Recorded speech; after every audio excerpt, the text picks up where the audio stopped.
Hello, my lovely little gemstones. It's Afira, and today I'll be reading When the Chips Are Down by Whiskey with Patron. Summary.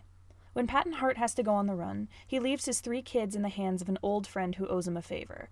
All he hopes is that he can avoid the wrath of a gang he pissed off over a decade ago, and to do that, he'll need some help from a few interesting acquaintances he meets along the way. Virgil Hart has never adjusted well to big changes. Now that his dad has dropped him and his little brothers on the doorstep of a dangerous crime empire, his entire world flips upside down.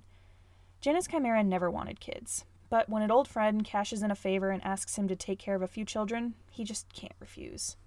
Quick warning for this fic, it does have quite a few trigger tags, so I'll read them out here, and I will also be reading out any specific tags that apply to each chapter when I read them. So this fic contains frequent mentions and or appearances of guns, violence, deaths, food, both in the form of full snacks and meals, smoking, swearing, anxiety attacks, autistic shutdowns and meltdowns, various weapons other than guns, such as knives, PTSD, possible future mention of minor self-harm. It won't be in depth, but it might be mentioned or present.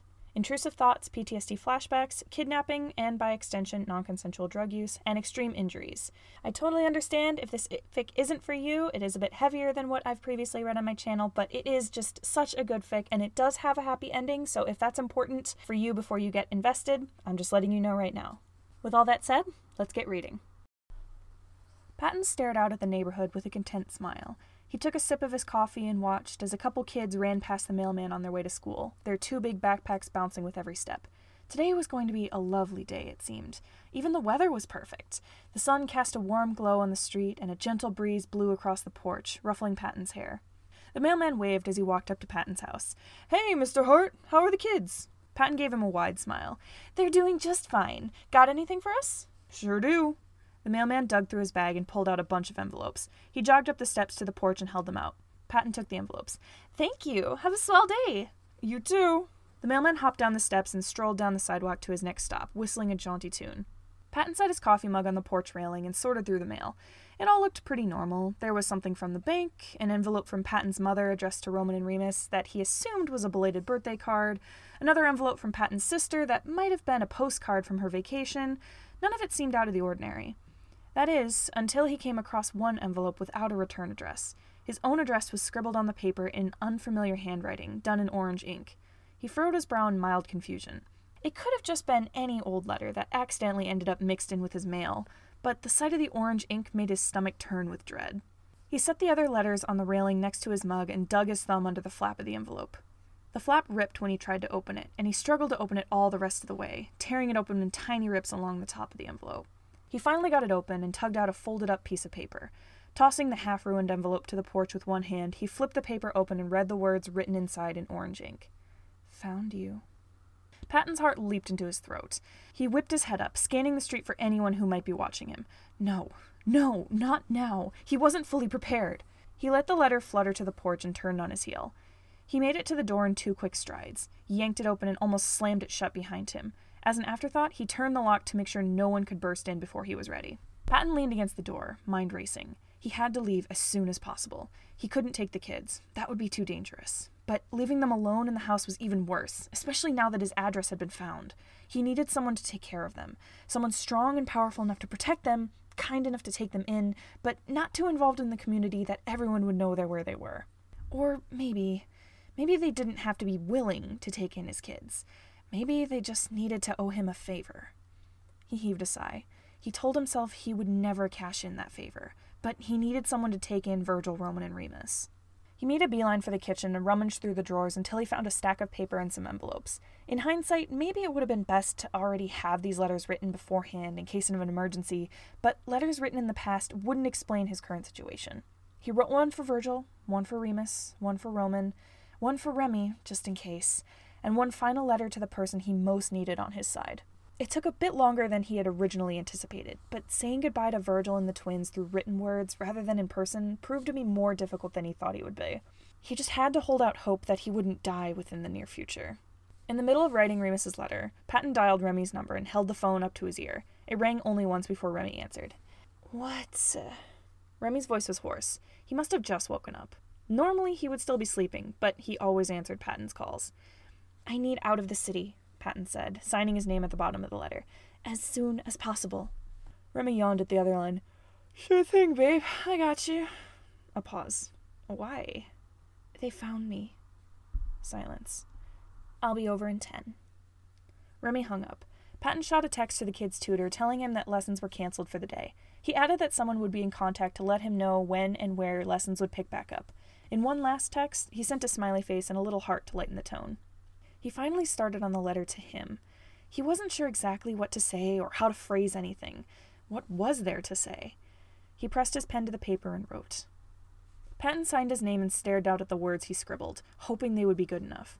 He grabbed another piece of paper and wrote down a couple things about each of the kids that might help him take care of them better, along with the phone numbers of their tutor, doctor, dentist, drama instructor, pretty much any important person Patton might need him to know if he was going to take care of the kids. He placed the paper and the letter together in one envelope before tucking the rest of the letters into their own envelopes.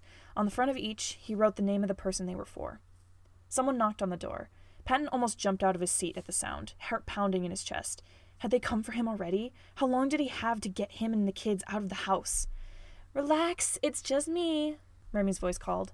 Patton breathed a sigh of relief. He walked up to the door, and after a peek through the peephole, he unlocked the door and opened it a crack. Remy stood on the porch, aviator sunglasses perched on top of his head, one hand shoved in the pocket of his leather jacket, and the other holding a Starbucks iced cap. Hey, girl, Remy said. Got my bike ready? Change out of your PJs and let's hit the road. Patton opened the door to let Remy in. Thanks for coming. How'd you have time to hit up Starbucks before you got here? Remy shrugged. I have my ways. Patton grabbed Remy's letter and walked to his room. Lock the door behind you, he said. Yeah, I got it. This ain't my first rodeo, honey. Patton kicked his bedroom door shut behind him. He quickly changed out of his flannel cat pajamas and put on some proper clothes. As horribly tempted as he was to put on his normal polo shirt and khakis, he knew they would be too recognizable. Instead, he tugged on a pair of jeans he hadn't worn in ages, along with a plain t-shirt. He couldn't resist putting his cat hoodie on over top, and lastly, he dug a black denim jacket out of his closet and put it on over that. Remy always said it was a crime to double denim, but he hoped that rule didn't apply with black denim. Besides, denim was the hardest fabric to cut through. It would make him harder to stab if someone came at him with a knife. He grabbed a backpack out from under his bed, already stocked with emergency supplies. A couple changes of clothing, an untraceable flip phones, a few water bottles, some snacks, an emergency stash of money, and a few other things that he couldn't bear to leave behind. Remy's letter was added to the stash. He straightened his glasses and took a deep breath to calm his nerves. He knew this day might come, but he still didn't feel ready to run away. However, he opened the door and stepped out. The rest of the letters waited for him on the table, and he quickly swept them into his hands. He tiptoed over to the door to the twins' room. He wanted to go in and see them one last time before he left, but it took very little to wake them. He didn't want them to see him leave. Instead, he knelt and slipped the letters under the door. He hoped they would suffice as a proper goodbye. He stood and passed by Remy on his way to the stairs. He jogged down, clutching Virgil's letter close to his chest. He hoped Virgil would be able to hold his own without Patton. Patton crept across the downstairs living room towards Virgil's room. He slowly turned the knob and pushed it open. The soft violet light from Virgil's lamp was still on. He still refused to sleep in the dark. Patton stepped into the room. Virgil's purple hair was a mess against his white pillowcase. His headphones must have slipped off in the night, because they hung off the bed by their cord. Virgil's arms were wrapped around the cat plushie Patton had bought him years ago, and his eyes were closed. He never used to sleep easily, but after he grew used to being in a safe house, he was snoring almost as soon as his head hit the pillow. It often took at least 5 alarms for him to finally wake up. Patton tiptoed to Virgil's nightstand. He placed the last 2 envelopes below the purple lamp so Virgil would see them as soon as he woke up. Patton's heart ached at the thought of leaving Virgil and the twins, but he had to. It was the safest option for everyone. He brushed Virgil's bangs aside and planted a light kiss on his forehead. "See ya, kiddo," he whispered. Patton turned and left the room. He tried to keep quiet as he hopped up the stairs and emerged in the dining room. He shouldered his backpack and looked Remy in the eyes. "Ready," he said. Remy was already halfway out the door when he spoke. "Let's hit the road, babe." Patton followed after him. He gave one last longing look at the house before he shut the door. It looked like his life was about to take a harsh turn. When he turned to the street, Remy was already on his motorbike, sunglasses over his eyes. "Come on, girl. We don't know how much time we've got." Patton crossed his arms. "Did you at least bring helmets?" Remy took off his sunglasses and rolled his eyes. "Yeah." He hung his glasses on the collar of his shirt and leaned down. When he straightened, he held 2 helmets in his hand. "You get the one with the cat sticker on it." Patton took the offered helmet. He didn't often go riding with Remy, and for good reason. The man was a maniac behind the handles of a motorbike. However, Patton replaced his glasses with the helmet and sat behind Remy. He felt unsafe without a seatbelt to keep him in place. He wrapped his arms around Remy's waist as a substitute. Hopefully, that would be enough to keep him from flying off the back of the bike. Remy shoved his own helmet on. Patton could hear the grin in his voice when he spoke next. "Hold on, bitch. We're going for a ride." Virgil couldn't believe his eyes. He'd seen the 2 letters as soon as he woke up, and he knew the day had come that Dad had to leave. Dad had mentioned it multiple times before, but Virgil never thought it would actually happen. Virgil scanned the letter. It didn't explain much. The most Virgil could glean from it was that Dad had gotten in trouble with some dangerous people, and he had to run away. He was going to get someone else to take care of him and the twins. Virgil reread the first part of the letter 4 times before it officially sank in. He didn't read past the short explanation about Dad's departure and the instructions he had left him. Virgil didn't know if his emotions could handle being punched with the heartfelt goodbye Dad no doubt wrote in the final 2/3 of the letter. Dad always poured his heart into everything when he came to his kids. Virgil would deal with the emotions later. For now, he had to follow his dad's instructions. Virgil folded up the letter and placed it back in its envelope. First thing he needed to do? Pack up some supplies and get ready to leave. He pulled on a pair of jeans and his patched-up sweater before he grabbed his old backpack off the floor. Sorting through his things proved to be difficult, but there were some things that he needed to take with him. His fidget cube, his headphones, the My Chemical Romance shirt Patton had bought him, and the cat plushie Patton had given him, which Roman had named Miss Snuffles, all went into his bag. He added a few more clothes just to help fill up the bag. Then he turned to his dresser, where his large collection of dolls stood. His heart broke knowing he couldn't take all of them, but he just hoped the house wouldn't get robbed or raided while they were gone. Oddly enough, choosing one doll to take with him wasn't hard. He snatched up the Monster High Draculaura doll in the center of the mess, stand and all. It was the first one he ever got, and he wasn't going to leave her behind, even though his customized Laguna doll had been much more expensive.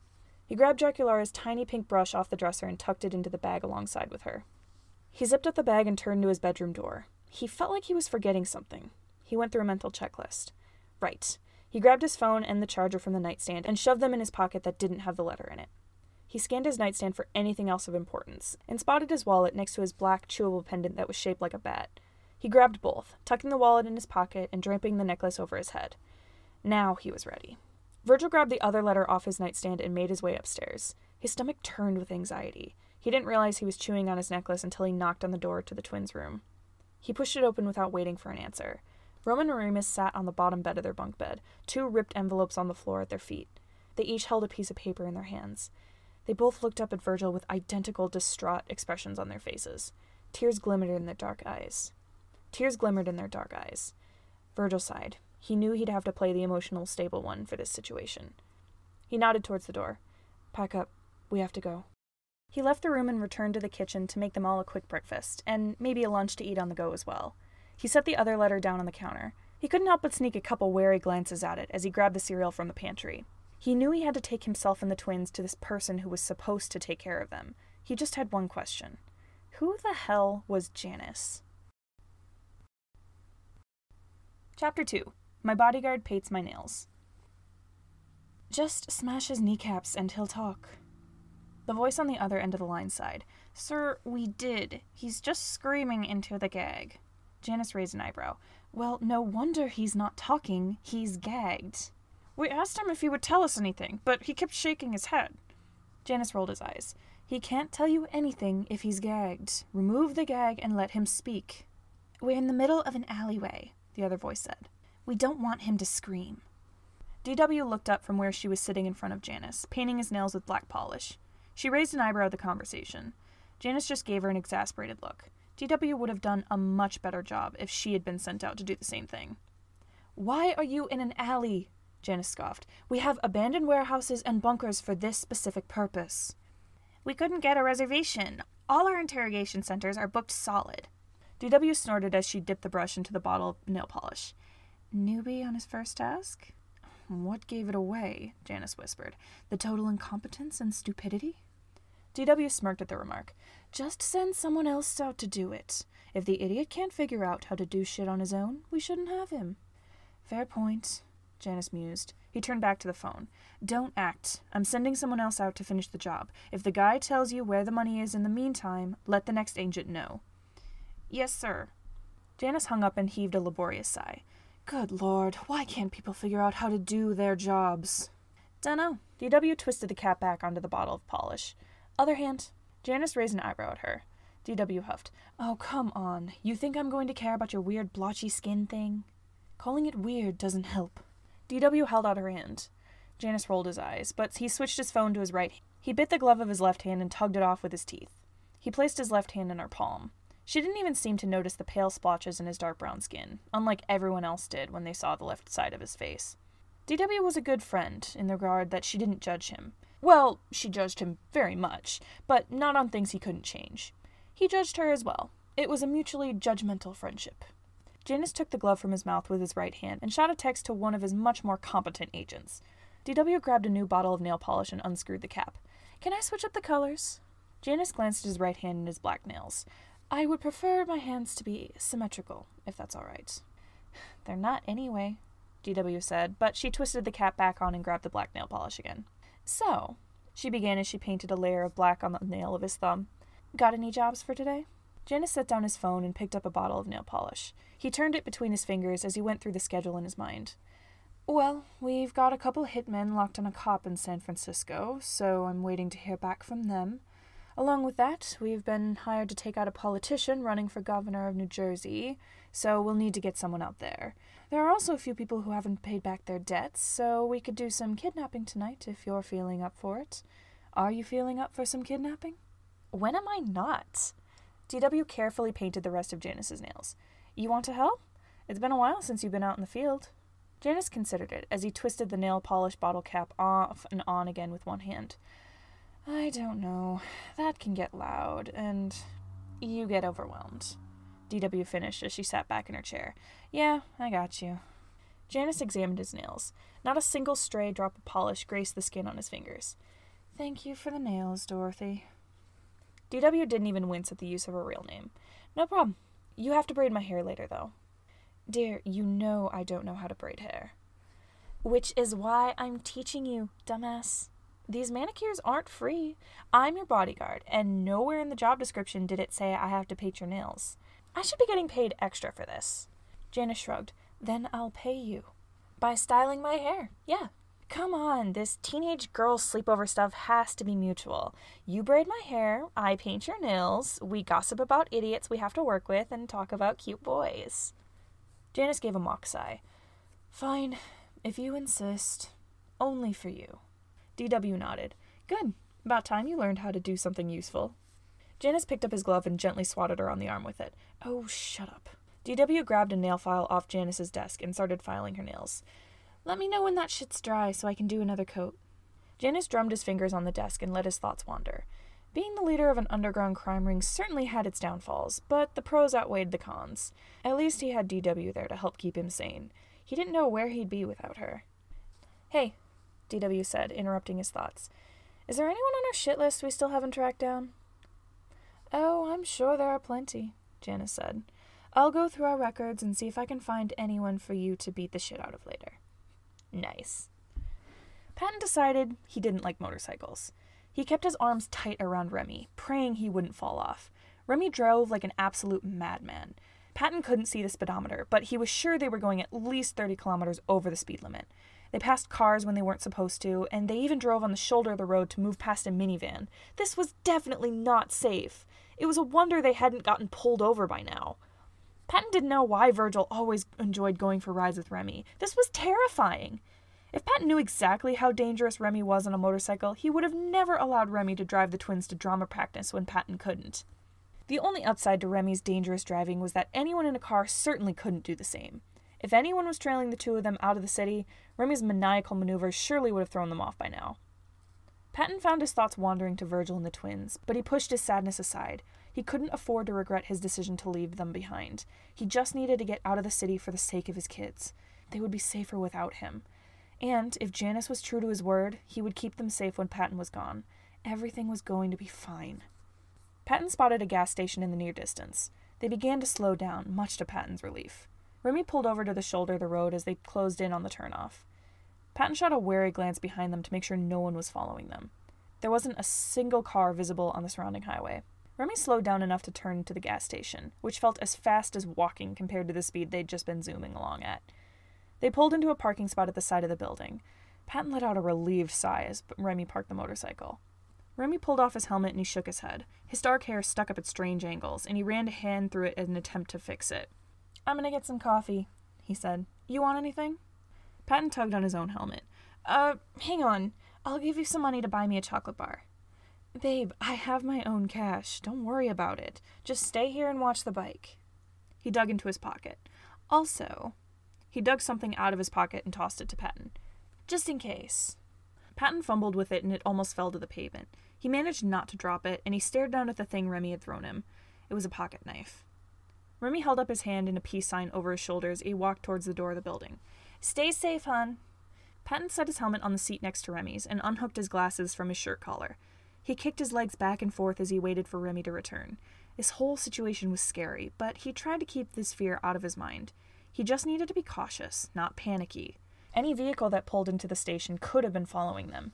He gave everyone who passed by a quick once-over to make sure they weren't going to come after him. The door swung open and Remy strolled out, a coffee cup in each hand and a plastic bag hanging from his arm. "Hey girl, I bought snacks." He held out one of the cups to Patton. "And I got you some hot chocolate. Thought you could use something to calm you down." Patton took the offered cup. "I'll pay you back." Remy grabbed the helmets and set them on the ground next to the motorbike. "Babe, don't worry. I can afford to buy a few snacks for the road. It's no big deal." He took a sip of his coffee and sat on the bike seat next to Patton. "So, you already got a plan?" Patton shrugged. "I don't really know. I didn't think too far ahead." Remy lowered his coffee cup. "It's all right, girl. I'll get shit sorted out. First thing, we gotta get to another city so we can't be found. We're already on our way there. I can make a call to my friend Andy, who can get us some fake documents in case we need to leave the country." "We are not leaving the country," Patton squeaked. Leaving his kids alone in a big city was bad enough. Leaving the country entirely was out of the question. "I said just in case, babe. Don't worry," Remy said. He sipped his coffee. "Anyway, Andy can also get us a bank card under a different name in case we need cash, and she can get us some fake IDs." "Why would we need fake IDs?" "You never know when that could come in handy. She's got some connections that can get us into a hotel to stay in for the night, under a different pair of names, of course. Can't be too cautious there. Then we lay low until they either give up trying to find you, or we get enough money to hire an assassin to take them out." "I don't want anyone dead," Patton blurted. A mother walked past them with her daughter and shot Patton a strange look. Patton's face flushed with embarrassment as the woman guided her daughter away from the two of them. He needed to be a little more quiet. "Well, they sure want you dead," Remy scoffed. "Couldn't hurt to take them out before they take you out." Patton paused just before he was about to take a sip of his hot chocolate. "You do realize you're talking about a highly dangerous, violent group of hundreds of people who are all trained in combat to rival the military, right?" Remy blinked. You have a point." He slung the plastic bag over his shoulder. "We'll figure things out. Right now, just focus on drinking your chocolate, and we'll bounce as soon as I'm done with my coffee." "Don't worry about it, hon." Patton sighed. "I'm more worried about the kids than myself. I don't know if he's going to do a good job of caring for them." Remy shrugged. "I'm sure they'll be fine. I mean, how bad at parenting could the leader of an undergrad crime ring be?" Chapter 3. I Almost Have a Panic Attack in a Starbucks. Virgil held tight to Roman and Remus's hands as they walked down the driveway from the house. He had locked all the doors and windows before they left. It had taken a lot to get the twins to decide what to take with them and what to leave behind, so it had taken a little longer than Virgil hoped to get out of the house. While they were figuring their stuff out, Virgil had read over Dad's instructions multiple times until almost every word was engraved in his mind. He knew where they had to go, who he had to talk to, and what he had to say. He'd clamped his headphones over his ears so he didn't get overwhelmed, and it was easier to focus on his surroundings. He needed to keep a level head. He heard Roman say something. Virgil let go of Remus to move one side of his headphones. "What was that?" "Is Dad going to be back soon?" Roman asked. He stared up at Virgil with wide, pleading eyes. He could always make the cutest puppy dog eyes. Virgil blamed it on the drama lessons. "I don't know," Virgil answered, "but we will see him again." "Can you text him?" Remus asked. He paused in their walking to kick a pebble across the sidewalk. "No, he said not to in his note," Virgil said. "Sorry, Ree." Remus scowled and kicked a bigger rock into the street. His hair was still messy. He must not have taken the time to brush it. Remus's sadness over Dad's disappearance seemed to have turned to anger and frustration, as was often the case with him. Roman, however, was still pouting with tears in his eyes. He held Virgil's hand in an iron grip and didn't let go even as he almost tripped over his own feet. "Where are we going?" Roman asked. He wiped his face with his sleeve, leaving behind smudged tear tracks. We're going to see someone who will take care of us until Dad comes back, Virgil said. It's like having a babysitter, but for an unknown amount of time. We might be there for a few days, maybe even a few months, but Dad will come back. We just have to adjust until he does. What about drama practice? Roman squeaked. Of course he'd be worried about missing drama club. It was the only thing he and Remus got to do at the public school. He had friends there, and Roman loved socializing with other kids. You may have to miss it for today, buddy, Virgil said. He kept his head on a swivel as they rounded a corner onto another street. Don't worry, you can still go on Wednesday. I hope. Roman pouted harder and lowered his head. Virgil hated to burst Roman's bubble, but he wasn't about to lie to him. If Virgil got Roman's hopes up and it turned out that he couldn't go to drama practice on Wednesday, it would crush him. Virgil put his headphones back on properly and gazed longingly at the kids milling around outside the high school.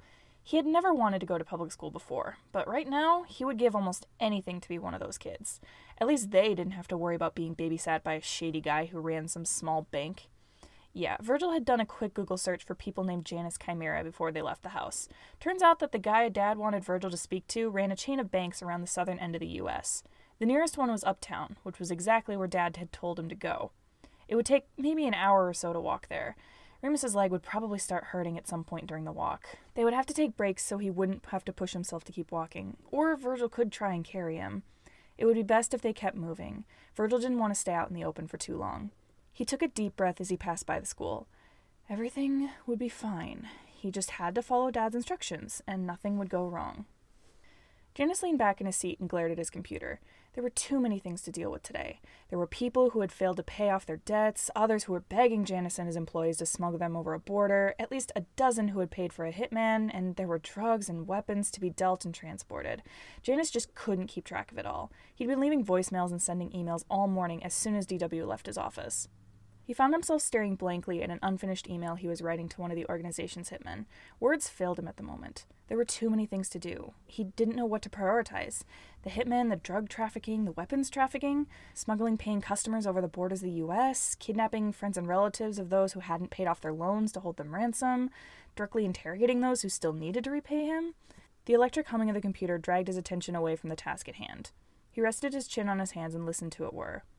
He shook his head. He needed to finish this email at least. He started typing, but the sounds of the keys clacking distracted him, and he found himself randomly pressing letters just to spam the backspace button so he could hear the keys.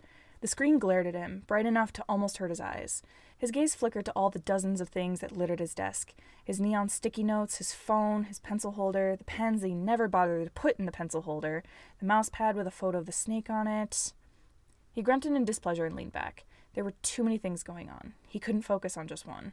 Someone knocked on the door and he almost jumped out of his seat. The sound was as loud as a gunshot in his ears. Fucking hell, did someone really have to add another distraction to all the things already going on in his head? It's me, DW's voice said. Can I come in? Janus wanted to respond, but he just couldn't force words out of his mouth. Instead, he hit his palm on the top of his desk twice to signal a yes. The door opened and DW poked her head into the room. Hey, she said quietly. I can come back later if you're having issues. Janus motioned for her to come in. DW stepped through the door and shut it behind her. It's almost lunchtime, she said. You want to grab something to eat? Janus gestured vaguely to his screen, hoping it would convey what he wanted to say. I have too many things to do, and I need to accomplish at least one thing before I can take a break, or I'll just feel bad about procrastinating. Luckily, DW had been around him long enough to understand. I can help you finish what you're doing, and then you're going to take a break. Janus just nodded. It couldn't hurt to accept some help. DW walked to his side of the desk. He rolled his chair aside to give her some room. She leaned on the desk and looked at the screen. She started typing, and Janus just listened to her nails clacking on the keys and let himself zone out. It was frustrating that he couldn't even make himself write one more goddamn email, but some days were just like this. Hey, Jan, you might want to see this. Janus looked up at the too bright screen. DW must have finished and sent the email he'd been working on, because she'd ended up going through his inbox and clicking on something. On screen was an email. The text was all orange, which was a little more difficult to read on the white screen. The topic says, stop moving in, DW said. The rest of it is just vaguely threatening junk about us having people stationed downtown. Janus sighed. Chimera was already all over the southern half of the United States, and the shitty rival gang was hung up on them being on the other half of the city. It was ridiculous. However, he didn't know just how far Wrath's blade had stretched across the country. All he knew was that they were focused on drug dealing and smuggling, which was a business Janus was well versed in. It was no wonder they felt threatened by Janus's agents being present in that area. He would have stayed out of it completely, but Wrath's blade was also infamous for their human trafficking, and ever since Janus had started keeping tabs on Wrath's possible targets to ensure their safety, he'd made a very powerful enemy. Janus was many things, but he was not a person who tolerated immoral bullying and selling of innocent people. The new important focus in Janus's attention brought his senses down a little from their previously sensitive state. "We'll have to be more covert," he managed to whisper as he scanned the screen. "We're staying downtown?" DW asked. Janus nodded. "Lie to them." DW started typing up a response. Janus watched letters appear on screen as her fingers danced across the keys. Once she had written out a full reply, she glanced at Janus to see if he approved of what she wrote. He nodded and she clicked send. DW straightened and walked to the door. "I'll run over to Starbucks and grab you a hot chocolate. We can go for a walk later if you're feeling better." Janus nodded again. DW shut the door behind her when she left. Janus took a deep breath, trying to focus on one task. Just one more email. He would write one last email, and then he'd take a break. Virgil struggled under Remus's weight as he walked. Remus's leg had started to hurt about 15 minutes into the walk, but he was too stubborn to take a break, so Virgil had offered to carry him. He had to admit, carrying an 11-year-old was a little more difficult than he thought it would be, but he didn't complain. They just needed to keep moving. He'd also taken off his headphones so he could hear if either of the twins needed anything, but it was difficult to block out all the sounds around them without his headphones.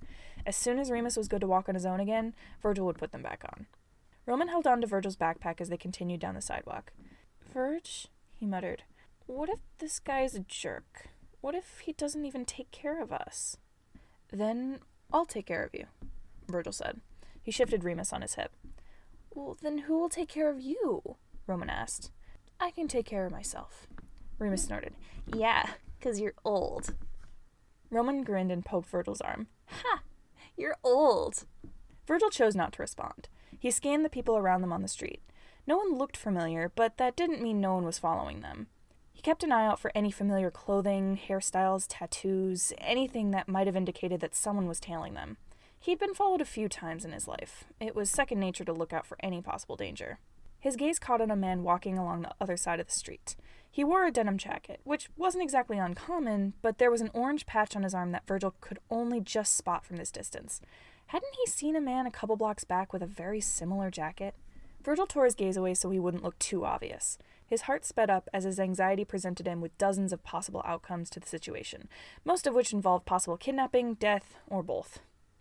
He looked up at the stores along the street. He needed to go somewhere public, with lots of people, where others would be watching him. He caught sight of a familiar sign on the street corner. A Starbucks. Perfect. He tugged Roman towards the store.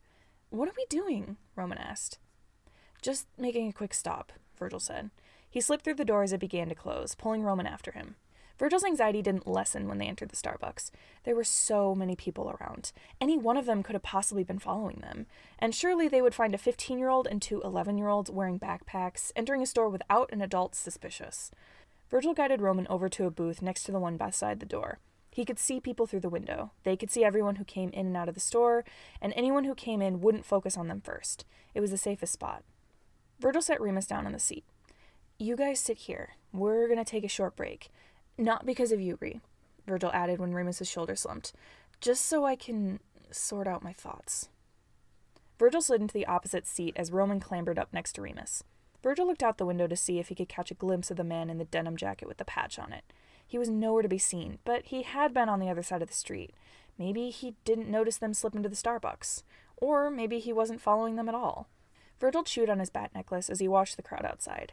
He mentally took note of some people's appearances, just to see if he could remember seeing them anywhere else. No one looked familiar.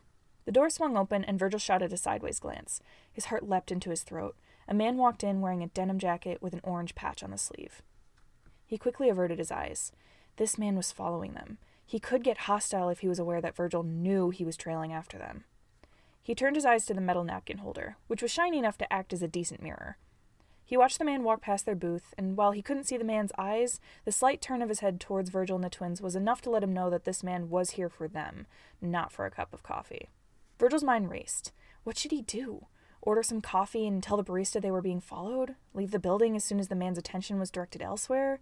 Cause a distraction and tell Roman and Remus to run? He turned back to the window and watched the people pass by, desperately racking his brain for any kind of plan. He watched an old lady shamble past a younger man who might have been her son. 2 women walked by, one of them pushing a stroller. A group of teenage girls piled into a small car and drove off. An expensive black car pulled up on the curb and parked in the girl's former spot. A tall black lady in a business suit left the car and walked up to the Starbucks door. Virgil watched as the lady entered the building. She walked with such a confident presence, it was hard to tear his eyes away from her. She was also very pretty. Not that he was into women at all. His gaze flickered to the man with the orange-patched jacket. He had a phone pressed to his ear, which only worsened Virgil's nerves. What if he was calling for backup to kidnap him and the twins? How were they supposed to get out of this one? He went back to watching the lady in the suit. She had approached the counter and was ordering her stuff, but she kept glancing around as if she expected someone to stab her in the back. Her gaze landed on the man with the orange patch. Recognition flashed across her face, but she covered it up in less than a second. Did this lady know that man? Was she following them too? "Remus?" Roman spoke up. "Is your leg better?" Remus scowled. "It's never gonna be better," he grumbled. "But is it feeling better right now?" Remus huffed. "Yeah, sorta. Virg, are we gonna go soon?" Virgil shot a glance at the man with the patch and the lady in the suit. Yeah, we'll get going in a bit." He locked eyes with the woman in the suit. His heart pounded like a bass drum and he turned his gaze to the ground. She was going to kidnap them, wasn't she? There was no way out of this. "Virgil, you're breathing weird again." Virgil's head snapped up to look at Roman. Both the twins were staring at him with identical expressions of concern. Virgil probably wasn't helping them feel safe when he was on the verge of a panic attack. "Are you okay, kid?" Virgil jumped at the voice and looked up to see the black woman in the suit standing next to their table. Her standing so close only heightened his anxiety. She was going to take him away now, wasn't she? She was going to kidnap him, and they would never see Dad again. She crouched next to the table so she wasn't towering over him. "Okay, kid, take deep breaths," she said softly. "I'm not going to hurt you. Just breathe with me, okay? Breathe in for 4 seconds, hold for 7, out for 8. Can you do that?" Virgil wasn't comforted much by her statement that she wasn't going to hurt them, but he did as she instructed. Inhale, hold, exhale. Inhale, hold, exhale. After a 3rd deep breath, his nerves eased up just enough so that he could look at the woman who approached their table. She looked concerned, but she offered him a slight smile when she saw that he wasn't quite panicking anymore. "Are you going to be okay?" she asked. Virgil just nodded. This lady didn't give off any bad vibes, but he also knew firsthand that nice people could be bad. This could be a trap. The lady stood. She shot a glance at the man in the denim jacket and then back to Virgil. "Sorry to pry, kid," she said quietly. "But are you being followed?" Virgil swallowed.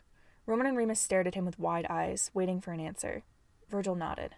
"Is it the guy in the denim with the patch?" she asked. Virgil gave another nod. The lady heaved a light sigh. "I'll take care of him. You 3 get out of here. You'll be safer once you're further uptown." Virgil furrowed his brow in concern as she turned and strode towards the man with the orange patch. However, he didn't protest. He slid out of the booth and shouldered his backpack. "Come on," he said to Roman and Remus. "We should get going." The twins scurried after him. They hurried to the door and squeezed through behind an old guy in a plaid shirt. As soon as they were outside, Virgil grabbed Roman and Remus's hands and rushed down the sidewalk, heart pounding. He didn't know who that lady was or why she helped them, but if he ever saw her again, he owed her a favor. It didn't take long to disappear into the crowd of pedestrians and get out of sight of the Starbucks. Virgil finally let himself relax a little. He slowed his pace. "Virgil," Remus said, "why were we being followed?" Virgil didn't have an answer for that. "I don't know." "Who was that lady?" Roman asked. Virgil glanced back at the direction the Starbucks had been in. "I don't know." Chapter 4. My hot friend stupidly angers a cop. Patton kept his arms wrapped tight around Remy as they sped down the highway. He still thought it was a miracle that they hadn't been pulled over yet. They'd left a gas station a few minutes ago, and they must have been at least halfway to the next city over at the speed Remy was going. Patton hoped Remy would slow down at some point, but he was pretty sure that wasn't going to happen. As they zipped down the highway, Patton tried to distract himself from Remy's dangerous driving. It was difficult to replace his current distressing situation with thoughts of something that wasn't equally as distressing. There were so many things going wrong in his life right now. What was he supposed to think about? The possibility that they were being followed? The responsibility he'd put on Virgil to get him and the twins across town without dying? The possibility of Janus rejecting the kids? Everything was too awful to think about. He decided to turn his thoughts to Remy's plan. He had no idea who Andy was, but if she could help Patton lay low until everything blew over, he wasn't about to complain. However, a lot of the things Remy mentioned Andy could do sounded very illegal. Patton was already in some deep shit. He didn't need to do anything else that might land him in prison. He tensed up when he heard the sound of a police siren behind them. Great. Remy's chest rose and fell in an exasperated sigh. He guided the motorbike to the side of the road and slowed to a stop. Patton had been expecting this, but he was itching to just keep driving. Staying in one place for too long wasn't safe. Remy parked the bike and glanced back at Patton. His voice was muffled through his helmet when he spoke. "Let me do the talking, babe." Patton stayed quiet and waited as a police car pulled up behind them. An officer strode up to them and glared through her aviator sunglasses. "Hello there, lovebirds," she said. "Do you know how fast you were going?" "I don't know, officer," Remy said. "How fast was I going?" Patton sighed inwardly at Remy's choice of words. Why had Remy insisted that he do the talking when he chose to respond to a cop with sass? The cop raised an eyebrow. "You were going 140 kilometers per hour. That's pretty damn fast." Remy shrugged. "Sorry, ma'am. I wasn't paying attention to the speed. You see, me and my friend are on our way to visit my sick grandmother." The cop just stared at him. "Sure." Patton resisted the urge to scream. That was such an obvious lie. There was no way Remy could get them out of this. The cop gave Remy a once-over, and her gaze stopped at his feet. "Nice shoes." Her tone had gone completely cold. Patton followed her gaze, and the urge to scream in frustration intensified. Remy was wearing his Doc Martens with the blue laces. Patton knew Remy had killed a cop or two in the past, but did he really have to display that fact with blue lace Docs? Why couldn't he have just worn his black laces? Remy glanced down at his shoes, then back up at the cop. "Thanks. I picked the shoelaces out myself." His voice was just as icy as hers. Was he trying to put the final nail in their coffin? Patton looked up at the police officer and opened his mouth to apologize for Remy's backtalk, but his words caught in his throat when he saw the wristband on the cop's arm. It was bright orange. A W was printed on it in black. Oh no. Oh God, no.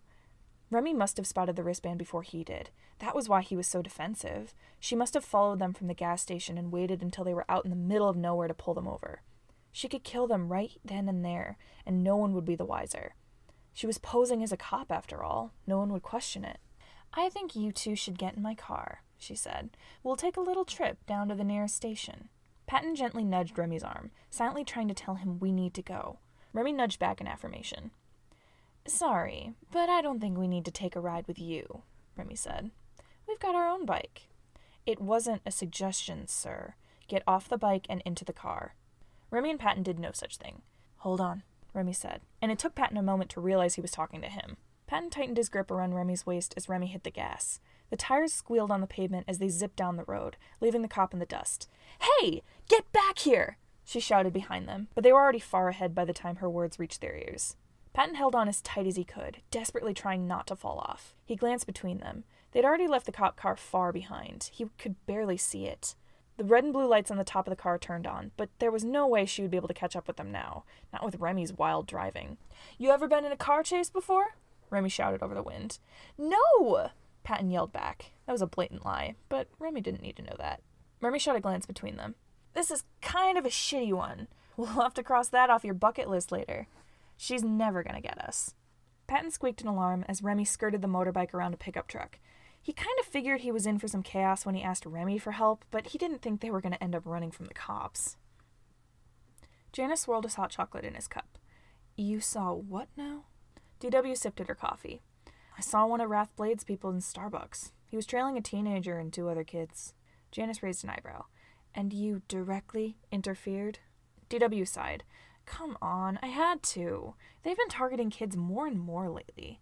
Don't worry, I bribed the guy to leave them alone and tell his boss he just lost track of them."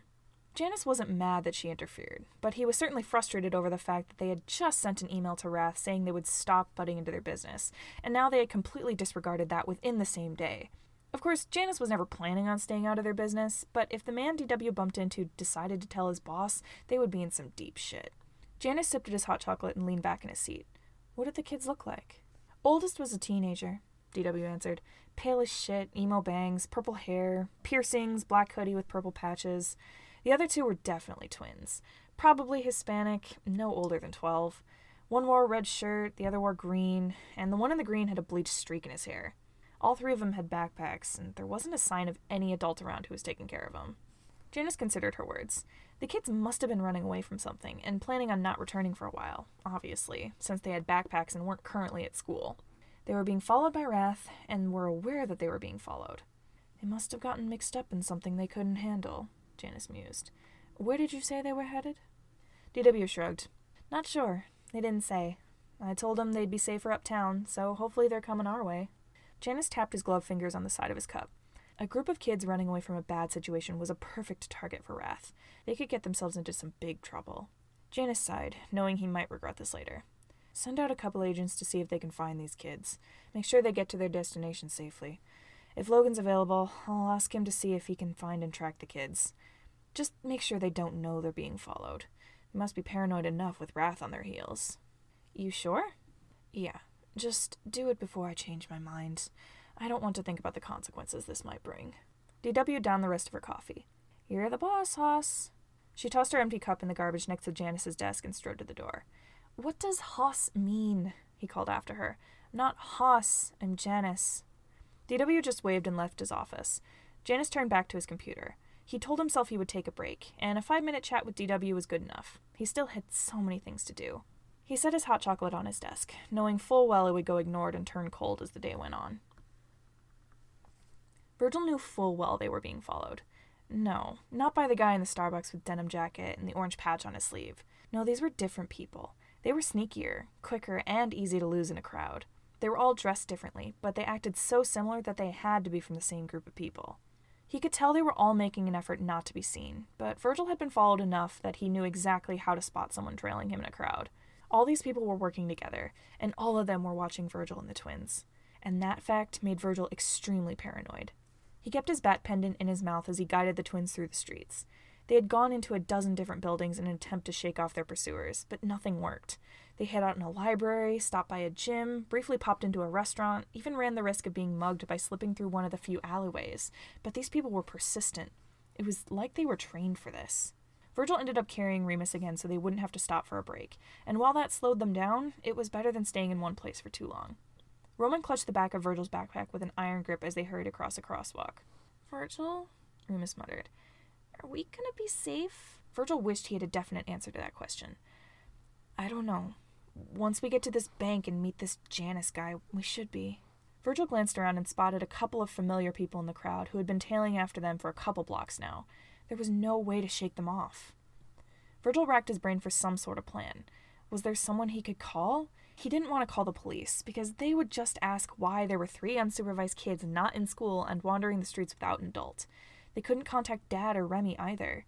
He pulled out his phone with his free hand and pulled up Google Maps to make sure they were still on the right track. It wasn't much longer until they reached their destination. They could either try and hold out until then, or try to lose their pursuers one more time. He caught sight of a gas station on the corner. One last attempt. He needed to get these guys off their trail. He steered Roman towards the gas station. We're just gonna make one more stop. Roman clung tighter to Virgil's backpack. Okay, he mumbled. Virgil guided Roman in front of him. They crossed the parking lot and went straight for the door. As soon as they were inside, Virgil made a beeline for a hallway that must have led to the bathrooms. He shot a glance back at the exit before they slipped into the hallway. His gaze caught on a door at the end that read Employees Only, and he prayed that it was a back exit. He grabbed the handle and turned it. Luckily, it wasn't locked. The door swung open and he peered through. Inside was a storage room full of boxes. He spotted another door at the far wall beyond the boxes. He tugged Roman through the door. Come on. Are we allowed to be in here? Roman asked. Nope. Virgil nudged the door shut behind them and skirted around a pile of boxes. If they took the back exit, that might throw off the people that were following them. Or it might not. They could only hope. He heard the door open behind them. Virgil's heart leapt into his throat, and he pulled Roman behind a stack of boxes. He tugged Roman close to him so nothing was visible on either side of the stack. Footsteps walked into the room, and Virgil heard the faint sound of music blasting through someone's earbuds. He waited as the footsteps got closer, hoping that whoever came in wouldn't find them. The cardboard box right beside his head moved. He ducked down before the employee could see him. They grabbed the box, and the footsteps retreated back to the door. The faint music faded, and the door swung shut. Virgil breathed a sigh of relief. He straightened and nudged Roman towards the back door across the room. Roman bumped into a tower of boxes, and they came tumbling down. Virgil yanked them out of the way as they fell. There was no sound of smashing glass, so Virgil hoped whatever was in those boxes wasn't breakable. He reached the door, and Virgil pushed it open. They emerged behind the gas station in a short alley between buildings. Virgil glanced back and forth down the alley. No one was there. Perfect. He hefted Remus on his hip and gripped Roman's hand tighter. There didn't seem to be a sign of anyone around them. Hopefully, they'd managed to throw off their pursuers. Virgil ran down the alley, towing Roman after him. Chapter 5. I break into a bank with my 11-year-old brothers. We lost the kids. Janus raised an eyebrow at the agent in front of his desk. Come again? The kids DW sent us after, the ones who were running away from Wrath. We lost them. The agent stayed near the door with their hands behind their back. They kept their gaze on anything but Janus's face. Janus stared at the agent. Where did you last see them? A gas station a few streets down. We saw them go in, but they never came out. Janus heaved an exasperated sigh. Did you ever consider that they may have gone through a back door? We did, the agent spluttered, meeting Janus's eyes for the first time. They cleared their throat and looked down again. We followed them inside, but we couldn't find them, and by the time we got out to check the back exit, they were nowhere in sight. They were too fast for us to keep track of. It was a trial trying to keep them in their sights. They knew they were being followed. Janus rolled his eyes. This is what he got for sending a few amateurs out to follow someone, but the rest of his more competent workers were busy doing more important things. Keeping track of a few kids wasn't his priority. It's no matter, Janus sighed. I wasn't expecting you to even be able to follow them for as long as you did anyway. Just take this as a learning experience. He mentally sifted through his list of things he still needed to get done. There are a few agents getting ready to leave for the U.S.-Mexico border who could use some help. DW can give you the location. Just take the rest of your team and get out of my sight. The agent nodded and hurried through the door. It slammed shut behind them. Janus turned back to his computer. They may have lost track of those kids, but he prayed they were okay. Anyone on the run from Wrath's Blade would need all the prayers they could get. Virgil couldn't believe their luck. He glanced around every few seconds to make sure they'd successfully thrown off the people who were following them, and so far, it seemed like they had. Couldn't be too cautious, however, so if anyone looked even vaguely familiar, he pulled the twins down another street or into a building to see if anyone followed them in. Remus had gone back to walking, which was a relief, because Virgil wasn't strong enough to carry him for much longer. The three of them all held hands to make sure they stuck together as they wandered the city. Virgil kept his headphones off so he could hear if Roman or Remus needed anything, but there were so many sounds happening around them, he found it hard to focus on walking. Virgil kept an eye out for the building they were looking for. They were on the right street, he was sure of it. Chimera Bank had to be somewhere around here. Then he saw it. A building stood across the street with a big black sign spanning the top. Printed on it in yellow was the word Chimera, next to a logo of a yellow two-headed snake. Virgil was tempted to run right across the street so his whole journey would be over and done with, but he didn't particularly want to get himself or Roman and Remus hit by a car, so he proceeded to walk with the crowd to the crosswalk. He gave another glance around them to double-check that they weren't being followed, as he stopped and waited at the crosswalk. I don't think I can walk much anymore, Remus muttered. He leaned down and rubbed his knee, grimacing in pain. Almost there, Virgil reassured him. Don't worry, we just have to cross the street. The crosswalk sign changed, and Virgil tugged the twins after him as he followed the crowd across the street. He kept his gaze on the building, as if it might disappear before they could reach it if he wasn't watching it. Going by their luck, it was entirely possible that could happen. They reached the other side of the street and quickly weaved through the crowd towards the building. They slowed to a stop outside the door. Virgil stared up at the black and yellow sign. Dad said they would be safe as soon as they were in there. Virgil hoped he was right. He let go of Roman's hand to pull the door open. Roman scurried through first. Then Virgil guided Remus into the building. Virgil stepped through last and let the door swing shut behind them. Nothing really looked out of the ordinary inside the bank. There was a line of ATMs to their right that Roman and Remus immediately got distracted by. They rushed up to one of the machines and stared at the screen in confusion. Remus pressed a button and the ATM beeped. There was a counter ahead, and the few tellers sat in chairs behind it. Opposite the ATMs was a cluster of couches. A couple of people were speaking to the tellers, and a few other were lounging on the couches. Virgil's heart beat a little faster when he realized that he would probably have to speak to one of the tellers in order to get to talk to Janus, Chimera. Oh god, his social anxiety was not prepared for this situation. I can talk to them. Virgil looked down at Roman. He'd left Remus at the ATM and was looking up at Virgil with wide eyes. Roman must have noticed how nervous Virgil was. His offer was appreciated, but Virgil had to be the adult in this situation. I got it, Virgil said, trying to suppress his anxiety. Thanks, though. He turned to Remus. Come on, Remus's shoulders slumped. He quickly pressed a button on the ATM 6 times before rushing over to Virgil and Roman. Virgil clutched the straps of his backpack and made his way over to the only teller who wasn't dealing with anyone at the moment. He kept his back straight, trying to feign confidence. He stopped at the counter and opened his mouth to speak, but he froze as soon as the teller looked up at him. The teller raised an eyebrow at Virgil and the twins. "Can I help you?" he asked. Virgil swallowed and his shoulders immediately hunched over again. We were sent here because, well, our dad sent us. He wanted us to talk to Mr. Chimera." Virgil tried to keep his voice from shaking as he spoke. He felt the need to chew on his bat pendant, but that would just get him some weird looks. He resorted to just grinding his teeth. The teller scoffed. "Sorry, kid, but no one can just waltz in here asking to see the boss. I can't help you." Roman stepped forward. "Can't you just tell him we want to talk? Please?" The teller shook his head and turned to his computer. "Sorry, I can't waste the boss's time with a couple of kids." Remus popped up beside Roman. "But—" Virgil put his hand on Remus's shoulder. "Okay," he said. "Well, thanks anyways." He steered the twins away from the counter. He took a deep breath to calm his nerves. He was lucky Patton had left a second set of instructions for this specific circumstance. "What are we gonna do now?" Roman asked. Virgil sighed at the inconvenience of the situation. "We're going to break in," he whispered.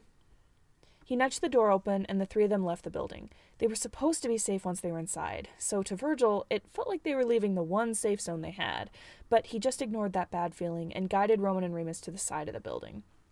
Virgil shot a wary glance at the street before they slipped into the alleyway between Chimera and the next building over. As soon as they were out of the street, Virgil shoved his bat pendant into his mouth and bit down as hard as he could. He was going to end up biting it in half at this rate. Virgil let go of Roman's hand to dig around in his pocket. He grabbed Dad's letter to him and flipped it open to scan one part of the first paragraph. "If no one lets you in, go around to the side of the building. There's a manhole in the alley. It's locked in place, but there are a couple of loose bricks at the side of the building. Remove them to reveal a keypad and type in 0203. Pull the manhole open and go down the ladder. There's a door that should take you into Chimera's interior. Unlock it with the same passcode. You can thank Remy for that little bit of information. Once you find Janus, tell him I sent you and give him the letter."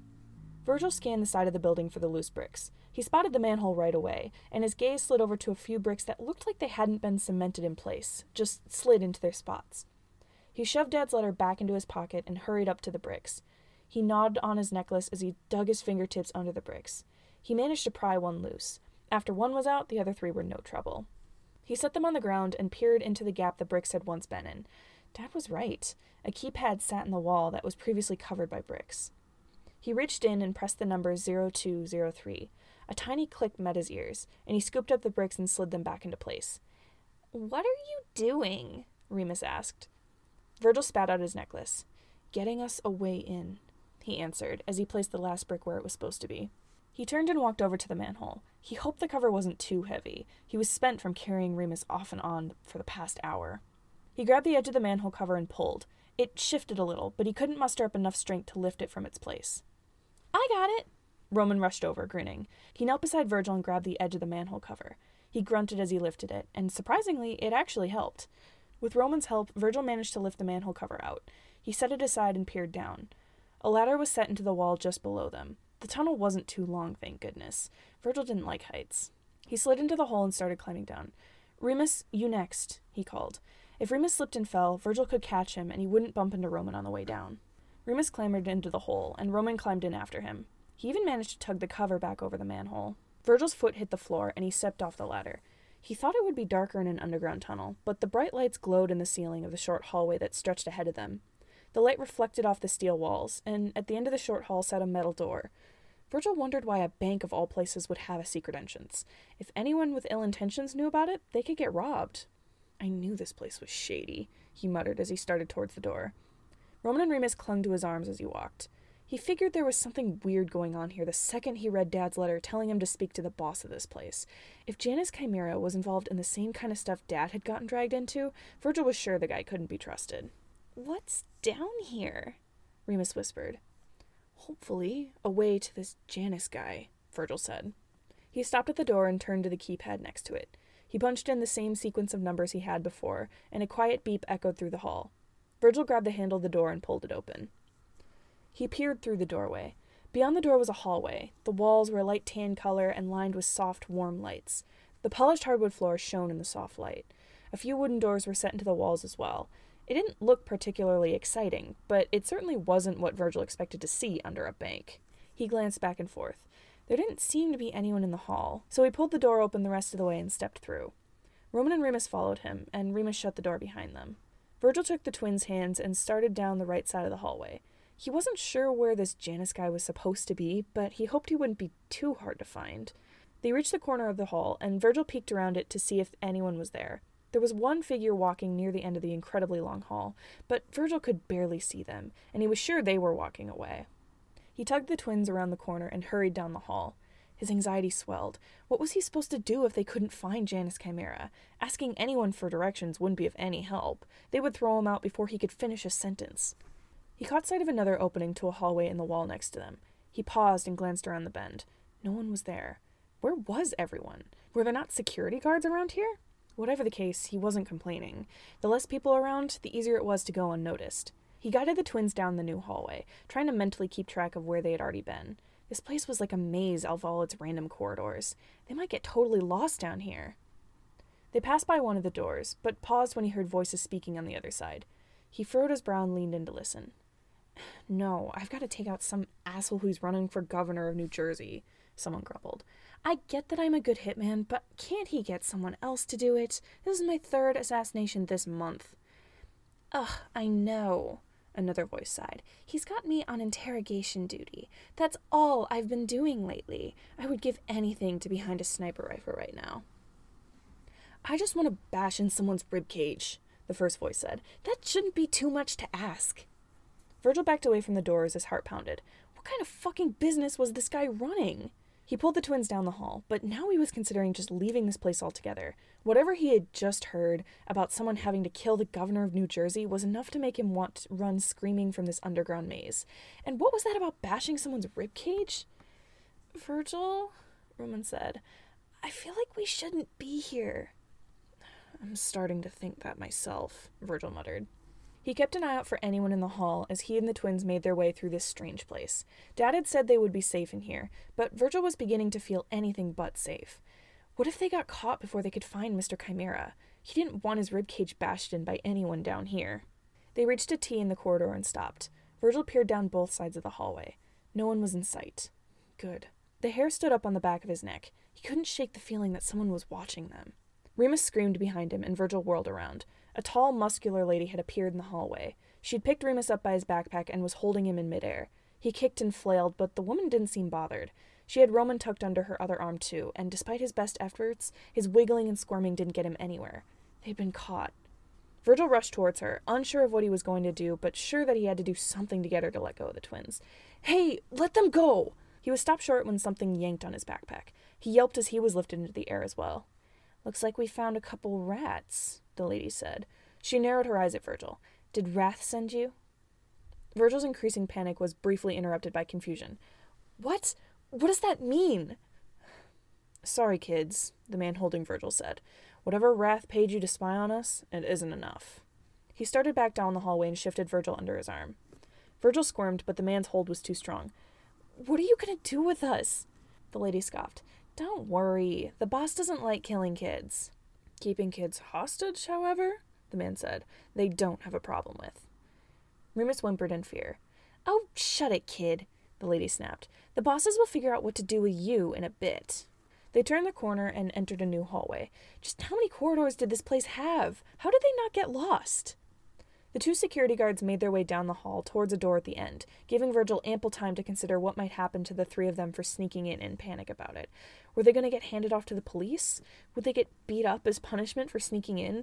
Would they get killed? Interrogated until they told someone how they got in?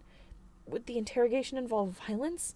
Oh no, that's what was going to happen, wasn't it? Someone would question them about how they got in and how they knew how to get in, and then Virgil would either have to tell them about Dad and Remy or get the shit kicked out of him and his brothers. The man gently shook Virgil. Stop breathing weird. Relax. They ain't gonna hurt you. They stopped in front of the door. The man knocked on the wood, and a woman's voice responded. Come in. The man opened the door and stepped through.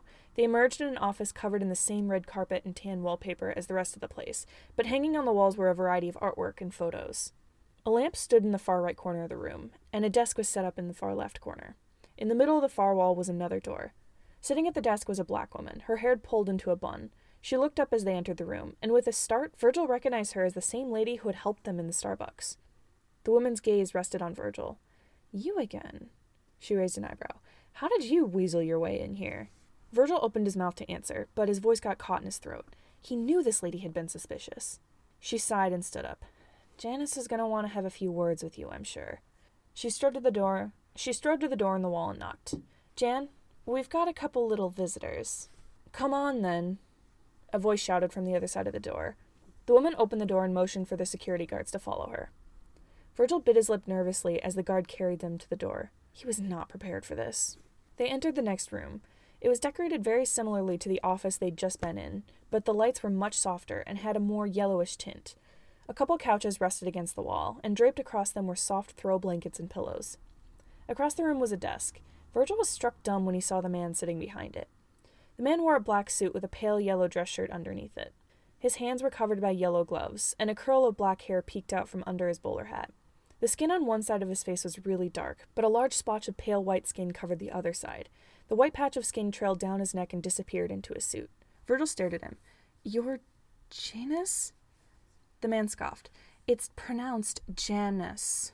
He pronounced it like Janus, like he was some sort of middle school librarian. Weird. He stood and leaned over his desk to glare at the kids. So, you must be the kids DW found. We thought you were being followed by Wrath's blade. I don't know what that is, Virgil spluttered. Please, just let me... You managed to throw off some of my own agents, Janus Chimera continued.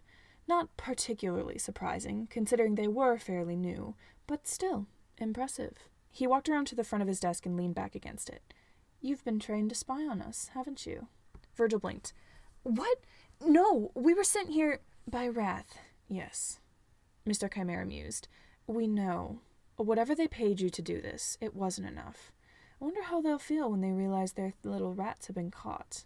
Virgil's eyes widened. He didn't know what Wrath was or why Mr. Chimera thought they were involved in it, but Virgil didn't want to find out what Janus would do to the three of them to get his point across to these Wrath people. Mr. Chimera sighed. You're lucky I don't kill children. He looked up at the two guards still holding Virgil and the twins. Dump them outside. I doubt they have anything useful to tell us. The two guards turned and started for the door. Virgil struggled harder. No, Dad said they had to stay with Mr. Chimera. This wasn't supposed to happen. He squirmed in the guard's arms. In one last moment of desperation, he yelled out the only thing he could think of that might get them out of this mess. Patton Hart sent us! The guards almost reached the door when they stopped abruptly. Virgil looked up to see Mr. Chimera standing with a hand on each of the guards' shoulders. He stared out at Virgil with wide eyes. His gaze flickered to the guards. Set them down. The guards put the three kids down on the carpet. Mr. Chimera waved his hand in a shooing motion, and the two guards left the room. The woman from the Starbucks stayed. Virgil turned to the twins and put a hand on their shoulders. You okay? Remus nodded. He and Roman clung to each other, fear evident on their faces, but they seemed unharmed. Virgil turned back to Janus Chimera. He had walked back to his desk and was leaning back against it. He stared at Virgil, then at Remus, then at Roman. He turned to the woman. DW, can you grab these kids some water from the staff room? I believe we have some things to discuss. Chapter 6. We accidentally break into a stranger's house. Patton decided he hated cops.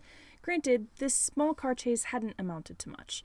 The police car chasing them hadn't been able to keep up, and Remy had taken a detour down another road to ensure that they'd thrown her off their trail. But still, it was nerve-wracking as heck. He had no idea Rathsblade had people inside the justice system. Now they were cruising along at a speed that wouldn't get them immediately pulled over, and Patton was eternally grateful that Remy had slowed down. He couldn't help but get anxious over the possibility of crashing and dying. Death was the thing Patton was trying to avoid at the present moment. Gosh, this was more stressful than the Poison Dart Massacre of 2010. Well, maybe not quite. 2010 had been a very stressful year. He held tight to Remy as they zipped along the highway towards the city. Patton knew Rathsblade wasn't just limited to their home city, Clawmore, but no one would be expecting him to be here in Sidehill instead.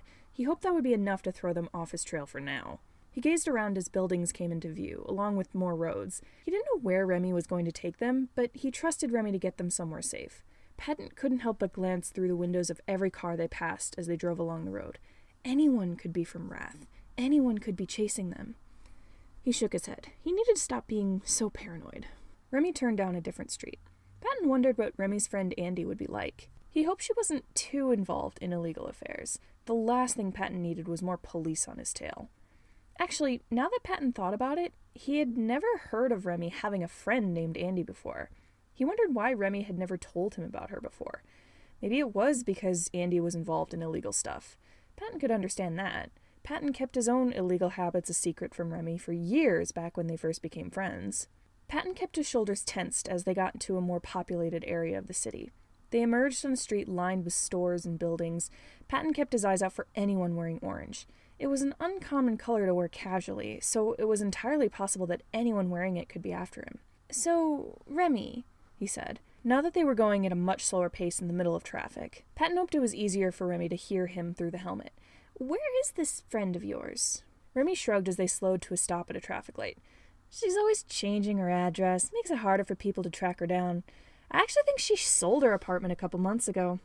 Not sure." Patton blinked. "So, you don't know where she is?" "Well, she definitely knows where we are. She doesn't like to be found easily, though. She's probably gonna mess with us." "Mess with us how?" Remy shrugged. "Dunno. I'll know it when I see it." Patton didn't really like the sound of that. What was this Andy woman going to do? And how did she know where they were? They followed the flow of traffic. Nothing seemed too out of the ordinary so far, but he still couldn't force himself to relax. He needed to stay on his toes if he would have any chance of staying away from Wrath. Patton yelped when Remy suddenly took a sharp turn down another street, earning some angry honking from the drivers around them. "Where are we going?" he asked. Remy gestured with one hand to something far ahead of them. Patton squinted at where he pointed. He spotted an electric billboard amongst the buildings. Words flashed across it over a black background. Patton made out the words "Follow the Trail" before the screen flickered to an advertisement for a hotel. "What's going on?" Patton asked. "Where are we going? What are we doing?" Remy's knuckles were white on the handles of his motorbike. "Following the trail." Patton had 1,000 questions, but asking them might just raise more. He opted to stay quiet while Remy drove them through the city. He would save his questions for later, when Remy wasn't so focused on the task at hand, whatever that task was. He furrowed his brow when Remy pulled over into the parking lot of a hotel. "Is this where she is?" Remy parked the motorcycle and stood. "Nope. Just picking up the next breadcrumb in the trail." He took off his helmet and narrowed his eyes at the door. "Do I go in?" he whispered. Patton shrugged. He had no idea what was going on. He just sat back and listened to the music someone was playing from their car in the parking lot. He glanced in their direction. The person was sitting in the driver's seat and scrolling through their phone, probably waiting for their spouse or friend to leave the hotel, or waiting for someone else to arrive. He jumped when the music volume spiked. It took Patton a moment to notice the song had changed as well. The lyrics were vulgar and obscene, and Patton almost wanted to cover his ears at the sound of it. The person in the car had a look of confusion on their face. They hit all the buttons on their radio and turned their volume dial, but nothing changed. Patton couldn't help but listen to some of the words of the song, considering the sheer volume. "Good times on Front Street," the radio sang, accompanied by a jazzy piano instrumental. The song dissolved into senseless noise, and when the person hit another button on their radio, it turned back to a fun pop song. They turned the volume down and rolled up their window with an embarrassed blush on their cheeks. Remy stared at it. "Front Street," he muttered. He pulled out his phone. "Does this city have a Front Street?" After a moment of typing and scrolling, Remy shoved his phone back into his pocket and grabbed his helmet. He sat on the bike and barely waited for Patton to wrap his arms around his waist before he pulled out of the parking lot and zipped back onto the street. Patton was mildly confused as to what was going on, but he trusted Remy to get them to where they needed to go. He just held on to Remy and kept his eyes out for any signs of someone following them. They seemed safe for now, but anyone could be an enemy. Remy turned down another street and slowed down. He pulled over and parked next to the sidewalk. Patton's confusion only grew when Remy turned to Patton to ask a question. "What other lyrics did that song say? Did you hear any of it?" Patton blinked. "The song the person in the car was listening to?" "Yeah. Do you remember what else it was about?" Patton racked his brain. I don't remember exactly what it said, but it was vulgar. There was something about drinking, or drugs. I don't really know. I think it was drinking." Remy glanced around the street. "Drinking, drugs. Is there a bar anywhere around here?" Patton crossed his arms and gave Remy his best disapproving dad glare. "Remy, we are not drinking. It's hardly after lunchtime." "No, I don't want to drink. I'm just following Andy's trail." His gaze slid across something a ways down the sidewalk. "There's a bar." Patton furrowed his brow.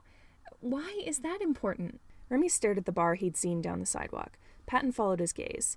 The neon sign above the bar blinked on and off. Patton squinted at it. It was flashing in a repeating pattern. Was that Morse code? Remy gazed intently at the neon sign. This fucker wants me to go where? He whispered. He stared at the sign for another minute, then heaved a sigh. Looks like we're stopping at the nearest Walmart. As Remy revved the motorcycle and pulled back into traffic, Patton only came up with more and more questions. What was this wild goose chase they were being sent on for? Was this a normal occurrence when Remy wanted to visit his friend Andy? Why was Andy doing this? However, he tried to remain patient as they drove through the streets. He wasn't sure what all of this was about, but he hoped they would be able to find out soon. He was anxious out of his mind, and being confused was certainly not helping the situation. Remy turned down another street. A Walmart came into view, and Patton couldn't resist asking the question while they entered the parking lot. Why are we here? Remy pulled into a parking spot and parked the bike. Because Andy's an asshole, he grumbled as he pulled off his helmet. You're coming in with me. You shouldn't be alone out here. Patton wasn't about to argue with that. He pulled his own helmet off, his curly brown hair falling around his face in a disheveled mess. He took his glasses off his shirt collar and shoved them on his face, while Remy did the same with his sunglasses. Patton gave a cautious glance around the parking lot, as did Remy, before they walked side by side towards the Walmart. No one in the crowd around them looked suspicious, but Patton still kept his guard up. He clutched the straps of his backpack, trying to ease his nerves. Remy entered the store first, and Patton hurried after him. Remy passed right by the carts and the shopping baskets, making a beeline for a chip display. He grabbed 2 bags of Doritos and turned towards the checkout. Patton quickened his pace so he matched Remy's speed. Why are we buying chips? Because the asshole wants chips, Remy answered bitterly. He went for the self-checkout. Patton followed, still feeling a bit lost. Remy tapped his foot impatiently as they waited in line. Patton had only ever seen him as cocky, fun-loving, and wild. This impatient, frustrated, and focused Remy was a little strange to see. Maybe Remy was worried about his friend Andy. Maybe he just wanted to get somewhere safe as soon as possible. Patton didn't know. They reached the till and Remy put the 2 bags of chips through. However, Patton was staring at the screen over his shoulder, and for some reason, a third item appeared on the screen, except it didn't describe any kind of merchandise, and the price next to it amounted to $0. The text of the third item just read, 30 Side Street. That's an address, Patton realized. Remy nodded. Yep. He shoved the chips into the plastic bag of snacks they still had from the gas station. Let's hope that's our final destination. I don't want to play this game for the next 2 hours. He tapped his debit card against the machine and strode towards the door as soon as it beeped. The thought crossed Patton's mind that maybe going through a different till and paying in cash would have been better. Cards could leave a paper trail after all. However, he just patiently waited for the receipt to print. He took it from the machine and scurried after Remy. So, what is all of this? Patton decided to ask as soon as they were outside. Is this just to meet Andy? Why is she sending us on this wild goose chase around the city? She just does that, Remy sighed. She doesn't want anyone else to find out where she is, except for us. And she doesn't want to text me the address because I could get hacked or something. Besides, I think she just likes fucking with me. Patton considered all the strange things that had happened so far. The billboard with the strange message, the radio in that person's car at the hotel, the flashing neon sign over the bar, and now the text at the checkout screen. Was Andy doing all of that? Remy gave a curt nod. She's a talented bastard. The asshole can hijack anything. Radio signals, screens, lights. She could probably cause a citywide blackout if she wanted. It's a wonder she hasn't done that yet. Patton took a couple seconds to process that information as Remy shoved his helmet back on. This Andy lady sounded dangerous. If she could control that many things and in such a short time, what would be keeping her from getting a hold of Patton's personal information and selling it off to Wrath's Blade? If they knew his location, they would be on him like moths to a lamp. Remy held up Patton's helmet. Come on, we don't have all day. Patton took off his glasses and put on his helmet. He sat behind Remy and wrapped his arms around his waist, hoping Remy wouldn't go zipping through the city like a madman. Luckily, Remy backed out of the parking spot at a normal speed. It's a short drive from here, he said. Your anxiety going to be able to hold out until then? Patton wasn't sure how to answer that question. Yeah, he decided eventually. He let his mind wander as they rode through the city. He hoped Virgil and the twins managed to find their way to Janus without too much trouble. If they'd been followed and cornered somewhere... No, he couldn't think like that. They made it. They had to have made it to Janus. He wanted to call them, or at least text to see if they were alive, but he couldn't risk them being traced back to him. Contacting them would only put them in more danger than they were already in. Would the kids being there put Janus in danger too? Patton hadn't thought so, considering Janus's more legal career choices, but what if Wrath decided to attack Chimera to get the kids so they could get to Patton? Even worse, there was always a possibility that if Wrath knew Chimera was housing the kids of Patton, who was very high up on their shit list, they might try to barter with Chimera for the kids. Patton could only hope that Janus's morals were consistent and that he wouldn't sell Patton's kids to another gang for the right amount of money. Despite his concerns, Patton did trust him. Janus may not have been the most honest person in the world, but he was always true to his word. He promised he would repay Patton someday, and today was that day. Janus would protect the kids. "We're here." Patton blinked and looked around. He hadn't noticed that they'd entered a neighborhood. It was a quaint street lined with houses, which reminded Patton too much of his own home with his kids. They had parked in front of a nice 2-story house with white siding. Remy stood. "Come on. I think this is our last stop." Patton stood with him. They both tugged off their helmets as they walked up the driveway towards the door. The hair on the back of Patton's neck stood on end, and his instincts were screaming at him to run, but he ignored that and just followed Remy to the house. Everything would be fine. He trusted Remy. Remy didn't bother to knock. He just opened the door and walked right in. Patton wanted to tell Remy that maybe breaking in wasn't the best idea. Last time Patton had broken into a house, it hadn't ended well for the people who lived in the house. But Remy didn't play by other people's rules. If he wanted to walk right into a stranger's house, he was going to walk right into a stranger's house. Patton hesitantly followed him. They emerged in a small kitchen. Just ahead was a living room with a set of blinds covering the far wall, and to the right was a hallway. It looked like a nice place. "Did you bring my stuff?" Patton shrieked in fear at the sudden voice. Remy, however, didn't even flinch. "Yeah, I got your shit." He walked towards the living room, pulling out the 2 bags of Doritos he'd bought. He tossed them on the couch. "Sweet," said the new voice. A dark hand snatched up one of the bags, and Patton heard the person rip it open. Remy looked at Patton and gestured to the couch. "This is Andy." Patton stepped past the kitchen counter and peered down.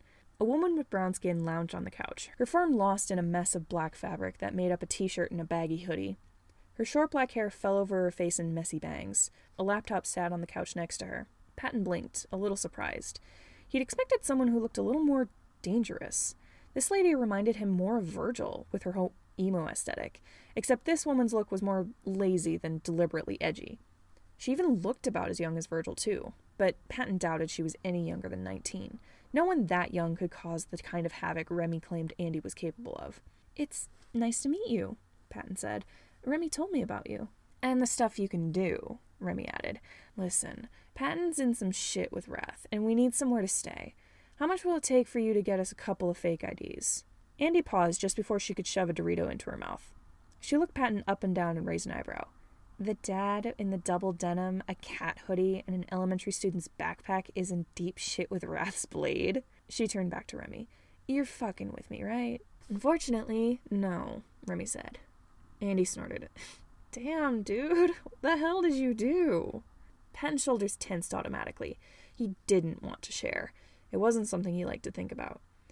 "Let's just say I'm very, very high up on their list of people they hate," Patton said.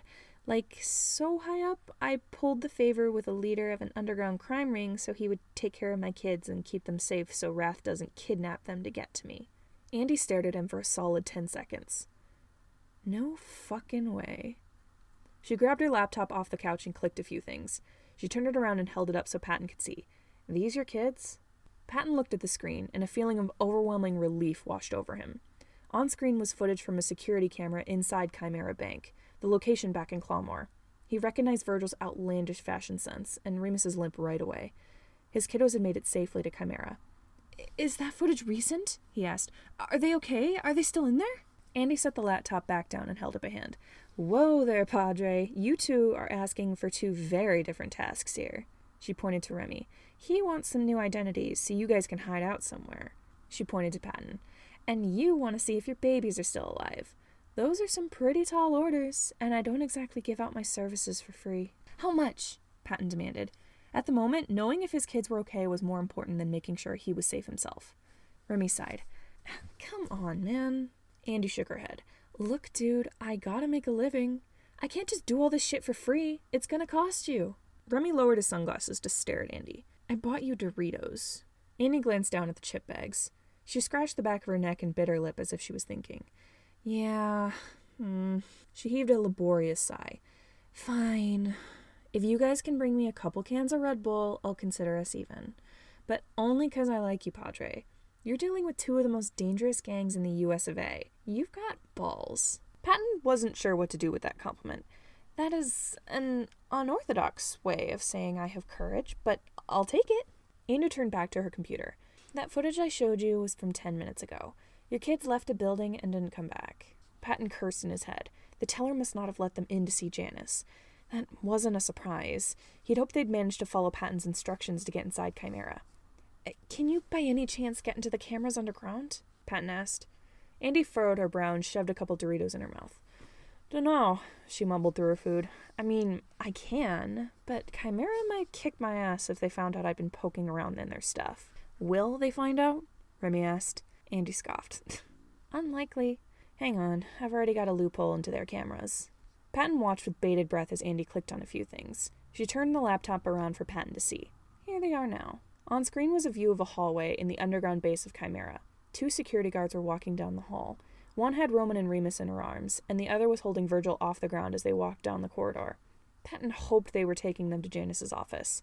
He was lucky Janus didn't kill kids. Sucks that the boss don't have cams in his office, Andy remarked as she turned her laptop back around. He's got his computer camera covered and his microphone removed. Smart guy. If you ever need to check up on them, I can probably get into their cell phones if you give me their numbers. Thank you so much, Patton said. I owe you. Andy waved a hand dismissively. Nah, it's good. I got enough money from running other gigs. Remy shoved his hands into his pockets. Now, the fake identities? Yeah, I got you. Andy grabbed a handful of chips from the bag, but she stopped before she could stuff them in her mouth. She looked up at the ceiling. God damn it. Remy furrowed his brow. What? What's wrong? Then Patton heard it. Footsteps walked around above them, and then he heard them jogging down the staircase that led into the living room. Patton stared at the stairs like a deer in headlights as someone's pajama-clad legs came into view. A man emerged from the stairwell, rubbing his eyes sleepily. He opened them and they widened. What the fuck? He shrieked in alarm at the sight of the people in his living room. He stumbled backwards and fell onto the landing. His brown hair was disheveled and his robe was rumpled as if he'd just woken up. He stared back and forth between all 3 people before him. Huh, I forgot he was home. Andy gestured to the man with one hand. Remy Domire, Patton Hart. This is Thomas Sanders. I broke into his house. Chapter 7. I already don't like the Snake Man. Janus didn't quite know what to do about the kids. DW left to get them some water from the staff room, leaving the 4 of them alone in Janus's office. The 3 kids stood near the door, the purple-haired teenager stationed a little in front of the other 2 as if to protect them. He glared at Janus, gripping the straps of his backpack tight. The 2 twins peeked out at Janus from behind the older one, staring with curiosity at the pale blotches on the left side of his face. They must have been Patton's kids. Physically, they looked nothing like him, but everything else screamed heart. The teenager had that same vigilance Patton always used to display, standing with his feet shoulder-width apart and gaze flickering all around the room as if searching for something that could be used as a weapon. No doubt Patton had taught the kids some self-defense. The younger kids, however, looked more excited and curious than afraid. The odd gleam in their eyes was the same one that Patton would always get when he saw something interesting or beautiful. Janus gestured to the couches. You may sit down, if you like. I'm sure your journey here has been taxing. The teenager narrowed his eyes further. Janus couldn't help the pang of nostalgia he got at the sight. It was the same look Patton had given him upon their first meeting. How things had changed since then. The other 2, however, rushed over to a couch without hesitation. The one in the red shirt leaped onto the cushions with an excited squeal. The other one simply flopped onto the couch and immediately grabbed at one of the soft blankets. The teenager glanced from Janus to the twins. He turned his glare back to Janus and lowered himself onto one of the cushions. Janus leaned back against his desk. The door swung open and DW walked in with a stack of cups and a pitcher of water. She set them on the coffee table and straightened. She motioned to the armchair with her head. Come on, Jan. DW sat on the armchair and leaned back, arms and legs crossed. Janus sat on the arm of the chair and looked down at the 3 children. The twin in green with the bleached streak in his hair had slid off the couch and sat in front of the coffee table to carefully pour himself a cup of water. He finished pouring, and instead of drinking it himself, he held the cup out to his twin. The boy in red muttered a thank you under his breath and took the cup. The green twin poured another cup and held it up to the teenager. The teen's eyes widened slightly, but he just smiled and shook his head with a quiet, no thanks. The green twin shrugged and sipped at the water himself. So, Janus began, do you all have names? I'm Remus, the twin in green blurted. He pointed to his twin. That's Roman. Janus raised an eyebrow at the teenager. And you are? The teenager scowled. You don't need to know. Roman pointed at the teenager. That's Virgil. Virgil, Janus repeated. That was a name he'd never heard before. It's nice to meet all of you, I suppose. I assume you are Patton's children? Yes, Virgil snapped.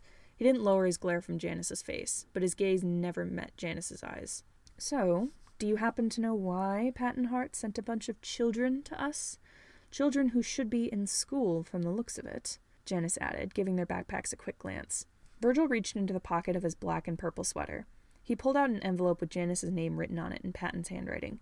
He tossed it like a frisbee towards the armchair. DW caught it in one hand and held it up to Janus. Her gaze didn't move from the teenager's face. Janus took the envelope and tore it open. Out of the envelope came 3 folded pieces of paper. Janus tucked the envelope under his arm and unfolded the papers. He scanned the paragraphs scribbled messily on the pages. Janus, I'm cashing in that favor. Take care of them for me. You don't even have to do it yourself. You can hire a nanny or just let Virgil do everything. Doesn't matter. But they need to be under your direct eye. Keep them with you at all times. Don't let Wrath anywhere near them. Don't let them out of your sight if you can help it. Just keep them safe for me. If anyone finds out you have them, make sure people know you're the one caring for them. Make threats, up your security. I don't care. Do anything you can within your power to make sure my kiddos stay alive and safe. I'm counting on you. Best wishes, Patton. Janus read the letter once, then again to let it fully register in his brain. He tucked the letter behind the other 2 pieces of paper that had been in the envelope. On one page was a couple paragraphs about each of the kids. Tips on how to care for them, Janus assumed. On the final paper was a list of phone numbers and who the numbers belonged to. Janus swallowed. So, the day had come. Wrath's blade had found Patton. He knew it would happen eventually. No one escapes Wrath. He just wasn't prepared for it to happen now. And he certainly wasn't prepared to babysit a bunch of kids. He cleared his throat and lowered the letter. It appears that I am to become your temporary caretaker for the time your father is gone. I will admit that I am ill-equipped for this, but I will do my best to keep you safe as promised. He gently folded the papers and tucked them back into the envelope.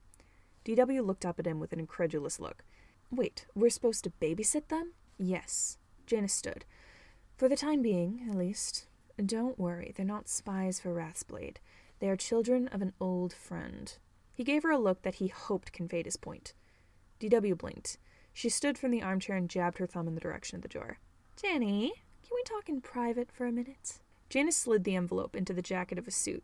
Oh, absolutely not, DW. I'm sure these children need us to watch them at all times. Great. She strode to the door and Janus followed. Don't break anything, he called to the 3 kids as he left the room. He shut the door behind him. DW whirled on him the moment the doors closed. Since when does Patton Hart have kids? Janus sighed. We knew this was going to happen eventually. Sure, I didn't expect children to be a part of it, but Patton needs us now. I still don't know if we can trust him, DW argued. She rubbed at her hip where her leg met her prosthetic. The guy is a fucking maniac, Jan. Sure, he's changed, but who's to say he's any more trustworthy now? Remember what happened when we ran into him in 2010? Janus shuddered. Please don't remind me. The Poison Dart Massacre was a nightmare. He sighed. But this is a little more complicated than a normal babysitting gig. I know you don't trust them, or Patton for that matter, but these are kids. They're probably scared.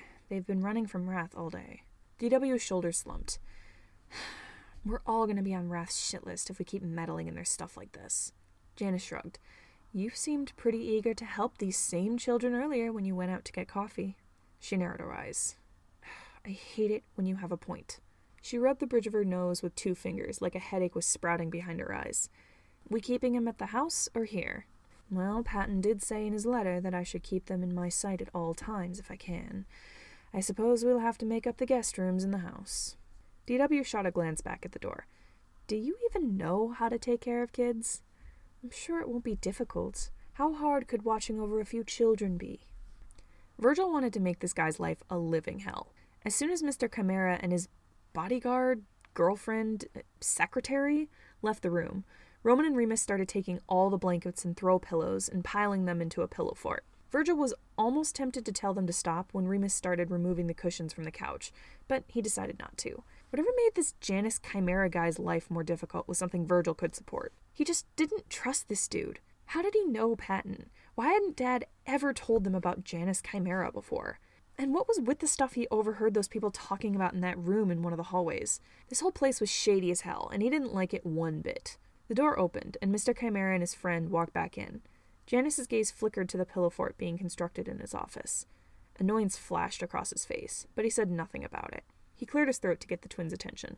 He gestured to the woman standing next to him. "This is DW. If you need anything urgent, speak to her. You will remain here until the end of the day, when it is time for me to go home. You will live with me there, and travel with me here during work days, so I can do my job and keep an eye on you at the same time. You can stay in my office during the day, and I will take you to the staff room for lunch when the time comes. Do you have snacks?" Mr. Chimera blinked at Virgil. "Pardon?" "Do you have snacks?" Virgil repeated firmly. He crossed his arms. "We always have a snack at 3. I don't like changing up our schedule." Mr. Chimera nodded. "Fair. Yes, we do have snacks in the staff room. DW can take you to it. On the topic of schedules, I do have my own to stick to, so please refrain from interrupting me too much." He strode to his desk. The woman, DW, turned and left the room, leaving the door open a crack. Virgil turned back to Roman and Remus. They were busy trying to prop up a cushion against the coffee table so they could drape a blanket over the whole thing. Virgil heard the clacking of computer keys as Janus started typing something on his computer. Virgil shouldered his backpack and leaned back in his seat, already getting lost in his boredom, despite the anxiety that made the hair on the back of his neck stand on end. There didn't seem to be anything to do in here. He didn't want to use up all the battery on his phone, and he didn't bring any books to read. He stood and walked to the door with a sigh. Roman and Remus could handle themselves in here on their own. They seemed preoccupied with their pillow fort anyways. He nudged the door open and kicked it shut behind him. He walked past DW's desk towards the door across her office. It couldn't hurt to wander the place a little, could it? They were under Mr. Chimera's protection now. No one was going to mess with him in here, would they? "Where are you going, kid?" Virgil turned around to look at DW sitting at her desk. "Gonna look around," he answered. "Is that allowed?" DW nodded. "Yes, just hang on." She opened a drawer in her desk and rummaged around. She plucked something from her desk and tossed it to him. "Just in case." Virgil fumbled with it and it almost fell to the ground. He managed not to drop it, and he stared down at the thing DW had thrown him. It was a black pin with the Chimera logo on it, a bright yellow 2-headed snake. "It'll let everyone know you're authorized to be here," DW said. She gave him a small smile. "I hope you know that you're safe here. If anyone gives you any problems, come talk to me. I'll knock some sense into them." Virgil stared at her. He thought she'd been annoyed by Virgil's sudden presence here. "Thank you," he said. "Stay safe, hon." She turned back to the computer on the desk in front of her. Virgil stuck the pin through his shirt. He straightened his sweater to make sure the pin was visible. He glanced towards the door, but now he wondered if exploring really was the best idea. What if he bumped into someone in a hallway and they asked why he was there? What if he got lost and had to ask someone for directions? What if? So many scenarios rolled through his head. He already had a stressful enough day, and it was only past noon. He shouldn't make things worse by purposely going out and interacting with people he didn't know. But he didn't want to stay here and be a bother to Mr. Chimera and his friend. "You okay, kid?" Virgil looked up. DW was staring at him with one eyebrow raised. It took him a moment to realize he was chewing on his bat necklace. He took it out of his mouth, face flushing with embarrassment. "Yeah, I'm good." DW gestured to the couch across the room. "You can stay here if you want. I don't mind a little company. I've got books you can read, too." Virgil hesitated. He didn't want to be a bother. "I don't know," he muttered. "I can just go if I'm—" "You're not bugging me," DW assured him. "You can stay here. I get it. I don't always want to be in the same room as Jack the Fibber in there." She pointedly jerked her head towards the door to Mr. Chimera's office. Virgil glanced from Janus's door to the couch. "Are you sure?" "Absolutely," DW said. "Go ahead, kid. Get comfortable." She turned back to her computer. Virgil raised his bat necklace back to his mouth. He couldn't help but wonder if she was lying about him not being a bother, but he decided that saying anything more about it would just be bothering her more. He trudged over the couch and sat, feeling a little awkward. He glanced at the short bookshelf next to the couch. He spotted a couple familiar titles, but he didn't want to disturb her things. He glanced up at her. She seemed absorbed in her work now. She might not notice if he read a book or two. He scooted closer to the bookshelf and peered at the titles. He spotted Fahrenheit 451 on the shelf and reached for it, tugging it out of the mess of books and flipping it open. He'd read it before with Dad and Mr. Minder, but it was a good book, so he might as well read it again. For the first time all day, he sat back and let himself relax, just a touch. Just for now. Chapter 8. Oh God, I made an 11-year-old cry. Remy lowered his sunglasses to stare at Andy. You broke into someone's house? Andy shrugged. I'm unpredictable like that. She shoved another handful of chips into her mouth. Patton turned to the man, Thomas, who was still staring at them like they were ghosts. We're sorry for breaking in like this, Patton blurted. We didn't know this wasn't Andy's house. We'll leave. He grabbed Remy's sleeve and tugged him towards the door. Come on, you two. Thomas Sanders blinked at them. His shocked expression morphed into one of exasperation. He heaved a great sigh and pushed himself to his feet. Andy, I've changed the locks 5 times. How do you keep getting in? I'm special, Andy said through a mouthful of chips. Thomas shook his head and turned to Patton and Remy. Sorry, you're welcome to stay. He gestured to Andy with one hand. Andy comes in here a lot. I'm used to it. I just wish you would give me some warning beforehand, because I am not prepared for company. He shot Andy a glare as he straightened his robe. He gave Patton and Remy an apologetic smile. This isn't the first time I've had unexpected guests. Feel free to sit and get comfortable. Remy didn't hesitate to flop on the couch next to Andy. Patton, however, wanted to make sure he wasn't intruding too much. Are you sure? He asked. We can leave if you... Thomas waved a hand. It's fine. Seriously, don't worry about it. It's not the first time I've taken in strangers. He folded his robe over his shirt and strode to the kitchen. I'll get you some late lunch. Patton raised an eyebrow, and his suspicions rose with it. This is a normal occurrence for you? If this guy was involved with Andy, who was involved in illegal things and might have worked with Wrath before in the past, who was to say Patton could trust him? This Thomas guy seemed perfectly fine, but Patton couldn't be too cautious in a situation like this. Thomas opened the cupboard and rummaged through it. Yeah, Andy brings people here all the time. Sometimes I wake up and she's sitting at the end of my bed like a sleep paralysis demon.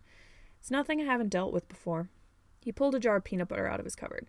Is anyone okay with PB&J for lunch? We don't need anything, Remy said. He lowered his sunglasses and twisted around in his seat to face Thomas.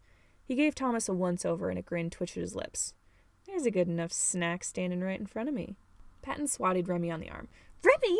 He ignored the blush on Thomas's face that appeared at the compliment. I'm sorry about him. He flirts with anything that moves. It's all right, Thomas said, his voice an octave higher. He cleared his throat and put the peanut butter back into the cupboard. So, what kind of stuff are you guys involved in? Patton didn't want to answer, especially since he didn't know this guy, but Remy piped up before he could say no. Running from Wrath's blade, counting on Chimera to keep Pat's kids safe. You know how it goes. Thomas raised an eyebrow. Damn. Well, I don't know exactly how you ended up in this situation, but you can stay here for as long as you need. Andy set up signal jammers here a long time ago. No one can track you. Patton took a deep breath. Look, I'm sorry for being so paranoid, but I need to be cautious because Wrath is trying to track me down. How do I know I can trust you? Thomas leaned against the counter and looked Patton dead in the eye. Do you want the short explanation or the long explanation? Whichever one makes you happy, babe, Remy said, smirking at Thomas. Andy snorted and shoved more chips into her mouth. Thomas cleared his throat and looked at the ground. Short explanation it is. He rolled up the sleeve of his robe and held out his forearm for Patton and Remy to see. Remy lowered his sunglasses again. Damn, Andy, you didn't tell me your hot friend was a bad boy with tattoos. Wrapped around Thomas's forearm was a tattoo of a bright yellow snake with 2 heads. One head looked as if it was lunging out of his skin with its fangs bared. The tail of the snake twisted around and rested on the back of his hand. He lowered his sleeve. I used to help Chimera protect victims Wrath was targeting. I'm not with them anymore, but I'm not going to sell you out to Wrath. Patton raised a hand and scratched his left shoulder as he stared at Thomas's arm. Okay, he said finally. He lowered himself onto the couch next to Remy, nails still scratching his shoulder through the denim. I guess we can stay. For now. Works for me, Remy said, his gaze fixed on Thomas. Thomas avoided Remy's gaze, and his face flushed. I'll go make up a guest bedroom. Andy, if you're staying, you're sleeping on the couch. Andy gave Thomas a thumbs up. Thomas turned and jogged up the stairs. He's cute, Remy said as soon as Thomas was out of earshot. He looked at Andy. Andy, I have 2 questions. Andy shrugged. Shoot. 1, is Thomas gay? And 2, is Thomas single? Yes and yes, Andy said through a mouthful of chips. Go get him, Tiger. Remy went to stand up, but Patton grabbed his sleeve and pulled him back down onto the couch. No, you are not flirting with the man who's keeping us safe. Remy deflated like a balloon. But why not? Because we're running from a super dangerous gang and we can't afford to make attachments, especially not with someone we just met. We don't know if we can trust him yet. And I know that's super hypocritical of me to say, considering I will get emotionally attached to a butterfly if it lands on my hand for less than a minute, but seriously, Remy, this is dangerous and scary. Remy sighed. Pat, I hate to break it to you, but you need to loosen up. I know our lives are in danger, but you can relax here. You trust me, I trust Andy, and Andy trusts Thomas, so I think we can trust him too. Besides, he used to work with Chimera. Chimera's better than Wrath, more or less. This guy can help us if you let him. Patton gripped his shoulder, digging his nails through the denim jacket. Remy was right. As much as Patton couldn't afford to trust everyone he came across, he couldn't afford to trust no one at all. If Andy and Thomas could keep him safe and figure out how to throw Wrath off his trail, maybe it would be worth it to stay for a bit. He leaned back on the couch. He may have been safe for now. He could only hope the same for his kiddos. Janus still had no idea what to do about the children in his office. The twins weren't too disruptive. They simply messed up all his couches to make a pillow fort and continued to do so for the next 15 minutes. They were a little louder than Janus would have liked, but he said nothing about it and tried to focus on his work. It wasn't too difficult to ignore them and keep sending emails and calls. Things got a little louder when the kids opened their backpacks and started playing with some toys they'd brought along, but Janus figured he could bear it. However, it was much harder to stay focused with the kids shouting about robots and princes and cars and a variety of other things that Janus didn't particularly care about. He stared at his computer screen, trying to come up with words to write so he could assign someone to kidnap a specific person who hadn't yet repaid their debts, but his thoughts were constantly interrupted by the two twins squealing at each other and laughing. He wished they would be quieter. It was impossible for him to work like this. Was this what it was like to have kids all the time? One of them screamed happily, and Janus clenched his fists in annoyance. "Can you be quiet?" he snapped. The squealing and shouting stopped as if someone had pressed a mute button on a TV. He glanced up past his screen and saw the two kids staring at him. The one in the red shirt, Roman, hunched his shoulders and disappeared into the pillow fort they'd made. The other one, Remus, narrowed his eyes at Janus. He crawled into the fort after his brother. Janus took a deep breath. At least now it was quiet. He kept working. The only sounds he heard were the hushed whispers of the kids in their fort. Well, it was better than the screeching and yelling, at least.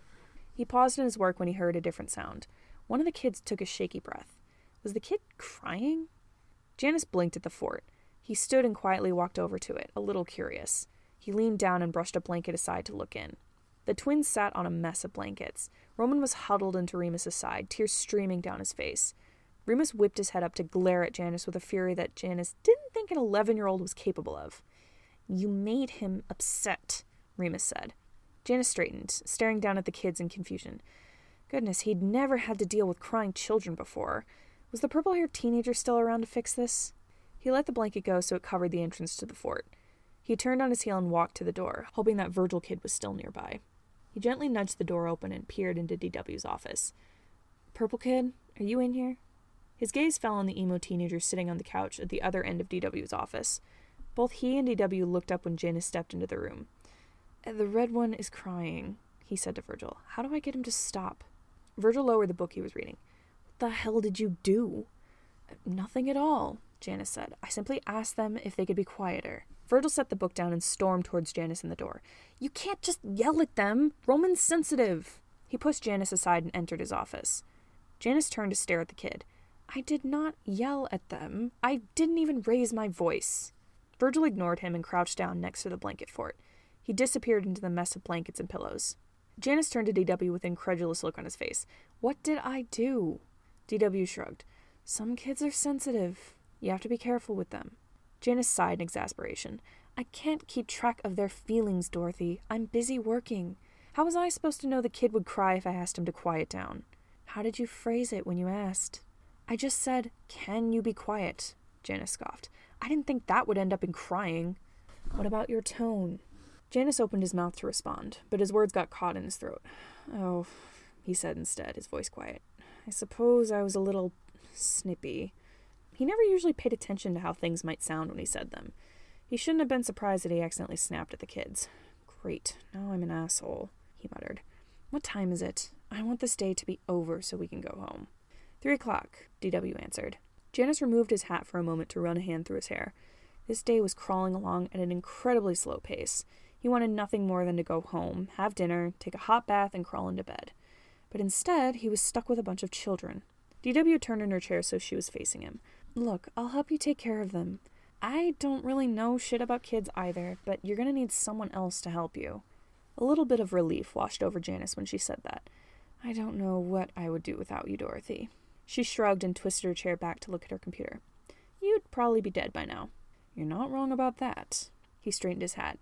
I suppose I should monitor my tone when speaking to the children from now on. Thank you for pointing that out, DW. He walked back towards his office. He paused when he passed the blanket fort, wondering if he should try to speak, maybe utter a quick apology, or offer them help with anything they might need. But they seemed occupied in a quiet conversation amongst themselves, so he chose not to intervene. They could sort things out themselves. He continued to his desk and sat down, ready to get back to work. He started typing out the email he'd been in the middle of writing when he was interrupted by the kids and their childish dilemma. However, speaking of the kids, Patton had said to keep them as safe as possible.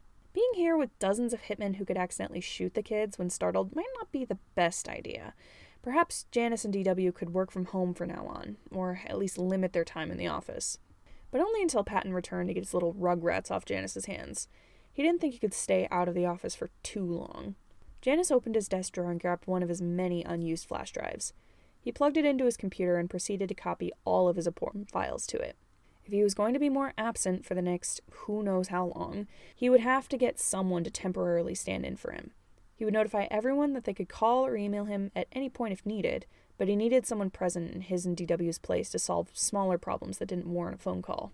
The door swung open. DW sauntered into the room with a large bag of chips and a package of cookies in her hands. She stopped in front of the pillow fort and nudged a blanket aside with her foot. She leaned down to place the bag of chips inside. You said you had snacks at 3, she said. If you don't want those, I can get you something else. The hushed voices from inside the fort stopped. Thank you, said a voice so quiet Janus couldn't hear who it was that spoke. DW let the blanket swing back over the entrance. She turned and walked towards Janus. You're eating something, she ordered as she set the package of cookies on his desk. No buts. Janus looked from the cookies to DW's face. He didn't have time to snack. He was busy. However, he knew she wouldn't stop bugging him until he actually ate. He sighed and reached into the package to grab a cookie. Fine. By the way, I am thinking we should limit our time here for the children's sake. I don't want them running into any hitmen and getting punched in the face for it. I was thinking we should only spend mornings here from 9 to 12, and then return home. Does that sound like a suitable plan? DW just smiled, obviously satisfied at the fact that she had gotten him to agree to eat something. Whatever works for you, Jan. She turned on her heel and walked to the door. Enjoy your snacks. With that, she left his office and shut the door behind her. Janus dejectedly bit into a cookie. He didn't like random factors throwing a metaphorical wrench into his schedule, and these kids were like a whole toolbox being tossed into his life. He knew next to nothing about kids, let alone teenagers. He glanced up at the blanket fort. A tiny bit of guilt settled into his gut. Maybe an apology for making one of them cry wouldn't be a bad thing. He took a deep breath and stood, trying to figure out what to say. As an afterthought, he grabbed the package of cookies in one hand. Children liked cookies, didn't they? That might help smooth some ruffled feathers. He walked across the room and stopped in front of the fort. He used one hand to lift the blanket out of the way, crouching down so he was on their level. The teenager glared at him from within the blankets, the red twin huddled into his side. You've done enough, he growled. The green twin crossed his arms and narrowed his eyes in a crude imitation of his older brother's glower. Oddly enough, the 11-year-old's glare was almost scarier with the sheer amount of rage he was radiating. Virgil looked like his anger had settled into distaste and annoyance, but Remus looked like he could and would attack Janus as soon as his brother gave the word. Janus suppressed a sigh. Look, Roman, was it? The twin in the red shirt peeked out of Virgil's hoodie fabric for a moment to look at Janus with a tear-streaked face. Janus had hardly ever seen a child cry in his life, but the sight was truly, well, pitiful might be the best word to describe it, and sad. He cleared his throat. It has come to my attention that I snapped at you earlier. My intentions were never to cause you distress, but since that was the result, I apologize. He offered the open package of cookies out to them. Perhaps a few cookies might make up for it? Roman blinked. He looked from Virgil to Remus to the cookie package to Janus. He scooted out of Virgil's embrace and reached for the package. He grabbed 3 cookies in his hand. With a shy glance at Janus's face, he started munching on a cookie. Thank you, he mumbled through a mouthful of cookie. Janus couldn't help the small smile that appeared on his face. He offered the package to Remus. You can have some as well. Remus's eyes widened. His anger faded into suspicious curiosity.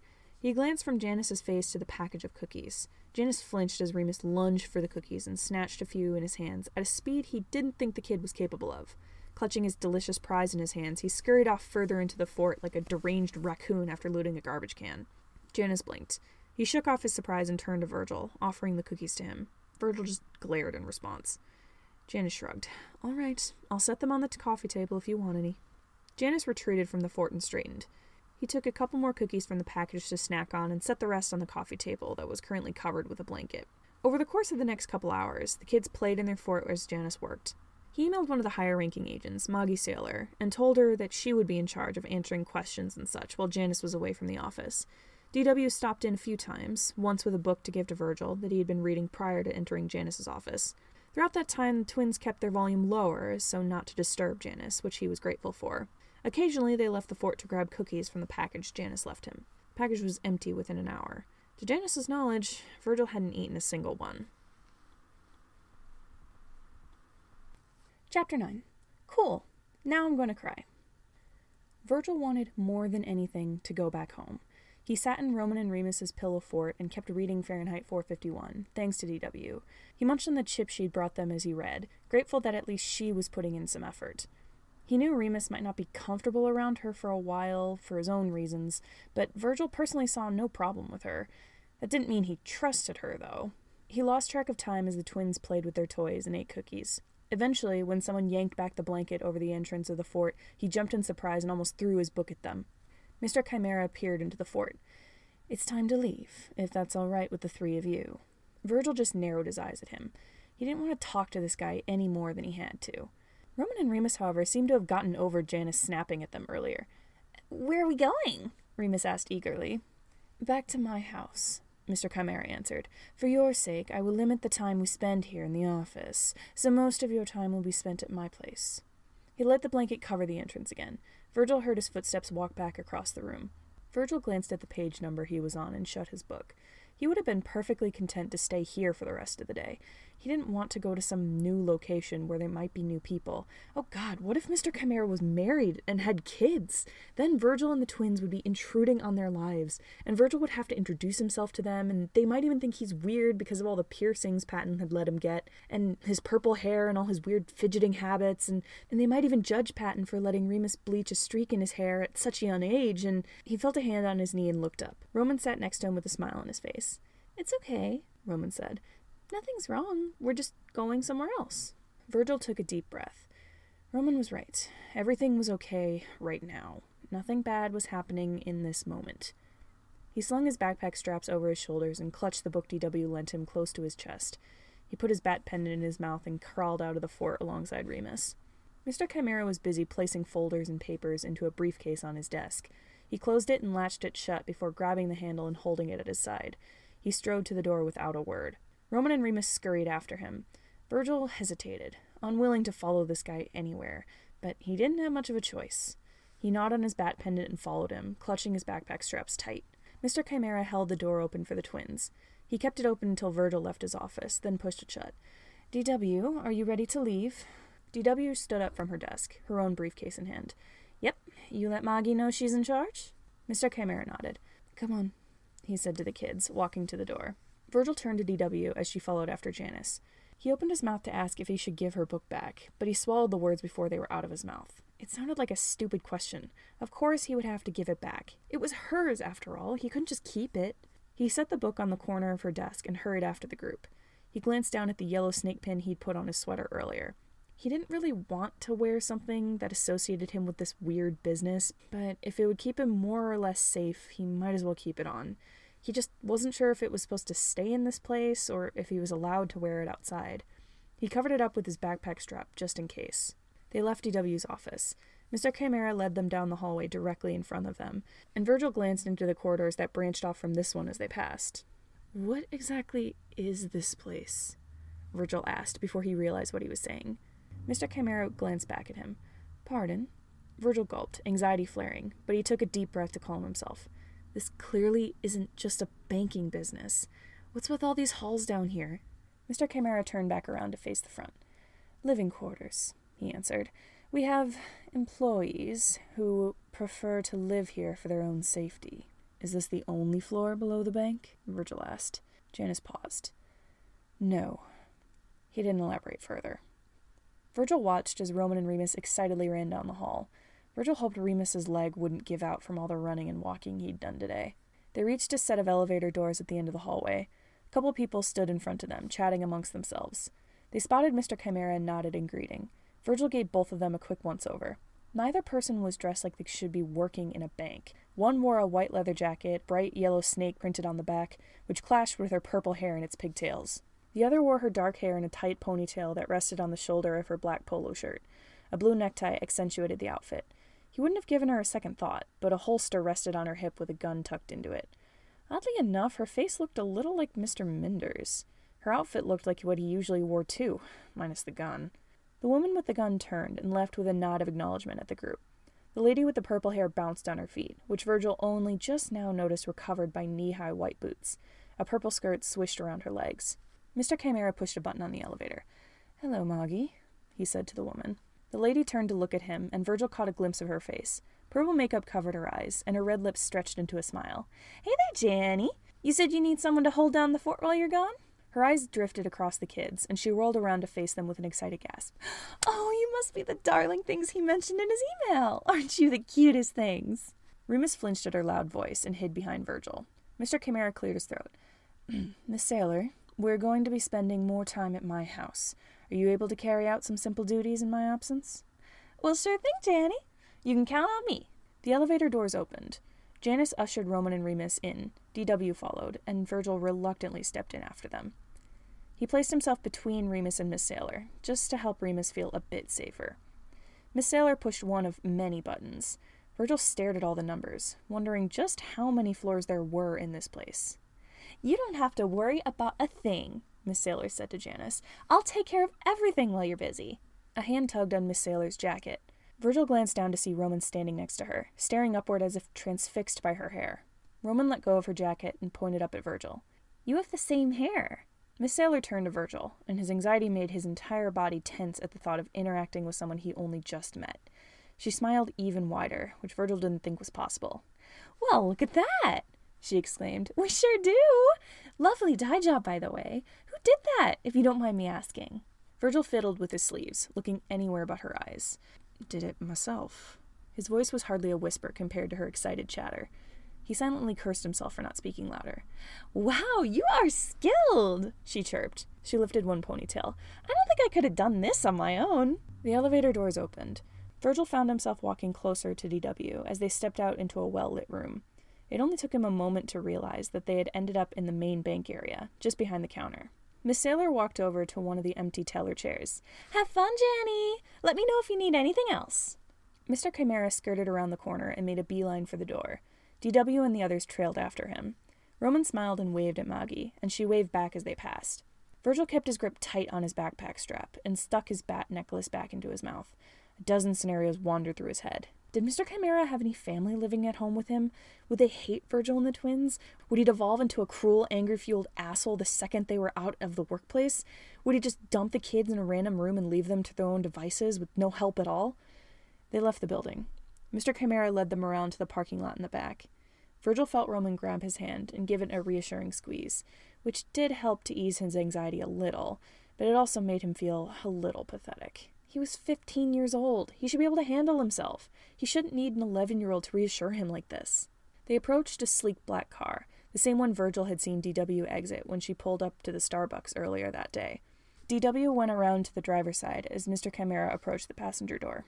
He grabbed the door handle of the back of the car and opened it. He stepped aside, holding the door open like he was some sort of chauffeur. "Come on, then," he prompted. Ronan and Remus dashed for the open door. Mr. Chimera flinched back in surprise as Remus leaped into the back seat, followed by an equally excited Roman. Virgil couldn't suppress a snicker at his startled face. Virgil hefted his bag and trudged to the car. He didn't spare Mr. Chimera a second glance as he slid into the seat. As Mr. Chimera shut the door and sat in the passenger seat next to DW, it gave Virgil a moment to process just how nice the inside of the car was. The leather seats were probably the most comfortable thing he'd ever sat on. He had so much legroom between his seat and Mr. Chimera's, he could stretch his legs out all the way. There was an outlet in front of the middle seat so they could plug in their phones if needed, and the air conditioner must have been going earlier because it was nice and cool inside the car. He hated it. He hunched his shoulders and sank into his seat with a scowl.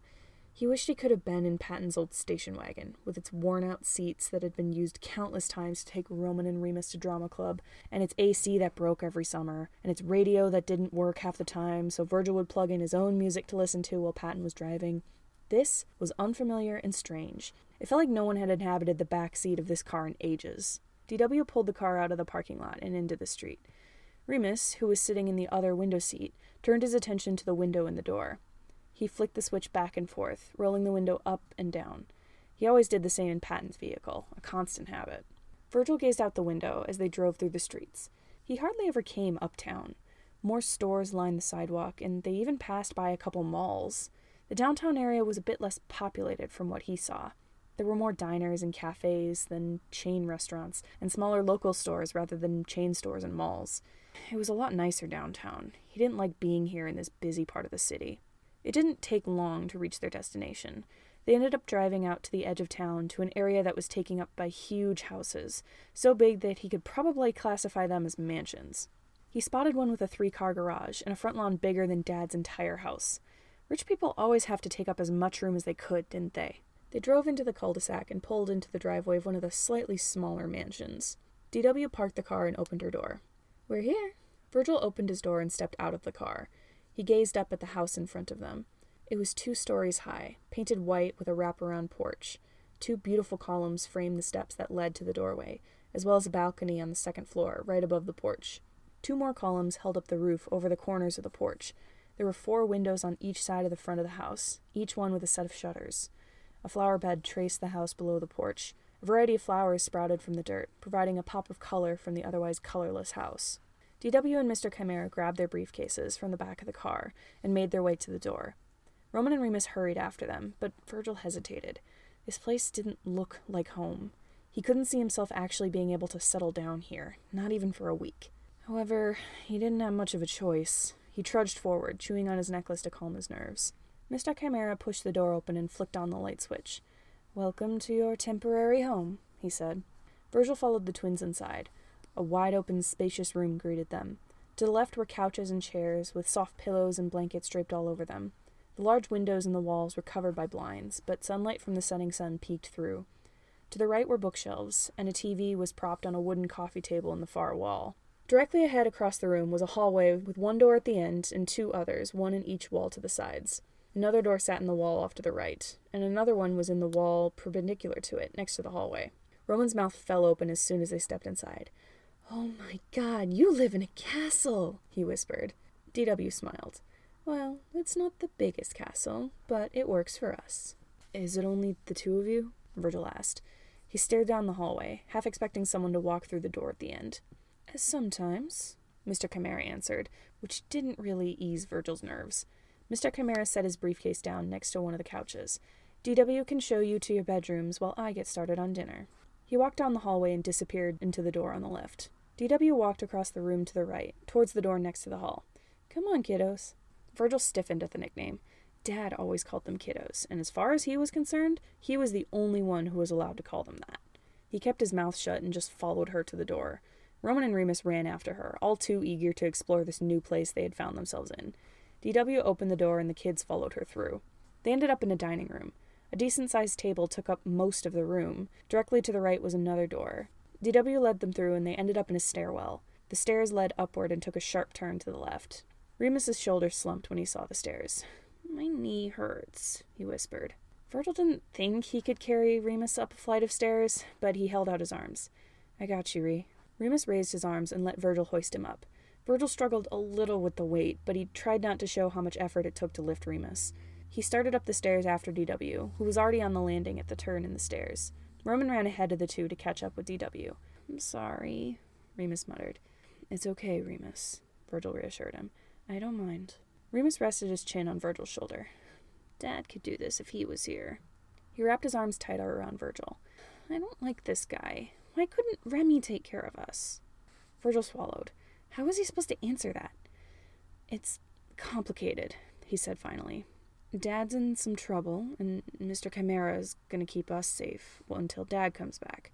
Remy is trying to keep Dad safe. He reached the landing and looked up at DW, who had already reached the top of the stairs. DW glanced behind her to see if they were behind her. She set her briefcase down and started back down the stairs towards them. "Oh, sorry, I can help if you need—" "I got him," Virgil interrupted, feeling Remus tense up in his arms. Remus clearly didn't want to be close to her. Virgil wasn't going to hand him off to her just because she could carry him easier. DW picked up her case and walked back up the stairs, where Roman was waiting. They reached the top of the stairs and turned to the left. A short hallway stretched ahead of them, a door on either side. It led into another open living space. DW set her briefcase next to the door on the left and continued out into the living area. Virgil and Roman followed. A door stood in the opposite wall, leading out to the small balcony at the front of the house. The living space was smaller than the one downstairs, but it still housed its fair share of couches and armchairs. 2 doors sat in each wall to the left and right. DW glanced to the 4 doors. "Those are the bedrooms. Those ones are smaller," she said, pointing to the doors to the right of the room. "So I don't know if you guys all want your own rooms, or if you want to stick together." "We got it," Virgil interrupted. He sat Remus down. "I'll take a smaller one. You two stick together." Roman and Remus exchanged a glance that Virgil couldn't quite decipher. "You sure?" Roman asked. Virgil nodded and hefted his backpack. "I'll be fine. Go get settled." Roman and Remus seemed to hesitate a little, but they turned and walked side by side to one of the bigger bedrooms. Virgil started for the smaller rooms, but was pulled to a stop by his backpack. He whirled around and DW let go of his bag. "Listen, kid," she said, her voice soft as if he was a piece of glass that might shatter if she spoke too loud. "I know the situation is scary, and it's going to take a while to adjust. You don't have to be afraid to ask for help. If you don't want to talk to Janus, that's fine. You can always come see me if you have a problem. My room is just down there." She pointed down the hall to the door she'd set her briefcase in front of. "I'll be there if you ever need me during the night." With that, she turned and walked to her room. Virgil stood there, wondering why she was being so open to helping him. He only met her that day. Was she trying to be condescending? He couldn't tell. He walked to the bedroom across from Remus and Roman's. He opened the door. Inside the room, the walls were all white, as were the sheets and comforter on the bed. A wooden dresser sat off to the side next to the closet doors. It was completely empty, void of any sign of life. He stared at it. The thought of staying in this blank room in this house made an awful feeling settle in his stomach. This wasn't home. He had left his home in favor of this washed-out, lifeless mansion. He didn't know where Dad was or if he was even alive. Roman and Remus would have to adjust with Dad's permanent absence if he died. All of their personal belongings were left behind in their home, their real home, not this rich person's empty mansion. Virgil reached into his pocket and took out the letter Dad had given him. He still hadn't read the rest of it. He wasn't even sure if he wanted to. If Dad turned up dead in a few weeks, Virgil didn't want to waste his last words to him right now. Knowing this letter might be the last time Dad would ever speak to Virgil made that bad feeling in his gut grow more intense. Everything had been fine just yesterday. It was just a normal day. Dad made pancakes for breakfast with Roman's help. Remus had insisted they all go out to the nearest diner for lunch, and Virgil and Dad had made homemade pizza for supper. Virgil had watched 3 Disney movies in a row with Roman and gone outside to play with Remus that afternoon. Dad had put them all in bed that night with his usual smile and kiss on the forehead. Nothing had been different. Nothing had warned them about this sudden, drastic change, the danger they would all be in, the people they would be stuck with. Virgil took off his backpack and dropped it on the floor. He leaned against the closed door, holding Dad's letter close to his chest as the knot in his stomach gnarled and twisted itself into something awful. Now that he was alone, all the bad feelings he'd been suppressing all day bubbled up to the surface. He missed Dad. He wanted to go home. He wanted to take Roman and Remus out of this place, go find Dad, and drive home in Dad's old station wagon while blasting MCR from the speakers. Tears welled up in his eyes. He wiped them away, but once they were out, it was like a dam broke inside of him. His breath hitched with sudden sobs. He put a hand over his mouth in an attempt to stifle them, but he couldn't stop crying now that he'd started. He slid to the floor and curled into a ball, as if that would stop the dread settling into his gut. Why did this have to happen now? Why did this have to happen at all? He pulled his hood over his head and clutched Dad's letter in both hands, careful not to fold or crinkle the paper too much. He wiped his eyes with his sleeve, vaguely aware that it would smudge his eyeshadow. He didn't want to be here. He wanted to find Dad. He didn't even know if Dad was alive, or if the people he was running from had found him and killed him. Or maybe they had found him and hadn't killed him yet. They were doing something worse, something awful and painful. Virgil choked out a sob at the thought. He set the letter aside so it wouldn't get crumpled, and instead grabbed his backpack. He folded his legs crisscross applesauce, unzipped his backpack, and grabbed the cat plushie Patton had given him long ago. Roman had named it Miss Snuffles the moment he saw it, and just the memory of that, when they were all together as a family, made Virgil want to cry harder. He hugged Mrs. Snuffles and let the tears fall. Chapter 10. Cuddling with my hot best friend in bed is totally platonic. Patton could not stop worrying. He couldn't stop worrying when Thomas showed him and Remy to the guest room. He couldn't stop worrying when Remy went outside to move his motorcycle into the garage. He couldn't stop worrying when Thomas went out alone to get supper from the nearest fast food place. Patton could tell Remy was starting to get concerned for him. Patton couldn't blame him. It must have been concerning to see Patton so uncharacteristically anxious. But Patton couldn't help it. His kiddos were more or less safe, but he didn't know how they would adjust to living with Janus. Would Janus get annoyed by Remus's habitual tics and his inability to walk for too long? What about Roman's sensitive emotions? Not to mention Virgil's anxiety, along with his near-constant stimming and occasional meltdowns. He didn't adjust well to change either, so he might get angry and snap at Janus, and who knows how Janus would react to that? Then there was the ever-present threat of Wrath's blade lurking around the corner. If they hadn't followed the kids to Chimera, they certainly had people stationed nearby that would have at least seen the kids go in. There was no doubt in his mind that they knew exactly where his kiddos were. And who was to stop them from trying to break in and grab the kids so they could keep them hostage until Patton gave himself up? "You okay there, Padre?" Patton jumped and looked behind him. Andy sat on the kitchen counter, a container of chicken nuggets in her lap. She stared at Patton with a confused sort of curiosity. Patton gave her a polite smile. "I'm fine, thanks for asking." Remy glanced up from the TV screen, which was showing an episode of The Office. "Darling, you do not look okay," he said. "You look like shit." "Really? I thought I looked like a dad," Patton said automatically. Thomas snorted from where he sat on the couch wrapped in a blanket. "Good one." Remy sighed and rolled his eyes. "Thomas, honey, Patton's bad jokes aren't the issue here." Remy took a french fry from his container and pointed it at Patton. "Pat, you need to relax for a bit. The issue with your kids is currently out of your hands. We can't contact Mr. Chimera. We can't contact your kids. We can't go back to the city and pick them up to take them with us. We can't do anything. There is nothing we can do. We've made the decision to come here, and we need to settle into it. Let's just watch The Office and chill out, okay, babe? Now eat your onion rings or I'll eat them for you." Patton looked down at the little bag of onion rings in his hands. He didn't feel like eating. He felt like running all the way back to the city himself to be with his kiddos. His left index finger twitched as his anxiety spiked. He clenched his fist to stop it. Patton dejectedly munched on his food and tried to focus on whatever the heck was happening on the TV screen. Thomas seemed totally invested in the show. Patton wouldn't be surprised if the guy completely forgot he had company. Andy was ignoring the show, gaze fixated instead on the screen of her laptop. Remy seemed less invested in the show and more interested in Thomas. It was hard for Patton to keep his attention on the show when no one else but Thomas seemed to be paying attention to it. He finished off his food and stood up, his fast food wrappers in hand. "Thomas, sorry to be a bad guest, but would it be all right if I went to bed now?" Thomas looked up at Patton and blinked as if he'd forgotten he was even there. "Oh, yeah, sure, go ahead. You can shower if you want. Bathroom's right across from the guest room." Patton stepped past Remy and walked to the stairs. He muttered a quick apology as he skirted around Thomas, but Thomas didn't seem to notice or care. Patton trudged up the stairs, clutching his black denim jacket around his shoulders. He hadn't taken it off, nor had he taken off his backpack. If he had to run, he didn't want to be forced to leave his stuff behind.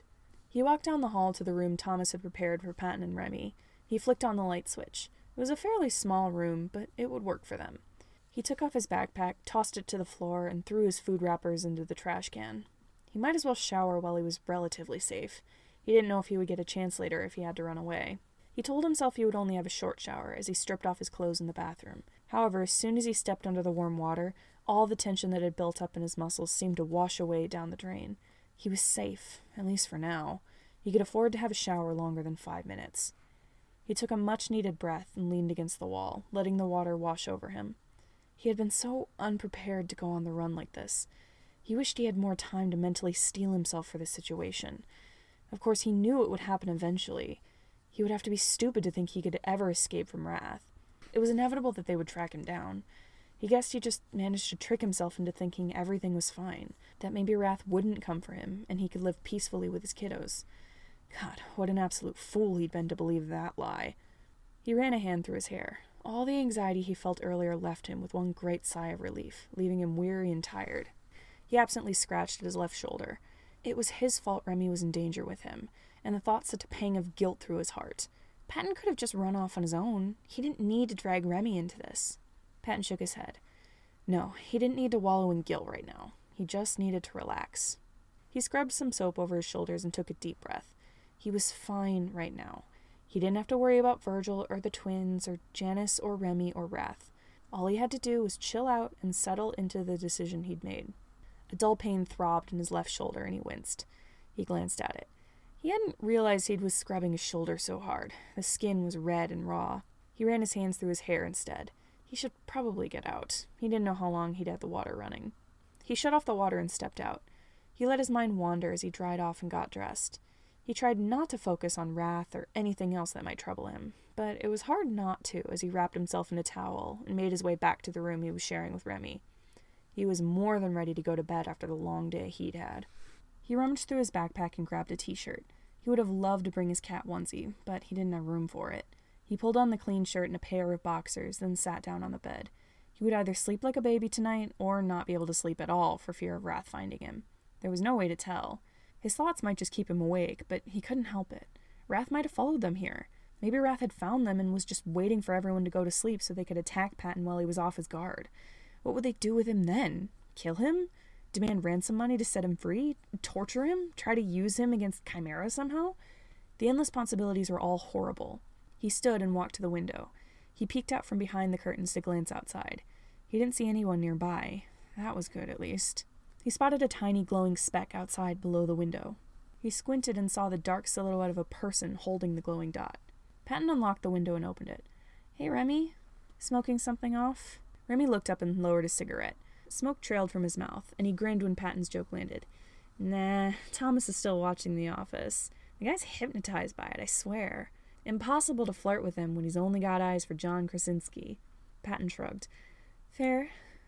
He waved away a cloud of smoke that drifted upwards.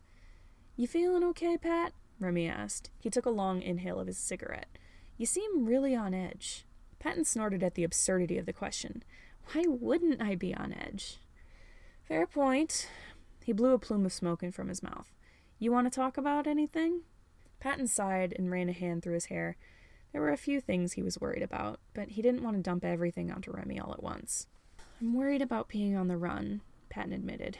He didn't want to disclose anything else. Besides, Remy probably already figured that he was worried about Virgil and Janus and the twins. "What about it is worrying you? I mean, aside from the obvious." Patton's left pointer finger twitched again. I don't know. I just don't want anyone to catch up to us. Wrath could find us. Maybe Chimera could even come after us. If Janus doesn't want to deal with the kids, the cops might come after us too." Remy gave him a sympathetic smile. "Pat, babe, I know things are stressful right now, but you can chill. We're safe." He took a drag from his cigarette. "Would it make you feel better if I came inside?" Patton hesitated. It would make him feel better. Remy was outside and anyone could see him, but Patton didn't want to be a bother. However, Remy must have understood the look on his face. "I'll be right there, hon." He stamped out his cigarette and turned to the door. Patton retreated from the window and pushed it shut. He felt bad interrupting Remy, but with all the concerning thoughts swimming around in his head, he didn't want to be alone. He needed someone to be there and tell him everything was going to be fine, even if it wasn't. The bedroom door swung open and Remy strolled in. "Get in bed, babe. You need your rest." Patton sat on the bed with a sigh. "Thanks, Rem." "No prob, honey." He shucked off his jacket and tossed it next to where he'd thrown his bag of snacks earlier. Patton pulled back the covers as Remy took off his jeans. "Rem?" "Yeah?" "Do you think we're going to get out of this alive?" Remy tossed his jeans aside and took his sunglasses off, brow furrowed. Honestly, Pat, I don't know. I mean, I've run from gangs before, but this is a whole crime organization. The morals aren't exactly airtight." He rummaged around in his mess of stuff. "I think we should be fine, but just in case." He grabbed something from the mess and held it up. "I'm keeping this under my pillow." Patton stared at the pistol Remy held in his hand. "Where did you get that?" Remy flicked off the light and sat on the bed. He scooted to the side closest to the wall. "I've had this thing for years, honey. You don't need to know who I got it from." He clicked the safety on and tucked the gun under his pillow. "You still got that knife I gave you?" Patton leaned down and reached into the pocket of his denim jacket. He held up the pocket knife Remy had given him at the gas station earlier. "Put that under your pillow. If anyone sneaks up on us, you're in charge of slicing their head off. Or, just threaten them if murder ain't your thing." Patton shoved the knife under his own pillow. Normally, having weapons around only made him more anxious, but now they made him feel just a little bit safer. Remy slipped under the covers and lied down. "Come on, babe. Bedtime." He patted the pillow on Patton's side of the bed as an invitation. Patton draped the covers over himself and laid down next to Remy. He stared up at the ceiling through the dark. "Rem?" "Yeah, hon?" "Can you just tell me things are going to be okay? Even if you think they aren't, can you just tell me they are?" He felt Remy roll closer and wrap his arms around Patton's waist. "You don't have to worry about a thing, darling," Remy said quietly. "We're going to be perfectly fine. We'll get to go home, and you'll get to be with your kiddos." He snuggled up to Patton and ran a hand through his hair. "We're gonna be okay." Patton knew Remy was likely lying, but he listened to Remy's words anyway and told himself it was the truth. He took his glasses off and set them on the nightstand. Remy tangled his fingers in Patton's hair. Patton snuggled into his arms, trying to relax. They were fine. Everything was going to be okay. It had to be okay.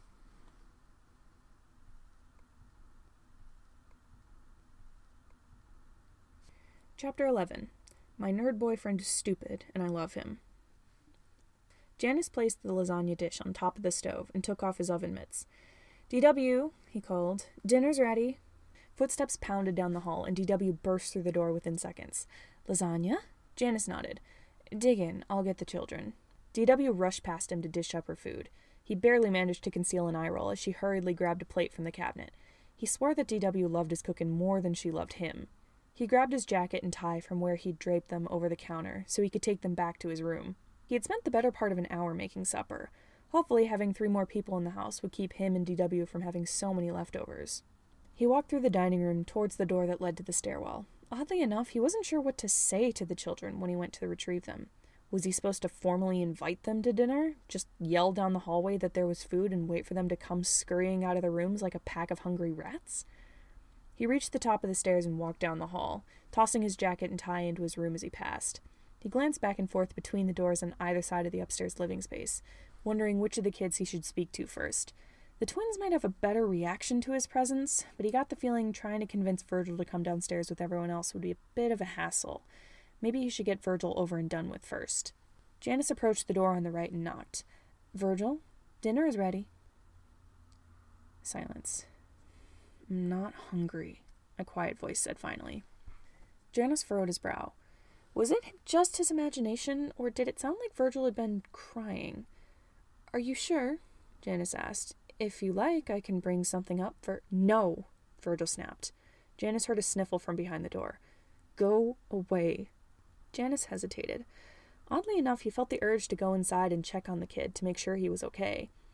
However, he wouldn't know the first thing about dealing with an upset child. He decided to leave the issue alone. "All right," Janus relented. "If you're sure." He turned and walked to the other door, trying to ignore the sinking feeling in his gut. Remus, he said as he knocked on it. "Dinner is ready." Rapid footsteps ran to the door. It opened a crack and 2 pairs of brown eyes peeked out at him. "What are we having?" Roman asked. "Lasagna." Roman and Remus exchanged a glance that Janus couldn't decipher. They both burst out of the room and hurried down the hall to the door. Janus blinked, taken aback by their energy. They must have been hungry. He followed them down the hall, straightening his hat as he walked. The 2 kids had stopped at the top of the stairs.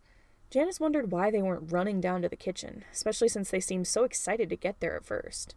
Roman hopped onto the first step and held a hand up to Remus. "Come on."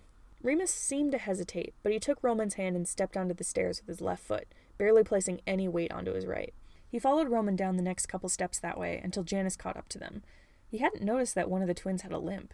Perhaps that was something in Patton's letter that Janus hadn't quite gotten around to reading yet. He cleared his throat, and the kids both turned to look at him. "I can provide some assistance if you need it," he offered. Remus shot a wary glance at Roman, who just nodded. Remus let go of his brother's hand and turned to Janus. He didn't meet Janus's eyes as he raised his arms. With a start, Janus realized that offering his help meant carrying the kid. He wouldn't go back on his offer, however. He leaned down and picked the kid up. Remus wrapped his arms around Janus's neck and his legs around Janus's torso like a koala. Janus straightened, shifting Remus's weight onto his hip. It had been a long time since he'd carried someone, especially a small someone, but it was easier than he remembered. Janus felt a little awkward, but he started down the staircase, being very careful to keep his balance. He didn't want to fall down the stairs when he was carrying a child. Roman stuck close to Janus as they made their way down the stairs. He reached up and grabbed Remus's shirt in one hand, as if making sure Remus wouldn't fall out of Janus's arms. They reached the bottom and Roman let go so he could open the door. "Thank you, Roman," Janus said as he stepped off the stairs. They emerged in the dining room. GW was sitting at the table, scarfing lasagna into her mouth at an alarming rate. She paused momentarily to look up at Janus as he and the kids entered the room. Janus glanced at Remus. "Would you like me to take you to the kitchen, or can you get there on your own?" Remus avoided Janus's gaze. "Down, please," he mumbled. Janus leaned down and set Remus on the floor. Remus immediately grabbed Roman's hand, and the two rushed across the room towards the door. Janus smoothed out his shirt. He caught DW still staring and raised an eyebrow. "What?" DW swallowed her mouthful of food. "Nothing." She scooped up the last of her lasagna and stood. "I'm going back for seconds," she muttered through a mouthful of food. Janus walked up to her and tried to match her pace so they were walking side by side. "Is the meal adequate?" DW snorted. "Stop using words like adequate. You're starting to sound like Logan." "I can't help that his endearing vocabulary is rubbing off on me." Janus nudged the door open and walked across the hall with DW. "Have you heard him when he's ranting about philosophy?" "Unfortunately, yes." She paused and furrowed her brow when they entered the kitchen. Kid? What are you doing?" Janus followed her gaze. Roman had grabbed 2 plates from the cabinet and had dished up some food on both. Remus, however, was leaning over the stove to reach the buttons that turned on the oven. He pressed the off button multiple times. "The oven is off, Remus," Janus said, a little confused. Janus had turned the oven off before he even went upstairs. Remus skittered away from the stove, clutching his hand close to his chest. His eyes were wide. He stood and stared at them, completely still, like a deer in headlights. Sorry, he said. I didn't mean to. I won't do it again." He took the plate Roman offered him. Janus raised an eyebrow as Roman and Remus hurried to the dining room. That was an interesting development. Janus put that out of his mind and grabbed a plate for himself. There was no use trying to figure out something he didn't understand. He'd read through the rest of Patton's letter later. Dinner was quiet. DW was already on her second helping of food, which she decided to take her time on instead of scarfing it down like a heathen. Roman and Remus sat in their chairs and stayed silent as they picked away at their food. While Roman was making some decent headway with his food, Remus had hardly touched his plate. He didn't look up even once. Janus had just finished his food when he decided he couldn't stand the silence anymore. "Remus?" Remus looked up from his half-finished meal to stare at Janus with wide eyes. He didn't respond, but Janus had his attention. "Is something the matter?" Janus inquired. Remus turned his gaze downward again. "I'm sorry you had to carry me down the stairs," he mumbled. "And I'm sorry I pressed the buttons on the oven. I won't do it again, I promise. Just, please don't."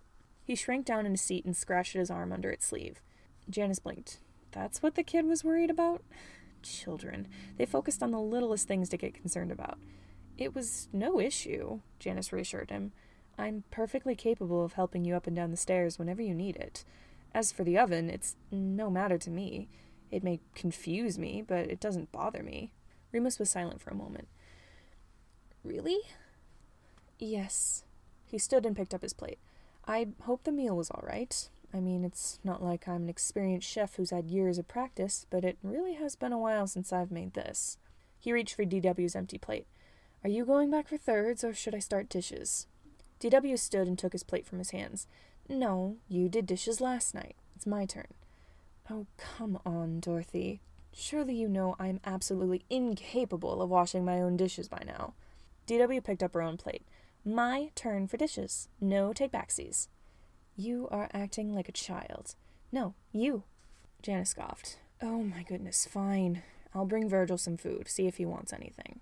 "Sounds good, Jan." DW took the dishes into the kitchen. Janus followed after her. He grabbed a plate from the cabinet and scooped up a serving of food. Janus was supposed to be taking care of these kids, so he was going to at least try to get Virgil to eat something. He carried the plate back to the stairs, shooting a glance at the twins, who seemed to have gotten into a fairly one-sided conversation. He jogged up to the second floor. Before he could knock on Virgil's door, he hesitated. Virgil hadn't wanted to speak to him earlier. It was possible he would just tell Janus to go away again. He knocked on the door. "Virgil," he said quietly, "may I come in?" No response. Janus took a deep breath. He didn't know how to deal with upset children. He tried to keep the exasperation from his voice so he wouldn't accidentally snap at the kid. Virgil, it's my job to take care of you, and that includes getting you to eat. Please, can you open the door? I brought food. His efforts were met with silence. Janus heaved a sigh. Can you at least give me a sign that you're still in there, and you haven't run away? A soft thud met his ears when something hit the door. Thank you, Janus said. He wanted to ask again if he could enter, but he didn't want to push his limits. I'll leave the plate outside your door in case you want to eat later. He didn't receive a response, so he just set the plate on the floor. He looked at the door, attempted to make another effort to somehow connect with this kid, but he figured Virgil likely wouldn't even want to see him. Janus walked back to the hall and shouldered open the door to his own room. He flicked on the lights, and a soft yellow light glowed from the lamps in the corners of his room. While his bed looked very inviting, with its soft comforter and too many pillows, he had to get ready for bed before he actually crawled into it. After brushing his teeth and having a quick shower, quick as in about 30 minutes long, he left the bathroom and flopped onto his bed. This had certainly been a long day. It was still quite early in the night, but DW was right. He did need his rest. But first, he had to figure out what to do about these kids. He picked up his suit jacket and rummaged through the pockets for the letter Patton had given him. He scooted back so he was leaning against his headboard, and he grabbed a pillow and hugged it to his chest as he flipped open the envelope again. He sifted through the papers Patton had tucked inside. He set the first one aside, the one he'd already read that asked Janus to watch the kids. The third paper was just a list of phone numbers. Janus would have to do some vigorous background checks on these people before he even considered calling them. He turned to the page that held information on the kids. He grabbed a throw blanket from the edge of his bed and draped it around his shoulders, settling into bed as if he were about to start reading a novel.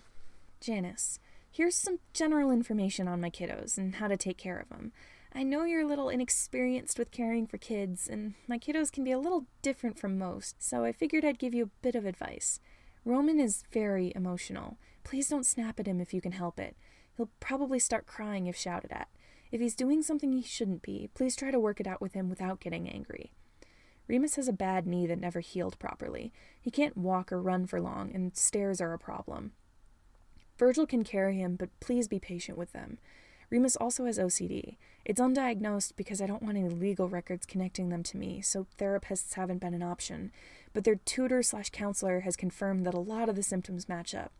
If he does anything out of the ordinary, like triple-checking that the lights are shut off, that's normal for him.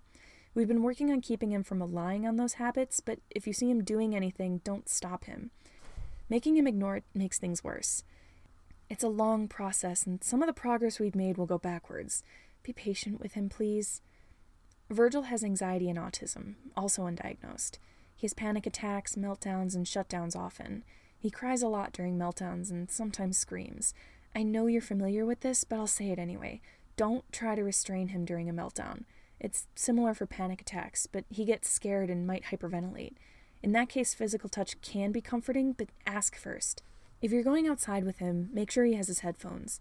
Also, he might not eat unfamiliar food, so if it's not too much trouble, try asking him what he wants to eat. He knows some of the recipes I use, and cooking helps calm him down, so try cooking with him. I know you don't adjust well to change, but I didn't know who else to turn to. Thank you for taking care of my kiddos. If you need any more information, call their tutor, Logan Minder. He can help. Good luck, and thank you. Patton. Janus stared at the last small paragraph. Logan. Patton knew Logan. And Logan was the tutor of these kids? That was unexpected, to say the least. Everything else Janus had either already assumed or was fully prepared to help with, but Logan? How did he know Patton? Janus turned to the page with a list of phone numbers. He scanned it, and there he saw what he was looking for. Logan's name and phone number was scribbled between the number for the kid's drama instructor and the one for Patton's niece. Janus read through each digit to make sure it matched perfectly with the number he had in his contacts. Sure enough, it was Logan's number. Janus grabbed his phone from where he'd set it on the nightstand and went to his contacts. He brought up Logan's number and pressed the call button. He held his phone to his ear, waiting for him to pick up. Nothing. Janus canceled the call. He tossed his phone to his bed and rested his chin on the pillow he was hugging. It seemed Logan was too busy to pick up at the moment. Janus would have to sort through this issue tomorrow. He heard footsteps outside his door as DW went to her room. It was only just past 9. Still early, but it had been a long day for everyone. He might as well go to sleep. He stood and walked across the room to the light switch. Before he could turn them off, however, someone knocked at his door. Janus jumped at the sound, but he shook off his surprise. He made a detour to the door. Pushing down his mild annoyance, he opened it. Roman and Remus stood there, both glancing from Janus to the floor. Remus stood a little behind Roman, as if using his brother as a shield. Both wore pajama pants, Roman's red and Remus's green, with a t-shirt in the other twins' respective color. "Can I help you?" Janus asked. Remus nudged Roman. Roman looked up at Janus and gulped. "Sorry for bugging you, but Remus wants to know if the doors are locked, and if you're going to turn off the lights when you're done." Janus hadn't been expecting this either, but at least now he knew why Remus was asking. DW would have locked the doors when she was finished with the dishes, and yes, I will turn off my light when I go to sleep. Remus leaned forward and whispered something to Roman. "Can we go check if they're locked?" Roman asked. Janus tried not to get frustrated at the interruption to his nightly routine, but he stepped out of his room and flicked off the lights. "Of course." He walked with the kids to the stairs. Remus held up his arms, and Janus took that as a signal to help. He picked Remus up and walked downstairs, Roman clinging to Remus's shirt like he had before. They entered the dining room. Remus made no move to wriggle out of Janus's arms, so Janus continued to carry him through the room and into the hall. Who would have thought that Janus Chimera, leader of one of the biggest crime rings in the southern half of the United States, would be wandering his own house at night, in his pajamas, with a scared child in his arms? Anyone from Chimera who saw him like this would claim he'd gone soft. They went down the hall towards the back door. Janus hefted Remus to one arm and leaned down to make sure it was locked. Sure enough, it was. DW never forgot to lock the doors. Roman stepped forward and tried to turn the knob. It didn't budge. "Looks like this one's locked," Janus said. Remus nodded to show he understood. Janus turned and walked back to the hall towards the front door, Roman in tow. Janus made sure it was locked, and Roman checked to make sure it couldn't be opened. "We'll check the door on the balcony, too," Janus told the kids. "No one can get in through there, but DW always locks it anyway." Well, the part about knowing being able to get in through there wasn't exactly true. Agents from Chimera had scaled the building before and knocked on the balcony doors to ask for help before, which was the sole reason DW had started locking them in the first place. They didn't need any late-night visitors. Besides, if uninvited Chimera agents could get in, Wrath agents could get in, and the last thing Janus wanted was to wake up to a gun to his head. However, he didn't want to tell that to the kids. They walked back up the stairs, and Janus made a beeline for the balcony doors. Roman scurried after him in the dark hallway. They stopped at the doors, and Janus leaned down to check the lock, but he paused when something outside the window caught his eye. Outside on the balcony, a dark shape that looked vaguely like a person was sprawled out on the floor. A bolt of panic shot through Janus. He set Remus down and gently pushed both him and Roman away from the doors. "Roman, Remus, it appears there's someone on the balcony. I'm going to need one of you to tell DW. She should be in her room." The twins exchanged identical looks of fear. They ran off hand in hand to the hallway, shooting occasional glances back at Janus and the doors. Janus turned the lock on the doors. He took a deep breath, preparing himself for a possible attack, and pushed the doors open.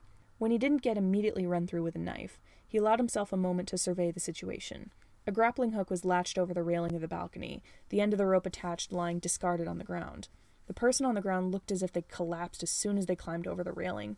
Janus lowered his guard when he saw the yellow two-headed snake printed on the back of their leather jacket, but his anxiety shot up again when he saw the blood leaking from their torso onto the balcony floor.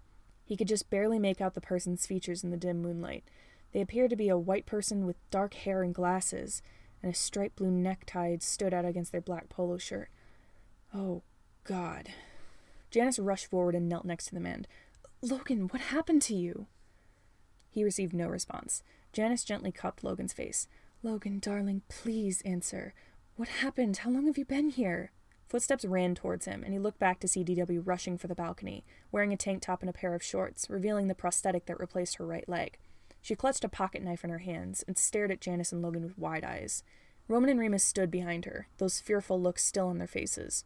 Remus's attention flickered back and forth between Logan's body on the balcony and DW's prosthetic leg. DW lowered the knife when she saw what was happening. "Holy shit, what happened to him?" "I don't know," Janus whispered, fear for Logan rising in his chest. "He isn't responding." Logan's body lurched as a cough expelled from his throat. He wheezed in a breath and coughed again. Janus put a hand on Logan's back, the other still cupping his cheek as Logan hacked. Logan's expression twisted into one of pain. He pulled away from Janus to spit on the balcony. A glob of blood splattered on the floor. Blood trickled down his chin, and Janus wiped it away with his thumb.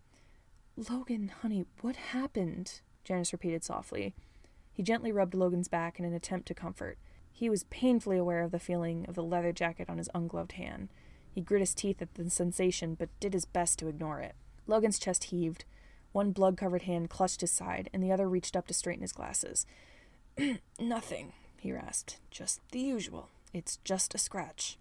Janus rolled his eyes at Logan's words. "Well, it's not like you're bleeding out on my balcony, darling. Seriously, what the hell did you do?" Logan swallowed. "Just ran into a gang. Weren't too happy to see me. Hacking into their cameras. It's nothing. I can walk it off." "Of course you can walk off what looks like a gunshot wound, dear. I absolutely don't doubt that you could. Now, how long have you been here?" Logan didn't respond for a few minutes, and Janus began to fear that he'd passed out. "Dunno," Logan slurred. "Maybe 5 minutes?" He stared at Janus through his glasses. "You're really pretty, Jan." "That's the blood loss talking, dear." Janus looked up at DW.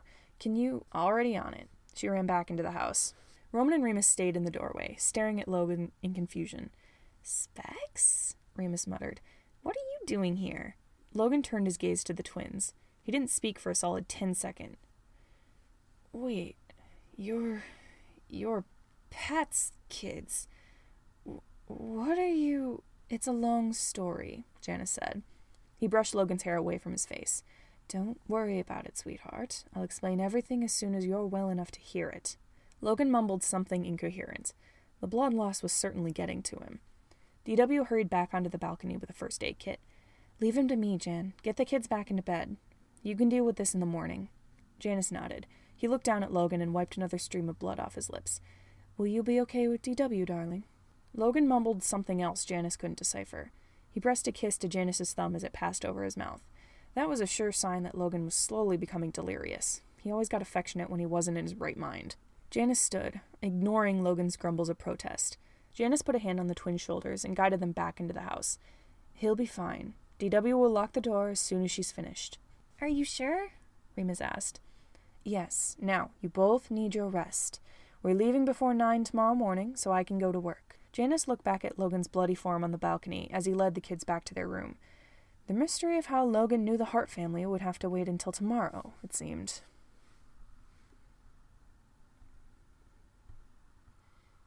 Chapter 12. I'm very gay. I'd like a few Pop-Tarts. Virgil woke to someone knocking on his door. His eyes snapped open and he sat up in bed. Dad never woke him up by knocking on his door. Why was he doing it now? He squinted in the bright light of the room. His heart skipped a beat when he realized he wasn't at home. Where the hell was he?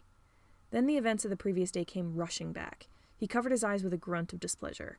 Right. He'd left the lights on because he didn't want to sleep in the dark, and he didn't have a nightlight. In hindsight, maybe he should have put one in his backpack before he left the house. He slowly uncovered his eyes as they adjusted. Another knock on the door hit his eardrums, and he shrunk back at the sound. "Virgil," said a voice, "DW and I have to work at 9, and we need to take you and your brothers with us. Are you awake, at least?" Virgil grabbed a pillow off his bed and threw it at the door in response. He didn't want to talk. Luckily, Mr. Chimera seemed to see this as an acceptable answer. "I'll see you downstairs in the kitchen if you want breakfast." Virgil grabbed Miss Snuffles and hugged her to his chest. He didn't want to leave the room, but the lights were too bright, and he couldn't think straight. He grabbed his sweater off the floor and tugged it on, still clutching Miss Snuffles. He shouldn't take her outside the room with him. He was 15. He shouldn't need a stuffed animal anymore. A disappointed noise left his throat as he put Miss Snuffles back on the bed. He grabbed his bat necklace and put it over his head. He had a feeling this was going to be a difficult day. He put his hood up and shut off the light as he left the room. The hardly touched plate of lasagna Mr. Chimera had left there the night before wasn't there anymore. Virgil had tried the food, but he couldn't make himself eat much. It didn't taste familiar. It wasn't the same as the food Dad made. That wasn't to say it wasn't good, but it just wasn't right. It was still early, so the sun wasn't even up yet. A faint orange glow from the sunrise shook through the walls, but it felt bright as a spotlight to Virgil's sensitive eyes. He hunched into his sweater and hurried down the hall towards the stairwell. He trudged down the stairs, hands in his pockets to keep himself from fidgeting. He didn't want to know what Mr. Chimera's reaction would be to Virgil's weird habits. Virgil opened the door to the dining room and stepped through. He shut it behind him and started across the room, but he skittered to a stop when he saw someone sitting at the dining table. He blinked in surprise as he took in the sight of the person. Dark brown hair, glasses, black polo shirt with a blue tie. "Mr. Minder?" Virgil whispered. Mr. Minder looked up from his cup of coffee he had sitting in front of him. Oh, hello, Virgil. Are you feeling all right this morning?" Virgil couldn't come up with an answer through his confusion. "What are you doing here?" Mr. Minder shrugged and sipped his coffee. "Just the usual business. I got shot and decided to see if Janus Chimera could help." Virgil just stared at him. You got shot?" Mr. Minder nodded. "Yes. I suppose I should explain. I assumed you would be confused once you saw me here. You see, The door across the room swung open. Mr. Chimera walked in, dressed in the same suit he wore the day before, bowler hat and yellow gloves included. He held a cup of hot chocolate in his hands. He set the cup down on the table next to Mr. Minder and leaned against the table. Virgil's eyebrows shot up in surprise when Mr. Chimera cupped Mr. Minder's face with one hand. "Logan, darling, are you feeling better this morning?" Mr. Chimera asked. His tone was soft and laced with affection. "Yes, I am, thank you." Mr. Minder took another sip of coffee. His tone was as cold and flat as ever, but a red flush had appeared on his cheeks. DW did a phenomenal job with the stitches, as usual. Mr. Chimera leaned down and placed a kiss on Mr. Minder's forehead. Virgil gagged internally at the display of affection. "That's good." Mr. Chimera looked up and jumped a little when he saw Virgil. "Oh, Virgil, how long have you been there?"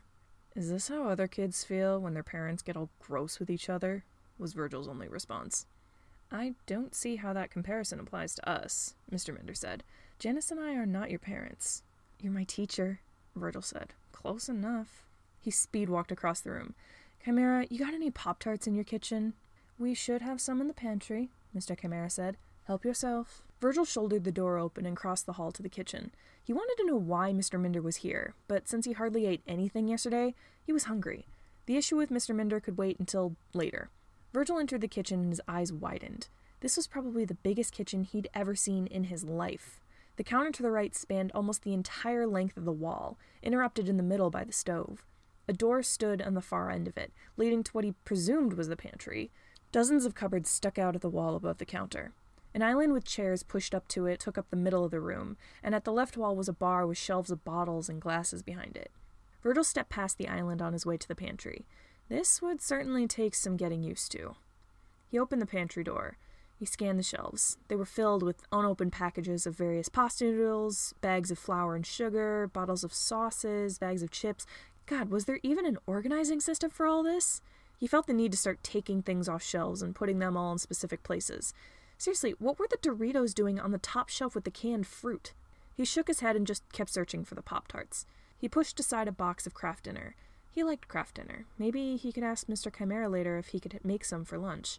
And spotted the bright blue box he wanted. He grabbed the Pop-Tarts and flipped the box open. Thank fuck they were strawberry flavored. If this guy had Jolly Rancher flavored Pop-Tarts, Virgil would have packed up his stuff and left the house immediately. He put 2 in the toaster and waited for them to toast.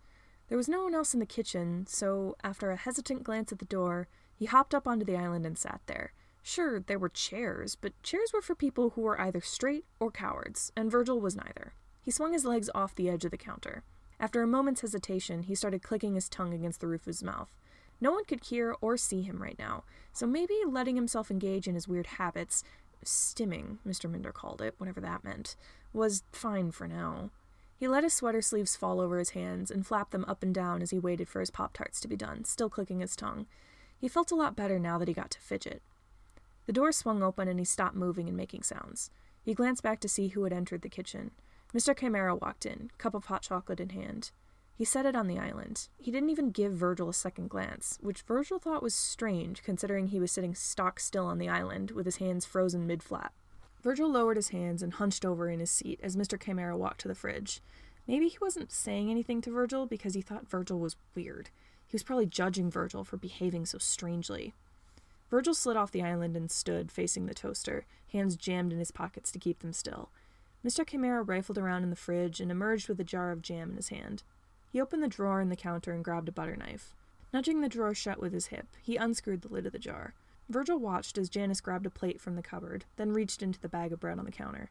Virgil wanted to keep fidgeting or stimming or whatever it was called, but he didn't want to weird out Mr. Chimera. "I like your necklace, Virgil," Mr. Chimera commented as he scooped up some jam with his knife. "It matches your pajamas." Virgil glanced down. He'd forgotten he was wearing his pajama pants with the bats printed on them. "Thanks," he muttered. Maybe Janus wasn't judging him for anything. Maybe Virgil had just read the room wrong. It wouldn't be the first time that happened. Janus spread the jam onto the slice of bread he'd taken. "That is a chewable pendant, am I correct?" Virgil didn't respond at first. He didn't quite know how. What if he said yes and Mr. Chimera started thinking he was weird? Or if he said no, he might just think Virgil was lying. Yeah, he said finally. Mr. Chimera nodded. Well, it's a very cute necklace. If you ever chew through it, let me know and I can get you a new one. I have a few fidget cubes you can borrow as well, if you want. Virgil stared as Mr. Chimera finished with the jam and screwed the lid back on. Lovely chat, Mr. Chimera said, but I need to get some food to your teacher. He shouldn't have even come downstairs, but the man is stubborn. He picked up the plate and walked back to the dining room. Virgil blinked. Did Mr. Chimera know about Virgil's fidgeting? Was that a roundabout way of saying he was okay with it? The toaster popped. Virgil yelped. He'd nearly forgotten he had breakfast in the toaster. Virgil stuck his bat pen in his mouth. He grabbed a butter knife and tried to stab the Pop-Tarts to get them out. He was never going to figure Mr. Chimera out, was he? He put his Pop-Tarts on a plate and spat out his necklace to bite into one. He severely underestimated how hot the strawberry filling would be, so he resorted to chewing with his mouth open and frantically inhaling to cool it down. He walked across the kitchen to the door, tossing the Pop-Tart back onto his plate to let it cool. He nudged the door open and crossed the hall to go to the dining room, but he paused when he heard Mr. Chimera and Mr. Minder speaking. So, Mr. Chimera's voice said, now that you're awake and not in danger of dying, would you care to explain exactly how you ended up in this mess? Mr. Minder sighed. Must we do this now, Janus? It is quite early in the morning. It's just past 8. You usually get up at 6. It's not early for you. A brief pause. Virgil stepped closer to the door to hear better. It is a little complicated, Mr. Minder responded. We have about half an hour before I leave for work, Mr. Chimera said.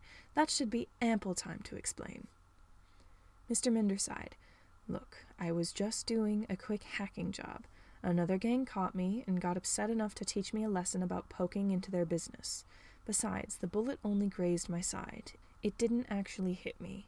Virgil couldn't see what was happening in the dining room through the door, but he assumed Mr. Chimera gave Mr. Minder some sort of disapproving look. Fine, Mr. Minder said. I was trying to see where Patton had gone. Virgil's breath caught in his throat. Mr. Minder was looking for Dad? Yes. How do you know Patton Hart? Mr. Chimera asked. I've been wondering that ever since I saw your name and phone number on the letter he left for me. Well, how do you know him? Mr. Minder shot back. Why are his children here? I've been asking you questions first. You answer my questions and I'll answer yours. You are as stubborn as ever. So are you, darling. Mr. Minder sighed. Okay. I know Patton because we went to school together. I may or may not have been aware of his general situation with Wrath's blade. He didn't want his kids to go to public school for fear that Wrath might find them, so he asked me to tutor them as well. Patton texted me yesterday to cancel their tutoring session, and I got curious. I looked into some things to see if Wrath had found him. And have they? Not that I could see. I've been putting out some requests with some unaffiliated sources to see if anyone knows where he is. I'm not expecting any responses, but I just want to know if he's all right. Unfortunately, there seems to be a bounty on his head. A bounty? Mr. Chimera mumbled. What did he do to warrant such a widespread search? That is Patton's business, Mr. Chimera said. How many people are aware of the bounty? Nearly every bounty hunter in the country, Mr. Minder said. However, I'm sure Patton and his friend can manage to stay safe. Remy Dormier is a very capable man, if a little eccentric. Mr. Chimera hummed. Yes, I'm aware of Remy's capabilities. I hope he can protect Patton, but knowing Patton, he won't need the protection. Okay, said Mr. Minder. And now you. How do you know Patton? There was a brief pause before Mr. Chimera spoke. Well, my situation with Patton is also a little complicated. We haven't spoken in years, really, but I owed him a favor since he did something for me long ago, and he's decided to use that favor to keep his children safe while he's running from Wrath. So you're in charge of taking care of the kids, Mr. Minder scoffed. Good luck with that. You know nothing about children. Well, Patton did tell me to contact you if I need assistance. Now that you're here... No, Mr. Minder interrupted. I will continue to tutor the children, but I am not equipped for physically taking care of them. I know some general things if you need advice, however. I am their counselor as well as their teacher. Mr. Chimera snorted. You are a counselor? Darling, you don't even have feelings. You're right about that. He paused. Virgil, he called. You can come out now. Virgil's heart leapt into his throat. How did Mr. Minder know he was there? He slowly opened the door and peeked out at the two of them, bracing himself for a scolding. Mr. Minder just sat in his chair with a smug smirk on his face, and Mr. Chimera was sitting on the table, staring at Virgil with a surprised expression. Sorry, Virgil said automatically. How did you know he was listening? Mr. Chimera asked. Kids want to know things they shouldn't, Mr. Minder said with a shrug. Virgil hunched over in his hoodie. They were probably mad at him for listening. He knew eavesdropping was bad, but he just wanted to know what they were talking about. We're not upset with you, Mr. Minder said, as if he knew exactly what Virgil was thinking. He took a sip of his coffee. You're actually quite good at eavesdropping. I didn't even notice you were there for a while. That's a skill you'll want to hang on to. Mr. Chimera nodded. Yes, that can be useful. He stood and cleared his throat. Now, if you'll excuse me, I need to get ready for work. He leaned down and planted a kiss to Mr. Minder's forehead before walking to the door that led to the stairs. He disappeared into the stairwell. The door swung shut behind him. Virgil stood in the doorway with his Pop-Tarts, hesitant to take a seat at the table after that awkward exchange. However, Mr. Minder seemed preoccupied with eating the jam-covered bread Mr. Chimera had brought him. Maybe he wouldn't care if Virgil sat down. Virgil walked to the table and lowered himself into one of the chairs. He took a bite of his Pop-Tart, keeping his gaze on the table. He sat on his other hand to keep it still. Quiet hands, he reminded himself. Virgil looked up at Mr. Minder, who was staring at him across the table. Had he done something wrong? Was he not supposed to sit down at the table? You are allowed to stim, Mr. Minder said. There is no need to restrain yourself. I guarantee you that Mr. Chimera doesn't mind, and neither does DW. No one will judge you for it, Janus least of all. You're free to be yourself here. Virgil was a little reluctant, but he brought his free hand off his seat and used it to twirl his necklace in his fingers. He did feel a little better fidgeting, but he was still afraid he would weird someone out with his habits.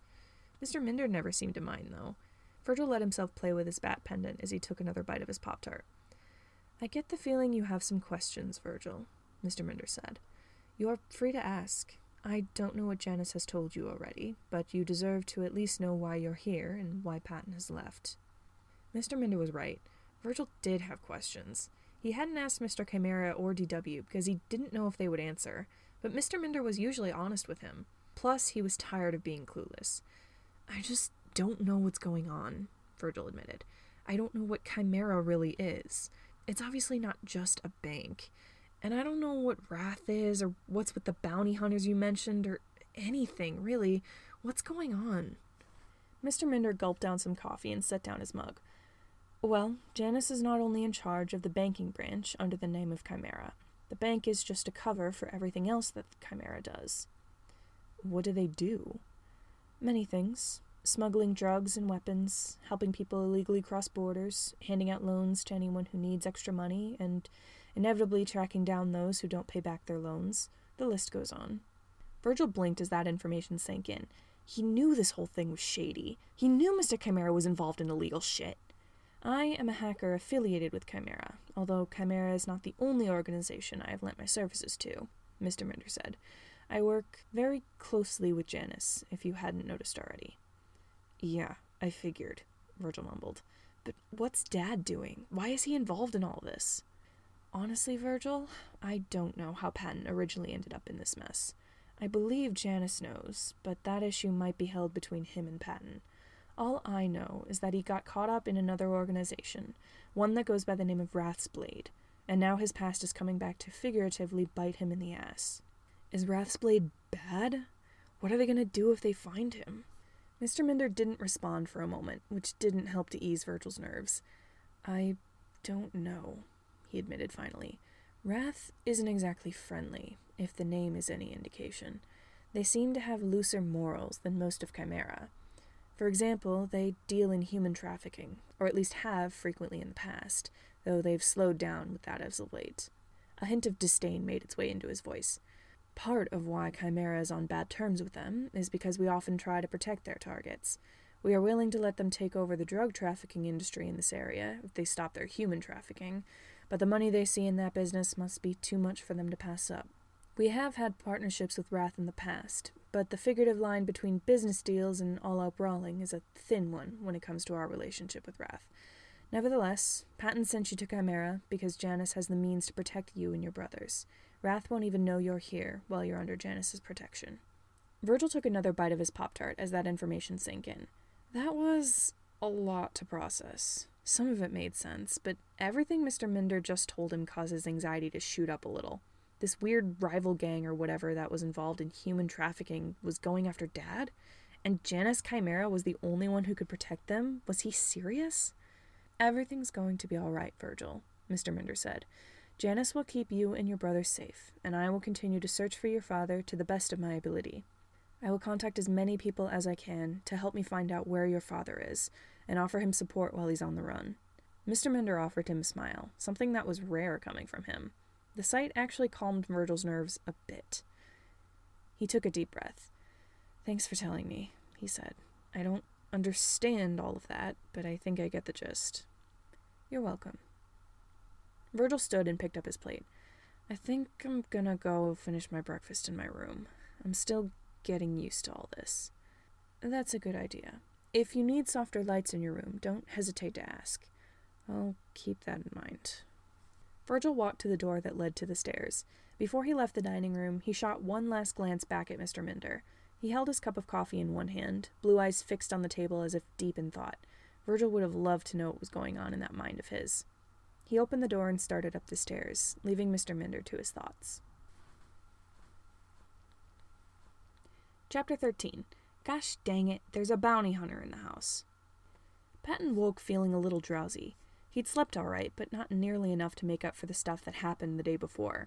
Remy's arms were still wrapped around him, and Patton decided that since Remy wasn't up yet, he didn't need to get up either.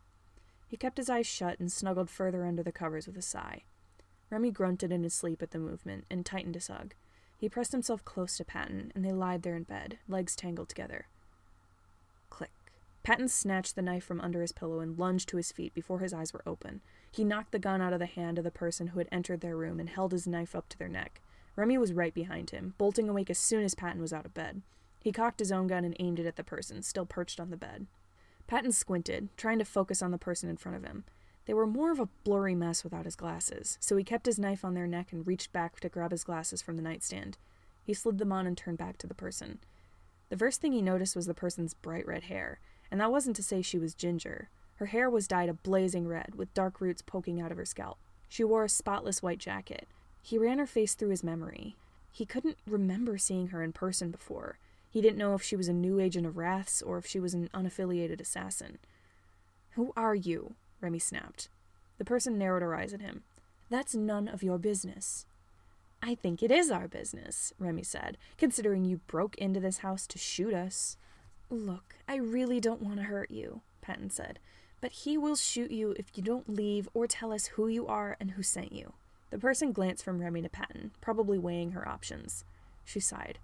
"No one sent me. I came here on my own." "And your name?" Remy asked. She narrowed her eyes at him. He glared right back. Patton's left pointer finger twitched. Footsteps sprinted down the hallway outside their room. Patton whipped his head around to look just as Andy threw their door open. Her gray flannel pajamas and baggy t-shirt were rumpled, and her hair stuck up in a dozen different directions. Her eyes were wide. She clutched her open laptop in one hand. "Guys," she said, "there's someone in the—" Her sentence halted as soon as she saw the redhead in the room. "Oh, I guess you already know that." "You're a little late to the party," Remy said. He hadn't taken his eyes off the redhead. "Now, your name?" "No need to question her," Andy said. "That's Price Princeton. She's a bounty hunter." Remy's eyebrows shot up. "Bounty? Hunter?" Patton squeaked. "The hunter part isn't what's concerning here, Pat," Remy said. "There's a bounty on us?"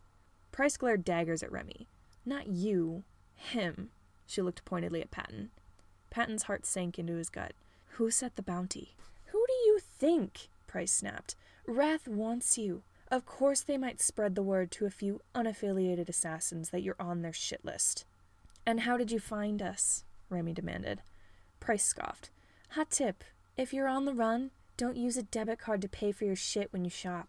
It leaves a paper trail." "That's what I was thinking," Patton mumbled.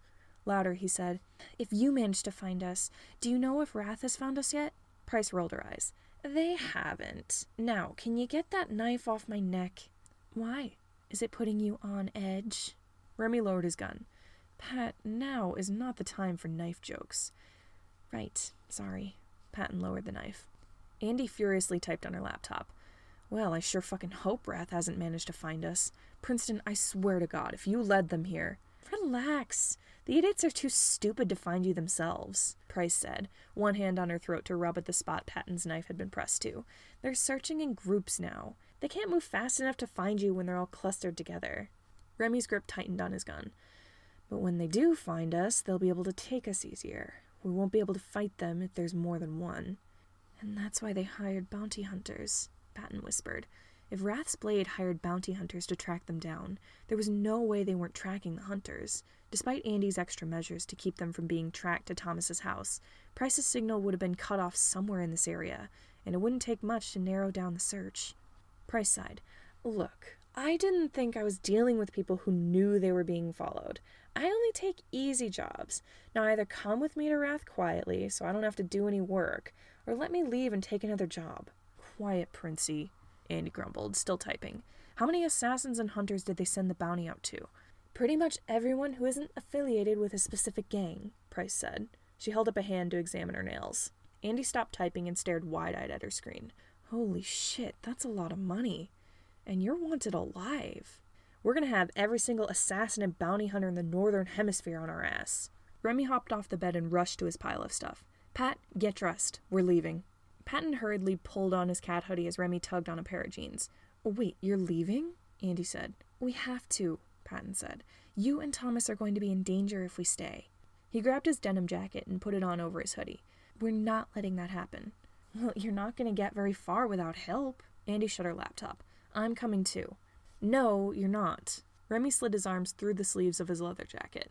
You're staying here, where you're more or less safe. Come on, you need some technological help to block your trail, and that motorbike probably won't even get you across the city without being recognized. Thomas can drive us in his car. You're taking us with you. No, Patton insisted. He pulled on a pair of jeans. We're not. You and Thomas need to stay here. Remy, however, had paused in the middle of putting on his sunglasses. Pat, we do need help. Patton whirled on him, feeling almost betrayed. Remy, we can't put them in danger. I've already dragged you into this mess. I don't need 2 more people in danger because of me. Look, Price said, whatever you losers decide, I gotta go, so... Remy grabbed her shoulder. No. You know where we are. You're coming with us. We're not letting you give us away to Wrath. Price raised a finely plucked eyebrow. What? No, I'm just a bounty hunter. I know nothing. You don't need to... Remy picked up his gun. It wasn't a question. Price glanced from Patton to Remy to the gun. Damn, you guys are testy. Andy turned and left the room. I'll get Thomas. Patton wanted to call out after her, but she was gone by the time he turned to face her. He wanted to scream in frustration. Great, now he was dragging 3 more people along in this dangerous ride he was stuck on. This was the opposite of what he wanted. He left the city to get away from people he might drag down with him, and now there were more people involving himself in his problem. Patton slung his backpack onto his shoulders. Remy, I don't think letting them come with us is a good idea. Remy grabbed his satchel and put it over his shoulder. We need help. If we're being tracked down by Wrath and every bounty hunter in Southern America, we can't get out of this alone. Patton watched helplessly as Remy guided Price out of the room at gunpoint. All of these people were going to get dragged down by Patton's issues. However, he just followed them out of the bedroom. He jogged down the stairs to the living room, clutching the straps of his backpack. As they neared the first floor, he heard a pair of voices arguing back and forth. What do you mean you already knew they were coming? Andy said. I mean, I was up all night watching Parks and Rec while keeping watch, and I saw people sneaking around outside earlier this morning. I filled up the car. It's ready to go. Patton emerged in the living room to see Thomas, already dressed and rummaging through the kitchen as he shoved things into a backpack. Andy stood in the living room, staring at him in wonder. Thomas looked up as the others stepped off the stairs. His eyes fell on Price. Were you the one hiding in my bushes? He asked. Price blinked. You saw me? Wait, who even are you? No time for introductions, Remy said. Thomas, babe, we need to go. Nice jacket, by the way. Thomas zipped up his bag and put it on over his red leather jacket. Thanks. Anyway, I'm about 99% certain that some people from Wrath managed to track someone here. There's a car down the road full of people, and there are a couple people on the rooftops keeping watch of the street. They just got here. Andy, go open the garage door. Andy shoved her laptop into a bag leaning against the couch. You got it. She hung the bag on her shoulder and rushed off. Patton blinked at Thomas. You're going to help us? Well, yeah. You're not the first people who had to run away in a hurry. I don't usually go with the people I help, but I don't trust Wrath as far as I can throw them. I could be a danger if I stay. Leaving is the safest thing to do. Thomas turned to Remy. Get the bounty hunter in the car. We gotta leave your bike behind for now. Fine. Remy guided Price to the front door. Come on, Princey. Don't call me that. Price grumbled, but she trudged forward with Remy's gun to her back. Thomas took a deep breath. You ready, Patton? Patton hesitated. He didn't want to let everyone else put themselves at risk for him. But Thomas and everyone else already seemed committed to going. No matter how hard he tried, he was pretty sure he wouldn't be able to convince them to stay here. Yeah, he said. Let's go. Chapter 14. I had to pick today to try ignoring my anxiety. Janus leaned down to give Logan a kiss on the forehead. You're sure you'll be all right on your own, darling? Logan sighed at Janus's concern, but he nodded. I'm perfectly fine, Janus. You don't have to worry. I know, honey, but you can't blame me. You were shot, after all. The bullet only grazed my side. I told you that. Logan grimaced as he shifted in his seat on the couch. If it had actually hit me, there would be cause for concern. Janus hesitated, but he finally relented. Okay, we'll be back in the afternoon so you can teach the kids. Logan gave him a smile. See you then. He reached up and grabbed Janus's tie, gently tugging him down to kiss Janus. Janus found himself smiling into Logan's lips. Someone smacked the back of Janus's head, almost taking off his hat. Come on, lovebirds, DW said. Janus reluctantly made to pull away, but Logan pressed his lips to the corner of Janus's mouth. You could just stay here, he suggested quietly, a smirk on his face. Virgil gagged at the display of affection. Janus pecked Logan on the cheek and straightened, Logan's hands slipping off Janus's tie and resting back on the keys of his laptop. Sorry, darling. Call me if you need me. We won't be too long. Keep an eye on the security cameras for me. Will do.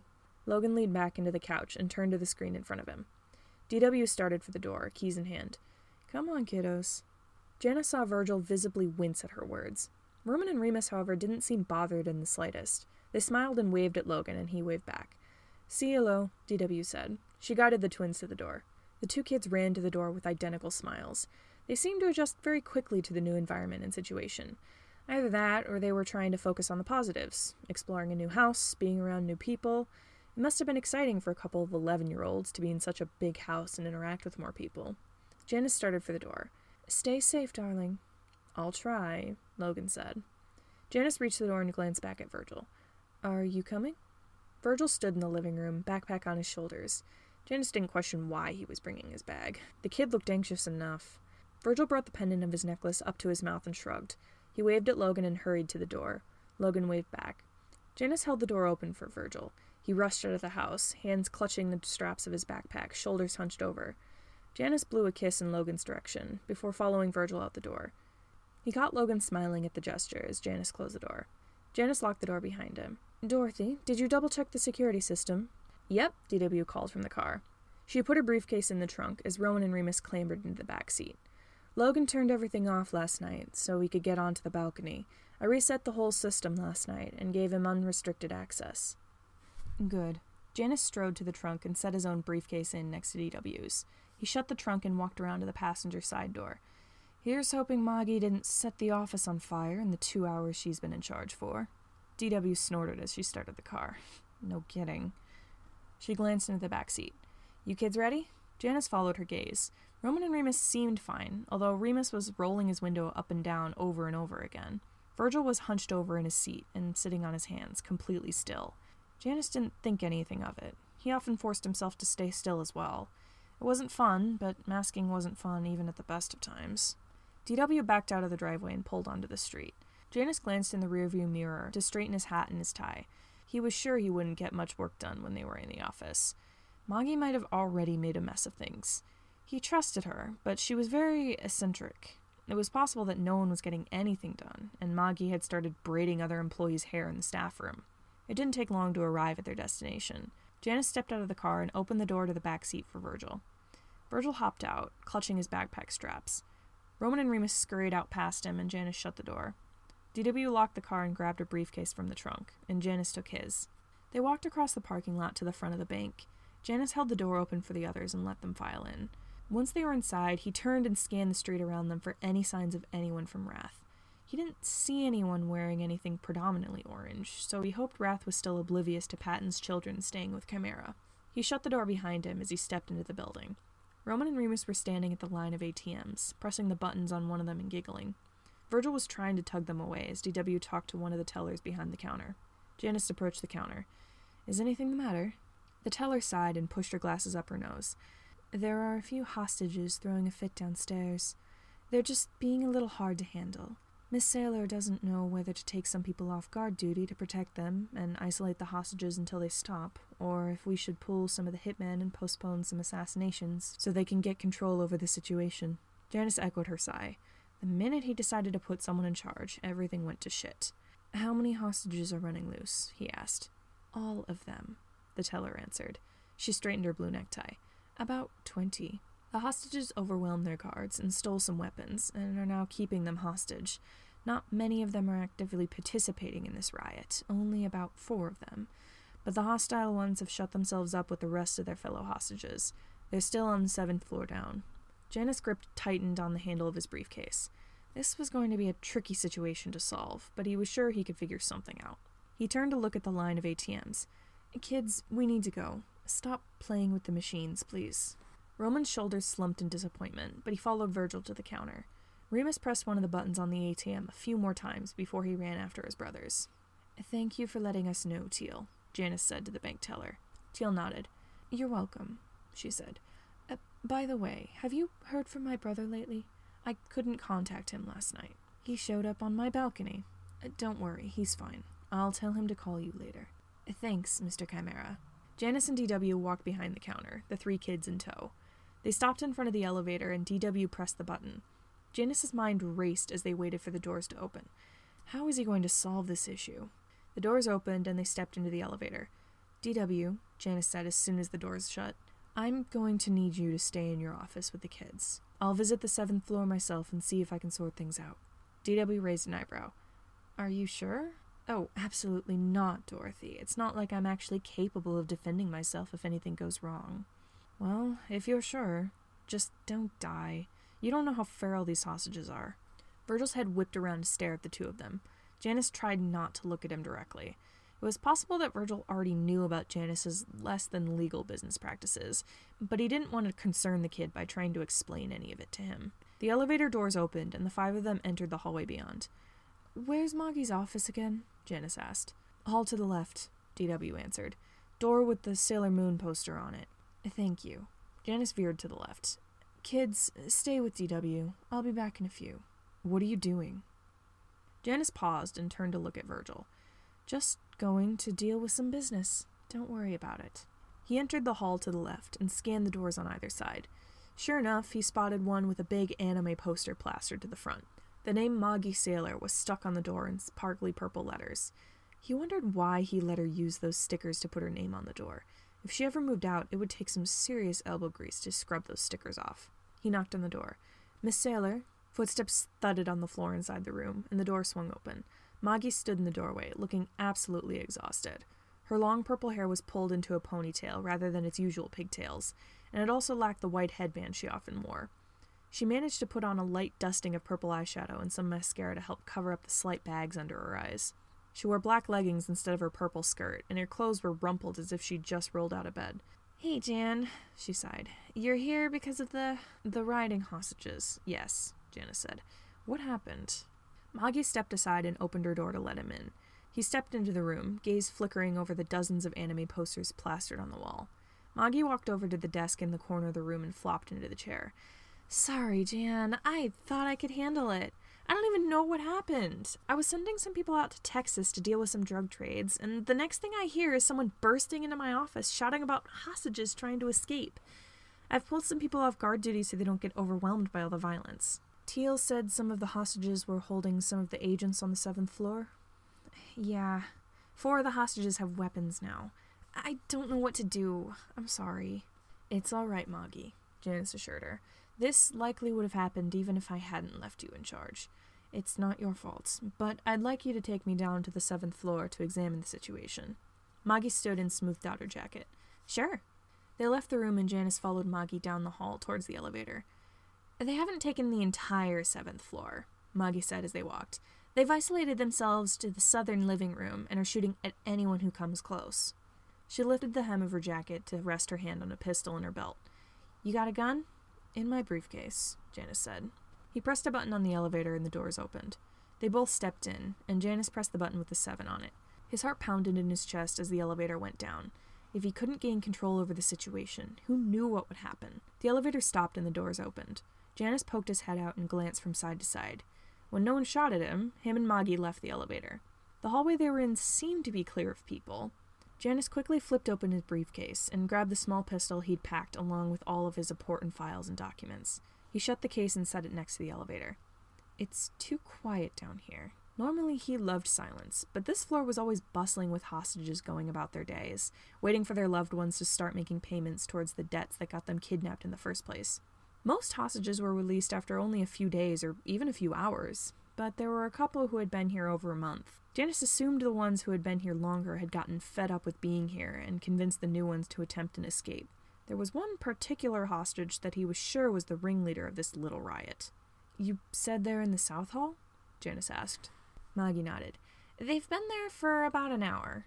Janus racked his brain.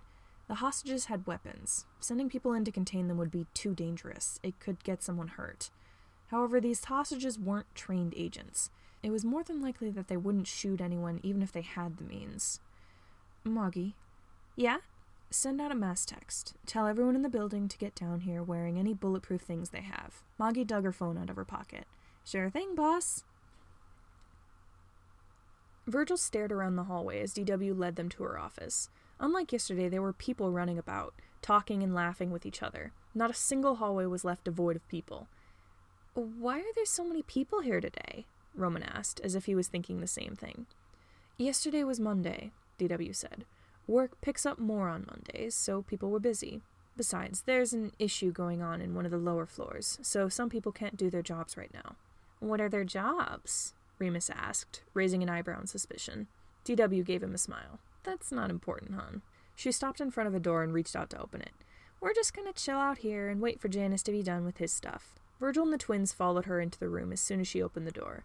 It was the office they'd entered the day before, when they had first seen DW waiting behind her desk as guards dragged them in to see her and Mr. Chimera. Roman and Remus hurried into the office. Roman launched himself onto the couch, and Remus followed right behind. DW strode to her desk and set out her briefcase. I can open up Jan's office if you kids want back into your pillow fort, she offered. Roman sat bolt upright. Could you? Virgil caught the smile on DW's face as she walked over to the door that led to Mr. Chimera's office. She unlocked the door and pushed it open. Go have fun. Roman and Remus scrambled off the couch and ran for the door. They disappeared inside and flicked the lights on. DW turned back to her desk. Her gaze fell on the book Virgil had left there the day before. Oh, kid, you could have taken this home. I don't mind. Virgil gripped the strips of his backpack, still trying to keep himself from stimming. I didn't know. I thought I'd leave it just in case. DW picked up the book and held it out. You can keep reading it if you want. Virgil hesitated. He felt like he was being a bother, but he shuffled over to the desk and took the book from her hands. Thank you. No prob. DW sat down at her desk and opened her briefcase. Virgil hurried back over to the couch and sat down. Setting his backpack aside, he flopped down onto the cushions and flipped through the book, trying to remember what page he'd left off on. However, he couldn't stop thinking about the short conversation Mr. Chimera and DW had in the elevator. What was this about hostages? Virgil tried to push that out of his mind and focus on Fahrenheit 451. However, he hardly got through a sentence before he heard DW push her chair back and stand up. Sorry, kids, I gotta go. Jan needs help downstairs. She rummaged around in her desk, and Virgil's heart rate skyrocketed when she brought out a knife. She walked to the door, knife in hand. I'll be back. Don't wreck anything while I'm gone. She left the office. Virgil stared after her, book forgotten in his hands. What was she doing? Was this related to the hostage thing they'd been talking about in the elevator? He glanced at the door to Mr. Chimera's office. He heard Roman and Remus playing in their fort. While he was extremely wary of the thought of leaving them alone in this place, he was so curious to know what was going on with Mr. Chimera. This was just going to bother him if he didn't check anything out. He set the book down and poked his head into Mr. Chimera's office.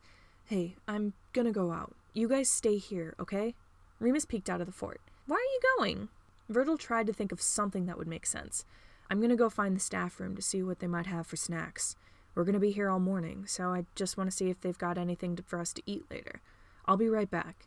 "See if they have peanut butter," Roman called from within the mess of blankets and pillows. "Will do." Virgil turned around and made his way across the room. He glanced at the couch. He was tempted to bring his backpack with him, but he didn't want to lug it around with him while he was trying to figure out what Mr. Chimera and DW were doing. He stepped out of DW's office and peeked around. A hallway stretched to either side, and another was right in front of him. He was pretty sure the hallway ahead led to the elevator, so he started down it. Most of the people that had been around weren't there anymore, but the few that were present all headed in the same direction, toward the elevator. He got a couple confused glances from people decked out in weapons. He saw one guy with a metal bat slung over his shoulder, but most saw the black and yellow snake pin on his hoodie and paid him no mind. Pretty much everyone reached the elevator before him, which was fine by him. Being stuck in an elevator with people he barely knew was a nightmare for him, so if everyone was already where they needed to be, he could go where he needed without being questioned or judged. He reached the elevator. No one seemed to be around, so he pushed the down button. He waited as the doors opened, and as soon as he saw nobody was in the elevator, he stepped in. He turned to face the buttons for the floors. He hadn't gotten to examine the buttons earlier, but now he was surprised to see that there were at least 15 floors below the bank. What kind of company required that many floors below the main building? A shady illegal one, he reminded himself. Janus Chimera was involved in things that did not adhere to legal or moral standards. Virgil scoffed. How had he almost forgotten that? He was pretty sure Mr. Chimera had said something about the 7th floor down, so he pressed the 7. The elevator shifted, and his stomach turned as it went down. He wasn't really sure why he wanted to see what was going on so much. Normally he would stay out of this kind of thing, but he guessed he just wanted to see how bad Chimera was. How immoral was Janus Chimera? Why was he keeping hostages? The doors opened. Virgil stepped out and peered around. He was in another hallway that went off to the left and right, and another led directly in front of him. He saw nothing on the left, but on the right was a large cluster of people. Almost all of them wielded a weapon of some sort. They were mostly silent, but one voice rang out above the silence. "This isn't the first time a hostage has tried to escape through unconventional means," Mr. Chimera said, "and I doubt it will be the last. However, they have weapons now. We need to overpower them and try not to die." Virgil furrowed his brow. Hostages. So they were keeping people hostage down here. Why? Who were they keeping down here?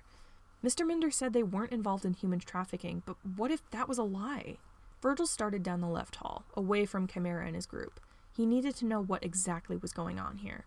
He ducked down the hallway. It was empty, fortunately. He stopped at the end and peered around the corner.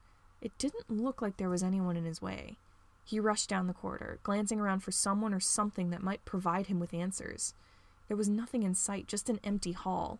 He passed by openings to halls, glancing down each one to see if there was anything important. Virgil continued on his path, still keeping an eye out for any people that might be held hostage down here. Virgil couldn't believe Dad would leave them with someone who did such a horrible thing as to kidnap people, if that really was the case here. He reached the end of the hallway. A door stood in the wall, and with a moment's hesitation, he reached out and grabbed the handle. He didn't know what was beyond this door, or if there would be anything helpful or informative at all behind it, but he might as well check. He hesitantly opened the door a crack. He peeked through. When he saw nothing but a wall to the side, he opened it more to see what was inside. He heard a click close to his head and froze.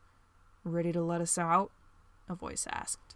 Virgil's heart thudded in his ears like a bass drum. He looked up to see the muzzle of a gun pointed right at his head through the open door. He suddenly regretted coming down here. Chapter 15. The hacker forums are losing their shit. Remy smacked Price upside the head. "Stop moving so much. You're rocking the car." Price scoffed. "Well, it's not my fault these cheap seats are so uncomfortable," she complained as she shifted in her seat for the 4th time in 10 seconds. Andy grimaced as she watched Price try to adjust her seatbelt. "It's also not our fault that you're used to driving around in a Rolls Royce. I'm looking at your bank account right now. How did you get so loaded doing small jobs?" "Easy. Take someone in to whoever wants them, get the reward, move on to the next person the next day. Quick and easy." She nudged Andy with her elbow. "You're taking up all of my seat space." "Am not." "Am too." "Price, I swear to God I will get out my gun again." "Yeah, Princey, stop being so difficult." "Don't call me that!" Andy heard Thomas and Patton heave simultaneous sighs at the argument. They had only been driving through the city for a few minutes, but Andy was already fed up with being stuck in this car with some prissy bounty hunter and a frustrated Remy. Not only that, but all of her senses were on high alert. She scanned the streets around them for anyone who could possibly be tracking them. She didn't know if anyone had followed them from Thomas's house, but she was almost sure someone had. It could be that one blue car on the street far behind them, or the cyclist riding along the side of the road, or the couple walking on the sidewalk hand in hand, or... Andy shook her head and turned to look ahead at her laptop. She was fine for now. Nothing was wrong. She just had to keep a level head. That, and she wanted to know exactly where Thomas was taking them. She poked her head into the front seat. "Thomas, where are we going?" "I think I might know a place," Thomas said. His knuckles were almost white on the steering wheel. "Just make sure no one's following us." Andy's fingers danced on the keyboard of her laptop as she scanned the area. "Pretty sure we're good," she said. "I'm not seeing any familiar signals in our general area." "A Wrath isn't that stupid," Price scoffed. "They could be blocking stuff. They can do that, right? I don't know technological hacker stuff." Andy rolled her eyes. "I'm not answering stupid questions." She turned back to her laptop. She loaded up a dark web forum page she frequented and set it aside to look at later. Despite her own reassurances that they were in the clear, she still kept an eye out for anyone who might be following them. It couldn't hurt to play it safe. "So, the place I'm thinking of taking you guys," Thomas began as they turned down another street. "It's got its advantages, but it could also be a little dangerous." Remy leaned into the front seat, cutting off his argument with Price. "Tell us the bad stuff first." Thomas paused. "There might be people from Wrath's Blade there." "Then why are we going?" Remy practically yelled. "It's a safe house," Thomas interrupted before Remy could panic.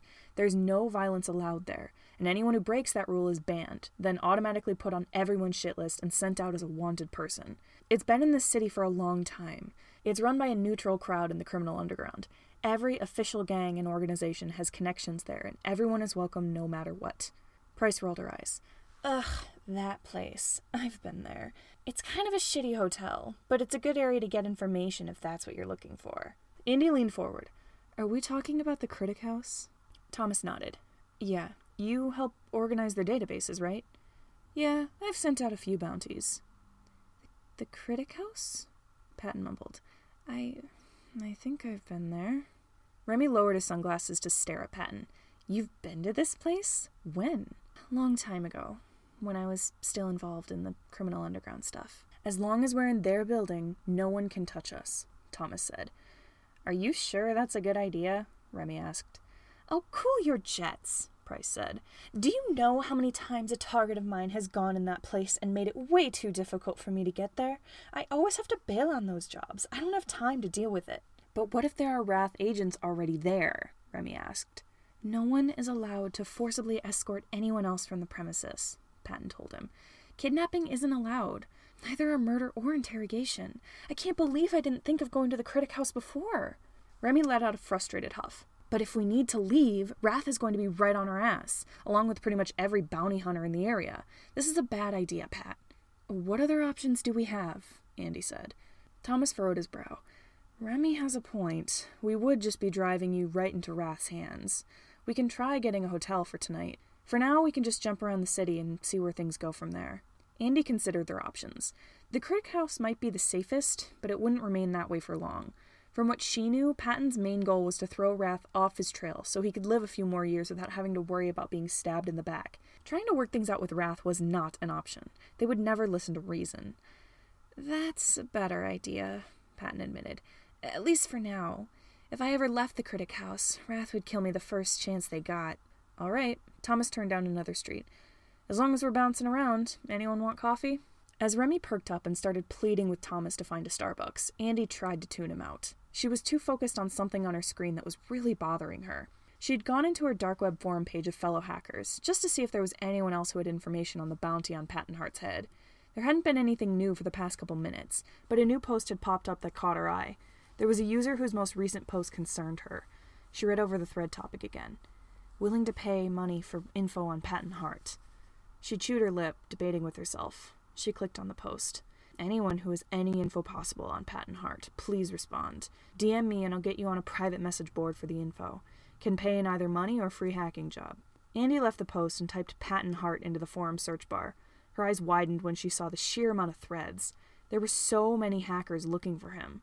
There was more posts asking for information than posts actually providing the information everyone was searching for. Andy brought up a normal Google tab and typed in Patton's name. Nothing relevant came up. No social media, no pictures, no past forum posts on any site, no old MySpace or Facebook accounts, no information on any current or past jobs he might have had. It was as if he'd been wiped off the face of the earth. The only thing she saw was stuff about other people with the same last name, but she doubted any of them were relatives of his. They looked nothing like him. No wonder people were searching for information on him. He had no internet presence anywhere. Andy switched back to her other browser with the forum page. She combed through the posts asking for Patton. So many people were looking for him. She couldn't blame people for being all over him. She'd seen how much the bounty was. Even she had been a little tempted to turn him in when she saw it. She paused in her scrolling when she saw one post out of the ordinary. "Is Patton Hart alive?" The topic screamed on her screen. She clicked on it. "All I need to know is whether or not Patton Hart is alive. I don't care about the bounty, and I don't care about his issue with Wrath's Blade. I'm an unaffiliated acquaintance of Patton's, and I simply need to know if he is alive. I'm willing to pay for information on his well-being." Andy scrolled down. None of the responses were offering information. Most were asking if the original poster knew anything about Patton and was trying to bribe them into giving information. The original user had added an edit to the original post, saying, "Do not respond if you are simply going to ask for information. I am merely an acquaintance, and I will not be giving any information out to anyone who wishes to cause him harm. Please stop asking." Andy's cursor hovered over the username of the original poster of the thread. It read Logic and Crofters. Andy had seen that user a couple times before, but she'd never really spoken to them. As Thomas pulled the car into a Starbucks parking lot, she clicked on the username and went to their direct messages. She hesitated, wondering if contacting this person was really the best idea. They could just be a Wrath agent trying to find Patton. However, she didn't get that vibe from this person. She knew next to nothing about them, but she was sure that what they said about knowing Patton was the truth. She typed into the text box and sent a message. Logan stared in awe at the message that popped up in his inbox. He'd made a forum post on a website for unaffiliated hackers just a half hour ago. He wasn't expecting any answers so soon. A user by the screen name My Chemical Anxiety was in his inbox with a message that he hadn't expected to see. "Patton Hart's alive," it said. Nothing else. He didn't know what to think. This person had just shown up in his messages, said that and nothing else. He didn't know if he could trust them. Logan's fingers hovered over the keyboard. He hesitated, then typed a reply. "Do you have proof?" He sat back and waited for a response. A new message appeared on his screen just a minute later. "I don't know if I can trust you, man. You might want to hurt him, and that's not what I want. How do I know you're not going to turn him in?" Logan thought about it. There was no way to prove that he was Patton's friend without giving away any personal information. "I suppose you would just have to trust me. Just know that I do not wish to cause harm to Patton or anyone close to him. I just need to know if he's alive. I do not need information about where he is or who he's with, just his current state of health." There was no response for a couple minutes. Logan wondered if My Chemical Anxiety had simply given up. A new message popped up. It was an audio message. Logan hesitated, but he clicked the play button. "Get me a black coffee," said a voice that sounded close to whatever device they were speaking into. That must have been the voice behind the user Logan was talking to. "What size, hon?" asked a more distant voice, and Logan's eyebrows shot up. That was the voice of Remy, Patton's close friend. "Small," said the first voice. "Patton, you want anything?" Patton's voice was a little muffled, likely due to his proximity to the microphone, but Logan would have recognized it no matter what. "Oh, I guess a hot chocolate? A small one. I'll pay for it." "Babe, don't worry, I got it," Remy's voice said. "Thomas, I'll pay for yours too. Princey, you're getting your own shit. You can afford it." A mess of sound came through the speakers as the holder of the microphone shifted their device and shut it off. Another message popped up.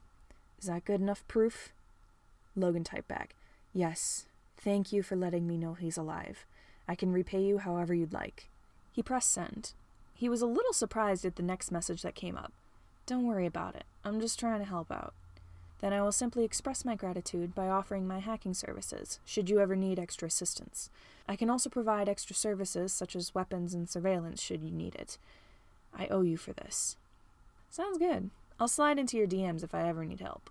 That was the end of the conversation as far as Logan was concerned. He closed the tab with the forum page on it and breathed a sigh of relief. So Patton was alive. Logan didn't know where he was or who exactly he was with, but that was definitely Patton's voice. And if he was with Remy, surely he was safe. Remy was very capable of protecting Patton.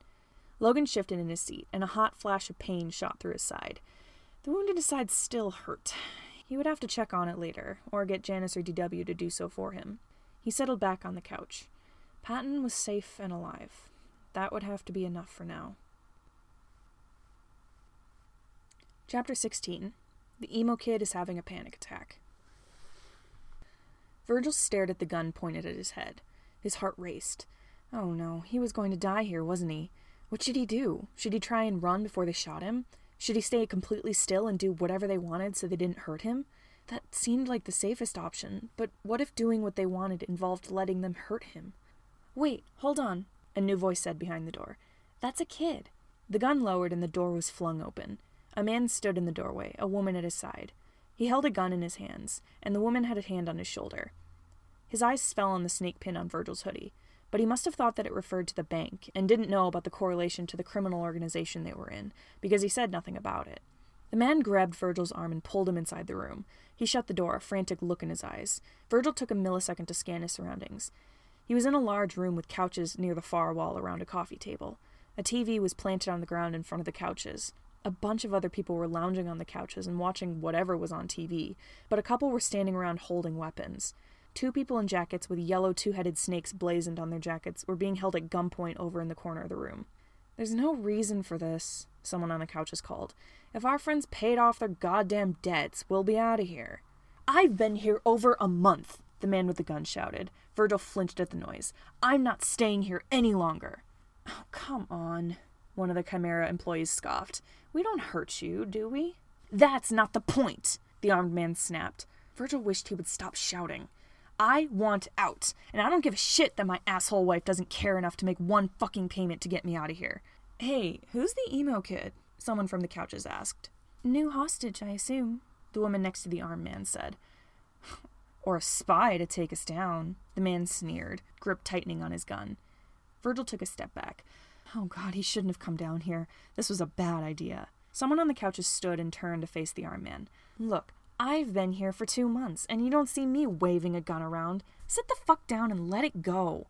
No! The armed man all but screamed. Virgil resisted the urge to cover his ear to block them from his verbal assault. This is the furthest I've gotten in the past month, and I'm not stopping now. Your stupid plans never work, the person argued. Seriously, can't you just wait? I'm done waiting. He stopped mid-sentence. Virgil wondered why. Then he heard it. Footsteps were making their way towards the door. Virgil skittered back as the door flew open. A group of people flooded in, and he was surprised to see that Mr. Chimera was at the head of the group, a gun in his hand. His gaze immediately fell on Virgil. His eyes widened. Virgil, what are you... He didn't get to finish the sentence. Someone grabbed Virgil's arm and yanked him away from Mr. Chimera, earning a loud yelp from Virgil. The person held him close to their chest. Too close. Way too close. And when Virgil started squirming to get away, they pressed something cold and metal to the side of his head. He froze. Oh no. Anyone moves, the man holding him growled, and the kid dies. This is exactly why Janus never wanted kids. He stared at Virgil in shock, wondering how the hell the kid had gotten down here, and why he had even come here. Had Virgil heard enough of the conversation Janus had with Teal to know where to go, or did he end up here by coincidence? And why the hell did he come down here if he knew it would be dangerous? Janus's gaze swept the room. Most of the hostages were sitting on the couches, staring at the scene with wide, terrified eyes, but a select few were holding some of Chimera's agents at gunpoint. The armed man holding Virgil was, unfortunately, a hostage that Janus was familiar with. He'd thrown a fit or two down here, but they had never ended up like this. Janus had considered letting this man go before, but the guy's wife still needed to repay some debts and needed some incentive. Maybe Janus should have listened to his instinct and let the man go as soon as he started getting aggressive. Most of the other hostages lowered their weapons, glancing warily at the man with the gun to Virgil's head. They seemed uncertain, as if they hadn't expected this. They likely hadn't. This particular hostage often went off the rails, even with his own plans. He wanted out of the building, and probably wouldn't stop until he accomplished just that. Janus held up his hands in surrender. All right, I won't do anything. What do you want? The few agents who were no longer in danger of being shot looked to Janus for guidance. They were standing on the balls of their feet, ready to strike at a moment's notice. Janus slightly shook his head to tell them to back down. He was not risking Virgil's life. For now, playing along with this man's game was the best way to make sure Virgil stayed safe. The armed hostage grit his teeth, glaring at Janus with a feral sort of rage burning in his eyes. I want out of this hellhole. That can be arranged, Janus said, and he wasn't lying for once. We will release you from our custody. Just lower the gun. The man shook his head. Janus caught the terrified look in Virgil's face. Virgil's chest rose and fell in rapid breaths, and Janus was afraid the kid would start hyperventilating right here and now. He was trembling from head to toe. "What else do you want?" Janus asked. He tried to keep his tone calm. He hadn't expected anything to escalate this far.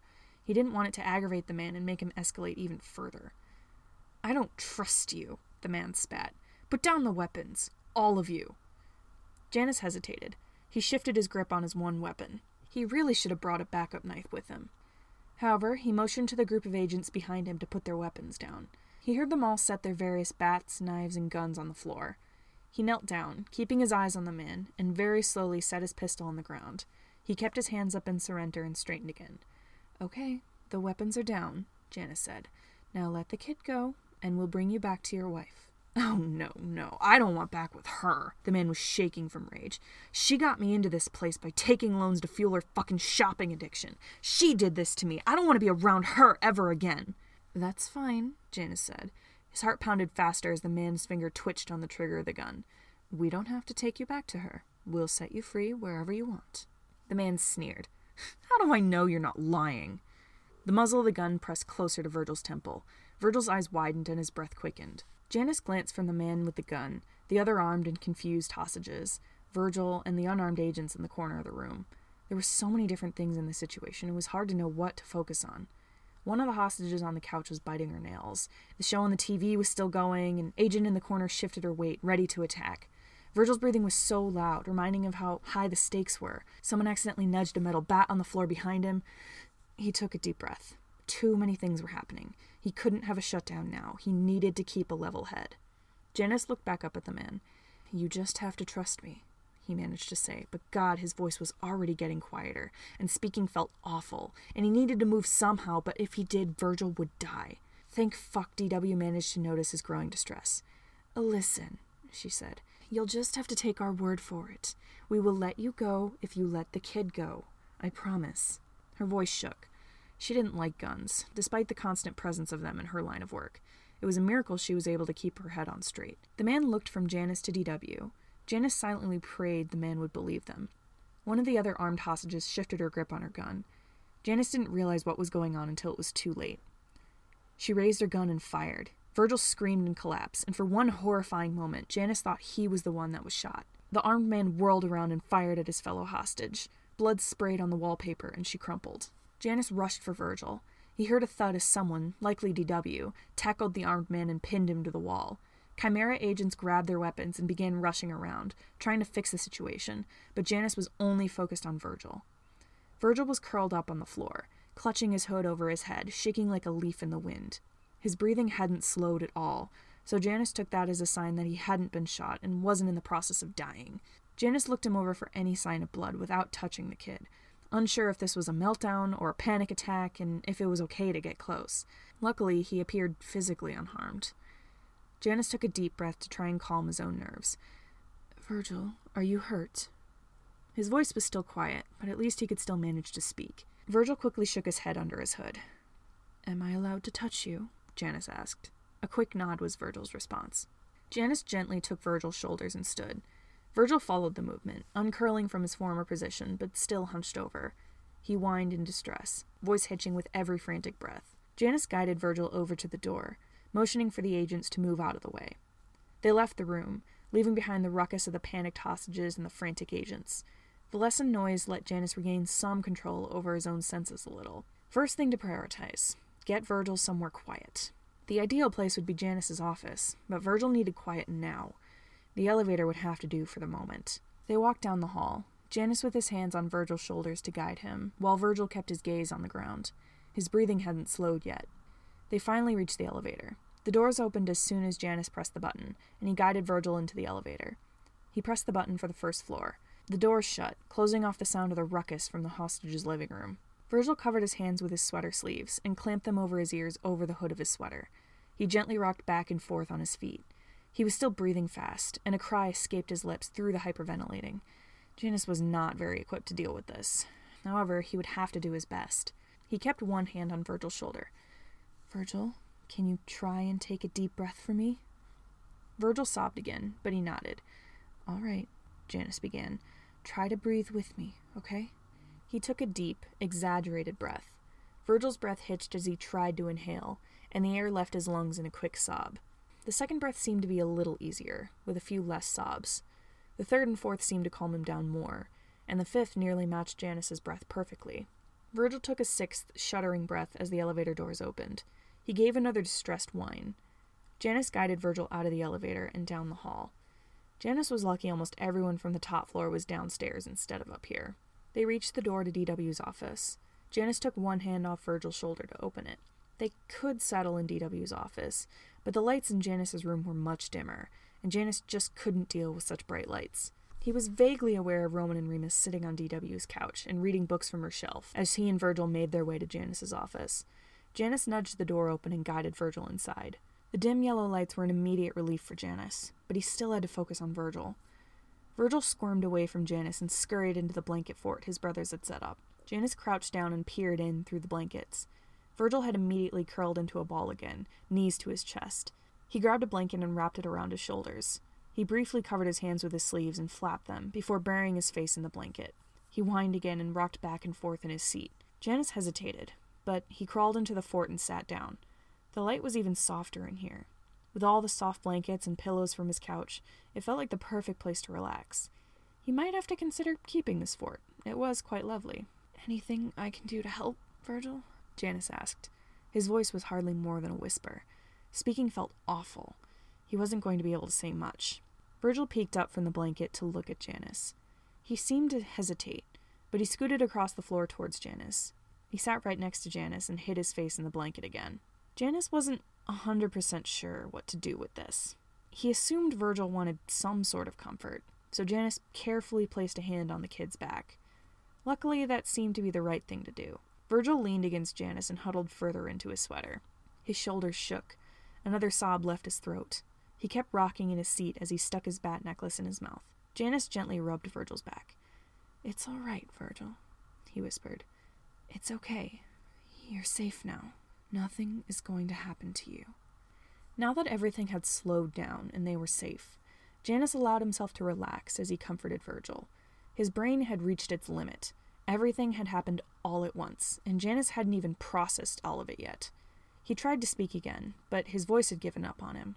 There were so many things he was going to have to deal with. Someone had gotten shot, one of the hostages. He hadn't even told anyone what to do with the hostage who started this whole situation. He tried not to focus on that, however. He just sat in the blanket fort with Virgil, trying to stay calm. He heard someone enter the room, and a small hand pulled a blanket aside to let someone peek into the fort. Roman and Remus stood there, Remus holding Virgil's backpack. Remus slowly shuffled into the fort. He set Virgil's backpack on the floor in front of him and retreated from the fort. Roman let the blanket fall over the entrance again. Virgil lifted his head. He grabbed for the backpack and tried to unzip it. It took a couple tries, but he managed to get it open. He reached in and grabbed something that looked like a stuffed animal in the shape of a cat.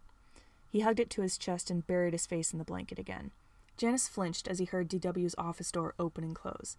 "Jan," her voice called out. "You in here?"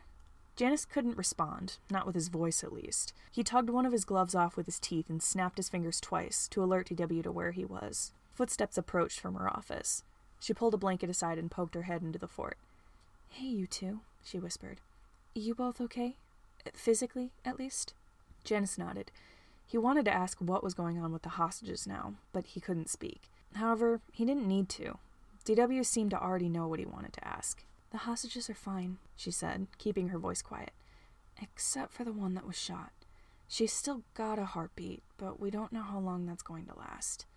The one who started this mess has been restrained and knocked out, and we're going to drop him off at his wife's house. We're not sure what to tell the girlfriend of the hostage who was shot, but Moggy said she'd figure that out later. We're working things out. The other hostages look pretty scared, so I was thinking we could get another Chimera leader in here to talk to them while I handle the legal stuff. Maybe Emil Picani from Sidehill. Would that be okay?" Janus nodded again. Getting Emil to come in was a good idea. That man could probably calm down a herd of rabid dogs if he wanted to. The remaining hostages would need his help. "Cool. I'll give him a call. Make sure Virgil knows he shouldn't go wandering the building without an escort. Let me know if you need anything." With that, DW disappeared from the fort. Janus took a deep breath. So many things to deal with. He didn't know if he could handle it all. Mr. Chimera. Janus jumped a little at the quiet voice. He turned his head to look down at Virgil. He'd uncovered his face a little and was staring up at Janus with teary green eyes. Thank you, Virgil muttered. Janus wanted to say something back. He dug around in his pocket for his phone and pulled it out. He opened the Notes app and typed something with his one ungloved hand. He held his phone out for Virgil to read. Call me Janus. Chapter 17. Well, now I'm kind of worried about the Snake Man. Virgil kept a blanket around his shoulders as he sat in the pillow fort, listening to Mr. Chimera talk about serious crime things with the people in his office. Virgil hadn't left the pillow fort, but Roman and Remus had joined them soon after Mr. Chimera had to leave and deal with whatever happened on the 7th floor. The three of them just sat and listened to the voices in the room. As soon as Emil Picani gets here from Side Hill, Mr. Chimera's voice said, I'll send him down to the 7th floor. The hostages are going to need some comfort. Alex, I want the shot hostage's girlfriend on the phone to sort out the debt she owes and inform her of the injury. We'll be letting her debt go and paying for all of her medical needs. Teal, get a couple others to help you take the hostage who was shot to the infirmary if that hasn't already been done. If it has, assist with any medical procedures that need to occur, or take the hostage to the hospital if extra assistance is needed. Moggy, you reassign the hostage guards to different interrogation assignments for the day. Roman leaned into Virgil. What are they talking about? He whispered. Virgil shrugged, not in the mood to engage in conversation. He wasn't in the mood to do anything, really. He just wanted to go home, even though he knew that was far from being an option. Virgil saw people's legs walking past the fort as they passed by on their way to the door, having been given their tasks. DW, Mr. Chimera's voice said, is there anything left to handle? A few, DW said. I'll be changing the security around the hostages as soon as things calm down. We should put more security cameras in their hallways. Also, I've made a note to look into every hostage pass before we kidnap them. We don't want any more people with violent tendencies causing harm for other hostages. Thank you, Mr. Chimera said. Virgil heard more footsteps as DW left the room. Her footsteps were immediately replaced by another person's as they entered the room. Jenny, said an excited voice. How do, you wonderful snake? Virgil raised an eyebrow. Had he heard that wrong? It wouldn't be the first time he misheard something, but he was fairly certain this new person had said, do you how do, which made absolutely no sense grammatically. Dr. Picani, Mr. Chimera said. Lovely to see you again. Or do you prefer Dr. Chimera? Either or is fine, said this new person, Dr. Picani. Oh, sorry, am I a little too loud? He said in a quieter voice. We don't have to speak verbally if you don't want to. No, I should. Don't worry about me. It's the hostages downstairs that need help. Oh, Janus, don't be a Steven. You're working too hard to make things better and harming yourself in the process. If you're working yourself to a shutdown or burnout, you need to take a little while to relax. I don't remember booking a therapy session today, Emil. This is just friendly advice, Janny. Go home and take a break. Dorothy and I can handle everything. A pause. Are you sure? Yepers. Remember, don't force yourself to speak if you can't handle it. You and DW are the bosses here, Janny. You can shut your door and not let anyone in if you don't want to. You make the decisions. Thank you, Emil. I'll keep that in mind. No prob, Bob. It's Janus. I know. Take a break, Jan. I'll see you when I sort things out. Dr. Picani's footsteps walked past the pillow fort and left the room. Virgil poked his head out of the blankets just in time to see Dr. Picani's khaki-clad legs walk out the door. Virgil turned his head to look at Mr. Chimera. He was leaning back against his desk, staring at the floor. He glanced up at Virgil, but said nothing. Virgil retreated back into the fort. He didn't know what Mr. Chimera's deal was, but he definitely looked stressed. Virgil couldn't blame him. Everything that had just happened was intense, to say the least. Virgil shuddered as he thought about it. That gunshot still echoed in his head. He'd hardly seen anything, but he remembered seeing someone on the floor surrounded by something red. Remus's hand rested on Virgil's shoulder. Deep breaths, Virg. Virgil did as Remus said. The breath was shaky, but he managed to take another that was more even. He really needed to calm down. He poked his head out of the blankets again to look at Mr. Chimera. He'd told Virgil to call him Janus, but it felt odd to refer to an adult by their first name. Was it really okay to call him that? he wouldn't know if he didn't try. Janus. Mr. Chimera looked up at the sound of Virgil's voice. Yes. Are you okay? Mr. Chimera blinked at the question. Yes, I'm perfectly fine, Virgil. I believe we're going to leave for home a bit earlier than I previously thought we would. I don't think you three should be around here at the moment. He narrowed his eyes slightly. Also, a word of advice to all three of you. Do not wander the building without an escort. I don't need a dead kid on my hands. Got it? Virgil swallowed nervously. He already regrets saying anything. He nodded frantically. Good, Mr. Chimera said, his tone short and clipped. Your father would skin me alive if I let him down. That's not an exaggeration. He nearly jumped 3 feet in the air when the phone on his desk rang. He snatched it off his desk as if desperate to stop its ringing, then hesitated before bringing it to his ear. Hello, he said. He paused. Yes, I want her on the phone. She needs to know. Pause. Thank you. He took a deep breath, as if trying to calm himself. He was silent for another moment. Then he plastered on a smile, as if the person on the other end of the call could see it. Hello, Miss Short. I called because I have some things to discuss with you. Repaying your debt is no longer necessary. Silence. His smile wilted. I'm afraid there might be an issue. He sighed and shut his eyes. Miss Short, I regret to inform you. Earlier this morning, another hostage threw a fit. He got a hold of a few weapons and...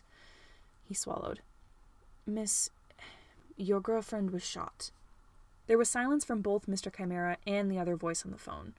The person on the other end suddenly started shouting, and while Virgil couldn't make out what she was saying, Mr. Chimera apparently could. I know, he said over her yelling. It wasn't supposed to happen. We didn't know the other hostage was that hostile, and he stopped and just sighed as the other person yelled through the phone. Virgil could have sworn he saw tears in Mr. Chimera's eyes, but it was hard to tell from this distance. Virgil felt someone tug on his sleeve. He glanced next to him to see Remus, a scared look on his face. Is that a lady yelling on the phone? He asked quietly. Virgil nodded. Remus glanced out at Janus. Is it Mother? Remus asked. No, Virgil said immediately. It's not. I don't even think Janus knows how to contact her. You're safe. Remus relaxed a little. Okay. Still, he cuddled up to Virgil, looking more like a 5-year-old than an 11-year-old. Virgil wrapped an arm around him. It had been years since they started living with Patton, but some things were just hard to shake. The shouting on the phone faltered. I'm sorry, Janus repeated. His voice was quiet, hardly more than a whisper. This has never happened before. We didn't know the other hostage would do something like this. I am incredibly sorry that I let things get out of hand. I am letting your debt go, and I will pay for any medical bills. She isn't dead yet, but others have reported that she is currently in an unstable state. Should there be anything else you need financial help with, I am willing to support you. Virgil heard someone sniffling on the other end of the line. Janus's shoulders stiffened. If you like, I can arrange a meeting in order to discuss this further. I really am sorry, Miss Short. I will not be available for the rest of the day, but my substitute, Maggie Saylor, would be more than willing to speak with you in person later, and I'm sure she can let you see your girlfriend if you wish. I will transfer your call back to Alex. He took the phone away from his ear and set it back on the desk. He took out his cell phone and typed on it for a moment before shoving it back in his pocket.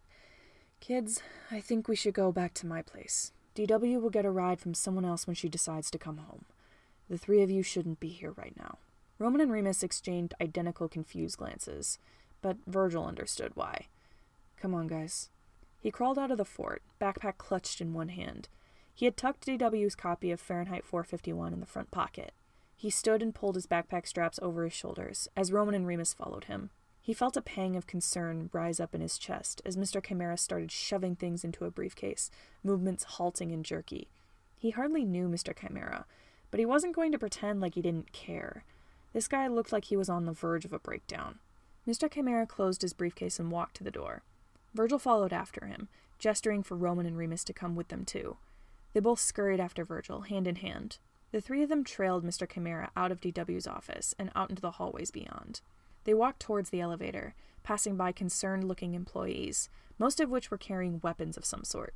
The sight of them set Virgil on edge. However, they reached the elevator without any disasters happening. Virgil chewed on his bat pendant as the elevator doors opened and the four of them stepped inside. Mr. Chimera's demeanor didn't change when the doors shut. His back remained perfectly straight, and his face was void of any expression that might indicate some kind of emotion. However, Virgil noticed that he wouldn't stop tapping his finger on the handle of his briefcase. The doors opened, and they stepped out into the main bank area. "I'm leaving early," he said to the bank tellers as they passed. "Maugie's in charge." He said nothing more to them, and continued to the door. He held it open for Virgil and the twins, and they hurried out of the building. The three of them followed Mr. Chimera to the parking lot. Virgil put his briefcase into the trunk of the car. Roman and Remus hesitated, but they both clambered into the back seat as Mr. Chimera went around to the driver's seat. "Janus," Virgil asked quietly, "can I sit in the passenger seat?" Mr. Chimera just nodded. He sat in the driver's seat and started the car. Virgil opened the door and sat in the passenger seat. He still didn't like the car. It was still too unfamiliar. However, he wasn't going to complain about the legroom. He buckled up and listened to Remus rolling the window up and down as Mr. Chimera pulled out of the parking lot. Virgil had actually wondered if Mr. Chimera knew how to drive, since he had DW do it for him, but it looked like Virgil had been wrong. He stared out the windshield as they drove along the streets. Mr. Chimera's grip was tight on the steering wheel. His entire body was tense. Virgil didn't blame him for being stressed. Everything that just happened was...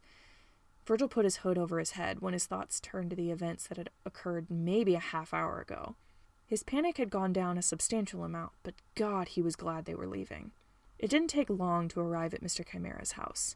They pulled up into the driveway, and as soon as Mr. Chimera parked the car, he left the driver's seat and strode to the house without grabbing his briefcase from the trunk. Virgil furrowed his brow and climbed out of the car. He hurried after Mr. Chimera. Janus looked really distressed. Despite hardly knowing the guy, Virgil wanted to make sure he would be okay at the very least. He followed Janus up the steps and into the house. Janus seemed to deflate as soon as he stepped inside, and he all but collapsed onto one of the couches in the living room. He buried his face in his gloved hands and didn't move.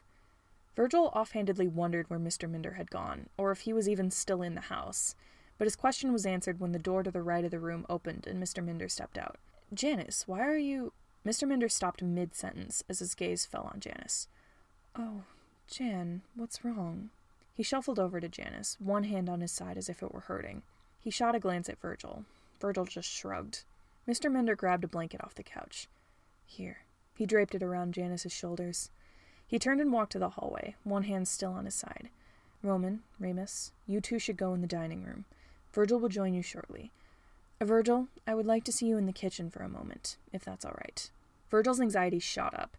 He didn't know what Mr. Minder wanted to talk to him about, but he automatically assumed he was in trouble or something. He clutched the straps of his backpack as he followed Mr. Minder down the hall to the kitchen door. It was already open. Mr. Minder nudged it shut once Virgil entered the kitchen. "What do you want to talk to me about?" Virgil asked. He couldn't make himself speak much louder than a whisper, mostly because of his panic attack earlier and the shutdown that had followed. Mr. Minder walked to the counter and turned on the electric kettle. "Janus is unable to speak at the moment, otherwise I would ask him what happened this morning. He doesn't often shut down this badly after work, so I'm assuming something serious occurred. Am I correct?" Virgil nodded slowly. Everything that happened was still a little hard to process, but he knew enough to explain the gist of it. "I heard something about hostages throwing a fit on the 7th floor down. I don't know what's up with them keeping hostages or whatever, but I don't know. I got curious and went down to look." Mr. Minder opened a cupboard and grabbed a ceramic mug. "You went to check because you don't trust Janus, correct?" Virgil really didn't want to admit it, since Mr. Minder was obviously very close with Mr. Chimera, but he nodded.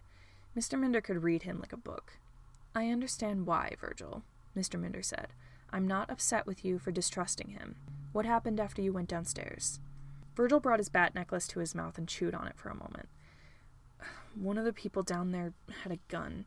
He got angry and he aimed it at me. Oh, but Mr. Chimera and a bunch of other people ran in first. Then the guy aimed a gun at me. Mr. Chimera tried to calm him down, but another lady who had a gun tried to shoot the guy who was aiming his gun at me. I don't know if she hit him. Someone got shot. I don't know who." He racked his brain, trying to recall the details. Try as he might, he couldn't remember who had been hit. Mr. Minder grabbed a bag of hot chocolate powder from the pantry and started scooping it into the mug with a spoon. "That's all right, Virgil. It's okay if you can't recall everything. You've told me enough." He set the mug next to the kettle as he waited for it to heat up. On a lighter note, I found out something earlier that I believe you might be glad to know. Virgil blinked, a little confused. What is it?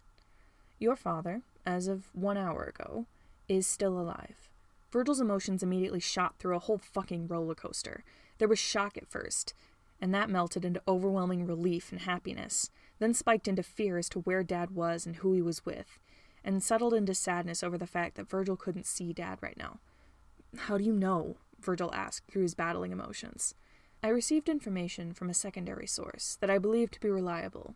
The water in the kettle began to boil, and Mr. Minder shut it off. He poured the water into the mug and mixed it with a spoon. It was just a voice recording, but Patton's voice was unmistakable. He is with Remy, as well as 3 other people. One is a hacker I contacted for information, another is named Thomas, and the third is someone they called Princey. I doubt that's their actual name, but that's all I know. I am unsure of whether he is accompanied by anyone else, but I don't think he would make the mistake of traveling in a large group, so those must be the only people he is with. As far as I know, Patton is safe. Virgil's feelings finally settled on relief. Is there some way I can talk to him? I don't think that would be wise, Virgil. Your father is on the run from some powerful people, and he chose to cut off all communication with you for a reason. The hacker I spoke with is suspicious that I have malicious intent towards your father, and I don't want to test that suspicion by asking for a way to communicate. They could completely cut me off and not provide me with any more information if they decided I was dangerous. He finished stirring the hot chocolate and turned to the door. I'll take this to Janus. You can join your brothers in the dining room, and I'll make some lunch. Virgil jammed his hands in his pockets. This new information was a relief, but still, today had been more than exhausting to deal with. He needed some way to cool down. I can make lunch, he offered. Logan nodded, a faint smile on his face. Sounds good. I would suggest craft dinner. Both you and Janus seem to like it. With that, he walked back to the door and left with a hot chocolate in his hands. Virgil took off the backpack and set it on the floor. He started for the pantry, rolling up his sleeves along the way. Hopefully cooking something would help him settle from his shutdown. As he grabbed a box of craft dinner and set it on the counter, only one thought was running through his mind. Dad was alive. He didn't know where Dad was, or how long he would remain safe, or how long it would take to see him again. But that was good enough for now. It had to be. Chapter 18. Oh, cool. We're being chased now.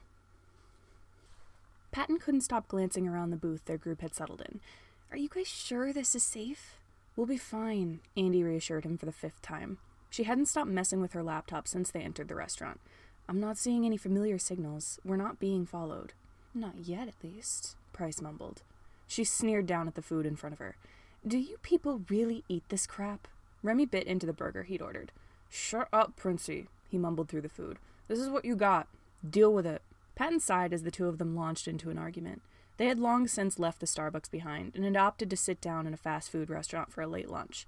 Patton didn't think staying in one spot for too long was a good idea, but the others were insistent that they would be fine. Price grumbled under her breath. I still don't see why you can't just let me go. I don't have anything to do with this issue. Andy glared at Price.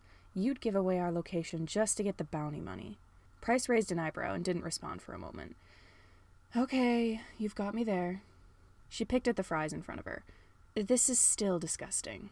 Suck it up and eat your damn food, Andy snapped. Patton grit his teeth. He couldn't stand this constant arguing. He had so many things to worry about right now, and this wasn't helping his nerves. Thomas must have noticed his agitation, because he set a hand on Patton's shoulder. We'll be fine. Let's just enjoy this little bit of downtime we have right now. Patton took a deep breath. Thomas was right. He just needed to chill. Andy set aside her empty plate and continued typing. We shouldn't stick around too long, just in case. Are you guys almost done? Thomas nodded. I'll get the check. He waved a waiter over to their booth. Patton picked at the salad he'd ordered as Thomas talked to the waiter. He just wasn't hungry, despite the fact that he hadn't eaten since yesterday. He knew it was just stress, and he actually needed to eat, but he couldn't shake the anxious thoughts from his head. His worries were killing his appetite. He couldn't stop thinking about the possibility of Wrath following them, and if he wasn't thinking about Wrath, he was thinking about his kiddos. He hoped they were doing okay, and he hoped Janus was adjusting well to having the kids with him. The guy was never keen on having children. Patton finally pushed his plate aside. This wasn't helping. The waiter left to get their check. Price grumbled under her breath as she dejectedly ate her food. Remy finished off his meal, and his eyes flickered to Patton's plate. He lifted his sunglasses to give Patton a look of concern. Patton just waved a hand dismissively. He didn't need Remy worrying about him. Andy's fingers clacked on the keys of her laptop. "Hey, guys, we might have a tiny problem." Patton's heart leapt into his throat. "What?" "I've got my eye on someone," she said. "They just walked in. I'm trying to get into their phone, but I can only do so much. This bitch has so many anti-malware programs just on their phone. They're on the public Wi-Fi, so I might be able to get in through there." The waiter returned. He and Thomas had a short discussion as Thomas paid for their meal. Patton kept his head on a swivel, searching for whoever Andy had found. Was it the woman walking to the counter arm in arm with her boyfriend? Was it the man in the suit who looked like he'd just walked in from a job interview? Was it one of the young college students who had just walked in as a group? Andy shot to her feet, startling the waiter. "We have to go." Thomas handed the waiter a handful of 20s. "Keep the change." He stood. "Guys," everyone else stood and grabbed their bags as the waiter stared on. "Sir, I think you overpaid." "Just keep it," Thomas said. He stepped out of the booth. "Thanks for the meal." The rest of them hurried after him, although Price grumbled as Andy grabbed her wrist and practically had to drag her after the group. Patton saw Remy put his hand in his pocket and heard the faint click of a gun. "They're really close," Andy whispered. She balanced her laptop on one arm and let go of Price's wrist to type. "Whoever follows us out of here is who we need to watch out for. They might even call for reinforcements. I don't know if this is Wrath or a bounty hunter, but we have to move." They rushed to the door. Thomas held it open for the others as they ran out. Remy grabbed Patton's hand and pulled him to Thomas's car. "In the car, get in the car, get in the car," he muttered, as if repeating that would somehow magically make them get in the car safely. Price frantically glanced around the parking lot. "God, if I'm seen with you, people are going to come after me, too. Can you please just let me go?" "Not a chance, Princey," Andy said. "I don't trust you as far as I can throw you." "Fair enough." They piled into the car. Remy took the passenger seat this time, while Patton was stuck behind the driver's seat. Thomas jammed the keys into the ignition and started up the car. "Where are we going now?" Remy asked. Andy quickly buckled up her seatbelt and returned to her screen. "I don't know, but I'm pretty sure we're going to have company." They peeled out of the parking lot, earning a couple angry honks from the cars on the street when Thomas cut them off. "This is fine," Thomas whispered, knuckles white on the steering wheel. "This is totally fine. Andy, anyone coming after us?" "It's hard to tell," she said. "There are too many signals, and we're too far away from the restaurant." Patton glanced back through the window. He didn't see anyone trailing them for the moment, but then he watched a black car pull out of the restaurant parking lot and drive after them. Patton couldn't see the driver, but he saw someone poke their head out of the passenger side window. A nervous laugh escaped his lips. "We're screwed, we're screwed, we're so screwed." His panicked thoughts were interrupted by a loud bang. He nearly jumped right out of his seat. "What the hell was that?" he squeaked. Remy turned around in his seat. "They have guns? Are you kidding me?" Patton turned to look out the window. Sure enough, the person in the passenger seat was leaning out of the car with a gun in their hand, pointed right at them. Price scrambled to dig through her pockets. Shit. She brought out a gun of her own. "Hey, sunglasses dude, you still got that gun?" "Yep." Remy grabbed the pistol from his pocket. Thomas grit his teeth. "Okay, everyone buckle up." They ran a red light. Other vehicles honked furiously around them. Patton muttered every prayer he could think of that they wouldn't crash. He looked out the back window and saw the black car directly on their tail. They were lucky there wasn't that much traffic in this part of the city. Otherwise, they would have gotten stuck in a jam already and could have been shot to death by now. Andy frantically typed on her laptop. Patton had no idea what she was trying to do, but he doubted it would help them in the middle of a car chase. Thomas jerked the wheel to the side. A flash of pain went through Patton's head when he bumped it against the window. He realized he hadn't buckled up and quickly snapped his seatbelt in place. "We're going to have the cops on our asses, too, at this rate," Remy grumbled as he loaded his gun. "I'm sorry, do you want to drive?" Thomas asked. "Hold on, we're running another light." Patton heard another gunshot and shrank down in his seat. The car swiveled and almost collided with another vehicle. Patton half-heartedly hoped the people chasing them would get hit, but one glance behind the car told them they had made it through the intersection unharmed, and then he immediately felt a pang of guilt for hoping they would get hit. "How do we get out of this?" Price said, watching as the black car dodged other vehicles. "There's another car coming this way from the left," Andy said. "Turn right at the next street." Thomas didn't hesitate to follow her advice. He swiveled to the right and zipped down the next street. Fuck, Price cursed. "Sunglasses, open the roof." "What? Why? Just do it!" Remy reached up and flicked the switch for the sunroof of the car. It slid open. Price stood up and poked her head through the sunroof, perched on her seat. She pulled her arms up with the rest of her torso and aimed her gun at the car behind them. Patton looked through the window and saw that another black car had joined the chase. He covered his ears as 3 gunshots rang through the air from Price's gun. A bullet hit the tire of one car and it swerved. It didn't stop, but the change in speed put them further behind the other car. "There's less traffic on Front Street," Andy said. "We should be able to go straight down and pick up some speed." Thomas skirted around a semi-truck. "Sounds good to me." Price ducked back into the car as the people chasing them fired off another round of bullets. "Seriously, how the hell are we going to get them off our ass?" Remy rolled down his window. "Stop somewhere and fight them on foot, maybe?" "That'll get us killed," Patton shouted. Thomas glanced in the rearview mirror. He slammed his foot on the brakes. Price and Remy both shot forward. Price almost fell into the front seat, and Remy hit his head on the dashboard. Patton watched as the black car shot past them. They must not have been expecting them to stop. Thomas turned the wheel and hit the gas. Tires squealed on pavement as they sped down a different street, leaving the black cars behind. "Warn a dude next time," Andy groaned, rubbing her forehead. She must have hit her head on Remy's seat. "Sorry," Thomas said as he moved the car past a motorcyclist. "You guys okay?" "Just fucking peachy." Price poked out of the sunroof again and steadied her aim. Remy cocked his gun and stuck his head out the window. "Why are you even helping, Princey? I thought you didn't want any part of this." "We're in the middle of a car chase, Sunglasses," Price shouted. "We're in the same boat. If you go down, I go down, and I am not going down." She fired her gun with a grimace. Patton shrank down in his seat as Thomas picked up speed. He felt so useless. There was nothing he could do in this situation, and the others were all doing this because of him in the first place. "Andy, where to?" Andy grit her teeth. "Take the exit. Get on a clear road." Patton yelped as the car leaned to the side. Price let loose another few bullets. Red splattered against the windows of one car she shot, her dozen bullets shattering the windshield. A semi swerved to avoid it and tipped over, blocking half the road. "Nice shooting, Princey," Andy shouted. Price stuck back into the car with a grin, her red hair messed up from the wind.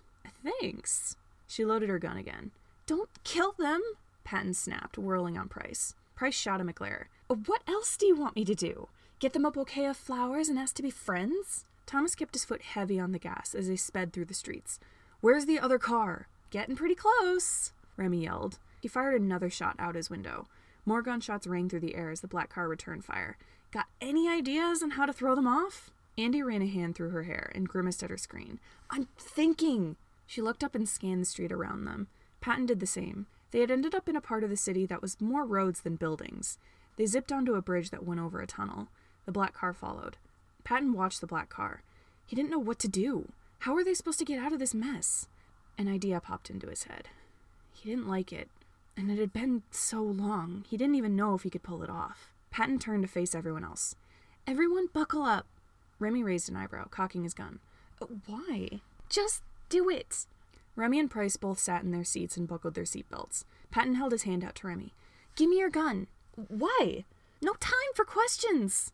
Remy furrowed his brow, but he handed Patton the gun. Patton froze for a moment as soon as he wrapped his fingers around the handle. His left index finger automatically rested on the trigger. It had been so long since he'd held a gun. He wasn't glad to have one in his hand right now.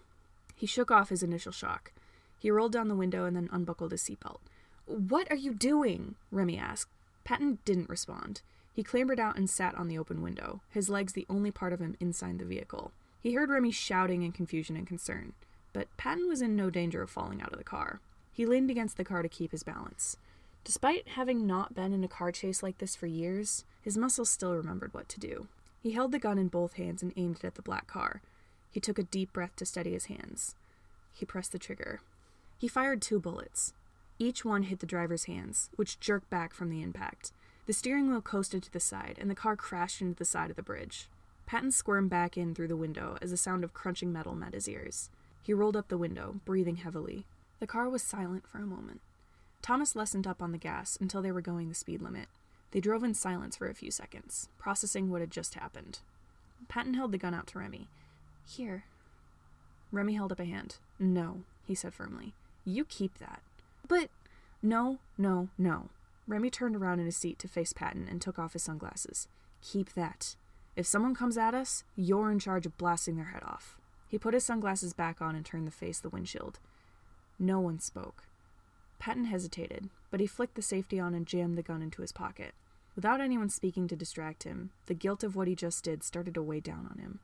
He had saved themselves, sure, but even though he hadn't directly killed anyone, he'd probably permanently disabled that man's use of his own hands.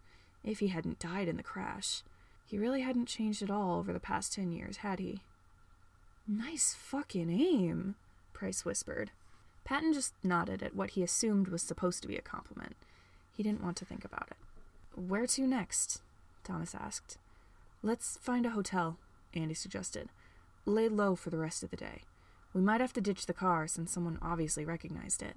We could roll by your house and pick up my bike, Remy offered. 2 vehicles might be better than having all 5 of us confined to one. You read my mind, Rem. Andy shut her laptop and shoved it in her bag. Think we can get back to your house without being murdered? Price scoffed. With Deadshot over here, I'm pretty sure we'll be fine. Patton tensed. I mean, my aim's not as good as it used to be. You hit a person's moving hands in a speeding car, Price pointed out. You're even better than I am. Patton didn't respond and just sank into his seat. He wasn't proud of that. He hoped none of them would ever bring up the subject again. They drove on in silence. Chapter 19. I will express a little emotion, as a treat. It was unfortunate that Logan hadn't come prepared to teach Roman and Remus anything. If he'd known Patton's kids would have been here, he would have brought math workbooks and some writing supplies. However, he could make do with what he had. He was lucky Janus had a printer in the living room.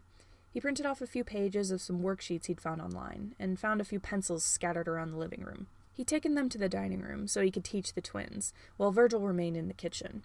Both of the twins were far behind on their math skills, although they were far ahead in their reading.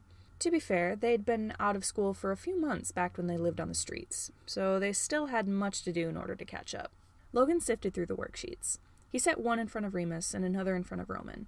Both twins looked up from where they had been doodling on the backs of a couple papers with their pencils. Logan sat in the chair right between them. We're going to try some division today, Logan said. Both twins groaned in disappointment. Really? Remus whined. Oh, come on, Teach, do we have to? Roman grumbled. It's part of your education, Logan reminded them. He might not have been good at taking care of children, but convincing them to learn was often easy.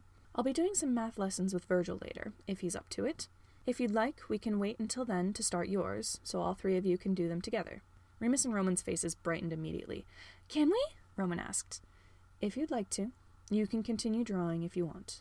Both of them eagerly flipped over their papers and continued scribbling. Logan knew full well that one of the twins would get curious eventually and flip the page back over to attempt a math problem sooner or later, which would lead to them calling Logan for help. Logan just had to give it some time. He heard the front door open and close. Jan, Lo, I'm home, DW's weary voice called out. Logan pushed himself to his feet, wincing at the pain that flashed through his side. I'll be right back. He stepped out into the living room. DW took off her blazer and tossed it to the floor. She collapsed on the couch with a horribly exhausted sigh. Busy day? Logan asked. Yeah. She sat up and leaned against the back of the couch. It took a lot to get shit sorted out. Jan's gonna have to talk to the lady whose girlfriend was shot. Maggie scheduled a meeting with her for tomorrow. The woman said she needs time to process everything. Makes sense. Logan straightened his tie. Janus is upstairs. Roman and Remus are in the dining room, and Virgil is making lunch in the kitchen. DW blinked. The kids making lunch? Yes. Virgil enjoys cooking. I believe he and Janus would get along well in that regard. He's just making some craft dinner. It should be finished in a few minutes, actually. DW nodded. She raked her hands through her hair, which had come loose from its bun and was sticking up in coils. If you want, I can watch the twins and you can visit Jan. Logan considered it. He was going to run through some math lessons with the twins, but DW was perfectly capable of helping them with some simple division problems when they inevitably asked for help. Roman and Remus will likely ask you for help with some simple math problems, Logan said. They're both currently working on 6th grade math. I do have some 7th grade worksheets in case they find the math I gave them to be too easy. All right. DW stood and walked to the dining room. Shit, man, I haven't done math since college. Not that I remember college math much at all. Pretty sure I got tossed out a window. Logan found himself smiling at the remark as he followed behind her. I'm sure you'll have no trouble with 6th grade math. DW snorted. Want to bet? They entered the dining room. Roman, Remus, Logan said, I'm going upstairs to speak with Janus. DW will be able to assist you should you need help. DW flopped into the seat Logan had previously occupied. All right, kiddos, what are we doing? Logan turned to the stairwell and made his way up the stairs, leaving the 3 of them in the dining room. The healing wound in his stomach burned with every step, but he ignored it. Walking up a set of stairs wouldn't do any damage. He reached the top of the stairs and walked down the hallway to Janus's door. He gently knocked on the wood.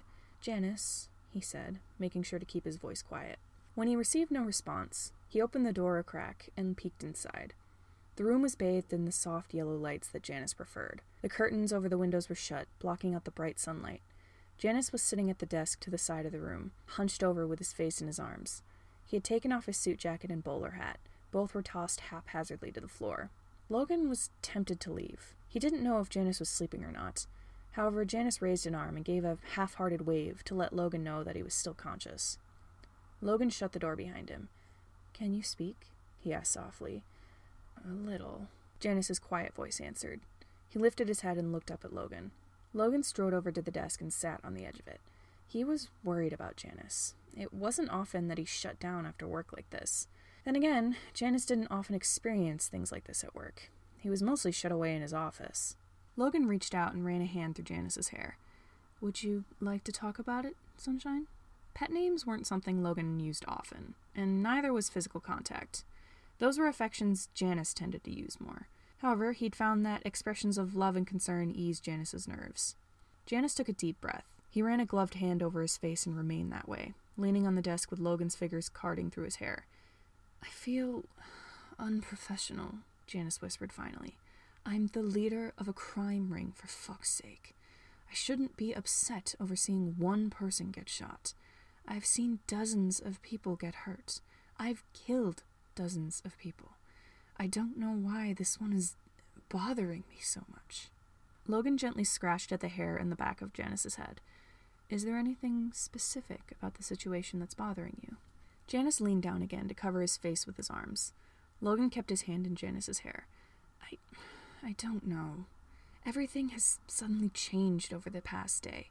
The kids are in the house, and I'm just aware of their presence, even if I can't see them, and it sets me on edge. I don't know how to properly talk to them. I accidentally made one of the twins cry yesterday. "Roman?" "Yes, I snapped at him. I didn't even know I did it." Janus sat up again. "Virgil will hardly speak to me. And on top of the issue with the kids, I go to work this morning to a huge problem and get overwhelmed almost right away. The only thing I could manage to do was get Virgil out of the room while everyone else handled the issue. I feel incompetent. I rushed out of the room without helping. Everyone else must think I'm pathetic for needing to leave like that." Logan thought about Janus's words. Janus often blew situations out of proportion. It was more than likely that no one thought that of him, and only thought he had been focused on removing Virgil from the situation. "Everyone else probably thought you were focused on Virgil," Logan answered. "There's no need to feel embarrassed about helping Virgil leave an anxiety-inducing situation. Besides, there is no shame in leaving a situation you can't handle. Even if it had been only you, you don't have to make excuses for anyone. You are the boss. And if you want to leave something for everyone else to deal with, you can. You can't control when you get overwhelmed. So if you need to leave, do it. I'm sure Emil Chimera would tell you the same." Janus heaved a sigh. "He did." He leaned into Logan's hand and shut his eyes. "Thank you. No problem, darling." Janus smiled a little. "Look at you with the pet names. What are you, drunk?" Logan felt his lips twitch into a grin. "No, I'm not. Do you feel any better?" "A little. Thank you, dear." Logan leaned down to plant a kiss on Janus's forehead. Janus hummed contently at the affection. He angled his head upwards to capture Logan's lips with his own. Logan couldn't hold back a smile as Janus began to pepper small kisses all over Logan's face. A giggle that bordered on childishly giddy bubbled up in his chest. He had come in here to comfort Janus, and of course, the man had turned the figurative tables in order to sprinkle affection on Logan instead. Or maybe the actions of expressing his love for Logan was a form of comfort for Janus in itself. Either way, Logan wasn't going to protest. The door opened and they both jumped away from each other. They stared at the open door, where Virgil stood with 2 bowls of mac and cheese and a wide-eyed look on his face. He took a step backward. I can come back if you—" "No, it's all right," Logan interrupted. He pulled away from Janus and straightened his tie. "You can come in." Virgil rocked back and forth on his feet, seeming unsure, but he stepped into the room. "I made lunch. It's not much, but DW said I should bring you some. I mean, if you're hungry. I don't know if it's even good. I haven't eaten it yet." I'm sure it tastes fine, Virgil.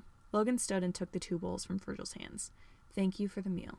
I'll be downstairs shortly after lunch in order to begin some math lessons with you and your brothers. Virgil kept his gaze trained on the floor. Okay, sorry for bursting in like this.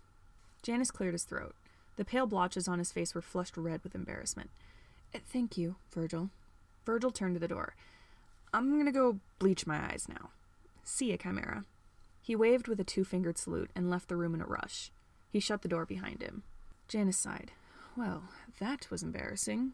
He's never going to take me seriously anymore, Logan mumbled as he set both bowls on Janus's desk. He liked to seem professional around the kids he tutored, and now that Virgil had seen him giggling like a schoolgirl, his entire reputation as a serious adult had gone entirely down the drain. He felt Janus's gloved fingers intertwine with his own. I take you seriously, Janus said with a genuine smile. I know, darling. Logan pressed a kiss to Janus's head. Now, eat up. After lunch, Janus finally changed out of his work clothes and into a t-shirt and a pair of shorts. He'd kept his gloves on, of course, but he shoved a second pair into his back pocket, since his current pair was going to get covered in dirt. He'd had a tiring day already, so he felt his might as well cool down with some gardening in the backyard. He carried a tray of pansies to the flower bed lining the porch and set them down, trying to clear his mind of the racing thoughts. He wanted to get the hostage situation out of the way. Stressing about it now was tiring. He was tempted to hop right back into the car and drive back to the bank just to get the problem over and done with. However, he knew that Emil would send him right back home the second he saw him. So instead of getting anything productive done, Janus was stuck at home digging in his flower bed. He heaved a great sigh and carefully dug a shallow hole with his hands. The hostage problem wasn't the only thing bothering him. He still didn't know what to do with the kids. He wanted them to feel safe for the amount of time they were staying with him, but he didn't know how to help them feel comfortable in the house. He had a few ideas, sure, but he didn't know if the kids would be up for it. The back door opened.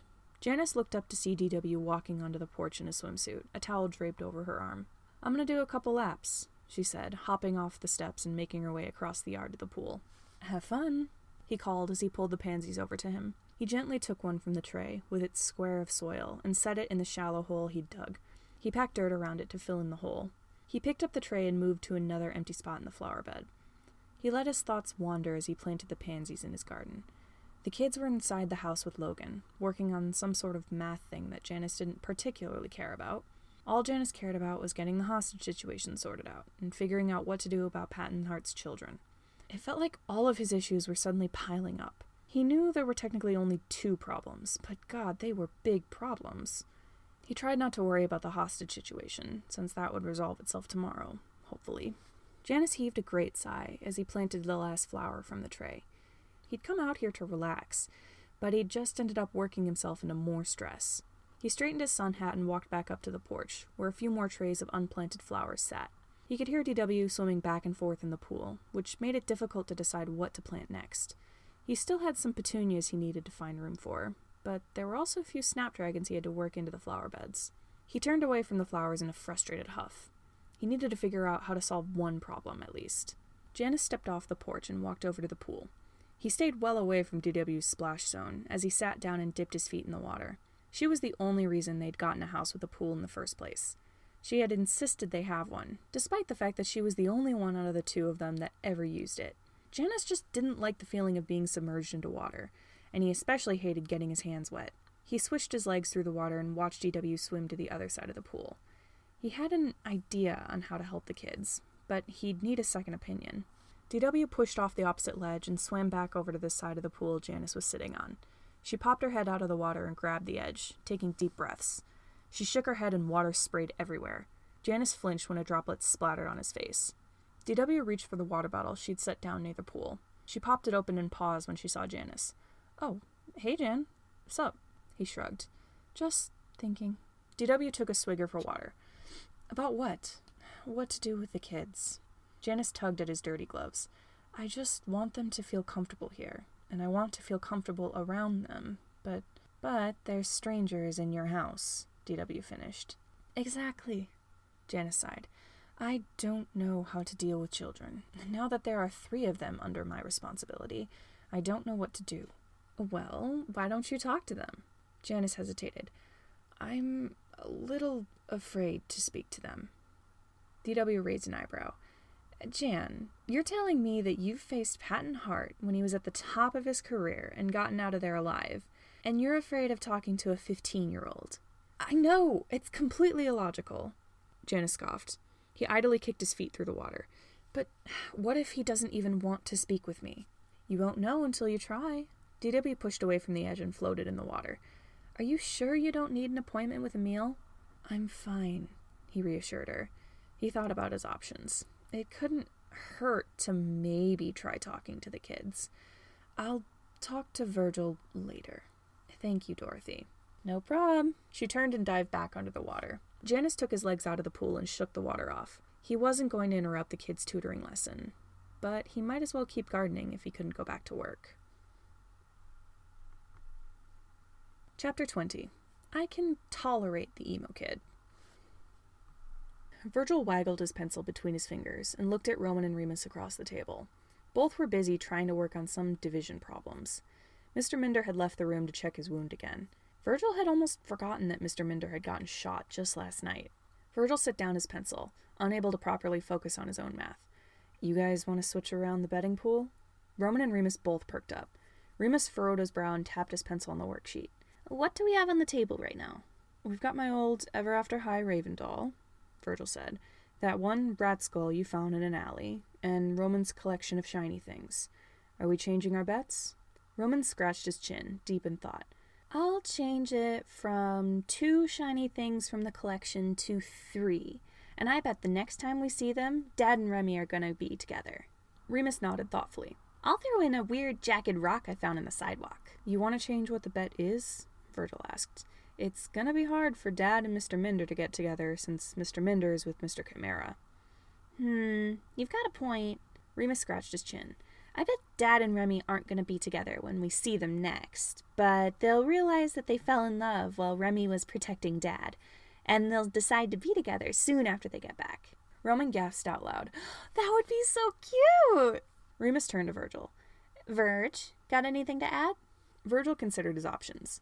I can toss in an old cloak from another Raven doll I got customized a year ago. And I bet... Virgil grinned. I bet they're going to be engaged by the time they get back. Both Roman and Remus gasped at that. I want to be a flower boy, Roman squealed. You think they're going to be that close already? Remus asked. They've known each other for years, Virgil pointed out. Remy's pretty much a second dad to us at this point. I'm starting to think they're already together and just hiding it. Roman scrambled off his chair. Hang on, I'll be back. I gotta write something down. Virgil and Remus exchanged a knowing glance. There was no stopping Roman when he was hit with writing inspiration. Unfortunately, the kid was a hopeless romantic, despite having never been in a relationship ever in his life, so inspiration often hit when they discussed their father's mostly non-existent love life. Virgil rested his elbows on the table, kicking his legs back and forth. Ree, you working on your math? Nope. Remus held up his paper. Been drawing. Virgil peered at the page. Remus didn't write like Roman did, but he could certainly draw. On the back of his worksheet was a sketch of an impressively detailed sea monster, along with a little human figure floating in front of it, staring horrified into the monster's eyes. If they had pencil crayons, he could have colored it and shaded it as well. Looks cool, Virgil said. You draw anything else? Remus hesitated as he lowered his paper. Just stuff. Virgil didn't press him for details. Remus often drew scary, graphic things that popped into his head. Mr. Minder said it was good for him to have an outlet to express his intrusive thoughts, if he didn't want to speak about them. Due to the constant doodling of his disturbing thoughts, Remus had gained some incredible drawing skills and moved on to drawing other things as well. The door behind Virgil swung open and Mr. Minder entered the room. He glanced around in confusion. Where's Roman? Writing, Remus answered as he flipped his worksheet back over and continued to doodle around the edges of the page. Mr. Minder sighed and sat down in one of the chairs. This is math time, not English. And, Remus, that goes for you too. You both need division practice. Remus sighed, but he turned back to his math. Virgil did the same. Footsteps thudded on the stairs, and Roman burst into the room with a happy grin, a notebook in his hands. His gaze settled on Mr. Minder, and his smile melted. Oh, sorry, Teach. I was just... I know, Roman, Mr. Minder said. Don't worry. I'm not upset. We need to focus on your lessons for now. Is that all right? Roman scuffed his feet on the floor. Can I just write down some jot notes? Yes, you can. You can keep your notebook open while you work in case you need to write anything down. With that, Roman's expression brightened more, and he rushed up to his chair. Virgil scribbled down the answers to the math problems Mr. Minder had given him. He was only supposed to be on 10th grade math, but Mr. Minder had him move on to 11th grade stuff a while ago. He punched equations into his graphing calculator as Mr. Minder helped the twins with their division. It didn't take long to finish the worksheet. This stuff was relatively easy. He waggled his pencil back and forth and let his mind wander as the other two worked. Janus was covered in dirt by the time he went back into the house, but he was okay with that. Gardening did eventually help him sort out his thoughts. Now all he had to do was get started making supper and try to talk to the kids. Well, and find a vase for the roses he'd clipped from his rose bush for Logan. Call Janus sappy, but he liked cheesy romantic gestures, and he thought Logan would like flowers. He walked into the house, roses in one gloved hand. Dirt clung to the yellow fabric. He'd have to put on a clean pair before he stepped into the kitchen. He walked up to the dining room door and nudged it open. Surely there was a vase somewhere in the dining room he could use. Janus stopped in the doorway when he saw that the kids were sitting at the table, along with Logan. All four of them looked up at Janus as he entered the room. He was sure he looked a little ridiculous, with dirt-covered gloves, a crooked sun hat on his head, and a bouquet of roses in his hand. Logan stood up from his chair with a smile. "Janus, where did you get those roses?" Janus felt his face heat up. My rosebush bloomed, and I thought I would bring some inside. And not for you, obviously. Just to brighten the atmosphere of the place. I mean, why would I bring a bouquet of roses to the man I've loved for years?" Roman gasped out loud. "That's so cute!" he squealed. "Are you married?" Janus was sure the pale side of his face had turned completely red. He cleared his throat and turned his gaze to the floor. It was so frustrating that he couldn't keep his composure when it came to Logan. Logan gently took the flowers from Janus's hands. "They're lovely, dear." He pecked Janus on the cheek. "I recall seeing an empty vase in your room. I'll take these upstairs. I can also take your dirty gloves so you can get started on dinner." Logan shifted the roses to his arm and gently tugged Janus's gloves off. Thank you," Janus said. Logan turned and walked to the stairs, flowers and dirty gloves in his hands. Janus felt a little awkward, being alone in the same room as the children, so he turned to go to the kitchen. "So are you guys married?" Janus paused and glanced back at the kids. Roman stared at him eagerly, waiting for an answer to his question. Janus took his extra pair of gloves out of his pocket and pulled them on. "That is not your business," he said quietly, trying to keep his tone flat and calm so Roman didn't take his answer harshly and get upset. Roman's face fell, but luckily he didn't start crying. He sat back down and scribbled something in a notebook that was open on the table next to a math worksheet. Janus shot a glance at Virgil. The kid wasn't doing any work.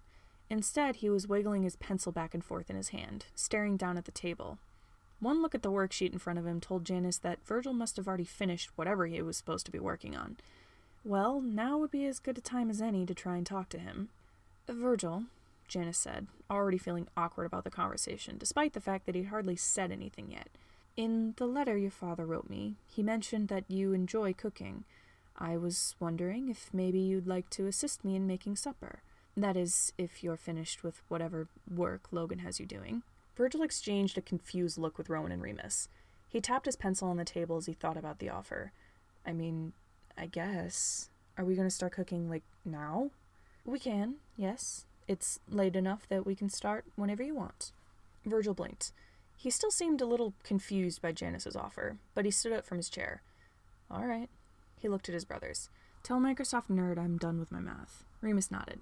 "Gotcha." Virgil brushed past Janus and made a beeline for the kitchen. Janus hesitated, but he followed. There was no reason for him to feel so awkward. He was the one who had asked Virgil for his help in the kitchen in the first place, after all. He took off his hat as he entered the kitchen. Virgil was already at the stove, staring at the buttons as if trying to figure out how it worked. "So, what are we making?" Virgil asked. Janus set his hat on the island. "Well, I hadn't actually decided yet. I was going to ask you what you wanted to make." Virgil blinked. "Oh." He twirled his necklace in his fingers.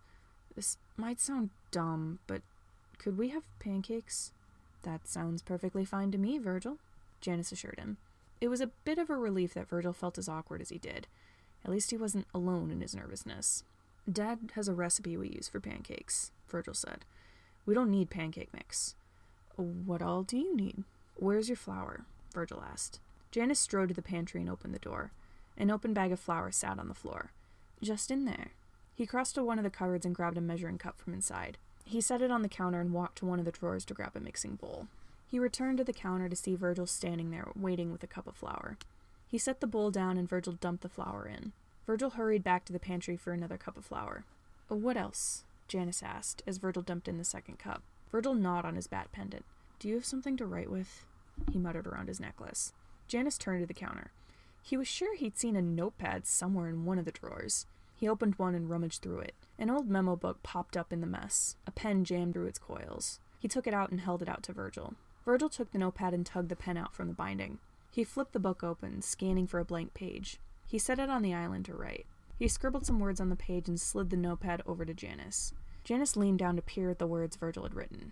A recipe was scrawled on the page. Janus straightened once he'd read over the recipe. He actually found it quite impressive that Virgil could remember an entire recipe from scratch. Janus cooked almost every day, and yet he hadn't committed a single recipe to his memory.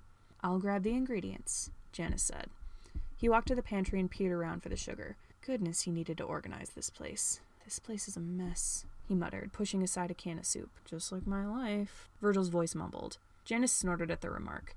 He found the bag of sugar and grabbed it off the shelf with both hands. He left the pantry and set it on the counter. Virgil must have found the measuring spoons, because he dug a tablespoon into the sugar and dumped it in the bowl with the flour. Janus retrieved the milk, eggs, and various other things from the fridge and pantry, allowing Virgil to work in near silence.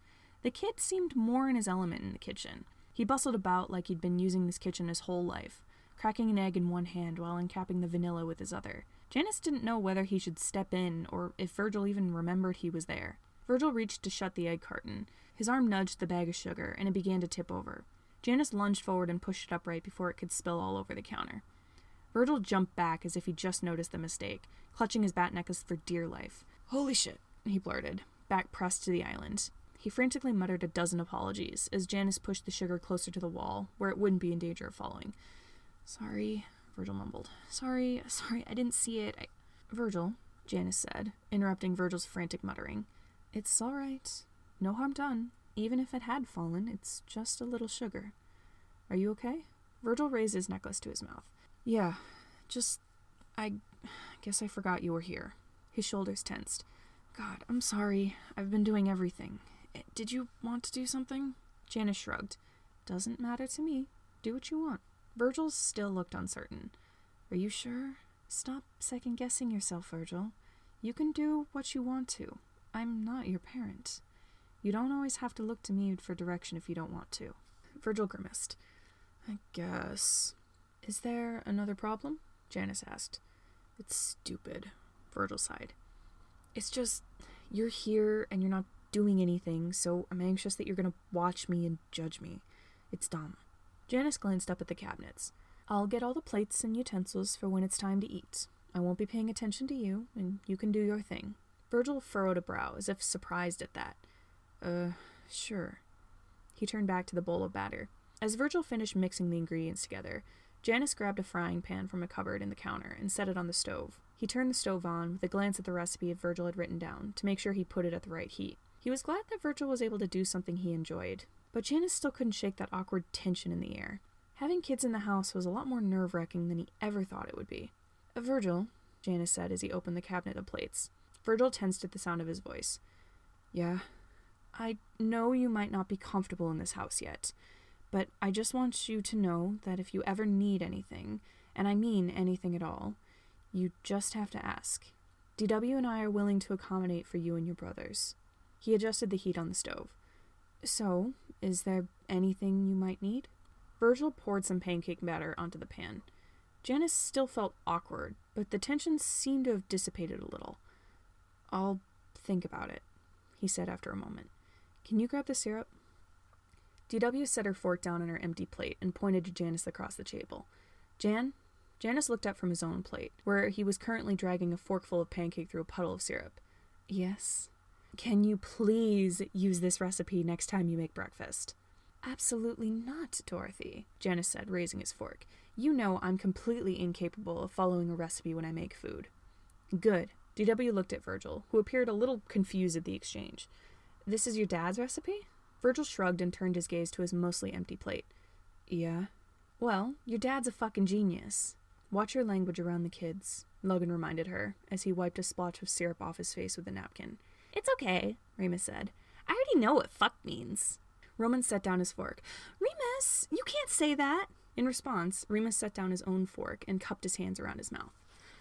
Fuck! He shouted. Language, Janus and Virgil said at the same time. They glanced at each other awkwardly before turning their attention back to their food. DW gazed around the table as the twins started arguing over curse words. Unlike last night, the two of them were loud and excited. DW chalked it up to the fact that they had gotten a familiar meal and felt more at home with Logan in the room. They playfully argued back and forth while Logan tried to separate them so they wouldn't get out of hand and knock over their plates. Virgil had been quiet for most of their meal, but DW caught him smirking every time Logan put himself between the twins and ended up with syrup or icing sugar on his tie. Remus had launched a strawberry at their tutor and it hit him in the forehead, which almost pulled a full-on laugh from Virgil. As for Janus, he mostly stayed focused on the pancakes on his plate, but every time Logan sat down after dealing with the twins, Janus and Logan would hold hands under the table. Neither Janus or Virgil contributed to the dinner conversation much at all, but this was already a stark contrast to the lackluster, quiet meal they'd had the night prior. With Virgil added to the table, Roman and Remus seemed to feel more comfortable, and with Logan in the house, well, DW might even go so far as to say that this felt a little bit like a family. But only a little. She wasn't going to get too attached to the kids or anything. They would have to go home eventually anyway. However, looking at Janus's face, she couldn't help but notice something. He was smiling. A genuine happy smile. That was something he did so rarely, DW could count the amount of times it had happened in the past year on one hand. DW found herself smiling as Logan struggled to separate the twins from each other again. Despite the awkwardness and the anxiety and the overall shitty situation that had caused this, these kids being dropped on their doorstep was not a bad thing. Not a bad thing at all. Chapter 21. I really should not have flirted with a stranger. Patton stared out the window of the car as Thomas drove. They'd already stopped by Thomas's place to pick up Remy's bike, and he was driving right in front of them with Andy on the back of the bike. Price sat in the front seat of the car next to Thomas. They'd opted to keep Patton in the back since it was harder to see him through the back windows, and anyone chasing them was looking for him, so keeping him hidden was their priority. At least, that was the explanation Patton had come up with. In reality, they told him to stay in the back because he could see both sides of the road that way and shoot at anyone following them. That reasoning made a knot of bad feelings form in his stomach, so he told himself it was the best place to stay hidden in order to help him feel better. Still, he kept Remy's pistol in his hands and his head on a swivel, trying to spot anyone in the surrounding traffic who might be tailing them. So far, he hadn't seen anyone suspicious, but he couldn't be too cautious. Andy was directing them across the city to a hotel she'd found that seemed safe enough. Patton still wondered if going to the Critic House would be safer, but he trusted everyone else's judgment. If they thought hiding out somewhere else was a better idea, he would believe them. Remy and Andy eventually led them to a parking lot of a small hotel. It looked a little run down, but the lesser known it was, the less likely any of Rath's agents would come looking for him here. By Patton standards, it was perfect. Thomas parked the car and they all clambered out of the vehicle. Remy and Andy hopped off the bike, removing their helmets. Patton was tempted to try again to give Remy's gun back, but he knew that after his little display of marksmanship earlier, Remy would probably never take it back. "This place looks like a shithole," Price muttered. "I didn't even bring any extra clothes to stay the night. You guys just whisked me away with you without warning me I should be spending the night with you losers." "Give it a rest, Princey," Andy said. She shouldered her laptop bag. "It's not like I have much either." "I packed some of your stuff in my bag," Thomas said, slinging his backpack over his shoulder. "Don't worry." Andy put a hand to her chest and stared at him with wide eyes. "Bro, you were thinking of me?" Thomas put a hand on her shoulder. "Bro, I also brought your extra laptop charger." Andy stared at him with a mixture of gratitude and affection. "Bro," Thomas nodded in response. "Bro." Price rolled her eyes. "Oh my god, shut up! Let's just go get our room already." She trudged across the parking lot to the doors. Thomas and Patton exchanged an uncertain glance before following after her. Maybe it would have been best to leave her behind. She clearly didn't want to be here, any more than the rest of them wanted her there. However, she admitted it earlier herself. She would give them up for the bounty money if she had the chance. They had to keep an eye on her. Remy linked his arm with Patton's. "Well, babe, no use waiting around. Let's go." They all made their way across the parking lot together and entered the building. They hurried to catch up with Price. Inside the hotel wasn't too fancy. There was just a general reception area, with some couches set against the wall. A few potted plants were placed around the room as decoration. They all stopped at the front desk. Remy shouldered his way to the front of the group to speak with the receptionist. "Hate to bother you, hon, but do you have any rooms available?" The receptionist behind the counter looked up. His gaze flickered to Patton, then to Remy. His eyes widened and traveled down Remy's body, and back up again. Yes, we should. Let me check for a moment. He turned to his computer, shooting a couple sideways glances at Remy and smiling. Patton was used to seeing people react this way to Remy. He could probably flirt his way out of anything. We have a few empty rooms, the man said. He looked up at Remy with a flirtatious grin. Is there a specific room on a specific floor you were looking for? If you've got any on the bottom floor, we'll take that one. Smirking, Remy lowered his sunglasses to look at him. I mean, if that's all right with you. It sure is. The receptionist dug around in his desk and brought out 2 keycards. If you like, I can show you to your room. Remy leaned against the counter. How about you tell my friends which room it is so they can get settled, and you and I can work out the payment details. The man's cheeks flushed red. That works for me. He handed Remy the keycards. It's room 134. Remy held the keycards out to Patton without taking his eyes off the receptionist. Patton resisted the urge to roll his eyes at Remy and took the cards. He handed 1 card to Andy. The 4 of them made their way to the door that led to a hallway of rooms, leaving Remy to his flirting. Patton scanned the door numbers as they passed. Despite the fact that he didn't like having a gun on him, part of him was grateful for it. He kept one hand in his pocket, holding the gun with his finger on the trigger. He hadn't even turned the safety on, but his finger was steady. He'd never misfired a gun in his life. He wasn't going to break that habit now. They reached the room and Andy opened the door. Patton peered inside before they entered, just on the off chance that someone was waiting for them inside. There appeared to be no one in the room, so they all walked in and dumped their bags on the floor. All right, who's taking the beds and who's sleeping on the floor? Price scoffed. You think I would sleep on the floor? Well, I don't want to sleep on the floor, Andy said, glaring at Price. I'll take the floor, Patton offered. Thomas shook his head. No, I'll take it. I don't really like sleeping with strangers. Not that I do that a lot. And it's not like we would be... His face turned red with embarrassment. He picked up his bag and walked further into the room. You and Remy can have the bed. Andy and Price both stared at him. I have to share a bed with her? They said at the same time, pointing at each other. Patton dragged his backpack over to the bed closest to the door and tossed it onto the mattress. He had a feeling their brief stay at this hotel was going to feel very, very long. Remy gave the receptionist his best winning smirk. I think that's it for the payment. The receptionist, who Remy had learned was named James, nodded and rolled his chair away from his computer, having finished registering Remy and the others in the room they had taken. I suppose so, he said, an equally flirtatious grin on his lips. He glanced down at his watch. Although, it is almost time for my lunch break. I can get someone else behind the desk, and maybe you and I can maybe go get something to drink at the hotel bar. Remy and the receptionist had been talking for over an hour, maybe even longer. It hadn't actually taken that long to get the payment method sorted out, but he figured the more he flirted, the more willing this guy would be to cover up any suspicious or illegal actions he saw Remy and the rest of his little group participating in. If not that, he could maybe at least convince him to give them free room for a night. That sounds good to me, Remy said. James stood. I'll text one of my coworkers. Give me a moment. Remy waited patiently as James fired off a text to ask someone else to take over as receptionist. He stood up and walked around to the front of the desk where Remy was waiting. Follow me. Remy trailed after him. The thought crossed his mind that he should probably be getting back to Patton and the others, but he was sure they'd be fine on their own. James led him across the lobby to a door. He pushed it open and they entered a well-lit lounge room. A cluster of couches sat at the far corner of the room, with a coffee table in the middle of them. A bar stood off to the left wall, with a line of stools around it. A few other people were scattered around the room, but Remy figured the bar wouldn't be more active until much later at night. James led him over to the bar. We get an employee discount on drinks, he said with a coy smile. Anything you want, I'll cover it. Well, aren't you considerate? Remy said. He sat down at the bar and James lowered himself into the seat next to him.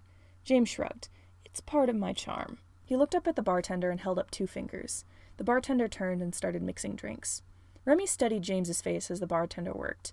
He really was cute, just not Remy's type. But hey, there was nothing wrong with a little harmless flirting. Besides, it couldn't hurt to stay on good terms with this guy. He definitely needed more connections in different cities. He never knew who could be useful in this line of work. James rested his elbow on the bar and his chin on his hand, gaze fixed on Remy's face. So, what are you and your friends doing here? Just looking for a place to stay the night, he answered. We're going on a road trip. Sounds fun. Are you headed anywhere specific? Not really. Just wandering. We want to see the country. I'd love to go on a road trip, James sighed wistfully. But I've never left Side Hill much. I mean, I've left a couple times to go over to Clawmore, but other than that, I don't get around much. He cocked his head. Where are you guys from? At Clawmore, actually, Remy said. I have a friend who lives there, so we figured we'd stop here first and see where the road takes us. James smirked. Well, they sure are lucky if they get to spend hours being stuck in a vehicle with you. Remy's eyebrows shot up. This guy was kind of smooth. The bartender placed a couple glasses in front of them. Enjoy, he said, before turning away and grabbing a cloth to wipe down the counter. James stirred his drink with his finger. So, just out of curiosity, what do you do for work? Remy had lifted his drink to his lips, but he paused. He couldn't exactly tell this man that he ran illegal odd jobs for a variety of small gangs in the underground crime world. He needed to think of something to say, quick. Motorcycle mechanic, he blurted. I'm a freelancer. A freelancer, huh? So you don't have to take all the jobs you get. You can just take breaks whenever?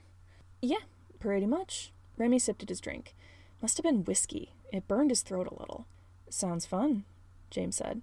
I've always wanted to be a freelance worker. Being stuck as a hotel receptionist just isn't doing it for me. I understand. It must be hard being stuck behind a desk all day. Yeah, but it brings in money, so... He shrugged. Who am I to complain? Remy nodded, taking another gulp from his glass. Fair enough. He set his drink down. Why don't you tell me a little bit about yourself? You know, you got any family? A partner? James grinned. If you're asking me whether I'm single, the answer is yes. But hopefully I can find someone that will change that answer. What about you? Remy shrugged as he drank a little more. He was single too, but he did hop from person to person a lot. He just didn't have time for a relationship. Most of his time was spent either working or hanging out with Patton. Yeah, I'm single, he said. I just haven't found the time for a relationship yet.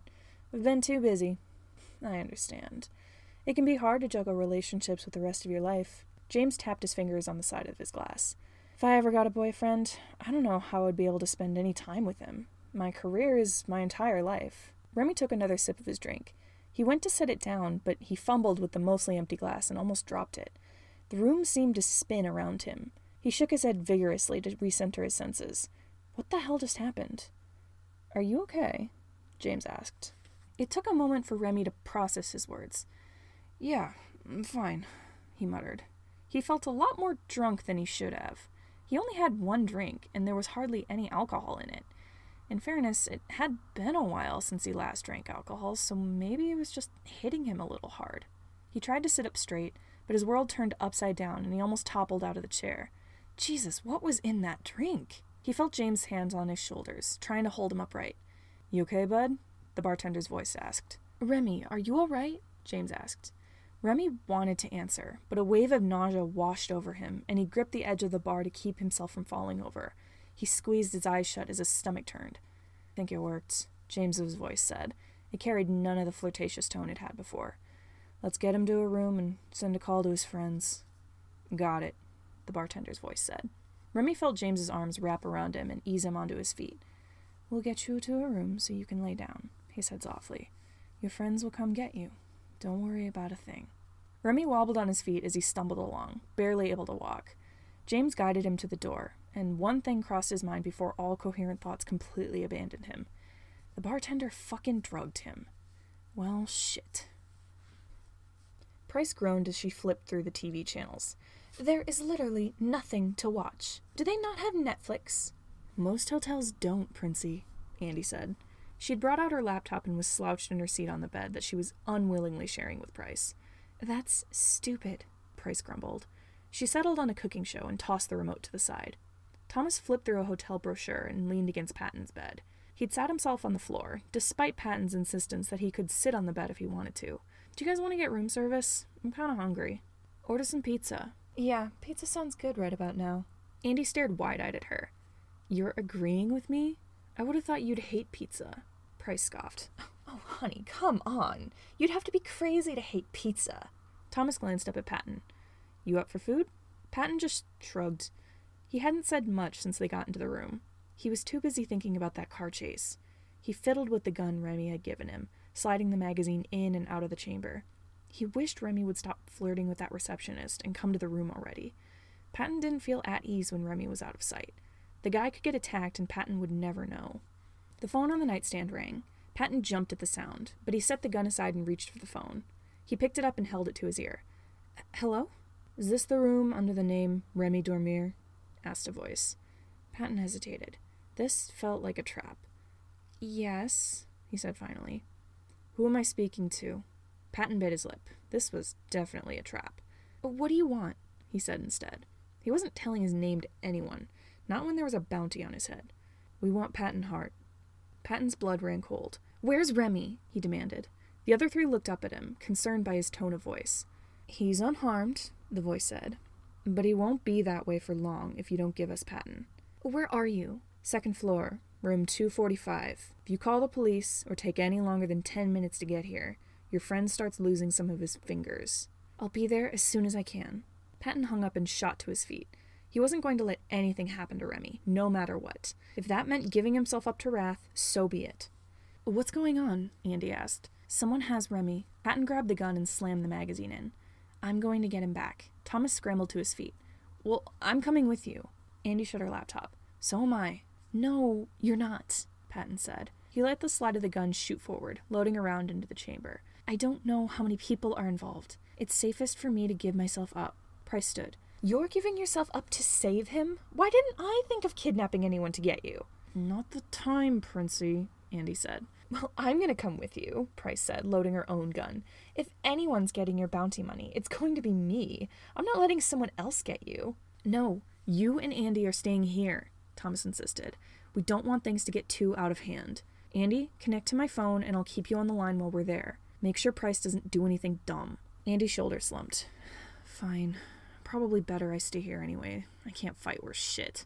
Patton grabbed his bag off the floor and dug around in its contents. He took out a gun of his own and shoved it in his pocket. "Let's go get Remy back." Chapter 22. My hot friend was kidnapped. Patton kept his gun loaded as he hurried to the elevator. His trigger finger twitched every so often, but never enough to actually misfire. Neither Patton nor Thomas spoke as Patton hit the button for the elevator. His mind raced with thoughts, each one worse than the last. What if the people who had Remy already hurt him? What if they were in the process of killing him right now? They could be threatening him, beating him up, doing horrible, unspeakable things to him. Patton's thoughts were interrupted when the door opened. He stepped into the elevator, Thomas right behind him. He didn't know why Thomas insisted on coming with him, but Patton was actually glad for the company. A plan had already begun forming in Patton's mind, and he'd need Thomas to get Remy out of the room before he went through with it. He needed Remy to be safe first. He pressed the button for the second floor and waited as the elevator rose. He tapped his foot impatiently.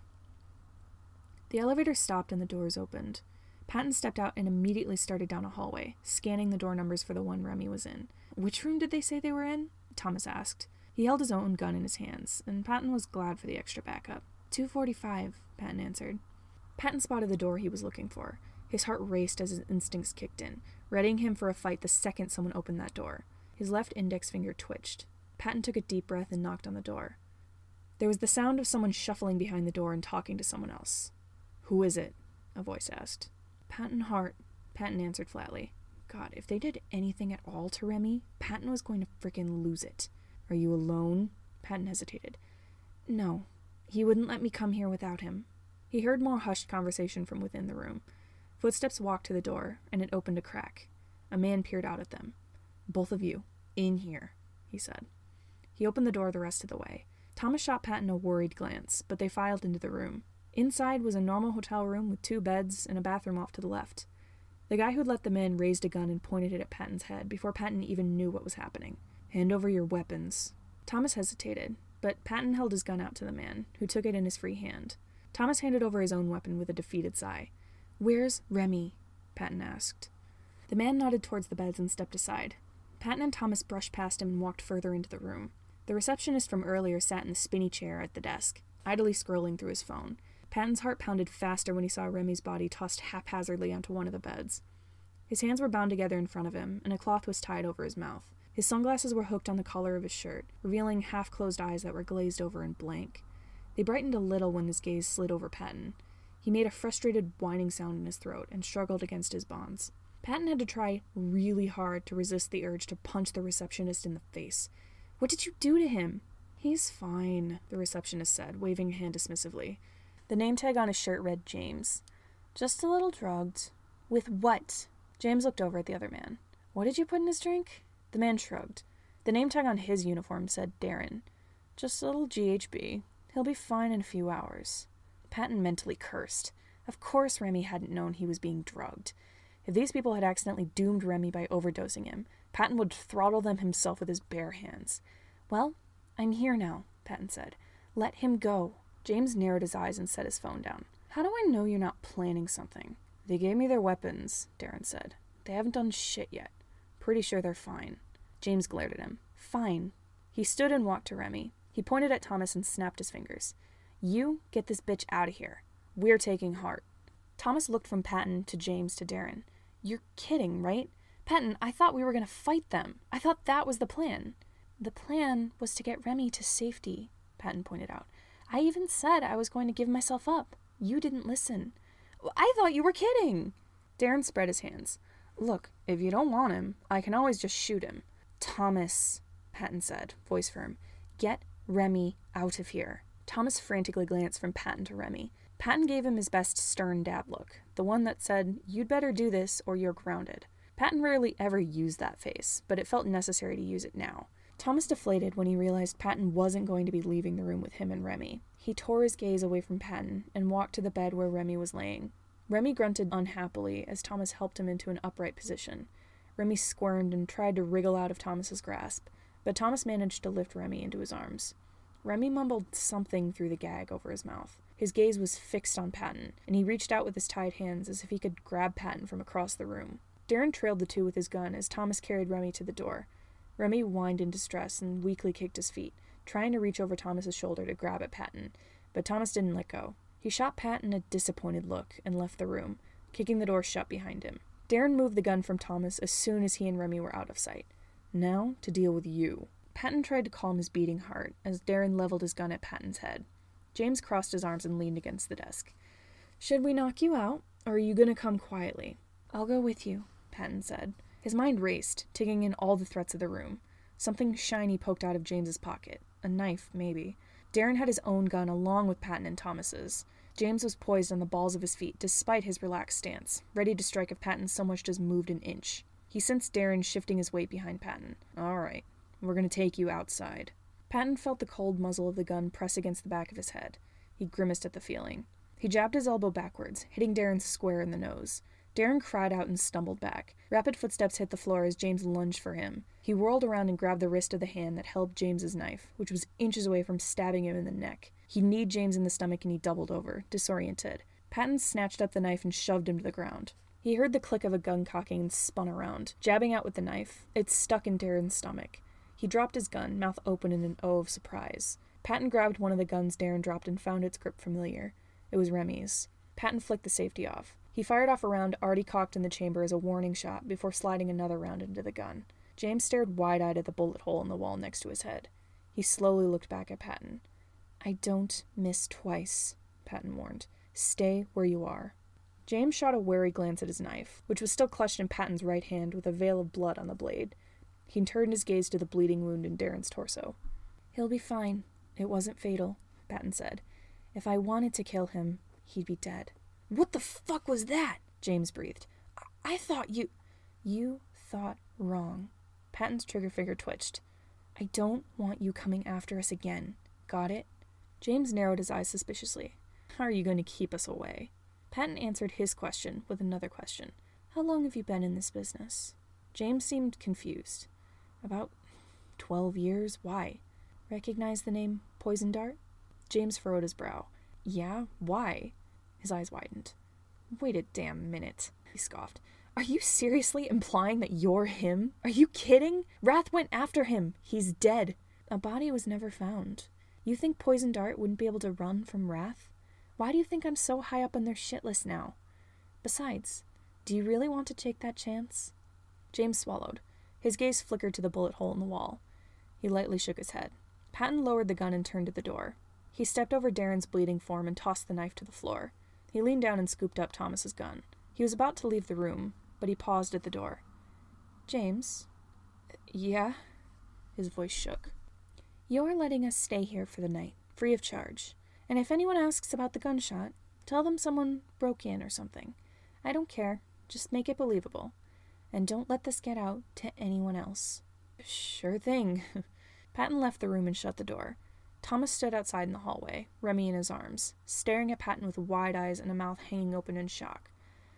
"Poison dart, huh?" he whispered. "You're not kidding, are you?" Patton shoved his gun in his pocket. He didn't feel good about what just happened, but at least he'd gotten everyone out of there safely. "I'm not kidding," he sighed. "Wrath's blade told everyone you died. Well, excuse my strong language, but Wrath can frick right off. That's not strong language." Remy interrupted the conversation with another upset whine. He made grabby hands at Patton, kicking his legs. Patton reached out to undo Remy's bonds, but Remy captured Patton's hand in both of his. "No, I'm not holding your hand, Rem. I'm trying to untie you." Patton managed to get the thin cord untied so Remy can freely move his arms. Remy latched onto Patton's sleeve with one hand, while Patton lifted the gag off of Remy's face with the arm that wasn't trapped in Remy's grasp. Remy mumbled something incoherent as soon as the cloth was off his face. Patton leaned in to hear him better. "What was that?" "Don't feel good," Remy muttered. "Yeah, GHB will do that to you." Patton held out his arms, inviting Thomas to deposit Remy onto him. "You'll feel better in a few hours."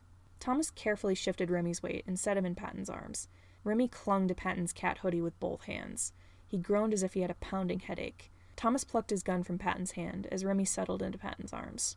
Thomas looked Patton dead in the eye. "Your poison dart." Patton wasn't proud of it, but he nodded. Thomas furrowed his brow. "You're not gonna kill any of us while we're sleeping, are you?" "Heavens, no!" Patton blurted, horrified by the suggestion. "You and Andy have been so nice. You took us in and you got us food and you're on the run with us. Of course I wouldn't hurt you, kiddo. You can count on that." A tiny smile of relief spread across Thomas's face. "Call me crazy, but I believe you. We should probably get him back to the room." "Yeah." Patton hefted Remy in his arms. Remy groaned at the movement and buried his face in Patton's shoulder. Everyone was more or less silent as they made their way back to the bottom floor. Andy had no idea what to think. As soon as she heard something about poison dart through the speaker of Thomas's phone, she was confused. She didn't know what that meant.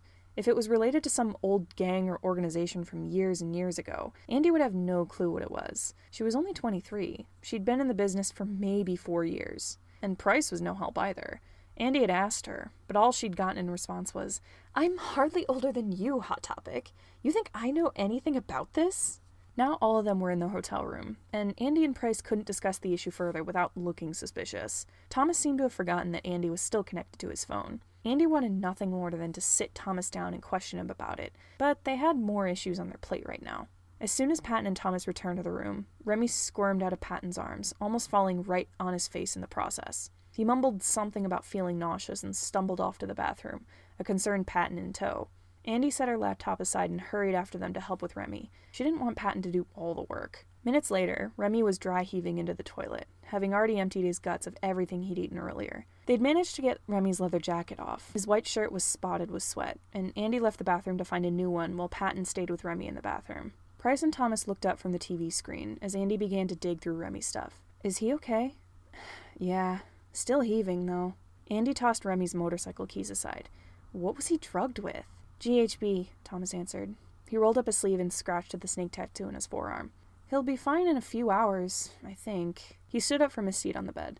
"I'm gonna go out and get us some pizza. Don't die or anything while I'm gone." He grabbed his car keys off the nightstand and walked to the door. Andy huffed in frustration and straightened from where she was crouched over Remy's bags. Did this bitch not bring any extra clothes? "Beats me," Price mumbled.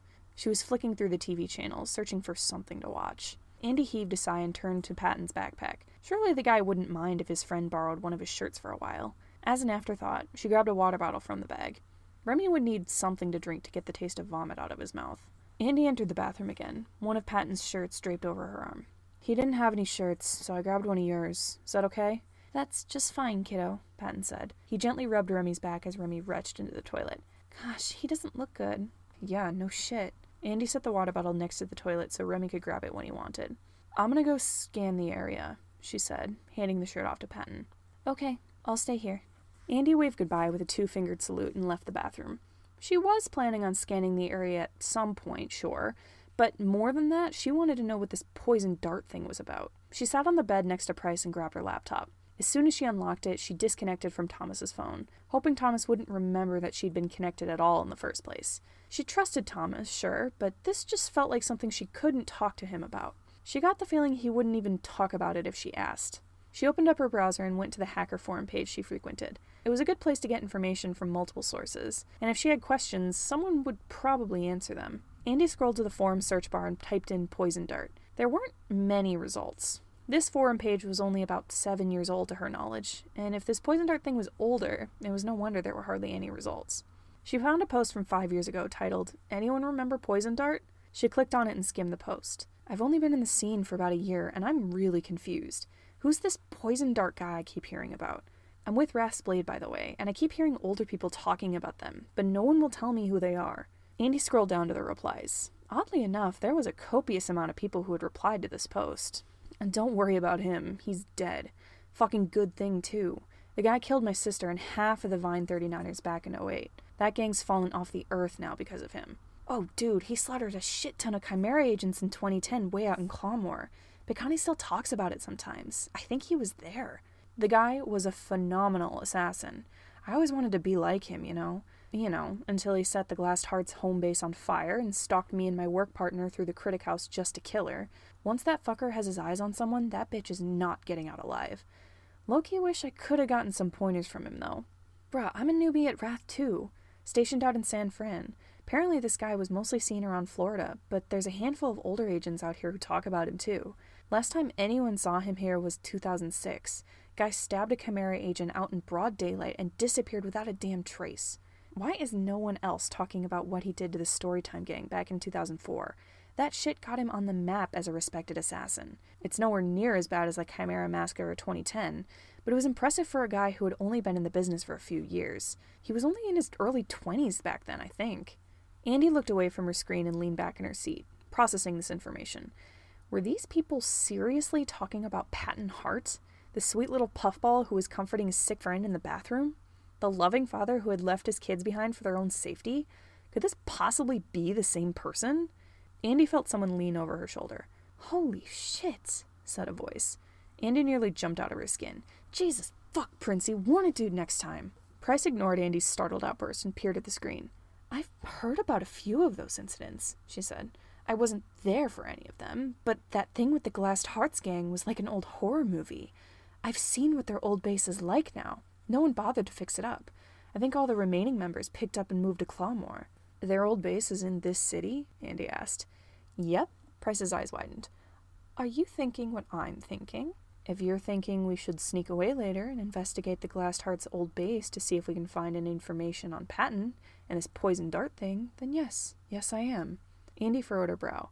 "But I don't think I trust you enough to take you out anywhere." "Girl, I'm here to take in Deadshot over there, not you. You don't have a bounty on your head. Besides, I don't want to take him in until I figure out what all this is." She gestured to Andy's computer screen. "This is the most interesting thing I've heard about in years." Andy hesitated. She couldn't trust Price, but she desperately wanted to know more about poison dart and Patton. "Maybe we can go tomorrow," Andy suggested. She closed the browser and shut her laptop. Chapter 23. Today was not as shitty as yesterday. Supper had gone a lot better than Virgil had thought it would. He kept expecting Mr. Chimera to say that it was weird they were having pancakes for supper, but he hardly said a word the entire meal. He had thanked Virgil when he was done and left the room to take his dishes to the kitchen. Virgil's anxiety kept insisting that Virgil had done something to make Mr. Chimera mad, but he just took a deep breath and tried to remind himself that everything had gone well earlier. There was no reason for Mr. Chimera to be upset with him. The twins finished their food and immediately ran off to the living room to play. Mr. Minder hurried after them to keep them from destroying anything, which was a good decision. The two of them were a destructive force when left unsupervised. DW started gathering the plates off the table, and Virgil stood up to help. She looked a bit surprised by this, but she didn't say anything about it. She just gave him a grateful smile. "I'll go help Jan with the dishes," she said. She held out a hand to take the plates from Virgil. Virgil hesitated. "I can help if you want." DW raised an eyebrow. "Do you want to help? Do you want my help?" DW smiled. You're just as indecisive as Janus. She held out her plates and Virgil piled them on top of the ones in his arms. Go help Jan. I need to go clean the pool anyway. Virgil turned and walked across the hall to the kitchen, balancing the plates in his arms. His stomach turned with anxiety at the thought of being stuck in the kitchen alone with this person he hardly knew again, but he pushed that bad feeling down. He was fine. Mr. Chimera wasn't going to hurt him or anything. Nothing had gone wrong when they were cooking together earlier. Virgil nudged the kitchen door open and was taken by surprise when the sound of music hit his ears. The tunes of a chill, jazzy song with a nice piano and string instrumentals swam through the air. It wasn't his taste, but he didn't dislike it. A phone with a bright yellow case sat on the island, the source of the music. Mr. Chimera stood at the far wall over the sink. The faucet was on, filling the sink with water. Janus sorted the dishes along the counter and sang quietly along with the song playing from his phone as he waited for the sink to fill up. Virgil walked up to where the dishes were piled and set the plates on the counter. Janus caught sight of him and paused in his singing. Oh, thank you, Virgil. Virgil stepped back from the counter. So, do you need help, or do you want to help? If you need help, I can. Janus shrugged. Well, if you want to dry the dishes, go ahead. The towels are in that drawer. He pointed with one gloved hand to a small drawer in the counter. Virgil opened it and grabbed a dish towel. He waited as Mr. Chimera peeled off his fabric gloves and grabbed a pair of rubber gloves from where they sat on the island. Virgil hadn't seen the guy without his gloves at all. It made Virgil curious as to why he wore them all the time. Why do you wear gloves? Virgil blurted. A moment later, it occurred to him that such an abrupt question might be rude, and he found himself regretting saying anything. Janus didn't seem bothered by it, however. I don't like things touching my hands, he said, tugging the rubber gloves on. Especially not water. I hate the feeling of my hands being wet. Virgil nodded in understanding. I don't like water much either, he admitted. I mean, I can get wet, but being submerged isn't fun. A small smile twitched across Janus's mouth. Well, I suppose we have a bit more in common than I originally thought. Virgil felt a small bit of relief wash over him. Janus didn't seem to hate him. Virgil still didn't trust the guy 100%, but he seemed to understand Virgil a little bit. Janus stuck his hands in the sink and started scrubbing the dishes. The two of them worked in silence, the jazzy music from Janus's phone the only sound between them. Janus put the clean dishes in the sink next to his, and Virgil grabbed them and dried them off. The silence was comfortable, which was a surprise to Virgil. He always felt obligated to talk when he was around others, but Janus seemed perfectly content to stay quiet. The pile of dishes dwindled as they worked. The only conversation they made was when Virgil was asking Janus where the clean dishes were supposed to be put away. However, they had almost finished when Janus decided to finally speak. Virgil, he said, I have a question. Virgil furrowed his brow as he dried off the frying pan they'd used to make pancakes. Yeah? You aren't Patton Hart's biological children. That's a statement, not a question, Virgil pointed out. Yes, I just wanted to make sure. Janus set a plate in the sink in front of Virgil. My question is, how did you and your brothers end up with Patton for a father? Virgil wasn't exactly sure how to answer. He didn't want to pour out his whole life story, but what could he say? Well, he began, we were homeless for a while. I was 13 and the twins were 9, so I tried to take care of them. We were on the streets for maybe 4 months. It was difficult, but we managed. At one point, we hid under someone's porch during a storm, since we didn't have any actual shelter, and the owner of the house found us in the morning and woke us up. He let us stay, and Virgil shrugged. We've been living with Patton ever since. So he didn't legally adopt you, Janus snorted. Of course, I can't remember a time he ever did something within the lines of the law. Virgil was taken aback by that. What do you mean? Janus was silent as he scrubbed the syrup off a butter knife. I'm sure you're aware of the nature of my business at this point, correct? Yeah, but what does that have to do with Dad? Janus took a deep breath. Your father used to be involved in the same sort of things I am. I never worked with him personally. In fact, the man was quite a nuisance to Chimera. The second I would try to do anything, he would swoop in, guns blazing. Patton was a very, very skilled hitman. He was an assassin? Virgil breathed. That's so cool! The information should have been terrifying, but that sounded so awesome to Virgil. So many books he'd read and movies he'd watched had badass characters who were assassins. He had a small collection of DC comics at home, specifically ones that featured any appearance of Deadshot. He'd watched that Suicide Squad movie for 5 nights in a row when it first came out, just so he could watch the parts with that same character. Janus nodded. Well, yes, I suppose it is kind of cool. Until you're the one on the receiving end of a sniper rifle. Virgil's excitement wilted. Oh, He hadn't thought of that. But don't let my experience with your father discourage your excitement, Janus added, as if he knew that Virgil's feelings were turning into disappointment. Patton Hart was the most skilled hitman I have ever seen. It takes so much talent to do that kind of job. He was level-headed, absolutely brilliant, and I can't even imagine how much physical skill it would have taken to succeed as an assassin. Patton has never missed a shot to my knowledge, not until I became his target 10 years ago. Virgil perked up. That sounded interesting. What happened? It is quite a long story, and unfortunately, Janus placed the last plate in Virgil's sink. We are now done with the dishes. He pulled the plug out of his sink and then took off his gloves. Perhaps I can tell you some other time. Virgil's spirits sank as Janus picked up his phone and fabric gloves. How about tomorrow? Virgil suggested. Janus paused just before he was about to head for the door. Virgil steeled his nerves.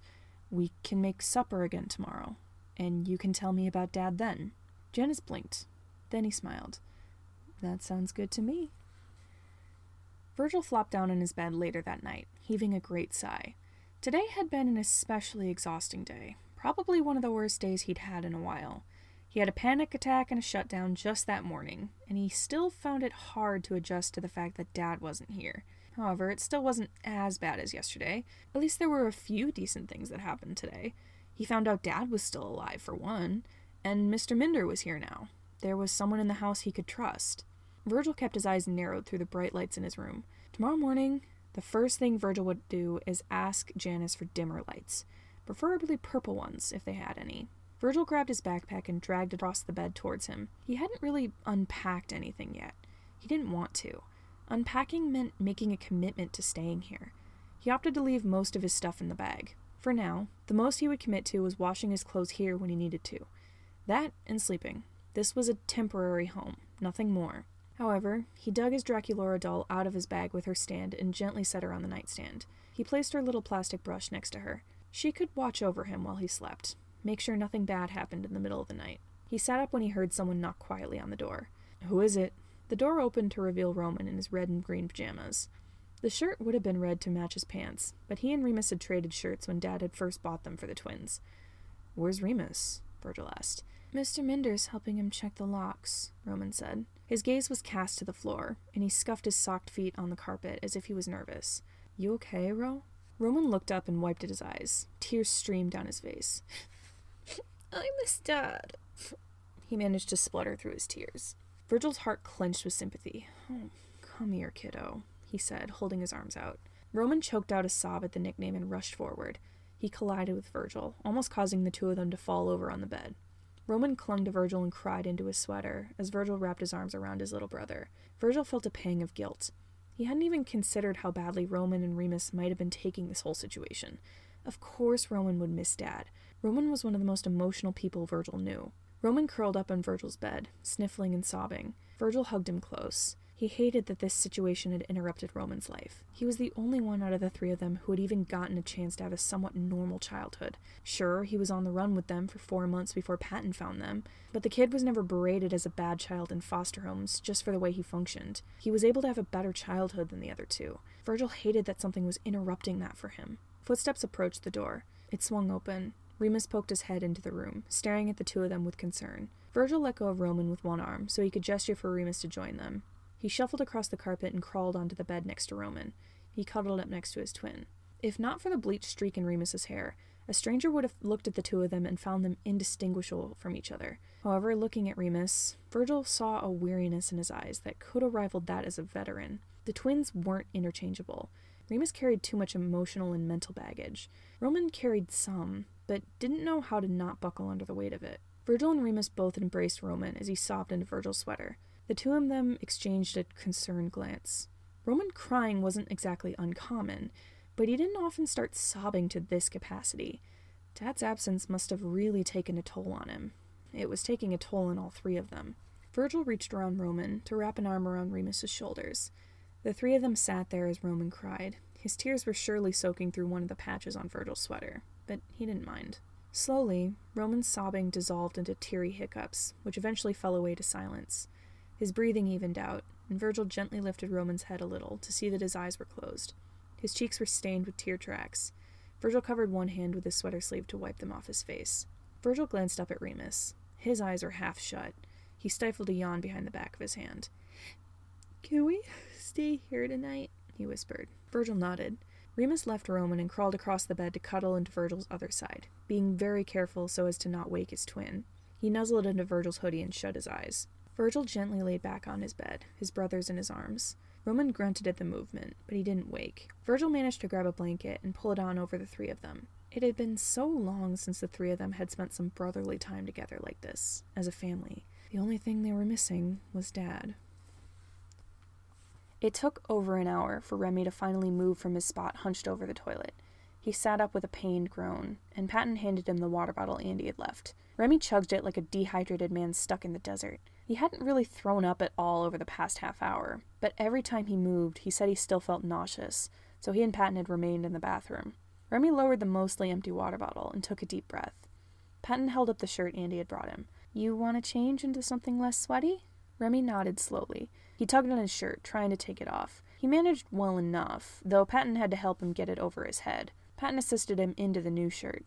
It was a long-sleeved black shirt that Patton had forgot he'd shoved into his backpack. A graphic print of a cartoon cat was plastered on the front of it. The sleeves half covered Remy's hands, and the collar was a little loose on his shoulders. Seeing Remy in one of Patton's shirts made him realize that Remy was actually quite a bit smaller than Patton. It was easy to forget about when Remy's presence was so loud and large. Remy put his hands on the ground and tried to push himself to his feet. Patton lunged forward and caught him just as Remy almost toppled over. "I'm fine," Remy slurred, but he gripped Patton's shoulders to keep himself upright anyway.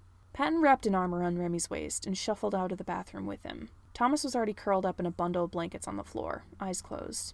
Andy was focused on her laptop screen, and Price was staring at the TV. At least she had the decency to turn off the audio and replace it with subtitles so she wouldn't wake Thomas. They must have shoved the leftover pizza into the mini fridge. Patton guided Remy over to sit on the bed that wasn't occupied by anyone. "You need help with anything else?" Remy shook his head and waved Patton away. "I got it." He unbuttoned his jeans and started trying to wriggle his way out of them. As Remy struggled with his pants, Patton grabbed his pajamas and went into the bathroom to change. He was a bit worried about Remy. Drugs were dangerous. It was totally possible that he'd been given too much. Patton left the bathroom to see Remy sprawled face down on the bed in just his boxers and Patton's shirt. His jeans were tossed on top of his leather jacket, and he'd managed to take off his Doc Martens as well. They were thrown haphazardly onto the floor next to Patton's bag. Patton stepped over his bag. "Get under the covers, Rem," he said, taking off his glasses and settling them on the nightstand. "We're going to sleep." Remy grumbled something under his breath, but he managed to roll over and tug the covers back. He crawled under the blankets and curled up in a ball. Seeing Remy like this, without his usual sass and sarcasm, made him seem so much smaller. It was odd to see him so quiet. Patton couldn't even imagine how Remy was feeling. Patton lied down in bed and pulled the covers over him. "Let me know if you need anything, Rem." Remy rolled over so he was pressed into Patton's side. He rested his head on Patton's chest. "I'm sorry," he mumbled. Patton furrowed his brow as he wrapped his arms around Remy. "What for?" "I'm supposed to protect you," Remy said. "I just got us into trouble." Patton shook his head. "You didn't do anything wrong," he reassured him. "Everything's fine. Let's go to sleep now, okay? You need some rest." Remy nodded slowly. "Okay." He shut his eyes. Patton stared up at the ceiling as Remy drifted off to sleep. There was a click as Price turned off the lamp on the nightstand. Blankets rustled as she and Andy crawled into their own bed and turned in for the night. Long after the two of them started snoring away, Patton was still awake. He wished more than anything that they were back home. Remy wouldn't have ended up here like this if they'd stayed, but they were stuck here instead, and Patton's family was stuck back in Clawmore. Granted, he considered Remy part of his family, and he was here. While Patton wished Remy could have stayed behind and stayed safe, he was infinitely relieved that he had Remy with him. He had no idea what he would have done without Remy. But Patton still missed his kiddos.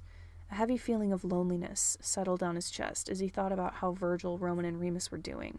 He knew his kiddos missed him terribly, but he was willing to bet that he missed them even more. He'd gotten used to having these kids around him over the past couple years. It felt strange going to bed without watching a Disney movie with Roman and Remus, and struggling to get them to calm down enough to go to sleep, or listening to Virgil rant about his latest special interest before carrying him downstairs to bed when he inevitably got tired and nearly fell asleep on the couch. A lump formed in Patton's throat. Tears sprang to his eyes and he quickly wiped them away. He wasn't going to cry. He didn't want to risk waking up anyone else. He took a shaky breath and shut his eyes. Things would be better tomorrow. Chapter 24. I accidentally adopt a depressed lesbian. Normally, Janus was not a morning person, but Logan's presence certainly made it better.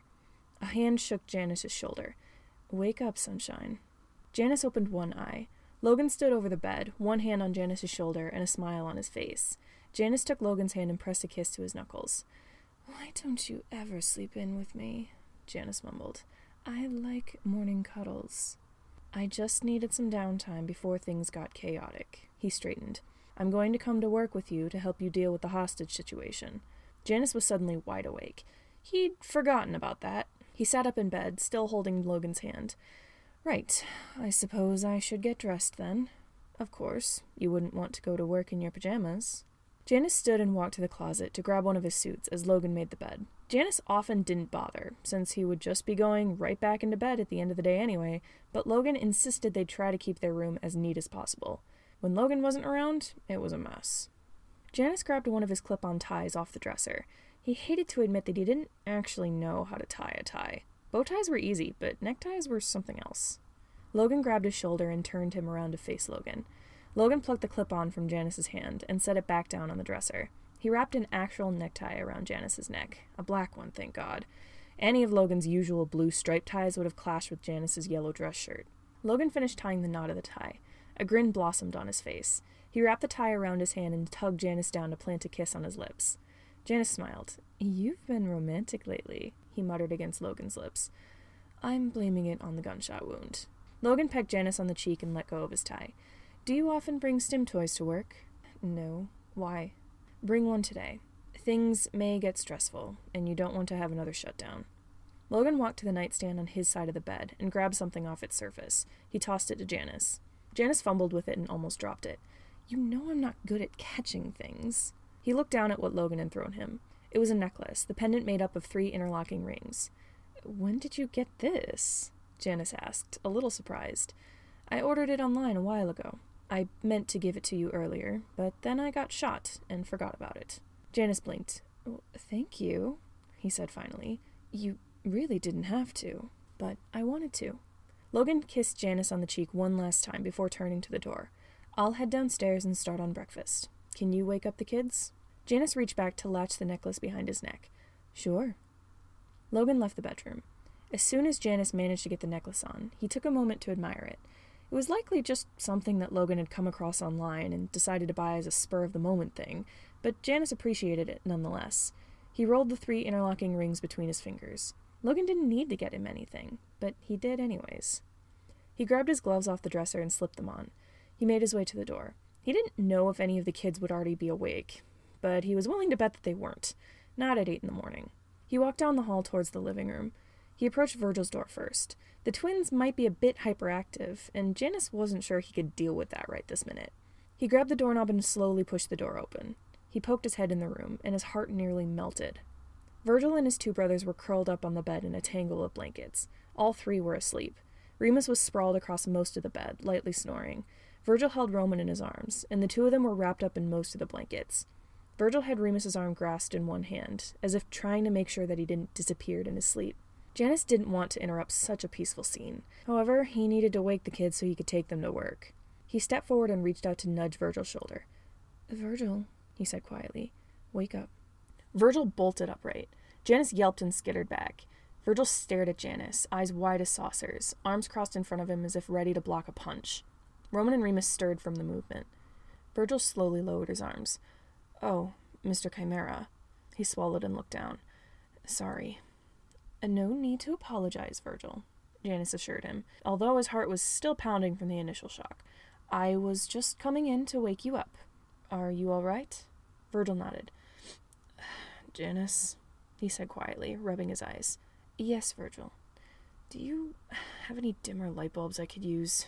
This one's too bright." He gestured up to the light in the ceiling. "Yes, I have quite a few. They're all yellow lights, though. Are you okay with that?" Virgil just nodded again. He reached out and nudged Roman. "Wake up, kiddos." Janus turned and left the room. He didn't know why Virgil had been so startled, but he couldn't help but feel like he'd done something wrong. He hadn't meant to scare Virgil. Downstairs, things were quiet. Logan was in the kitchen, and DW was already dressed and sipping at a cup of coffee in the dining room. She looked up as Janus walked in, and her gaze fell on the necklace resting over his tie. "Where'd you get that?" "Logan gave it to me." Janus fiddled with the rings and took a seat next to her. "Are you ready to deal with this situation?" DW sighed. "Yeah, you're gonna be doing the talking, though. Can you handle that?" "I hope so." Breakfast was quiet as well. Roman and Remus accepted a slice of toast each from Logan. Virgil declined the toast and grabbed a couple of strawberry Tarts instead, once he finally came downstairs. He decided to eat in the kitchen, and his brother stayed with him. Janus made a mental note to buy some more Tarts if Virgil was going to keep eating them. When it came time to leave, Janus was sure he'd never been more nervous to go to work. Since there weren't enough seats in one car for all of them, Logan got his car out of the garage and offered to drive the kids. DW and Janus got in their own car. They pulled out of the driveway and drove after Logan. Janus glanced at DW, who was in the driver's seat. "Nervous?" he asked. "Can you tell?" "Oh, absolutely not, Dorothy. Your shaking hands make you the picture of confidence." DW snorted. "Yeah." Her face fell. "I'm just thinking of the hostage, what her family might be feeling. Like, how would I feel if it had been you who was shot? Or Teal, or Maggie?" Janus nodded in understanding. Truthfully, that thought had crossed his mind as well. He couldn't help but wonder how he would feel if he was in that situation. He rolled the rings of his necklace between his fingers as DW drove through the streets. He hoped he would be prepared for this. They parked in the lot behind the bank. Janus's stomach turned with anxiety as he and DW followed Logan and the kids into the building. DW gripped his hand and gave it a reassuring squeeze. He squeezed back. The elevator ride down to the first floor was stressful. He tried to take some deep breaths to calm himself down. Maggie and Teal were both waiting for them as soon as they stepped out of the elevator. "Guys," Maggie said, "I hate to bother you, but there's another problem." Janus resisted the growing urge to scream. "It will have to wait until after we deal with the hostage situation." DW nudged her way to the front of the group. "I'll deal with it. Jan, you take Logan and the kids to deal with the hostage stuff." Maggie breathed a sigh of relief. "Thank you, Janus. Miss Short is already waiting in your office for you." She started down the hallway. Teal smirked at Logan and playfully swatted his arm before she walked off. Logan tried to swat her back, but she was already too far away. He rolled his eyes and watched as his sister followed after DW and Maggie. Logan turned to Janus and put a hand on his shoulder. "Are you okay, Janus?" Janus nodded. "I'm fine. Let's go." They walked down the hall side by side, the 3 Hart children right behind them. Janus wasn't sure if he wanted them in the room while he was trying to fix this specific situation, but someone needed to keep an eye on them. The door to DW's office was already open, and across the room, the door to Janus's office was open as well. He steeled his nerves and strode across DW's office. Logan and the kids followed. He caught sight of the woman sitting in front of his desk and stopped dead in his tracks. He thought, for one heart-stopping moment, that Patton Hart was there, sobbing his eyes out. The moment passed, but his adrenaline didn't seem to get the memo, even as he examined the woman's face and decided that no, she was not, in fact, Patton Hart in a pale blue dress. A gray cardigan was tied around her shoulders. Her light brown hair fell just past her chin in a cute bob. When she turned to look at Janus, her eyes were bloodshot through her round glasses. A smattering of freckles dotted her cheeks. Still, Diana Short looked too much like him to be a coincidence. "Miss Short," Janus said in greeting. Janus sat down in his chair across from her. Logan stood at his side. It was odd to see her in person. When she was borrowing money from him, he only saw her as an email address, some random woman behind a screen who bit off more than she could chew and ended up in a bad situation. He never put a face to a name with one of his clients before. Diana Short wiped at her eyes under her glasses. "Mr. Chimera," she said. Her voice cracked with emotion. Her gaze fell on Virgil and the twins. Her eyes widened. "What are you doing here?" Virgil stared at her in shock. "Diana? You know her?" Janus asked, curious, although this didn't surprise him. "She's our cousin." Virgil and his brothers rushed toward her. "Why are you here?" Diana stood and enveloped all 3 of them in a hug. "Something happened," she said softly. "Don't worry about it. Where's Uncle Pat?" "Running from someone," Remus answered. "We don't know why."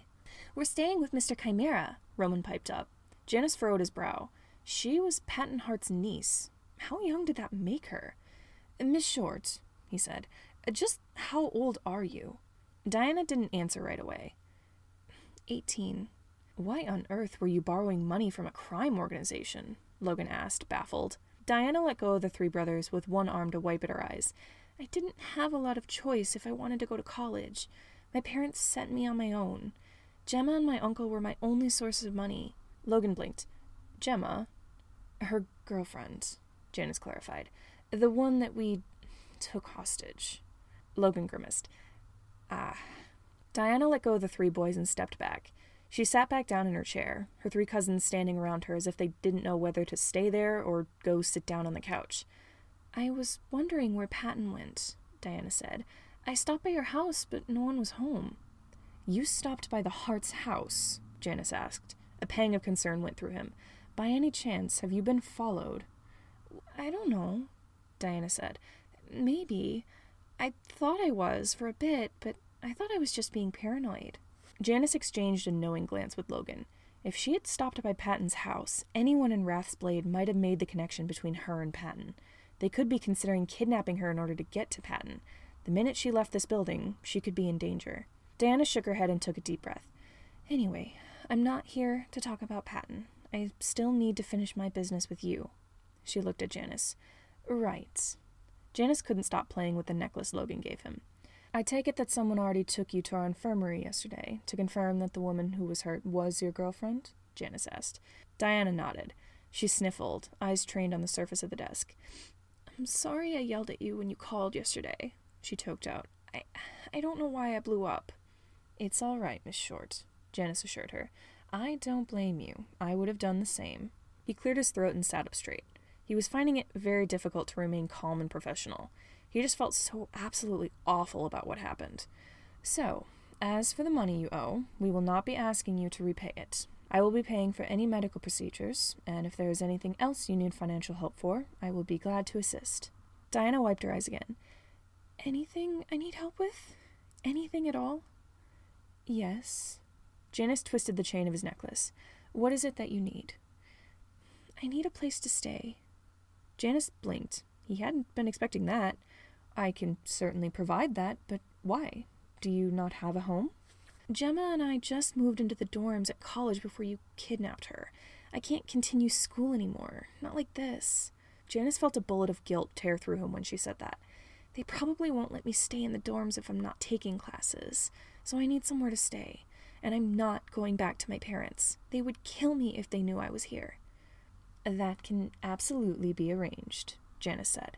You can choose wherever you want to stay, and I will... Janus paused and looked at Virgil. Virgil stared at him with what Janus could only describe as puppy dog eyes. Can she stay with us? Virgil asked. He batted his eyelashes for good measure. Roman and Remus joined in, gazing at Janus with wide, pleading eyes. Looking into their hopeful gazes, Janus found it immensely difficult to say no. Well, he said, trying to find a way to decline without feeling bad. I'm sure that if she can't find another... He shot a glance at Remus and sighed in defeat. I'm already taking care of 3 kids. What's one more? The 3 boys' faces all lit up at once. Janus turned to Diana. Miss Short, would that arrangement be all right with you? Roman turned his gaze to Diana and clasped his hands together. Please? Diana hesitated. I don't know.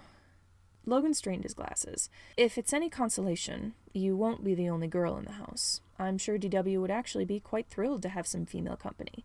It also might be the safest option for you, as the people who were chasing after your uncle may come after you as well if they know you're related.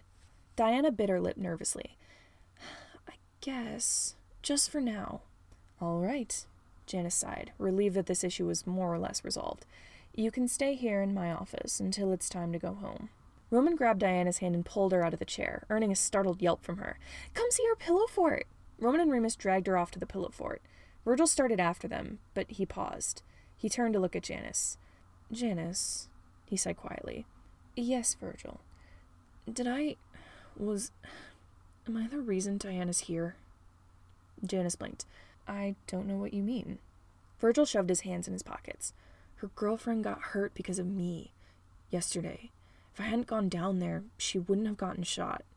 Before Janus could say anything, Logan stepped forward and put a reassuring hand on Virgil's shoulder.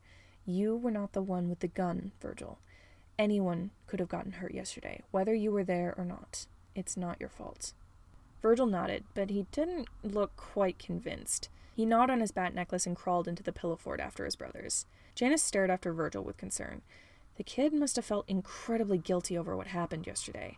Janus wanted to make sure he was okay, but he didn't know what to say or do about it. He got the feeling Virgil wasn't going to let this issue go. Janus picked up the phone. Maybe he should make a call to someone who could help with these kids. Remy woke to a pounding headache. He groaned and burrowed further into the bed. Something was wrapped in his arms, and he hugged it tighter. He relaxed when he felt a hand run through his hair. "It's okay, Rem," a familiar voice said from above him. "You can go back to sleep. We're not leaving right away." Remy furrowed his brow. Didn't he need to be awake right now? Something had happened. He needed to fix it. He just couldn't remember what it was. "You don't need to fix anything," the voice said. The hand still stroked his hair, trying to lull him back to sleep. It was working. "You just need rest." But Remy got in trouble, didn't he? He needed to apologize or fix it or something. He couldn't just lay here. No, the voice whispered. "You don't have to apologize for anything. You need to stay here and rest." Remy grunted and squirmed. Then he noticed that whatever he was resting his head on was more solid than a pillow, but just as comfortable. It was warm and soft. He nuzzled into it with a content sigh. He realized with a start that the thing he was cuddling in his arms was a person's torso, and if he was cuddling someone, then the thing he was resting his head on was... His eyes snapped open and he looked up, but the sudden movement made his head spin and spots dance in his vision. He groaned in pain and shook his head. He put his hands on the mattress and pushed himself up, staring down at the other person in the bed. Patton laid there in his pajamas. The hand that had been in Remy's hair now rested on his shoulder. Remy's hands were on either side of Patton, accidentally trapping him on the bed right under Remy, which, oddly enough, made his face heat up. Maybe it was just hot under the covers. Yeah, that was it. Patton raised an eyebrow. "You feeling okay? You look like you've seen a ghost." Remy swallowed and stared down at Patton. Were his eyes always that pretty? Remy cleared his throat and rolled off of Patton. "Sorry, I'm just still tired." He racked his brain, trying to remember how he'd ended up here, but he just drew a blank. Everything after checking into the hotel was fuzzy. What happened? "You were drugged and kidnapped," Patton said. He reached over and tangled his fingers back in Remy's hair. "Thomas and I got you out of there." "You did most of it," said another voice in the room. Remy jumped. He hadn't realized there were other people around. Thomas sat on the other bed in his red jacket, tying his shoes. Andy and Price were there too. Their hair was wet, as if they'd just showered. Andy rubbed at her hair with a towel, and Price carefully combed her own while staring into a compact mirror. Patton shrugged. "Well, I didn't do much." He turned back to Remy. "You want to get some more rest, Rem?" Price rolled her eyes and snapped her mirror shut. "Oh my God. Are you two going to stop being gay for 2 seconds? No one seemed to notice the blush on Remy's face as Thomas turned to glare at Price. Was that an insult at gay people? "Oh, honey, no. I'm a raging bisexual." Price ran a hand through her hair. "I look like a lesbian, though." She looked at Andy. "Do you not have any feminine clothes?" "Well, I'm sorry I'm more butch than you want for your fashion taste," Andy scoffed. "You're lucky I have shirts small enough to fit you." Price sighed. Whatever. Thanks for the shirt, I guess." She straightened her jacket. "Anyways, sunglasses. Now that you're awake, Hot Topic has something to ask you." Andy narrowed her eyes. "Why are you asking me to ask him? You're his friend." "Fine." Andy tossed her towel to the floor and grabbed her laptop bag. "Price and I were wondering if we could borrow your bike. I need to check something out, and I don't want to leave you guys without Thomas's car in case you need to run." Thomas furrowed his brow. "Where are you going?" "Just doing a side job," Andy said. There was something in her voice, some sort of hesitation, but Remy couldn't decipher it. His head was still spinning. Remy nodded. "Sure, don't crash it or anything." "Cool." Andy leaned down and dug through the pockets of Remy's leather jacket for the keys. "We're gonna grab something to eat in the dining area. Remy, you want us to bring you some breakfast?" "We'll get room service," Patton answered for him. Remy was glad he did. He didn't know if he could stand up without passing out. Thomas stood. "I'll be right back after breakfast. Stay safe." With that, he, Price, and Andy all filed out of the hotel room. That left Remy and Patton alone. Patton ruffled Remy's hair. "I'll get us some food. Stay here." He sat up and grabbed the phone off the bedside table, along with his glasses. Remy snuggled under the covers again, deciding that getting some more sleep wouldn't be the worst thing for him right now. Besides, Patton would protect him if anything went wrong. Nothing bad could happen as long as Patton was around. Chapter 25. Girls' Day doesn't go as planned. DW straightened her blazer as she followed Maggie and Teal down the hall. So, what's the issue? Still kind of figuring it out, Maggie admitted. Her heeled boots clacked against the floor. Long story short, Teal said, a bounty hunter from the next city over came here demanding to speak with Mr. Chimera. He said he had something important to tell us, but he wouldn't disclose what it was. He was acting nervous, like he was being followed. DW let that sink in. Why on earth would a random bounty hunter from Side Hill come here? Chimera didn't have any bounty hunters employed, and neither did Wrath, so this one was probably unaffiliated or involved in another organization. Where did you put him? DW asked. We've got him in my office, Teal said. She straightened her blue necktie. We haven't gotten anything out of him yet. He's refusing to say anything until he sees Mr. Chimera, but I'm sure you can get him to talk. He demanded that we put guards outside the door, for whatever reason. We weren't going to leave him alone in there anyways, but it was strange that he requested it. DW wondered what to do as they walked towards Teal's office. They never really had a situation like this before. Bounty hunters didn't often come banging on their door. The three of them paused in front of Teal's office. The door was open. 2 other agents flanked it, and inside, DW spotted a man sitting in a chair in front of Teal's desk. A few other agents were inside, keeping watch over the bounty hunter to make sure he didn't run off or attack anyone. They wouldn't let just anyone into the building without a bunch of security. DW strode into the room, hands behind her back. So, mind telling me exactly who you are and why you thought you could get an audience with Chimera as soon as you dropped by? The bounty hunter whirled around in his seat to face DW. He had obviously been expecting Janus, because his face screwed into a scowl. Who the hell are you? DW barked out a laugh and walked around the other agents to have a seat at Teal's desk, right across from the bounty hunter. She sat down and crossed her real leg over her prosthetic, leaning back in the chair as if this was her office, not someone else's. I don't have to answer to you. She examined her nails. Now, why don't you tell me who you are, so we can get this over with? I want to speak to the head of Chimera, the bounty hunter snarled. The agents on either side of him tensed, ready to grab him and escort him from the room. DW motioned for them to relax. Maggie and Teal walked over to stand at DW's sides. DW uncrossed her legs and leaned forward, glaring at the bounty hunter across the desk. I guess Chimera isn't a very apt name for us. We're more of a Hydra. In case you haven't noticed, there's more than one head. Janus is just the one in the middle, the one everyone sees first. You don't know how many heads there are. I'm the one you're dealing with now. She spread her hands. But I understand why you would prefer Janus. He's the one with the least chance of killing you if you don't tell me why you're here. The bounty hunter paled. Your little monologue doesn't scare me, he said in a shaky voice. DW smirked at that. Get on with it then, DW said. Who are you, and what are you doing here? I'm here with information that I think you might want. I'll need a name first. The bounty hunter sighed. My name is James Thompson. I'm an unaffiliated bounty hunter, and I swear on my life that I'm not here to harm anyone. DW's smirk spread into a smile at the wording he'd used. We'll hold you to that swear. Now, what information do you think is so absolutely important that you feel you have to share it with us? James took a deep breath. I promised I wouldn't say, so if I go missing or something after this, I'm blaming it on you. DW went back to examining her fingernails.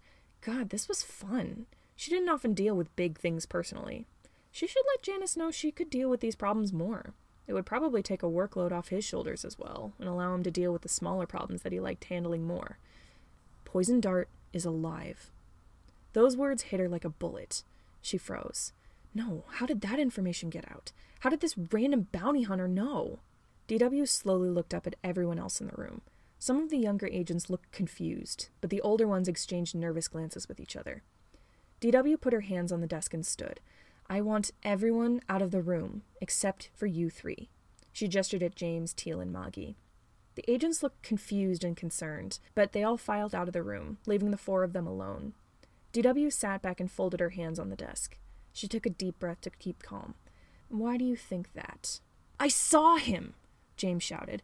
Maggie stepped forward, eyes narrowed. Teal placed a hand on her shoulder to keep him back.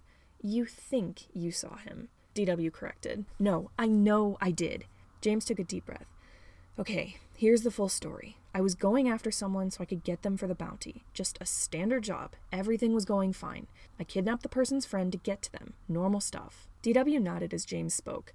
Her gut sank. She didn't need to know who James had been after. DW already knew. I did the standard thing, James continued. I called the guy I wanted and told him to give himself up for his friend. Me and my partner, Darren, were holding him in a hotel room. The guy came in, gave himself up, we let his friend go, and we were going to take him outside when all of a sudden he waved his hand, attacked us. He moved so goddamn fast, we hardly had time to do anything. He stabbed Darren and almost shot me. Darren's in the hospital now. The guy said not to come after him, and I asked how he would stop us if we did, and he said he was Poison Dart. And before you say it was probably just an imposter, you didn't see the fucker. If you saw it, you would believe it too. DW sighed. She couldn't let this random bounty hunter know that he was right about Poison Dart being alive. There was silence for a moment. Are you done? DW asked. Yes. And this happened over in Side Hill? Yes. And who is this person you insist is actually Poison Dart? James didn't answer right away. He glanced back at the door, as if Poison Dart himself would kick it down and shoot him in the head for speaking. That could have happened 10 years ago, but now, not a chance. James leaned in to whisper, Patton Hart. DW's heart sank, but she tried to keep her face emotionless. Really? That's the best you could come up with? It's true! James burst. I saw him! He came in, he stabbed Darren, and said he was Poison Dart. He's still in the hotel we kidnapped his friend in. Moggy stepped forward, glaring at James, a silent warning to calm down. James withered under her glare. DW tapped her fingers on the desk. She wasn't great at outright lying, so it was time to stretch some truths. I know Patton Hart, she said, starting off with something true to ease herself into a lie. He just happened to get in shit with Rathsblade and went on the run. I also know who Poison Dart used to be. Also a truth. Patton Hart is nothing like Poison Dart. They are not the same people. That was mostly true. DW didn't consider them to be the same people. As far as DW was concerned, Poison Dart died in 2010, and Patton Hart had been living as himself ever since. She still didn't quite trust the man, or even like him all that much, but he was nowhere near as bad as he was in 2010 and the years before. But he told me a lie in order to get you to leave him alone, most likely. DW finished. She was getting dangerously close to lying territory now. She hoped she doesn't start fumbling with her words. Why would he use Poison Dart's name to cover his ass if he wasn't actually Poison Dart? James looked absolutely flabbergasted that DW was disproving his theory.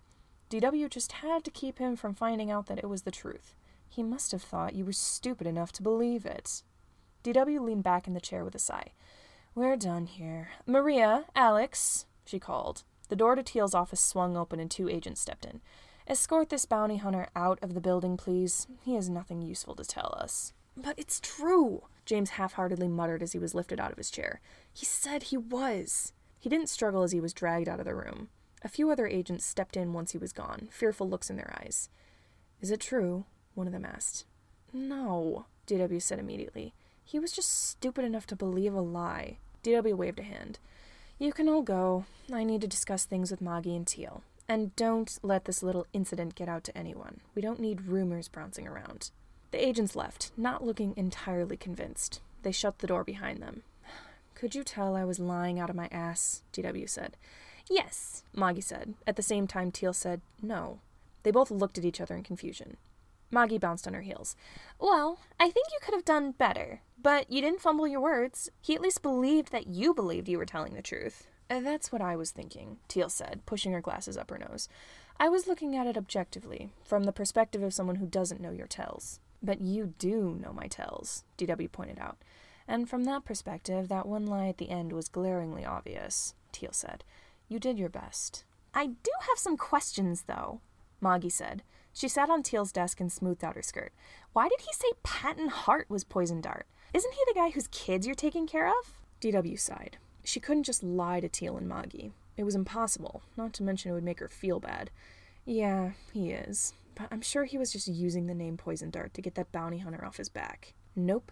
Teal pointed down at DW's hip. You're rubbing your prosthetic leg. You do that when you're lying. DW moved both her hands so they were on top of the desk, frustrated that Teal knew her so well. Look, I just don't think we should talk about it. It's kind of a secret between the heads of Chimera in this area. So, Poison Dart is alive? Moggy whispered. And he's Patton Hart, Teal added. DW stood. I can't confirm or deny anything. I'm not really supposed to say. This is between me, Janus, and Emil. It's a complicated story. I might actually have to talk to Emil about it. You can use my phone, Teal said, gesturing to the phone on her desk. Do you need us to leave the room? No point, DW sighed. You pretty much already know, even though I feel like I shouldn't outright say it. Sounds good to me. Moggy shifted in her seat on Teal's desk, disturbing some of the papers on the desktop. As Teal tried to calmly coax Moggy off the desk before she ruined all of Teal's important documents, DW punched in Emil's number. She hoped they could do some damage control before rumors of Poison Dart began to spread. Andy was glad that she and Price had taken Remy's bike instead of asking to borrow Thomas's car. For one, it was faster, and if anyone came after them, which was unlikely, but still, it wouldn't be too hard to get away. Also, her legs were too short to comfortably drive Thomas's car. She'd tried before. Andy drove the bike through the city. Price pointed her down certain streets, leading them to the former headquarters of the Glassed Hearts gang. Andy still didn't trust Price, and was half sure she was actually leading them somewhere dangerous. But Andy tried not to think about that for now. She just needed to focus on getting them through the city safely. Although, there was no reason to think they wouldn't be safe. They weren't traveling with Patton. No bounty hunters would be after them. They were in neutral territory. Still, she couldn't help but glance over her shoulder every once in a while. Traveling with Patton yesterday really set her on edge. As they drove on, the buildings became more and more ruined. They mostly appeared to be abandoned or repurposed warehouses and apartment buildings. Some were falling apart at the seams. Others were more well taken care of. Andy had never been to this area of Side Hill before. Granted, she hardly ever actually went outside. She was usually too busy working to go anywhere. Price pointed down another street, and Andy turned the bike to follow her directions. Price pointed to a tall building. Andy slowed to park in front of it. The two of them pried off their helmets. Oh no, my hair's all messed up, Price whined. Andy glanced back to look. Price's hair looked absolutely perfect, aside from a little cowlick in the back. You're fine, Princey. Andy set her helmet on the bike seat and gazed up at the building. So, this is the one Poison Dart set on fire? The building looked like it had used to be an apartment building, but now it was merely a shell of what it once was. The corner of the building near the top was nothing but rubble. The tops of the walls were black and jagged, as if the entire top floor of the building had been ripped off. Most of the windows either didn't have any glass panes in them or were cracked. I don't think anyone's bought it, Price said. Pretty sure this is still Glassed Hearts property, but they haven't been here in ages. Interesting. Andy shouldered her laptop bag. Price had told her to leave it behind, but Andy's laptop was pretty much a part of her. She wouldn't leave it behind even if her house was on fire. Here goes nothing. Andy started for the building, but she yelped when Price grabbed the back of her sweater and yanked her to a stop. Hold up, Hot Topic, Price exclaimed. You can't just walk in there like you own the place. I've been chased down by gangs for doing less. Andy resisted the urge to scream. Princey, you said they haven't been here in ages. Why are we here if we're not going to check it out? I'm just saying we should be careful, Price said. She reached into her jacket and grabbed a gun. Let me go first. I don't want you getting shot. Andy blinked, a little taken aback. You're going first to keep me safe? I thought you didn't give a shit about me. Price swallowed. Well, your sense of humor can be endearing at times. Besides, you're the only other woman in the group I'm stuck with. I will not be dragged around with a bunch of men on my own. With that, she turned and strode into the building, leaving Andy in her mild confusion. Andy shook it off and followed Price to the building. Price turned the doorknob and gently pushed it open. She poked her head into the building, and Andy found herself rolling her eyes at Price's unnecessary precautions. Price stepped inside, motioning for Andy to follow. Broken glass crunched up beneath Andy's Converse as they entered the building. As bad as it looked on the outside, the inside was worse. Old debris was scattered all around the room. The wall on the opposite end of the room was mostly destroyed, and the floor above was partially collapsed, scattering rubble everywhere. Black scorch marks decorated the walls. So, you said what happened here was like an old horror story, Andy said. Mind telling it to me? Price's face brightened at the request. Tell you a story? Oh, girl, you don't want me to. I won't shut up for at least an hour. Just tell me a quick version, Andy said. Please, I don't want to be here for longer than necessary. This place gives me the creeps. Price cleared her throat. Okay, so, just from what I've heard through the grapevine, mostly through older members of the Glassed Hearts, they were pretty powerful. They usually deal in drugs and intimidation gigs. They were badass as hell when they set up base here. They used to be a lot bigger and more powerful back then. Price grinned as she spoke. She sounded excited. They ran this entire end of Side Hill.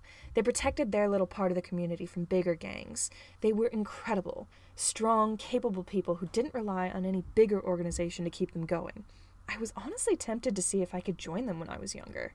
So what went wrong? Andy said. Well, Price said. Her voice took on a harder, almost angry tone. One day, they were fine. The next, this entire building went up in flames. She turned her gaze to the broken windows. The fire started on the bottom floor. Hardly anyone made it out. It was a wonder any of the members of the gang survived. None of the gang members returned to this place for fear that someone could try and finish them off. Everyone who lived ran for their lives. They had to rebuild everything back from the ground up when they moved to Clawmore. Andy gazed around the destroyed building. She found it so hard to believe that Patton Hart would do such a thing. But how did the fire start? Price shrugged. No one knows. Some of them thought it was an inside job, but no surviving members fessed up, so they ruled that out. They only realized it could have been an assassin named Poison Dart when 2 of the remaining members went to hide out in the Critic House and realized they were being followed. The guy staked them out for days until one of them snuck off the property for whatever reason. She was found dead at the edge of the property, facing the hotel as if she'd tried to run back to it but got shot in the back just before she stepped foot in the parking lot. Andy furrowed her brow. But that makes no sense. If the assassin tracked them to the Critic House, why didn't he shoot her in the back as soon as she stepped off the property? Bounty hunters and assassins think differently, Price said. Part of it is that Poison Dart was probably trying to stay out of sight, so she thought it was safe to leave. If she saw him, she wouldn't have left and he couldn't get her. The rest of the reason, well, it's a bit of a mind game. Intimidation's what all of us do in order to get information, keep safe, or even just pull off a job in a new way so we don't get bored doing the same thing over and over. He must have tracked her to wherever she was going, made sure she suspected she was being followed to put her on edge, then shot her just as she thought she'd be safe. Andy knew what it was like to be followed. However, she couldn't imagine how it would feel to leave a safe haven and be paranoid about being followed until she returned, only to be shot in the back when she thought she was safe. Just the thought made Andy shudder. She gazed around the ruined building. So, do you think we'll be able to find anything useful here that'll tell us anything about Poison Dart? Maybe. Price started for the far wall. Let's get looking. Andy gripped the strap of her laptop bag tight as she shuffled through the debris. She wasn't sure if there was anything useful here, and she didn't know why she thought there would be. The entire place was burnt. There was probably nothing left. The most they could hope for was ruined remnants from the lives of the gang members that used to live here. They might find something related to Poison Dart, but it probably wouldn't explain how it was related to Patton. However, Andy didn't regret coming here. It helped her understand just a little better how dangerous this business was. She'd been in it for a few years already, but she worked behind the scenes, protected behind a screen. Seeing this destruction was terrifying. This is what people did in her line of work. Even if most people didn't go to these lengths to eliminate their targets, some people certainly had the capacity. Andy just had no idea why Patton Hart, of all people, would go that far. She kicked over an old chunk of the ceiling. Probably dozens of people had died here. It was strange to stand here knowing that. She took a deep breath and kicked some more debris aside. She doubted they would find anything useful or helpful, but there was no harm in looking. She put her hands on a particularly large piece of rubble and pushed. It grated against the ground, forcing other pieces of the walls and ceiling out of the way. It didn't reveal much of anything, aside from more debris, so she moved on. Andy heard Price rummaging around in the rubble in the next room over. Neither of them had found anything interesting yet, or if Price did, she didn't announce it. Andy was pushing aside a small chunk of the ceiling when she heard the sound of something metal scraping against the floor. She stopped moving the chunk and the sound stopped. Out of curiosity, she took her hands off of it and peered around the side of it. Sitting on the floor, poking out from underneath the chunk of ceiling, was a key. Andy lifted the chunk and set it aside to look. The key was attached to a keychain in the shape of a colorful little frog, the colors muted by ash and dust. On the keychain next to the key was a metal tag that had a logo of a fairy on it. Andy picked it up and turned it over in her fingers. "Hey, Price?" she shouted. She heard frantic scuffling from the room over. Price poked her head through the hole in the wall. "What is it?" she asked eagerly. "I found something." Andy walked over to her. "Not sure if it's important, but it's something." Price clambered over the remaining bit of the wall to join Andy in the entrance room. She dusted off her spotless white jacket. Andy approached with the keychain and held it out. Price took it and examined it. She stopped when she saw the tag. "Oh, I know this logo. It's from Fairy Godmother's antique shop. It doubles as a weapon shop and storage unit. I've got a locker there. Someone must have lost the key to their locker." Andy stared at the little frog on the keychain. I think I know who. Price's face lit up. Really? Who? Andy pointed at the frog. That's a poison dart frog. Price's eyes widened in realization. Oh. She turned the tag over and felt along it with her thumb. They always engrave the locker numbers on the back. If we go there, we could get into his locker.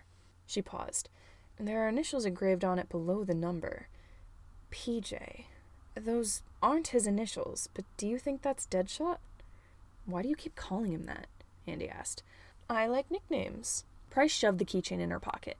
I think we should keep looking, Hot Topic. Andy wanted nothing more than to drive straight over to this antique shop and weapons unit, but Remy and the others would probably be expecting them to get back soon. They're gonna get worried, Andy said. Price waved a hand. Oh, whatever. Just text Tomothy and let him know we're still busy. Tomothy? My other options were Thomas the Dank Engine and Tommy Salami, but sometimes less is more, you know? Andy pulled out her phone. I'm changing his contact name to Thomas the Dank Engine. After quickly changing Thomas's contact in her phone, Andy went to her messages and shot him a text. We're still busy. We'll be a few minutes or hours yet. Don't burn down the hotel while we're gone. Andy shoved her phone back into her pocket without waiting for a response. All right, let's go see what we can learn about Patton. Chapter 26. Come get your free mental breakdown. It's on the house. Virgil flapped his sweater sleeves as Roman and Remus chatted back and forth within their pillow fort. In all honesty, he wasn't listening to most of what they were saying, choosing instead to tune out their voices in favor of getting lost in his thoughts. Diana, however, nodded along politely as they spoke. She always listened to them when she visited, which Virgil appreciated. Dad listened to them too, of course, but it was nice to have someone closer to their age to talk to. Virgil always loved it when Diana visited. Her parents never came to the house, but she drove to see Virgil and his family by herself often. However, her presence was a painful reminder of the events that had happened just the day before. Virgil couldn't shake the guilt that stuck to him like glue. Mr. Minder might have said otherwise, but there was no denying that it was his own fault that Diana's girlfriend had gotten hurt. If he hadn't gone downstairs, nothing bad would have happened. You think we can ask Mr. Chimera to take us to a toy store? Remus perked up. We haven't gone to one in months. Diana nodded. I'm sure he will if you ask, she said. Her voice was quiet. You can come with us, Roman offered. If you're staying with us, you have to stay in Mr. Chimera's sight. That's what Dad said, apparently. He's supposed to protect us. Oh, I don't want to intrude, Diana said, shaking her head. You guys should have fun. You're gonna want to get some toys too, Remus said. It'll be fun. Come on, we'll ask him later. Oh, I don't know. I still need to get my stuff from the college dorms. Maybe Mr. Minder could take you to get your stuff today, Virgil suggested. Made sense to him, and Diana would still be safe if Mr. Minder was with her. Diana gave him a smile. Maybe. Roman piped up with something else to talk about, and Virgil turned his attention to Janus's voice outside the pillow fort. He'd been talking for a while, and Virgil heard his footsteps pacing back and forth across the room as he spoke. She is a legal adult, yes, Janus said. I cannot force her to, but I believe she would benefit from seeing a grief counselor, or at least a therapist of some sort. Would that be a good idea, do you think? There was a pause as whoever Janus was speaking to on the phone responded. I think 2 of Patton's kids should see a therapist as well, he continued. And Roman might benefit just from 1 appointment at least. But the other 2... Well, yes, Logan has known these kids for a while now, and both he and their father are quite certain that there are some things they need to work through. I was told Virgil might have autism, but even before that I saw a lot of familiar symptoms in him. Another pause. Well, I don't know. I haven't asked them. I mean, I'm not diagnosed either, but I couldn't care less. These are kids. They might want to know exactly what's going on with themselves. Virgil pulled his attention away from Janus. What was this about a grief counselor? Oh, no. Oh, no. Was Diana's girlfriend dead? Guilt washed over Virgil like a bucket of ice-cold water. He had been downstairs when Gemma was shot. He witnessed someone he knew get seriously hurt. The hostage who had threatened to shoot him had shot Gemma instead, and if he had never gone there, the hostage would have never threatened to shoot her, and she would have never stepped in and gotten hurt. It was his fault someone was hurt. He was vaguely aware of his breathing picking up speed. He was responsible for someone getting shot. He caused Diana's distress. The room suddenly felt too hot in his sweater. He quickly squirmed out of it.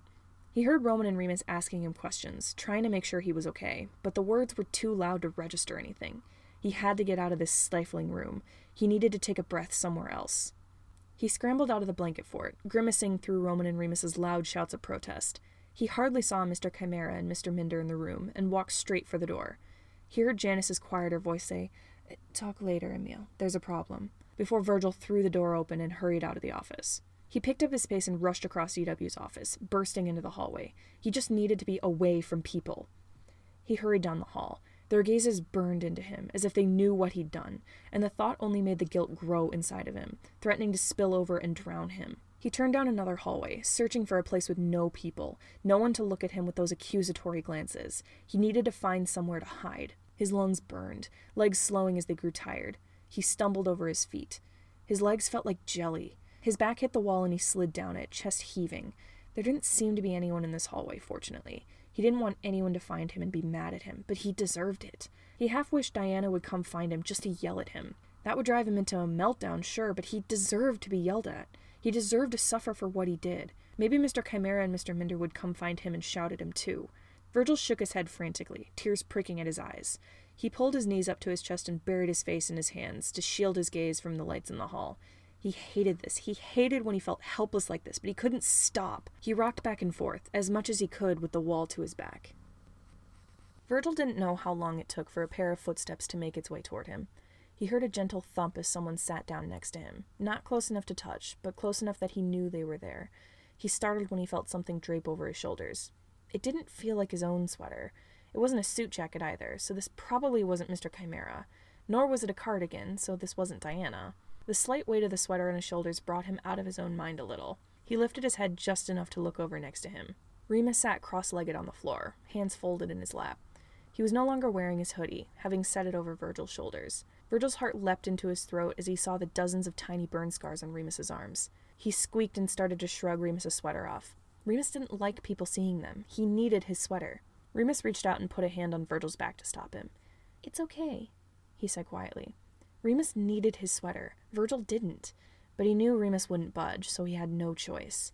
Besides, the weight of the sweater was helping bring him back down to earth.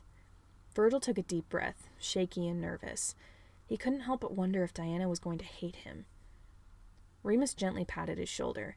The feeling gave Virgil something to focus on. He took deep breaths, trying to calm himself down. It was so hard to tell whether he was on the verge of a panic attack or a shutdown, but he didn't want either. Another pair of footsteps approached them. "Virgil, there you are," Diana's voice said. The footsteps stopped in front of him. "I brought your sweater. Here." Diana set something in front of him, and Virgil snatched it off the floor. He ran his hands along the stitching of the purple patches on the fabric. He wanted to say thank you, but the words wouldn't leave his mouth. He just hugged his sweater. He didn't want Diana to see him upset again. She probably thought Virgil was some pathetic kid. She probably hated him. He wouldn't blame her. Diana sat down on Virgil's other side. "Can you let me know when you can speak, kiddo?" she asked softly. "I want to know what's wrong, so I can help." Virgil buried his face in his sweater to block out the lights in the hallway. The familiar feeling of his sweater in his arms was comforting, and the weight of Remus's sweater and his hand on Virgil's back helped a little. He finally raised his head and turned to look at Remus. He was sitting with his free arm behind his back to hide his scars from Diana. Diana, however, hadn't seemed to notice. She was still sitting on the floor on the other side of Virgil, fiddling with the sleeves of her cardigan and waiting patiently for Virgil to feel well enough to speak. Virgil took one last deep breath and sat up straight so he could dig around in his sweater pockets. He found his phone and pulled it out. He went to his notes app and typed in what he wanted to say. He held it up so Diana could see the screen. "I'm sorry I got Gemma hurt. I didn't mean to. I shouldn't have gone to see the hostages." Diana stared at the screen. "Virgil, no," she whispered. "It wasn't your fault she was hurt. Mr. Chimera said that hostage was out of control. He could have killed any number of people. He was the one with the gun. You weren't. You were a victim in that situation. Gemma might have gotten hurt, and yeah, I'm sad about that, but she'll be okay. I'm just glad you weren't hurt too." Tears stung at Virgil's eyes. He was emotionally exhausted now, and he just wanted to go home. Diana reached out and wiped Virgil's tears. "You might feel like it was your fault, but it wasn't," she said. "Don't blame yourself for this, Virg. The only person at fault is the person who started the situation, and that wasn't you. Don't beat yourself up over it." Virgil swiped at his eyes. He still thought it was his fault, but now there was another reason he was crying. Diana's words sounded just like something Dad would say. Virgil inched closer to Diana, arms still wrapped around his sweater. Diana wrapped an arm around him and held him close. Virgil wasn't quite sure how long he sat there, taking deep breaths and trying to calm down. It could have been a minute or an hour. He couldn't tell. He chewed on his necklace, flapped his hands, rocked back and forth, anything that might help him feel better. Slowly but surely, it worked. He still found it hard to talk, but he managed to unfold from his curled-up seat on the floor. A yawn escaped his lips. "Tired?" Diana asked. "I guess a breakdown will do that to you." Virgil barked out a hoarse laugh with little humor. He nodded in agreement. "We should get back to Mr. Chimera's office." Diana pushed herself to her feet. "I think the others want to know we found you so they can stop worrying." She held out a hand. Virgil took it and Diana hoisted him to his feet. Remus tucked both of his arms behind his back and stood with them. The three of them started down the hallway, Diana with a hand on each of the kids' shoulders. Virgil hugged his sweater tightly as they walked.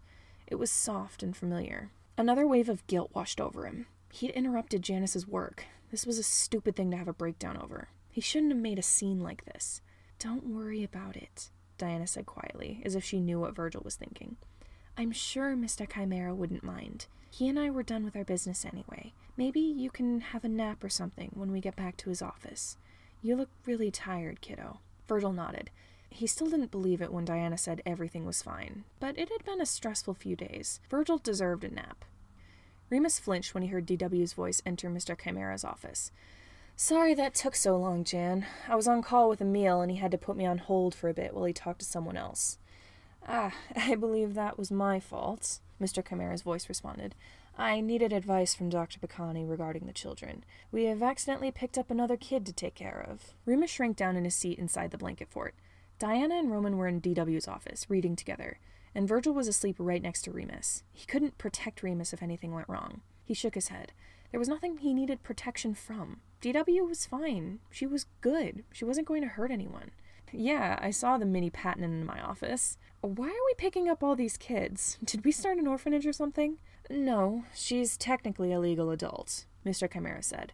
"She's the partner of the hostage who was shot yesterday, and she also happens to be Patton Hart's niece. Virgil and his brothers recognized her. She may be in danger, so I offered to let her stay with us, at the boys' insistence." DW let out a low whistle.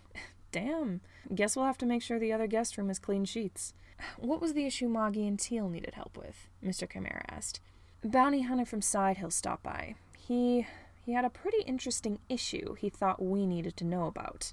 Remus tried to listen, but their voices became quieter, and he couldn't hear them. He cursed in his head. Usually when adults were talking like that, there was something they didn't want the kids to know. Patton spoke like that sometimes with Remy, and their old foster parents did that a lot. When Remus accidentally interrupted their foster parents, he was yelled at. He wasn't about to interrupt Mr. Chimera or DW either. He didn't want to risk it. "We can't go home right now," Mr. Chimera said, loud enough for Remus to hear. "We still have a lot of work to do, but this does make things a bit more urgent. And there's still the issue with Miss Short. She needs to pick up her things from her university and bring them to our house. I can take her to get her stuff from the dorms," DW offered. "I'll drive her home to get settled. I can bring Moggy and Teal with me for some extra backup." "That's not a bad idea. I'll stay with the boys. Virgil had a panic attack earlier because he thought it was his fault DW's girlfriend was shot, and I don't want him to wake up from his nap wondering where everyone went. I think it just took a while for yesterday's events to process." "All right, I'll stay at the house with the kid when we're done." DW's footsteps walked across the office. Remus automatically tensed when she yelled her next words. "Hey, Teal! We're on babysitting duty!" Remus didn't like how her voice sounded when she yelled. She didn't sound angry, but he couldn't help but wonder how it would sound if she was. He almost felt dizzy with fear at the thought. He remembered what happened last time a grown-up was mad at him, and the memory made his blood run cold. He absolutely scratched at his arm. He could only hope that Mr. Chimera and DW wouldn't be the same as their last foster parents. Chapter 27. Just a couple of gal pals having a tender moment. Nothing gay here. "How's he feeling?" Remy hardly registered Thomas's voice when he walked back into the room. Remy shifted in bed and didn't open his eyes. He just wanted to sleep. "He went right back to sleep after eating a piece of toast," Patton's voice said. He must have been talking about Remy. The girls back yet?" "Nope." Thomas flopped onto the other bed. "I hope Price didn't kill Andy." "You think she would?" "I don't know. I don't trust her. She's a bounty hunter." "Bounty hunters and assassins think differently," Patton said. "I'm her target, not Andy. And if Price wanted to use Andy as leverage to get to me, she would have called the hotel by now and told me to give myself up in her place." "I guess." Thomas mumbled. I just worry.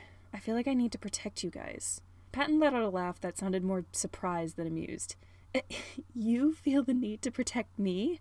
I know, it's dumb, Thomas said. You can protect yourself fine on your own. But when I look at you, I don't see Poison Dart. I just see a dad who got caught up in things he couldn't handle. Diving headfirst back into this business reminded me of how dangerous it is. I don't want you to be stuck in it. Remy furrowed his brow. What was this about Poison Dart? Remy didn't recognize that term as anything important. Unless they were talking about frogs. Patton liked frogs. Remy wriggled further under the covers. He might as well try and sleep some more. He drifted off. He wasn't sure how long he was asleep for, but when he woke up again later, sunlight streamed in through the window. He blinked furiously and glanced around. Thomas sat on the other bed, scrolling through his phone. Patton was nowhere to be seen. Remy pushed himself up so he was sitting. Where's Pat? He croaked. Thomas looked up. Oh, you're awake. Patton's in the shower. He figured I could watch you. Thomas stood and walked over to Remy. He crouched next to the bed. You okay? Remy shrugged. Little spacey, I guess. His stomach rumbled. We got any food? You okay with cold leftover pizza? Sounds perfect. Remy sighed. What time is it? He asked, as Thomas returned to the bed with a box of pizza. Almost noon. You slept for a while. Thomas set the box down. Remy flipped it open and grabbed a piece of cold pizza. You were drugged with GHB. Remy blinked. What the hell does that stand for? Gamma-hydroxybutyric acid. They must have given you a pretty big dose.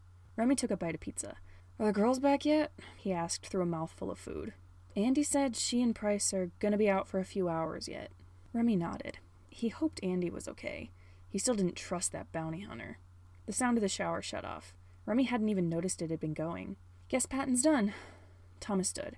If it's okay with you, I'm gonna check the perimeter to make sure no one's found us. Remy gave him a thumbs up to show he understood. Thomas passed by the bathroom door, and with a quick nod and a "I'll be back," he left. Remy set his half-eaten piece of pizza back in the box, satisfied that he'd gotten something in his stomach at least. He swung his legs over to the side of the bed. If he could at least stand, he would feel 1,000,000 times better. He pushed himself to his feet. The room spun, and he found himself back on the bed, staring up at the ceiling. He groaned in frustration. Why couldn't he do something so simple? He tried to stand. He wobbled on his feet, and his vision went fuzzy, but he set a hand on the nightstand to keep his balance. The bathroom door swung open, and Remy looked up. Rem, you're up, Patton said. Remy couldn't help but stare at Patton. A towel was wrapped around his waist, but that was all he was wearing. Try as he might, it was impossible to tear his gaze away from, as Patton grabbed his backpack off the floor and rummaged around for some clothes. Remy had never seen Patton shirtless before. He felt his face heat up for some strange reason. Had someone turned the heater on? Why was it suddenly so hot in the room? His gaze slid over Patton's shoulders. He stopped as soon as he saw something on the back of Patton's left shoulder. His blood ran cold. Pat? He pointed to the tattoo on the back of Patton's shoulder. What the fuck is that? Patton furrowed his brow, clothes tucked under one arm. He opened his mouth, probably to ask what Remy was talking about. Before the words could leave his mouth, his eyes widened, and realization flashed across his face. Patton smacked his hand over his shoulder to cover it and hurried to the bathroom. Shit! He cursed. Shit! The door slammed shut. Remy took a moment to process that this was the first time he'd ever heard Patton say a curse word, and then took another second to register what he just saw. He started for the bathroom. He was a little wobbly on his feet, but he managed to reach the door without falling. His head pounded, but he knocked on the door, ignoring his headache. Pat, what the hell was that? He asked. The only answer he got was frantic mumbling and the sound of fabric rustling. Remy heard a string of curse words leave Patton's mouth. So many questions darted through Remy's head. He wanted to ask all of them at once, but he didn't know if he would get answers to any of them. Remy stepped back as the doorknob turned. The door opened up a crack, and Patton peeked out. He opened it a little more. Sorry about that, he said, straightening his glasses. He'd put on a t-shirt and a pair of jeans, covering up his shoulder. Remy wanted to ask something, but his head still spun. I'm kinda out of it, he admitted. Can we both just confirm that I saw what I think I saw? Patton swallowed, drumming his fingers against the door. He opened it further and tugged the collar of his shirt down. He turned to let Remy see the back of his shoulder. A heavy weight settled in Remy's chest as his eyes traced the lines of the tattoo on Patton's skin. Am I still dreaming? Patton pulled his shirt back over his shoulder. No, you're awake. Silence fell on the two of them. Patton avoided Remy's gaze. Remy stared at the wall. He found it hard to process this. Please, don't tell anyone, Patton whispered finally. Thomas, Andy, and Price can't know. This all happened in the past anyway, but Thomas especially might not like it. Remy nodded mutely. He bit his lip, trying to think of something to say. Why didn't you tell me? Patton stiffened at the question. It's complicated. You weren't even in this business yet when I started in it. I just figured you never asked, so I never told you. Remy let that sink in.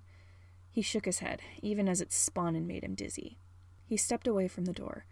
I'm gonna go back to bed. He turned and walked back to the bed, still reeling from this information. He paused before he crawled under the covers. I won't tell anyone. I promise. Andy usually preferred riding in cars. However, she had to admit that driving a motorcycle was a lot of fun. There was something so freeing about being protected by nothing but the air around her while driving. Sure, if they crashed, death probably couldn't be more certain, but the risk was exhilarating. And it certainly helped that there was a pretty girl on the bike with her arms wrapped around Andy's waist. But that was just a small bonus. Price was infuriating and obnoxious. The fact that she was good-looking was only an objective observation. Still, Andy allowed herself a small moment to enjoy this. Price pointed her to a street to the right, and vehicles around them honked furiously as Andy swerved over to the right lane. She turned down the next street, then pulled over and parked. Their destination was a quaint little store, with a worn-out sign above it that said Fairy Godmother's Antique Shop. Through the front window, Andy spotted dozens of little trinkets placed on display. Andy took off her helmet, and Price followed suit. Andy ignored Price's grumbling about the state of her hair and made her way to the door. A bell above the door chimed as Andy stepped inside. The wallpaper was barely visible under the clocks, photos, and paintings hanging on the walls. There were shelves and tables that held things ranging from trays of silverware to old globes to books. Antique chairs and tables were scattered haphazardly around the floor, each one covered with other old trinkets and objects. Sets of wind chimes hung from the ceiling. They rang as the wind from outside jostled them. A desk sat near the door, nearly obscured by the sheer amount of things in the room. A cash register sat on top of it, and sitting behind it was an older woman with salt and pepper hair. Her pale skin held a trace of wrinkles, but the most pronounced ones were the smile lines around her eyes. A pale pink cardigan rested on her shoulders. She looked up as Andy entered and gave her a smile. "Welcome," the woman said, standing up. "Feel free to look around." "Sorry, Faye," Price said behind Andy. "We're not here for shopping." "I mean, we can maybe do a little shopping," Andy suggested. She couldn't tear her eyes away from the clocks on the walls. Each one displayed a different time and ticked out of sync. The woman, Faye, grinned. "Price, who is this lovely friend of yours?" Andy felt her face heat up. "Oh, we're just partners. Work partners, I mean. We're here on business." Faye nodded, but she didn't look convinced. "All right. You want to look around at all, or do you want to go straight to your locker?" "We'll look around," Andy said. She shouldered her laptop bag and made her way to a shelf. Andy examined an old globe sitting next to a stack of books. She marveled at the cracked surface and peeling paint on the wood that held up the globe. She couldn't help but wonder who made it and who owned it before it had ended up here. Andy's gaze drifted over to Price. She seemed to be hypnotized by the jewelry on a table and the wind chimes hanging from the ceiling. She gingerly held a gold necklace in her hands, running her thumb over the red jewel pendant as she glanced up at the chimes. "You like jewelry, Princey?" Andy asked. Price snapped out of her distracted state and looked up. "Oh, yeah. I've looked at the jewelry here before." She stared at the necklace in her hands. "I don't buy any of it, though." Andy walked over and stood next to Price. "Why not?" Price shrugged. "I don't know. I'm scared I'll break it. Besides, I'm usually working. I don't know when I would wear it." Andy leaned down to examine the jewelry on the table. A black brooch ringed with pearls caught her eye. "I'll buy one if you buy one." Price furrowed a brow. "Why?" "You look like you want something. Come on, live a little. Buy an old necklace that used to belong to someone who's probably dead by now." Price scoffed. "Way to make jewelry depressing." Andy reached out and picked up the black brooch. "Well, this is a mourning pin. Someone probably wore it to a funeral. I bet it's haunted." A laugh burst from Price's mouth, and Andy found herself stifling a smile at the sound. "Of course you would know about death jewelry, Hot Topic," she sighed. "Fine, I'll buy the necklace if you buy whatever that is." "Nice." Brooch in hand, Andy made her way over to the desk where Faye sat, skirting around tables and chairs along the way. "Found something you like?" Faye asked. "Yep." Andy reached into her pocket and brought out her debit card. "Do you take debit?" Andy paid for her brooch and stepped aside to let Price buy her necklace. Price seemed to hesitate as she paid, but the regret drained from her eyes as soon as the purchase was done. She held up the necklace with a satisfied smile. Andy jabbed her pin through her sweater. "Need help putting that on?" Price blinked as if surprised by the offer, but she held out the necklace.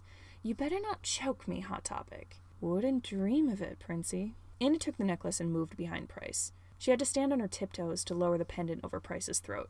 Price's hair was short, but Andy still had to brush some of it away from her neck to avoid catching it in the necklace's clasp. Price shivered at the contact.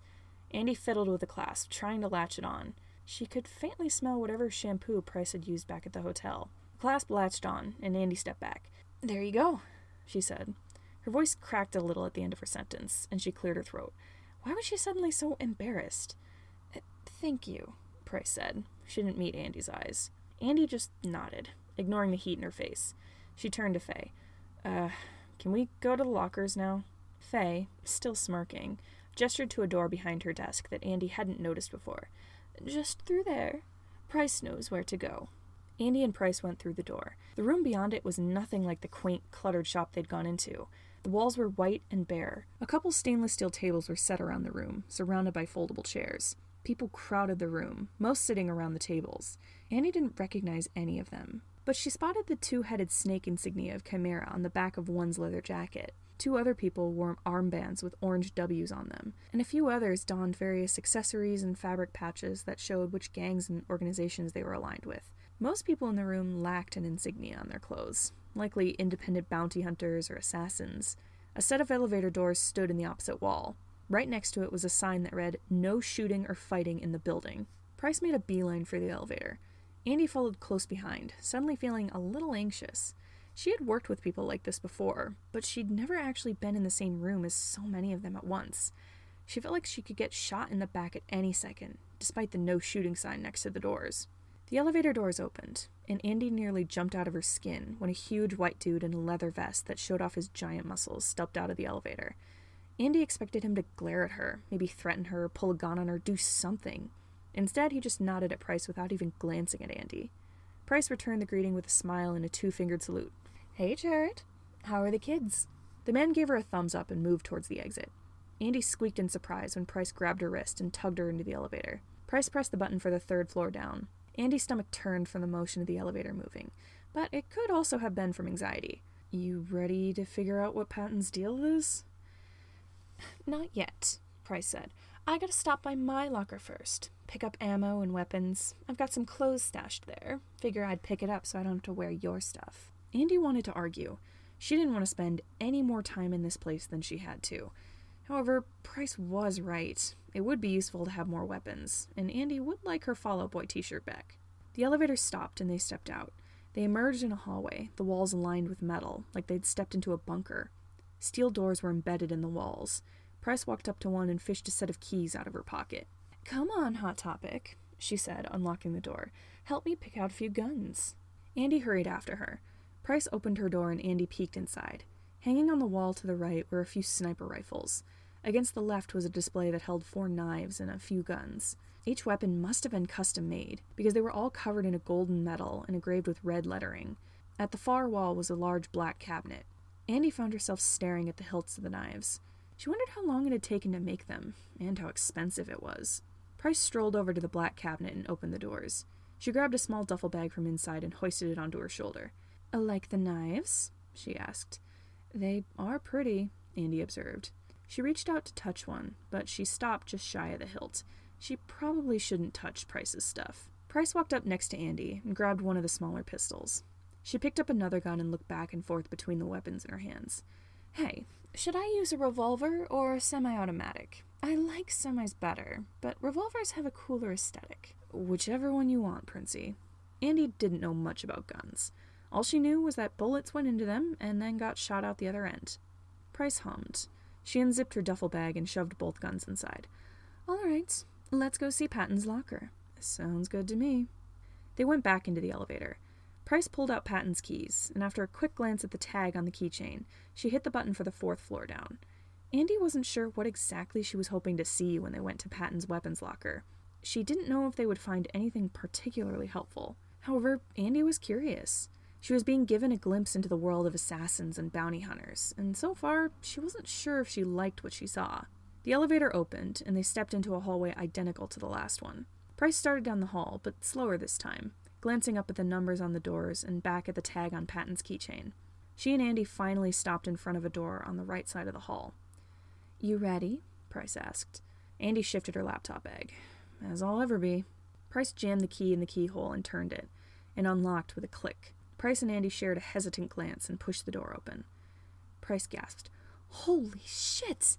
She strode into the room, turning as she walked to stare at the walls.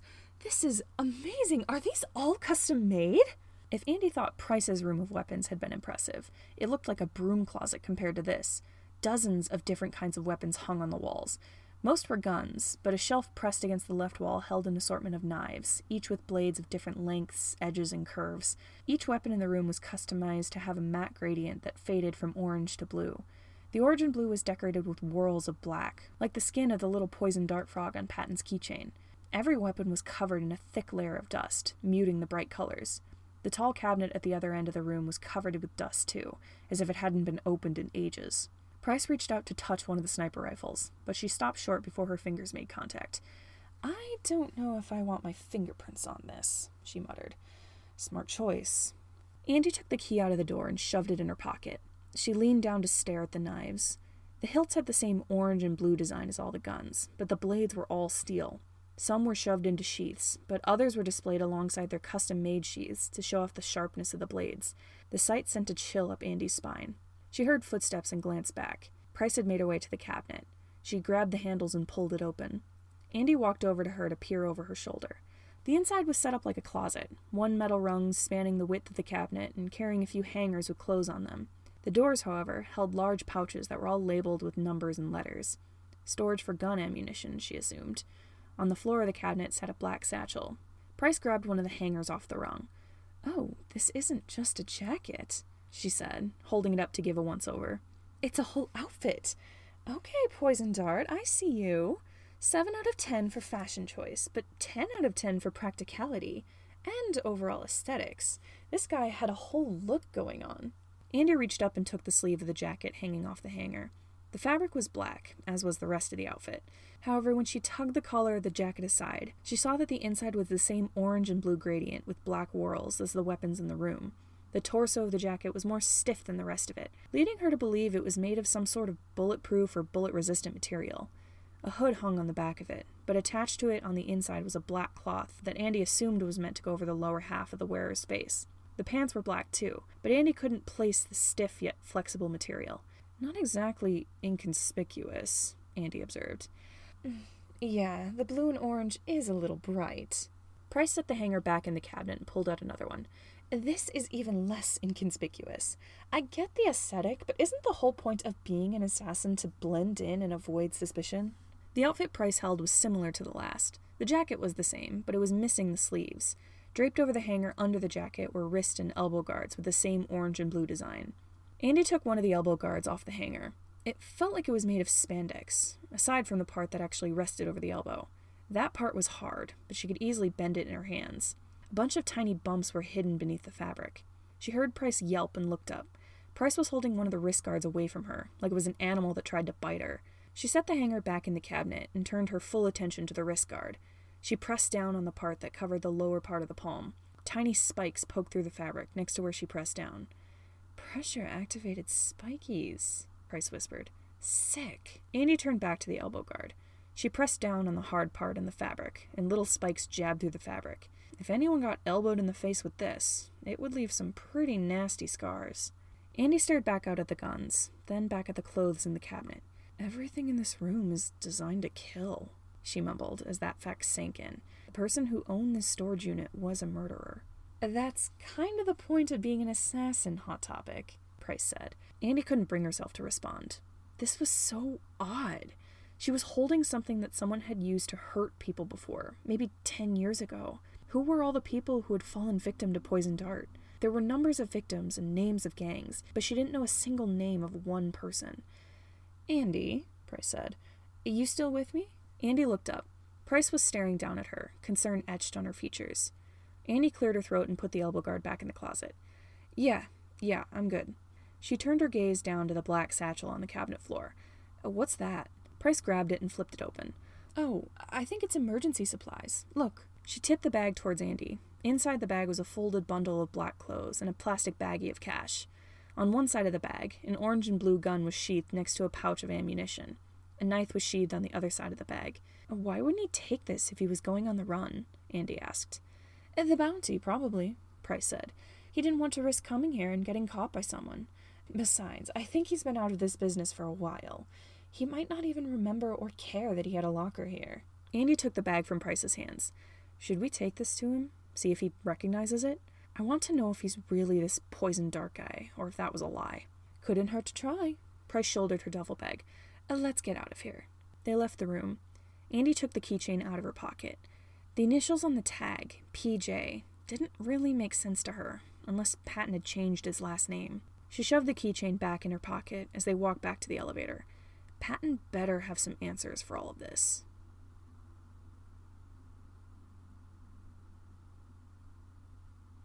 Chapter 28. Girls' Day Part 2. Electric Boogaloo. DW didn't know why the hell Janus insisted on adopting another kid to look after, but she couldn't exactly blame him. He felt guilty about the events that occurred yesterday, and so did DW. She would do everything she could to make up for it. Which was why she was driving across the city to Diana Short's university in order to pick up her stuff. Teal and Moggy crammed in the back seat with a variety of weapons on them. DW had to admit that she felt a little unnerved having two people in the vehicle with guns on them, but she tried to ignore the prickling feeling at the back of her neck. She could trust Moggy and Teal. The fact that they had guns didn't make them any less trustworthy. DW would just feel a lot better if they had knives instead. She's been working on her fear of guns. Needless to say, that hasn't been going well. The entire car was silent as they drove. Diana sat in the passenger seat. She stared ahead through the windshield, hardly even moving as DW drove them throughout the city. She looked so much like Patton. DW almost thought Patton Hart himself was sitting in the passenger seat every time she looked over. That thought set her on edge. She did not want to be stuck in a vehicle with Patton Hart.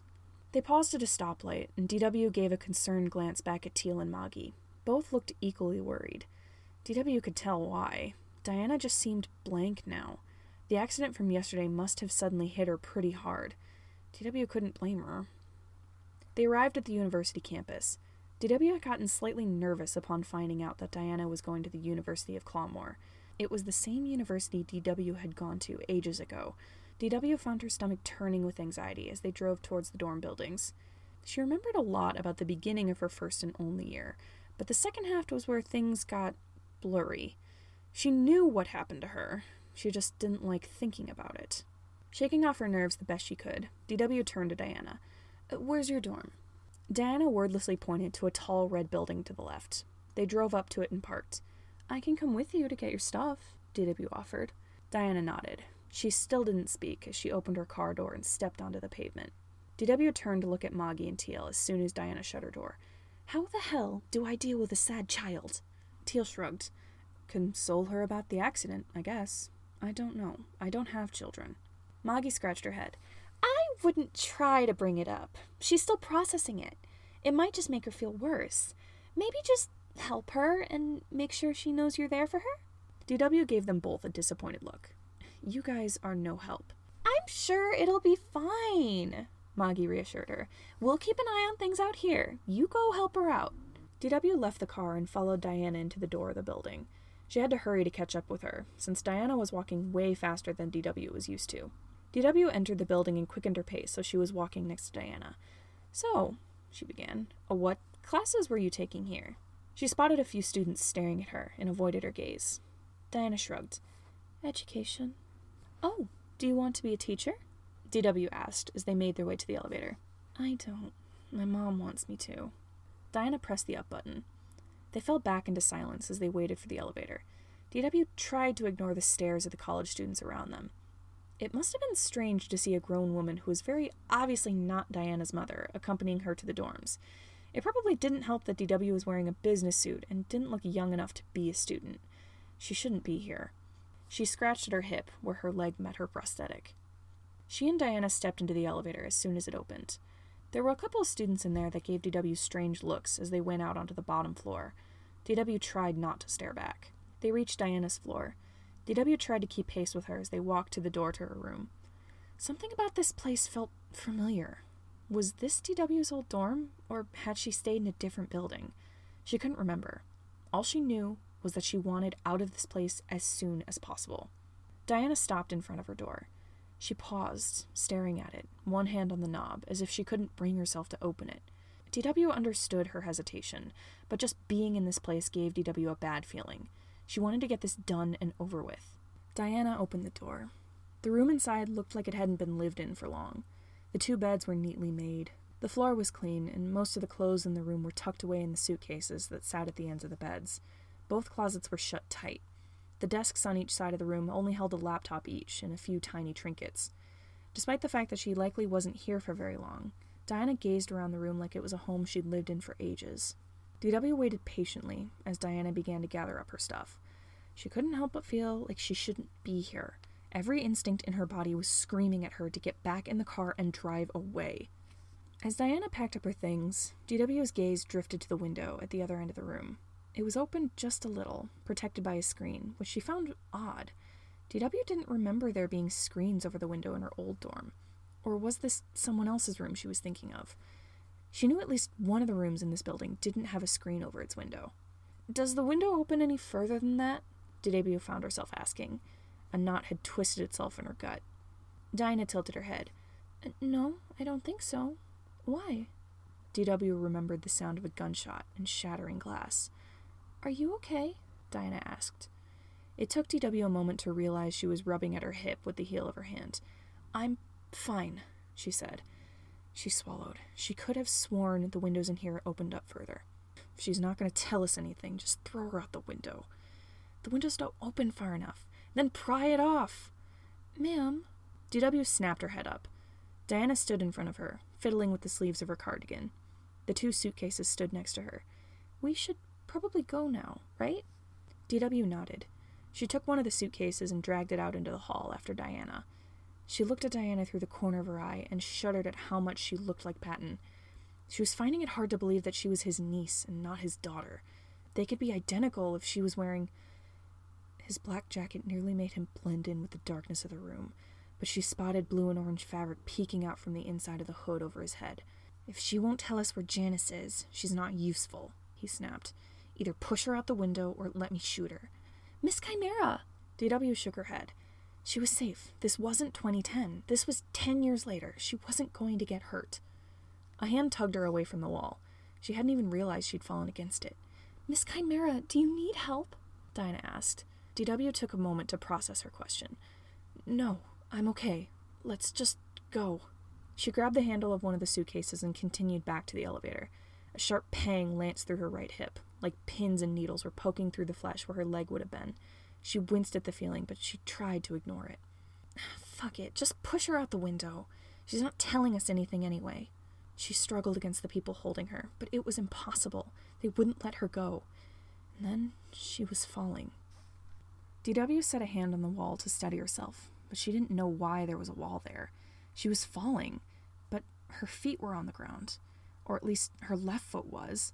She couldn't feel her right foot, or her entire right leg for that matter.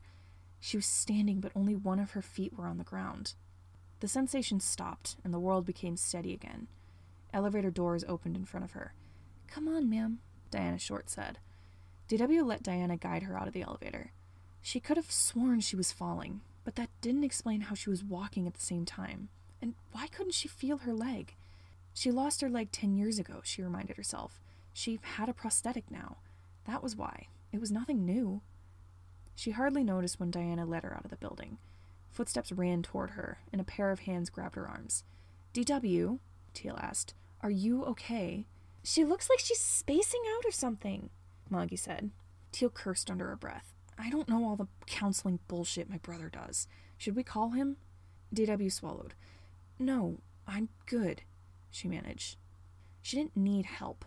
No one could help her. She was falling. Someone pushed her out the window. I'll drive, Moggy said. The suitcase was taken from DW's hand. Come on, Miss Short, let's get your stuff in the car. Teal gently pulled DW over to the car. DW walked after her, confused as to how she was walking because she should be falling. Then she was in a car. She blinked. She hardly felt the seat beneath her, and her right hip still stung. She still couldn't feel her right leg. It should have been there. Why wasn't it there? Hey, Logan, Teal's voice said. DW is having some issues, and I don't know how to fix it. She's all spaced out. No, she's not sick. She would have told us if she was, and she was fine this morning. Teal shut the car door. I didn't go into the dorm with them, so I don't know. She used to go to school here, though. She never talked about it. 2 more car doors swung shut. DW felt herself moving again, and panic gripped her heart. She was still falling. She was going to die.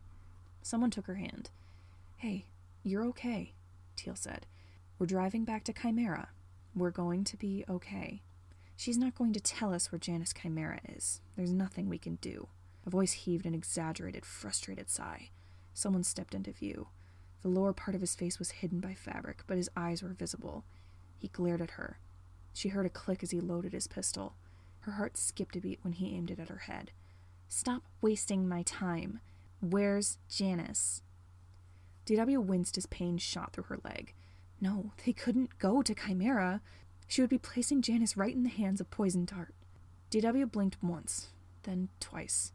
But wasn't that Patton Hart? Wasn't that the person in the passenger seat of the car she was in? She shouldn't be in a car right now. She should be falling.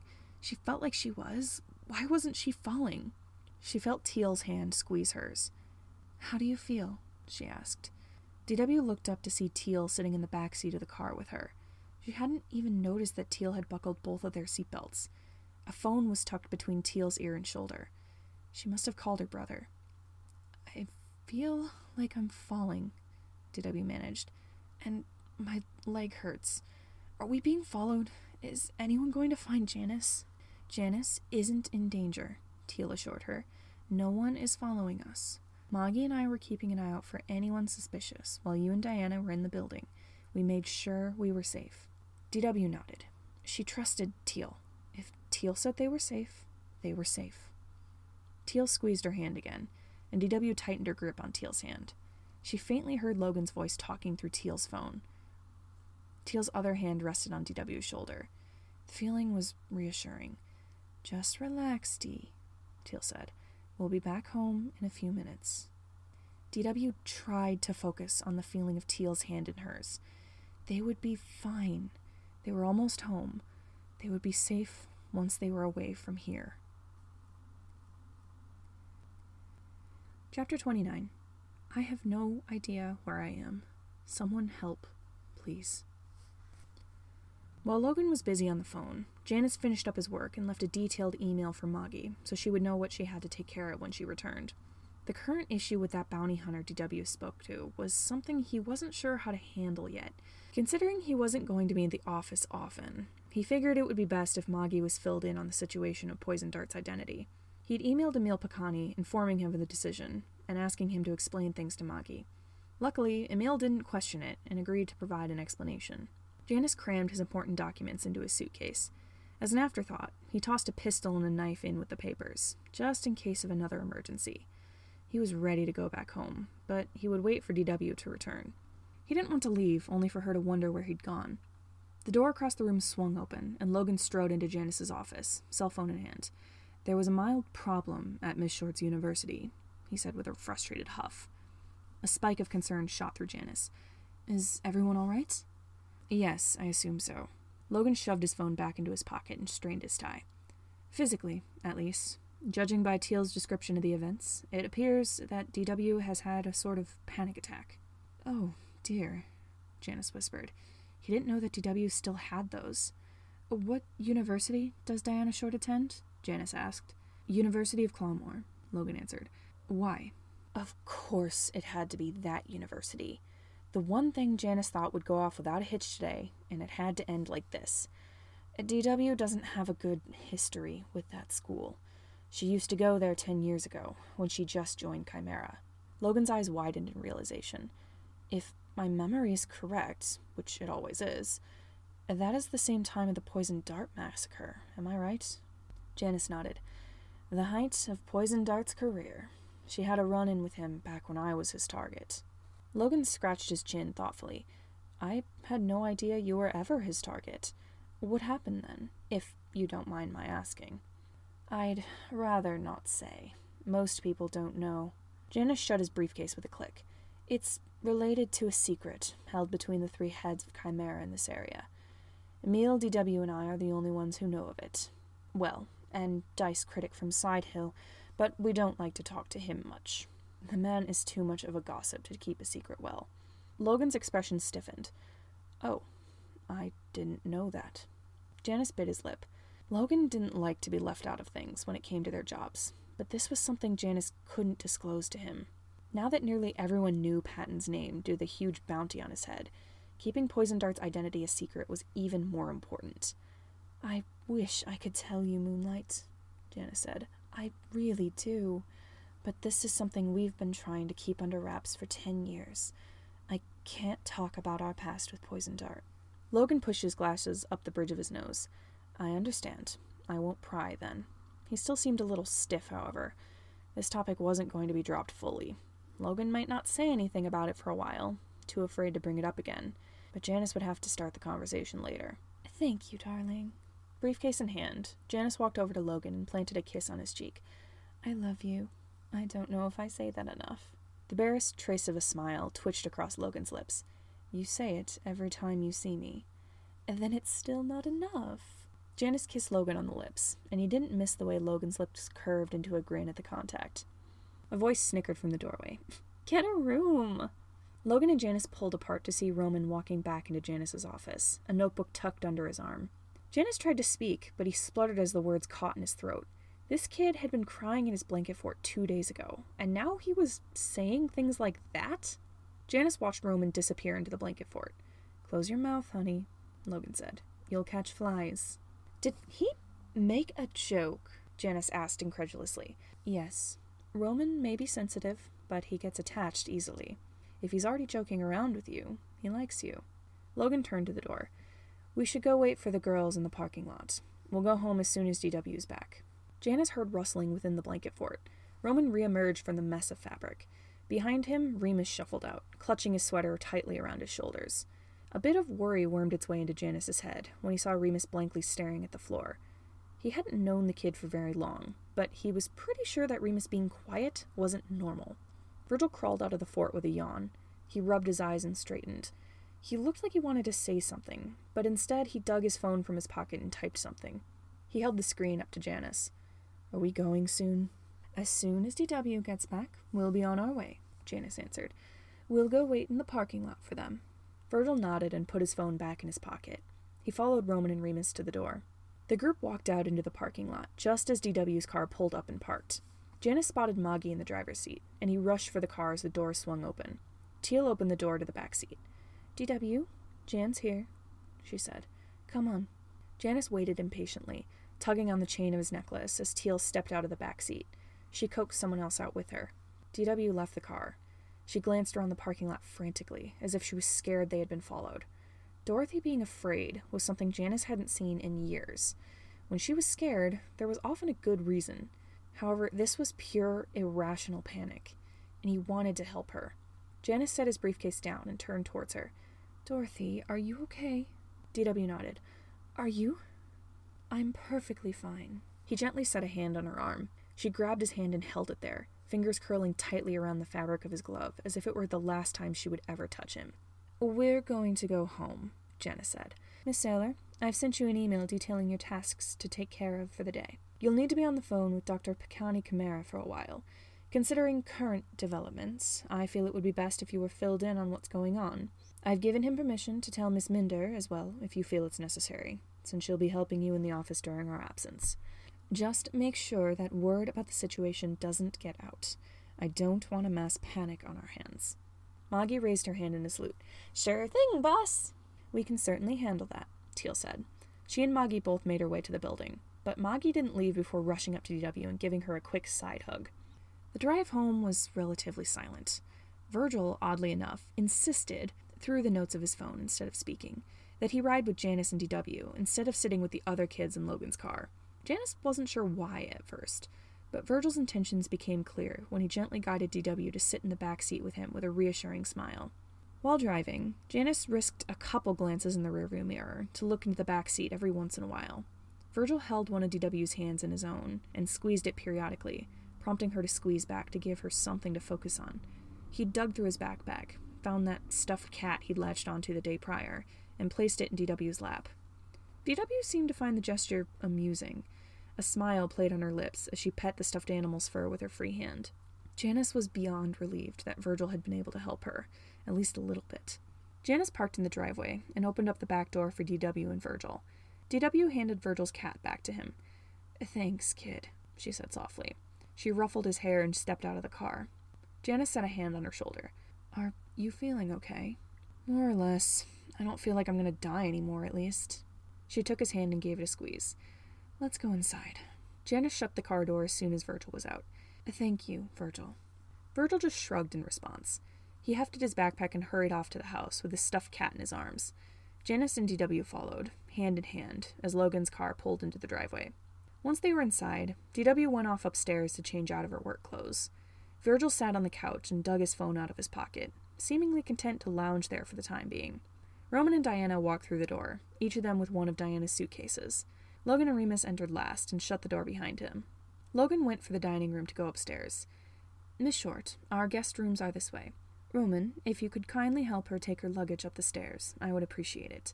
I don't know how much I can carry with my wound hindering my movement." "Sure thing, nerd." Roman gestured for Diana Short to follow him and Logan. Remus flopped down on the couch next to Virgil. Janus was still a little unnerved by Remus's lack of usual excitement or flair, but unsure what else to do, he said nothing. He retreated to the backyard to get some gardening done. He later realized that perhaps he shouldn't have left Remus alone.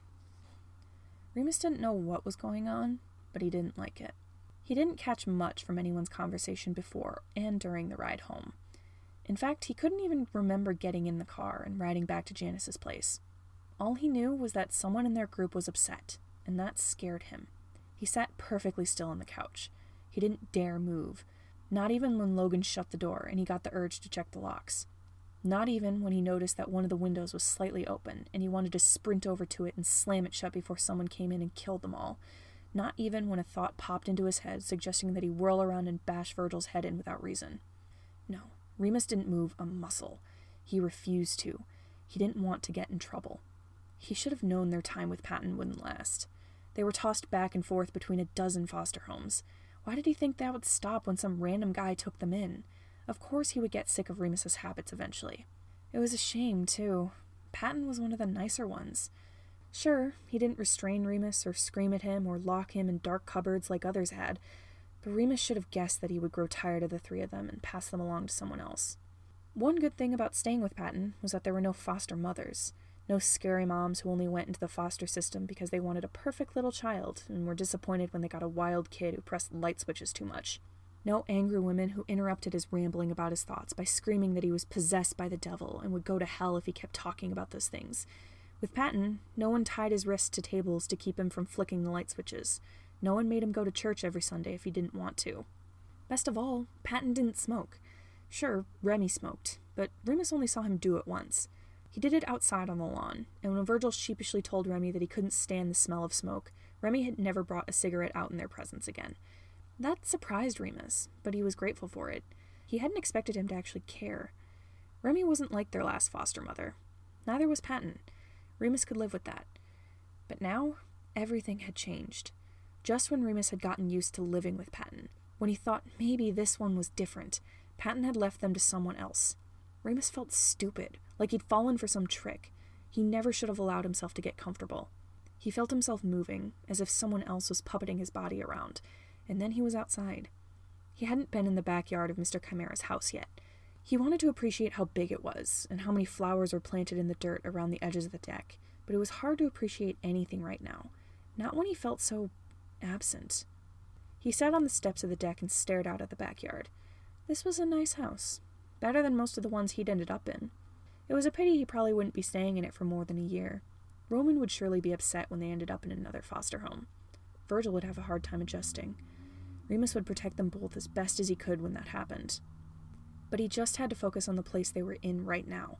He had to get a read on the adults, figure out what they would do when they got mad, just how far they were going to go to keep Remus and Virgil from engaging in their weird habits, what lengths they would go to in order to make the three of them normal. He was the youngest out of his brothers, but it was his responsibility, and his alone, to make sure no one hurt Virgil and Roman. A sharp pain shot through his arm. He grimaced and took his hand away from his sleeve. He hadn't realized he'd been scratching again. Remus rolled up his sleeve. The one scab he'd been picking at was small, and it seemed to be the only one that hadn't healed yet. Last time he'd scratched at them had been a few weeks ago, maybe? He wasn't sure. He kept pecking at it until it was gone. The skin beneath it didn't bleed. It must have been close to healing before he disturbed it. With nothing else to do, he reached into his sweater pocket and brought out his lighter. It was a small cigarette lighter, one that he'd snitched from Remy out of curiosity a while ago. He flicked it on, watching the flame dance before it blew it out. He did that 5 more times, counting in his head as he did so. On the last one, he left the lighter on and stared at the little flame. "Remus?" Remus jumped and whirled around. Mr. Chimera stood on the deck, looking down at him with confusion. Remus wanted to blow out the flame. But then if he wanted it back, he'd have to flick it on and blow it out 6 times again. He didn't want to start over. But he wasn't allowed to have lighters. His mom would kill him if he saw that he'd stolen one of the ones she kept in her bedside table. He quickly waved out the flame and shoved the lighter back in his pocket, ignoring a little thought that urged him to set fire to Mr. Chimera's shirt. "Hi," he said. He tried to keep his voice from shaking. He hoped Mr. Chimera hadn't seen the lighter. He didn't want him to go tell Mother. Then Mr. Chimera was sitting next to him on the steps. Remus tensed, waiting for the yelling and the screaming and the burning and the... A hand touched his shoulder and he shrieked. He smacked a hand over his mouth to stifle it. Mother didn't like when he screamed. Sorry, Mr. Chimera frantically babbled. "I shouldn't have touched you without asking. I apologize. I just wanted to see if you were okay." Remus looked up. Mr. Chimera was crouched on the step below him, fiddling with a necklace that Remus hadn't noticed before. "I noticed you were quieter than usual today," Mr. Chimera said. "I came out here to do some gardening, but I'd like to know if you're all right." Remus blinked. Their foster parents never wanted to know if he was okay. What kind of game was this guy playing? "Why?" Remus managed. He scratched his arm. Janus blinked. "Because I care about your well-being. You are under my care, so I would like to make sure you're feeling well." This was a trick, Remus was sure. He was luring Remus into a false sense of security, so he could tell Mother that he took a lighter and get him in trouble. Remus wouldn't fall for it. "I'm fine." Remus dug his nails into the spot on his arm that he'd picked at. He winced at the pain. Mr. Chimera furrowed his brow. Remus's heart pounded. Oh no, he'd upset Mr. Chimera, hadn't he? What was he going to do now? Mr. Chimera lifted his sun hat to scratch at his head. "Remus, I know you're lying, and I don't blame you for it. I often insist that I'm all right when I'm not. But it appears that you're very distressed, and I don't know how to help." Help? Why would he want to help? He was going to punish Remus for having a lighter. Why was he putting it off? Why didn't he do something already? Why was he stalling? "I'm not upset," Remus said. He scratched harder at his skin. "I'm just tired." "I don't believe you, but..." Mr. Chimera shrugged. "I digress. If you don't want to tell me what the problem is, I won't push. However, if there's anything you need, anything that might help, you can tell me if you want to. I don't mind helping you." No, this was a trick. Their last foster dad did this sometimes. He said he could help, and then when Remus told him what was wrong, he would get dragged to Mother and locked up in a dark closet. Maybe Mr. Chimera would bribe him with promises of ice cream or candy, and then start yelling the moment Remus admitted what he did. It wouldn't be the first time that happened. Either way, Remus was going to get punished, and he wanted to avoid it if he could. Then Remus was hit with a question that he didn't know how to answer. "Remus, do you know where you are?" Remus stared at the grass. He paused in his scratching, and he was suddenly aware of how sore the skin on his arm was. There was nothing to pick, so he'd just been clawing away at nothing, leaving the skin red and raw. He thought about the question. New foster home, he answered finally. That was the only logical answer. Do you know what year it is? Remus swallowed. That was easy. It was 2016? 2017? Mr. Chimera held out a hand, but he stopped before he could touch Remus. May I take your hand, Remus? Remus didn't want to make Mr. Chimera mad, so he placed his palm on Mr. Chimera's. He squeezed Remus's hand lightly. The fabric of his glove actually felt nice on Remus's skin. Mr. Chimera gently held Remus's hand with both of his. It is early September in 2020, Mr. Chimera said. You are not in a foster home.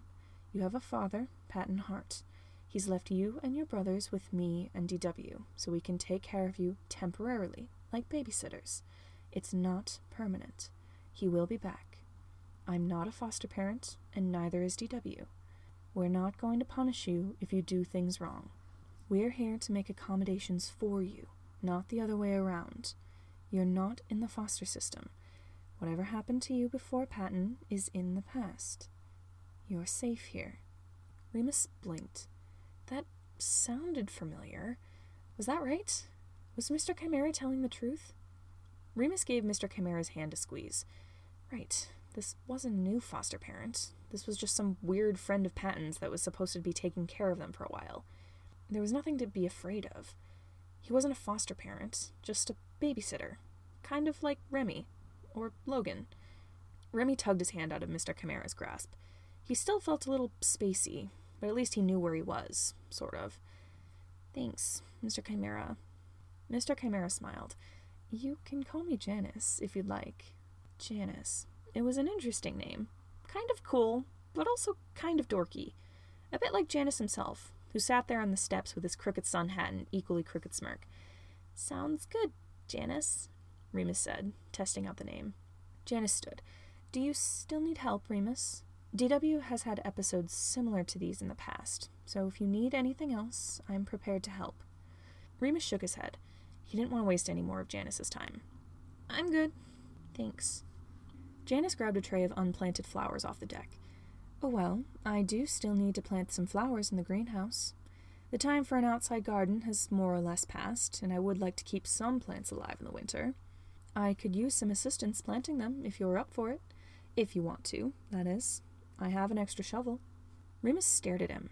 Remus was never invited to do things like that with any of his foster parents. But this wasn't a foster parent, he reminded himself. Janus was just helping out, being friendly, doing his job. Besides, Remus really wanted to play outside. You sure I won't get in the way? He asked hesitantly. Absolutely. Janus started across the yard, where a tall greenhouse sat waiting. Would you like some gardening gloves? Remus almost laughed as he followed Janus. No, I don't need a shovel either. You can find more worms when you use your hands. Janus actually did laugh at that, a loud, unashamed expression of happiness that sounded so much like Patton in a strange way.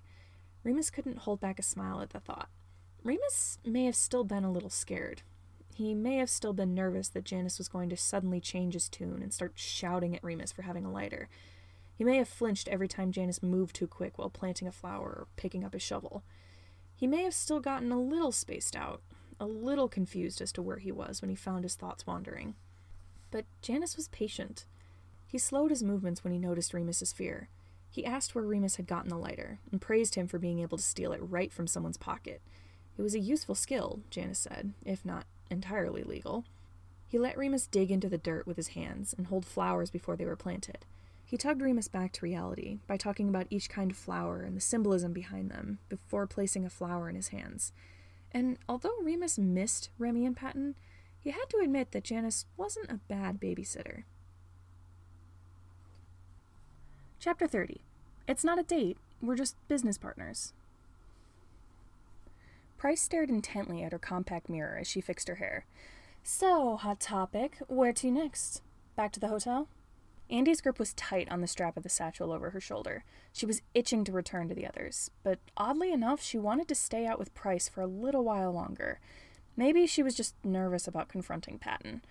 Why don't we grab some lunch? Andy suggested as she sat on the motorbike. We're already out here. Might as well. Price snapped her mirror shut. Sure. But we're not going to one of your weird fast food places. I'll take you to a restaurant. There's a nice one on Front Street. Andy raised a brow. I don't think I can afford anything too nice. Price waved a hand dismissively as she sat behind Andy. Oh, I'll cover the bill, don't worry. Andy tried not to show her surprise at that. She didn't think Price would want to pay for anything. Andy put her helmet on.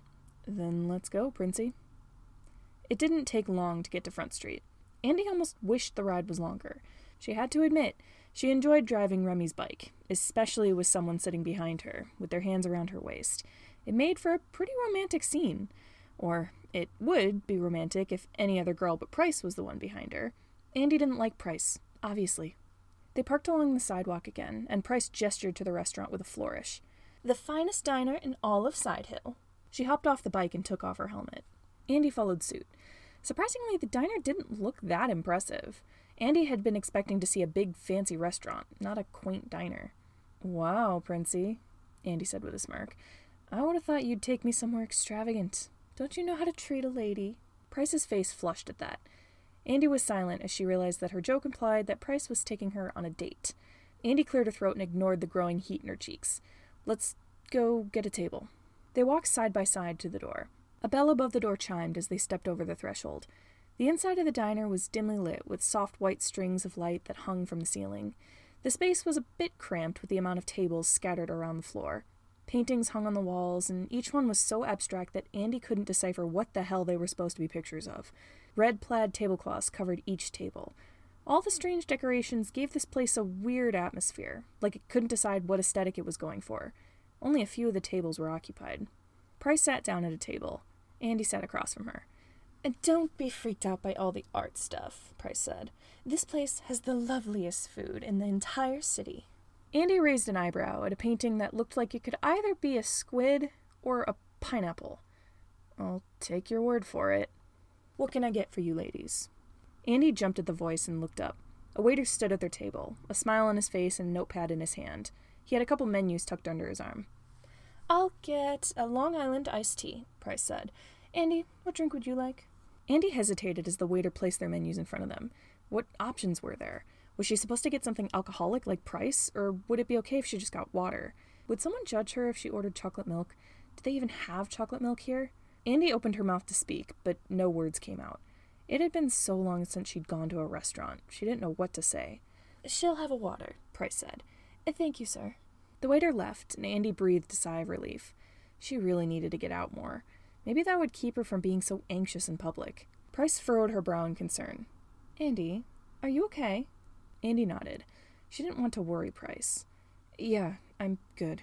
I just haven't been out in a while. You were fine with Faye. That was different, Andy muttered, tugging on her sweater strings. She's in our line of work, and I didn't have to talk to anyone else. I'm usually behind a screen. I don't get out in the real world that much. Price smiled softly. Well, then I'll order for you, so you don't have to talk. Let me know what you want. She flipped open her menu and scanned the pages. Andy blinked at Price, dumbfounded by her offer to help. She averted her gaze. Thanks, she mumbled. She started flipping through the menu. She didn't see any familiar foods. She didn't even know what half of this stuff was. There might be more stuff on the appetizers page, Price said quietly. Andy flipped back to the first page of the menu. Sure enough, there were a few things Andy vaguely recognized. I'll just get some fries, Andy said. She shut her menu and set it on the table, decidedly done with trying to figure out what she wants. This is exactly why she didn't go out to eat, especially on dates. It was so stressful. Price set down her own menu. Are you okay, Andy? You seem tense. Andy ran a hand through her hair. It's just been a while since I've been out. It's fine. We can go, Price offered. We can eat back at the hotel. Andy shook her head. She wasn't ready to confront Patton about his past yet. I'm good here. Andy still didn't know why Price looked so concerned. She was tempted to ask, but the waiter swept back in with a platter that held 2 glasses on it.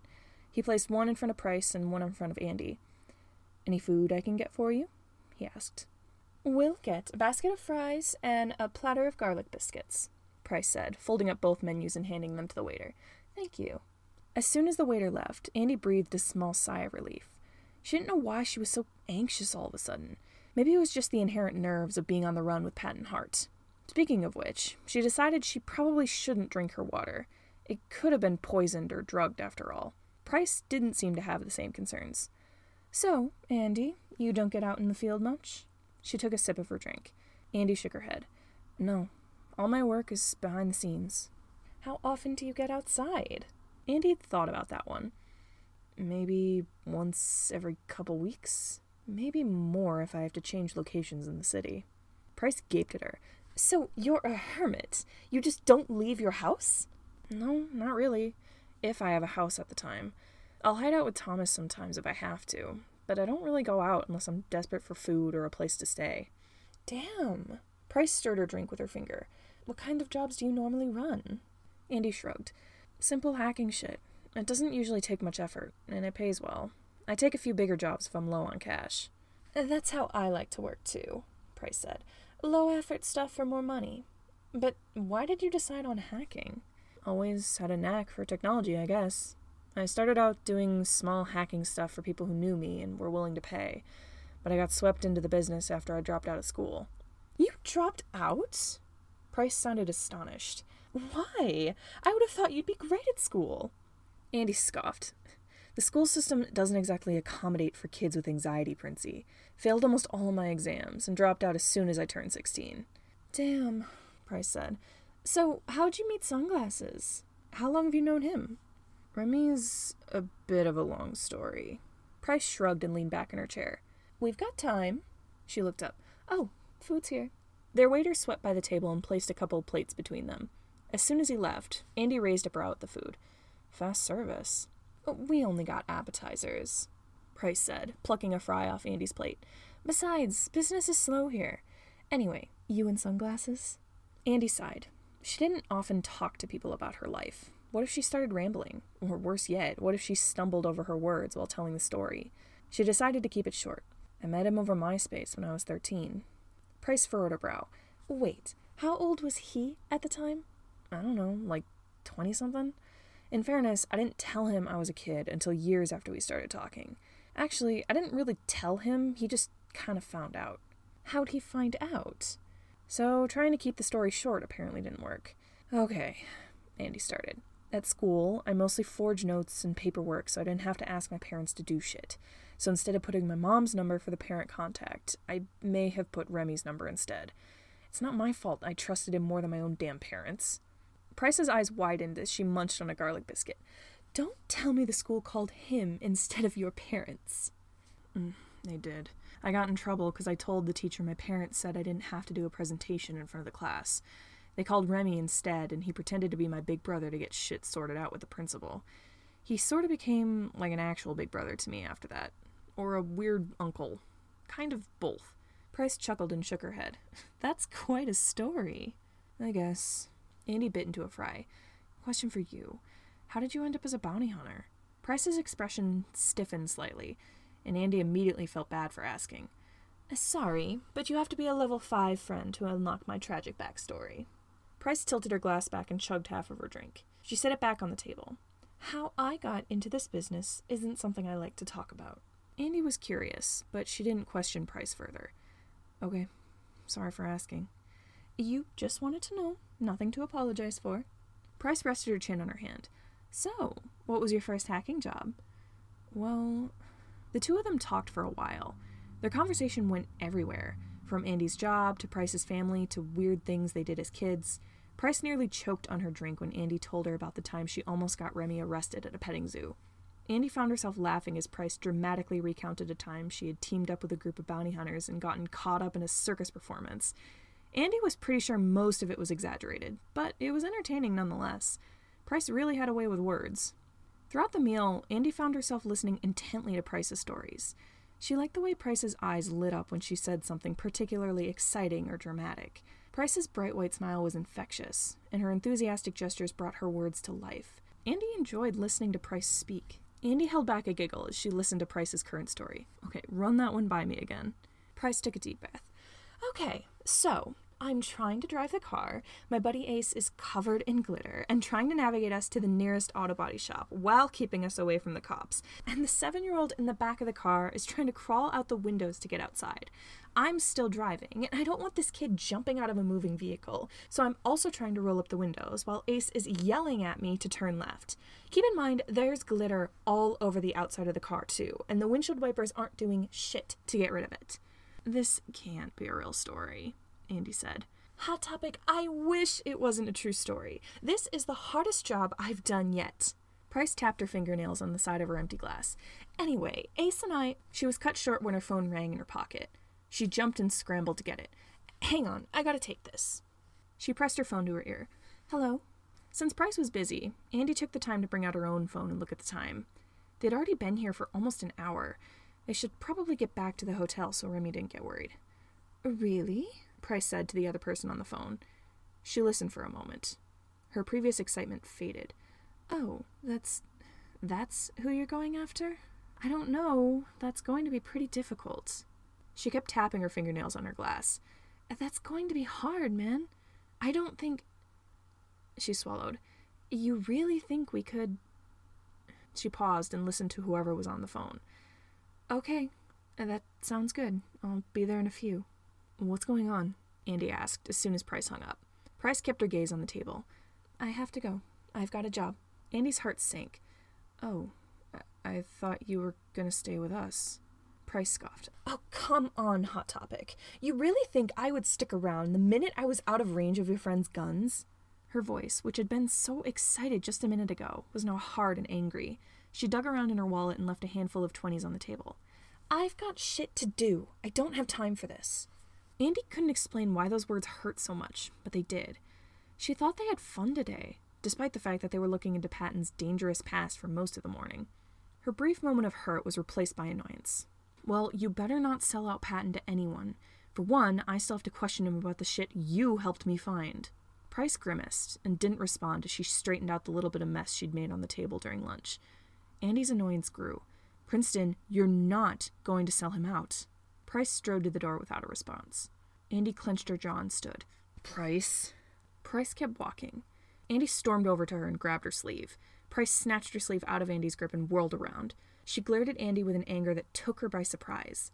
She stepped back, half afraid that Price would pull a gun on her right in the restaurant. This is business, Price snapped. I don't have time for a brat like you. I'm a brat. Andy's anger grew. Look in a mirror. Why are you so upset about this? Because I thought you liked me. Price glared at her. Andy clamped her mouth shut, fists tight at her sides. You thought wrong. Price shoved the door open and left. Andy stared after her, dumbfounded.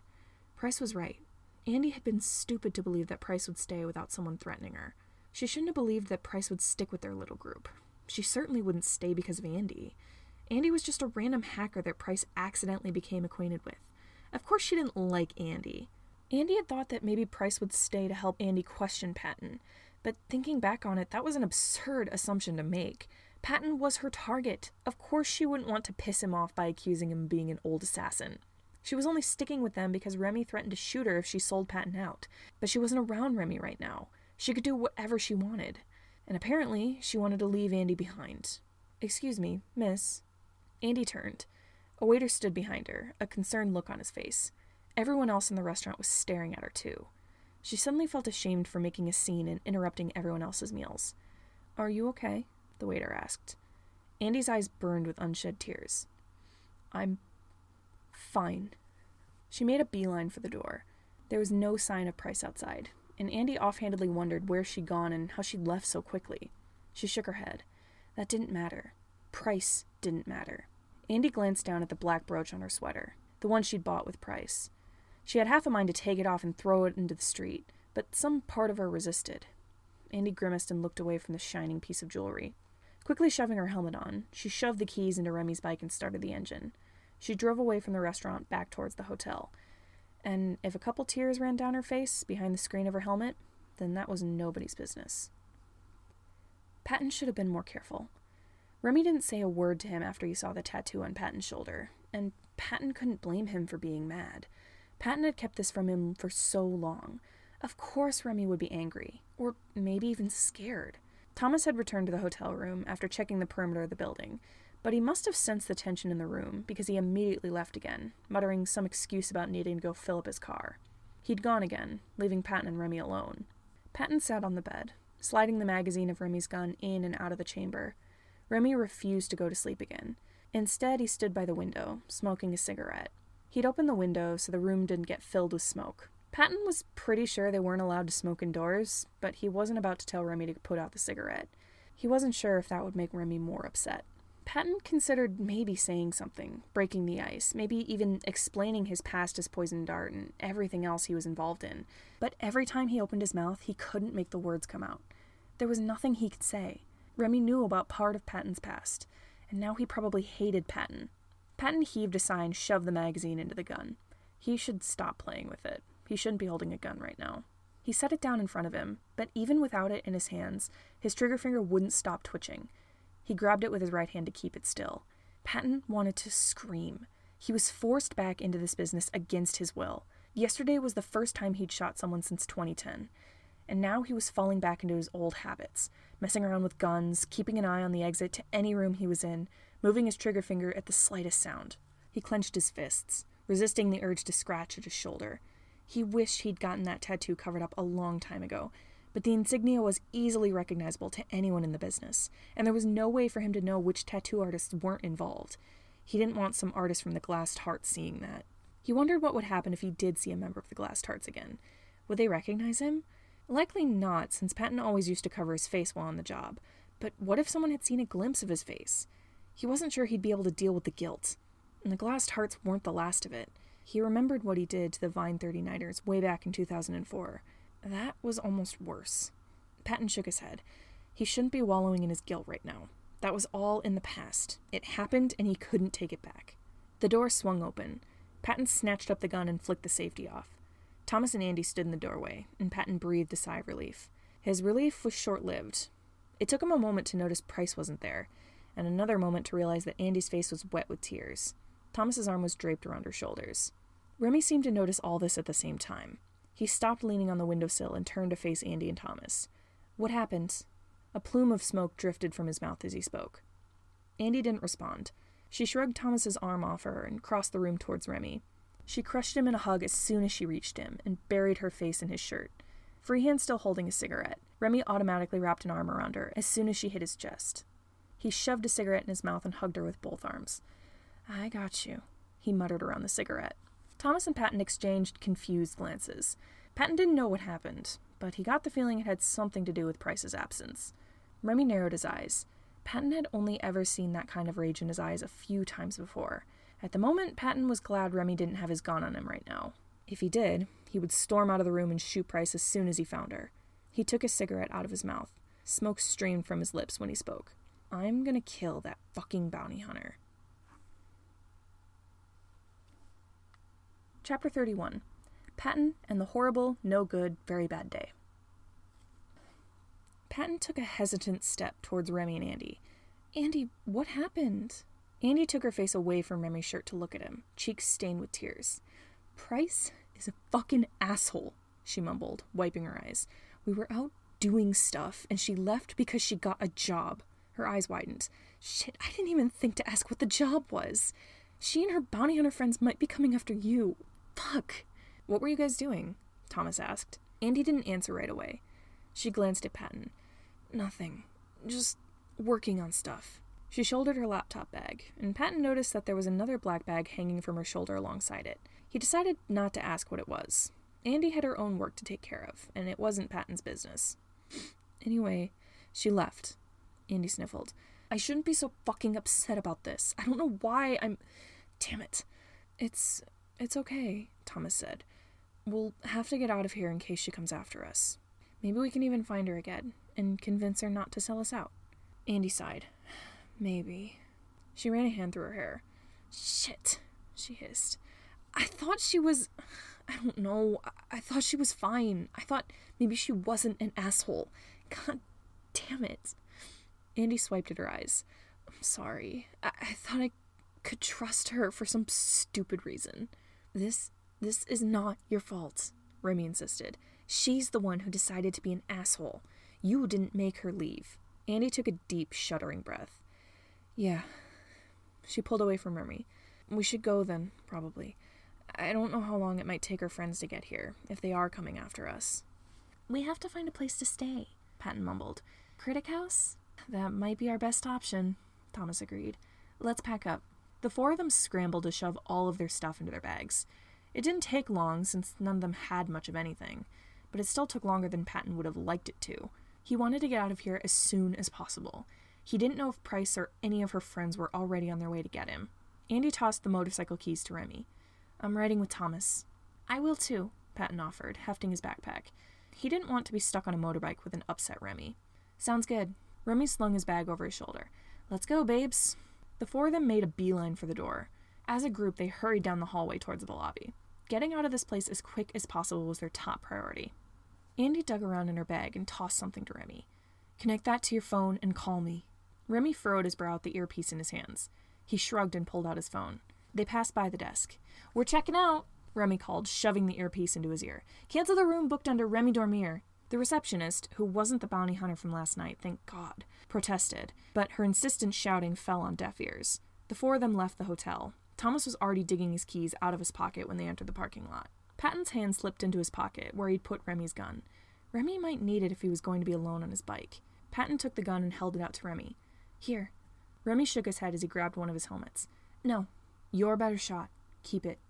You need something to protect yourself, Patton argued. Here. Thomas grabbed his own gun out of his bag and shoved it into Remy's hands.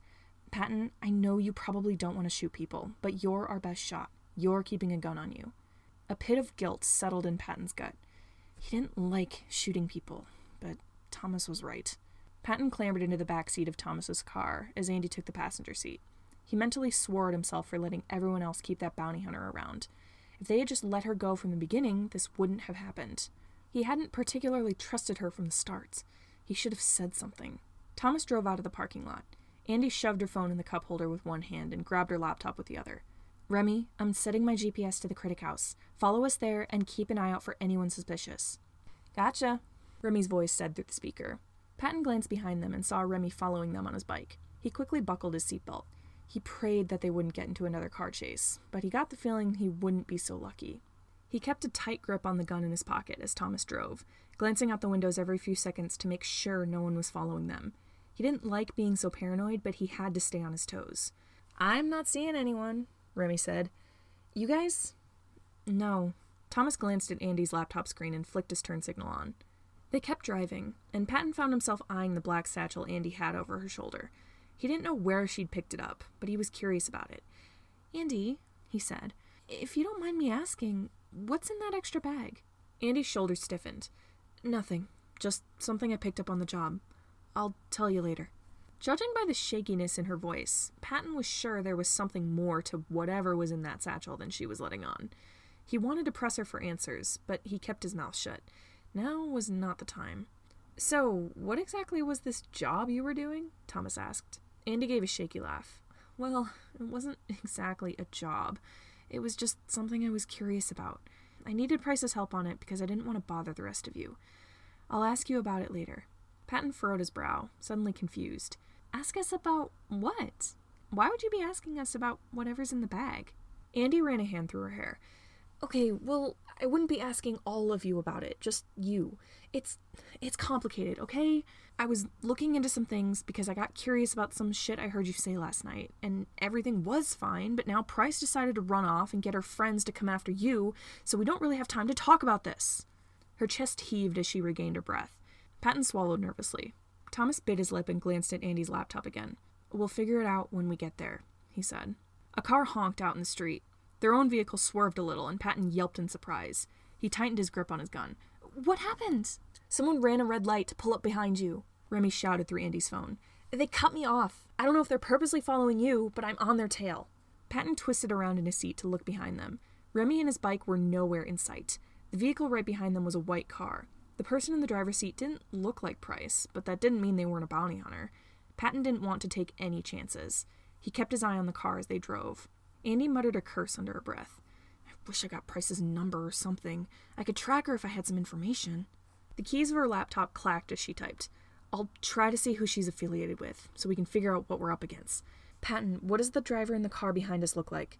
Patton squinted. Hard to tell, but I think it's a guy. Light brown skin, dark hair, scruffy, unshaven face, and he's wearing a trench coat, I think. I can't see much more. Does he look like he could be a detective by any chance? Yeah, I guess. Why? That might be Ace Spencer. He's a detective in the city, but he's in the Critic House's database as a bounty hunter. I'm going through their stuff to see who else they're with. Detective Spencer? Remy asked. Shit, I bumped into the guy a while back. Got into some legal trouble.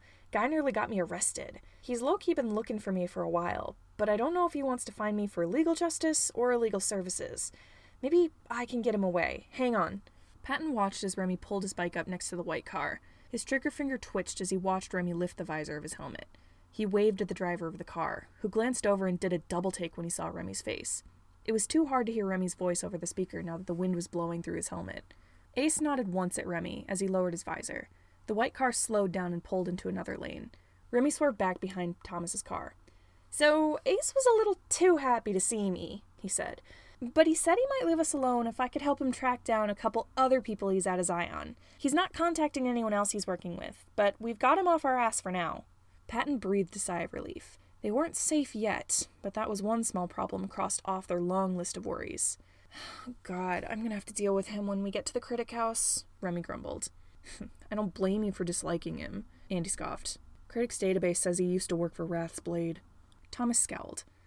Forgive my language, but Wrath can fuck off. He shook his head as he turned down another street. I don't think anyone who's ever worked for them has any morals at all. But hey, maybe I'm just biased, as someone who used to literally rescue children from Wrath's trafficking business. Andy nudged Thomas's shoulder. Calm down, you're speeding. Thomas took a deep breath. Right. Patton's left finger twitched. He grit his teeth. Andy's fingers danced on the keyboard of her laptop. We're getting closer to the Critic House, and I don't see anyone familiar coming after us. Remy, got anything? There's a car behind me, he said. They're right on my back. I don't know what their deal is, but I'm willing to bet it's nothing good. Patton kept an eye on the car driving behind Remy. It didn't swerve after them or speed up to ram into them, but that didn't mean it wasn't following them. The car shifted into another lane and turned down another street. False alarm, I guess, Andy muttered. Patton wasn't so sure. He drew his gun from his pocket and rested his finger on the trigger. He kept his head on a swivel as they drove. He couldn't let down his guard for even a second.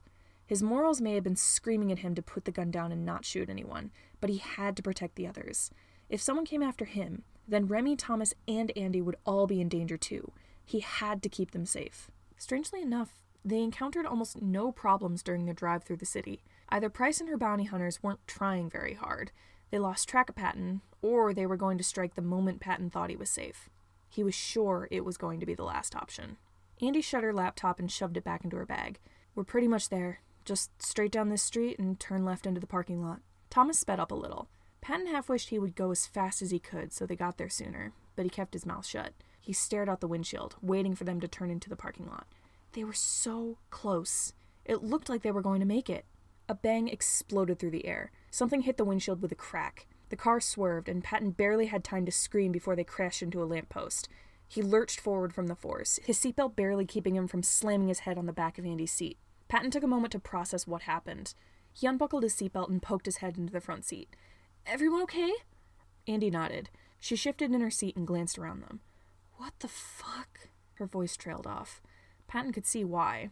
A spiderweb of cracks snaked across the windshield, leading to a small hole in the glass, as if someone had shot a bullet through it.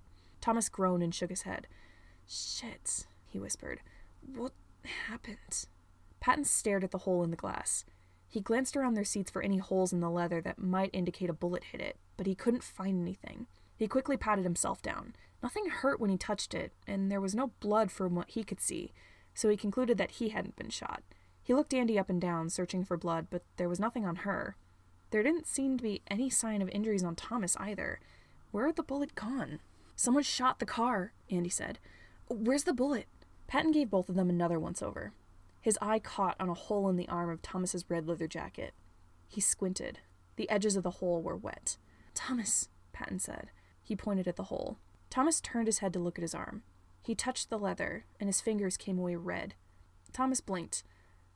Huh. He stared at the blood. His eyes fluttered shut and he slumped in his seat. "Damn it," Andy cursed. She reached over and pressed her fingers against his neck. The bullet only hit his arm, so it was unlikely he would die from it, but she must have been worried enough to want to make sure. Patton opened his car door and scrambled out. Remy had parked his bike along the sidewalk and ran up to the car, helmet tossed aside. Everyone else around them on the street was staring in horror. Quite a few were calling the police. Patton tensed. They had to get to the Critic House before the police got here. Wrath's blade had agents in the justice system here in Sidehill. If they saw him, he was dead. "What happened?" Remy asked. "Someone shot the car," Patton said, knuckles white on the gun in his pocket. "We have to get Thomas into the hotel. He got shot." Remy's eyes widened. "We need to get him to a hospital. We need to hide." Patton's breath quickened. "If we don't, then Wrath is going to find us, and they're going to—" "No, they're going after you," Remy said. "Not us." He pushed Patton in the direction of the Critic House. "You go. Andy and I will get Thomas to a hospital. The cops here won't know that we know you. Wrath isn't going to come after us, but they'll come after you if you stay out here. Go!" Patton stood frozen on the street. Every instinct screamed at him to run, but he couldn't leave Remy. He just couldn't. Remy gave him another gentle push. "Patton, go. Please." His warm brown eyes pleaded with Patton, and despite thinking that Remy was mad at him earlier, there was no trace of anger anywhere on his face. Tears sprung to Patton's eyes, but he forced them back. "Call me and let me know he's okay." Remy nodded once. Patton turned away, but before he could start running, Andy bolted out of the car and grabbed his wrist. He didn't have time to react before she shoved the black satchel she'd been carrying into his hands. "I don't know if I'll have time to talk to you about this. Take it. You might need it." Patton forced his confusion aside and took the bag. "Thanks." He glanced back at Remy, who had opened Thomas's car door and was checking his pulse. Remy looked up and motioned across the street with his head, silently urging Patton to run. And Patton did. He shoved through the growing crowd around the wreck that was Thomas's car, muttering frantic excuse me's and sorries. He sprinted faster than he ever had in his life. He couldn't believe he was leaving Remy behind. A pit of guilt settled in his stomach as he ran. He rounded a corner and slowed to a stop when he saw the Critic House. He stood at the edge of the parking lot. He didn't want to go in without Remy. He looked back at the crowd surrounding Thomas's car. He couldn't even see Remy through the sheer amount of people. Patton stepped onto the pavement of the parking lot. He was safe now, but Remy still wasn't. The Critic House didn't look any different than it used to. It looked like any old hotel, emphasis on the old. The red brick it was made of was crumbling in a few places, and one or two of the windows were cracked. Patton walked across the parking lot, tightly gripping the bag Andy had given him in both hands. He was glad he'd kept his backpack on. He wouldn't have wanted to leave it in the car. He paused at the doors. Almost everyone involved in illegal businesses in the country knew about the Critic House. There would surely be members of Wrath's Blade in there. The moment he stepped through those doors, everyone would know where he is. He wouldn't be able to leave without a dozen people trailing after him. He pushed open the doors. The lobby was much nicer than the outside of the hotel. The floors gleamed with polish. People lounged on the lavish, extravagant couches, a few of them wiping down bloody knives and reloading guns. One person looked up as the doors swung open, and her eyes widened. She nudged the person next to her and pointed. A hush fell over the lobby. Dozens of pairs of eyes burned into Patton's flesh. He scratched at his left shoulder and lowered his gaze. He walked up to the front desk. "Room for one." The receptionist raised an eyebrow. "Name?" Patton clamped his mouth shut. He'd nearly said poison dart.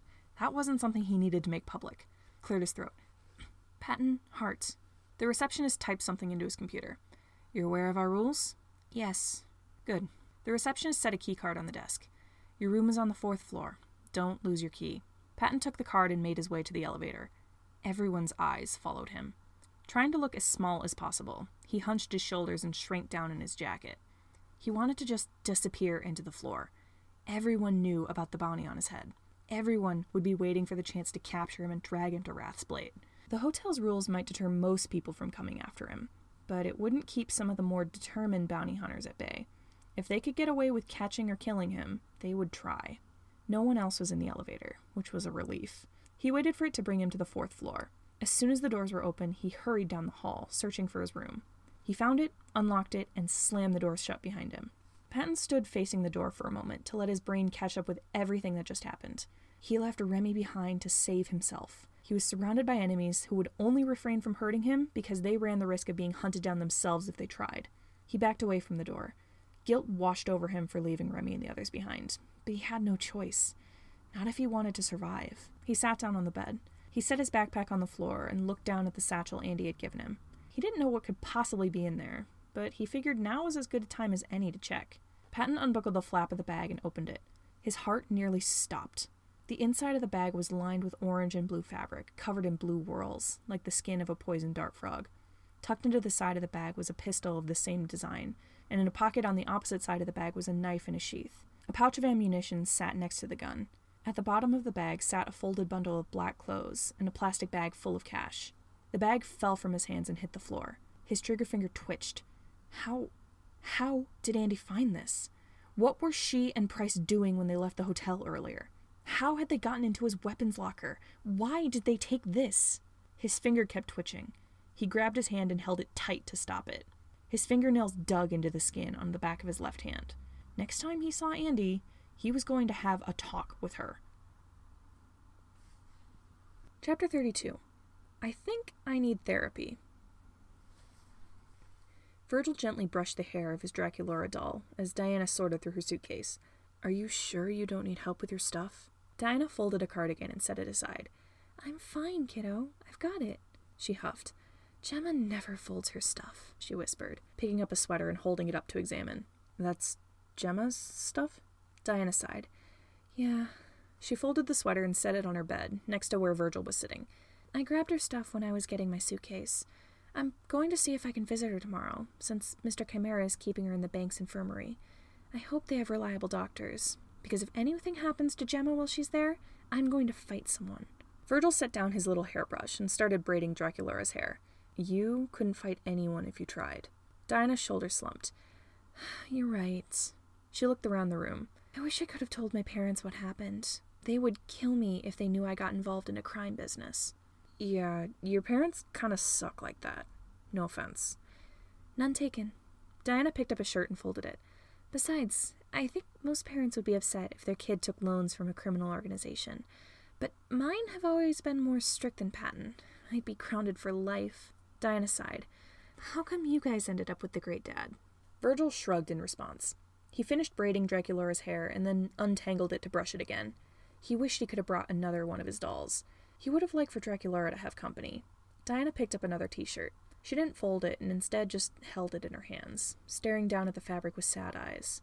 She lifted her glasses and wiped at him. Sorry, she said, her voice thick with emotion. I just want Gemma to be okay. I wish I would have borrowed from Rathsblade instead. Mom said I could go to them as a last resort if I ever had to, but she always said I shouldn't even think about it. Maybe if I'd gone there instead, Gemma would be okay. Virgil didn't quite know what to say to that. Why did you borrow from Chimera again? He asked. I don't think other banks kidnap people to get you to pay back their loans. True, but I needed more than what a normal bank would give me. My parents never let me get a job, so I had nothing to start me off. I needed money to get into the college programs I wanted. Mom and Dad didn't help. She scowled. Sometimes I just wished I had asked Patton if I could move in with you guys. Virgil's mood brightened. That would be awesome. I've never had a sister. Dinah smiled. I've never had brothers. It's really annoying, I'm warning you. They're loud. A laugh escaped Diana's lips. I'm well aware. She set the shirt aside and sat cross-legged on the bed. She tugged at a necklace around her neck. The silver pendant was shaped like a heart. Virg? Yeah? I know my struggles with parents haven't been nearly as bad as yours, but how do you deal with parents that are too strict? Parents that don't let you do anything without them knowing? Parents that don't support you in all the ways you wish they did? Virgil had to think about that. He'd had his fair share of bad parents, but one thing in common was that they all responded to criticism and anger. Whether it was just accusatory comments of, how dare you, and I've done so much for you, and you're so ungrateful, or full-on yelling and screaming, it was all some form of anger. Criticizing adults was never a good way to deal with bad parents, from what he'd seen. They never listened, just assumed he was wrong. I don't know, Virgil admitted. All my parents have yelled at me when I've asked them not to do certain things. They've all been assholes. Watch your language, Diana said automatically. Sorry. Virgil kept brushing his doll's hair. I'm not wrong, though. Adults don't like being told that they're doing something wrong. Have you ever told Patton if he's done something wrong? Virgil furrowed his brow. No, not really. Dad's done most things pretty well. I have told Remy that I would prefer it if he didn't come near me when he smoked, though. He was fine with it, but he's not really a parent. Diana rested her chin on her hand. Do Roman and Remus have different opinions on parents? Do you know? Virgil tensed. He didn't want to tell her all about Remus's troubles with adults. That wasn't Virgil's story to tell. Besides, it would probably take a while. There was too much to explain. Well, Roman has better experiences with adults than Remus and I do, Virgil said. His views on them are flawed at best, though. He thinks adults can fix anything, and they know better just because he wasn't treated like shit in our foster homes. They always praised him for being better than me and Remus. Diana's face fell into something that resembled sympathy. Oh, I didn't know your foster parents played favorites. We never told you. Virgil set down his plastic brush and started braiding Dracula's hair again. Diana seemed to hesitate before she spoke next. How were you and Remus treated? Virgil swallowed. I was treated better than Remus, but that's because Remus wouldn't keep his mouth shut. He wouldn't stay still either. I just suppressed everything and stayed quiet. I had a lot of meltdowns in private, but it was better than the alternative. Diana was silent for a moment. What was the alternative? Her voice was quiet. Virgil stopped braiding his doll's hair. He wasn't sure if he should tell Diana about anything that happened to Remus. She might go tell someone, and Remus might get mad at Virgil for telling someone. Or maybe Roman would get mad at him. Mr. Chimera might find out and think that the things their foster parents did were good, and then he might start doing those things. Virgil shook his head lightly to get his thoughts back on track. That was his anxiety talking. Janus would never do something like that, and Diana would never go and tell everyone else something that Virgil had told her. Virgil untangled the braid in his doll's hair and started brushing it again. Our first foster mother once tied Remus's hands to a table to keep him from messing with things. She did that a couple times, actually. She liked to lock him in dark rooms when he got upset. One of our other foster mothers did that too, our most recent one. She was the worst. She tied my hands together once when she saw me fidgeting. Diana stared at him in horror. Oh my goodness, that's awful! Yeah. You know that Remus has a bad knee, right? Yeah? Why? That's because of our last foster mother. Diana's jaw dropped. Holy shit, that's abuse. That's just straight up abuse. What the hell is wrong with your foster parents? How didn't they get arrested? No one called the police. Even if we told anyone, no one would believe a bunch of kids. Diana blinked at him. You guys... are you guys, like, okay? Nope, Virgil said, popping the pea. I mean, Roman cries at the slightest bit of criticism, because the only times he's been exposed to it are when we and Remus are being screamed at, so he thinks all criticism leads to people shouting at him. I have crippling anxiety and can't interact with people without thinking they're going to hurt me or think I'm weird for behaving the way I am. And panic attacks were almost a daily thing. And Remus's OCD isn't getting much better, even though he's been working on it. Virgil shrugged and combed through Dracula's hair. It just be like that sometimes. Diana spluttered. It shouldn't just be like that sometimes. Nothing should be like that. Not sometimes or ever. She ran a hand through her hair. Oh my god, your foster parents were absolute shitheads. Language. I know. Diana tugged at the sleeves of her cardigan. Did Patton ever try to get you guys into therapy? Virgil hesitated. Well, yeah, but Remus kept telling him we didn't want to talk to anyone. Dad stopped asking eventually. He helped us himself as best he could, and Mr. Minder gave some input when Dad couldn't do everything. I was always too anxious to let him know that I actually did want to see someone. I don't want to be a bother. You are not a bother for asking if you can see a therapist, Diana said in disbelief. Virg, I get that you're anxious about it, but that is exactly why you need to ask someone if you can see a therapist. I'll ask for you if you're too worried about it. Virgil stared at her. You would? He hadn't been expecting her to offer to help him with anything. Yeah. I think Mr. Chimera was even talking with someone on the phone earlier about all 4 of us seeing a counselor. He wouldn't be surprised if any of us asked him if we could see a professional and get our emotional issues sorted out. Virgil stopped brushing his doll's hair and gazed down at the bed. This was almost too much to think about. Was it really possible that he could get some help for the things he'd been going through? Would he even be able to talk once he got into a therapist's office? Would a therapist even listen to him? Would they believe him when he told him about the shit he's been through? You wouldn't have to go into therapy alone, Diana said. I could even go in with you. Virgil considered it. The thought of talking to someone about his problems made his stomach turn with anxiety. But maybe it was time he got some help. And if Diana would be with him while he was getting help, maybe it wouldn't be so bad. I might ask Janus about it later. He set Draculaura aside. This was certainly something to think about. Virgil opened his mouth to ask if Diana's ever gone to therapy, but he was interrupted when he heard frantic footsteps running down the hall outside his room. He exchanged a confused glance with Diana. Someone knocked on the door. Virgil stood and opened it. Roma stood in the doorway, eyes wide with panic. "We have drama practice today." Virgil's shoulders slumped. He'd nearly forgotten about the twins' drama lessons. "What time is it now?" he asked. "Almost 3. So they had half an hour to get the twins to practice. "Where's Remus?" Roman shrugged. Virgil sighed. "I'll find him. Go get your stuff ready." He glanced back at Diana. "Can we talk about this later?" "Sure thing, Virg." She nudged her suitcase aside with her foot and walked to the door. "Come on, Ro." Roman hurried off to his room, Diana in tow.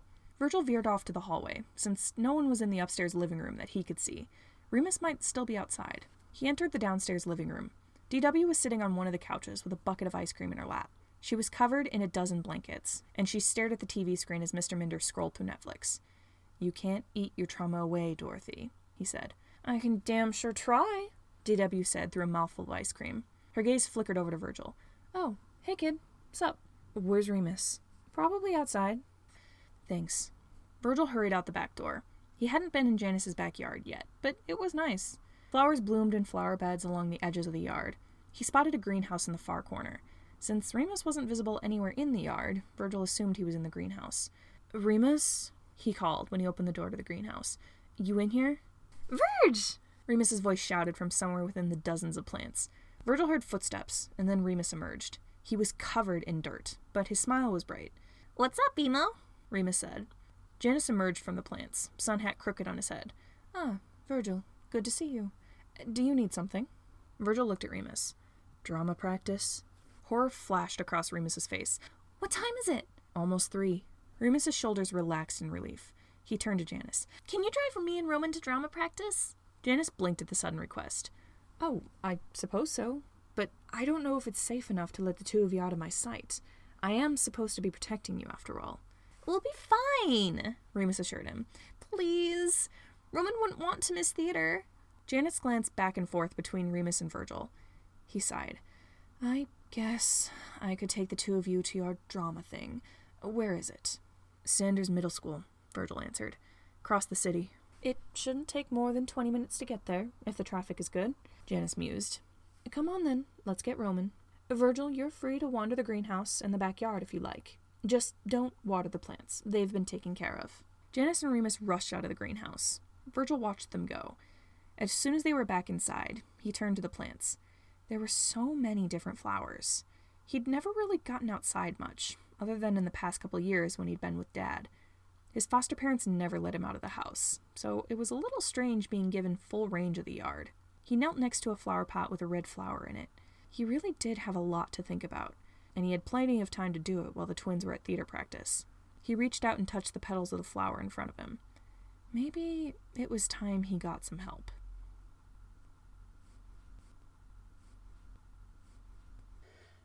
Chapter 33. Drama practice goes very wrong. Janus didn't like driving, so of course, when the twins asked him to drive them to their theater practice, he hadn't been very partial to the idea. Luckily, when asked if he wanted to join them, Logan said yes, so that solved that problem.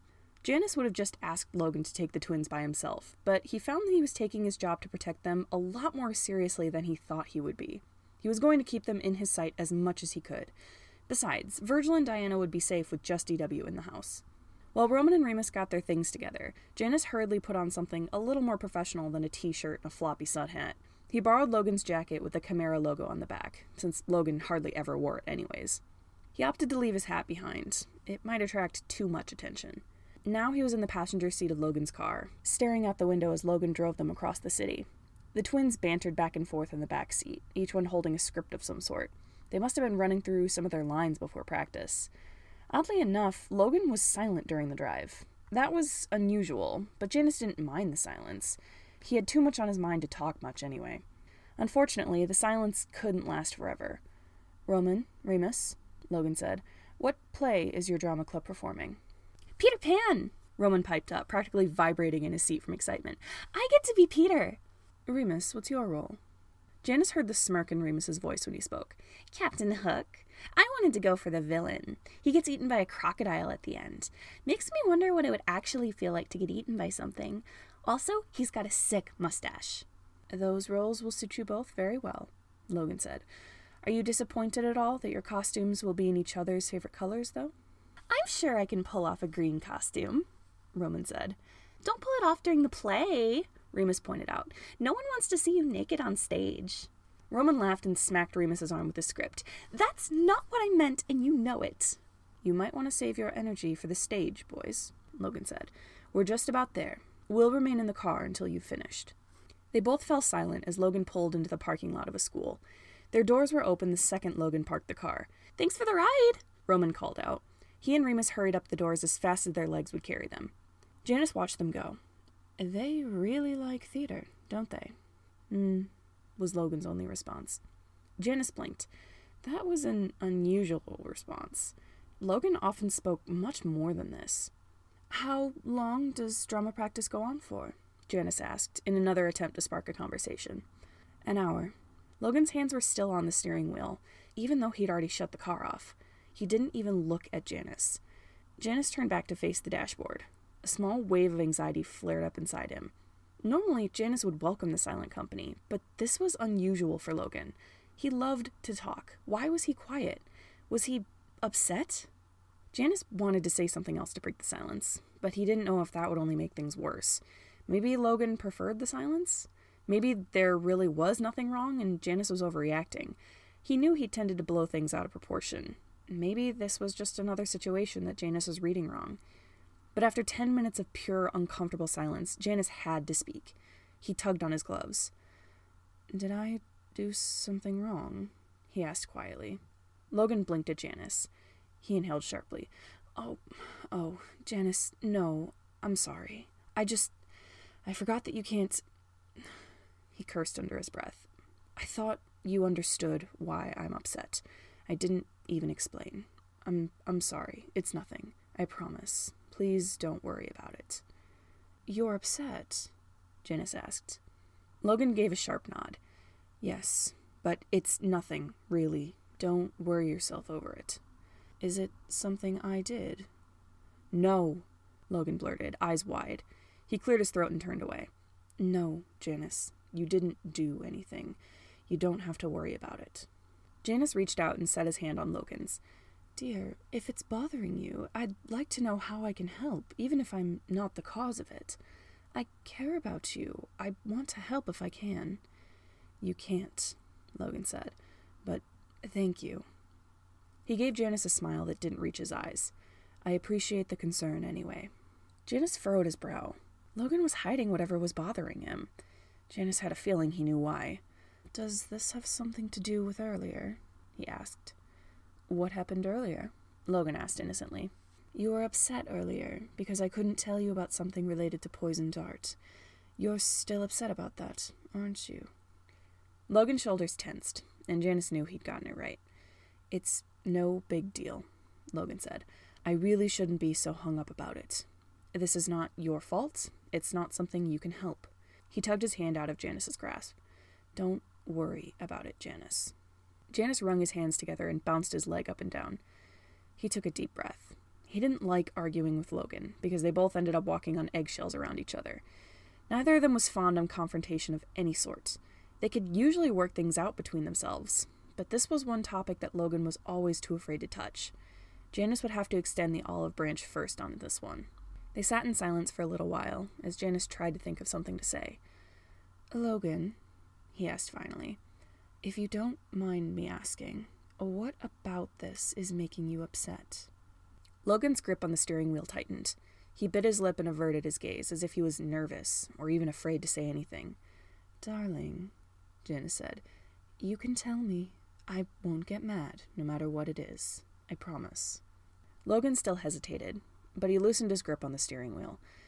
I'm wondering why you chose to let Emil tell Moggy and Teal about the poison dart situation when you haven't ever told me about it.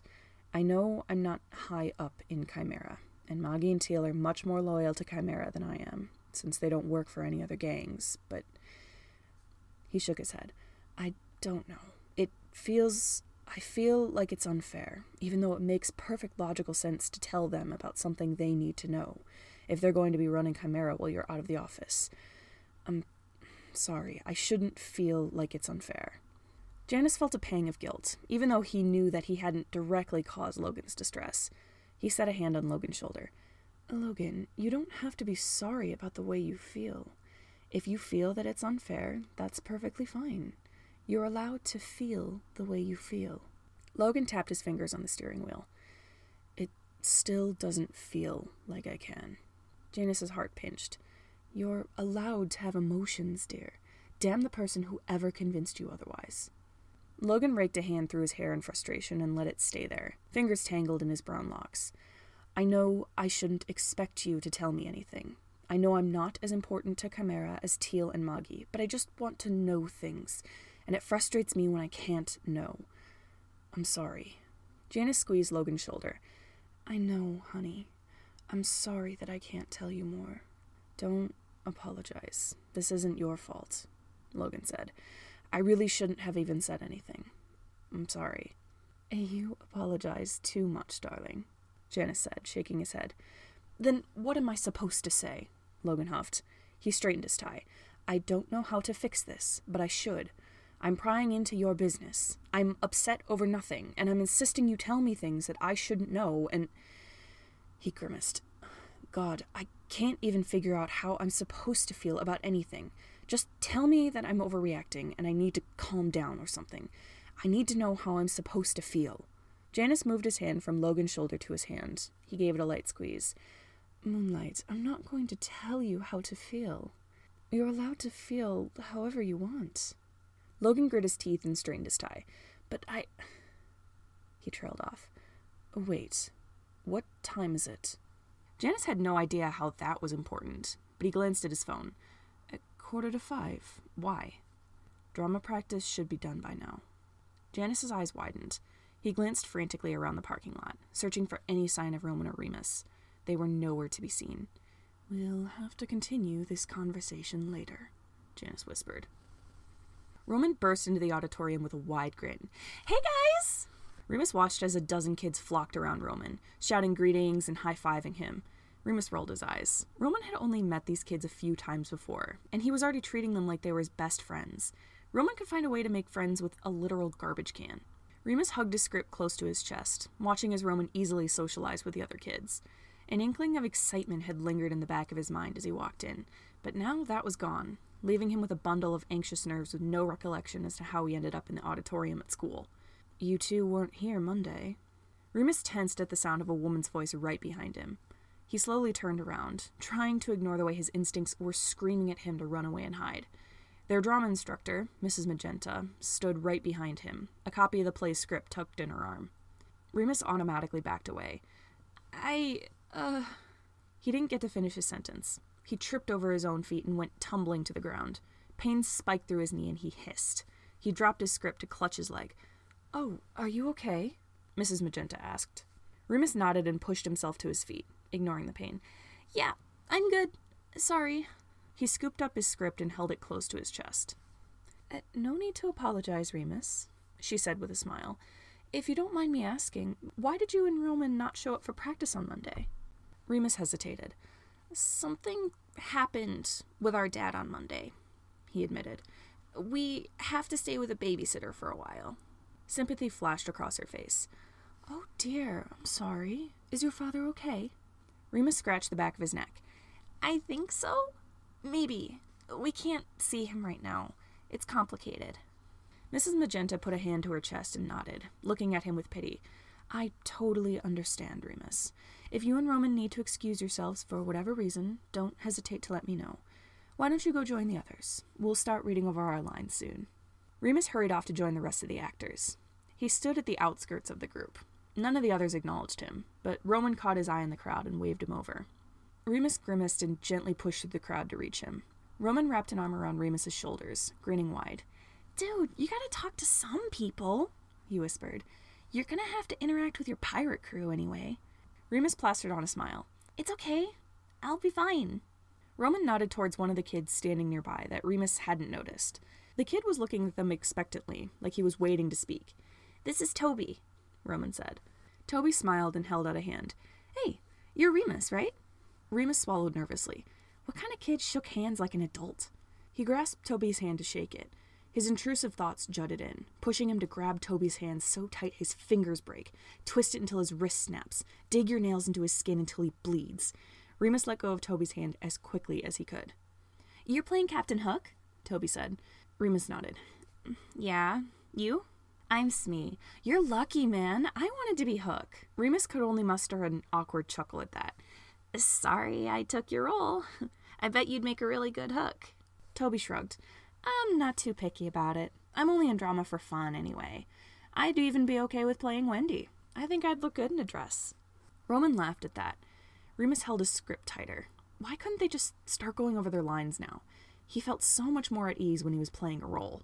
He flinched when he heard Mrs. Magenta shout, "Okay, kids, we're about to start going through the next part of our script. I have an assistant with me today. This is my intern, Miss Sharp." A young woman with flaming orange hair smiled and waved at the kids. "Hello, I'm so excited to be here. I look forward to working with each and every one of you." "I don't trust her," said a little voice in the back of his head, and Remus had to agree. He got a really bad vibe from this woman. "Open your scripts to the page you bookmarked last time," Mrs. Magenta called out. The kids all sat down in the chairs as Mrs. Magenta and Miss Sharp stood at the front of the auditorium. Everyone flipped open their script. Remus scanned the page he'd landed on for any of his lines. Toby squinted down at his script. "Mrs. Magenta, we don't have actors for Tiger Lily or Great Big Little Panther."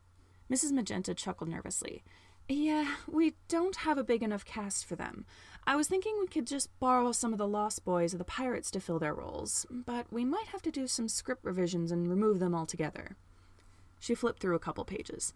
"This play is very racially insensitive." Miss Sharp tilted her head. "Why did we choose to perform Peter Pan?" "The principal decides what we do," Mrs. Magenta sighed. "Anyway, we're skipping past that part for now until I can figure out what to do with it. Take it away, Peter." Roman jumped and looked up. "Oh, sorry." He flipped through a couple pages, glancing over Toby's shoulder to make sure he'd landed on the right one. He cleared his throat and spoke in a clear, loud voice. "Okay, everyone, hang on tight. I'm taking you to the Lost Boys." Mrs. Magenta turned the page. "Peter and the kids go off stage." She pointed at another kid. "Stellar?" The kid playing the voice of Stellar shrank in her seat and mumbled her line. Remus could hardly hear her. Remus shook off his anxiety. He followed the words with his finger as he read out loud. After he finished his line, he glanced up, wondering if maybe he put too much enthusiasm into his voice, or not enough. Roman gave him a thumbs up as Toby read out his own lines. Remus and Toby finished up their little scene, and the Lost Boys took center stage. Toby leaned past Roman to look at Remus. "You did really good, man." Remus managed to smile. "Thanks. You too."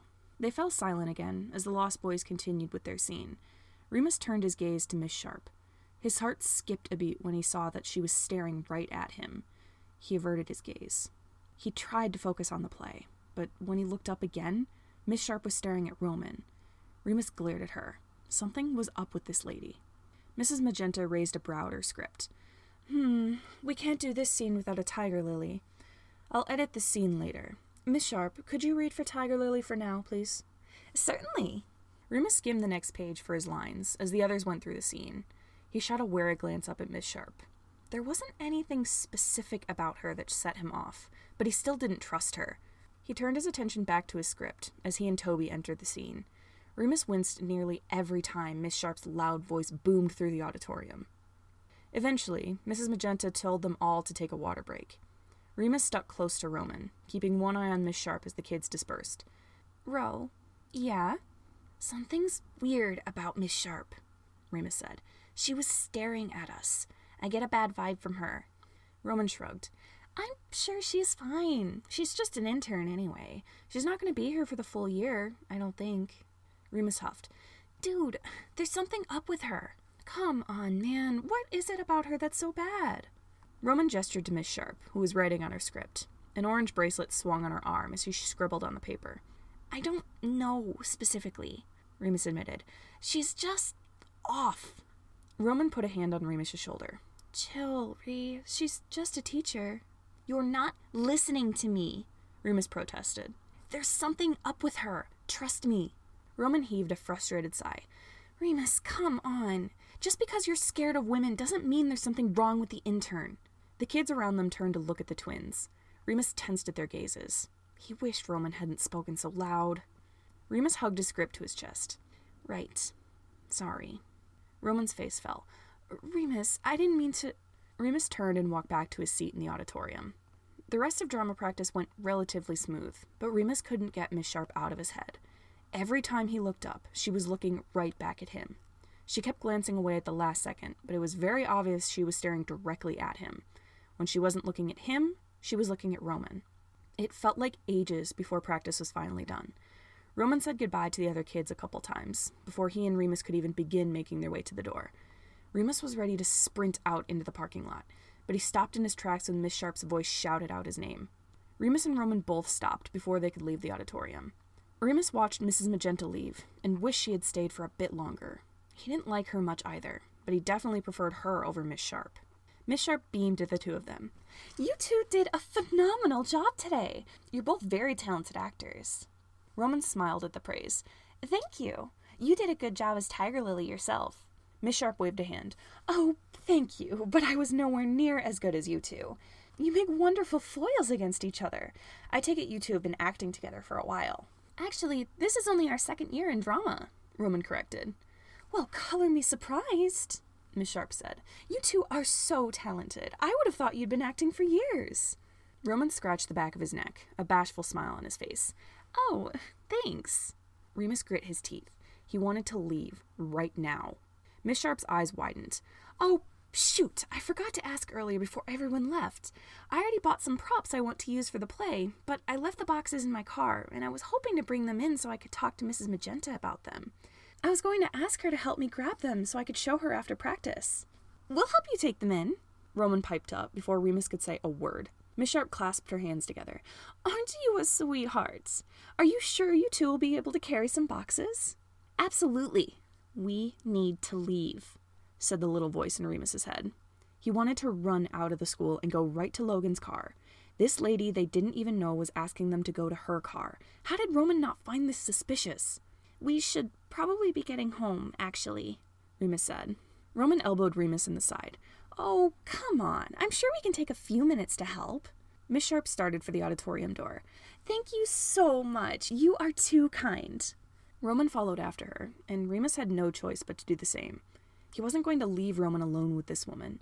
Roman trusted adults too much. That was going to get himself in trouble one of these days, and Remus didn't want today to be that day. It took Remus a moment to realize he'd forgotten his script in the auditorium. I forgot my script, he said. Can we go get it? We'll come back and get it, Miss Sharp said. Don't worry. They turned down a hallway, and Remus narrowed his eyes. The parking lot is that way, he said, pointing in the opposite direction. I used the teacher's parking lot, Miss Sharp said. It's just this way. Remus glanced over at Roman. He smiled wide as he walked along behind her. How did he not find anything wrong with this situation? Remus resisted the urge to tear his own hair out in frustration. They stepped outside. Miss Sharp made a beeline for a small car near the edge of the parking lot. Roman trailed after her, and Remus followed, albeit reluctantly. Miss Sharp opened up her trunk. They're just in here. Roman and Remus both approached the trunk. A pit of dread settled in Remus's stomach when he noticed that the trunk was actually empty. Roman furrowed his brow. Where are the... He interrupted his own sentence with a yelp. Remus felt himself being lifted into the air and shrieked in surprise. Hey, put me down! He tried to twist around to see who had grabbed him, but the person pinned his arms to his sides and held him tight. Sorry, kids, Miss Sharp's voice said behind them. But I've got a job to do. She passed by their field of vision as she walked to her car door. A pity, really. You are talented actors. She slid into the driver's seat. Remus opened his mouth to scream, hoping somebody was nearby and would hear, but the person holding him smacked their hand over his mouth. He squirmed and tried to bite down on it, but someone rolled up his sleeve and a sharp pain shot through his arm. His limbs went limp, one by one, like a marionette cutting at strings. He tried harder to squirm, but he only managed to weakly kick his legs. His head spun, like he was floating outside of his own body, vision blurring. He couldn't force himself to move no matter how hard he tried. Put them in the trunk, Miss Sharp's voice snapped. Hopefully, Patton Hart will be willing to give himself up once he sees what we have. Chapter 34. Fuck the police. But not literally. Definitely not literally. Remy hated police, but he hated them even more when they were questioning him about shit he wasn't going to tell them. Thomas was taken away in an ambulance, and only through sheer stubbornness and some fabricated document she had on hand that claimed she was Thomas's cousin was Andy allowed to go with him. The paramedics all seemed suspicious of that, since the two of them looked absolutely nothing alike, but they couldn't force her to stay behind. That left Remy to stay on the crash site and lie through some questions. No, he didn't know who shot the car. No, Thomas and Andy weren't the only ones in the car, but Remy had no idea where the other passenger went. No, Remy didn't know why someone would shoot the car and try to kill Thomas. Yes, Remy was behind the car on his bike when the crash happened, but he didn't know what caused it until he saw the bullet hole in the windshield. No, there was no one he suspected that would have caused this. Remy grimaced as an officer grilled him for answers. There was only so much that he knew, and the stuff he did know, he wasn't about to tell to some cop who wasn't involved in his business. He glanced over at the wrecked car, where more police were searching the wreckage. The detective asked him another stupid question, and Remy heaved a sigh. Look, I don't know everything. I know about as much as you do. Can I go? The detective looked like she was about to respond, but she was cut off when someone else strode up to them. I'll take it from here, Ace Spencer said. The detective raised an eyebrow, but she backed off. Ace crossed his arms with a smug grin. Remy had to look up to glare at Ace. He hated that this prick was taller than him. But then again, most people were taller than him. So, you got yourself into some trouble? Ace said. Remy shoved his hands in his pockets. What's it to you? Ace rolled his eyes. Look, Dormier, I can help you. I know it was probably one of my buddies who did this, and I'm looking to let them off the hook anyway. But you and I have a deal. You help me track down some people, I leave Patton Hart alone. I want to try and get you out of this jam. I don't trust you, Remy scoffed. Ace grinned. I wouldn't trust me either. Just bleep an eye out. Someone wants to take you into the station for questioning, so just answer what she wants, and I'll bust you out later. Remy resisted the overwhelming urge to punch Ace. Someone wanted to take him in for questioning? Why? It would just be a waste of both his and their time. However, he couldn't punch Ace without getting arrested for assaulting a cop, so he settled for a withering glare as Ace walked off. He had to get to the Critic House to make sure Patton was okay. He didn't have time to get questioned. A heavy hand gripped his shoulder. Excuse me, sir. Remy stifled a frustrated groan and turned around. What? His heart nearly stopped when he saw who stood behind him. A familiar policewoman had grabbed his shoulder. A bright orange wristband glared at him from her wrist. She smiled. I'm going to have to ask you to come with me. Remy grit his teeth through the pain in his wrists. He already hated that he was stuck in an interrogation room, but did that cop really have to handcuff him? Remy was alone in the interrogation room, and had been for about 10 minutes. A cop had just thrown him into the room and left. He had no idea what she was doing or why. He almost hoped she would come back and question him, just so he could get this over with and go back to Patton. The door swung open, and Remy looked up, hoping to see the cop that had taken him in, but his hope turned to annoyance when he saw someone else in the doorway. The hell do you want? Ace strode into the room and grabbed the chair opposite Remy. He turned it around and sat so he was straddling the back of it. Just to talk. I'm not the one who wants to question you. That's Officer Chandler's job. Chandler? That's the name of the bitch who's working with Wrath? Ace raised his hands. Hey, I didn't know she worked for Wrath. I'm just here to discuss the deal we have. Remy leaned back in his seat. Let me guess. You've already said you'll leave Patton alone, and in return, I'll help you track down some people. But now you want more than just a little help, right? Ace shrugged. I wouldn't mind a little extra something. I'm not going to have sex with you just because you won't kill my friend. Ace spread his hands. Oh, come on. You don't know that's what I was going to say. Is that what you were going to say? Ace paused. Maybe. But was I really the worst fuck you've ever had? Remy narrowed his eyes. You were better than some, but I'm not stooping that low just because you won't turn Patton in for money. Well, I am giving up a lot of possible dough by leaving Patton alone. I think I deserve something for making such a big sacrifice. I'll take you for a ride on my bike, Remy offered. Ace's face brightened. You've got a fucking deal. But, Remy said, if I do that, I would also like to ask something of you. Ace raised an eyebrow. What is it? How attached are you to the people you work with? Not that much, honestly. I'm just work partners with most of them. We track people down and split the bounties. That's it. Why? I want you to let me talk to Price Princeton. Ace smirked. Princey, huh? Why's that? Let's say I've got some personal issues with her. And by talk to her, do you mean she might not be breathing by the end of our talk? Ace's grin widened. He chuckled. You haven't changed a bit, have you? Guess not. I could probably get her to talk to you, Ace said, but I won't clean up the blood afterwards. Fine by me. Ace rested his chin on his hand and leveled his gaze at Remy. After a few seconds of silence, Remy spoke up. Enjoying the view? Ace hummed. It's been a while since I've seen you in handcuffs. Remy rolled his eyes. Don't make that sound sexual. You arrested me, you asshole. Ace snickered at Remy's annoyance. He reached into his pocket and pulled out a packet of cigarettes. You still smoke? I don't think you're allowed to do that inside, Remy reminded him. Ace shrugged and stuck a cigarette in his mouth. Does it look like I give a shit?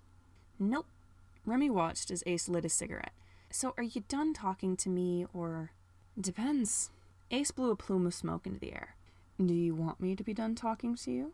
Because the second I'm done, someone else is coming in to question you. Remy sighed, considering his options. Ace took the cigarette from his mouth.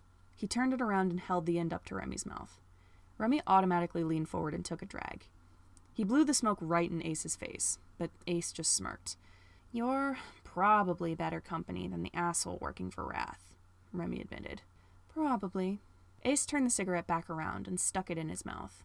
She seemed a bit pissed last I saw her. You need to stop back-talking cops, man. Remy snorted. Are you telling me I have to start watching my mouth? Couldn't hurt to give it a try. Ace stood. He grabbed the back of his chair and turned it back around so it was facing the right way. He walked around the table towards Remy, taking the cigarette from his mouth along the way. He held the unlit end to Remy. I'll talk to you later, Dormir. Remy eyed the cigarette warily. He glanced up at Ace and raised an eyebrow. Ace cocked his head innocently. What? Remy took the cigarette in his mouth and tugged it out of Ace's hand. He raised his cuffed hands to hold it so it didn't fall. He took a drag and blew the smoke at Ace. I can smoke on my own, thanks. Ace's face split into a smile. He turned and walked to the door. Remy glared after him. God, Ace was such a fucking asshole. Remy had nearly forgotten why he stopped talking to the guy ages ago. Ace left the room, but the door didn't swing shut. Someone else yanked it back open and stepped into the room. The cop smiled as she walked through the door. Doc Martin's guy. Didn't think I'd be seeing you again. I was counting on that, Remy shot back. So, your name's Chandler, huh? Mind if I call you Heather? The cop sat down in the chair across the table. She rested her elbows on the tabletop and leaned towards him, still grinning. Remy found himself missing Ace's company, despite how much he hated him. Remy did not want to be stuck in a small room with this person. So, Chandler started, you know Patton Hart. What does it matter? Remy asked. Chandler narrowed her eyes. You know why it matters. Wrath's blade wants him, so where is he? I won't tell you, Remy said. Besides, everyone's going to know where he is soon anyway. It's not going to be hard to find him. Chandler blinked. A look of understanding flashed across her face. He's at the Critic House. Wow, you're smarter than I thought. Congrats. Oddly enough, the cop's smile only widened. Him being at the Critic House doesn't deter us at all. You do know that you can't kidnap him there, right? Oh, we know. But there are no rules about kidnapping someone he knows who isn't in the Critic House. Remy raised Ace's cigarette to his mouth and inhaled. Let me guess. You have me, so now I'm a bargaining chip to get him out of the Critic House, right? Wow, you're smarter than I thought, Chandler said in a high, mocking voice. Congrats. She leaned back and crossed her legs. But in all honesty, I don't know how useful you'll actually be. We may not need you at all. Now Remy was confused. What? Why not? What do you mean? Chandler just smiled at him. The teeniest bit of fear planted itself in Remy's head. What do you mean? He repeated firmly. Chandler leaned forward, her bright eyes piercing right through him. You're not the only bargaining chip we have on the table. A jolt of panic shot through Remy. Who else do you have? He demanded. Wouldn't you like to know? Yeah, that's why I'm asking, Remy burst. Who is it? Chandler leaned back again. If things go the way we want, and they already have for the most part, we'll have two precious little darlings I'm sure Patton Hart would just love to give himself up for. Why, they're part of the reason he left his home city in the first place, to keep them safe. Her grin widened. I sure hope he remembers that we have no problem with kidnapping children. Remy's blood ran cold. You have the twins, he whispered.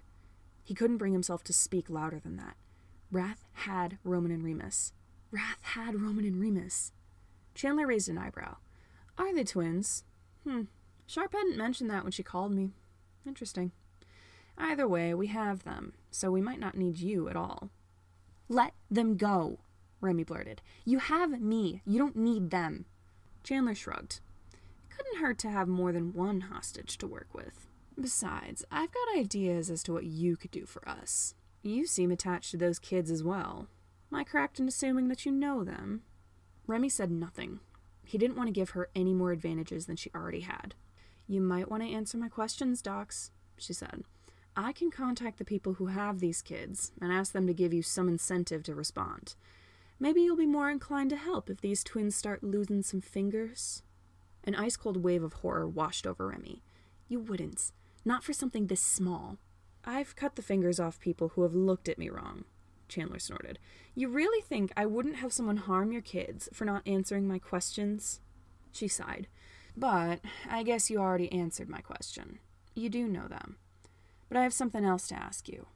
Just how far would you go to keep these kids safe? Be honest. Remy hesitated. Just about anything, he admitted reluctantly. He turned the cigarette in his fingers. He stamped it out on the table. Smoke trailed into the air from the burnt stub. So, if I say jump, Remy grimaced. How high? Chandler chuckled. She looked like she was having way too much fun with this. You have two choices, Docs. You can let Patton Hart stay safe and sound in the Critic House and not even tell him that his precious kids are in danger, condemning these children to days of torture until they die. Or you can tell him the consequences if he doesn't turn himself in, giving him to us and freeing these kids you care so much about. A hard decision, I know, which is why I'll be keeping you in a holding cell overnight so you can mull it over.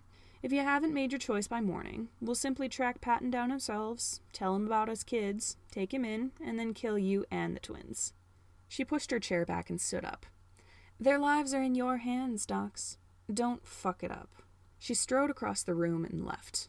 The door banged shut with the finality of a judge's gavel. Remy stared down at the table through his sunglasses. He waited as his brain processed everything that he'd just been told. Keeping Patton and his kids safe just became a lot more difficult.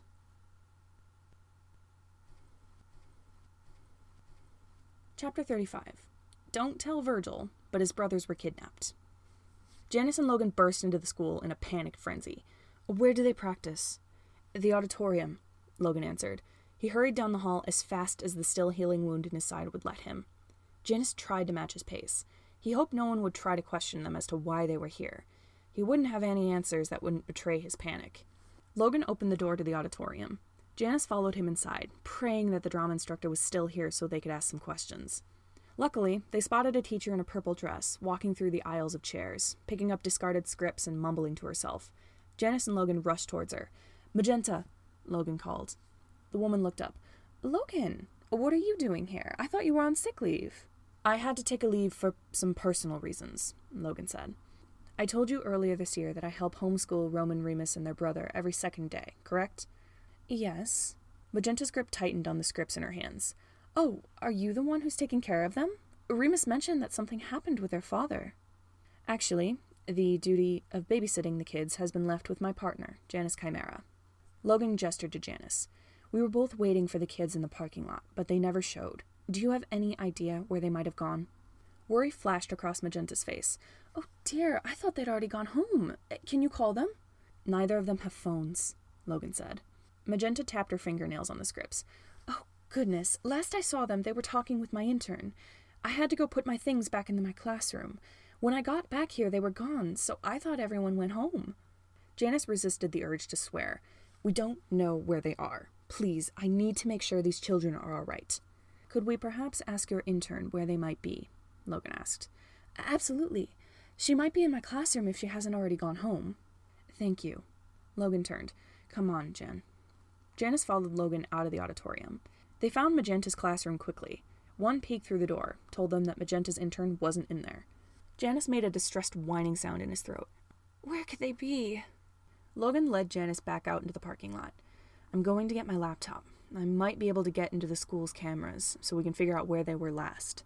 They rushed out of the school and back to their car. Logan grabbed his laptop from the back seat and started typing before he even sat back down in the driver's seat. Janus clambered into the passenger seat to peer over Logan's shoulder. Every tap of his keys felt like a lifetime. Got it. Logan shifted the laptop to let Janus see easier. They were in the auditorium talking to this woman. The footage is from 7 minutes ago. Janus squinted at the screen. A ginger woman stood in the auditorium, talking to the twins. Remus shifted his weight as if he was uneasy, but Roman smiled as he spoke with the woman. Janus couldn't hear what they were saying, but Roman looked absolutely delighted to be speaking with someone. The woman led the kids out of the auditorium. Logan switched between the cameras as the three of them walked through the hallway. They approached a door, and Logan brought up another camera view, this one in another parking lot outside. Janus watched with growing anxiety as the ginger woman led Roman and Remus to a car. He saw two people enter the frame from the side, and he wanted to scream at the screen, telling the twins to run, but he could do nothing but watch as the two newcomers grabbed the kids. Remus flailed and opened his mouth to scream, but the person who had grabbed him rolled up his sleeve and jabbed a needle in his arm. Remus went limp, as did Roman. The people shoved them in the trunk of the car before climbing into the back seat. The woman drove off. Janus bounced his leg up and down. "You got their license plate?" "Yep." Logan paused the video feed and zoomed in on the plate on the back of the car as it drove away. "I'm going to need you to drive so I can track them down." Janus and Logan quickly switched seats. Janus backed out of the parking lot and drove it into the street. He may have gone a little over the speed limit, but a speeding ticket was the least of his worries. "Where are we going?" Janus asked. "I'm getting into the street cameras and trying to find them. And we will find them, even if I have to break down Wrath's door myself." Janus turned on his turn signal. "While you're doing that, we're stopping at the bank. If we're going to do a rescue mission, we're going to need some help." "Good idea." Logan's fingers danced on the keys of his laptop. "If it's Wrath we're dealing with here, we're going to need the backup. Should we bring in DW for help?" No, she's had a hard day. We can handle this. And we're not telling Virgil about this until his brothers are safe. I don't want him to panic." Logan nodded once. "Got it. I want every available hacker we have going through the street cameras and every other camera system they can get into. If you can get into Wrath's systems, that's even better. I need to find out where this woman took these kids as soon as fucking possible." Logan sat back in his chair and focused on his screen as Janus barked orders to the rest of Chimera. As soon as he and Janus arrived at the bank, Janus called an emergency meeting and gathered every available employee in the main meeting room. A large table dominated the floor, surrounded by as many chairs as they could possibly fit around it. Every single chair was occupied at the moment, and other agents that didn't have a seat simply stood by and listened to Janus speak. As Logan rapidly flicked through different cameras and tried to hack into others, he let Janus's voice stay mostly in the background of his focus.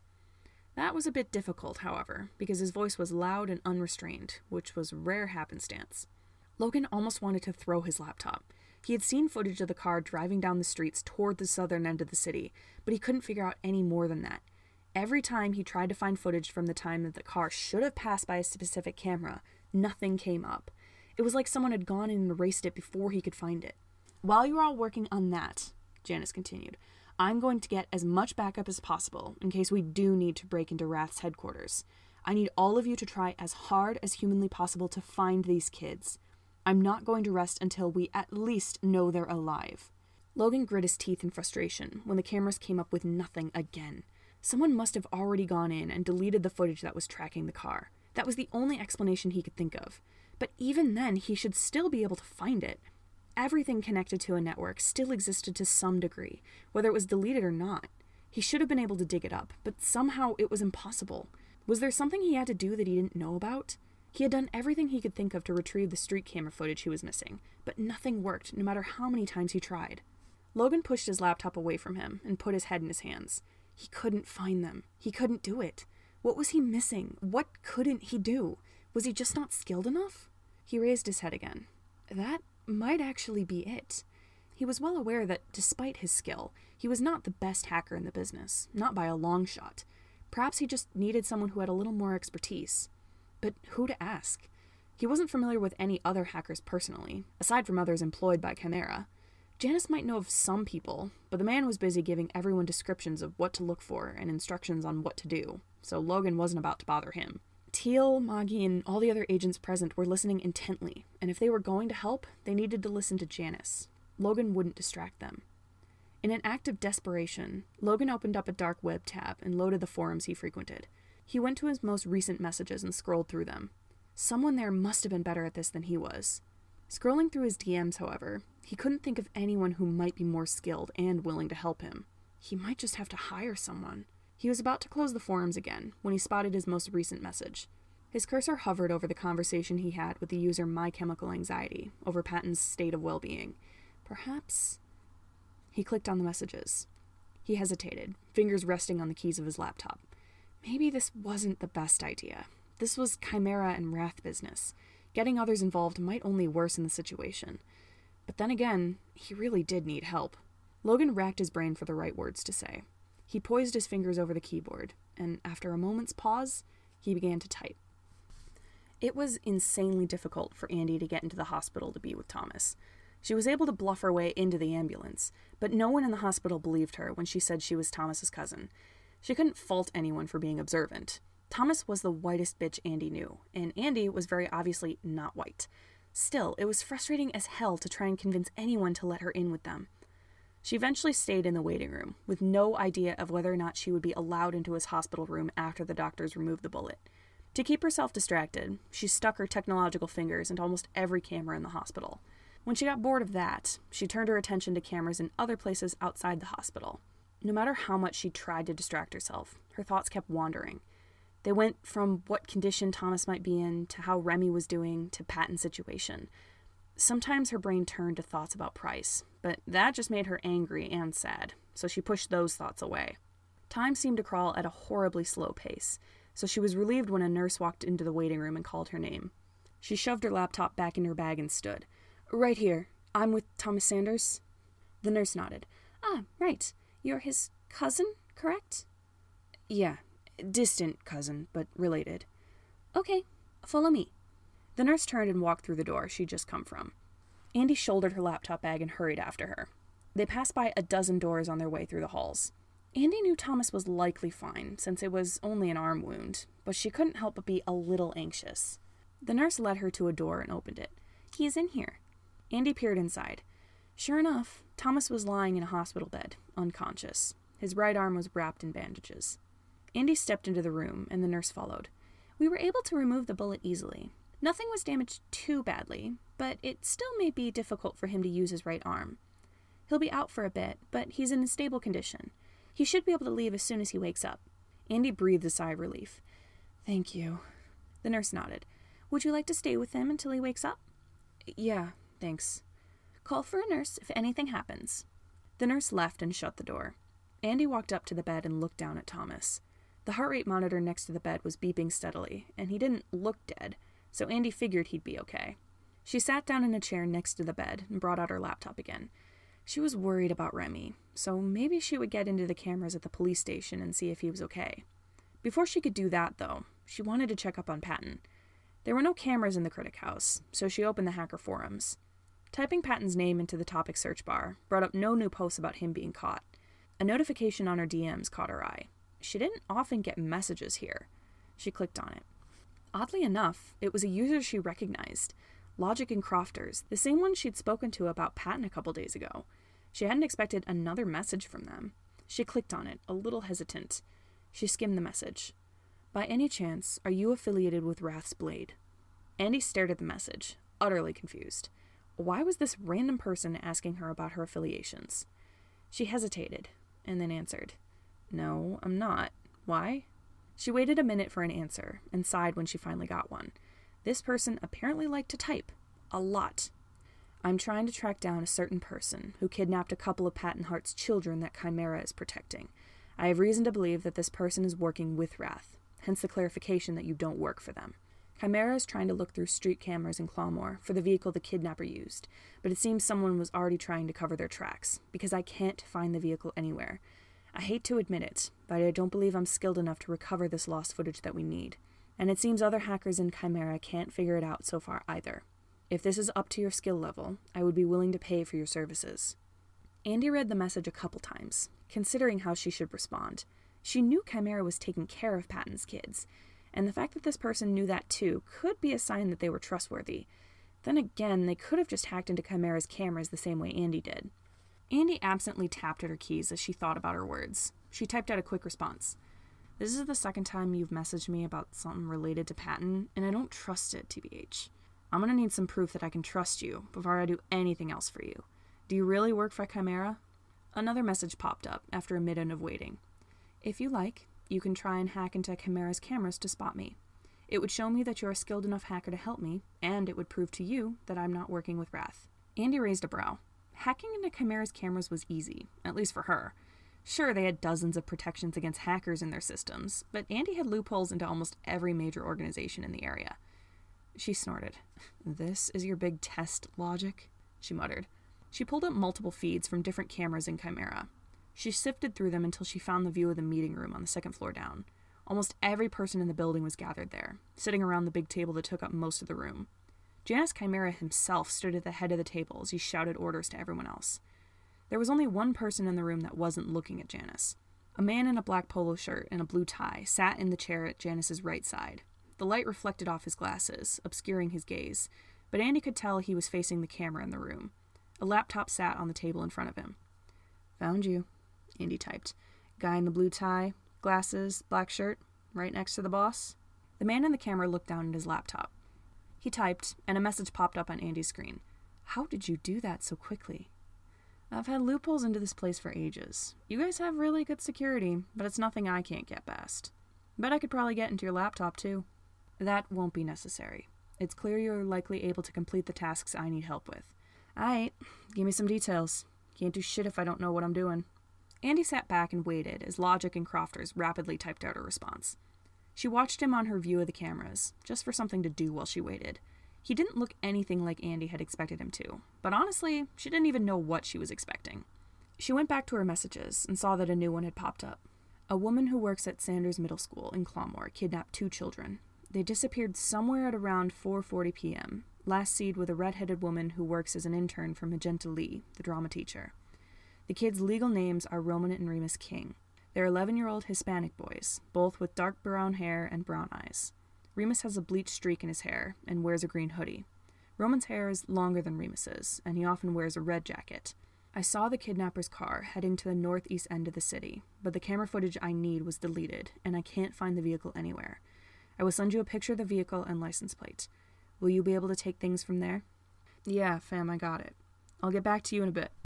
An image of a gray car in a mostly empty parking lot appeared in her messages. It was likely a photo taken from the school's security cameras, because the quality wasn't the greatest, but she could still make out the license plate. Andy cracked her knuckles and got to work. Chapter 36. Oh shit, we've been kidnapped.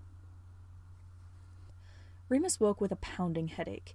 A dull throb settled in his arm, as if someone had jabbed a needle into it. He groaned in pain and tried to move his arms, but they wouldn't budge. A small jolt of panic woke him up faster. He opened his eyes, but his head spun and he squeezed them shut again. Where even was he? Oh, look, said a voice, one that was unfamiliar and cold.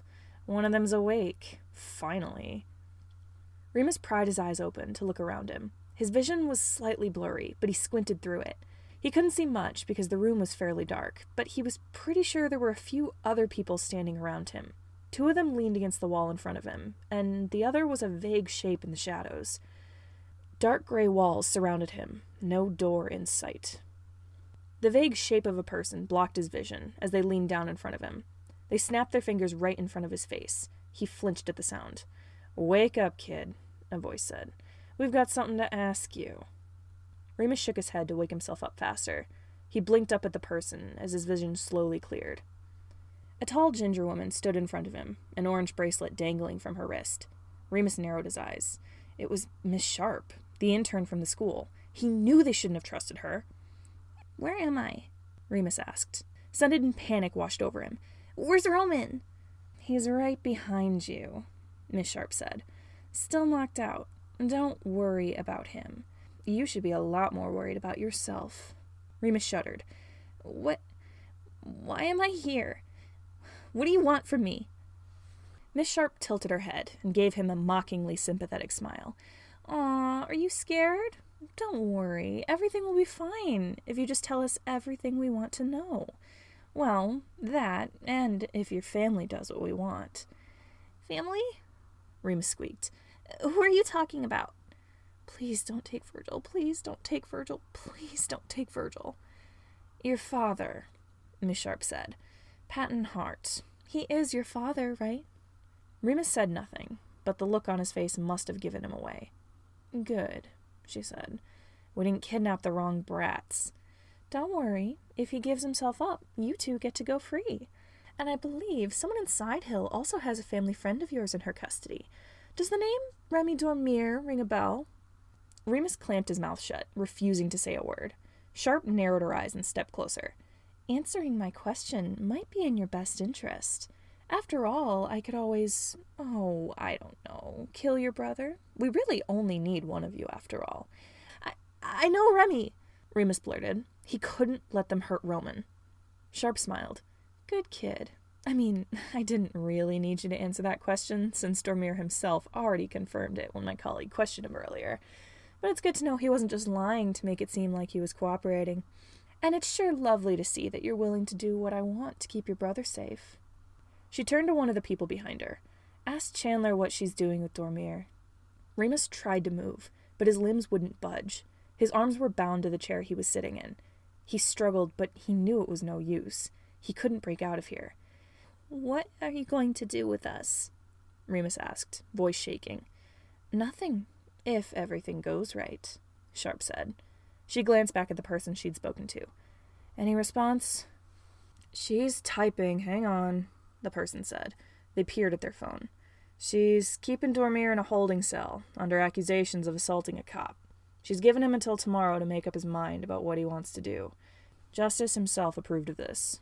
Sharp groaned in exasperation. We have to keep these fucking kids until tomorrow? The other person shrugged. Think so. Couldn't we just call Patton ourselves and get him to give himself up? We don't need Dormier to be a messenger. Sharp raised a brow. Well, I am curious to see what he does. This might be interesting. And if the boss gave the go-ahead, we should probably do what he wants. She glanced at something to the right of the room. She say anything else? If he doesn't make a decision by tomorrow morning, she's sending people into the Critic House to track down Patton themselves, convincing him to come with us, then killing Dormier and the kids. An ice-cold wave of terror washed over Remus. They were going to kill him and Roman. Every instinct in his body screamed at him to run. He frantically tugged at his bonds, desperate to break free. Sharp saw this and sighed. Calm down, kid. You'll be fine. She nodded towards the something she had been staring at in the right hand of the room. Or you will be, if your dad does what we want him to. Remus followed her gaze, and his heart pounded faster. Hanging on the wall was a wide variety of guns, knives, and various tools that Remus wasn't even sure he could name. He'd seen enough horror movies to know what those were probably for. Adrenaline thrummed through his veins. He struggled harder, heart beating fast as a hummingbird's wings. He had to get out. He had to get out. He couldn't die. Not here. Not yet. He kicked his legs in a panic, breath coming in short bursts, his vision tunneling, blurry at the edges. Sharp ran a hand through her hair. I'll go cover our tracks. You two stand guard outside the room. Sharp and the two other people in the room walked past Remus. He heard a door open and close, and then he was left alone. His body wriggled in his chair, trying to move it. It bumped against something right behind him, and he twisted around. He couldn't see much, but he caught sight of someone's arm, tied to the chair behind his. "Roman?" he said.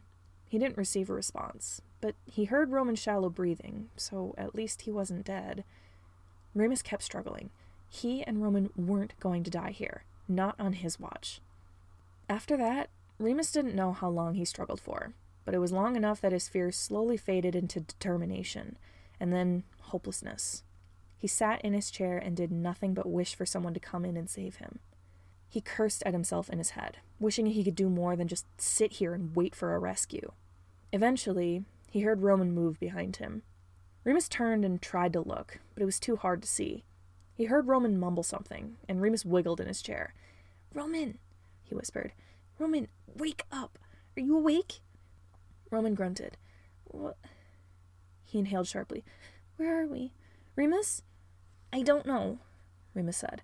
Miss Sharp took us when we went out to her car. We've been here for a while. I don't know how long. Maybe half an hour?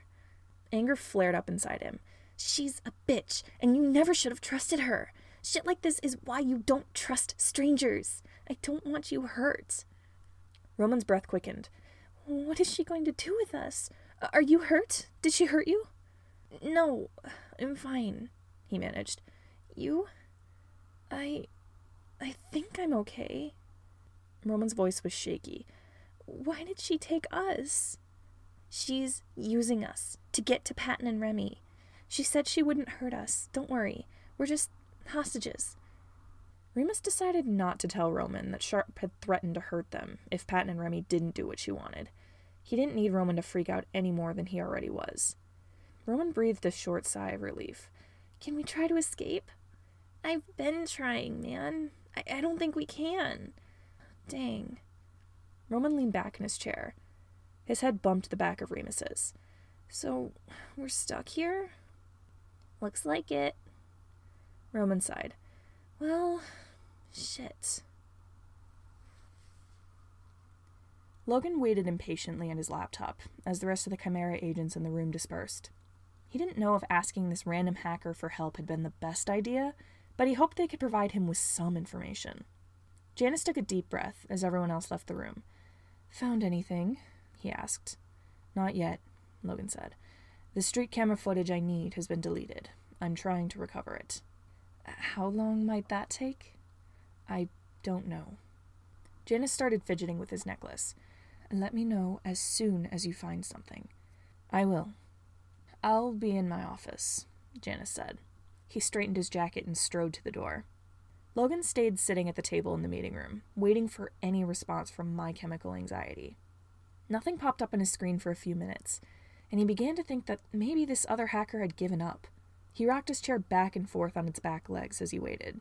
His laptop pinged. His chair toppled back when he jumped at the sound, and the air left his lungs in a sharp oof. He scrambled to his feet, leaving the chair on the floor. He looked down at his laptop screen. A new message from My Chemical Anxiety had appeared. "Okay, so here's what I found," it said. Logan picked up his chair and set it upright. He sat down and waited as Anxiety typed. He couldn't keep himself from impatiently tapping his fingers on the table. A photo message popped up. It was a picture of a map of the entire east side of the city. Red lines trailed the streets, creating a path to the northeast end of the city. The path ended at the end of a street. Another message appeared. "I recovered footage from the street cams, but there are no cams past that point, because it's a less populated area. Wrath's base is somewhere around there, but I don't know if that's where they took the kids. I haven't seen the kids in any cameras in their HQ, but I did find out the kidnapper's name and general info. Name's Penny Sharp, intern at the middle school, but also a higher-ranking worker at Wrath. She was sent to work at the school because Wrath found out the kids go to theater practice there. I'm getting into her phone right now and trying to hack it. Let your leader know the kids are somewhere in the east end of the city." Logan heaved a great sigh of relief. They had a lead. They could find the twins. Logan typed out a response. "Thank you so much. If you find anything else, please let me know. We can discuss payment later." Logan picked up his laptop and hurried out the door. There weren't many people in the halls, and for that he was grateful. He didn't have to shove his way through anyone in his rush to get to Janus's office.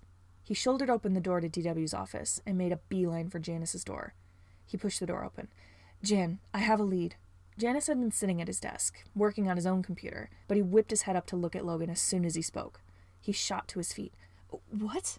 "They're somewhere in the east end of the city. I'm waiting on more information." He paused before he could continue. He probably shouldn't tell Janus that he asked for help outside of Chimera, but saying that likely gave it away. Janus raised a brow. "Who are you getting this information from?" "Just an acquaintance," Logan said. "That doesn't matter. Point is, they found a lead on where the twins are. Tell everyone else we're going to the east end of the city. I don't know if we need to make this a full rescue mission or a covert break-in, but letting everyone know would be best. Arm yourself just in case. Tell everyone else to as well. I think Wrath..." Logan trailed off. He was just ordering Janus around. He couldn't do that. Janus was the boss. Logan wasn't. Logan swallowed nervously and took a step back. "Darling, I trust you," Janus said. "What should we do?" Logan hesitated. He took a deep breath. "I think we should get going to the east end of the city. he said. Sounds good to me. Janus skirted around his desk and walked to the door. You can direct us there, if you'd like. Logan didn't know if that was an order, or a suggestion, or an offer, so he wasn't quite sure how to respond. He wasn't the best at taking charge. He followed Janus out of the office and back into the hall. He didn't know how this rescue mission was going to end, but for the twins' sake, he hoped it went well. Teal was driving, since both Logan and Janus were too busy to do so themselves. Maggie sat in the passenger seat, armed to the teeth with as many guns and knives as she could fit on her person at once. Logan was busy keeping an eye on his laptop, waiting for his hacker acquaintance to provide him with more information as he directed Teal across the city. They had 2 more cars of agents behind them, with the rest of Chimera ready to speed after them should they need any backup. Janus, however, had decided to contact someone he probably shouldn't be talking to. He stared at the email on his phone, debating over whether or not he should send anything. This one email could completely ruin the working relationship between Chimera and Wrath's Blade, but he needed to say something. He read over his own words again. Dear A. Justice, I am aware that I have already responded to your previous email, but I believe I've made an error in judgment in my response. We were never planning on staying out of your business. You're not stupid. I believe you already figured that out. However, since you kidnapped 2 children that are important to me, I am willing to make you a deal. You give us these children, and we will stay out of your business. We will pull agents from downtown and keep them busy uptown, and we will back off on your human trafficking business. At least consider this offer before making a decision. Best wishes, J. Chimera. Janus grimaced. Of course he wasn't really planning on leaving Wrath's trafficking business alone, but he was willing to back off from it for a week or so if it would get Roman and Remus back safe. He sent the email, and tried to ignore the growing pit of dread in his stomach. He fiddled with the necklace Logan had given him with one hand as he waited for a response. He could be making a big mistake right now. Contacting Wrath almost never ended well. Their leader was a temperamental man. An email appeared on his screen. His heart leaped into his throat as he tapped on it. Paragraphs of orange text glared at him through the screen. My dearest Janus Chimera. Janus, dear, you flatter me. Yes, I was aware that you weren't going to stay out of my business, but I am honored that you of all people have decided to reveal the truth to me. Thank you for informing me of this. I appreciate your honesty more than you know. Reminds me of old times. I'm uncertain of which children you're speaking of, but I assume they're the only ones we kidnapped in a pair today. Are they perhaps twins?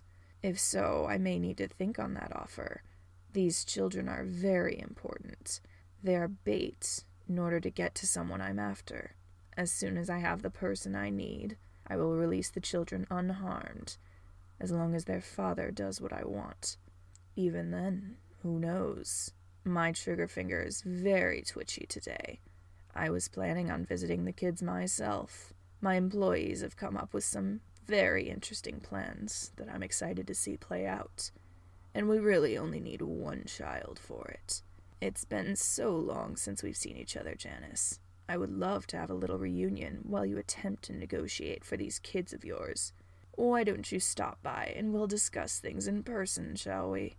I'm sure your little hacker pet has already figured out where we're holding the brats. If not, no matter. We can put off the reunion for another day. Best of luck, A. Justice.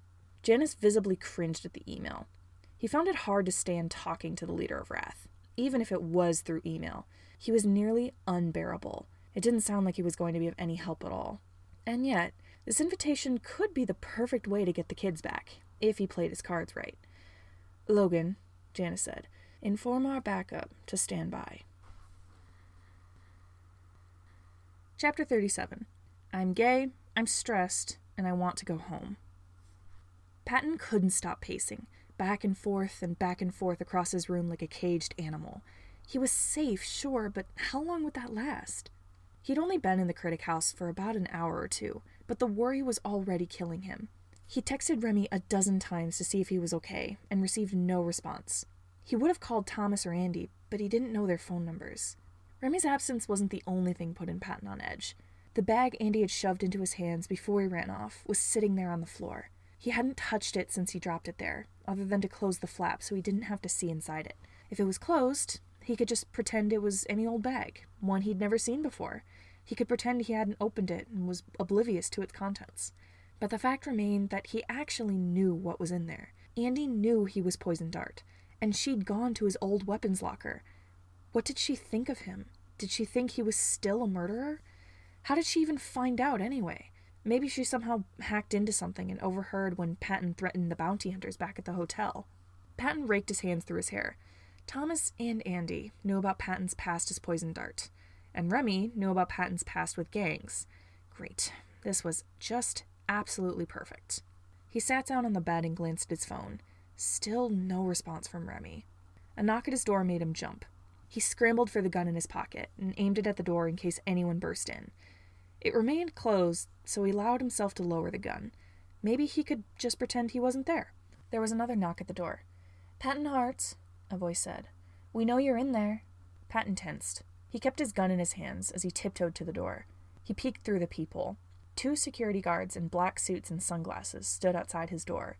He didn't know what they were doing here, but he was willing to bet it wasn't anything good. He tucked his gun back in his pocket and opened the door a crack. "What?" "Mr. Critique wants to speak with you," one of the guards said. Patton relaxed, but only a little.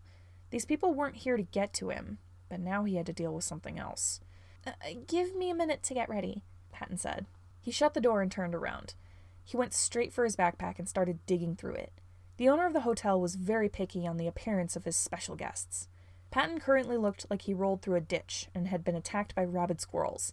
He at least needed to comb his hair. He straightened out his hair in the bathroom. Goodness, it was getting long. He needed to get a haircut soon. He also would have liked to shower, but he didn't have time for that. His denim jacket was horribly dirty, so he shucked it off and swapped his t-shirt for a polo shirt he'd forgotten he'd packed. His jeans were mostly fine, so he kept them on, and he hoped the owner wouldn't notice that he was wearing running shoes instead of dress shoes. Just for something extra, he tied his cat hoodie around his shoulders, like he usually did with his cardigans. He hoped the owner was in a good enough mood that he wouldn't throw a fit over Patton tracking dirt into his hotel. Patton debated with himself for a moment, before shoving Remy's gun into the pocket of his jeans. He wasn't going anywhere without a weapon. He hurried back to the door and opened it. The 2 guards in suits were still standing there waiting for him. "I'm ready," he said. Both guards nodded and turned. They started down the hallway and Patton followed, glancing nervously around him, just in case anyone was going to follow him.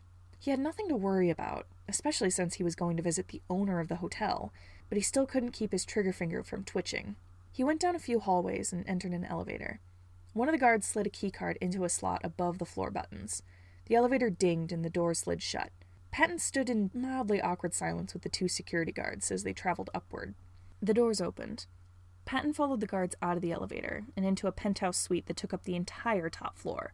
The outside of the hotel was gritty and worn down, but the top floor was truly a luxurious sight to behold.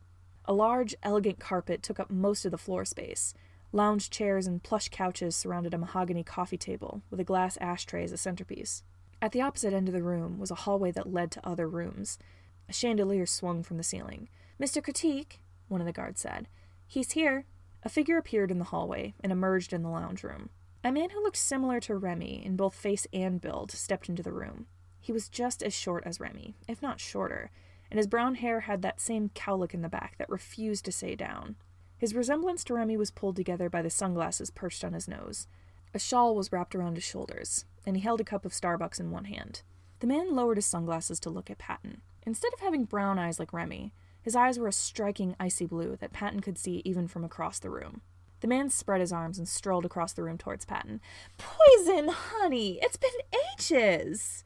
Patton tensed as the man wrapped him in a hug. "Hi, Dice. Good to see you."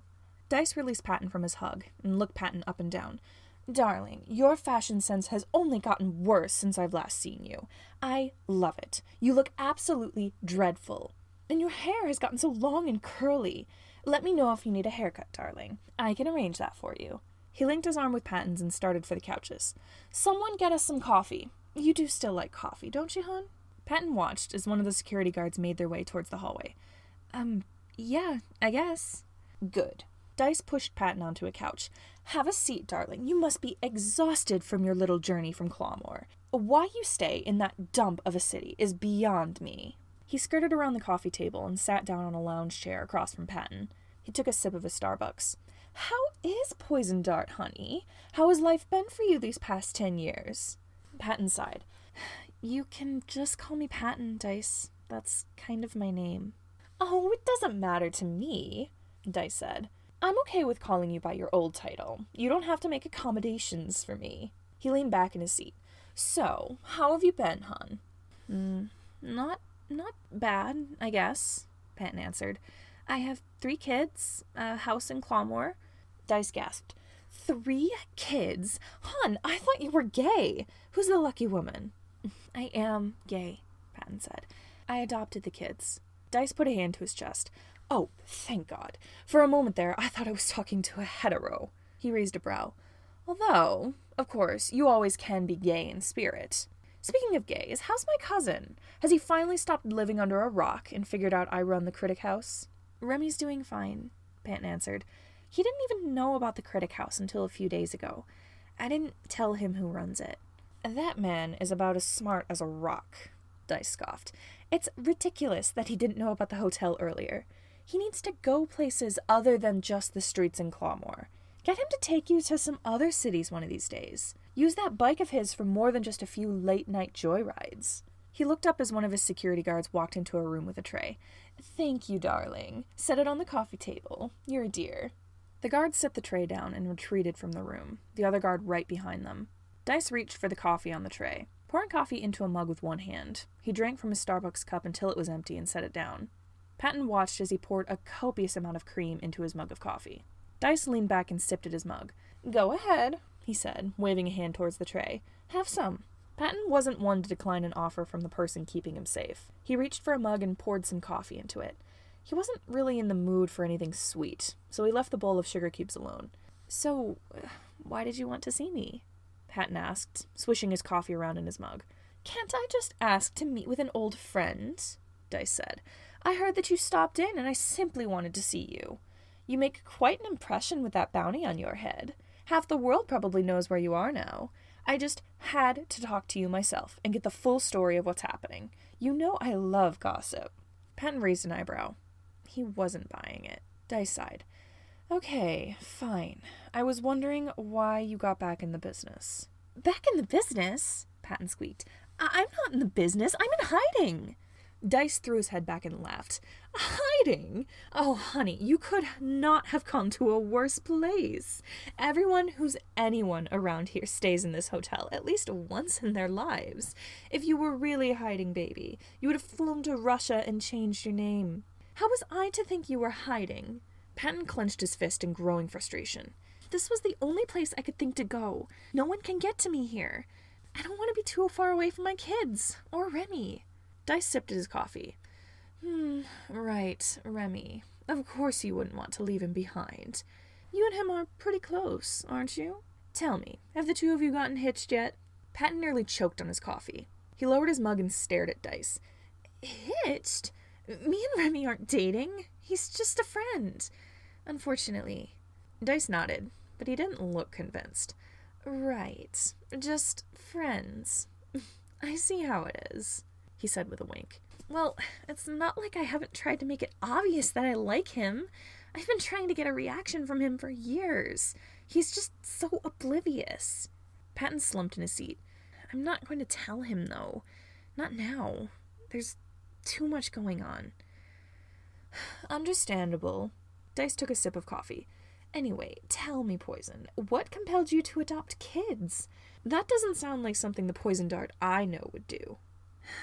The poison dart you know doesn't really exist anymore, Patton said. I've changed a lot. Dice shrugged. Well, you still take your coffee black. That's something. He finished off his own coffee and set his mug on the table. Tell me about your kids, hon. What are they like? Patton tapped his fingers on his mug. There are 3 of them. A 15-year-old and 2 11-year-olds. Twins. They're the light of my life, pretty much.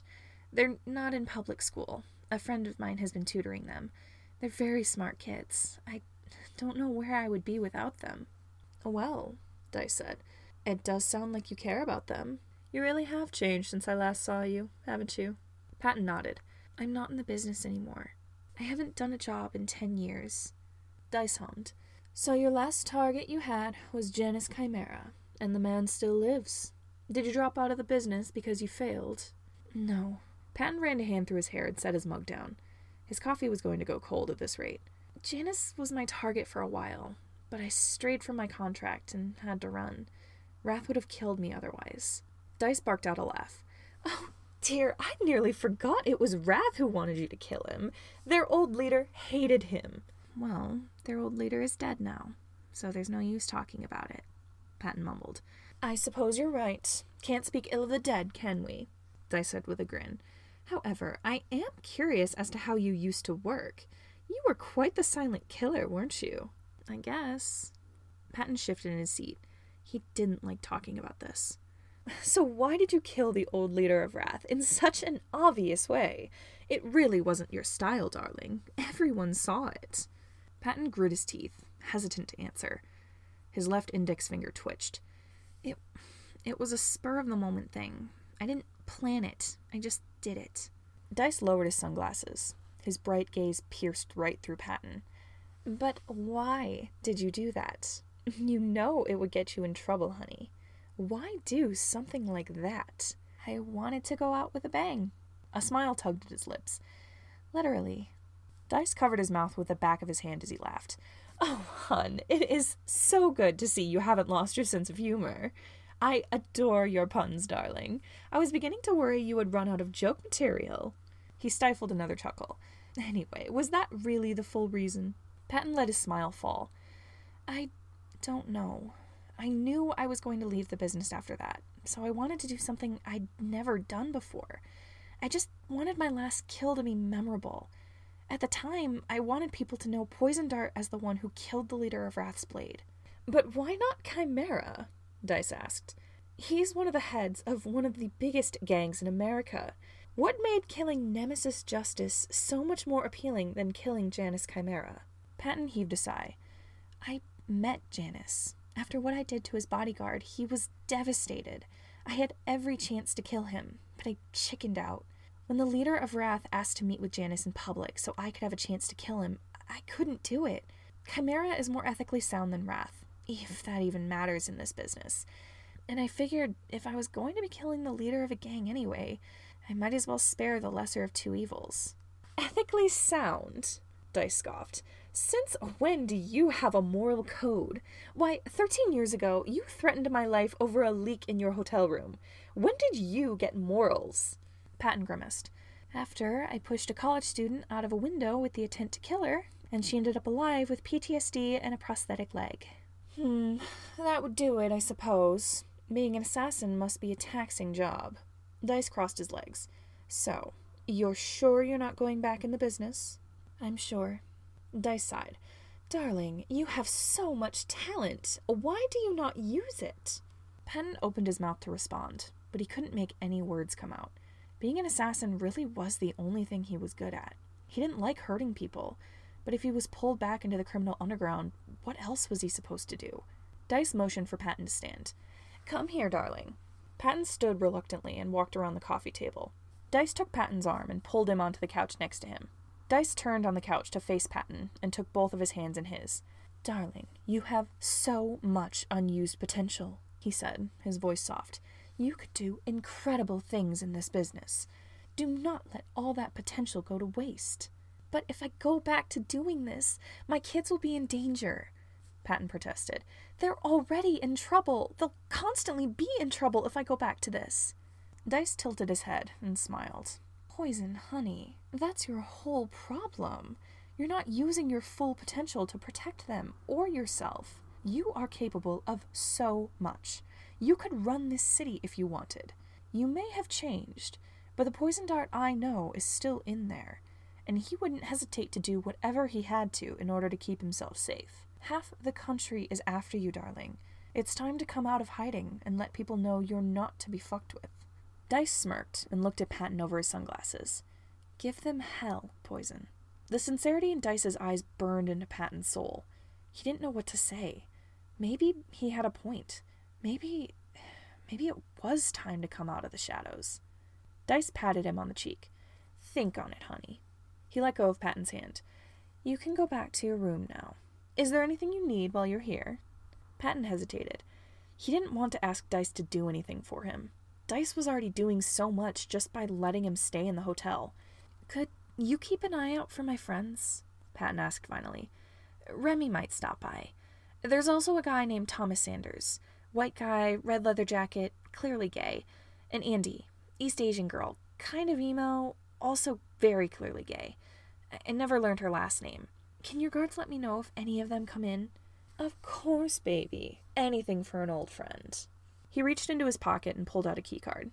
Here, for if you ever want to use your old room in the penthouse. Patton took the card. Thank you. He stood and walked to the elevator, fiddling with the sleeves on his hoodie. He really needed to take some time to mull over Dice's words before he decided on what to do about his situation. Patton paused at the elevator. Dice? Yes, darling. If it's okay with you, there's one more person I'd like you to keep watch for. Dice raised a brow. And who's that? Price Princeton, bounty hunter.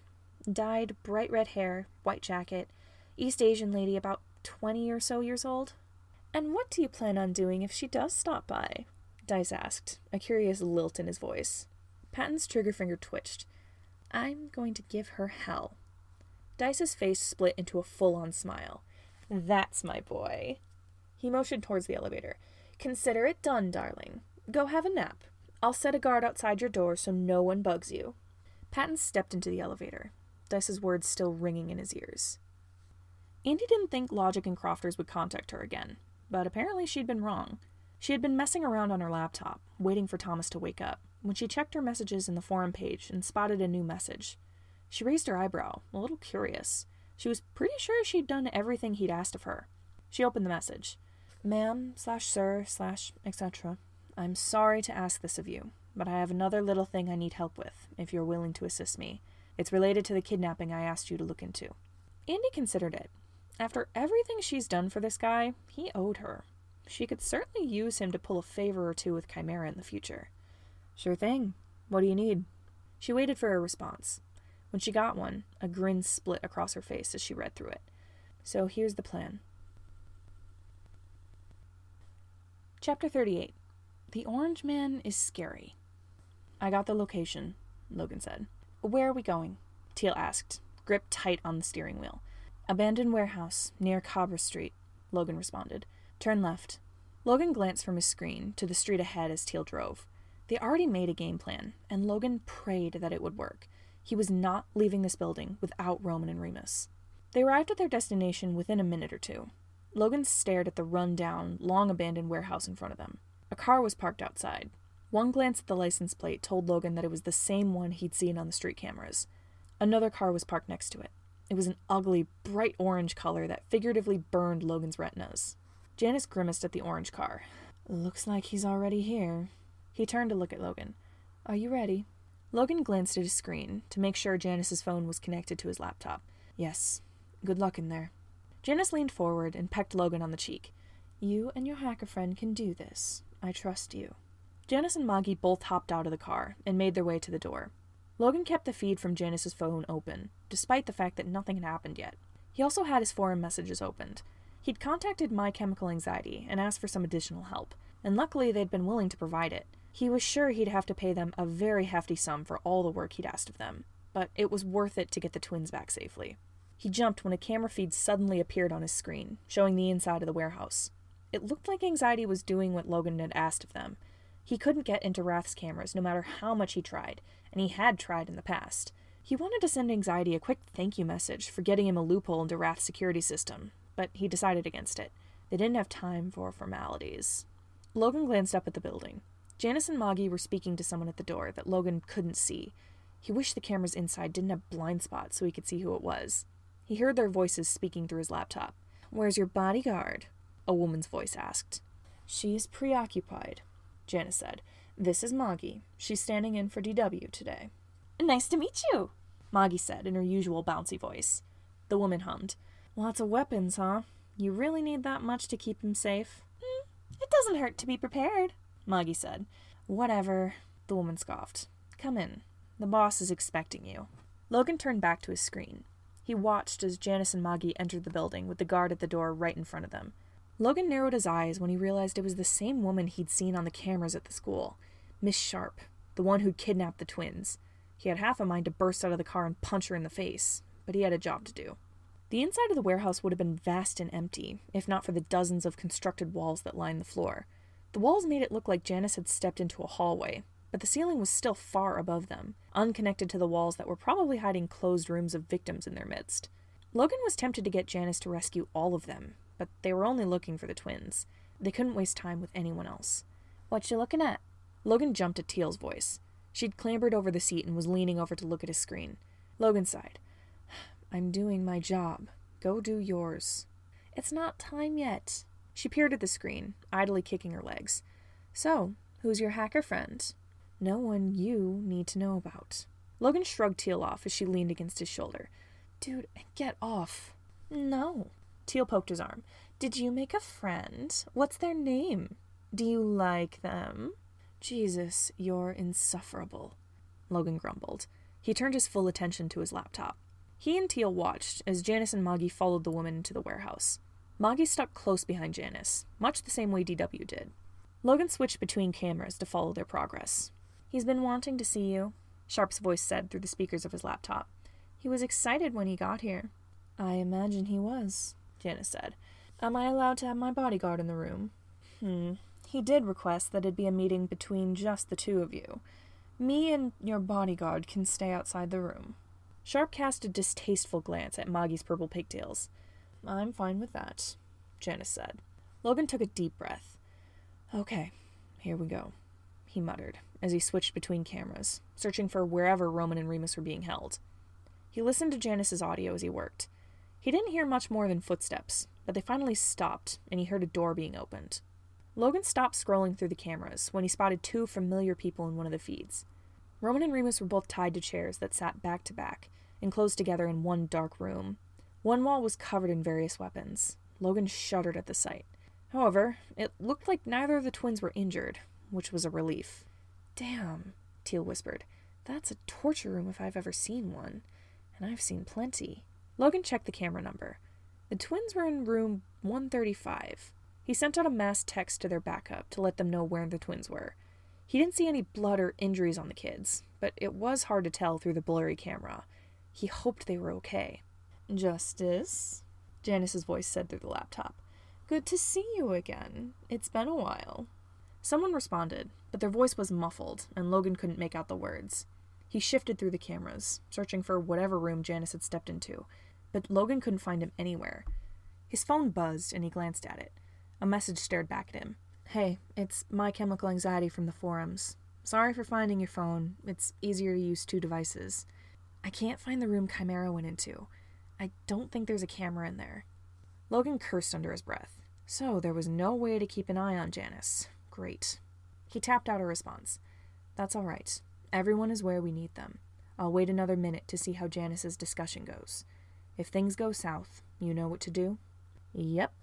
Logan turned his attention back to Janus's audio feed. "You know why I'm here," Janus was saying. "Did you not get the email I sent you?" The other voice laughed, a gleefully cruel sound that bordered on something wild and manic. Logan shivered at the noise. Whoever that laugh belonged to was not someone he ever wanted to meet. He was almost glad their voice was too muffled for him to hear when they spoke. "That was not the point of my message," Janus said. "I'm here to bargain for the twins." The other person said something, and Janus scoffed. "Don't try that with me, Justice. I can tell when you're lying." A pause. "Your finger twitches. He has that same tic. The two of you are much more similar than you know." The other person's response was so loud, all Logan could hear from the speaker was garbled feedback. He winced in sympathy. Janus wouldn't like someone yelling at him. Was he okay? Oddly enough, when Janus spoke next, his tone was calm and collected, maybe even a little smug. "Oh, I'm sorry, darling. Is that a touchy subject for you? I'll leave it alone, then. Apologies, you should have told me not to mention it. How was I to know? Anyways, the twins?" Logan heard a growl that bordered on animalistic from the other person in the room, but it settled into muffled grumbling. Janus sighed. "Well, Justice, are you willing to bargain for the kids or not? If not, then there's really no point in me being here." Their conversation tapered into hushed words that Logan couldn't make out. He tried to turn up the volume, only to find it was up as far as it would go. He wanted to know what Janus was saying. A text popped up onto his phone. "What are they saying?" "Not sure. I'll keep you updated and let you know if and when you should act. Sure thing. Teal narrowed her eyes at Logan's laptop. What are they talking about? I wish I knew, Logan said, frustration building up inside him. He just wanted to know what was going on. Was that too much to ask? The other person's cold laugh crackled from the speakers again. They said something, and Janus snapped something back. Something angry yet quiet that Logan couldn't make out. He hissed out his words like an angered snake, and Logan could almost picture Janus sitting across from this other person, teeth bared and body tense like a cobra about to strike. Logan had never seen what Janus looked like when he was genuinely angry before, but just that mental image that came with his voice made him shudder. Sometimes he forgot how powerful Janus really was. When Janus spoke next, his voice was loud enough for his phone to pick up the words. Justice, you knew exactly what you were messing with when you went after these kids. Do you really think he'll have mercy on you when he finds out? After all, he didn't have mercy on your father. A burst of sound exploded through the speaker, as if someone had hit their fist on a table. Logan turned his volume down to avoid the loud feedback of the person's deafening shouts. Christ, that other man had a temper. To his surprise, the next sound he heard was Janus laughing, but it wasn't his usual warm, joyful laugh. It was more cruel and taunting, like a bully cackling at a kid he'd just pushed off the monkey bars at a playground. "There's my Aries," Janus said, a tone of smug triumph to his voice. "It's so easy to get you riled up, darling. Bartering with you when you're not angry is a trial. I'd figured I'd make things easier for both of us this way." He chuckled, and Logan could almost imagine him sitting in his chair with his legs crossed, lounging back as if he owned the place. "You know exactly what he's capable of. Just look at what he did 10 years ago. He spared me, of all people, in favor of killing your father. Doesn't that upset you, darling?" The other person spoke, and this time, their voice was just at the right volume for Janus's phone to pick up the words. "Don't patronize me, Chimera."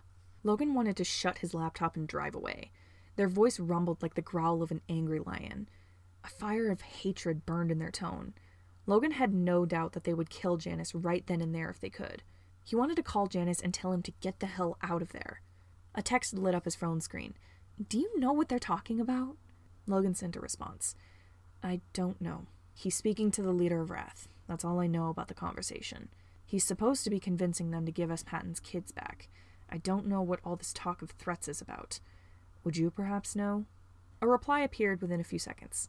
"I might, but if you don't know, I'm not sharing. Top secret stuff, I guess." Logan grit his teeth. This random hacker knew more than he did about whatever was going on. He just couldn't be good enough for Janus to trust him with this. Logan took a deep breath. That wasn't what he should be focusing on. He pushed those thoughts deep, deep down. "Get ready," he told Teal. Teal grinned and held up a grappling hook. "I'm already ready." Logan stared at the grappling hook. "Where were you keeping that?" "None of your business." She shimmied across the seat to the car door. Logan turned back to his phone and sent Anxiety a text. "Now would be a good time, if you please. I don't know how Janus's conversation is going, or if he's even getting anywhere. I think it's time to resort to Plan B." "You read my mind, nerd." Logan looked at the camera views on his laptop screen. One by one, each one cut to static. "Hey!" Wrath's leader shouted through Janus's audio feed. "What is this?" Janus's voice said. "Justice, was this a trap? What are you planning?" "You think I turned off the lights? Why the hell would I do that? I need to see." "It must be a power outage then," Janus said. "I would assume it would be out citywide. Are you sure you didn't have anything to do with this, Justice?" "Why would I take out the whole city's power?" Wrath's leader snapped. "Fair enough. Shall we continue talking, or should we put this off for another day?" Logan heard the sound of a door opening. "You're stuck here until the power's back on." Sharp's voice sighed. "The doors are electronically locked. We'll have to wait it out." "Mr. Chimera, are you okay?" Maggie's voice asked. "I'm fine. Don't worry, we'll get back to the bank eventually." Logan shut his laptop. He shot a quick text to Anxiety, saying a brief thank you for everything they did, and a promise to contact them again to discuss payment. He quickly unknotted his blue tie and tossed it on the seat beside him, snatching a black hoodie off the floor of the car and pulling it on. He shoved his phone in his pocket and scrambled out of the car behind Teal. They hurried up to the building. They likely didn't have long until the Wrath agents in the building caught on to their plan, so they had to move fast. Teal cackled gleefully as she aimed her grappling hook at the top of the building. Ready, little bitch? Little, Logan said. I'm not still shorter than you, am I? Teal fired the grappling gun, and it latched onto the roof of the warehouse. No, but you're still younger. Yes, by 2 minutes. Holy shit! He was cut off when Teal grabbed him and let the grappling hook reel them in. He let out a shriek of surprise. Teal planted her feet on the side of the building, still holding Logan with one arm. What? You didn't know we were both going up? I probably could have gotten my own hook, he muttered, embarrassed by his own fear. It would have been safer. Safety doesn't matter. Rescuing these kids does. We can't rescue them if we die. Touché. The two of them quickly scaled the side of the building, using Teal's grappling hook to haul them up. The shallow wound in Logan's side burned a little from the effort, but he grit his teeth and ignored it. About a dozen other Chimera agents were already waiting for them once they reached the roof. One of them crossed her arms. Took you long enough. Logan smoothed out his shirt. It took a while to put everything in place. Is everyone ready? More than ready, someone else piped up. I haven't done a rescue mission in years. Then let's get going, Logan said. Teal grabbed his arm and dragged him across the roof as the rest of the group dispersed. Slow down, he said, trying to yank his wrist out of her grip. Someone will hear our footsteps. Who cares? Teal slowed to a stop and knelt down. Put your mask on while I cut this bitch open. Right. Logan pulled a lower face mask out of his pocket. He pulled the loops over his ears and straightened the mask over his face. This way, no one in the building would be able to recognize him, hopefully, especially not in the dark. He watched as Teal cut through the roof with a metal cutter. They were lucky the metal was thin, or this would have taken much longer. Teal cut half a square into the roof. She pulled on a pair of thick gloves and pried the metal back. She stood. After you, she said, gesturing to the hole in the roof. Logan picked up the grappling hook. I'll be back with the kids. He jammed the hook into the edge of the hole. After making sure it was secure, he lowered himself through the hole, gripping tight to the end of the rope connected to the hook. It was dark in the warehouse, but the light from the hole in the ceiling was enough to show him the floor. He gently sat down on the floor and let go of the hook. Teal pushed the metal back over the hole to hide the light. Other agents on the roof were doing the same. Logan tiptoed through the warehouse, following the aisles of constructed walls. He glanced at the doors. The room Roman and Remus were being kept in didn't seem to be near where he had dropped in. Someone else might find them. All he had to do was keep an eye out for security guards. He kept one hand on the knife at his belt as he crept through the shadows. He didn't see anyone so far, but that could change in a second. A shadow of a person appeared far in front of him. He heard someone's frustrated grumbling getting closer. He pressed his back against the wall behind him. The person tripped. Fuck, they muttered, and Logan recognized her voice as Sharp, the woman who had kidnapped the twins. Man can't find the goddamn fuse box by himself. Why do I have to do all of his fucking... Her words trailed off into quiet muttering. Logan watched as she passed. With her out of commission, that would be one less person out of the way. And well, she was the one who tricked the twins into getting kidnapped. She deserved a little justice. He tiptoed after her. In one swift move, he lunged forward and checked her into the wall. She yelped as she hit the metal, but she didn't have time to retaliate. He put her into a headlock and squeezed his arm around her neck. It didn't take long for her to stop struggling and pass out. He gently lowered her to the ground. Sorry, he whispered, although he really wasn't. Just part of the job. He continued through the darkness, keeping an eye out for anyone else. He only saw the occasional Chimera agent, and a couple passed-out Wrath guards. It seemed like everything was going well so far. He jumped when he heard a voice. Oh, come on, Justice. I'm sure this is just a normal blackout. Don't get so hung up about it. Logan pressed himself against a wall. He wasn't too worried about being found, not even by Wrath's leader. Even if he was found, there was no way he could be linked back to Chimera on appearances alone. This was meant to be perceived as a break-in by some no-name gang. That being said, he didn't doubt that Wrath's leader could and would kill him on sight.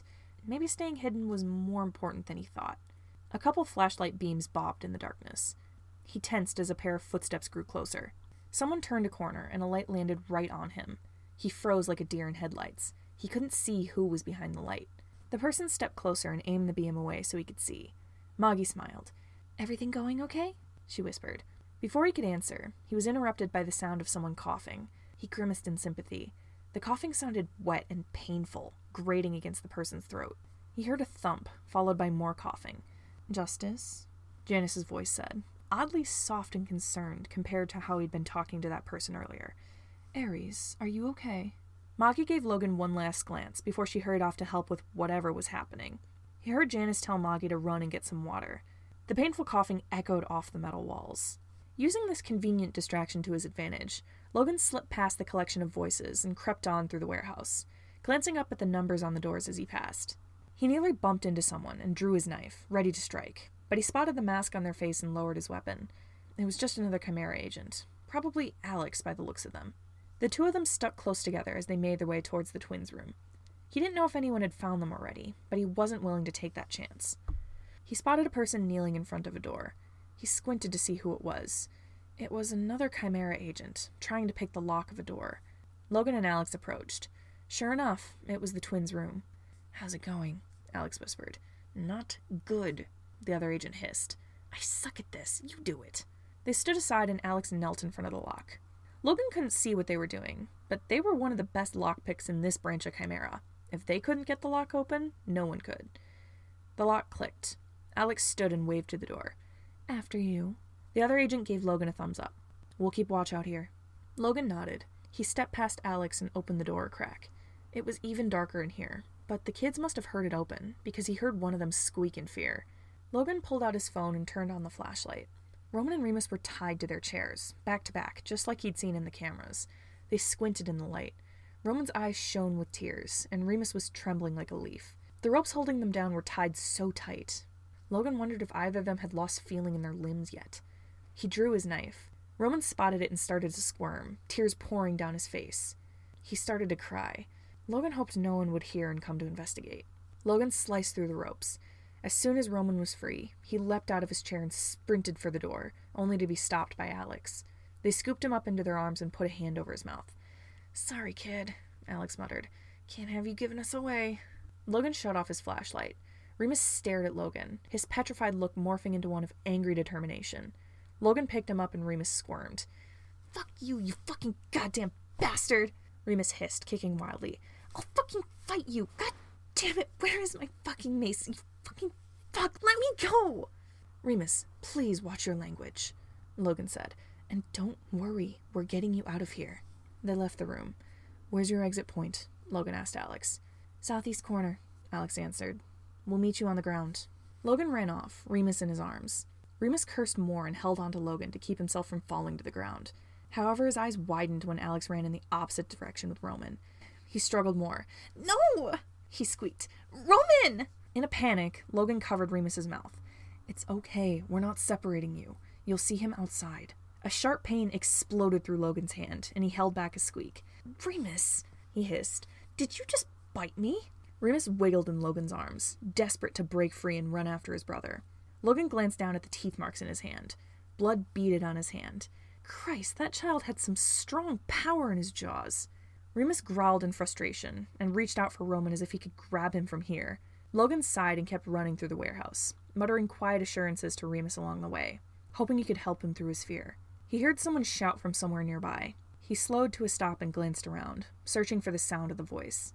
He saw a flashlight beam making its way towards him. Logan didn't know who it belonged to, but he wasn't taking any chances. He ducked past a wall, holding Remus close to his chest. It was difficult to see, but he had to get back to his exit. He sneaked through the warehouse, a bit slower this time to keep himself from making too much noise. Remus was still squirming. Logan felt a pang of guilt for scaring him, but he didn't have time to stop and comfort the kid. He needed to get out of there fast. He turned another corner and stopped in his tracks, heart pounding. It seemed he hadn't exactly put Miss Sharp out of commission for as long as he thought he did, because now she was right in front of him, holding a gun and looking very, very angry. Chapter 39. We Almost Died. Logan took a cautious step backward. He'd half hoped maybe Sharp had missed him in the darkness and was looking at something else, but that gaze was trained right on him and Remus, as was her gun. A gunshot rang through the air and he skittered away. Remus didn't make a sound, which could have been a very good or a very bad thing.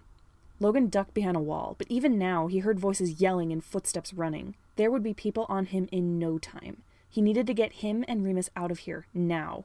Remus squirmed in Logan's arms, and before Logan could tell him to stop, he had broken free. Remus sprinted down the hallway, ignoring Logan's whispered call of, "Remus!" He disappeared into the darkness. Logan cursed under his breath, but he froze when the cold muzzle of a gun pressed itself to his temple. He spotted Sharp on the other end of the gun out of the corner of his eye. He lashed out at her arm just as she fired. The bullet hit the ceiling, creating a tiny pinprick of light in the dark. Sharp tried to load another round and fire again, but Logan was already running towards the hallway he saw Remus head for. He scanned the shadows for any hint that might tell him where Remus went, but all he could hear was Sharp yelling behind him for backup. If he got caught, there was no guarantee he would get out alive. And what if they got Remus? Who knew what they would do to him? Logan turned down another hallway and yelped when he crashed right into someone. He toppled backwards. Before the person he'd bumped into had a chance to attack him, he drew his knife and prepared to defend himself. A hand grabbed his and pulled him to his feet. "Logan, run," Janus's voice said in the darkness. Logan squinted. He could just make out the silhouette of someone in front of him. The bright yellow of their gloves was easy to see in the dark. "Janus, run," Janus interrupted. He pushed Logan towards another hall. He stumbled into it and ducked behind a corner just as a flashlight beam lit up the corridor he'd just been in. "Chimera," said the raspy voice of Wrath's leader. Logan couldn't suppress a shudder at the sound. "What is it, Justice?" Janus said, voice as smooth and calm as always. "Sharp said there are people in here trying to get those twins," the other voice growled. "Shit, are you kidding me?" Janus cursed, and if Logan didn't know that it was Chimera agents rescuing the twins, he would have believed that Janus genuinely found that information frustrating. How did she find that out? "She bumped into some fucker that had one of the kids."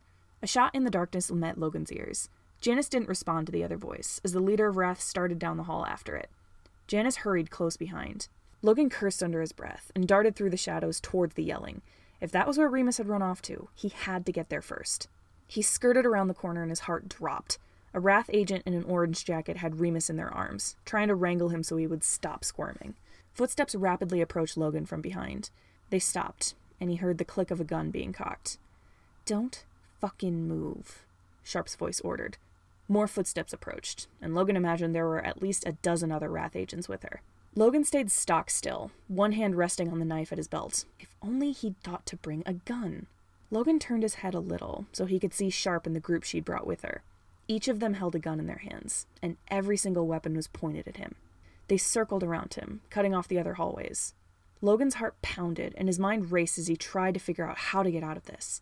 There was no way he would get out of here alive. "Put the kid down," he said, as a last-ditch attempt to somehow make this work out in his favor. "Not a goddamn chance," the person holding Remus snapped. Remus whimpered and wriggled in their grip. The lights above flickered. Logan furrowed a brow in confusion. Wasn't anxiety still in control of the lights? He caught sight of the small, blinking red light of a security camera on the wall. The lens was pointed right at him. The lights flickered again. He didn't know what anxiety was planning, but he hoped it was something good. Logan might have been prepared for something to happen, but that didn't make what happened next any less startling. The lights turned on, the brightness of them so overwhelming after the darkness that Logan was sure anxiety must have somehow managed to make them brighter than usual. Deafening sound exploded around them and echoed off the walls. It took a millisecond for him to realize that anxiety had managed to get into the cell phones of everyone around him and play a cacophony of audio files at full volume. Goodness, that person was skilled. The Wrath agents all squeezed their eyes shut, some dropping their guns in order to cover their ears to block out the sudden sensory overload. Logan took the split second he had before everyone regained their senses to dart forward and grab someone's gun off the floor. He cocked it and fired 3 shots into the air. People stumbled back at the sound of the gunshots. Gun in hand, he whirled around to face the person who'd caught Remus. They hadn't let go of him, unfortunately, but they had shut their eyes and stepped back, looking just as scared and confused as everyone else. Logan loaded a round into the gun and aimed. Blood splattered from their head. Their bodies slumped to the ground, and Remus squirmed out of their slack arms. Blood pooled on the floor. He stared at it, eyes wide in shock. Logan heard someone's footsteps scramble towards him. He drew his knife and spun around. He kneed Sharp in the stomach before she could attack him. The breath left her lungs in a sharp burst. He dropped into a crouch, kicking out at her legs. He swept them out from under her, and she went toppling to the ground. Before she could get back up, the lights blinked out again. Logan shook his head in surprise as his sight was taken from him. But he knew that Sharp was right in front of him, so he lunged forward with his knife. She shouted in pain as his blank sank into her shoulder. He yanked his knife back out, earning another pained yell from her. "Stay down," Logan hissed. He sheathed his knife. The sound from everyone's speakers suddenly switched to a high, piercing, buzzing sound that made Logan's ears hurt. The lights flickered on and off repeatedly like a strobe light at a nightclub. For good measure, Logan raised the gun he'd gotten and fired at the ceiling a few more times. Multiple Wrath agents scrambled away down the hallways. Logan shoved the gun into his pocket and turned to Remus. He was hunched over himself on the ground, holding the hood of his sweater over his head. He was trembling like a chihuahua. The blood from the body next to him pooled on the floor, soaking into his jeans. Logan gathered Remus in his arms, bloody jeans and all, and hurried down the hall. He had no doubt that Sharp would either keep trying to go after him or get someone else to do that for her, but he just couldn't muster up the intent to kill her. He'd already gotten one person killed today, and he didn't want Remus to be any more traumatized by this than he already was. He darted through the shadows, grateful for the black sweater that helped him blend in. He scanned the ceiling, searching for his entry point. He spotted something hanging from the ceiling. It took him a moment to recognize it as the rope from the grappling hook he'd used to get in. Relief washed over him. He hefted Remus into one arm and grabbed the end of the grappling hook. He tugged on it twice to let Teal know they were ready. Light poured in from the ceiling as she pulled the metal back. Logan gripped the end tight in one hand, Remus held in his other arm, and let it reel him upwards. Carrying another person while being pulled up by one arm was a lot more difficult than he'd thought it would be, and Teal had done it just a few minutes ago with him. He really underestimated his sister's strength. Remus clung tighter to Logan, afraid of falling to the ground below. All the fight seemed to have left him. They reached the ceiling, and Logan held Remus up higher. Teal reached down. "Come on, kid. We don't want you to fall." Remus gazed at her with wide eyes, petrified. Teal ignored that and grabbed him under his arms. She hoisted him up onto the roof. Logan hauled himself up next. He grimaced as he gripped the one smooth edge of the hole. He hoped he could avoid scraping the sharp, jagged edges around the rest of it. No such luck. A sharp piece of metal jabbed into his arm, tearing through the sleeve of his shirt. He winced and yanked his arm away, but the metal was caught on his sleeve. He pulled harder. A few strings unraveled and stuck to the metal, but he managed to get free. Blood trickled down his arm from the jagged scratch. He wriggled through the hole and crawled onto the roof. He let himself take a deep breath. That was one of the most stressful rescue missions he'd ever been on. He looked up. Teal was holding Remus in her arms, looking down at him like he was a scared puppy. "Oh, poor kid," she mumbled. "Did the big scary orange man kidnap you? And no, I'm not talking about Donald Trump. I'm talking about the bastard we have to deal with." She looked up at Logan. "What the hell took you so long?" "Almost got caught," Logan said. "Could have died. No big deal." He took his mask off and shoved it in his pocket. "I'll take him," he said, holding his arms out to Remus. Teal deposited Remus into Logan's arms. Remus didn't react at all. He stared into space, muttering under his breath. Logan sighed and hugged Remus tight. It was time to get the kids back home. As soon as he was on the ground, Logan made a beeline for the car, muttering quiet reassurances to Remus along the way. Remus still hadn't realized where they were, but Logan hoped his words were doing something. He saw Alex standing at the car, Roman in their arms. Roman's shoulders shook as he cried into their shoulder. Alex was saying something, and Roman was nodding along, wiping his tears. Alex shifted Roman to one arm and pointed to Logan and Remus. Roman followed his gaze and gasped. He wriggled out of Alex's arms and ran towards them. Roman reached them and grabbed Remus's hand. He hiccuped through his sobs. "You okay?" His eyes landed on the blood on Remus's jeans, and his eyes widened. His breathing picked up speed. He looked near panic. "It's not his blood," Logan said. "He's not hurt. I think he's all right. He's just still scared. We're going to go back to Janus's place now. Do you want me to sit with you in the back seat?" Roman nodded frantically. While Teal hopped into the driver's seat, Logan carried Remus to the back seat, with Roman right on his heels. Roman climbed in first and buckled up.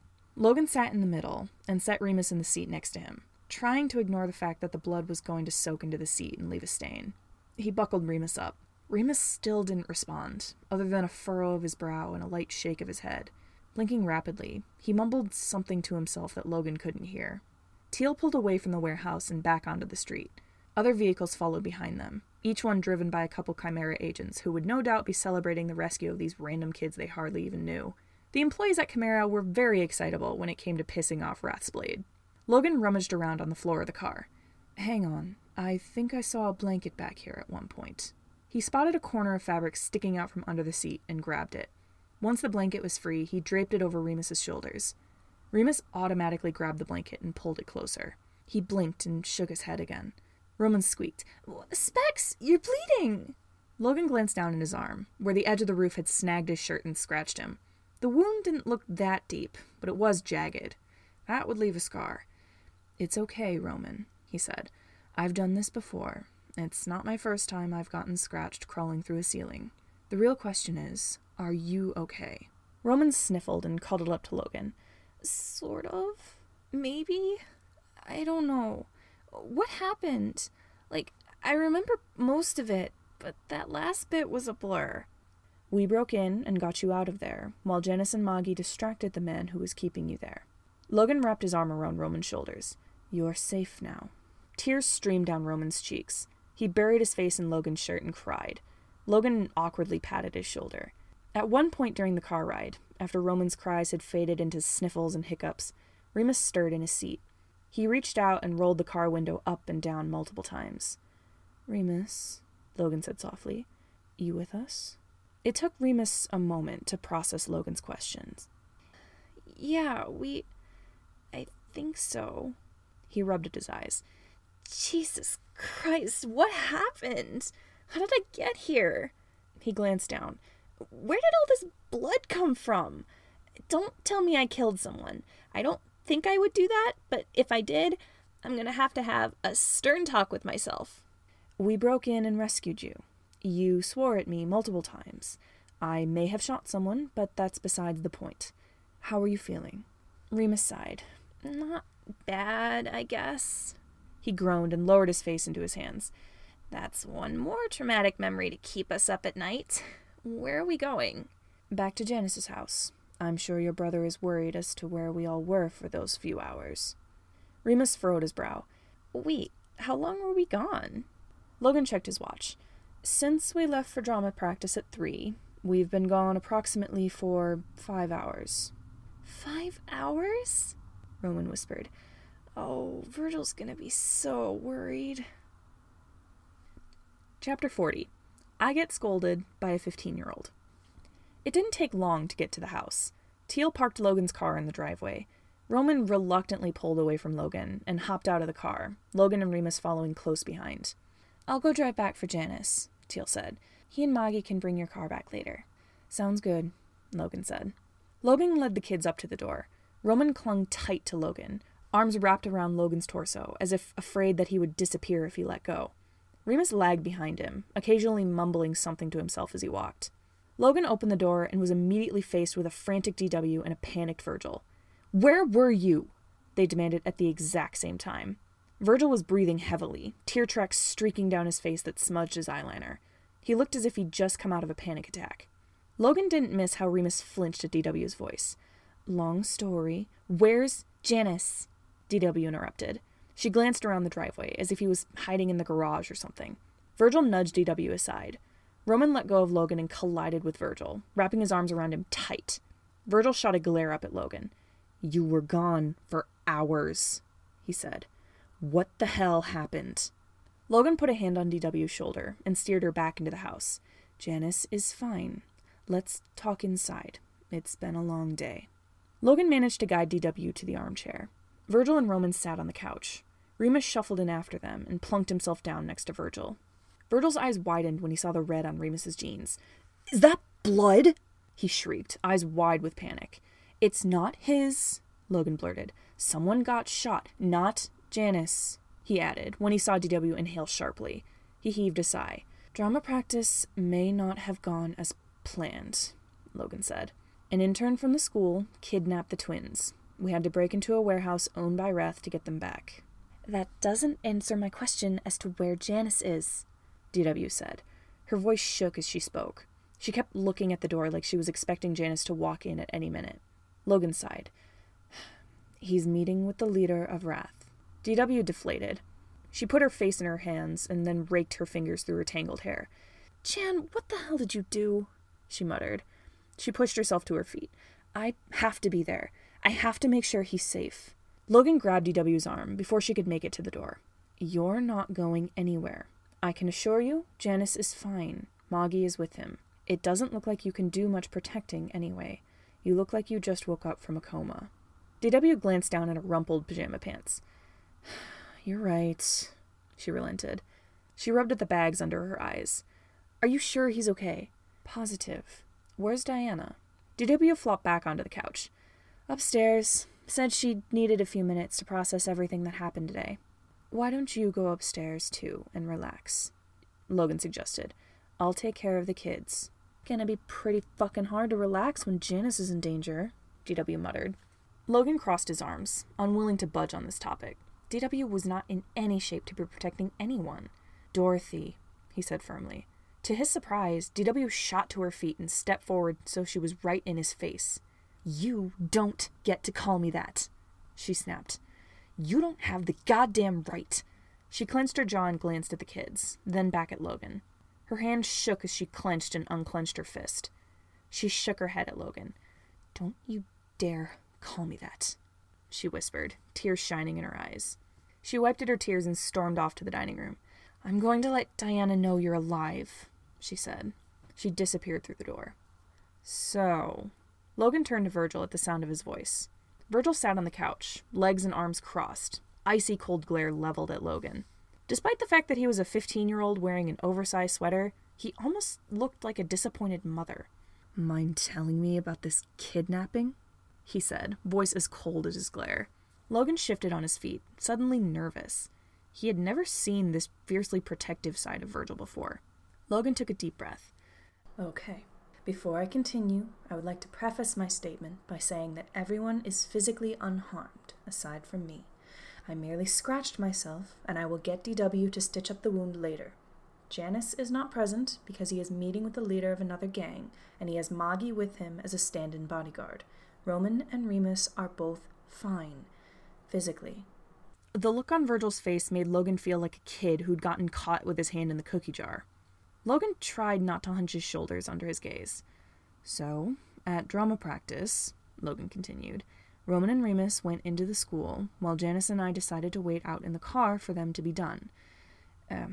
Funny story, Janus and I kind of got into an argument and lost track of time, and the twins may or may not have gotten temporarily kidnapped. We broke in and got them back. Everyone is safe. Well, Janus, maybe not, but he will be once the meeting is done. Virgil raised a brow. He only tore his gaze away from Logan for a second, when Roman curled up on the couch and huddled into his side. Virgil wrapped an arm around Roman and gave him a reassuring squeeze. Virgil turned his eyes back to Logan. Janus was supposed to watch them, he said. I'm going to talk with him later, he growled. And I'm not done with you either, Specs. You're responsible for this too. You're not taking care of them when I'm not around anymore. Having said his piece, Virgil gently untangled himself from Roman's arms. Remus, let's go get you cleaned up, okay?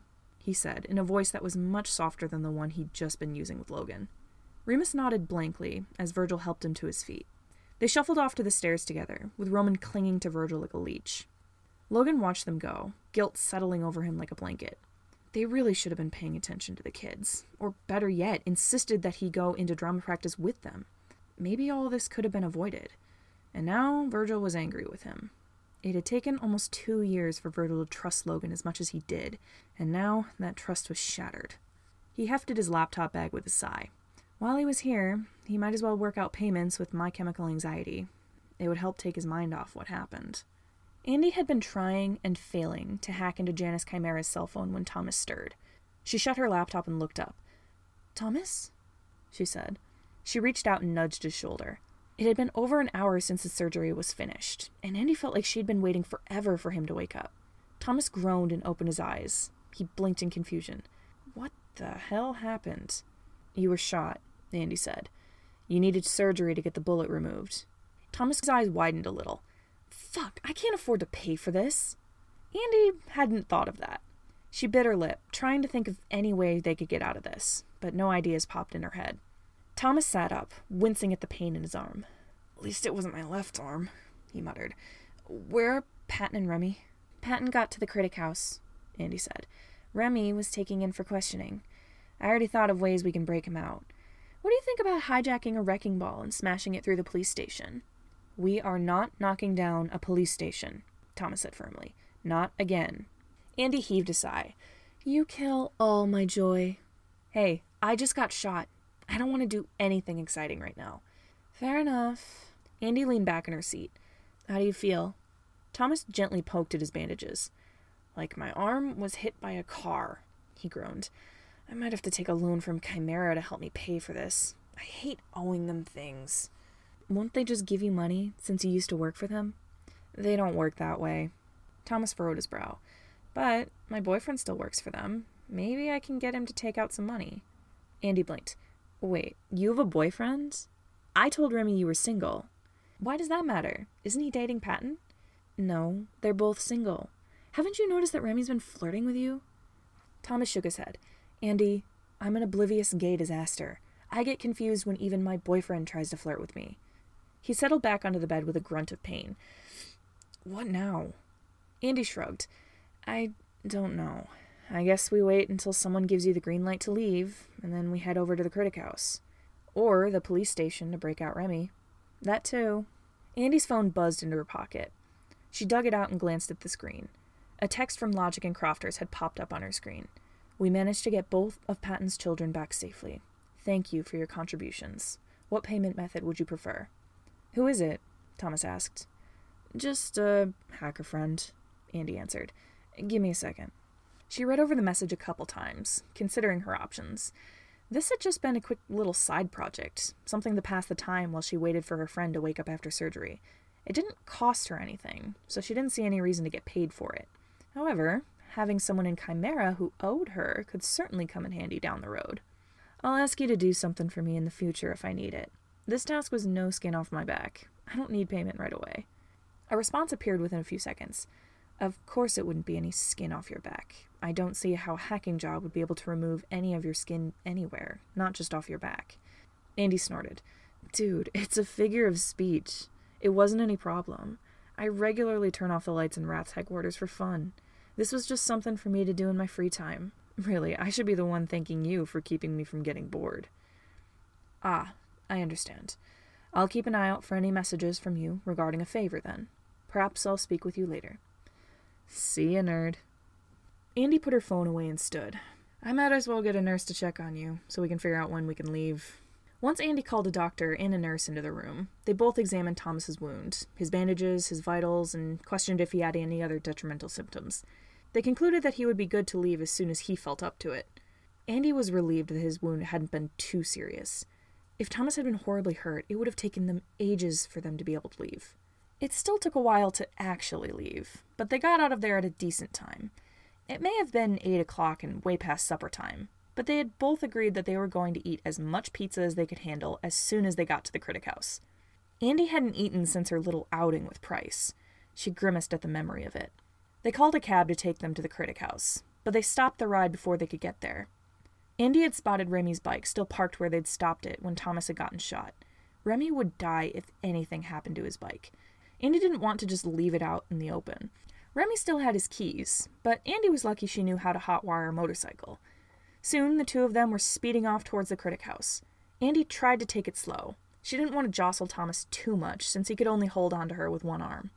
He might fly off the bike right into the street.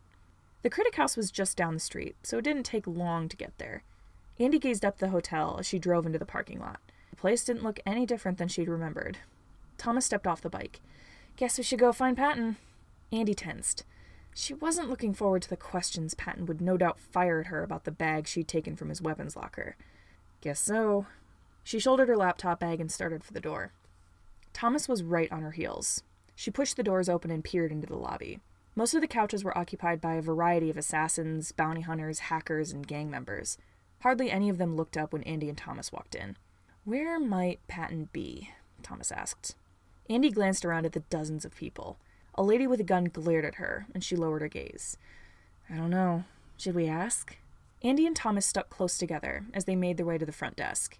Being in this place always set Andy on edge, despite the fact that no one could hurt her in here. Andy cleared her throat when they reached the desk. Hello? The receptionist looked up from his computer. He raised an eyebrow at the two of them. Can I help you? We're looking for Patton Hart, Andy said. The receptionist scoffed. You and everyone else, kid. Can't tell you where he is, though. The boss doesn't want people to know. Andy was hit by a wave of confusion at that. The boss? Why? Does he know Patton? That's not my business to say, kid. However, he did tell us to watch out for a few people, and you seem to fit those descriptions. Are you both gay? Never mind. Stupid question. Of course you are. You wouldn't dress like that if you were straight. What are your names? Andy and Thomas exchanged a confused look. I'm Thomas Sanders, and she's Andy, Thomas said finally. The receptionist sighed. Hang on. He grabbed the phone on the desk and dialed a number. Mr. Critique, Hart's friends are here. You want to see him, or should I send him up? He paused. Okay. He hung up. Patton's room is on the 4th floor. Tell the guards outside his door that Aaron sent you. They'll let you in, probably. Andy didn't quite know what to do about this, but she took Thomas's wrist. Come on, I guess. They made their way to an elevator and stepped out onto the 4th floor. Just as they left the elevator, Andy realized that the receptionist hadn't told them which room was Patton's. However, it wasn't hard to figure it out. The only room in the hallway that had guards in front of it was room 456. She and Thomas hurried up to it. Hi, Andy said. Aaron sent us. We're Patton's friends. Both security guards looked at each other, then back at Thomas and Andy. One of them knocked on the door. Mr. Hart, you have guests. Patton's voice was muffled through the door. Who is it? It's Thomas and Andy, Andy called. The knob jiggled and the door swung open. Patton appeared from behind it. He'd shed his denim jacket and swapped his jeans out for sweatpants. His clothes were rumpled and his hair was tousled as if he'd just woken up from a nap. He stepped aside. Come in. Thomas and Andy slipped into the room. Patton shut the door behind them. How's your arm? He asked Thomas. Could be better, Thomas said. How are you doing? Patton's finger twitched. Could be better. He crossed his arms. That's not really what I want to talk to you about, though. Andy tensed as Patton reached behind the nightstand and picked up a black bag, the same one Andy had stolen from his weapons locker and given to him early that day. He flipped the bag open, revealing the brightly colored contents. You have some explaining to do, he said, glaring at Andy. Chapter 41. Remy versus a real-life trolley problem. Andy took a deep breath. Okay, I can explain. You found out I was poison dart and broke into my weapons locker, Patton interrupted. Andy blinked. Okay, so maybe that kind of sums it up. Just sit down, don't kill me, and let me explain everything. Patton sat down on the bed, arms crossed. I'm listening. He wasn't actually super mad about Andy going through his stuff, but it still felt like an invasion of privacy. That weapons locker was part of his past. He didn't want someone rummaging through it. Andy sat at the desk in the corner of the room and turned the chair to face Patton. Okay, so I might have overheard you telling Thomas that you were poison dart, but I had no idea what that meant. I looked into it and found out you probably used to be an assassin. I didn't know for sure, so Price and I followed a lead to the old glass Tarts base. She took something out of her pocket. We found this. Andy tossed it to him. He snatched it out of the air without tearing his gaze away from Andy. He peered down at what she'd tossed him. He recognized the little blue and orange poison dart frog keychain immediately. Patton scoffed. I drop these everywhere. He leaned down and reached into his backpack. He pulled out a keychain identical to the one Andy had thrown him. I had like 6 of these made last time I was there. He tossed both keychains into his backpack. So, what did you do? Well, that's it, really, Andy said. We went to your weapons locker, and I took something so Price and I could ask you about it later. Her face flushed, and she fiddled with a black brooch on her sweater that Patton hadn't noticed before. We were going to ask you together, but I guess she had better things to do. Yeah, like me getting shot, Thomas grumbled. Patton groaned in exasperation. I had to go threaten that bounty hunter at the hotel, and now you and Price know who I am. This is just perfect. I won't tell anyone, Andy blurted. It's not you I'm worried about, Patton sighed. It's Price. She's just out there with that information. The other bounty hunter probably won't say anything to anyone who matters. He was scared shitless. But Price doesn't know why it's a big deal. She could say anything to anyone. I don't think she will, Andy said. And I'm not defending her at all. I just don't think she'll say anything. She won't think it's important enough to mention. And if she does know it's important, she'll probably sell that information or something, not give it out freely. Patton was not reassured by that. He didn't trust Price. He hadn't trusted her from the beginning. Her running around with that information set him on edge. Where's Remy? He said, choosing to change the subject. He was taken into the police station for questioning. Andy answered. If he's not here by tomorrow, I will personally break in and get him myself. Patton wasn't exactly relieved to hear that Remy was in the hands of the police. They might have known he's acquainted with Patton and were grilling him for information. Patton was less worried about himself and more worried about Remy. Would he be okay with the police until they released him? Would they even release him at all? The phone on the nightstand rang. He snatched it up to stop the noise, then hesitantly pressed it to his ear. Hello? Poison darling! Dice's voice boomed through the receiver. "Honey, I heard that your friends dropped in, and I just have to meet them, especially the gay boy. You said he wears a red leather jacket, and I love guys who can pull off red. Is he single?" Patton rubbed the bridge of his nose to quell his growing headache.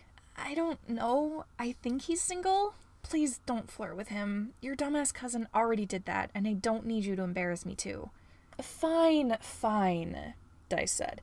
"Anyway, would you and your friends be willing to come upstairs? I would love to meet them." "Remy isn't here yet. Should we wait for him?" "Oh no, I'll fill him in on everything later. I just want to get acquainted with your crowd. Don't worry about getting all dolled up for me, baby. I'm sure I can handle seeing you in something other than a polo shirt and a dirty hoodie. You've been running around for a while. You deserve a break, hon." Patton resisted the urge to sigh. "Just please don't be too extravagant and loud.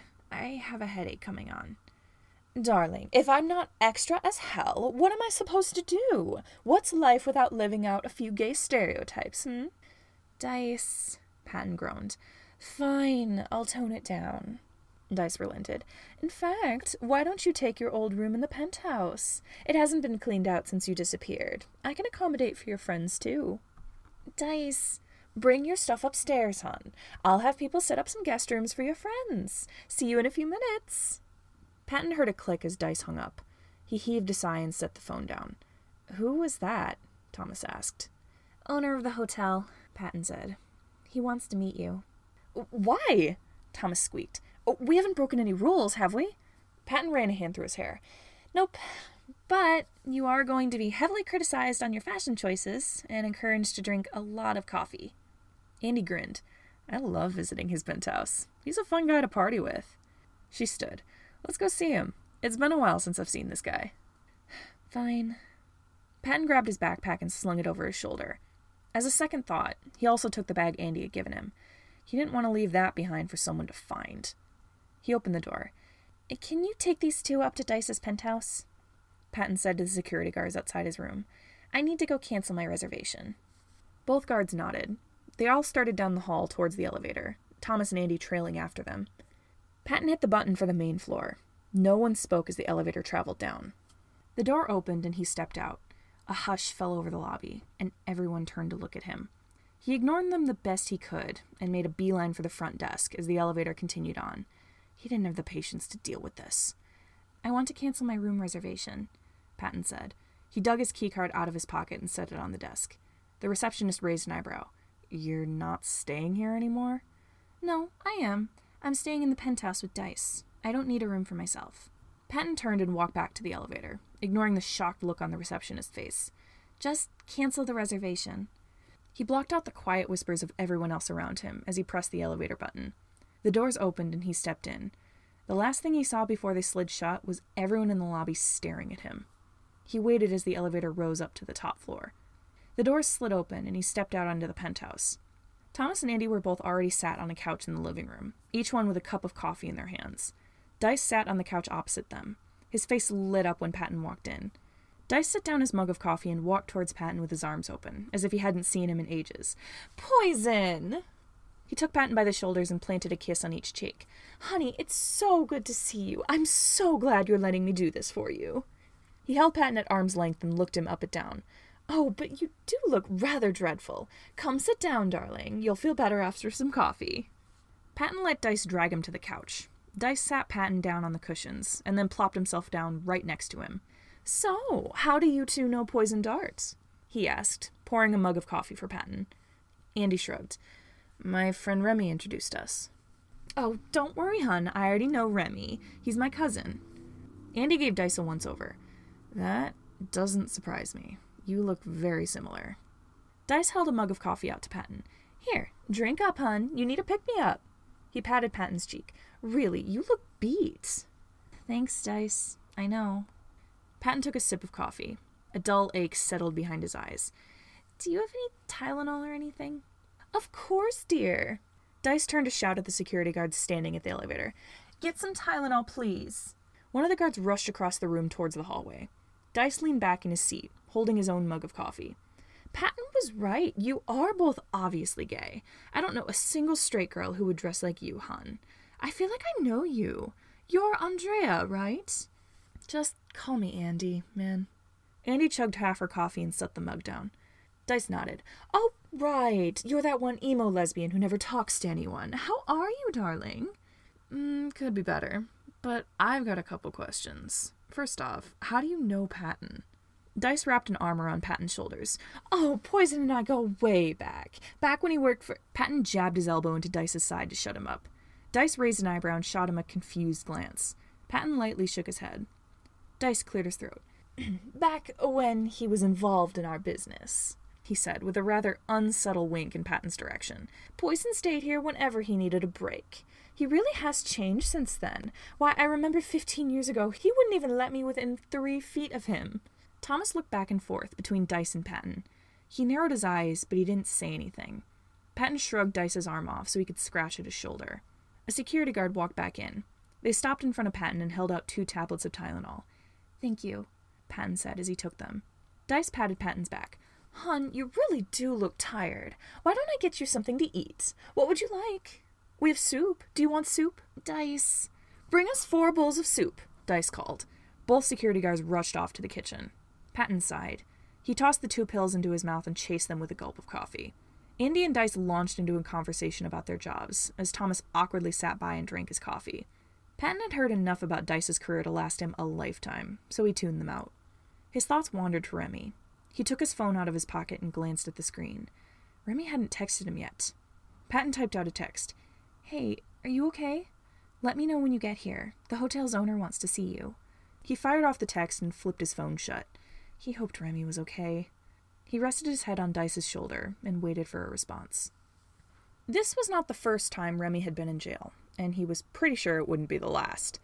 That being said, it was the first time he was being held in a cell so he could ponder a horrible moral dilemma with equally distressing options. He paced back and forth in his cell, considering his options. He could either trick Patton into leaving the Critic House so Wrath could get their dirty hands on him and do who knows what with him, choose to keep Patton safe and condemn Roman and Remus to torture and possibly death, or do nothing and get everyone killed. God, this was worse than that fucking trolley problem. Remy stuck a cigarette in his mouth and lit it. He had no idea how long he'd been in here, but it had to have been hours. Officer Chandler had confiscated his phone, and he didn't have a watch, so he couldn't tell what time it was. At least she hadn't taken his lighter or his cigarettes. He was pretty sure she was supposed to, but Ace must have convinced her to leave that alone. He hoped Ace hadn't done that expecting Remy to pay him a favor. It was also a plus that she'd taken off his cuffs. Remy groaned and sat down on the metal bed. He couldn't do it. He couldn't make a decision. It was Patton's life or the twins'. He knew Patton would urge him to spare the kids, but that knowledge just made it harder for him to choose. Patton didn't deserve to get stuck with Wrath. His thoughts drifted back to the memory of what he'd seen earlier. That tattoo on Patton's shoulder, and the clear implication of what it was doing on his skin, would haunt Remy until he heard the full story. After seeing Patton's gunmanship, Remy suspected that he might have been involved in some really dangerous things, maybe even been an assassin. But how was Remy to know that Patton used to work for the gang he was running from? The orange W inked on Patton's shoulder was not just something that was done as a random show of faith for working one contract with Wrath's Blade. That was a gesture of lifelong dedication. Remy had bumped into enough members of Wrath with that same tattoo to know that. And the fact that Patton hadn't gotten it covered up or crossed out in the past 10 years made it all the more concerning to Remy. If Remy really thought that all members of Wrath were awful, this decision would be so easy. But he'd known people who had left Wrath, including Ace, and some of them were just good people caught up in bad things. Maybe Patton was the same. Remy had seen Patton with his kids. Would a bad person really care so much about a group of lonely children? Remy ran a hand through his hair. Even knowing that Patton used to work for one of the worst gangs in the country, he still couldn't make himself choose without feeling like he was going to throw up. Something hit the bars of the cell. He flinched and looked up. Officer Chandler stood there with a grin on her face. "How you holding up, Dormier?" she asked. "Made a decision yet?" Remy took his cigarette out of his mouth. "What do you want?" Chandler shrugged. "Just here to remind you that the clock is ticking. You've got until morning to figure it out. Make sure you make the right decision. You wouldn't want to have a couple dead kids on your hands, would you?" Remy narrowed his eyes, but he didn't say anything. He couldn't even argue with that. "Ace can bring you something later if you're hungry," Chandler said. "Don't want you dying of starvation before tomorrow morning." She gave him one last grin and walked off. She disappeared through the door that led out of the cells. Remy watched her go. She was right. He did need to make a decision. Otherwise, everyone would end up dead. Remy's stomach flipped. Patton would never forgive him if he chose him over the twins. He had no choice but to do what they wanted. He had to get Patton out of the Critic House. He stood up and started pacing again. He felt nauseous at the thought of turning Patton in, but he just couldn't sacrifice the twins for this. That made him feel even worse. They were kids. Remy heaved a sigh and put out his cigarette against the wall. In all his years of working in the crime business, he had never ended up in a hostage situation like this. Remy yelped as the lights blinked out. He grabbed his lighter and flicked it on to give himself some light. He squinted through the dark. Nothing seemed out of place in the room of cells, but he couldn't see well in the dark, so it was anyone's guess as to what was going on here. Maybe there was a blackout. The door opened again. Remy scowled. "What do you want now?" Surprisingly, it wasn't Officer Chandler's voice that responded. "Is that any way to talk to the fella who's gonna bust you out of the cooler?" Remy looked up. A flashlight beam glared in his face. He let his lighter go out and raised a hand to block the light. He couldn't see anything with it shining in his eyes like that. "Ace, stop being a dick," Remy snapped. "Lower the flashlight." Ace's voice laughed in response. The beam of light redirected so it was aimed at the wall. Remy squinted through the faint light. Sure enough, Ace was leaning against the bars of Remy's cell, a smirk plastered on his face. "You can't get me out," Remy said. "If I'm not here, they're gonna kill 2 kids that I know. Leave me here." "Oh, but Rem," Ace said, "that's not the only reason I'm here." Remy raised a brow. "Why else would you be here?" "I'm upholding my end of the deal, and I want to watch the bloodbath. My money's on the bounty hunter, by the way." Ace stepped aside, and someone else walked into view. Remy clenched his fist at the sight of their bright red hair and spotless white jacket. "Hey, sunglasses," Price said. Chapter 42. I'm mad at Janus, but he looks tired, so I'll cut him some slack. When Janus got home, he wasn't expecting to be faced with an angry 15-year-old. He opened the door and let out a sigh. He was tired and overwhelmed, but at the same time, he felt better than he had in a while. Dealing with the leader of Wrath's Blade was exhausting, yet invigorating. It had been a long time since Janus allowed himself to get angry. "Hey, Chimera." Janus looked up. Virgil stood there in the living room in front of him, arms crossed. Roman and Remus were both curled up on the couch together, staring at him with twin expressions of curiosity. "Hello, Virgil," Janus said. "Where is everyone else?" "Upstairs. But that's not what I'm here to talk to you about." He gestured to Roman and Remus, narrowing his eyes at Janus. "What the hell happened?" he snapped. Janus's shoulders slumped. He didn't have the energy to deal with this right now. "Logan and I lost track." "You were supposed to watch them," Virgil shouted. "I know. Why didn't you keep an eye on them? How did they get kidnapped?" "Virgil, please," Janus interrupted.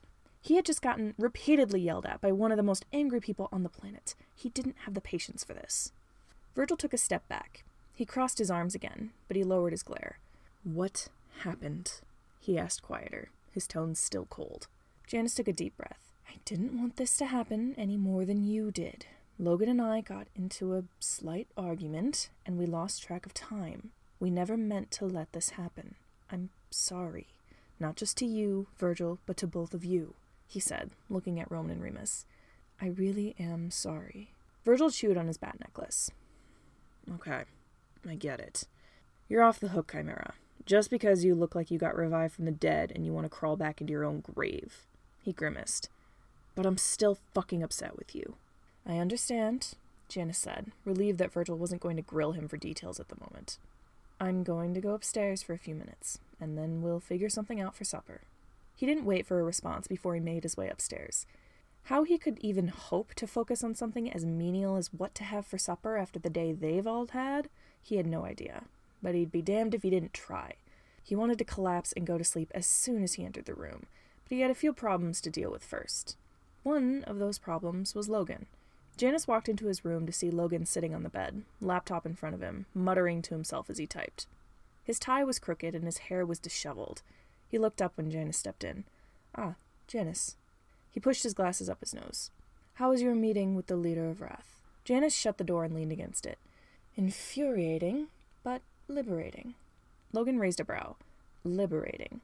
Janus pushed off the door and shucked off his jacket. "I don't often let myself get angry. With him, we can scream back and forth to our heart's content." It's tiring, but I enjoy it, to a degree. That doesn't sound like a healthy relationship, Logan commented. We don't need to have a healthy relationship. We're strictly enemies. Nothing more, nothing less. Janus tossed his jacket to the floor and walked over to the bed. He sat on the edge and looked at Logan. We never got to finish our conversation from earlier, did we? Logan tensed. He took his hands away from his keyboard. What conversation? Darling, you're too smart to play dumb. You know exactly what I'm talking about. Logan paused. He shut his laptop. I know, he muttered. Janus scooted closer to Logan on the bed. I know you're afraid to talk about it, darling, but I would like to sort this out. Why does it frustrate you so much when you don't know things? Logan tugged on his tie. I don't know. Are you sure it's not a problem? Janus reached out and took Logan's hand. Moonlight, you can tell me anything, I promise. You don't have to tell me if you don't want to, but maybe I can help. Logan squeezed Janus's hand. It's complicated, he muttered. I just don't think that I feel the right way about things. I want someone to tell me how to feel, so I know I'm not feeling wrong. Janus took Logan's hand in both of his and ran his thumb across Logan's knuckles. He didn't know why Logan felt that way, but he wasn't about to prod him for answers. He raised one hand and set it on Logan's cheek. Life has not been kind to you, has it, Moonlight? Logan blinked furiously, like he was holding back tears. He leaned into Janus's hand. It's complicated, he whispered. Janus sighed. He wished more than anything that he could help Logan. But it would probably take a lot more time before Logan was ready to open up about anything. Janus planted a kiss on Logan's forehead. We've all had a rough day. I'll tell you what. How about we put on some pajamas, you go pick out a movie to watch, and I'll order pizza for all of us. Logan smiled a little. That might help. Like a family movie night? Mr. Chimera shrugged as he paced back and forth in the downstairs living room, holding his phone in front of him. Sure, why not? I mean, we've all had a rough day. You had a full-on panic attack at the university, he said to DW. He gestured to the twins. Those two were kidnapped, for goodness sake. Diana had to deal with talking to me about her girlfriend, who's currently in a coma. Logan has some serious self-worth issues he needs to work through. Virgil had to deal with, 5 mental breakdowns over the past few days? Only 4, Virgil corrected from where he sat on the couch, scrolling through his phone. But yeah, it's been brutal. He wasn't actually paying attention to his phone. It was hard to when Janus was talking. And I had to talk to the most infuriating man on Earth, and now I'm exhausted. Mr. Chimera peered at his phone screen. Say, how many pieces of pizza do you kids generally eat in one sitting? DW usually eats half a pizza by herself. I only have 3 pieces at most, and Logan tends to only have 2. I need to know if we need to buy 2 or 3 pizzas. DW heaved a sigh. Jan, you're overthinking it. Just get 3 and we'll have leftovers. And make sure there are onions and mushrooms on my side of the pizza. No onions, please, Virgil called without looking up. I hate the way they feel when you bite them. No mushrooms either. Noted. Janus turned to the others. Diana, Roman, Remus, any input? Diana jumped when Janus said her name, as if she hadn't been expecting him to address her. Oh, I'm okay with anything. She paused. Actually, I like pepperoni. That's my only request. I'm down for whatever, Roman said. I want pineapple, Remus piped up. Janus started typing their order into his phone. What movie are we watching? Logan, have you chosen what you want to watch? The door to the dining room opened. Mr. Minder shuffled out in a pair of pajama pants and a t-shirt with a bright yellow snake on it. He straightened his glasses. I don't know, he muttered. Janus paused next to Mr. Minder in his pacing and planted a kiss on his cheek. Let me know when you decide. Mr. Minder sighed. It's kind of stupid. Nothing you say is stupid, Janus said. Mr. Minder glanced at the TV. Well, Treasure Planet is on Netflix. Diana sat up with a smile. That's my favorite movie. I'll get it set up. She grabbed the remote off the coffee table. Roman nodded in approval. A classic Disney movie. You have good taste, nerd. He looked Mr. Minder up and down. Well, in movies, at least. Your fashion sense could use some work. To be fair, that is one of my shirts. Janus said. It's my fashion sense you're criticizing. Well, it couldn't hurt you to wear something other than a suit every once in a while, Roman commented. Mr. Minder shrugged. I, for one, think he looks lovely in a suit. Virgil fake gagged. He scrambled out of his chair. I'm gonna go throw up. And put on my pajamas. He pointed at Roman and Remus. Don't get kidnapped while I'm gone. Remus gave him a thumbs up and a crooked grin. You got it, Virg! Virgil glared at Janus. Watch them. He turned and went upstairs. He didn't really want to let Roman and Remus out of his sight. Not after knowing that they got kidnapped after being left in Janus and Logan's care. He gave Roman and Remus one last nervous glance before he retreated into the dining room to go upstairs. He quickly changed into his pajamas and threw his sweater on over top. He didn't particularly know why Janus was offering to have a movie night with all of them, but Virgil didn't really want to skip out on it. He, Roman, and Remus usually had movie nights with Dad when they were all having tough days. This was something familiar, something he enjoyed. Maybe it was just the thing he needed after a day like this. Virgil made for the door, but he paused when he looked at his nightstand. Right next to where Draculara was propped up on her stand was the letter Dad had written him. He still hadn't read the first part of it. A pang of sadness hit his heart as soon as he laid eyes on it. Dad had only been gone for a few days. Virgil really, really missed him. He took the letter and shoved it in his pocket. He would read it later tonight. Or tomorrow. Maybe. When he got downstairs, Diana was sitting on the floor in front of the TV, eagerly waiting for everyone else to be ready to start watching. Logan sat crisscross on the couch next to DW, while Roman and Remus were busy whispering back and forth with each other. Janus was still pacing the living room in his yellow pajamas, for once without the gloves he usually sported. He still wore that necklace he'd been wearing all day, but he'd put the pendant in his mouth and was rolling it between his teeth. That's not a chewable pendant, is it? Virgil said. Janus paused in his pacing. He spat out the pendant. I didn't know I was doing that. Logan glanced over. Jan, were you doing the chewing thing again? If by the chewing thing you mean he just put something random in his mouth and bit it, then yeah, Virgil said. Janus's face flushed with embarrassment. He crossed his arms. Well, you can't exactly judge me. Virgil glanced down at his bat necklace. Touché, Chimera. You got me there. You can buy a chew necklace, DW said, playfully kicking out at Janus's leg. Just stop chewing on your hand. Go put on your gloves. Janus blinked, as if he'd only just realized he'd started gnawing on the skin on the back of his thumb. He took his hand away from his mouth and sighed. I'll go find something to occupy my mouth, then. He turned and walked down the hall towards the kitchen. As long as it's not Logan's. Remus stopped short before he could finish his joke, regret written on every inch of his face. Diana covered her mouth, stifling her shocked laughter. DW snorted but covered it up with a cough. Roman hit Remus with a throw pillow, and then covered his ears, just in case Remus decided to keep talking. Logan narrowed his eyes. Do you want to finish that sentence, Remus? Remus glanced at Logan, then Diana, then Roman. Venus! He shouted. He scrambled to his feet and scampered off towards the bathroom door, cackling like a madman. Virgil snorted. At least Roman and Remus seemed to be holding up okay, despite the hard day they had.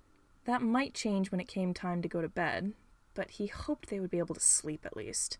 Then again, Remus had never really been able to sleep well, but hopefully Roman wouldn't be too haunted by getting kidnapped that he couldn't get any rest. Virgil turned to the hallway. I'm gonna get a snack. Let me know when the pizza gets here. DW gave him a thumbs up. He walked up to the kitchen door. He nudged it open and peeked inside. Janus stood at the sink, washing his hands. He shut off the faucet and shook his hands to dry them, grimacing as he did so. Is the chewing thing why you wear gloves? Virgil blurted. Janus looked up. He grabbed a towel and vigorously scrubbed his hands dry. Partially, he said. Why do you ask? Virgil shrugged. Just curious. He furrowed his brow. He had another question, but he wasn't sure if asking that would be too personal. Something on your mind? Janus asked. Virgil hesitated. I don't know if I should ask. If it's about me, I can almost guarantee that whatever it is, it won't offend me. Janus set the towel down. He cringed. God, I hate washing my hands. He walked to the pantry and started rummaging through it. Virgil steeled his nerves. Are you autistic? Yes, Janus said, to Virgil's surprise. In all honesty, I thought that it was obvious. It's undiagnosed because the only therapist I'm willing to see is a man who's married to my cousin, or former cousin, long story, but since we're legally related, he can't diagnose me with anything. He grabbed a container of popcorn kernels off a shelf. Hey, do you and your brothers like popcorn? Yeah. Virgil tugged at his necklace. You're not making a big deal out of that? You're just chill with me asking that? Yes, why wouldn't I be? Janus set the popcorn on the counter and rummaged through a cupboard. I don't know. All my foster parents treated it like a bad thing. That's just kind of what I expect from adults. Virgil hauled himself onto the island and sat down, swinging his legs. Speaking of parents, you did promise me an explanation of what happened with you and my dad. Janus paused. Oh, right. I nearly forgot. He grabbed a pot from the cupboard and set it on the stove. Are you quite sure you want to hear it? Yeah. I don't know anything about what Dad had to do with your business. I want to know. Janus turned on the stove. Well, in short, your father was an assassin 10 years ago. DW and I had just become the leaders of Chimera, and your father was hired to kill me. He didn't go through with it. There has to be more to it than that, Virgil said. Why is he on the run now? What does Logan have to do with any of this? Why do you owe Dad a favor? Logan actually had nothing to do with your father's career, Janus said. He glanced at the open door, as if making sure no one else was listening. Logan doesn't even know about it, he said in a hushed voice. So keep this under wraps for now. Virgil raised an eyebrow.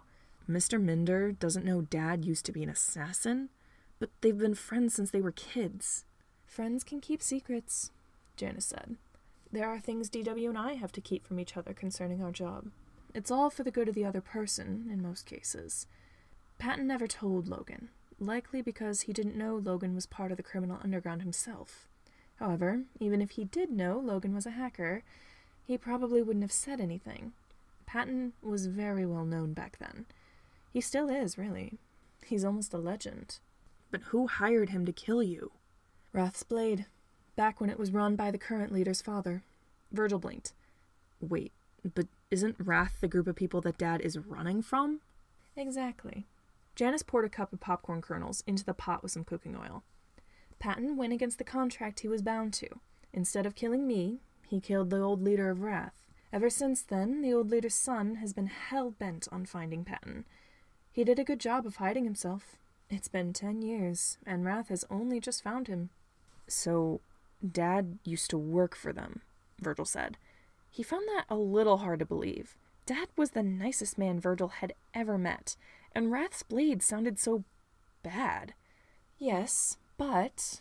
Janus raised a finger to his lips. You didn't hear that from me. Secret stuff. If you're telling me, why won't you tell Mr. Minder? Janus's grin fell. That's a little complicated. I don't know what Logan's reaction would be if he knew. I mean, telling you is easy. You're Patton Hart's son, but you don't even know the first thing about this business. You just think it's cool that your father was like those hitmen from the movies. You're not personally affected by it. Patton was the most infamous assassin in America for years. He's responsible for so much damage, and he did all of that while going to university with Remy and Logan. If Logan found out Patton used to be that dangerous, I don't know what he would do. Is that why you owe Dad? Because he didn't kill you? Precisely. He risked his life by going against Wrath's blade.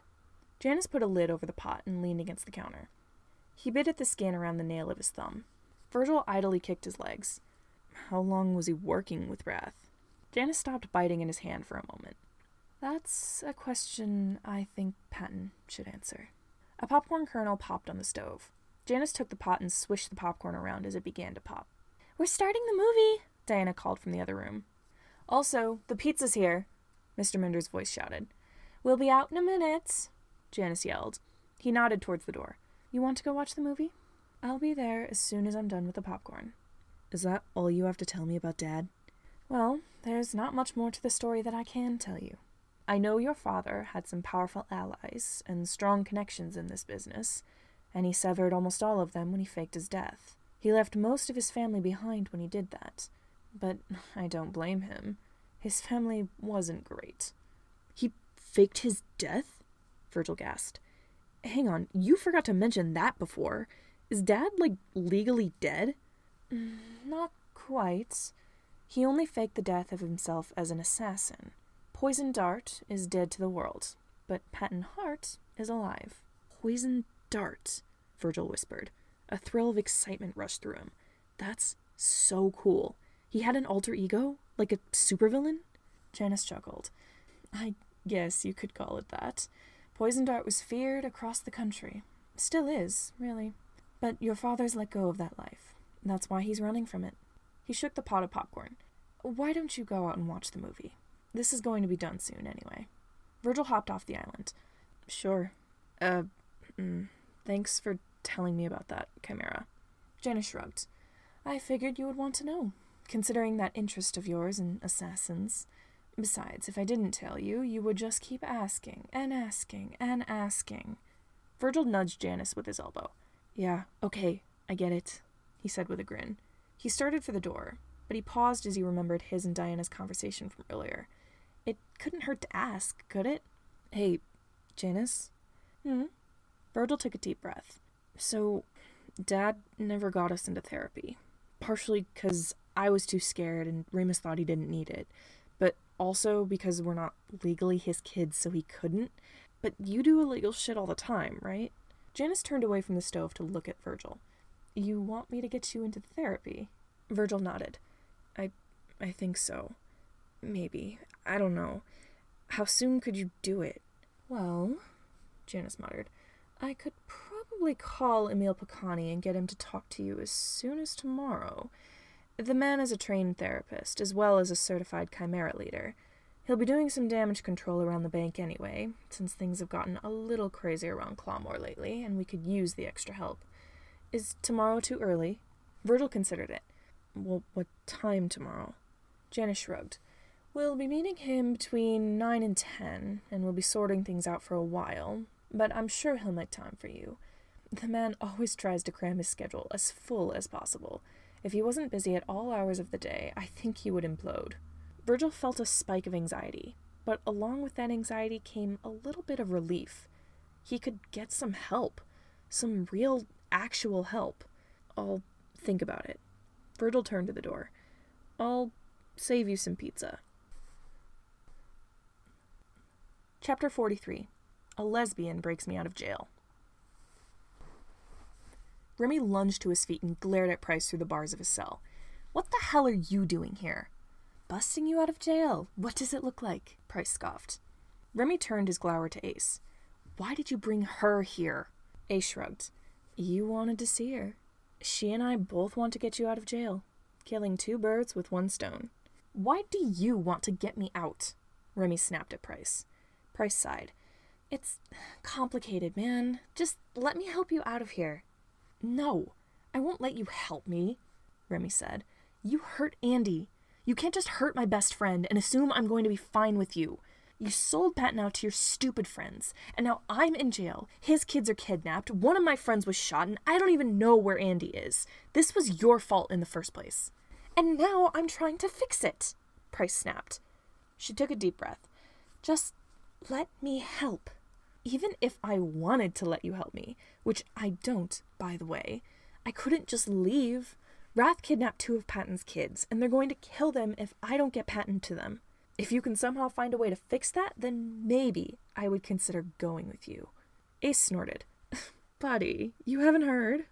Ace, Chandler confiscated my phone. I haven't heard of anything about anyone for the past 5 hours. Ace grinned. Some kind of mystery mob in masks broke into one of Wrath's warehouses. 2 kids were snatched. It's been one of the most talked about things for the past few hours, other than your precious Patton cake showing up at the Critic house. Some people were saying he's the Critic's sweetheart, and I honestly don't doubt it. He's staying in the penthouse, for Christ's sake. Apparently the hotel staff is keeping an eye out for some people too, Price added. Me and you included, Sunglasses. I think Deadshot's pulling some strings he forgot he had. Remy blinked as that information sank in. Someone broke into Wrath and took 2 kids. They could have been any kids and any gang, but knowing Patton and his connections with Chimera, it wasn't a coincidence. Were there any specification on what the kids looked like? Remy asked. Nope, Ace said.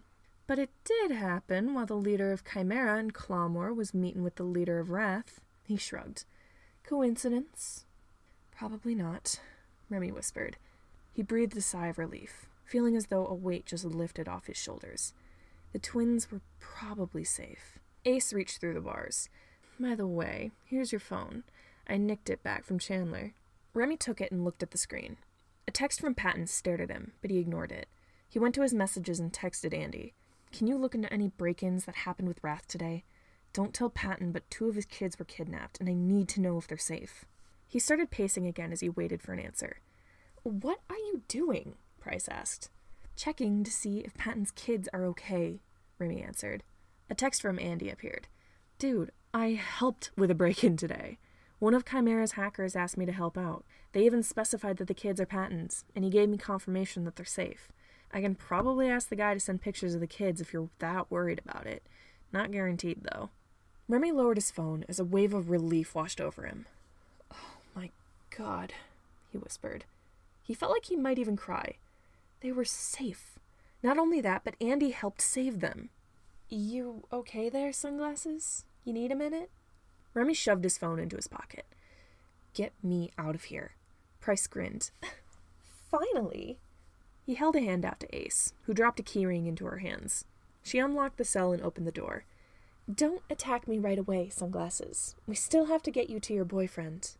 He's not my boyfriend, Remy corrected. Probably because he's fucking the critic, Ace snorted. Remy elbowed Ace in the side. He narrowed his eyes at Price. He was still mad at her, but getting out of this place was his top priority. He didn't have time to fight with her. Ace nudged the door open. Let's get the hell out of here. Remy followed Ace and Price out of the cells. Detective Spencer, somebody's voice said. Is the guy Chandler brought in doing okay? Oh, yeah, he's the bee's knees, Ace said, purposely aiming his flashlight at the other person's face. Did you check the breaker room? Yeah, bunch of wires were cut. Someone's probably still in the station. Keep an eye out. I don't know what they're doing here. You got it, Copper.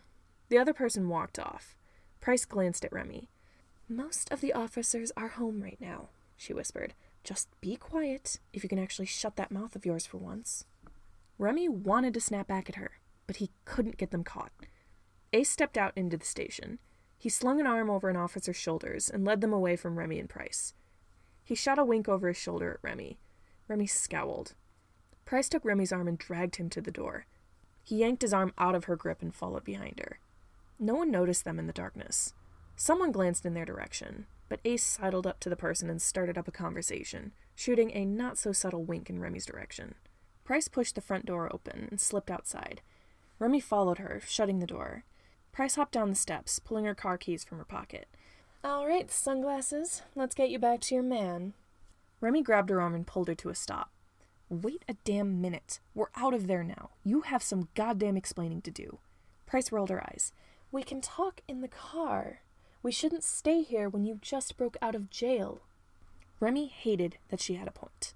He followed her down the steps to a pristine black Rolls-Royce parked along the side of the road. Remy sat in the passenger seat as Price started the car. Okay, now start talking, Remy said. Give me an explanation as to why you hurt Andy and sold Patton out, and then suddenly decided you wanted to come back and help. Price sighed as she pulled away from the curb. Look, I honestly don't know. I got a text from one of my buddies saying we were going after Patton because one of them was trying to narrow down his location, and I didn't want to back out. That's it. I didn't want them to think I was a coward, okay? I'll apologize to Andy as soon as I see her. She tugged on the gold necklace around her throat, eyes fixed on the road. Remy narrowed his eyes. He didn't know if he bought that explanation, but he didn't want to grill her for information. She was giving him a free ride to the Critic House. She could easily kick him out of the car and make him walk. I still don't trust you, he said. I know. She ran her thumb over the pendant on her necklace. I didn't mean to hurt her, she said, her voice quiet. Well, you hurt her anyway, Remy snapped. I want to fix that. I'll believe that when I see it. The rest of the drive was quiet, uncomfortably so. Remy didn't want to talk to her. He didn't even want to let her near Andy or Patton, but there wasn't much he could do to stop her, short of threatening her at gunpoint, which he couldn't even do because Chandler confiscated the gun he'd borrowed from Thomas. The Critic House came into view.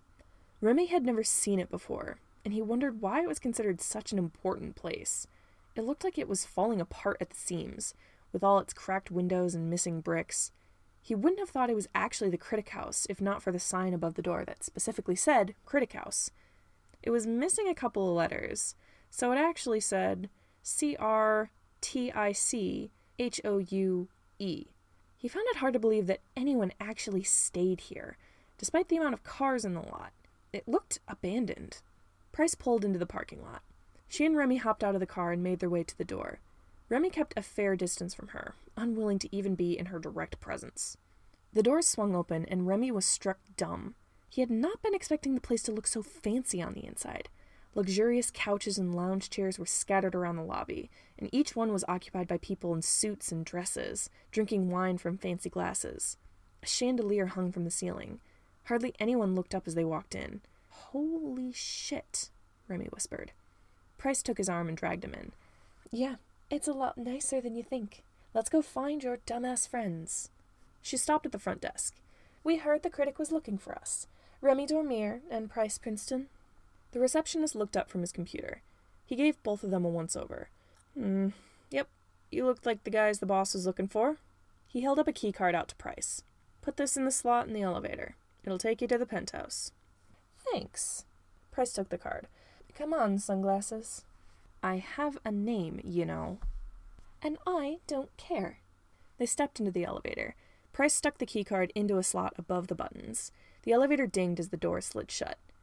The silence in the elevator was even more awkward than the drive to the hotel. Remy just waited as the elevator took them upstairs. It was only a few seconds, but it felt like minutes. He refused to speak to Price. He wouldn't break his silence until Andy forgave her, and even then, he was determined to hold a grudge. The elevator stopped and the doors opened. Remy stepped out and his jaw dropped. Dice Critique grinned and held up a mug of coffee. "Hey, girl! I was wondering when you'd show up." Patton, who had been leaning against Dice's shoulder, shot bolt upright. His face lit up and he scrambled to his feet. "Remy!" He ran across the floor, skidding on the fancy carpet, and collided with Remy, arms wrapping around him, his face buried in his shoulder. Remy stumbled back at the impact. He held Patton back just as tight, fingers clenched in the fabric of his shirt. He still smelled like gun smoke and gasoline from their journey, but under it all was a hint of the clean linen fabric softener he always used. Remy took a deep breath, lingering in the feeling of being by Patton's side once again. Andy stood. "Oh my God, I was ready to break into the police station to get you." He stared over Patton's shoulder at his cousin, who was sitting on the lounge like he owned the place. Relief washed over Remy when he saw that Patton and Andy were okay. But that didn't overshadow his shock at seeing his dumbass cousin, the one who he assumed was just dating some rich guy for a living, in this hotel that was supposedly a big part of the crime underworld. Thomas shrugged from where he sat on the couch. "I'd come say hi too, but I can barely move my arm. Nice to see we didn't have to rent a wrecking ball to destroy the police station." Remy still didn't let go of Patton. "Nice to see you guys. Also, Dice, what the fuck? Why are you here?" Dice grinned. "Oh, honey, you didn't think I was just someone's sugar baby for a living, did you?" "That's exactly what I thought." Dice shrugged. "Fair enough." He set his coffee down. "I own this place," he announced with a proud grin. "Girl, come sit down, have some coffee." His gaze traveled over to Price. "Oh, Poison Baby, it looks like we've got company." Patton pulled away from Remy, and Remy let him go, albeit reluctantly. Patton's gaze hardened. "Oh." His left index finger twitched. "Hello." Andy looked up, and a dozen emotions flashed across her face, ranging from pain to anger to relief. She wiped all the feeling off her face in a split second, but Remy caught the pain in her eyes. Patton shifted so he was standing a little bit between Andy and Price, as if he was afraid Price was going to attack them. Thomas stood and narrowed his eyes at Price, and Remy had no doubt that Thomas would have punched her if his arm wasn't stuck in a sling. Price took a step back. "Okay," she said. "I can see that I've got some explaining to do." "Kick her ass, Poison!" Dice shouted. Price took a deep breath. I'll admit, I was an asshole. No shit, Remy mumbled. Price ignored him. I told my friends about Patton's location because they said we were going after him. And it's a lot of bounty money. Can you really blame me? Yes, Remy said. I wasn't asking you, Sunglasses. No, I can't blame you, Patton admitted, although his expression was still hard. I would do the same, but that's not really what I'm upset about anyway. He turned to look at Andy. Andy kept her eyes on the floor, clutching the strap of her laptop bag in both hands. Price's face turned red. Well, it's gonna feel awkward apologizing with everyone here, she muttered. Andy's face fell, and Price tensed. But I will. She took a deep breath. Andy, I'm sorry. I didn't actually mean a lot of the stuff I said. I just needed to go because I didn't want to seem like I was backing out of the bounty hunt. I didn't want to ruin my reputation by seeming like I was scared. Her face flushed more. I was tempted to stay because I enjoyed your company, I guess. And you're not a bad person to hang around. I just didn't want to seem like I was going soft, you know? Her gaze flitted across everyone else in the room. Look, I broke your dumbass friend out of jail. Isn't that good enough? I don't know, Remy said. He turned to Andy. Is it? Andy finally looked over to Price. She narrowed her eyes. For now. You're lucky I don't like holding grudges, Princey. Boo! No one died, Dice called. But whatever, if you're all cool now, you can all use the guest bedrooms in the penthouse. They're just down the hall. Poison, honey, you can show them, can't you? Yeah.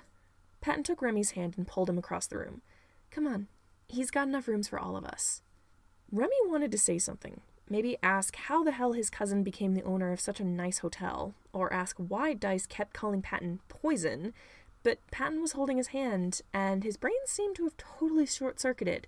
He couldn't get a single word out of his mouth. Actually, some of them are being renovated, Dice said. Poison, would you be able to share your room with my dear cousin? Thanks. Patton grabbed his backpack as he passed by the couch. Rem, you okay with that? Remy shifted his hand in Patton's grip. Yeah, he managed. Andy strode after Patton, clipping Price's shoulder along the way. Thomas shot a glare at Price as he trailed after Andy. Price seemed to hesitate, but she shoved her hands in her pockets and walked towards the hallway. Patton stopped outside a door. This one's mine. He turned to Price and narrowed his eyes. You can take any room you want, but just know that if you try anything, I'm armed, and so are all of these security guards. The only reason I haven't kicked your ass out yet is because Andy's forgiven you, for now. I'm on the same page, Thomas said, glaring at Price. Patton opened his door. Come on, Rem. Remy followed him into the room. Patton flicked on the lights. Remy blinked in surprise at the bright blue and orange wallpaper on the walls. The room was much bigger than the average bedroom. A king-size bed was set against the wall to the left, with a TV in the wall opposite. Large open doors led to a walk-in closet in the far wall. Next to it was a door to a bathroom. Patton walked over to the bed.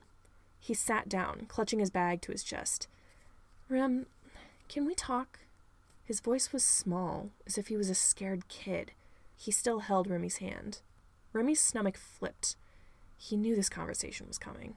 You want to talk about what I saw back at the hotel? Patton raised a hand to scratch at his shoulder, the one with the tattoo on it. Yeah, but that's not all.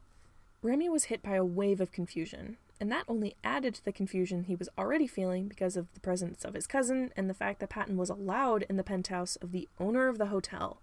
What else do you want to talk to me about? Patton let go of Remy's hand to pat the bed in front of him, inviting Remy to sit with him. Remy did so, a little nervous as to where this conversation was going. Patton took a deep breath. I used to work for Wrath. Obviously, I mean, you saw that. I didn't have much of a choice but to work for them.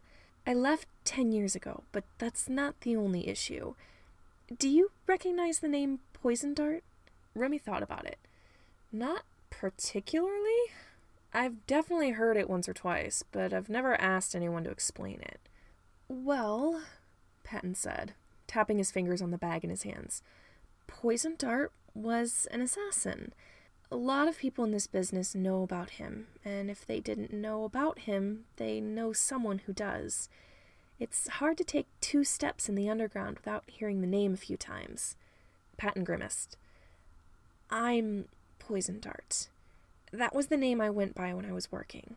I didn't want anyone to know who I really was, and Wrath wanted to keep it that way too.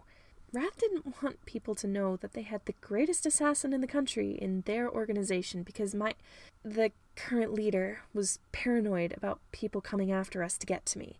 I left Wrath when they gave me a mission to kill Janus Chimera.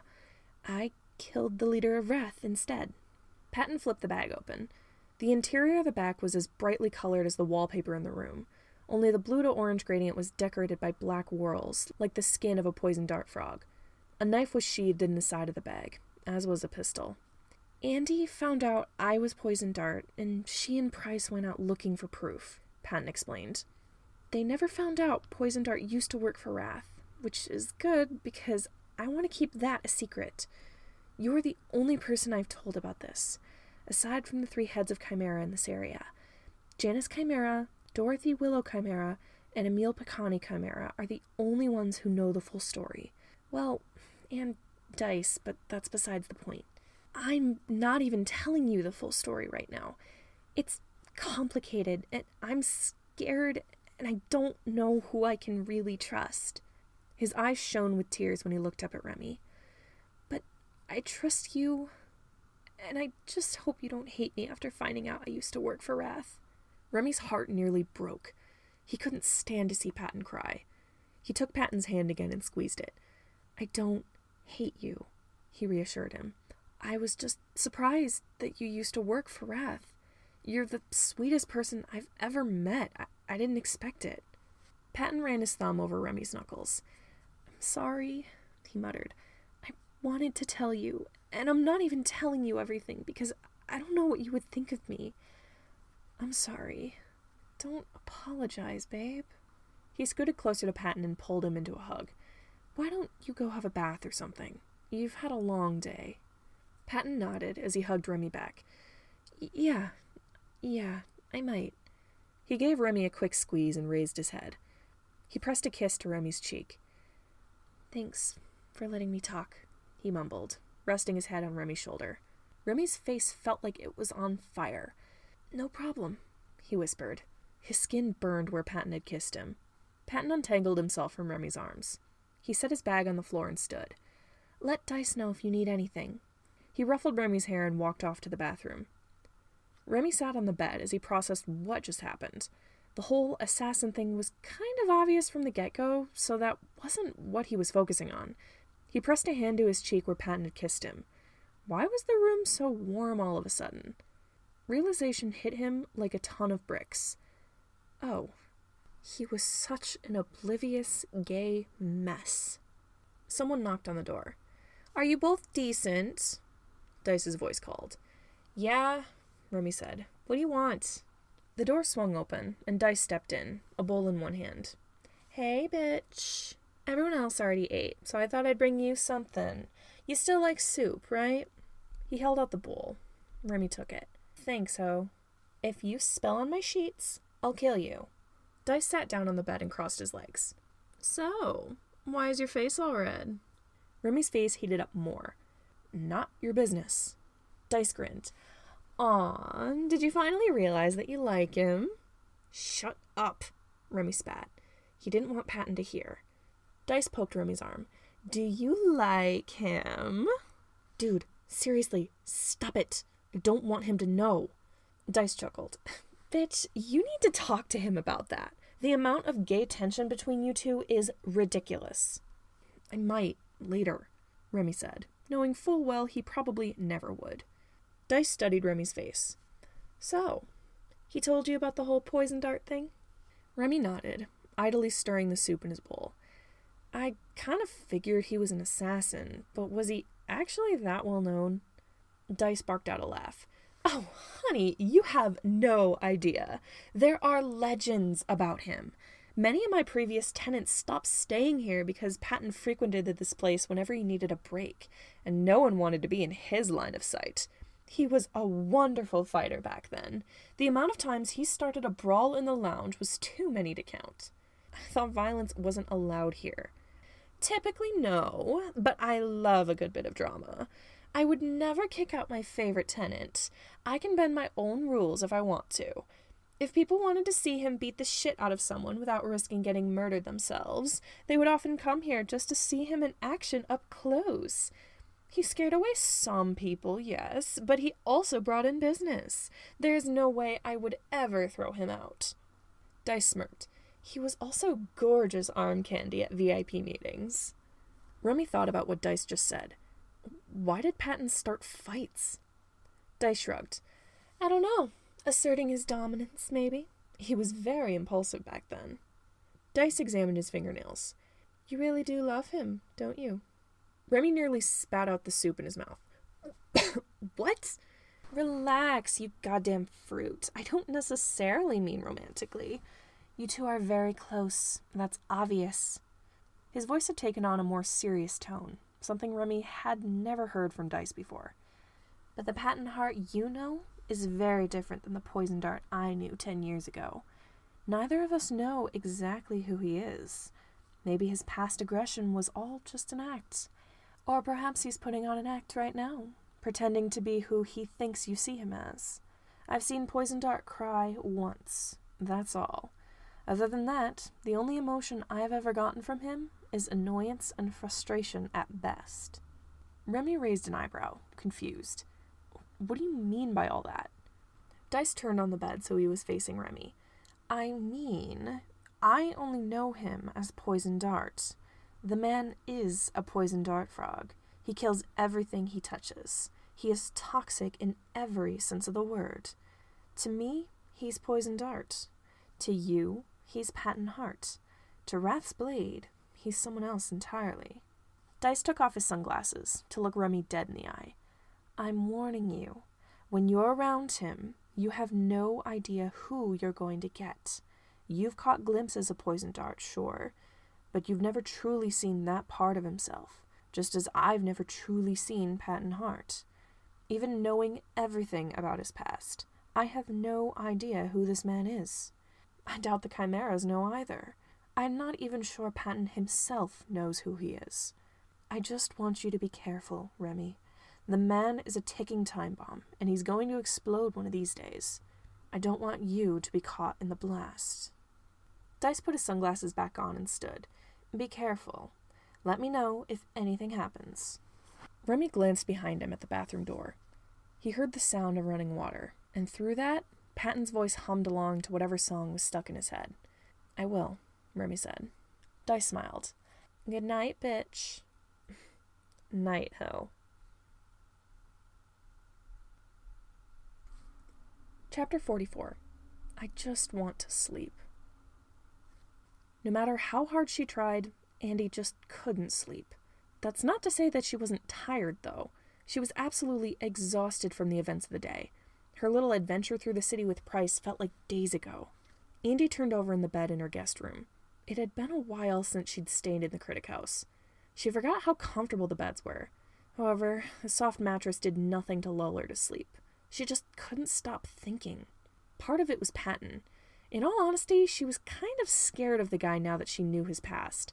And when she and Thomas met up with him in his hotel room, he had been nothing like the peppy father figure he had been when she met him the day prior. He was snappy and cold, and he seemed more annoyed than relieved to see them. She had chalked it up to him being tired, but still, having a dangerous assassin be annoyed at her was nerve-wracking, to say the very least. Unfortunately, the part of her that wasn't thinking about Patton was busy thinking about Price. She couldn't help it. Yeah, Price had apologized, but did she mean it? Why did she really help Remy get out of jail? She had to have some ulterior motive. Coming back to Andy served her no purpose. Andy groaned and rolled over in bed again. As angry as she was with Price, her heart skipped a beat every stupid time she thought about her. Price may have been kind of cute, and maybe, just maybe, Andy might have developed a teeny tiny crush on her, but Andy had to ignore that. Price was a jerk. Andy had dealt with her fair share of jerks in her life. She didn't need another one. She heard footsteps outside in the hall. She tried to ignore it, but they stopped right outside her door. She sat up and looked at the door. Something slid under the door. The footsteps resumed and walked away. Andy stood and tiptoed over to the door. A small piece of paper had been slid under her door. She picked it up and peered at it in the moonlight from the window. "Hey, I don't know if you're still awake, but if you are, can we talk? I have a lot I want to say, but I didn't want to say it in front of everyone else. Sorry again, Price." Andy read the words a couple times to let that sink in. Price wanted to talk. Why? What did she have to say that she hadn't already said before? Andy huffed and tossed the note to the floor. She was too tired for this. She could deal with it in the morning. She crawled back into bed and closed her eyes.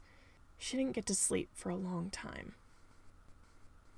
Having all the Hart kids watching a movie together proved to be more chaotic than DW originally thought it would be. Logan heaved an exhausted sigh as he tried to wrangle Roman into his arms. "Roman, stop throwing popcorn at your cousin," he whispered. Roman squirmed. "Come on, Specs," he whispered back. "We're just having fun." Diana opened her mouth as Roman tossed her another piece of popcorn. It landed right in her mouth, and she put her arms up in a victory pose.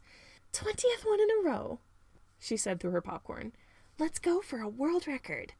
Janus leaned over on the couch to see the screen past Diana's hands. Virgil nudged Janus in the side. "You're in my space, old man." Logan groaned.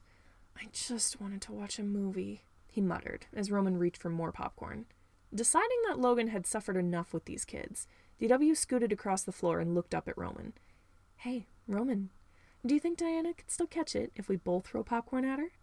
Roman's eyes lit up. He clambered out of Logan's grip and sat on the floor with DW. Janus passed the popcorn bowl to DW so they could throw popcorn together. As DW helped Roman throw popcorn at Diana, Remus scribbled in his sketchbook, which he'd brought downstairs about halfway through the movie. He had to ask Virgil to help him up the stairs, and as soon as they were back in the living room, Remus flopped down on the floor and started drawing. DW kind of wanted to know what he was drawing, but she didn't want to pry, so she left the subject alone. Logan gave DW a look that screamed, "Thank you." He curled up on the couch next to Janus, who wrapped an arm around Logan's shoulders and squeezed him in a brief hug. On his other side, Virgil kept shifting his position in his seat. Every time DW looked over, the kid was doing something different. Right now it was mostly laying on the armrest, both legs draped over the back of the couch, so he was looking at the screen upside down. Roman giggled as he tossed another piece of popcorn to Diana. DW picked up a piece and threw it. It hit Diana's forehead, but she still managed to get it in her mouth when it bounced. The kids gradually calmed down as the movie went on. Maybe it was the fact that it was late, or maybe it was the fact that they were running out of popcorn. But either way, Roman eventually set down the bowl and turned his attention to the movie on screen. Diana followed suit now that no one was throwing any edible projectiles at her. Remus kept sketching, and Virgil finally settled into a position on the couch. DW let herself relax as the movie went on.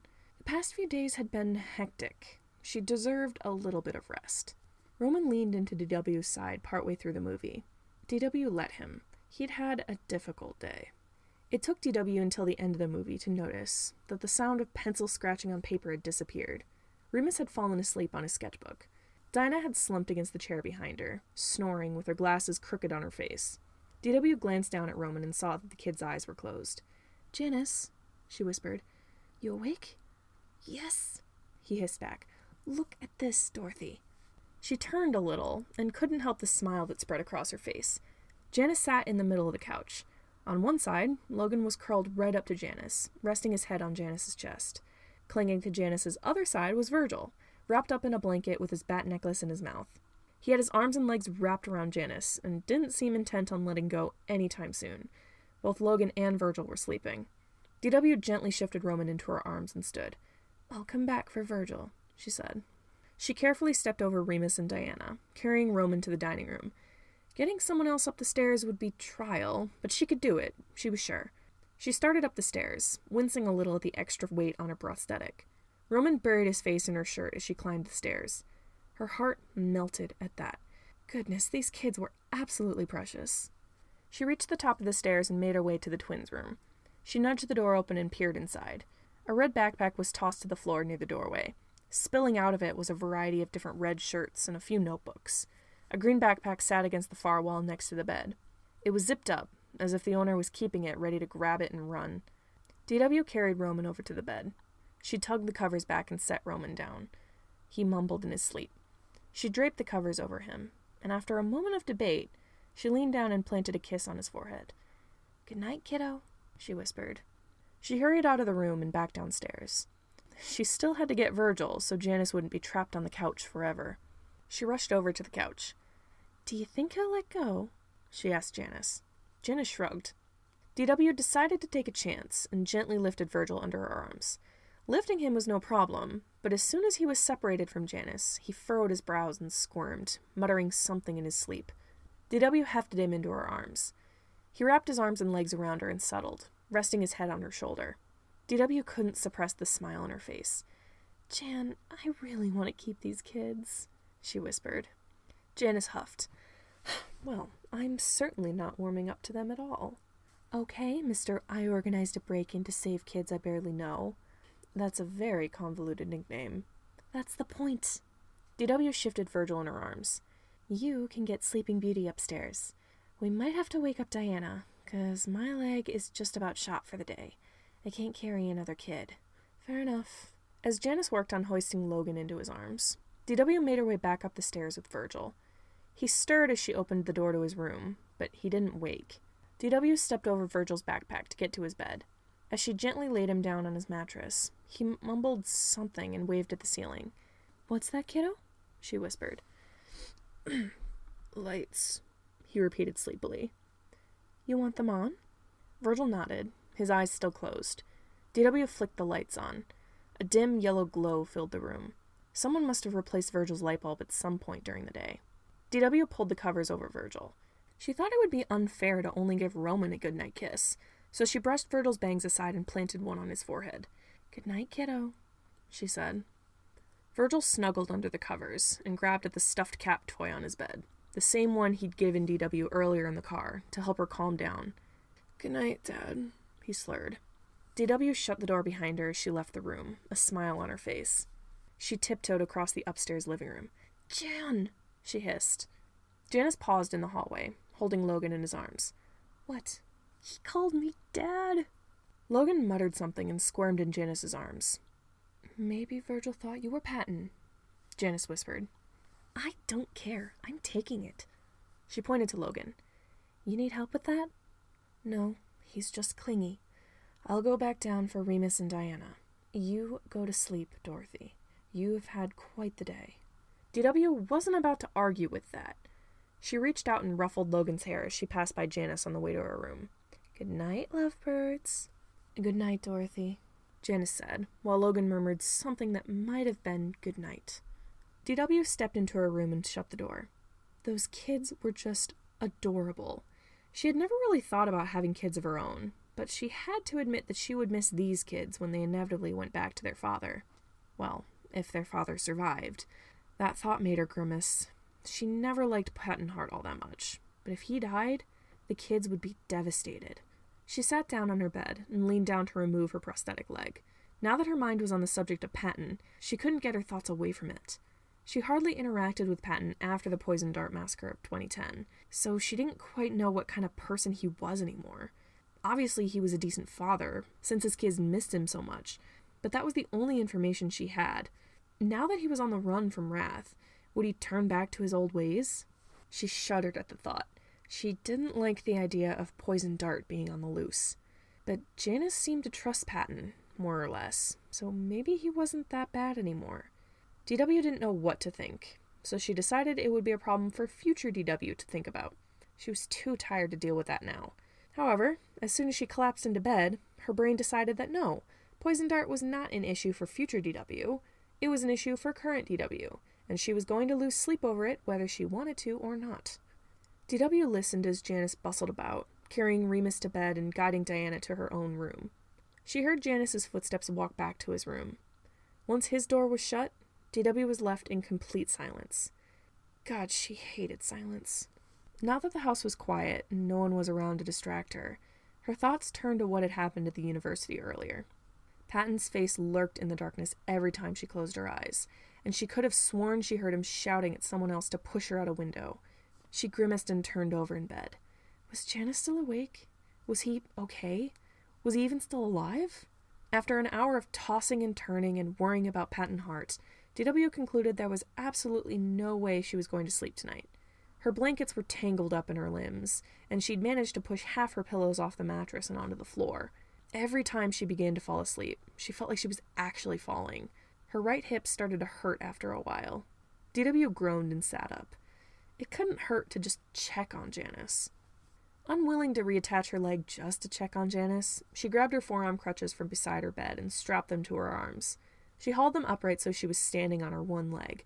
She just had to make sure he was okay. That was it. She left her room as quietly as she could and approached Janus's door. She pushed the door open and peeked inside. 2 forms were covered by the blankets on the bed. Their chests rose and fell slowly but steadily. Janus rolled over in his sleep, and Logan muttered something under his breath. Relief washed over her like a wave. She retreated from the room and shut the door. It had been years since she'd last gotten anxious enough to check on Janus in his sleep to make sure he was alive. She didn't want that habit to return. DW didn't want to be stuck in her room, unable to sleep. Maybe stepping out onto the balcony for some fresh air would help. As soon as she stepped into the living room, her heart stuttered. The balcony doors were open, and someone was standing on the balcony. She tensed, ready to run into her room, but she took a deep breath and surveyed the situation first. The doors were open, but the person was still outside, so they had likely gone from inside the house to the balcony. They leaned on the railing facing the front yard, a blanket wrapped around their shoulders. One glance around the living room told DW that one of the guest room doors was open as well, the door to Diana's room. DW let herself relax a bit and walked across the living room. "Miss Short?" she said quietly, stopping to stand in the doorway. Diana jumped up and whirled around. She straightened her glasses. "Oh, you scared me. Sorry. I hope it's okay that I'm out here. I couldn't sleep, so I thought I could use some fresh air." "You and me both, kid." DW stepped onto the balcony and walked up next to Diana. "What's keeping you up?" she asked, leaning on her crutches. Diana shrugged. "It's nothing, really. I just find it hard to sleep in unfamiliar places." She furrowed her brow. "But I'm also thinking about my family. Uncle Patton, specifically." DW grimaced. That was exactly what she had come here to get her mind off of. "Are you doing okay?" DW asked. She didn't want to think about Patton, but she also didn't want to leave Diana alone if she needed something. "Yeah," Diana sighed. "More or less. God, my mom would kill me if she knew I was here." DW tilted her head. "What do you mean?" "My mom's never liked the criminal stuff she said Patton was involved in," Diana said. "She always told me to stay away from him." "Wait a minute," DW said. "You knew about the criminal underground before you started taking loans from us?" Diana nodded. "My mom left the business a long time ago, before Patton did, I think. I don't know what she or Patton used to do. She never told me about it. The most she ever told me was stay away from Rathsblade." She snorted. "So I went to Chimera for help instead. I didn't do anything she didn't tell me not to." DW let that sink in. It never really occurred to her that Patton Hart's sister would be Diana's mother. It should have been obvious. After all, Patton's brother certainly never would have had kids.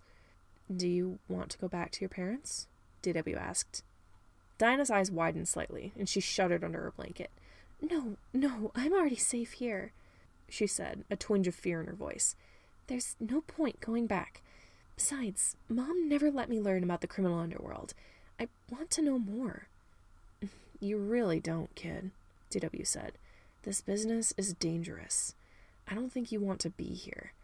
"This business is also my only way out of my family," Diana said. "Kid, your whole family is part of this business," DW pointed out. "Once you get into it, they're going to drag you down. The underground is the reason your girlfriend is in a coma right now.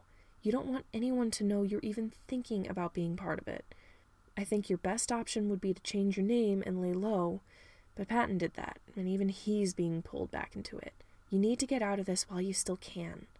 Diana's shoulders slumped. "But there's nothing else I can do. If I want to get out of my mom's controlling bubble, I have to go somewhere she won't follow me." She's probably strict on you because she wants you to stay the hell out of this business, and I can't blame her. Trust me, your other uncle would lose his mind if he found out you were involving yourself in all this." Diana stared out at the yard. "My other uncle?" she muttered. She whirled on DW. "How do you even know that I might have other family members in the crime world? How well do you know my family? I just met you today." DW grit her teeth. This is exactly why she didn't want to have this conversation. "I know Patton, so I know your family. Trust me, Patton has a sibling other than just your mom, and you don't want to meet him. And don't get me started about your dead grandfather." Diana blinked. "Why wouldn't I want to meet my other uncle?" DW took a deep breath. She did not want to talk about this. "I'm sorry, kid, but I can't think about your family, especially not right now. It's really been a long day. I don't need this to keep me up any longer." Diana's frustrated expression softened. "Oh, sorry." She turned back to the yard. "Would I be able to ask Mr. Chimera about it tomorrow?" "Probably, if he has time. I don't know how much he'll tell you. It's kind of a big Chimera secret." She shrugged. "But who knows? Maybe he will tell you." "I hope so." Diana clutched her blanket tighter around her shoulders. She reached up and tugged at a necklace that rested on her chest. It was a locket shaped like a heart, engraved with the initials DJ. "Do you think Gemma's gonna be okay?" she whispered. DW hadn't expected the topic to turn to that, but she probably should have. Of course Diana was worried about her girlfriend. Who wouldn't be if they were in her situation? That was probably part of why she couldn't sleep. "Honestly, kid, I don't know," DW admitted. "I get how it feels. I've had some really close friends end up almost dead numerous times, including Janus." She gently nudged Diana's side with her elbow. "It's tough, but we've got good doctors, and they'll get her to a hospital if we need to. You've got nothing to worry about. Just wait it out." Diana swallowed. "Okay, I'll try to be patient. I apologize in advance if I lose my patience, though. I'm still processing all of this." "No worries, kiddo. I get it. It's a tough situation." "Yeah," Diana sighed. "I just want her to be okay. She's the only person I can rely on." She clenched her fists in the fabric of her blanket. "And I got her into this by borrowing money from a crime organization. It's my fault she's hurt." "Virgil thought it was his fault too, but it's no more your fault than it is his. You're not the one who hurt her. You couldn't have known this would happen." Diana shifted on her feet.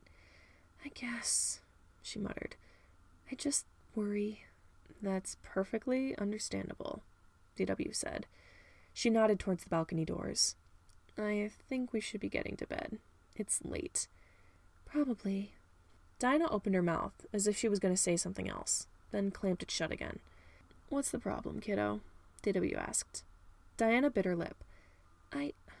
Miss Chimera, if it's not too much to ask, would it be possible for you to help me book an appointment with a therapist?" DW relaxed. She had half thought that Diana was going to ask more about Patton. "I can do that, kid." She nudged the doors open. "Tomorrow. Come on, bedtime." Diana hefted the blankets around her shoulders and hurried through the doors into the house. DW shut the doors and locked them, hoping that no Chimera agents would climb up the balcony and knock on them in the middle of the night. "Good night, Miss Chimera," Diana whisper-called as she crossed the living room to her room. "Good night, Miss Short," DW said back. She walked across the living room and into the hallway. Before she could open her door, she found herself hesitating. She glanced back at Janus's door. She tried to tell herself she didn't need to check on him again. He was fine when she last checked. She stepped across the hallway and slowly pushed his door open. Janus and Logan were curled up under the covers exactly the way they were before. The blankets rose and fell with their breaths. She gave a sigh of relief and shut the door. Chapter 45. I still miss my dad. Virgil bolted awake when someone knocked on his door. He flung his blankets off, clutching Miss Snuffles like a lifeline. "Virgil," Janus's voice called through the door, "you have to get up. I have work." Virgil waited as his heart slowed to a normal pace. "Right." He set his stuffed cat back on the bed. "Give me a minute, Chimera." Janus's footsteps walked away. Virgil glanced at the clock. It was 7:30. Way too early to be awake. He hated that he had to get up so damn early just to go to a bank every day. However, he dragged himself out of bed and off to the bathroom. One good thing about this huge house was that he had a bathroom all to himself. He took his time showering and getting dressed. When he put on his sweater and made his way to the door, he paused when he caught a glimpse of himself in the mirror. Jeez, he did not look good. He peered into the mirror. He was paler than usual, which wasn't a surprise. He hadn't gotten a lot of rest the past couple nights, constantly waking up and tossing his sheets everywhere in his sleep. The bags under his eyes were darker than ever. He glanced at his backpack on the floor of his room. He hadn't even unpacked the little bit of makeup he brought. He trudged over to his backpack and lugged it into the bathroom. He hadn't brought much of his makeup, but maybe unpacking it would be the first step to getting settled in this house. He was probably going to be staying here for a while anyway. One glance in the mirror pulled an exhausted sigh from his lips. He blotted foundation over his face, using his fingers since he neglected to bring a sponge with him. He brushed a little bit of blush over his cheeks to bring some color to his face, swiped some purple eyeshadow over his eyelids, and slathered on some mascara. After a layer of purple lipstick, he stepped back to look at himself. Well, he didn't look like he was about to drop dead at any moment, so that was good. At least he looked alive. He carefully placed his makeup along the counter, in the order that he had used it. Since his toothbrush was sitting on the counter next to the sink, he placed his 3 makeup brushes in the toothbrush holder. The place didn't quite look or feel like home yet, but at least now the space looked more like it was his. Virgil shoved his hands in his pockets and made to leave the room, but he paused when his fingers brushed against something in his pocket. His heart pinched. He still hadn't read Dad's letter. He took it out of his pocket. Dad's curvy handwriting looped across the envelope, spelling out Virgil's name with hearts dotting the I's. The paper was crinkled from being in Virgil's pocket all night. Virgil turned the envelope over in his hands. Would Dad have expected Virgil to read the letter as soon as he saw it? Maybe the words he wrote were meant for past Virgil, who was scared and trying to make his way across the city to find someone he didn't even know. It might be too late to read it. Still, he tucked the envelope back in his pocket. He would read it later, maybe while Janus and DW were busy at work. He dragged himself downstairs, mind still fixed on the letter Dad had written him. He nudged open the door to the dining room and was met with a surprised stare from Diana, who was sitting at the table with a plate of toast in front of her. "Nice makeup," she said. "Thanks." Virgil crossed the room to the door that led to the kitchen. As soon as he stepped into the hallway, he heard Janus and DW's voices in the living room. He didn't want to intrude, but they both sounded agitated. He tiptoed closer to the living room and pressed himself against the wall. He couldn't see either of them, but now he could hear them. "I'm just saying, cutting ties with Wrath would be best for us," DW's voice said. "These kids are going to be in danger as long as our doors are open to Wrath agents." "It's not that dangerous," Janus said. "Look, the kids are safe. Justice can't get them as long as they're here." "But he's going to go after these kids again," DW argued. "And you know it's not just to get to Patton. If he knows Diana is related by blood, he's going to want to get to her." DW, I don't want to upset Ares." "Yeah, I know. He's a powerful guy. He could probably tear our branch of Chimera to the ground if he wanted. But, Janus, this is important. I talked to Diana last night. She wants to be involved in this business." There was a pause. "She what?" "Yeah, I know. I told her she's got family who would drag her down, but she just wants to get out of her mom's controlling bubble. She thinks this is the only way out." Janus hummed. "Right. I forgot about her mother. Demeter was always a high-strung woman. It's no surprise that she's strict on her daughter." He cursed under his breath. "We can't let Ares see her. We either have to keep her out of the public eye, where no Wrath agents can see her, or send her back to her parents. Or we could just cut Wrath off completely." "Dorothy, you know why we can't do that. It could cause a war to break out in this city, and I don't want my employees dying in the streets at night." Virgil poked his head into the living room, unable to resist his curiosity. "What are you talking about?" Janus jumped in surprise. "Goodness gracious, Virgil. Warn a man next time." DW gave Virgil a smile. "Hey, kiddo. Did you sleep well?" "What were you guys talking about?" Virgil repeated. Janus and DW shared a couple glances. "It's complicated," Janus said finally. "It doesn't involve you, so please try not to worry about it." "But you said someone wants to get to Diana," Virgil pressed. "Why? Who is it?" "Kid, please let it go," DW sighed. "We're trying our best to sort things out. You have nothing to worry about, I promise. We'll keep Diana safe. Virgil was hesitant to let it go. It sounded like they were in danger. However, adults usually didn't tell kids things, even if they needed to know. Virgil had learned a long time ago to just drop the subject and pray for the best. Okay, he relented. He turned back to the hallway. By the way, Janus interrupted before he could go too far, both you and Diana have asked us if we could get you to talk to a professional. I called a close friend of ours this morning. Would both of you be okay with speaking to someone today? Virgil furrowed his brow, a little confused. Yeah, I guess. Why? There's a man named Emil Picani Chimera visiting today, who's a licensed therapist. He's willing to speak with both of you at some point today. He said he'd rather it be this morning, so we'll have the rest of the day to sort through our own business. But our schedule is flexible, so he's ready at any time. Does that sound all right to you? Virgil hesitated.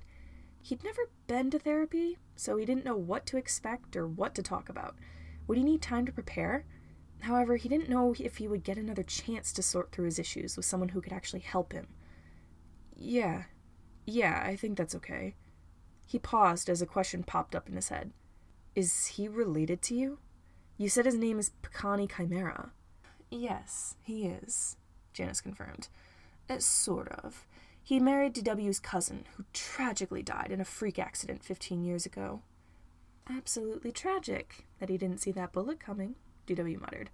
What a tragedy. How horrible that he's dead now and no one knows who could have possibly killed him. Emil took over the branch of Chimera in Sidehill after his husband's death, Janus continued. Chimera is a family business. The leadership roles are all filled by people in our clan, I suppose you could call it. Many gangs are family businesses, Rathsblade included. Anyway, I'm sorry we can't tell you more, kiddo, DW said. You should probably go let Diana know about our plans for the day.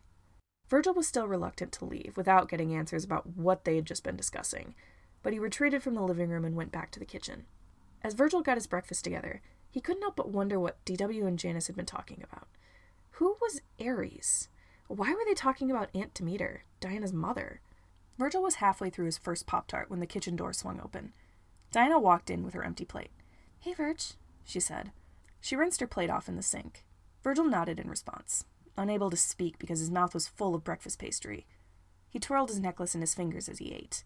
Diana set her plate down. By the way, I talked to DW last night. She said she would help me get a therapist. Did you ask any of them if you could get an appointment too? Virgil swallowed his food. I talked to Janus last night. He said he got someone to come in today to talk to us. Oh, cool. Diana smiled and ruffled Virgil's hair as she passed the island on her way to the door. I'm proud of you, kiddo. Virgil's stomach dropped. She looked and sounded so much like Dad, those words alone almost made him want to cry. He held the tears back and kept eating his breakfast. He didn't want to ruin his makeup by crying. As soon as Virgil finished his breakfast, he rinsed off his plate and went right back upstairs to get his backpack. If he really was going to have to talk about his issues today, he was going to need as much comfort as possible beforehand so he didn't freak out, which meant he was going to be taking just about all of his belongings with him. He put Miss Snuffles in his bag, along with his Draculaura doll and a few other things. He grabbed his headphones and put them on for good measure. Virgil took a deep breath. He could do this. He would be fine. He left his room and started for the hallway, but he paused. The door to Roman and Remus's room was still shut, and he hadn't seen either of them all morning. Virgil crossed the living room and gently rapped on the door. You guys up yet? The only answer he got was the sound of frantic scratching of pencil on paper. He opened the door a crack and poked his head in. The bathroom door across the bedroom was shut, and Virgil heard the faint sound of the shower going. The covers on the bed were tangled up in each other, as if Roman and Remus had both been tossing and turning in their sleep. Remus sat on the bed, sketchbook in his lap. He clenched his jaw as he furiously scribbled on a page. Remus? Virgil said. Remus fumbled with his pencil. It flew out of his hand and clattered on the floor. He opened and closed his empty hand, as if he didn't know what to do with it. He lowered his head and gave a frustrated, sharp huff. I'm fine, he said. I'm fine, I'm fine, I'm fine, I'm fine, I'm fine. Virgil watched, concerned, as Remus grabbed his pencil off the ground. Remus, do you need anything? No, I'm fine. I didn't sleep, Remus said. His voice was slow and careful, as if he was counting the words instead of paying more attention to what he was saying. I'm just tired. So is Roman. I'm trying to draw. Please leave. He scowled at his sketchbook. Virgil counted the words as Remus said them. 18 words. Multiples of 6. Do you want me to get Logan? Virgil asked.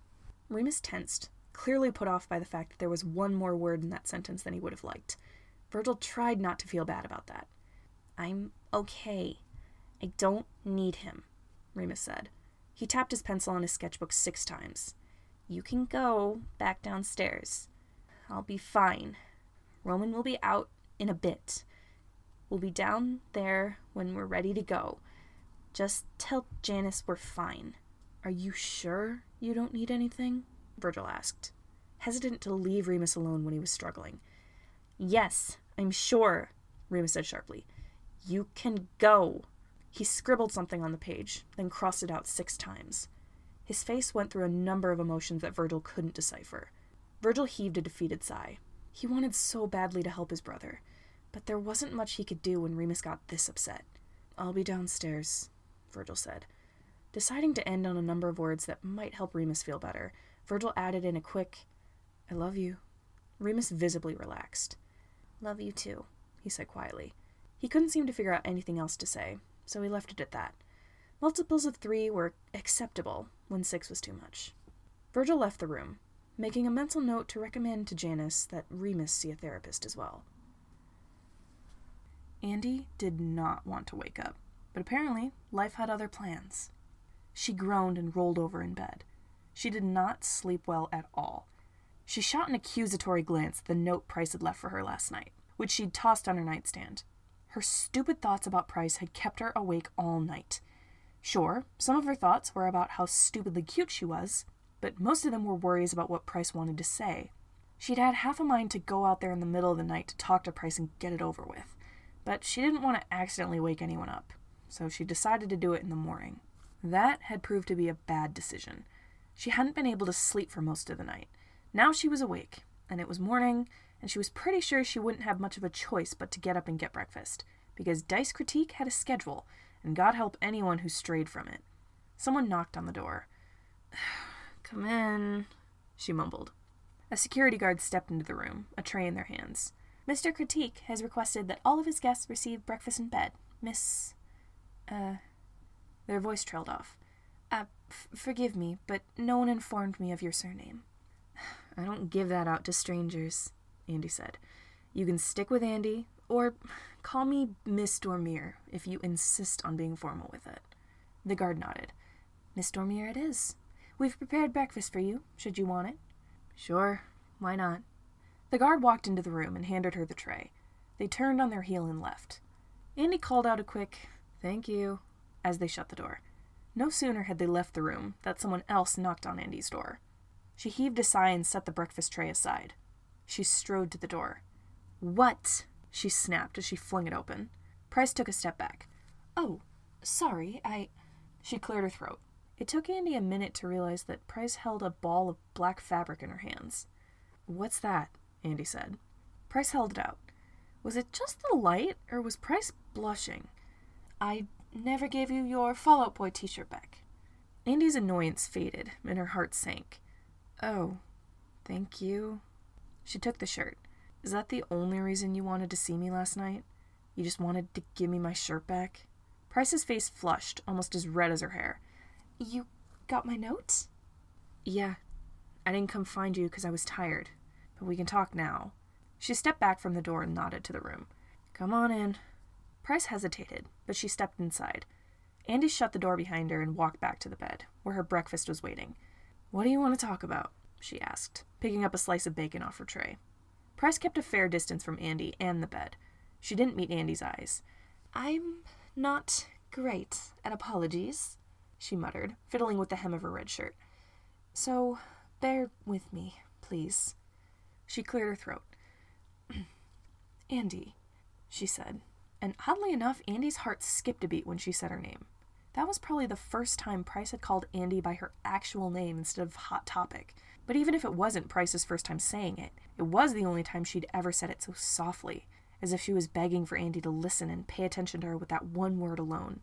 "I'm sorry about everything I said yesterday," Price said. Andy was almost taken aback by the reminder that everything that had happened yesterday had only just happened yesterday. It felt like ages ago.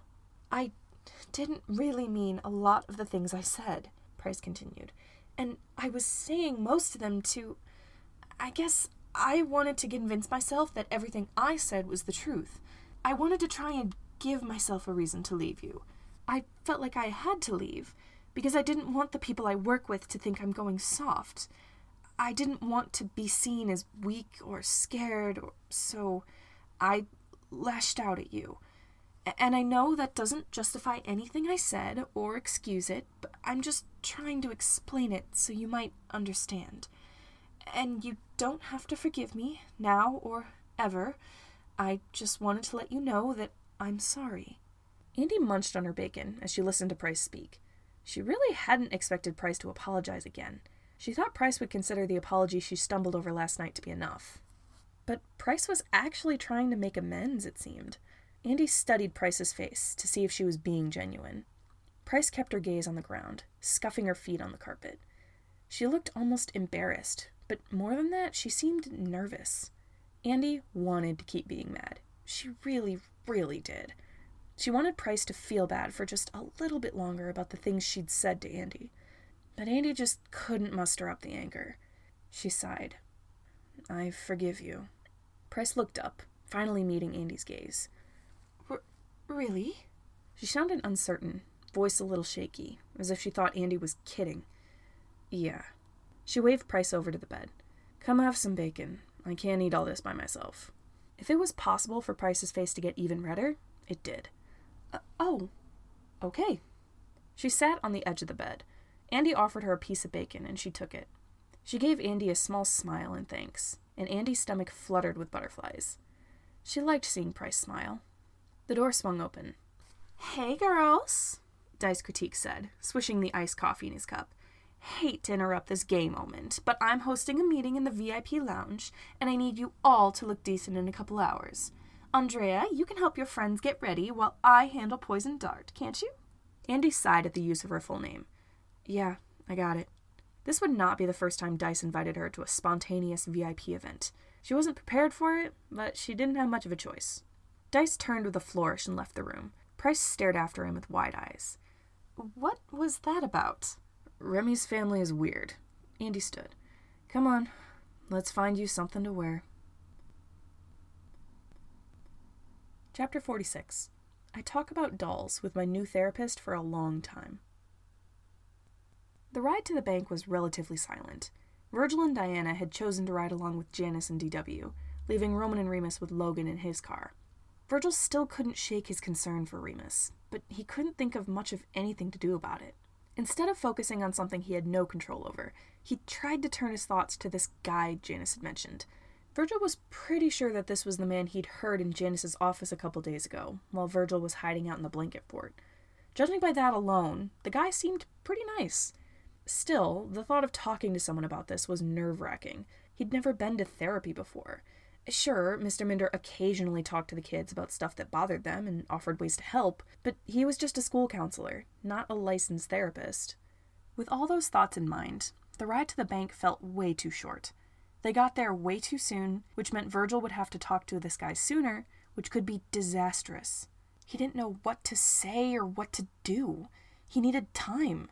Diana must have sensed his anxiety, because she took his hand and squeezed it as they left the car. "We can do it together," she said. "I don't mind." Virgil searched her face for any hint of sarcasm or anything else that might indicate that she was joking or lying. He couldn't find anything other than sincerity. He nodded to show he understood. He and Diana walked behind Janus and DW towards the bank. Logan and the twins hurried after them. Virgil's stomach turned with anxiety as they went into the bank and made their way to the first floor down. He couldn't keep himself from chewing on his necklace. He didn't know what this new person would be like. He didn't have to wait long to find out. As soon as they stepped out of the elevator, a dark man in a beige suit walked up to them with a smile on his face. His hair hung in dozens of tiny braids, all dyed a bright pastel pink at the ends, and pulled back into a ponytail behind his head. His eyes gleamed with excitement behind his glasses. "Jenny! Dorothy!" he said. "I've been waiting for you. Do you how do?" Janus stiffened as the man wrapped him in a hug. "Hello, Emil. I'm good." The man let go of Janus and wrapped his arms around DW. She returned the hug with more enthusiasm than Janus had. "Hey, Picani. Good to see you." Janus gently nudged Virgil with his hands. "Kids, this is Dr. Picani Chimera. He works at Chimera over in Side Hill." Dr. Picani stepped away from DW and turned to the kids. Virgil tensed, but Diana squeezed his hand to reassure him that everything was okay. Dr. Picani smiled at them. "Do you how do, kiddos? I heard you're all related to someone I know. Patton Hart is your father, correct?" "He's my uncle," Diana said. "But yeah, he's their dad." Virgil gave a reluctant wave. "Hi, I'm Virgil." "I know. Jan told me all about you. I was told that the two of you are looking for help. That's you two, right?" he asked, gesturing to Diana and Virgil. Virgil opened his mouth to say yes, but his ability to speak seemed to have abandoned him. He nodded instead. "Well, I look forward to talking with you." Dr. Picani looked up at Janus. "When should we discuss the other issues?" "You can take maybe half an hour to 60 minutes with these two, probably. I would say you could take more time, but considering the urgency of the situation with Ares Justice and the poison dart issue, I think we should get it done as soon as possible." He set a hand on Virgil's back. "That being said, you two can take all of the time you need. There's no rush. The issue will still be here when you're done, and we'll still have time." Virgil nodded again. "I'm ready when you are," Diana said to Dr. Picani. "Great! Jan, could we use your meeting room if no one's in there?" "Actually, I think a familiar setting might be better for them. You can use my office. The rest of us will go to the meeting room."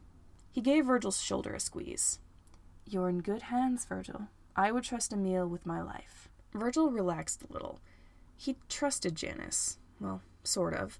And Janus trusted Emil Picani. So maybe Virgil could give him a chance, at least. Janus stepped past Dr. Picani, guiding the twins along behind him. DW and Mr. Minder followed.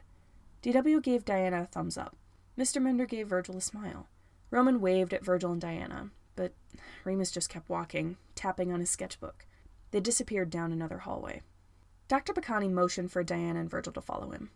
"I've heard great things about you two," he said, practically skipping down the hallway towards Janus's office. "Jan doesn't often get to take care of kids, but out of the few that have ended up here, he has said the most about you. It's no surprise, really. You are Patton's kids, and..." Dr. Picani slowed and leaned down to whisper. "Just between you and me, I think Janus had a bit of a soft spot for your father a decade ago." A mischievous grin spread across Dr. Picani's face. "Well, I'm not sure, but I wouldn't be surprised if that was the case. It seems like just about everyone's had a thing for your dad at one point or another. But don't tell Janus I said that. It's a bit of a secret. Besides, he's over it now. Why, I think he loves Logan more than he loves gardening, and that's saying something." Dr. Picani's face fell a little. "However, if things had turned out differently, perhaps you kids could have ended up chimeras," he muttered. That would have made things complicated. Virgil and Diana exchanged a surprised glance. Janus? In love with Patton? Virgil couldn't picture it. Dr. Picani opened the door to DW's office. They walked across it to get to Janus's office, and Virgil relaxed a little now that the lights were dimmer. "Nice pillow fort," Dr. Picani commented as he skipped over to Janus's desk. He skidded to a stop before he could get there, though. "Would you rather sit on the couch instead? I don't want this to feel too formal, if that'll make you uncomfortable." "I'm okay with the desk," Virgil mumbled. "Alrighty." Dr. Picani settled in Janus's chair. "Oh, this is so much more comfy than the chair in my office." He folded his hands on the desk and looked back and forth between the two of them with a smile. "So, first time talking to a therapist for both of you?" Dinah scratched the back of her neck as she and Virgil sat down. "Yeah, my parents never thought I needed it." "I couldn't get it," Virgil said, keeping his voice quiet. "I'm not legally Patton's kid." "Ah, right. Now, before we start, I would like to preface this by saying anything that is said in this room stays in this room. You can talk about whatever you'd like, Whether you'd like to launch directly into talking about things that are troubling you, or if you'd just like to talk to me so we can get to know each other first. He rested his chin on his hand. So, would you like to speak first? Or would you rather I start us off? Diana and Virgil glanced at each other. Neither of them really knew what to say. If you could start, that would be great, Diana said to Dr. Bacani. All right. Since there are two of you, we might be hopping back and forth between topics a bit. He reached into his suit jacket and brought out a notebook and a pen. He clicked the pen and pointed it at Diana. You look less nervous. Do you mind if we start with you? Not at all. Dr. Bacani clicked his pen a couple times. Why did you decide that now was the time to see a therapist? Diana folded her hands in her lap. I've never been to one before. I'm pretty sure I've been needing one for a while. That and my girlfriend is currently in a coma. Her voice was quieter on that last part. Right. Your girlfriend was hurt here a couple days ago. I'm aware of that situation. She means a lot to you, doesn't she? How long have you been together? Diana shrugged. About 6 months. She and my Uncle Patton have been my only sources of support outside of my parents. I love my parents, don't get me wrong, but my mom wants to control everything in my life. Even the college classes I was going to take this year were things that my mom wanted me to do. I don't want to do what she wants. I want to do what I want. Gemma always encouraged me to do that. Her face flushed with embarrassment. Sorry, that was a bit of a rant. Dr. Bacani smiled. Miss Short, this is therapy. You can say whatever you want. Quick question. If you don't want to follow the future your mom has planned out for you, what do you want to do? Have you given that any thought? Diana wrung her hands. I've been thinking about this for a while, and I was thinking that maybe I could look into the kind of business that my mom used to be involved in. Confusion flashed across Dr. Bacani's face. You want to be involved in the criminal underworld? Maybe. I haven't decided yet. I've done some research on the dark web about some gangs and organizations involved in things I could help with, like getting people over borders. I wouldn't just go off and start a solo career in crime.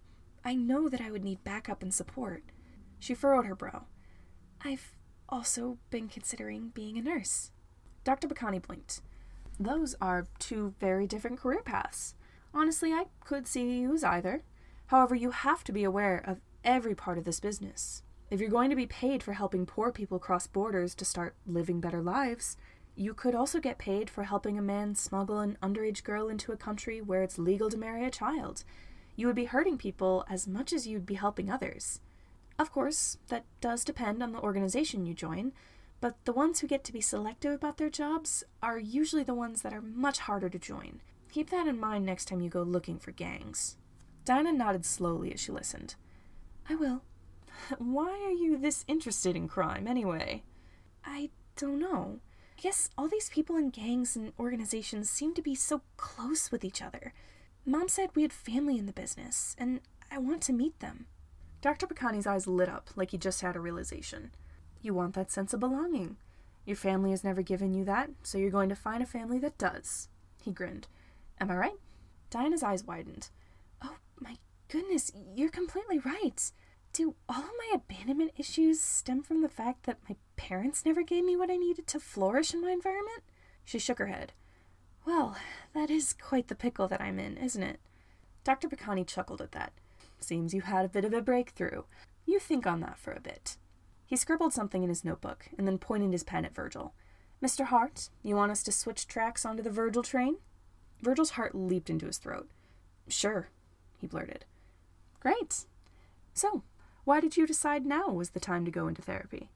Virgil took a deep breath to calm himself as he searched his brain for a response.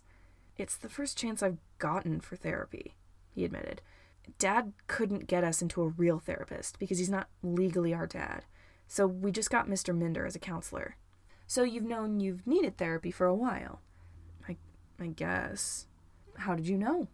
Virgil blinked. What could he say? That he and his brothers were traumatized by the shit they went through in their foster homes? Would that be sharing too much information? You don't have to talk about that if you don't want to, Dr. Bacani offered. We can just as easily talk about something else to get a conversation going. He clicked his pen. Let's see. What are some of your interests? A thrill of excitement rose up in Virgil at the question. He had so many things he could talk about. He could talk about Monster High, Ever After High, his doll collection, cooking and baking, My Chemical Romance, anti-heroes and comic books. He stifled his excitement before he could start flapping his hands. Dr. Bacani would probably think it was weird. Therapy is a judgment-free zone, Mr. Hart, Dr. Bacani reminded him. Do or say whatever you want. Virgil bit his lip, trying his hardest to rein in the urge to move. Diana nudged him and gave him an encouraging smile, which made him feel a little better. He wiggled in his seat to let off some steam. I like collecting dolls, he said finally, a little reluctant to share despite the fact that he really, really wanted to. What kind of dolls? Virgil shrugged. Monster High and Ever After High mostly, but I've started getting into LOL Surprise. Dr. Bacani's eyes lit up. Have you seen the Ever After High web series? Virgil nodded, a smile teasing at his face. And all the movies. Oh my goodness, the animation for the series is amazing, and the character design too. Very underrated show. I know, Virgil said, bouncing in his seat. It took him a second to realize he'd spoken a little too loudly. He stopped bouncing and settled in his seat. Dr. Bacani didn't seem to think it was weird. His smile only grew.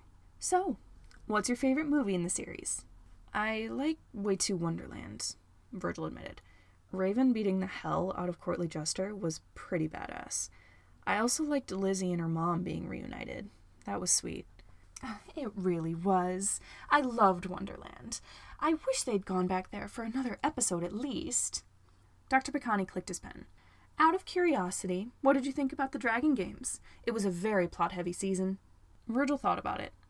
I liked it, he said. It was fun, and I liked the dragons. Just out of curiosity, what did you think about Snow White and her interactions with Applewhite? Virgil grimaced. I didn't like Snow. She was treated like this perfect queen, but she was a jerk to her daughter. She pressured Apple into trying to be better than Raven and lying to be more popular. She was kind of a shit mom. Pardon my language. Dr. Bacani nodded. He scribbled something in his notebook. And what about the evil queen? What did you think of her? She was cool as a villain, but I didn't like her as a mom. In the books, she turned her daughter's puppy into a bone rat and scared her every night with stories about villains who hurt people. In Dragon Games, she forced Raven to be just like her. She said Raven didn't have a choice about being evil, and then she attacked her. She's a manipulative bastard, which I guess is normal for an evil queen, so I don't know what else I expected. Fair enough, Dr. Bacani said. But at least they had parents. The one problem I always had with Monster High was that we never got to see their parents, even if their kids were in severe danger. Yeah, Ever After High was definitely better in that sense, Virgil said, twirling his necklace in his fingers. At least we knew it was a boarding school, and their parents couldn't be around all the time. Turning the subject to Monster High for a second, what did you think about Cleo's father, Ramses? Virgil scoffed. He was a jerk. Worst parent by far in both franchises. He constantly set his daughters against each other and criticized Cleo for everything she did, especially in Ghoul's role.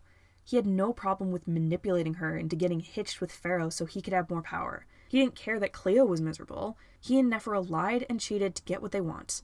Pharaoh's mom wasn't much better. She didn't deserve that moment of redemption she got in the end. Dr. Bacani hummed in response as he wrote something down. Mr. Hart, can I just say that you remind me very much of Raven Queen? Virgil stared at Dr. Bacani. He hadn't expected that comment. Is it the purple hair? Dr. Bacani laughed. Well, that could be part of it, but you seem to have a very clear image of the way you want things to be. You don't like it when the adults in the society they've made act unfair. I bet if you were destined to be a villain, you would have ripped your page out of the storybook of legends just like Raven did. In the books, at least. Life hasn't been fair to you, and you want to make it fair, both for you and the others that are suffering in the same way you have. Virgil blinked. You got all that from listening to me rant about characters in a doll franchise? Dr. Bacani spread his hands. I suppose I'm just a good therapist. Besides, the fictional characters people criticize, sympathize with, or relate to can give others an insight as to how this person feels. You're a rebel at heart, Virgil, but I'm willing to bet that, like Raven, you're not sure how to make things fair for yourself without inconveniencing others, and that makes you uncertain. You sympathize with the people who have been beaten down by society because you are one of them. You're not too fond of most adults you meet, are you? Virgil shrugged, still a little surprised. This guy had managed to completely understand his thought process just by having him talk about characters in a show. He was good at his job. It takes you a while to trust most adults, but you did say that you enjoyed Liz's reunion with her mom. Why is that? She has a mom that's not a jerk, Virgil said. I'm glad she has that. Because you never had that? Yeah, I guess. Dr. Bacani tapped his pen on his notebook. Now, here's a character I want your opinion on. Maddie's father, the Mad Hatter. What did you think of him? I thought he was really fun. He was great with his kid, too. Probably the best parent in the series. He reminds you of your father, doesn't he? Virgil paused. Dr. Bacani was right. The Mad Hatter was oddly similar to Patton. Fun, carefree, kind and loving, generally a good dad and a good person. Oh my god, you're right, Virgil whispered. Emil grinned. He opened his mouth to say something else, but he was interrupted when the door swung open. Virgil twisted around in his seat to see who had come in. Janus stood in the doorway, his phone in his hand. We can continue these conversations in our next session, Dr. Bacani said. Janus, what's wrong? Janus held up his phone. Something just happened. We need damage control. Now. Chapter 47. I have an identity crisis over an outfit. When Patton woke up, it took him a moment to remember where he was. He resisted the urge to curse under his breath. He'd nearly forgotten that he was in the Critic House again. He shifted in bed, but stopped when Remy squirmed and wrapped his arms around Patton tighter. Remy had been asleep already when Patton went to bed, but as soon as Patton lied down, Remy had latched onto him and wouldn't let him go.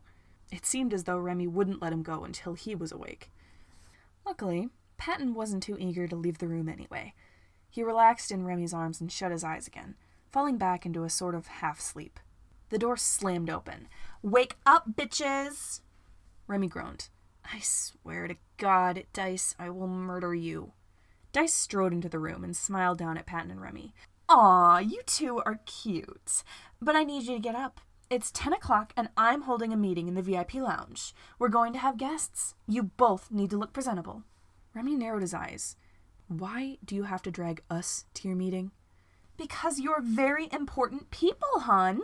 Important to me, at least. All your little friends are welcome to come, too. Auntie's been to a few. I'm sure she can help that gay boy and her bi friend get ready. She can help you, too, Rem. Dice booped Patton on the nose.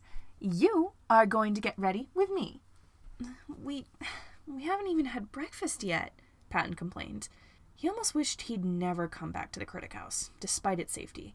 Dice could be nearly unbearable sometimes. It's fine. There will be food there. I thought I would let you two sleep in until 10 at least. Andy's been trying to find something for her bounty hunter friend to wear for the past half hour. Dice sipped at the iced coffee in his hands. Remy, you can go join the rest of your friends. I'll be handling poison here. Remy furrowed his brow. Are you sure? Yes, bitch. Don't worry. He's in good hands. Remy looked uncertain, but he sat up. He slid out from under the covers. Patton noticed that Remy was still wearing the shirt he'd lent him, the one with the cartoon cat on the front. The collar slipped off Remy's shoulder as he stood. Patton's face heated up when he saw the fabric slip past Remy's collarbones. Remy shuffled off to the door. You gonna be okay, Pat? He asked. Patton sat up. Yeah, I'm good. Remy still looked a little uncertain, but he left the room. Dice nudged the door shut behind him. Have you told him yet? Dice asked. No. I kissed him on the cheek yesterday, but I don't think he's realized I like him yet. Dice barked out a laugh. Oh, he is such an oblivious disaster. Love him, though. He's just a little stupid. Do I have to get dressed up for this again? Patton asked. If you want to, but I won't make you, Dice said. I just think it would be a good way to show that no one can mess with you as long as you're with me. It might help keep you safer, darling. Dice shrugged. And while we're there, you could always come out of hiding. Let everyone know exactly who they're dealing with. Patton grimaced. He hated that Dice had a point. Going with Dice to some public event would further secure his safety as long as he was here. As for that last part, I don't know if I'm ready, Patton whispered. Dice held out a hand. Patton took it and hauled himself to his feet. He tugged Patton towards the walk-in closet. We'll see. Come on, darling. Patton followed. Dice opened the closet and turned the light on. Most of the hangers on the rungs were empty. but a few were occupied. Most held pajamas and jackets and a few shirts, the majority of which were made of fabric that faded from orange to blue and decorated with black whorls. "I found your old suit when I went through your closet a while ago," Dice said. He walked all the way to the end of the room and plucked a hanger off the rung. Hanging from it was a 3-piece suit. The collar of the suit had the same blue to orange gradient as the rest of his clothes, as did the tie draped around the shoulders of the hanger and the waistcoat under the jacket. The cufflinks gleamed a metallic blue. "However," Dice said, reaching across to the other length of the closet, "I also found an old suit of mine you could wear instead." He lifted the hanger off the rung and held up a simple black suit. "Your choice. Poison or Patton. Whichever you prefer." Patton glanced back and forth between the suits. Dice was giving him a choice. He could present himself as Patton, the unfair target of a large bounty who just happened to be close friends with the critic. Or he could present himself as Poison Dart, finally announcing to the world that he's alive, and sending a silent message to everyone who wanted to go after him. "I've killed dozens before you, and I could kill you too." "Who do you want to be, darling?" Dice said. "I won't judge you no matter what you choose. But just know that I wouldn't be calling you Poison if I didn't believe Poison Dart was still in there somewhere. However, I've seen the way you are with Remy. I can't imagine Poison Dart caring for someone so much." Dice raised an eyebrow. "It's your choice, hon." Patton scratched his shoulder through his shirt. He couldn't decide. Not now. "Can I try them both?" Dice gave him a sympathetic smile and handed both suits to Patton. "You try them on. I need to go get changed." Dice brushed past him to leave the room. Patton took a deep breath. He hung up his own suit and looked over the old one that used to belong to Dice. He would try this one on first. He took off his t-shirt and started pulling on the suit. The shirt was a little small, since Dice was much shorter than Patton. The pants were a bit too short, and he couldn't quite button up the jacket without it feeling off. Patton looked in the mirror in the closet. He shifted, a little uncomfortable, and it was obvious just by looking at himself that this was not his own suit. He looked every bit like the nervous target of a bounty hunt, someone who had just been pulled out of their life to run from someone dangerous he wasn't prepared to face. He looked exactly like Patton Hart, or who he thought Patton Hart was supposed to be. He shot a glance at the other suit. He was tempted to just stick with this one, but he didn't want to make a decision before he tested all his options. He took off the suit and hung it back up. He stood in front of his own suit, the one he used to wear as Poison Dart when he went to public events. Dice had said his own suit was old, but Patton's hadn't been worn in 10 years. Still, he took the pieces off the hanger and put them on. The shirt was a little snug, but it fit better than Dice's. The waistcoat hugged his frame perfectly. The jacket always used to be a bit loose, but now it fit just right. The pants still fit too. The orange and blue belt was fitted with a gun holster, an ammunition pouch, and a knife sheath, all 3 of which were currently empty. The dress shoes were a little worn, but they were comfortable, easy to run in if he had to. He'd thought the suit would be worn from age, but judging by the tightly sewn seams, Dice had either kept it taken care of or had someone else fix it up a while ago. He looked in the mirror. Feeling the familiar fabric on his shoulders, he automatically straightened his back and wiped his face of any emotion that wasn't anger or annoyance. His shoulders relaxed, but the rest of him remained slightly tense, ready to fight anyone who came running at him. He wore the suit like a second skin. If he changed his hairstyle and covered the lower half of his face, he wouldn't be able to tell the difference between himself as he is now and who he was 10 years ago. Patton turned away from the mirror. The familiarity was both comforting and terrifying. He wanted something familiar, something to help him feel braver through all this, but he didn't want it to be this. He didn't want to be Poison Dart. That was why he left this business in the first place. Patton glanced back at the other suit, then at his reflection. He opened the closet door, just as Dice walked back into the room. "Do you think it looks okay?" he asked, a little hesitant. Dice gave Patton a once-over. "It still fits," he said. He strode over to Patton, fixing his own suit and tie that he'd put on. He gave Patton a smile. Patton couldn't tell if it was sad or sympathetic or something else entirely. He fixed Patton's blue cufflinks, straightened the waistcoat, folded the blue and orange collar. Dice was a perfectionist when it came to clothing. He smoothed down the jacket, but his hands lingered over the blue and orange tie. "You don't look entirely comfortable, darling," he said quietly. He lowered his sunglasses to give Patton a questioning look. "You're still unsure?" Patton hated to admit that Dice was right. He wanted to come out of the shadows, but his stomach tied itself into knots, and butterflies fluttered in his gut, and this suit was meant for Poison Dart, and Patton did not feel like Poison Dart. Not yet, anyway. Dice reached into his suit pocket. Here. This might help. Or make it worse. Who knows?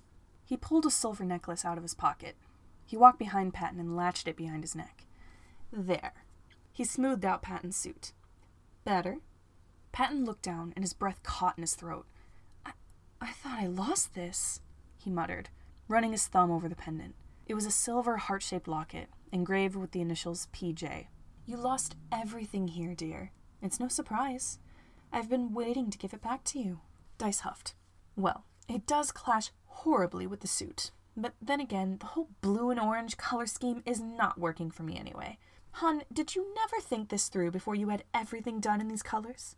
Patton couldn't hold back a smile. I was 18. Give me a break. I thought it looked cool. Dice chuckled. Well, too late to rebrand, I suppose. He reached up and ran his fingers through Patton's hair. What do you want to do with this mess? I could always cut it. It's gotten long. Patton bit his lip. Well, his hair was a little annoying to manage. It couldn't hurt to chop some of it off. Just don't give me a mohawk or something, okay? Patton said. Don't worry, hon. I know you would not be able to pull off a mohawk, Dice said as he pulled Patton to the bathroom. Now, an undercut, on the other hand. Dice sat Patton on the edge of the bathtub. Patton waited as Dice bustled around the bathroom, grabbing scissors and clippers and spray bottles. Turn around, darling. There's not a chair in here, so we have to make do. Patton turned so he was facing the wall. Dice combed through his curls, occasionally pausing to spray it with water. Patton took a deep breath, trying to calm himself down. He was going out in public as Poison Dart for the first time in 10 years. He still didn't know if he was ready for that. The backlash, the fear, the anger he would face from everyone. He didn't trust himself to be able to handle that. His thoughts were interrupted by the buzzing of a hair clipper. He tensed as he felt Dice clip the hair at the nape of his neck. Don't move, Poison. You'll make me mess up, Dice said. Wouldn't want you going out there with a bald spot, would we? Patton stayed still as Dice clipped through the hair further up on Patton's head. After a few minutes of that loud buzzing in Patton's ears, Dice shut off the clipper and set it aside. He teased the curls on top of Patton's head with his fingers. He muttered under his breath and started combing it again. Patton heard the snipping of scissors right behind his head. You really did let this grow out of hand, darling, Dice mumbled. It's an absolute mess. I haven't had much time to get it cut, Patton said. Oh, hush. I know you have kids and all, but I'm sure you could have made time to get some of it chopped. After a few more minutes of snipping and trimming, Dice stepped back and swept the hair off Patton's clothes. Not my best work, but certainly not my worst. You look good, darling. Let me just... He combed Patton's hair back and hummed thoughtfully. No, hang on. He pushed Patton's hair forward, letting some of it fall in his eyes. Yeah, that's cuter. You used to keep your hair in an undercut like this, but you always combed it back. Why did you never keep it forward? Your curls look adorable. I wasn't trying to look adorable. I was trying to kill people, Patton said. Fair enough. Dice stepped back. I'll get someone to sweep up all this hair while we're out. Stand up, hun. Come look in the mirror. Patton turned around and stood. He stared into the mirror and inhaled sharply. He looked even more like his old self than he had before. With the suit and the hair, there was no doubt that everyone would recognize him as the old Poison Dart, even with his glasses. He didn't quite feel like Poison Dart, but he sure looked the part. Stoic, tense, maybe a little dangerous. And oddly enough, that made him feel a bit confident. No one would ever come after him again if he went out like this. You'll certainly make an impression, Dice said, walking up next to Patton. Are you ready, darling? Patton steeled his nerves. I think so. Dice took Patton's shoulders and turned him so they were face to face. Dice straightened Patton's collar again, tied the tie a little tighter, and brushed a stray piece of hair off the shoulder of the jacket. Dice's sunglasses were lowered a little, just enough for his bright blue eyes to peek out over the frames. His gaze flitted over Patton's face.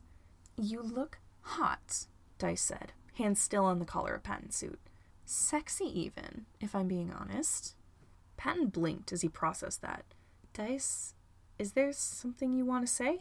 Dice smiled a little, but it wasn't his usual cocky smirk. It was softer, warmer than usual. There's nothing I can say, Dice said, his voice quiet. He stood on his tiptoes and gently pulled Patton down by his jacket. He planted a gentle kiss on Patton's cheek. Patton shivered as his breath fanned over Patton's skin. Dice pulled away. "I'm glad we're friends, Patton," he said, "and I'm content with just being that." Before Patton really had a chance to fully process what just happened, Dice let go of his jacket and walked back into the bedroom. "Where did you leave your gun, baby? You should probably have it with you in case things go south." Patton walked over to the bag he'd set on the floor next to the bed. He flipped it open. He hesitated, still a little unsure about whether or not he wanted to go out there like this. But Dice had a point. Things could easily go bad. He grabbed the gun from the bag and tucked it into the empty holster at his belt. He slid the knife into the sheath on his right hip. He also tucked the spare ammunition into the pouch next to the gun. It couldn't hurt to be prepared. Dice walked up to Patton and linked their arms together. "Now, let's go see my cousin. I'm sure he'll have a heart attack when he sees you in a suit." Dice nudged the door open and led Patton out into the hallway. "Andy, hon, are you all finished getting ready?" Dice called. "Just about," Andy shouted from inside a room. "Damn it, Princey, just let me tie this." "I'm sorry, I've never worn a tie before," Price's voice said. "How does it work?" "Andy, where's Remy?" Dice asked. "Getting ready in Thomas's room," Andy answered. The door swung open and she stepped out. She smoothed down the waistcoat over her dress shirt. A black brooch was pinned to her tie, and the heeled boots under her dress pants brought her height up taller than Dice. She looked Patton up and down. "Nice hair," she commented. Price appeared in the doorway behind Andy, her cheeks as red as her hair, which had been pinned back from her face. She wore a sleeveless button-up shirt and a pencil skirt over a pair of tights. A golden necklace lay over her black tie. "I don't usually go to important crime meetings," she said, fiddling with the necklace. "Is there some sort of etiquette I have to follow?" Andy looped her arm with Price's. "You'll be fine, Princey. You just have to sit there and look pretty." Price's entire face turned red. She turned away from Andy and coughed into her fist in an attempt to hide her blush. A door near the end of the hallway opened. Thomas stepped out, frantically fixing his hair with his one good arm, the other one tucked in its sling. "It's been ages since I've been to an important meeting. Do I look okay?" "You look gorgeous, darling," Dice said, looking over Thomas's dress shirt and pants. "Your tie is a little crooked, though. Did Remy find the suit I left for him?" "Unfortunately," Remy grumbled as he stepped out of the room. "God, I look like a—" His voice trailed off when he looked at Patton. Patton tried to speak, but the breath had been snatched from his lungs. Remy wore one of Dice's old three-piece suits. It fit him perfectly, hugging every curve like it had been tailored specifically for him. He'd combed through his hair, but one stubborn lock of it still fell in his eyes. His heeled combat boots made him look just a bit taller. "You look nice," Patton finally made himself say. Remy opened his mouth and closed it, like he didn't know what to say. He managed a strange squeaking noise. "Come on, darlings, we should get going," Dice said. "I'm sure Side Hill's biggest criminals are all dying to see us." He checked his watch. "We'll be fashionably late, but I'm the host, so it's fine." Dice led Patton out of the hallway towards the elevator, finally tearing Patton's gaze away from Remy. What was it about suits that just made guys, specifically Remy, so much hotter? They paused in front of the elevator. Dice pressed the button. Patton's thoughts turned to the fact that he was about to go out there in front of people as Poison Dart. His stomach flipped with anxiety. "You'll be all right, hon," Dice said quietly. "I'll be with you the whole time." Patton nodded. The elevator doors opened. Dice and Patton stepped inside. Andy, Price, Thomas, and Remy followed. Remy still couldn't seem to take his eyes off Patton. Thomas winced every few seconds and gingerly touched the bandages around his arm. Andy and Price stood with their arms linked together, shooting an occasional glare at each other out of the corners of their eyes. Nervous butterflies fluttered in Patton's stomach as the elevator went down. There was no turning back now. As soon as those doors opened, everyone was going to know he was Poison Dart.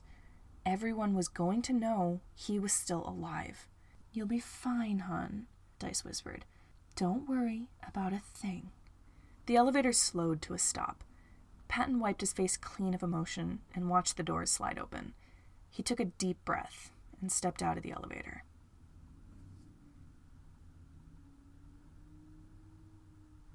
Chapter 48. My existence nearly causes a riot. In the first second, no one really seemed to notice anything. Patton stepped out of the elevator, Dice at his side, and only a few people in the lobby glanced up from what they were doing. Their faces were curious, only looking up because someone new walked in, and they were wondering who it was.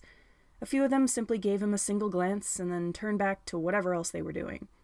A second later, their eyes grew wide. Some of them did double takes. A few covered their mouths with their hands in shock.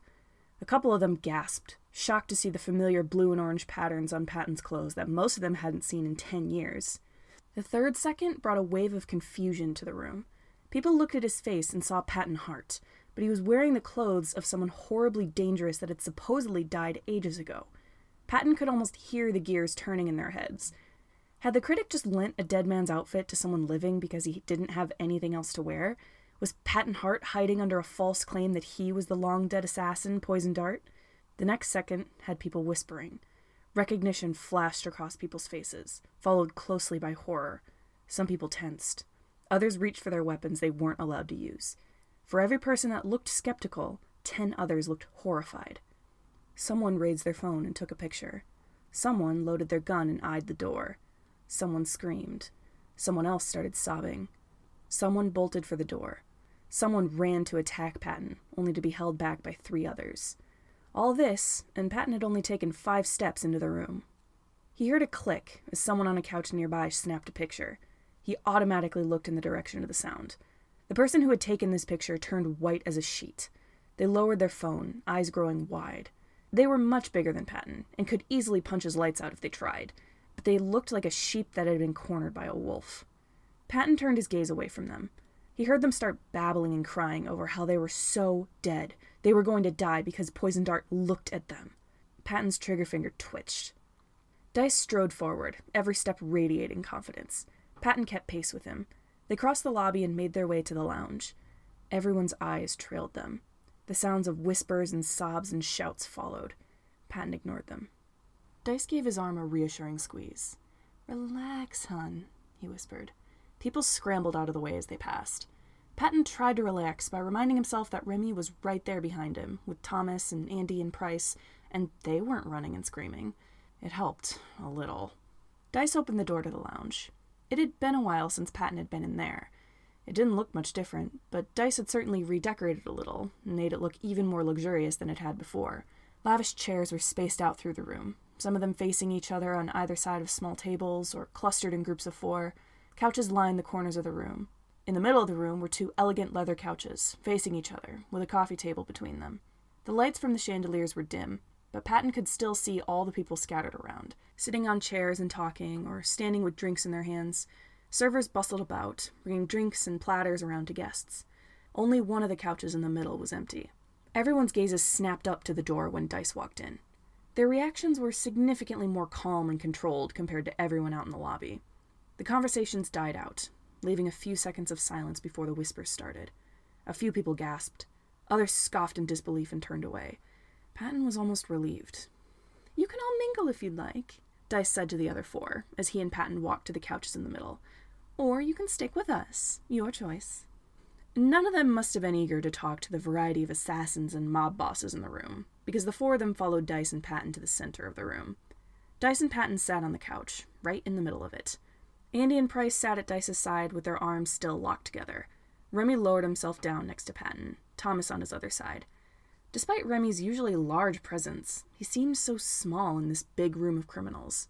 He shifted in his seat as if he was uncomfortable. Dice crossed his legs and leaned back, like he owned the place, which he did, after all. Patton lowered his shoulders to make it look like he was more relaxed than he was. A server walked up to the couches and set a plate of food on the coffee table. They retreated, only for another server to swoop in with a platter of wine glasses. Out of habit, Patton took one with a quiet "thank you" to avoid being rude. Dice did the same. Remy and Thomas both refused one. Andy took a glass with a smile at the server. Price seemed to debate with herself for a moment, then took a glass, simply nodding at the server in acknowledgement. Dice swished his drink in his glass and smiled at the people on the couch across from them. "Poison, I'm sure you're familiar with these people, aren't you? Why don't you introduce the others?" Patton turned his attention to the people sitting across from them. He felt his face twist into a brief scowl upon seeing them, before he got his expression under control. Dice was right. He did know these people. The man on the far right narrowed his eyes at Patton. His suit didn't quite fit him, as if he'd hurriedly put on something that he used to wear years ago, but it looked expensive. His black hair was slicked back. The mustache on his lip made him look a bit like a stereotypical Italian mob boss. "Dustin Cross," Patton said. "Good to see you again. Have you gotten any better as a hitman, or is your little gang of amateur assassins still screwing up jobs?" He hadn't even really meant to say any of that. At the sight of Cross, the insults just flowed out automatically. Cross's face twisted into a glower. "Fuck you. The only reason I didn't shoot that target is because you killed her first." "Because you're slow," Patton said. "Need I remind you that you got that job a day before I did, and I still got her first?" Cross looked like he was about to snap back, but Dice held up a hand to silence him. Cross mumbled under his breath and sipped at his drink. A tiny bit of smugness made its way through the anxiety in Patton's gut. He'd never liked Cross. Patton turned to the woman next to Cross.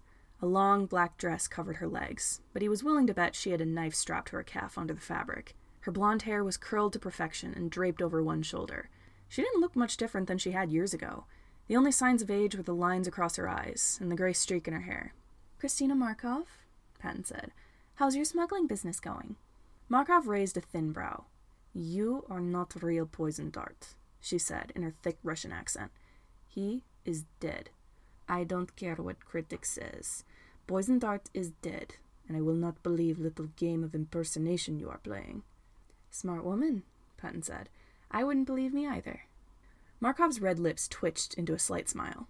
"I'm not interested in bounty. You seem like good man. Keep up this act. It will protect you." The woman next to her, in the middle of the couch, hadn't dressed up for the occasion. Her black, spiky hair stuck up in all directions. A burn scar on the lower left part of her face stood out against her pale skin. She had her boots kicked up on the coffee table. Her black leather jacket was as torn as her black jeans. She snapped her gum between her teeth as she glared at Patton. "Stella Blackwater? How are the glass tarts?" "Fuck you," was her only response. "Fair enough." The man on her other side was someone Patton didn't recognize, but judging by the orange tie of his suit, he was meant to be a representative from Wrath's Blade. "What are you here for?" Patton asked. "Ares Justice was invited to this meeting," the man said, voice flat and monotone. "He is unable to attend physically due to complications. He will be video calling later on." Thank God, Patton thought. He turned to the last person on the couch. A Latino man with glasses and curly hair sat there, glancing back and forth between Patton and Thomas. His cream-colored suit was perfectly ironed, not a single fold of fabric out of place. A golden ring in the shape of a snake coiled around his middle finger. He looked more shocked to see Thomas than he was to see Patton. "Nico Flores," Patton said. "I assume Emil Chimera couldn't make it?" Flores cleared his throat. "Yeah, he had business in Clawmore, but..." He looked at Thomas. "Honey, what are you doing here?" he hissed. Thomas bit his lip. Long story. I'll tell you about it later, sweetheart." Dice raised his eyebrows. "Thomas, hun, I didn't know you were in with Chimera. And with the right-hand man, too? Interesting." He sipped at his drink. "Anyway, these 5, well, plus Mr. Justice and Dr. Pecani Chimera, of course, are the people I tend to do business with the most. You 5, this is Thomas Sanders and Price Princeton. You already know Andy." Andy held up a peace sign. "Sup?" Cross scoffed and took another sip of his wine. "And, of course, you're familiar with Poison Dart." "Unfortunately," Cross growled. "I thought you were dead. Why didn't you stay that way?" "If I were dead, I would haunt you specifically," Patton said. "Now let's stay civil, dears," Dice said. "Come on, Cross. Our old friend is back from the dead, and this is how you treat him?" "Friend is an overstatement." Cross kept drinking his wine. "Patton Hart," Markov piped up. "How did you end up with Critic? He doesn't let just anyone stay in Penthouse." "We've been friends for years," Dice said, taking over the conversation. "I know you don't believe it's him, but I assure you it is." Markov didn't sound convinced. "Pecani's not going to be happy about this," Flores said, with an accusatory glance at Patton. "I don't think the leaders in Clawmore will be either." A chill went down Patton's spine. Flores knew, he realized. He was Emil's right-hand man. Of course Emil would tell Flores about Patton's identity, in case Emil died. Flores knew the whole time, and likely knew the full story that involved Wrath and the old leader. Patton ignored Flores and took a sip of his drink. His trigger finger twitched again. "We'll smooth over those ruffled feathers later," Dice said. "The Chimeras are a very kind and understanding clan, for the most part at least." "They didn't kill me when I slaughtered half of them back in 2010, Patton muttered. "I don't think I've got anything to worry about." Flores raised an eyebrow, still skeptical. He lowered his gaze and twisted his snake ring. "Why did you let this bitch back into the hotel?" Blackwater scoffed. "Don't you know what he's done?" "I'm fully aware of everything he's done," Dice responded. "But this is a place of peace, and everyone is welcome. I wouldn't just turn him away." "He killed almost all of us," Blackwater snapped. "The glassed hearts haven't been the same. I can't even look at a candle without having a fucking flashback. I have a dozen scars from that event alone. He burned us to the ground, and you're treating him like a friend. Fuck you!" Dice appeared unaffected by her words, but they struck a nerve with Patton. A wave of guilt washed over him. He hadn't seen Stella Blackwater since his attack on the glassed hearts, probably since they were all busy moving to Clomore and trying to heal from their wounds. The gravity of what he'd done back then hadn't quite sunk in until now. She was still suffering from that, 10 years later. When she'd started attending Dice's gatherings again, she was probably delighted to hear that Poison Dart had died. "Is not Poison Dart," Markov insisted. "Poison Dart had nothing to do with Wrath, aside from murder of old shitty leader. They have new leader now, much more competent man. Why would they be after a man who had nothing to do with them?" Flores scoffed at the statement and took a drink. The Wrath representative raised a brow, but said nothing. "That's the same person," Blackwater spat. "I saw him. Those are the same eyes of the man who killed my second-in-command. What's wrong with you?" Markov snorted. "PTSD is screwing with perception. You are paranoid." "Blackwater," Patton interrupted. Staying silent about this was making a knot of guilt form in his gut, and he didn't like it. "If it means anything, I'm sorry." Markov gestured to him. "See? Real Poison Dart would never apologize. He had no remorse. Patton Hart does, apologizing for something he did not do. He is good man. Wrath's targeting is mistake." Blackwater clenched and unclenched her fists, like she wanted to strangle someone, but she didn't know who. "Fuck you! Fuck all of you!" She pointed to Patton, rage blazing in her eyes. "Don't mock me. Don't give me empty apologies. I don't give a shit whether or not you're sorry. Don't talk to me ever again." Patton's heart twisted, but he gave a sharp nod. "I understand." "See? Now we're working things out," Dice said with a charming smile, ever the mediator. "Why don't we all just have a drink and discuss business, Christina, Stella, I heard the glassed hearts are looking for help smuggling someone over the U.S.-Canada border." Markov nodded. "I heard that too. Blackwater, I am willing to help. All I ask for is some of profit." Blackwater narrowed her eyes. "Last time I did business with you, you didn't carry out your end of the deal. It's not my fault airport security found your drugs my workers were smuggling," Markov said with a shrug. Patton turned his attention to Cross, as Markov and Blackwater discussed things.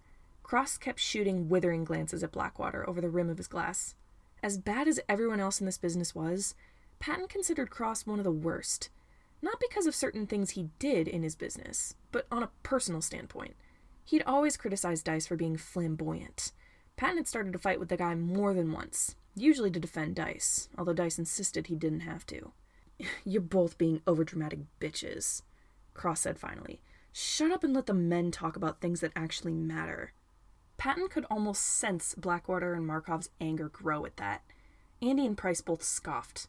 Remy tensed next to Patton. "I thought you would have gotten over your misogyny, Cross," Patton said. "Guess you're just as shitty as you used to be." Cross rolled his eyes. "Oh, come on. I'm the only one here who's not a woman or a fucking queer. Can we call Wrath already? I want to talk to a man with common sense." The angry tension in the group was so thick, Patton could cut through it with a knife. Even Dice, who was supposed to be an unbiased party, tightened his grip on Patton's arm. His smile stiffened. Flores and Thomas both looked ready to snap. A grin twitched on Patton's lips. He could stir things up more. "Blackwater." "What?" she snapped. "Do you know who hired me to burn down your base?" Cross whipped his head around to glare at Patton. He lightly shook his head. Blackwater blinked at him, as some of her anger made way for curiosity. "You were hired? I wouldn't burn down a building for fun." Blackwater furrowed her brow. "Who hired you?" Patton swished his wine in his glass. You know, now that I think about it, that was around the time that Dustin Cross's assassin company started getting more business in the area of town that your base used to be in. Cross grit his teeth and shook his head again. Patton ignored it. What do you mean? Blackwater said, but the anger in her voice was back. Patton grinned. Cross hired me. Blackwater shot to her feet. What? She shrieked. The rest of the room fell silent. Cross stood. You fucker! You weren't supposed to tell anyone! That was in the contract! Patton pushed himself to his feet. What contract? He said, spreading his arms with a smile. I've been legally dead for 10 years. You can't hold a dead man to a contract a living man signed. Dice tugged on Patton's arm. Now, darlings, let's think about this. His voice trailed off. Patton followed his gaze. Blackwater stood facing Cross, fists shaking with rage. Her entire body was tensed. Angry tears welled in her eyes. You ruined us, she whispered. Just for a little extra business. You're fucking despicable. Dice slowly stood up. He stepped forward and put a hand on Blackwater's shoulder. Patton thought he was going to say something to calm her down, maybe diffuse the situation and make sure no one got hurt. Instead, he leaned in and said, You have 10 minutes. Try not to make it too bloody. The moment he took his hand off her shoulder, she lunged for Cross. Patton took Remy's arm and pulled him to his feet as everyone else in the room gathered around to watch, shouting at Blackwater to rip Cross's throat out. Patton guided Remy through the crowd towards the door. He didn't know if any of the others were coming with them. They might want to watch the fight. Patton burst out of the lounge with Remy, breathing heavily. A laugh bubbled up in his throat. Remy grabbed Patton's arm and turned him around to face him. What's so funny? Patton tried to stifle his laughter. Sorry, I've been waiting to tell her that for years. Oh, the poor cleaning staff. They're gonna have to wipe his remains off the floor. He giggled again, downright giddy that he'd gotten to make sure Cross got what he deserved. That guy was an asshole, through and through. Remy's fingertips dug into Patton's arm. She's going to kill him. Yeah, I was counting on it. Patton gently shook Remy's hand off so he could take off his jacket, ignoring the terrified gazes of everyone else in the lobby. Do you want to go to the bar? They're usually serving alcohol by now, and I didn't get to finish my wine. Patton started for the bar, slinging his jacket over one shoulder, but he was pulled to a stop when Remy grabbed him again. He turned to face Remy, a little confused. She's actually going to kill him, Remy said. She's going to murder him. Yeah, I know. Patton wondered why that was a clarification Remy needed to make. That's why I told her. Remy opened his mouth, then closed it, then opened it again. Patton, he's going to be dead. Patton was about to ask what was wrong with that, but he stopped before the words could leave his mouth. Oh. He raked a hand through his hair as the guilt came back. Shit, I didn't think about that. I forgot that this isn't normal. Being desensitized to this isn't normal. I'm just still used to... Patton couldn't make himself keep talking. There was no excuse for what he just did. Remy's gaze softened. Hey, it's okay. I get it. Let's just... Someone shoved Patton from behind, and he stumbled forward. He whirled around and grabbed the person by the collar. Push me again, and your head will end up on a pike in the parking lot. The person nodded frantically, their eyes wide.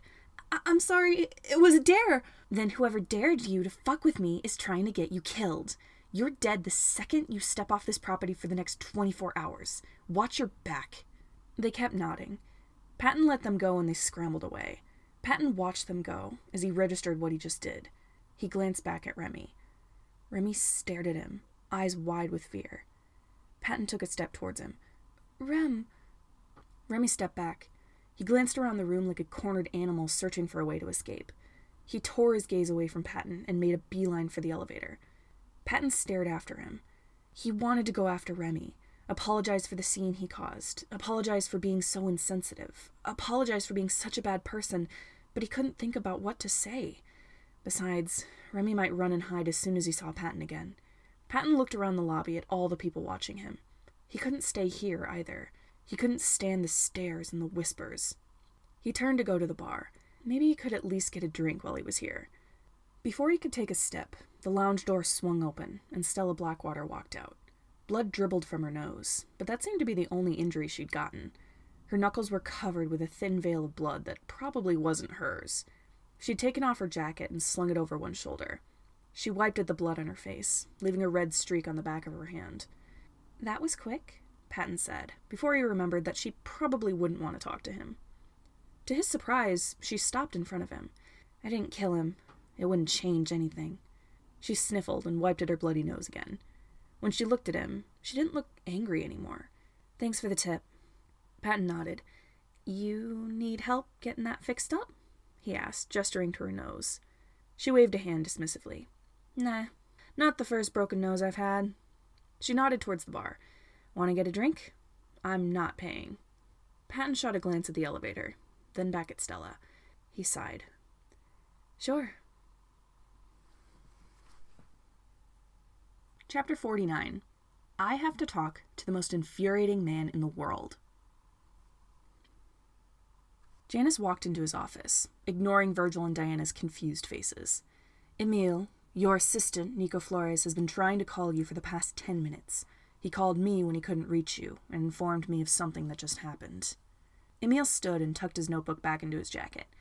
"What is it?" "Come with me. All 3 of you. I'm not leaving the kids alone in this place, now that everyone knows." Janus turned and went for the door. "Please hold, Mr. Flores. I'll put you on speaker in a moment." He put his phone on mute and turned it in his hands. He heard Emile, Virgil, and Diana follow, but was hardly paying attention to that. He could probably expect an angry call from Ares Justice about this situation in the near future. He was not looking forward to that. They reached the meeting room. Logan sat in his chair, staring at his laptop with his mouth hanging open in shock. Janus hadn't told him what was going on, but it was no surprise that he had managed to find out in the couple minutes Janus was gone for. News like this traveled fast. Janus didn't know what Logan would think after he got over his initial shock, but Janus would have to deal with that later, one thing at a time. DW sat in her own seat with her head in her hands. "Why the hell would he do that?" she muttered. Emile shut the door behind him. "Janus, what happened?" Janus set his phone on the table and unmuted it. "Flores, you're on speaker." "Thank you, Mr. Chimera," Nico Flores said. "Dr. Chimera, you're aware that you were invited to a small meeting at the Critic House this morning, correct?" "And I sent you in my place, yes," Emile said. Poison Dart attended it as well." Emile was silent for a solid 5 seconds. "You mean—" Patton Hart came in as Poison Dart with the Critic. People were screaming in the lobby, Emile. He set Stella Blackwater against Dustin Cross, and she nearly killed him with the Critic's permission. Everything is chaos. I can't talk long. My boyfriend is here, and he's scared from all the blood on the floor. Apparently he and his friend Andy have been trying to help Poison Dart stay hidden for the past couple days. I'll ask him for details later, when he's less shell-shocked. Poison Dart left the lounge as soon as Blackwater attacked Cross. No idea where the guy went, but he just caused a riot, and the staff is having a hard time keeping it under control." Janus heard the sound of glass breaking in the background. "Hey, stop beating him up! Blackwater's done! She left!" Flores sighed into the phone. "Shit, I gotta go. I'll call you later." The line went dead as Flores hung up. Emile gazed at the phone. "Oh," he whispered finally. "Yeah. Oh." Janus straightened his jacket. "What the hell do we do? We didn't plan for this. Why did the Critic let him do that?" Roman and Remus, who were both sitting at the table with Remus's sketchbook between them, glanced back and forth between DW, Janus, and Emile. Virgil and Diana both sat in the chairs next to the twins, seemingly unsure of what to do in this situation. DW raised her head and ran her hands through her hair. "Oh my fucking god. He's really going back in the business. He's going to kill someone. We have to bring him in." "He's not going to hurt anyone that matters," Emile said. "If Dustin Cross is already out, that's really the only person he's ever held a real grudge against." He paused. "Well, and Ares Justice, and his sister, and that one guy who took out a target before he did, and that one lady who stole the keycard to his hotel room and went through his stuff. I actually think she's the reason Dice let him stay in the penthouse." Emile shook his head. "Okay, so maybe there's a few people that Patton Hart might not be a big fan of, But he's not going to hurt anyone close to us. Except for maybe his sister, Janus pointed out. Diana's mother, Demeter. Someone needs to warn her, and I am not letting Patton get anywhere near Ares Justice. I don't like the man, but I don't want to see him dead. He has so many former targets that lived, DW said, eyes fixed on the table. He could kill Stella Blackwater, and then come after me. He could come after you, Jan. I'm less worried about me, and more worried about you, Janus said. Patton and I made a deal. He won't touch me, but you're still in danger if he ever decides to go after you. Wait, Diana stood. What is happening? What did Patton do? Janus, DW, and Emil all glanced at each other. Janus turned his gaze to the kids. Roman and Remus looked confused, a little scared at all this talk of people dying. Virgil didn't look quite as surprised, but he was chewing on his bat necklace harder than usual, leaving teeth marks in the silicone. Diana didn't look confused or surprised, more frustrated.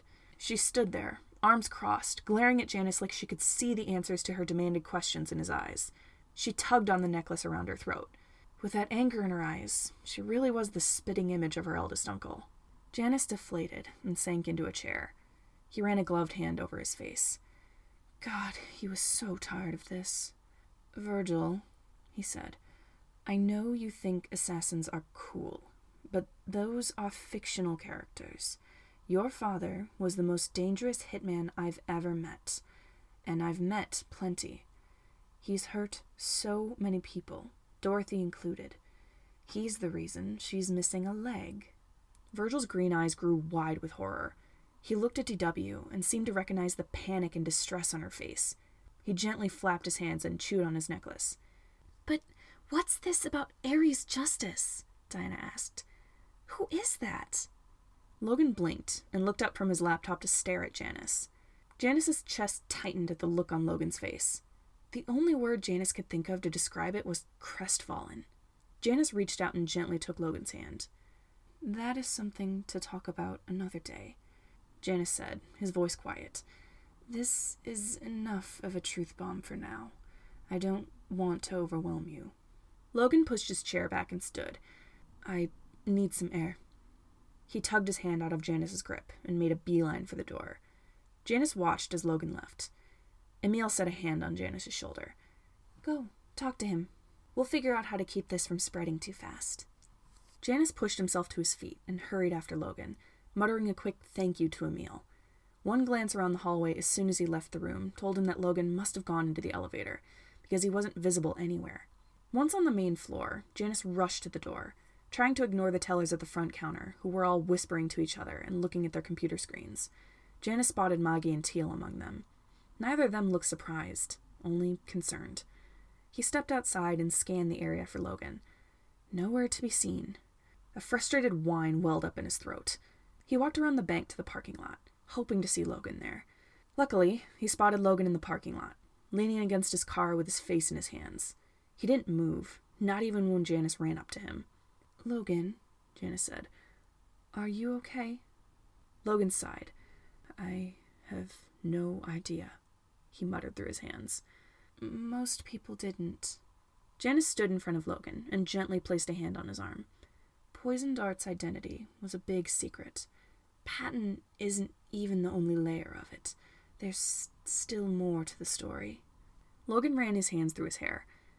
I don't think I want to know the rest. I get why you didn't tell me about this. He stared at the ground.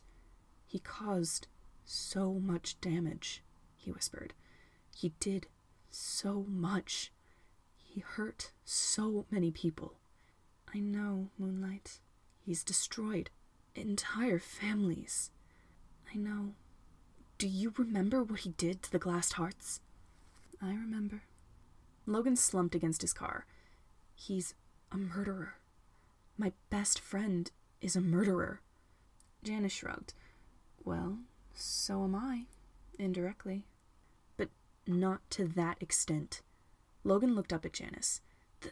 The deaths he's caused, the destruction, the grief. I don't know what to do.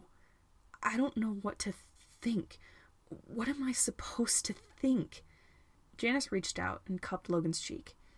I'm not going to tell you what to think, Moonlight.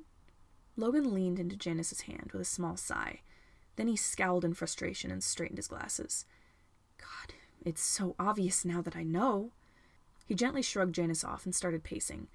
How secretive he's always been. The fact that he has no online presence at all. The fact that I can't find any legal documents proving that he exists. Him illegally adopting the kids instead of actually going through the foster system. His abnormally good aim when doing anything that requires hand-eye coordination. How didn't I know? It was all right there. Logan paused in his pacing. He has an obsession with frogs. How didn't I connect the dots to Poison Dart? Literally, who else would name their assassin persona after a type of frog? Logan heaved a frustrated sigh. He raked a hand through his hair again.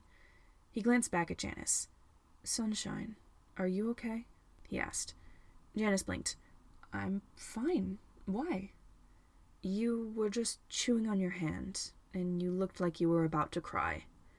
Janus lowered his hand from his mouth. Sorry. No. You don't need to apologize for anything, dearest. Logan walked up to Janus and took his hands. He sighed. The past few days have been stressful for everyone. You don't need to apologize for being upset. Janus's eyes stung with tears. He held them back. He didn't want to cry in front of Logan. Not right now. Then again, Logan was right. Janus had been under near constant stress for the past 4 days. He stepped forward and slowly wrapped his arms around Logan, giving him time to back away if he didn't want to be hugged. Logan leaned into the embrace and rested his head on Janus's shoulder. Janus took a deep, shuddering breath, relaxing into the hug. Goodness, it has been a while since he let himself relax. The moment didn't last. His phone rang and he flinched at the sound. He reluctantly pulled away and dug his phone out of his pocket. Ares Justice is calling, he muttered. I'll be in my office. Logan took Janus's hand and gave it a squeeze. Text me if you need me. Janus turned and walked back to the bank. He didn't answer the call, and instead waited for his phone to stop ringing as he walked. He speed-walked past the staff room, where he could still hear Emil and DW discussing what to do about Patton. Janus shoved the door to his office open and shut it behind him. The dim lights helped calm his senses somewhat. He shot a text to Ares, requesting that they video call instead. Janus sat down at his desk and waited. A FaceTime call popped up on his computer screen in a matter of seconds. He pressed the accept button and then immediately hit mute. A video feed of a dark room appeared on his screen, illuminated by only a single lamp on a desk. A man paced back and forth in the shadows, barely visible in the dim light.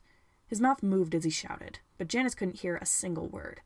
Luckily, he was moving his hands in sign language as he ranted. Ares Justice was infuriating, but he was considerate of Janus's state of mind at least. How could he do this? Ares shouted and signed. This could ruin both of our businesses. Janus lifted his hands to sign back. He wasn't in the mood for speaking. Not to mention get him killed. The man is a fool. What was he thinking?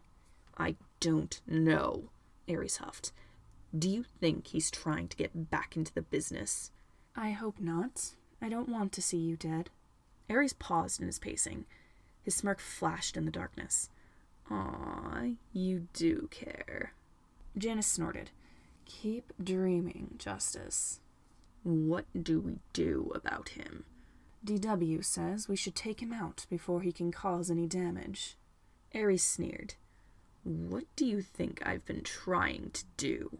I've been after him for the past few days. I need to get revenge on the man who killed my father.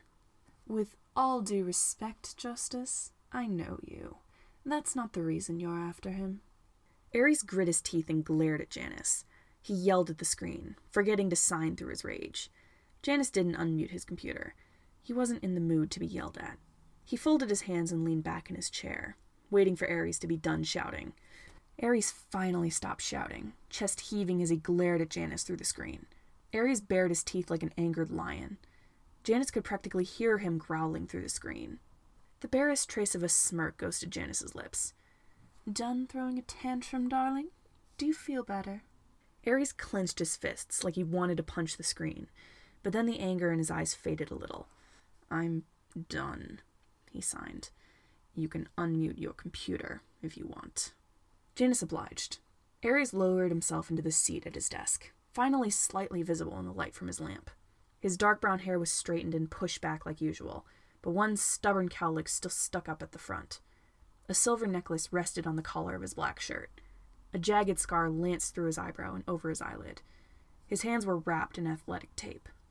"What are we going to do about him?" Aries asked. His voice was deep and raspy. "I don't know," Janus said with his hands. "The critic has a hold of him right now, so I was hoping he could keep Patton under control, but I doubt it. The critic loves drama. He nearly let Stella Blackwater kill Dustin Cross for fun."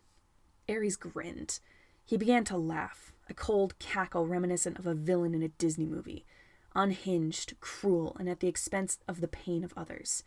Janus tried not to shiver at the chill that ran down his spine. "He told Blackwater about the job Cross gave him. Fucking finally. I've been waiting for someone to blow that man's brains out for years." "Cross isn't dead." Aries scowled. "Fuck." "Yeah, I know. He's a piece of shit. But back to the problem at hand." "Don't worry. I'll find him," Aries said. "I'll take care of it." "No. You two are going to tear each other to pieces. I don't want you anywhere near him, and I'm not just saying that as a business partner. I'm saying that as someone who is genuinely concerned for your health." Aries crossed his arms. "I told you, Chimera, don't fucking patronize me. I can take care of my..." He stopped short as a cough racked his body. He doubled over, coughing into one hand and clutching the edge of his desk in a vice grip with the other. Janus winced in sympathy at the painful, ragged hacking. If he was there physically, he would have run to get Aries some water. The coughing faded.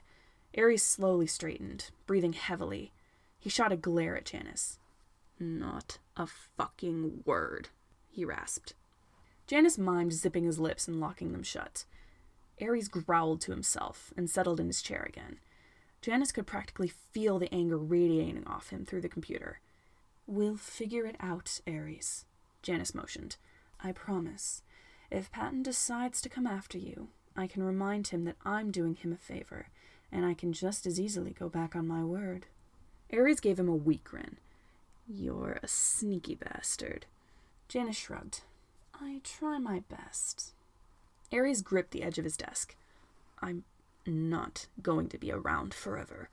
I have to find him, one way or another." Janus shook his head. "Don't. I don't want you hurt." "Watch me." "Aries, no. He'll kill you." "Not if I kill him first." Janus heaved a sigh and resisted the urge to throw something. "Stay put. Don't do anything until this is under control. He might come after you." "Does it look like I care?" Janus studied his face. "Frankly, no. It looks like you have no regard for your own physical health and safety." "Good. That's what I'm going for." "Aries, please just stay away from him. I sincerely don't want you to die." Aries glared at him with the fury of 1,000 suns. Janus didn't budge. "Fine," Aries growled. His left pointer finger twitched. "You're lying," Janus signed. "Don't do that," Aries snapped. "I don't want you analyzing everything I do and say just to see if I'm lying." "I'm not analyzing anything. It's just painfully obvious." Aries grumbled under his breath. "Don't tell me what to do. We'll figure this out later. I need to think." "Fine. Don't do anything stupid or impulsive." "Oh, never mind. That's literally everything you do. My bad." Aries sneered. He hung up before Janus had the chance to do so first. Janus stared at the screen, half expecting Aries to call again, but it remained blank. Chapter 50. This was probably a bad idea. Patton draped his jacket over the back of a chair in front of the bar. "First round's on me." "Sounds good." Stella Blackwater glared at the bartender. "Get me something for this," she ordered, still blocking the stream of blood from her nose with one hand. The bartender scrambled to find something for her nosebleed. "And get us a couple drinks too, please," Patton requested. "Just whiskey would be fine." He tugged on his tie so it wasn't so tight around his throat. His fingers brushed against the necklace Dice had draped around his neck earlier. He latched onto the necklace, searching for some source of comfort. There weren't many people in the bar, but those who were there had gone completely silent. Some of them stood up and left when they saw Patton. Patton ignored the way his heart sank because of that. The bartender handed Blackwater a cloth, then started rushing around to fix a couple drinks. Blackwater pressed the cloth to her nose to stem the bleeding. "What have you been doing over the past 10 years?" Patton asked. Blackwater scoffed. "I was in the hospital for some of it," she said, her voice slightly nasally due to her nosebleed. "Because of you." "I'm sorry about that." "I know. I don't know why else you'd tell me about yours and Cross's contract otherwise." The bartender quickly placed 2 glasses on the counter. Blackwater immediately grabbed one and took a swig. "Other than that," she continued, pressing the cloth back to her bleeding nose, "I've been trying to get business back up for the Glass Tarts in Clawmore. We decided not to stay in Sidehill. I still drive over here to attend these stupid meetings that Critic holds." She took another sip. "What about you?" Patton stared down at his drink. He swished it around in his glass, hesitant to take a drink just in case it was drugged or poisoned. "I have kids." Blackwater choked on her whiskey.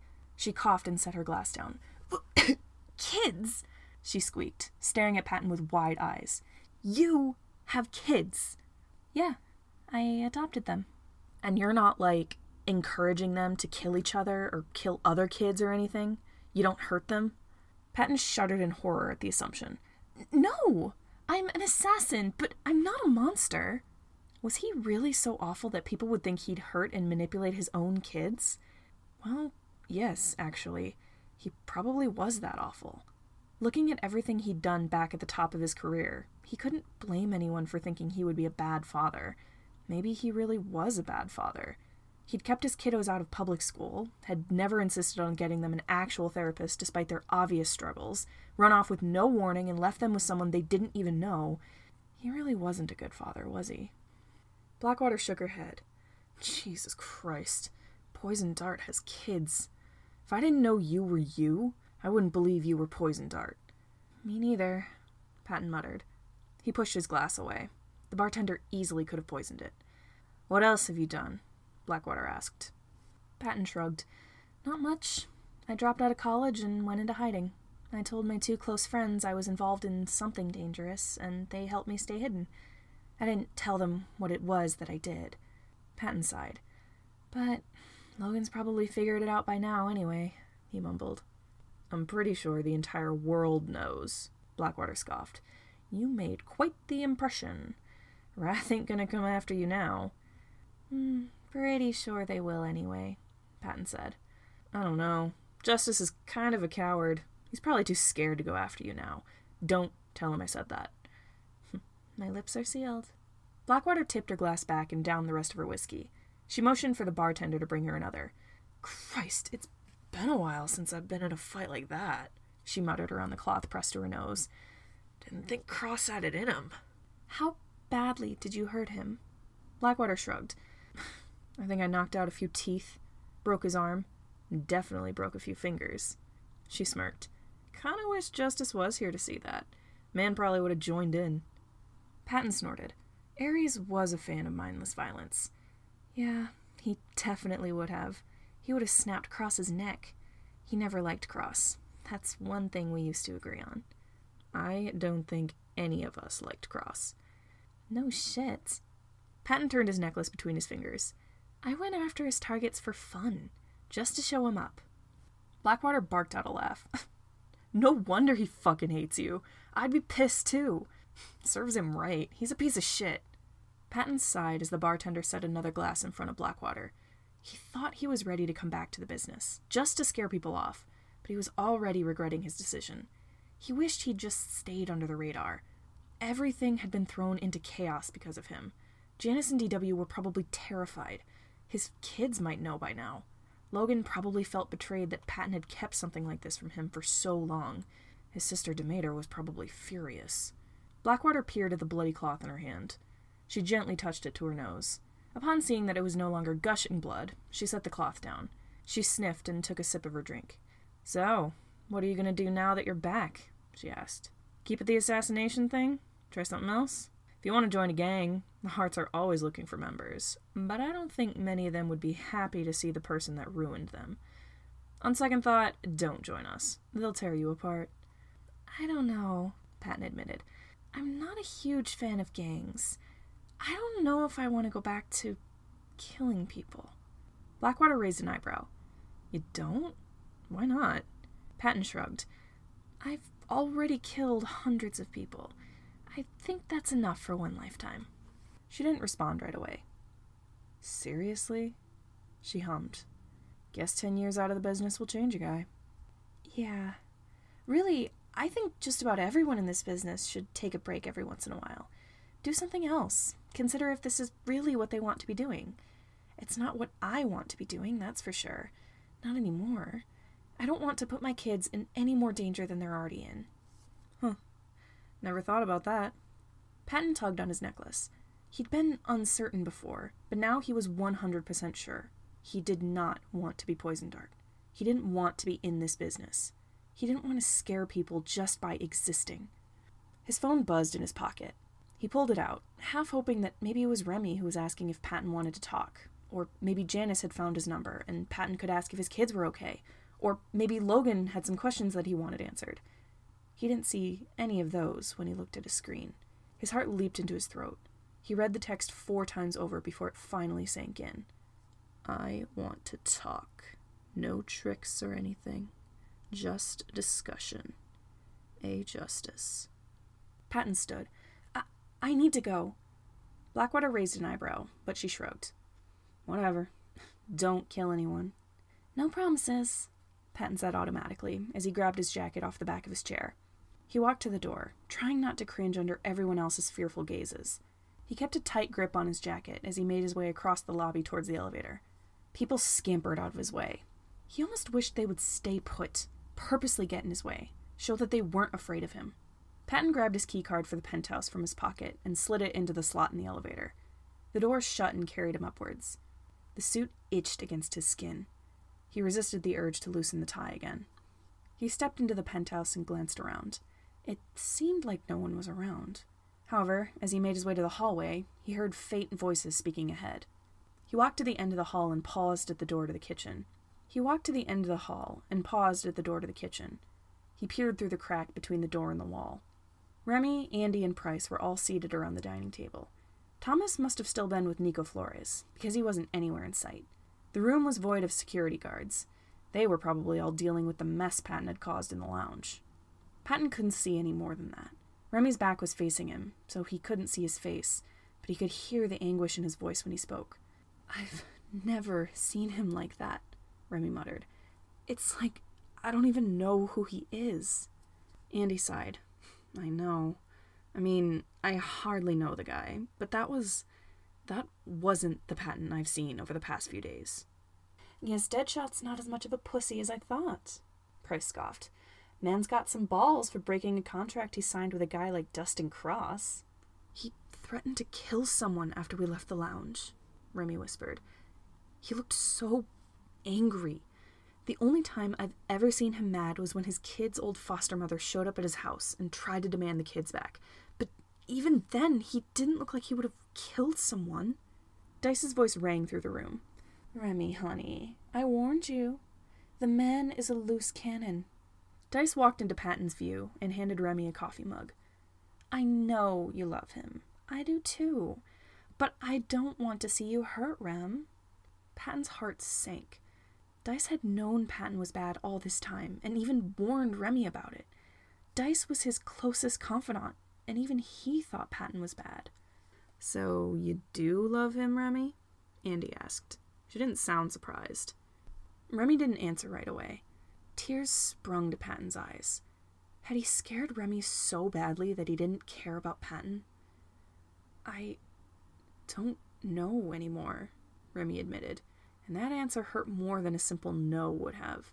That meant that he did know at some point. And the answer might have been yes. But now Patton had scared him, and that alone was pushing him away. Patton stepped back from the door and covered his mouth to stifle a sob. This was a mistake. He never should have done this. He should have kept his identity a secret. He turned and walked to the room he shared with Remy, shutting the door behind him and leaning back against it. He wiped at his eyes. He shouldn't be crying over this. He was a bad person. That's just how it was. Why couldn't he accept that? He glanced down at his phone again. He wiped his eyes so he could see the screen through the glare of his tears. He read over the words again, wondering if this really was who it said it was. Patton turned the pendant on his necklace in his fingers and tried to calm himself. He gazed at the words, deep in thought. He could still fix this. Patton tossed his phone onto the bed and unbuttoned his waistcoat. This was a mistake. He was going to make up for it. He took off the suit and carried it to the closet. He hung up the suit and smoothed it out. It looked like it hadn't even been taken from its hanger in the first place. He went back to the room and started going through his own clothes, the stuff he'd brought in his little backpack. He dug out a clean pair of jeans, a t-shirt, and his cat hoodie. If he was going to fix this, he was not going to do it as Poison Dart. He was doing this the Patton Hart way. Patton pulled on his hoodie, and already he felt a weight lift from his shoulders. People might still look at him with fear, but at least he wouldn't feel scary. He flipped up his hood for good measure, glancing in the mirror in the bathroom to see the tiny cat ears on his hoodie. A brief smile cracked his face at the sight. Now for Remy. If Patton was never going to see him again, he wanted to leave no questions behind, no stones unturned. Patton dug through his backpack and found the letter he'd written to Remy just a few days ago. In it was everything that Patton had ever kept secret from him. He wanted to make sure Remy knew everything. Patton picked up the shirt he'd lent to Remy and folded it. He placed it on one of the pillows, then set the letter on top. Remy might not see it as soon as he walked in, but he would see it eventually. He zipped up the bag and faced the bedroom door. He felt like he was missing something. He went through a mental checklist. He glanced at the nightstand, where he'd set the necklace Dice had found for him. Patton debated leaving it behind, but it felt wrong to go without it. He clasped it around his neck and made sure it was visible over the collar of his hoodie. He scanned the room for anything else of importance and caught sight of his belt of weapons on the floor. He glared at the orange and blue weapons, hesitant to take them with him, but he needed to take something with him, just in case. He looped the belt around his jeans. Now he was ready. He opened the bedroom door and glanced around before he stepped out. His stomach turned with anxiety as he made his way to the elevator. He didn't realize he was chewing on his locket until he pressed the button for the elevator. He spat out the pendant. He must have picked up the habit from Virgil. The thought made him smile, just a bit. The elevator opened and he stepped in, pressing the button for the ground floor. His trigger finger twitched a little as he descended. As soon as he left the elevator, a feeling of confidence settled inside him. But it wasn't the kind of confidence he had as Poison Dart, the kind of confidence someone held when they knew that they could kill anyone who pissed them off. It was confidence that he was doing the right thing. It was a nervous kind of confidence, where he was scared of what he was doing, but he knew he needed to do it. It was a Patton Hart kind of confidence. People still parted for him in the lobby. Some did look scared, yes, but others raised their brows and muttered in confusion over his casual attire. Everyone looked mildly confused, but they knew to get out of his way regardless. Not because he was dangerous, no, because he had a look in his eyes that said he was on a mission. It wasn't a murderous look, but it was a determined one. He'd made up his mind about what he wanted to do, and by golly, he was going to do it no matter what. Everyone's eyes stuck to him like glue as he approached the door. He spotted Christina Markov among the crowd. She held up a wine glass and smiled at him. She may not have understood what he was doing, but he smiled back. He appreciated the support. He marched across the parking lot and stood at the edge of the property. He raised 2 fingers to his mouth and gave his best taxicab whistle. A cab pulled over and parked along the curb. "I need to get to Clawmore," Patton said as soon as he crawled into the back seat. "That's an hour-long drive from the edge of the city," the driver said. "You got the money?" Patton reached one hand into his backpack and pulled out a wad of cash. "If you can cut it to 50 minutes, I'll give you a bonus." With that, the driver sped away from the Critic House. Dice ruffled Remy's hair. "Don't worry about it, Rem. There's not much you can do." Remy stared down at the coffee Dice had given him. He hadn't even taken a sip yet. He couldn't stop thinking about the look on Patton's face when he threatened someone outside the lounge. "I know," he said. "I wish I could talk to him, but I don't know what to say." Andy sighed into her coffee mug. "Hope he's not killing someone downstairs," she muttered. Price furrowed a brow.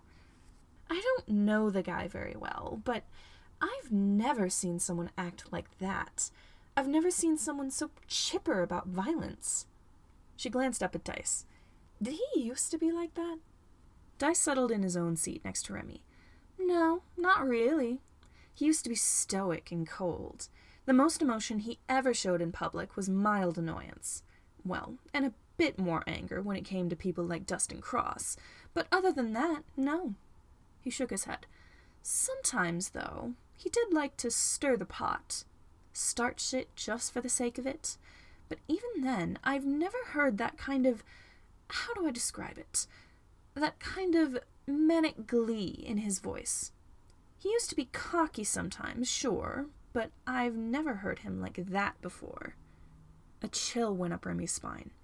Patton's laughter when they left the lounge hadn't been the light, airy, pure sound it usually was. It sounded more like a villain, an unhinged, cold cackle that made Remy want to hide. It sounds like he's happy about being back in the business, Andy said. I hoped he wouldn't be, Dice said. He'd seemed so uncertain when he was getting ready. But I suppose he likes the familiarity, because he really seemed to enjoy it. Dice sighed. Perhaps if he commits to being Poison Dart again, he'll be even worse than before. You think he'd cause more damage than he used to? Price asked. Possibly. It's been 10 years since he last killed someone, I assume. He must have some pent-up energy. I don't want to be around when he lets it out. Remy tightened his grip on his coffee mug. Patton was his best friend. If he couldn't do something about this, no one could. He pushed his chair back and stood. Where are you going? Andy said as he walked towards the door. I'm going to get changed and find Patton, Remy said, shucking off his suit jacket. Someone needs to go talk him out of this. Remington, I don't think that's a good idea, Dice said. Remy nudged open the door. I don't care. He barged into the room he shared with Patton, flinging off the suit that Dice had made him wear. As soon as he was out of this stupid thing, he was going to get dressed and go find Patton. He pulled on a pair of jeans and grabbed his leather jacket. He glanced around for the shirt he'd been wearing earlier. Where had he put it? His gaze caught on a dark shape on the bed. His stomach dropped. No. Remy scrambled across the mattress and snatched the letter with his name on it. He grabbed the t-shirt folded on the pillow. No, Patton couldn't have left. But another glance around the room revealed that the only things of Patton's left were the bag Andy had given him and the t-shirt in Remy's hand. A horrible sense of dread settled in Remy's gut. No, Patton couldn't have left. It would be stupid of him to leave. Remy tore the letter open. Andy walked into the room a few minutes later to see a sobbing Remy sitting on the bed in Patton's shirt, holding a crumpled piece of paper to his chest. Andy rushed forward, ready to comfort him. What happened? She asked. Remy sniffled. He tried to speak, but his cries muffled the words. He held out the letter in his hands instead. Andy took it and scanned the paragraphs. Her eyes widened, and she lowered the letter before she could finish reading the whole thing. Oh my fucking God, she whispered. I had no idea. Remy choked through his sobs. Yeah, this is a pretty big surprise, Andy said. I mean, him being with Wrath, because... Not that. Remy reached over and pointed to the last paragraph. That. Andy looked where he was pointing. Her heart sank as she read the words. Remy, I love you more than I can express with words. And I don't only mean that as a friend. I've been too scared to tell you outright because I knew you would find out about all this anyway, and I didn't know what you would think of me. No matter what you think now, just know that I still love you, and I will until I die, which might be pretty soon, actually. If you're reading this, I've likely given myself up. Tell Logan that I appreciate everything he's ever done for me and my kiddos. Get a hold of the Chimeras and Clawmore if you can, and let TW know that I'm sorry. And tell Janus that I might need him to take care of my kids for longer than I expected. Maybe forever, I don't know. Contact my brother and sister and tell them both I'm sorry. Keep my niece, Diana, and my kiddos safe from Ares Justice. And tell Virgil, Roman, and Remus that I'm sorry I couldn't be the father they needed. Tell your cousin Dice that he's my closest friend and biggest what if. I love you, Remy. I hope you can find someone who doesn't drag you down. Love, Patton. Andy lowered the letter. Oh, Rum, she whispered as Remy leaned against her shoulder. I'm so sorry. The door opened a crack. What's happening? Price asked. Dice popped up behind her, lowering his sunglasses to give Andy and Remy a questioning look. Andy glanced at Remy. He nodded, and Andy held out the letter.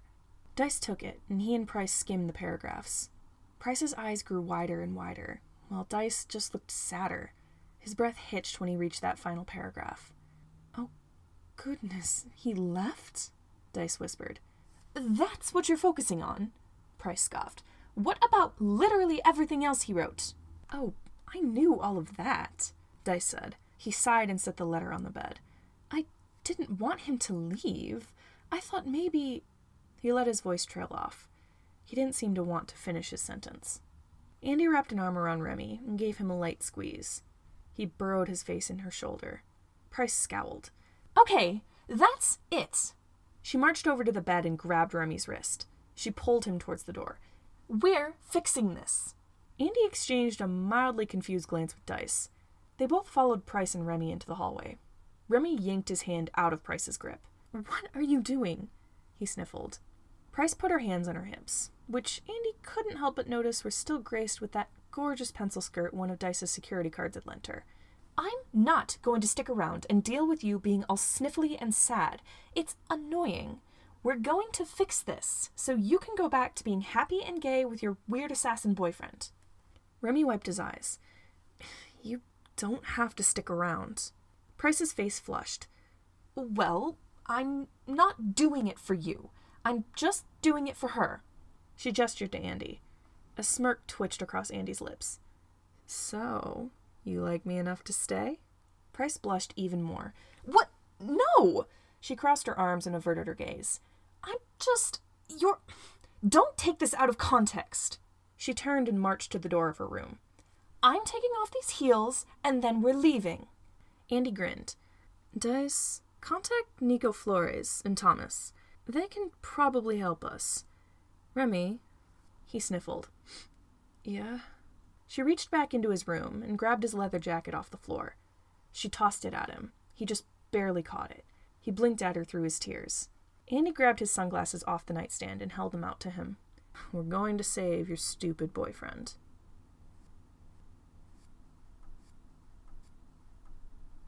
Chapter 51.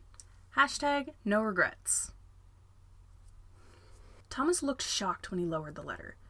You're kidding. Unfortunately, no, Dice said. Patton's given himself up. The staff in the hotel have said that they haven't seen him in here, and many of the guests are saying they caught sight of him leaving the building. Nico Flores paced back and forth in Dice's living room, still in that crisp, cream-colored suit he'd been wearing earlier. All this, and he just decides to give himself up. For what? What is he hoping to accomplish? Honey, chill, Thomas said from his seat on the couch. We'll figure this out. Remy was hardly listening. He zipped his bag shut and slung it over his shoulder. You ready, Princey? Price, who had changed out of her fancy outfit she'd been wearing in the lounge, shoved a gun and a knife into a bag she'd borrowed from Dice. Yeah, just about. Andy, you hooked up to my phone? Andy gave her a thumbs up, slouching in her seat on the couch with her laptop in front of her. You're good to go. Nico paused in his pacing. Ares Justice is in Clawmore. That's where Poison Dart is headed. So we've got to get to Clawmore, Remy said. Price, can we use your car to get there, or should we take my bike? Car's almost out of gas, and we don't have time to fill up. Bike's probably faster anyways. She dug her keys out of her pocket and tossed them to Andy. Hold on to those. If you guys need to get to Clawmore, take my car. Andy nodded. Will do. Someone needs to stop him before he can get in there, Nico mused. And if he's already in Wrath's base, there's no way the two of you will be able to get in on your own.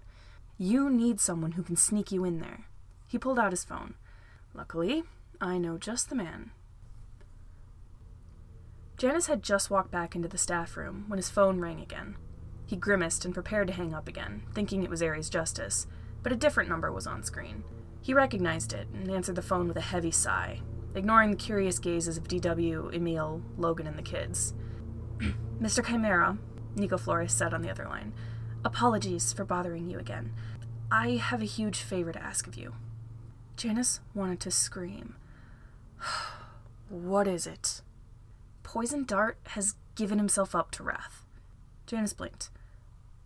I'm putting you on speaker. He set the phone on the table. Explain, please. Who's all there? Logan Minder, DW, Emil Picani, Patton Hart's 3 children, and his niece, Diana Short. Now, explain. Nico Flores took a breath. Okay, Patton Hart's revealed himself to be Poison Dart, as is obvious through the news bouncing around. And, Dormir, would you like to explain what happened after the meeting? Sound rustled through the speaker, as Flores' phone was passed to someone else. Hello, a quiet but familiar voice said. Remy, Logan scoffed. What are you doing there? Let me explain, nerd, Remy snapped. Mr. Chimera, sir, I'm Remy Dormir, Patton's friend. I'm aware of your existence, Janus said. We met once when you broke into my bank using the secret entrance. Remy laughed nervously. Yeah, sorry about that. Don't kill me, hon. I was just doing a job. Hi, Remy, Roman called out. Hey, kiddos, Remy said. What happened with Patton? Janus interrupted. Remy swallowed. Right. We went to a meeting my cousin Dice was holding. Patton and I left after things got violent. I went back up to Dice's penthouse, and Patton went to the bar, I think. I decided to go looking for Patton, but when I got to the bedroom the room I was... he huffed. I was sharing a room with Patton, he blurted in a rush, and I went in there, and I saw that he left me a letter, and in it he said he gave himself up to Wrath's blade. Everyone in the room was quiet. You shared a room with Dad? Virgil asked finally. DW shook her head. Not the thing to focus on, kiddo, she whispered. Emil put his head in his hands. Why on earth would he do that? He mumbled. I don't know, Remy admitted. Maybe he felt guilty or something? But me and my bounty hunter friend, Price, are headed to Clonmore to rescue him, and we need someone who can get us into Wrath without being noticed. Mr. Chimera, sir, I know we didn't start off on the right foot, but please, if you do this for us, I owe you a huge favor. Janus let the words process in his head.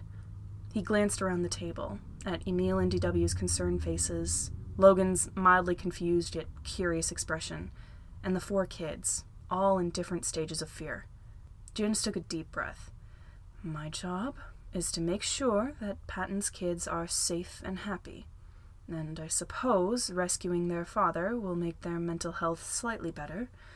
If not for Patton, I'll do this for the kids. I'm coming with you, Logan and DW said at the same time. Logan, no. DW, yes, Janus said. Logan, you're still injured, and I need you to stay here to be my anchor. If anything goes wrong, Emil can come help. But you are staying here where it's safe and taking care of the kids. He pointedly looked back and forth between Logan and the kids, trying to get across what he didn't want to say out loud. If anything happens to us, you're taking care of these kids. Logan looked like he wanted to argue, but he nodded. Okay. I'll call you and keep you on the line while you're in there. The other line rustled again, and a new voice piped up. Hey, Logic. I'll get you on the line too. If we're working together, it would be best if we can communicate. Logan blinked. Anxiety? Yeah, man, the voice said. How are those twins doing, by the way? They're all right. Physically, at least. He shook his head. Please give the phone back to Remy. We still need to work things out. Sounds good, man. The new person left, and Remy came back to the phone. Sorry about her, Remy said. Should I meet you at the bank, or should we stop near Rathspace instead? Rathspace, Janus said. It's closer to the edge of the city you'll be arriving at, so you'll get there sooner, and that gives us time to get there as well. We'll be leaving for Wrath as soon as we're ready. We'll meet you there, Remy said. He hung up. Janus pushed his chair out and stood. DW, are you willing to go in there to help me save him? DW set her jaw. For these kids? Absolutely. Then let's get ready. Remy started the engine of his motorbike. "Princey, you're putting on a helmet." Price groaned. "Come on, I just did my hair." "Beauty won't protect you from dying in a car crash, Princey," Andy's voice said through Remy's phone in his pocket, "which is a shame because you have a lot of it. Beauty, I mean." Price hid her face in her hands for a brief moment to cover her blush. "I didn't come here to be flirted with," she said. "Are you complaining?" Price huffed. "No," she admitted. Remy hopped on the bike and shoved his helmet on. "Come on, Princey, hurry up. We don't have all day." Yeah, I'm going." She sat behind Remy and wrapped her arms around his waist to keep herself steady. "You've spoken to Chimera, right, Sunglasses?" "Yep." "Any advice?" Remy paused to think about it. "You know those old legends about the Fae folk?" Yeah. Why?" "Talking to him is a bit how I imagine talking to a Fae. He's tricky. He'll twist your words, gaslight you into thinking you did something you didn't, and every word that leaves his mouth is probably a lie, or a half-truth. I would honestly advise you to not even give him your name.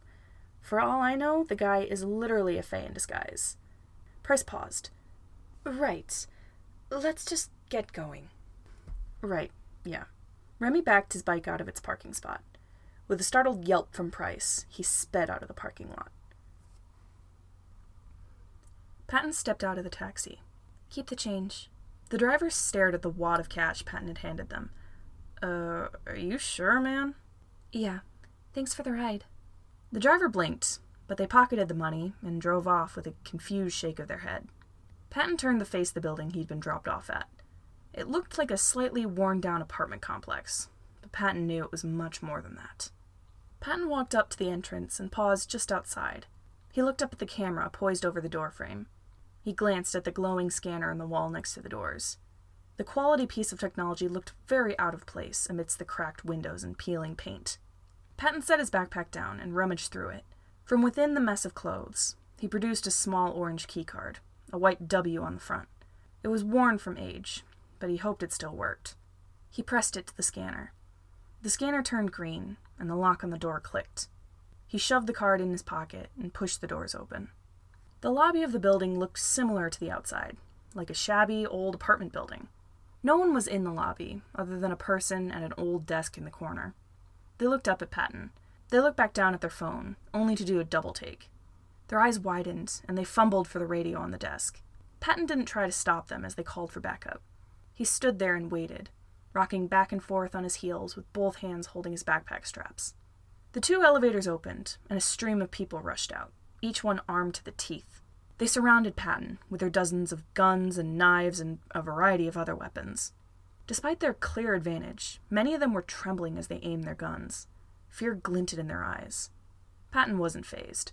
They were too scared to shoot. He stopped rocking on his feet and stood still. "I would like to speak to Ares Justice," he said, in the most cheerful, non-threatening voice he could muster. He smiled out at them under the hood of his cat sweater. "Please?" Everyone in the room exchanged glances. A few of them whispered amongst themselves. Patton stood exactly where he was, trying to look as harmless as possible. "Would I be allowed to see him with supervision?" Patton asked after half a minute of silence. "He did ask to speak with me." Someone raised an eyebrow. "Prove it," they requested, their voice shaky. Patton reached into his pocket. Everyone tensed, but they relaxed again when he brought out his phone. He opened up his text messages and held up the screen. Someone hesitantly stepped forward and peered at the screen.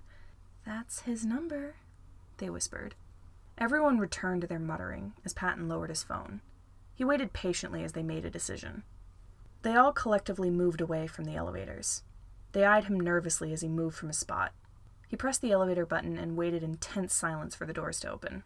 They did, and he stepped inside. "Thank you," he called out politely to the people in the lobby. He pressed his key card against another scanner in the elevator. It beeped his approval. He pressed the button for the top floor. The doors slid shut, and he was on his way up. His left index finger twitched as the elevator moved, but he clenched the straps of his backpack to keep it still. There was nothing to be worried about. They were just going to talk. Hopefully, if Ares could keep his temper under control. Okay, so maybe it was justified to be a little worried, but he had to stay calm. He had to trust that Aries wouldn't attack him as soon as he walked in. Aries had said he just wanted to talk, no tricks or anything. Patton had to trust that. Still, that didn't keep his heart from racing out of his chest as the doors opened. He took a deep breath and stepped out of the elevator. He ended up in a long hallway, the walls covered in black paint.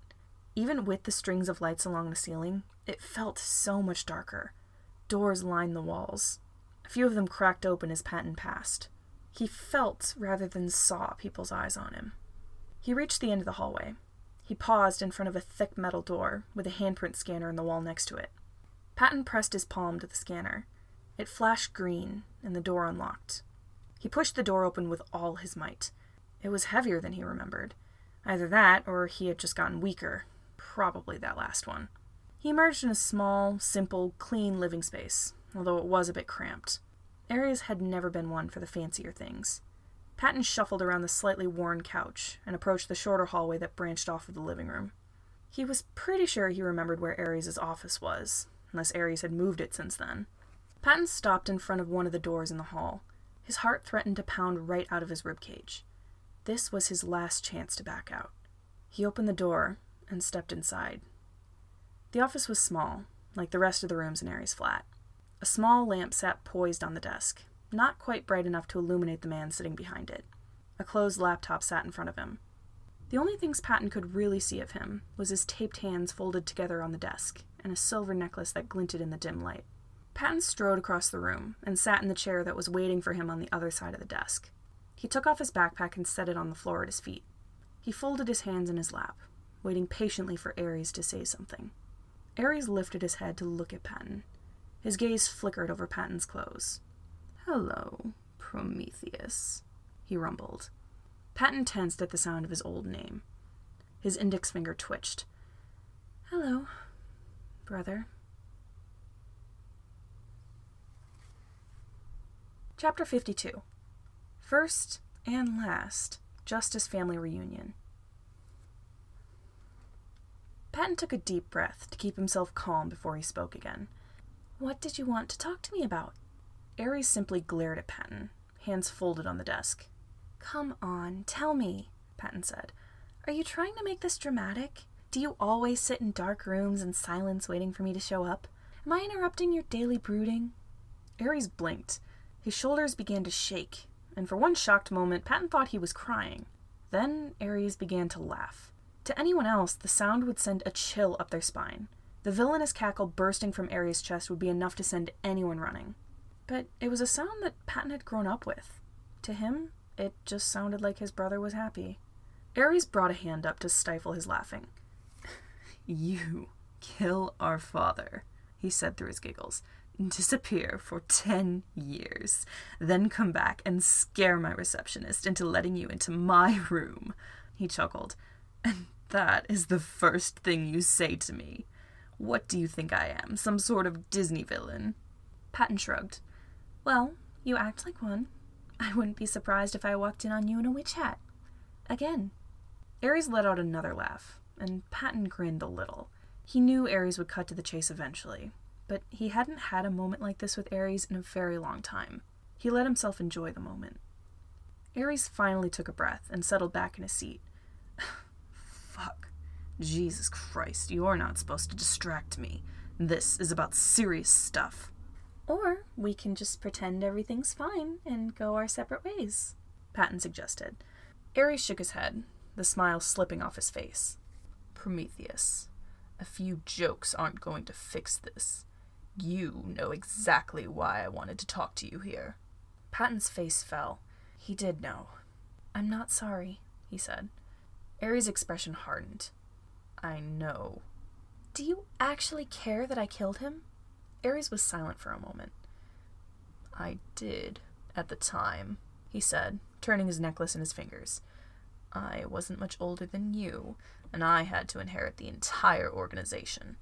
You and Demeter both left. I had to do it alone." "Do you care now?" Aries paused. "No.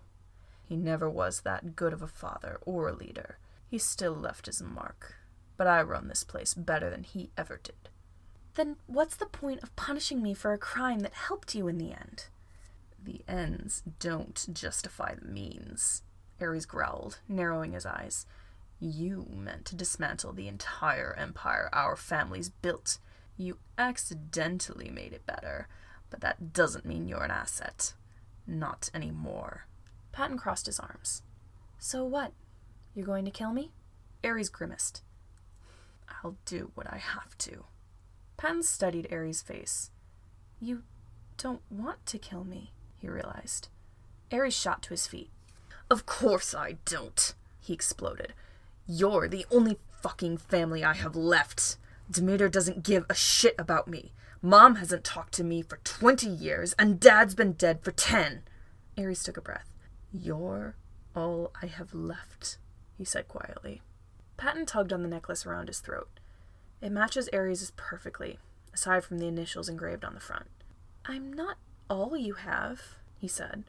You've got 3 nephews and a niece. But you and Demeter won't let me meet them. Because we know what you want them for. They wouldn't get hurt. You don't know that for sure. Ares clenched his fists and sat back down. Prometheus. Don't call me that, Patton sighed. I don't see why you couldn't just adopt kids yourself. Orphanages and foster homes don't like people with criminal records, Ares said. And I'm not taking a new identity to wipe my slate clean like you did. We need to keep this job in the family. The kids aren't even legally mine, Patton argued. You're in the process of legally adopting them. Your boyfriend is helping you with that, isn't he? He's not my boyfriend. I find that hard to believe. Ares sighed. The point is, you are illegally trying to legally adopt them, if that makes any sense. Demeter's daughter is off the table, so your sons are the only candidates to inherit the business. Why do you need an heir right now? Patton argued. They're just kids. Can't you wait until they're older and can decide for themselves? Ares' expression softened slightly. He averted his gaze, turning his locket in his fingers. I don't know how much longer I can wait, he muttered. Patton blinked. What did Ares mean by that? What are you talking about? He asked. Ares shook his head. It's nothing. His left index finger twitched. You're lying. Ares growled. Oh, come on. First Janus Chimera, now you. Stop it. Patton leaned forward, mildly concerned. Ares, what's wrong? Please, tell me, is there something going on with you? Ares furrowed his brow. He clenched and unclenched his fists like he didn't know what to do with them. I'm just not going to be around forever, he said finally. I want to be prepared in case something happens. Why are you so sure something's going to happen? Patton asked, a worried waver in his voice. Ares shot him a withering glare, tugging on his necklace. No more questions. Patton wanted to protest, but the look in Ares' eyes was enough to shut him up. Whatever the problem was, Ares clearly didn't want to discuss it. Ares stopped fidgeting with his necklace and folded his hands on the desk. Prometheus, you don't have a lot of options here, he said. What are my options? Well, I could punish you for killing our father. Every older worker in Wrath would lose their shit if they found out you got away with it. I could kill you, torture you to death, traffic you off to another country. There are a lot of possibilities for punishments. Patton considered it. How would that affect both of us? Well, my only family left would be dead, so that's a con for me. However, it would be good for your kids, since they would be stuck under Janus Chimera's protection forever, and I wouldn't be able to get to them without making a powerful enemy that I really don't want to make. Patton hummed. Not a fan. Me dying would be bad for the kids' mental health. Next choice? You could just let me meet my nephews, Ares suggested. If you let me teach one of them how to inherit the business, I'll leave you and the other 2 kids alone. I wouldn't cut off contact with you and the kid completely. He'll be with you most of the time. He might just be taking lessons in crime rather than going to school. Not an option, Patton said immediately. Those kids are not being exposed to any more of this crime stuff than they need to be. They've been through too much. I'm not shoving them into a business they might not want to be in. Fair enough. I would have to reason with the agents here that would get mad over you getting away without a punishment anyway. Ares picked at the tape that wrapped his hands. Do you want to hear your last option? I'm not sure I do. Ares took a deep breath. I can't get away from this without doing something about you. The best choice for both of us is for you to join Wrath's Blade again. Patton tensed. He knew Ares was going to say that at some point, but he was hoping against hope that maybe he wouldn't. And what would that do for both of us? Patton asked, his voice quiet. It would leave your kids in the constant protection of Chimera, for one, Ares said. It would give you a place to stay, where you don't have to keep running from people who are out to get you. You can utilize your skills as an assassin, and do something more useful with your life, rather than pretending to be a suburban dad. I could pass the business off to you once it's time, so I wouldn't have to worry about finding someone else.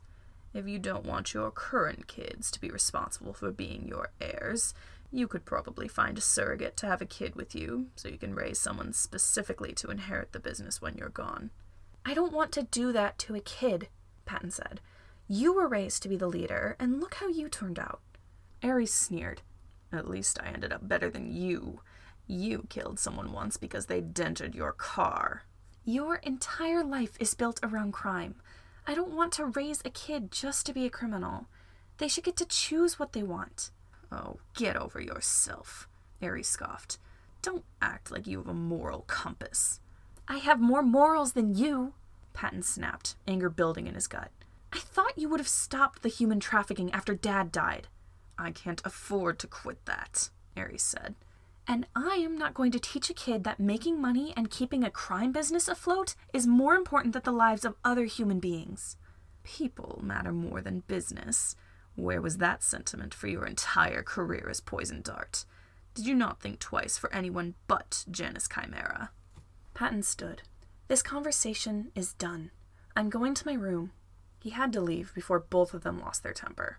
He turned and walked to the door. Think about it, Prometheus, Ares called after him. You don't have a lot of options here. Don't make the wrong choice.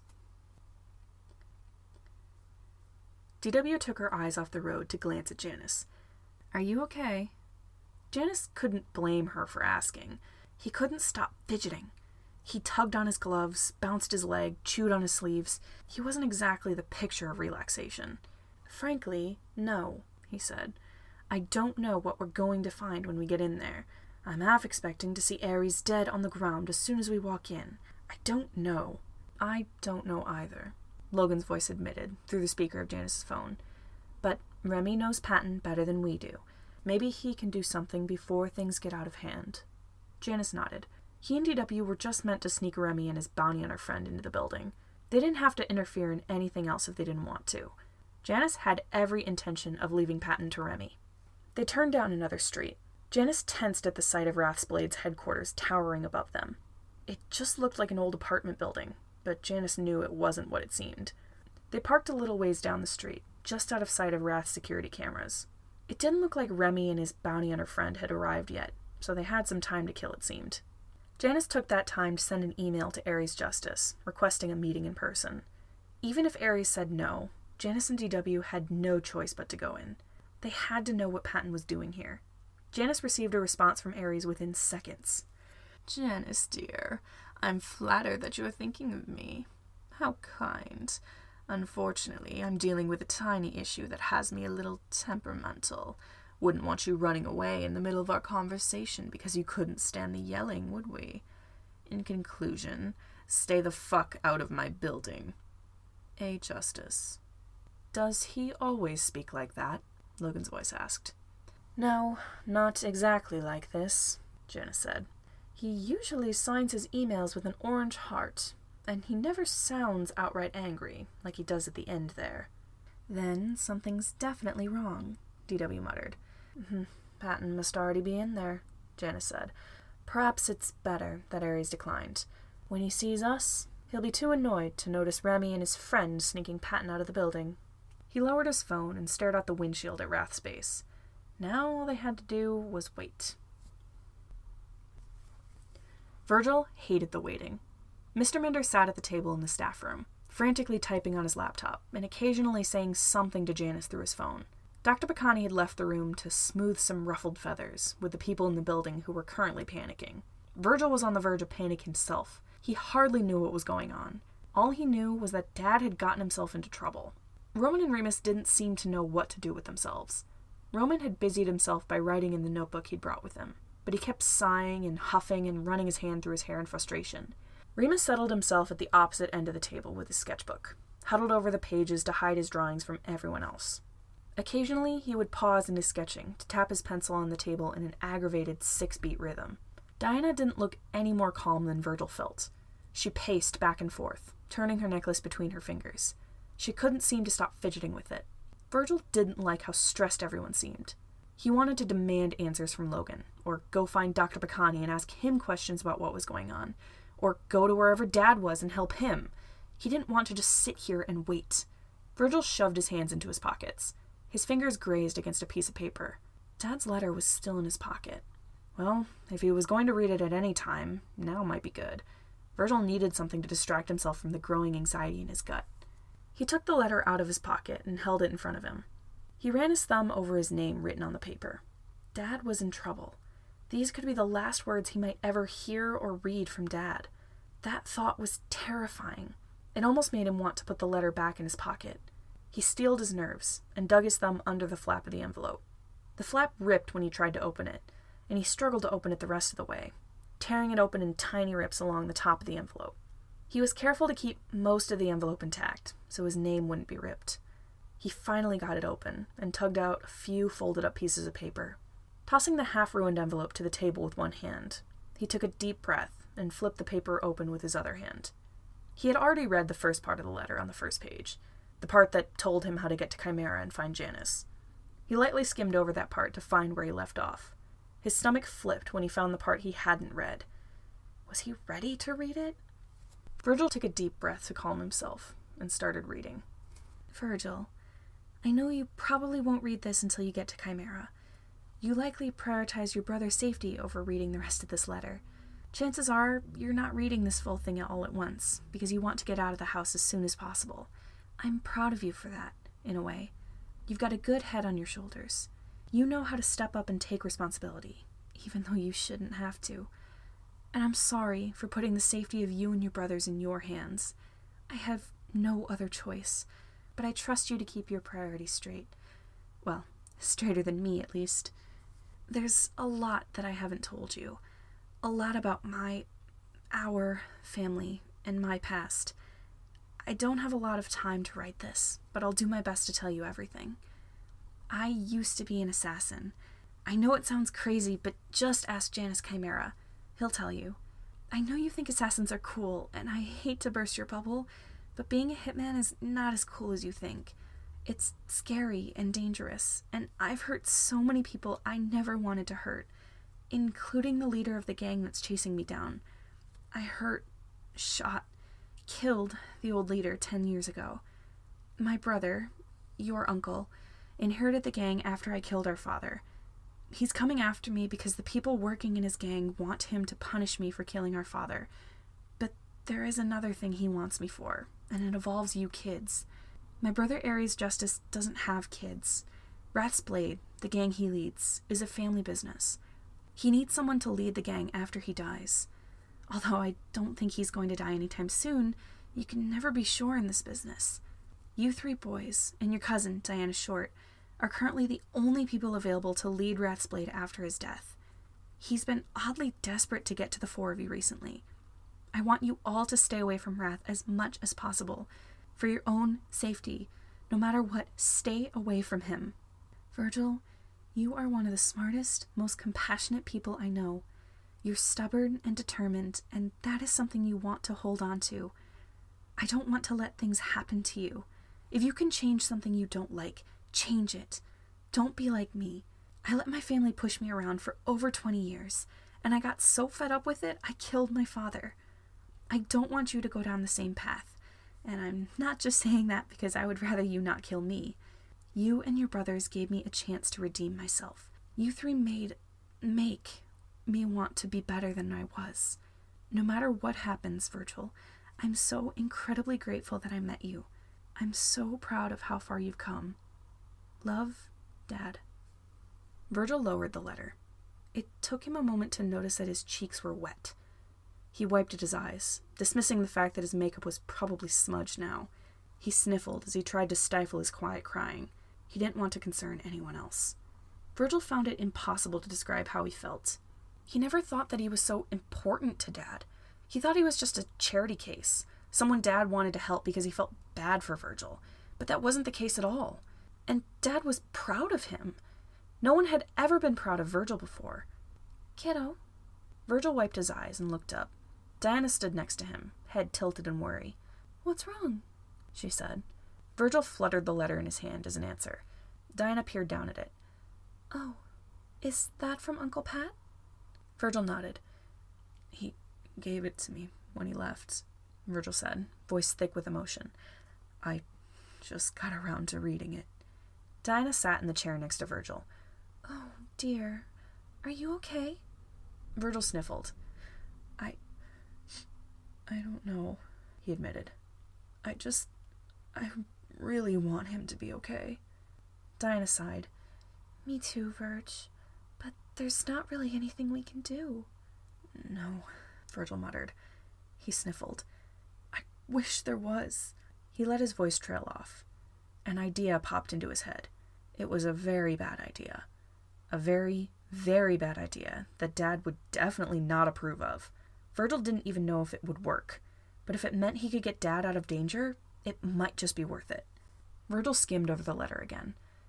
Diana, I think I might know how to get Dad back. Chapter 53. We've got a horrible plan. You are not giving yourself up to a dangerous gang just because you think it might help get Uncle Pat back. Virgil's shoulders slumped. But the letter says that the leader of Wrath wants one of us. Maybe I can trade myself for Dad. As soon as Virgil had said he had a plan, he'd pulled Diana out of the meeting room to tell her about it. He didn't want Mr. Minder to hear, because there was no way he would approve of this, and Roman and Remus would probably hate it too. Virg, you can't trade yourself for Patton, Diana insisted. We don't even know if that would work. Maybe this guy wants Dad more than he wants an heir to his crime business. But can't we at least try? Virgil pleaded. He was not willing to just let this go. This was the only idea he had. Diana sighed. This is serious. You can't just decide to throw yourself into crime when you're 15. You're not even old enough to be out of school yet. Do you have a better idea? Diana fiddled with her necklace. Well, I could do it. Virgil hadn't been expecting that. What? I've been looking for a way out of my mom's controlling bubble for years. This could be it. Besides, I've been looking into this crime business stuff, and I'd be willing to do it. I've put a lot of thought into this. If this could give me an easy way into a gang, I'm willing to take it. I don't know if this will work, but I want to try. Virgil was hesitant. What if she was only saying that so Virgil wouldn't feel obligated to go in her place? Relax, Virg. I want to do this, Diana said, as if she knew exactly what Virgil had been thinking. But we need a way to talk to this guy. Do you think his number is in a phone book? I doubt it, Virgil said. And we can't ask Mr. Minder if he knows how to contact him. Dr. Bacani would never want to tell us either. Diana tapped her foot on the ground. She pulled out her phone. Well, I've got a deep web server on my phone. Maybe there's someone there who can get us a contact. You've got a deep web server? Virgil gasped. He had no idea Diana knew how to get something like that on her phone. Isn't that super dangerous? Not as dangerous if you're already prepared to keep your device safe. Diana started tapping at her phone screen. Come on, she muttered as she started scrolling. There's gotta be someone. Virgil shifted so he was standing right next to her. He peered over her shoulder at the screen. Didn't Logan say something about another hacker he was working with? Diana hummed. Maybe. He called them anxiety, right? I think so. Diana scrolled back to the top of the screen and typed something in a topic search bar. Still tapping her foot, she skimmed the results. Well, I'm willing to bet this person is them. On her screen was someone with the username of My Chemical Anxiety. It could be, Virgil muttered. Do you think they would help us? Should we risk it? Diana's finger hovered over the person's username. She tapped on it and started typing out a message. Let's try it. Andy chugged her way through another cup of coffee. Remy and Price were still on the road. That left her, Nico Flores, Thomas, and Dice in the penthouse to wait. She had nothing to do, not at the moment, so she figured it couldn't hurt to scroll through the forums again. Nico and Thomas were on the opposite couch, Thomas shaking his head in disbelief as he ranted to Nico about Patton. Nico simply nodded along and let him speak. Andy wished she knew about Thomas's big connection to Chimera earlier. She would have loved to ask him to pull some favors for her. As for Dice, he couldn't seem to sit still. Tray of coffee mugs in hand, he rushed back and forth between the living room and the kitchen, setting mugs on the coffee table for the other three, and chugging a cup of iced coffee with his free hand. Making coffee must have been something he did when he felt nervous, because he couldn't seem to stop. Sunglasses askew, scarf crooked, jittery from caffeine, he looked more anxious than Andy felt, and she felt plenty anxious. There was nothing she could do, so going through the forums was all she could think of right now. That did nothing to get her mind off her predicament, however, as word had already spread about Patton giving himself up to wrath, and every post in the forum seemed to express that. People screamed about poison darts showing up at Wrath. Others said he'd already killed Ares Justice, which was unlikely, and a select few were, oddly enough, trying to start a conspiracy that Patton was having an affair with the leader of Wrath. Andy half wanted to disprove that theory by replying that they were brothers, but that information wasn't public, so she held her tongue. A message popped up in her DMs. She sighed. Jesus, she'd gotten more messages over the past 3 days than she ever had in her 5 whole years of hacking. She pulled up her DMs and glared at the new message. A user she didn't recognize sat in her inbox. The account they were using was probably a throwaway account, as it had a dozen numbers tacked onto the end of the username. Andy skimmed the message. Hello. Sorry to bother you. We know you're working with your friends to help Patton Hart, but I think I can help. Please get me a way to contact Ares Justice if you can. If not, that's okay, and sorry for bothering you. Andy blinked. This person, they could not be in the business for long if they had a peppy attitude like that. And the politeness? Andy had never spoken to someone on the site like this. Although it could easily be a manipulation tactic, Andy got the feeling that wasn't the case. This person must have been new to the business. If they hadn't been scammed out of everything they owned by now, it was only a matter of time. God, Andy was going to have to protect this person, wasn't she? She heaved a sigh and typed out a response. Look, kid, I don't know exactly what you want from me. I don't know if I can trust you, and you really shouldn't be trusting random-ass people on this site. I'm willing to bet you don't even have shit to pay me with, so that's a no. Andy thought that would be the end of it, but another message appeared after a minute or two. She reluctantly clicked on it. We're pretty sure that you're working with our friend Logan. If so, we know you have the means to help us, and we hope you'll do so. If not, we'll gladly leave you alone. Dice placed another coffee mug on the coffee table. Andy chugged half the coffee before turning back to her laptop, considering what she wanted to say. This person, or people, if the multiple pronouns was anything to go by, knew that she was working with Logan. So maybe, just maybe, she could trust them. And if this kid could help somehow and get Remy out of that dangerous place before something bad happened, Andy would take that chance. Okay, I won't waste your time. I can get you a way to talk to him, but I don't know if I can trust you. Show me some proof that I can trust you with Wrath's information, and I'll get you something. Andy sat back and waited. She didn't know what this kid would send her next, but it better be something good if Andy was going to willingly help them. Another message slid into view. Andy nearly spit out her coffee. I'm Ares Justice niece. He needs someone to inherit his business since he doesn't have kids of his own, and I'm the only person eligible for that role.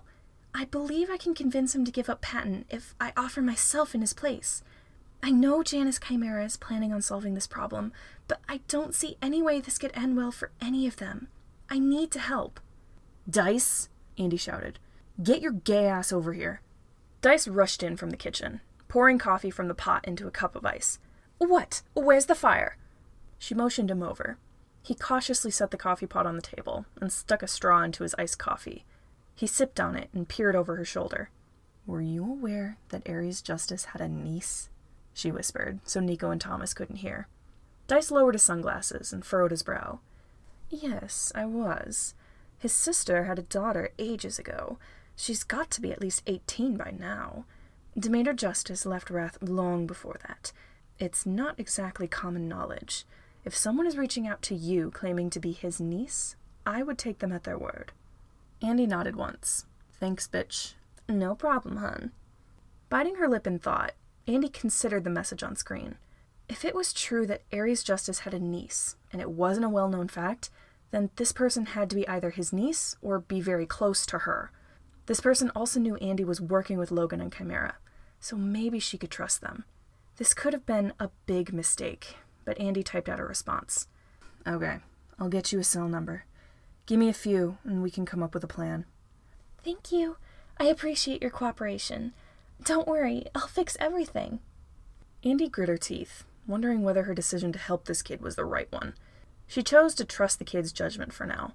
She knew things likely wouldn't end well, with Janus Chimera putting himself into the situation like this. If this kid could help, Andy was willing to take that risk. She glanced at her phone. She didn't know if the others would approve of this change of plans. After a few seconds of consideration, she opted not to tell them. She had a surprisingly optimistic feeling about this. Remy parked his bike a fair distance away from Wrath's base. He didn't want to be seen by their security cameras. Price let go of Remy and took off her helmet. My hair is a mess." "Princey, your hair is probably fine," Andy's voice said through Remy's phone. "You're gonna look like a goddess no matter what, anyway." Price's face flushed. "If you don't stop flirting with me, I'm going to have to kiss you when I get back." "I'm counting on it." Remy rolled his eyes and took off his own helmet. Now he knew how Andy felt being around him and Patton for the past few days. "Where's Chimera?" Price asked, brushing the hair out of her eyes. Remy scanned the street. He didn't see anyone familiar, and Janus Chimera was a very hard person to miss. Remy would have to be blind not to see him. It was possible that he and his bodyguard just weren't here yet. "Hello?" Remy yelped and whirled around. Price stumbled back at the sudden new voice right behind them, bumping right into Remy. They nearly fell over, but they managed to catch each other. Remy stared at the man who'd seemingly appeared behind them. He was tall, but then again, just about everyone was tall to Remy. A pair of yellow gloves covered his hands. He reached up and adjusted the bowler hat on his head, a mask of indifference on his face. Right next to him stood a woman in a business suit much like his, her hair tied back from her face and arms crossed. Remy gently nudged Price off him. "Mr. and Ms. Chimera," he said, trying to keep an easygoing smile on his face. "Pleasure to see you again." Janus Chimera hummed. Price shot Remy a look, silently asking him what to do. The Chimeras seemed pissed, and neither of them really knew what to do about that. I'm really sorry about, breaking into your bank a few years back," Remy said. "It was just for a job. Nothing personal. No hard feelings?" The two Chimeras glanced at each other. They seemed to share an entire silent conversation before they both looked back at Remy and Price. "You're off the hook for now," DW said. "You're lucky we have more important things to deal with. Like your boyfriend, who could very possibly be killing Ares Justice at this very moment," Mr. Chimera added. "He's not my boyfriend," Remy said automatically. Sure he isn't. And the sky is green too, I suppose. Anyway, do we have a plan for getting in there?" "I can answer that," a familiar voice said from Janus's pocket. Janus pulled out his phone. "Hello, Remy's friend. My name is Logan," the voice said. "I am assisting your hacker friend, whom I know as her screen name, Anxiety. She helped me get a loophole into Wrath's security system, so their cameras will be on a loop while you're in there. Janus and DW will go in with the two of you, under the guise that you're all acting bodyguards for Janus. Judging by the tension lately, it won't be too much of a surprise that he would travel with more people other than just DW. Anxiety will flip through the security cameras to find out where Patton is. She'll direct you there, so one of you can break away from the group and go find him. Anxiety and I will cut the lights to distract everyone during your search." "Sounds good, nerd," Remy said. Mr. Chimera raised a brow. I would appreciate it if you didn't throw insults at my partner." Remy took a second to let that sink in. Was Logan dating Janus Chimera? "It's fine, darling," Logan's voice said. That's how Remy shows his affection. Mr. Chimera hummed. All right. He nodded towards the door. Let's go. And please, don't mess this up. I would be just ecstatic if Patton and Ares both ended up dead due to your incompetence. With that, the Chimeras turned and walked to the door. Remy grimaced. Well, that could have gone worse. You're lucky he didn't have you killed on the spot, Andy's voice muttered. He's done that for less. Yeah, I know. Remy straightened his leather jacket. You ready, Princey? A lot less sure than I was a few minutes ago, but yeah. Price took a deep breath. If we die in there, I just want to say it again that I'm sorry for being an asshole. And I'm sorry for being an asshole to you too, Remy responded. And thanks for doing this for us. Price nodded. She seemed to be trying to keep her expression indifferent, but the corner of her mouth lifted into a slight smile. Remy looked up at the tall apartment building. With a deep breath, he and Price followed after Janus and DW. Janus dug through his pocket. Are you sure you're ready for this, DW?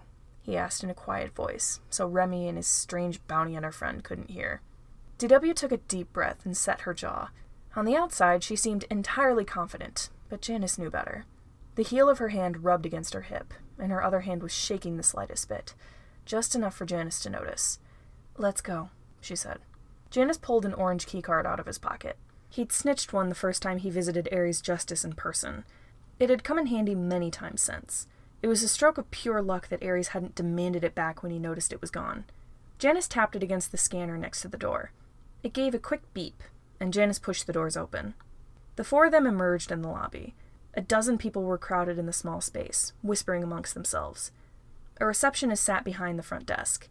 Everyone's heads snapped up as soon as the doors opened. Patton had certainly been through here already.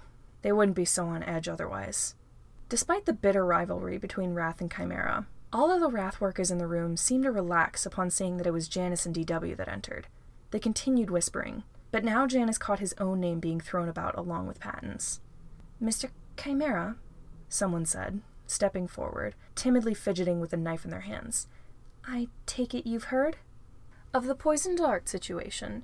Well, of course not. Why else would I be coming to this place at this exact time, right after having a virtual meeting with your leader? The person blinked. It was sarcasm, dear, Janus said, taking a bit of pity on the poor agent. I'm here to see if Ares is still alive. Poisoned dart is still up there, someone else warned.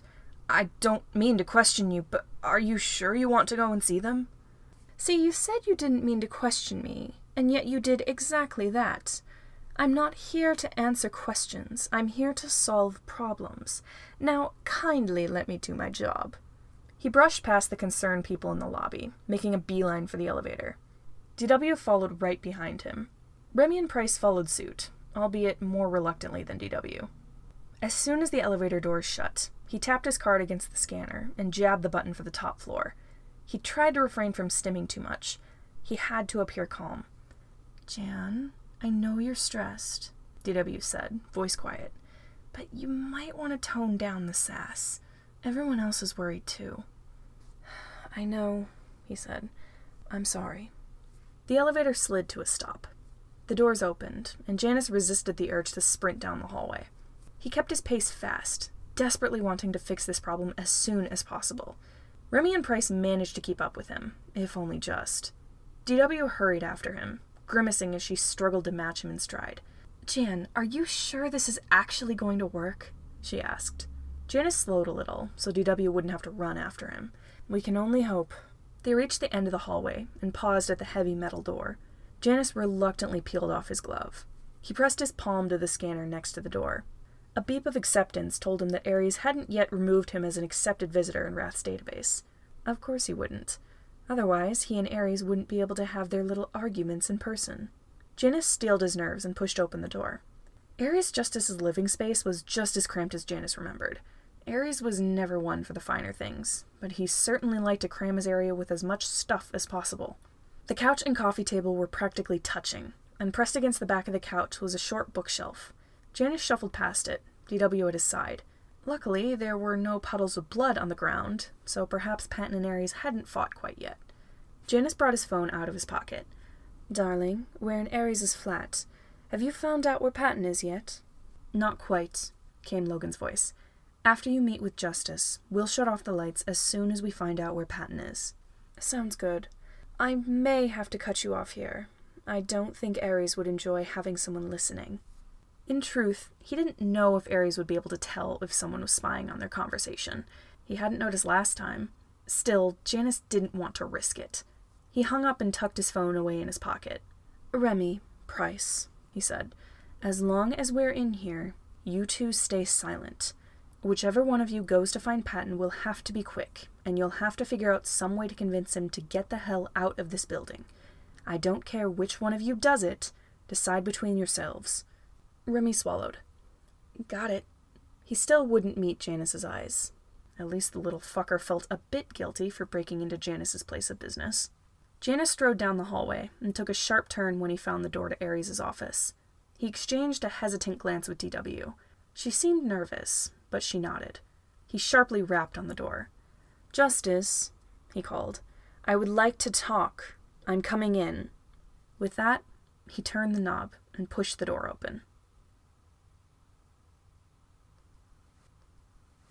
Chapter 54. Here we go. The light in the room beyond the door was dim, which Janus was eternally grateful for. The fluorescent lights in the hallway were already too much for him. Sitting at the desk in the middle of the room was Ares Justice, head lowered and hidden by his arms. A pang of concern urged Janus forward.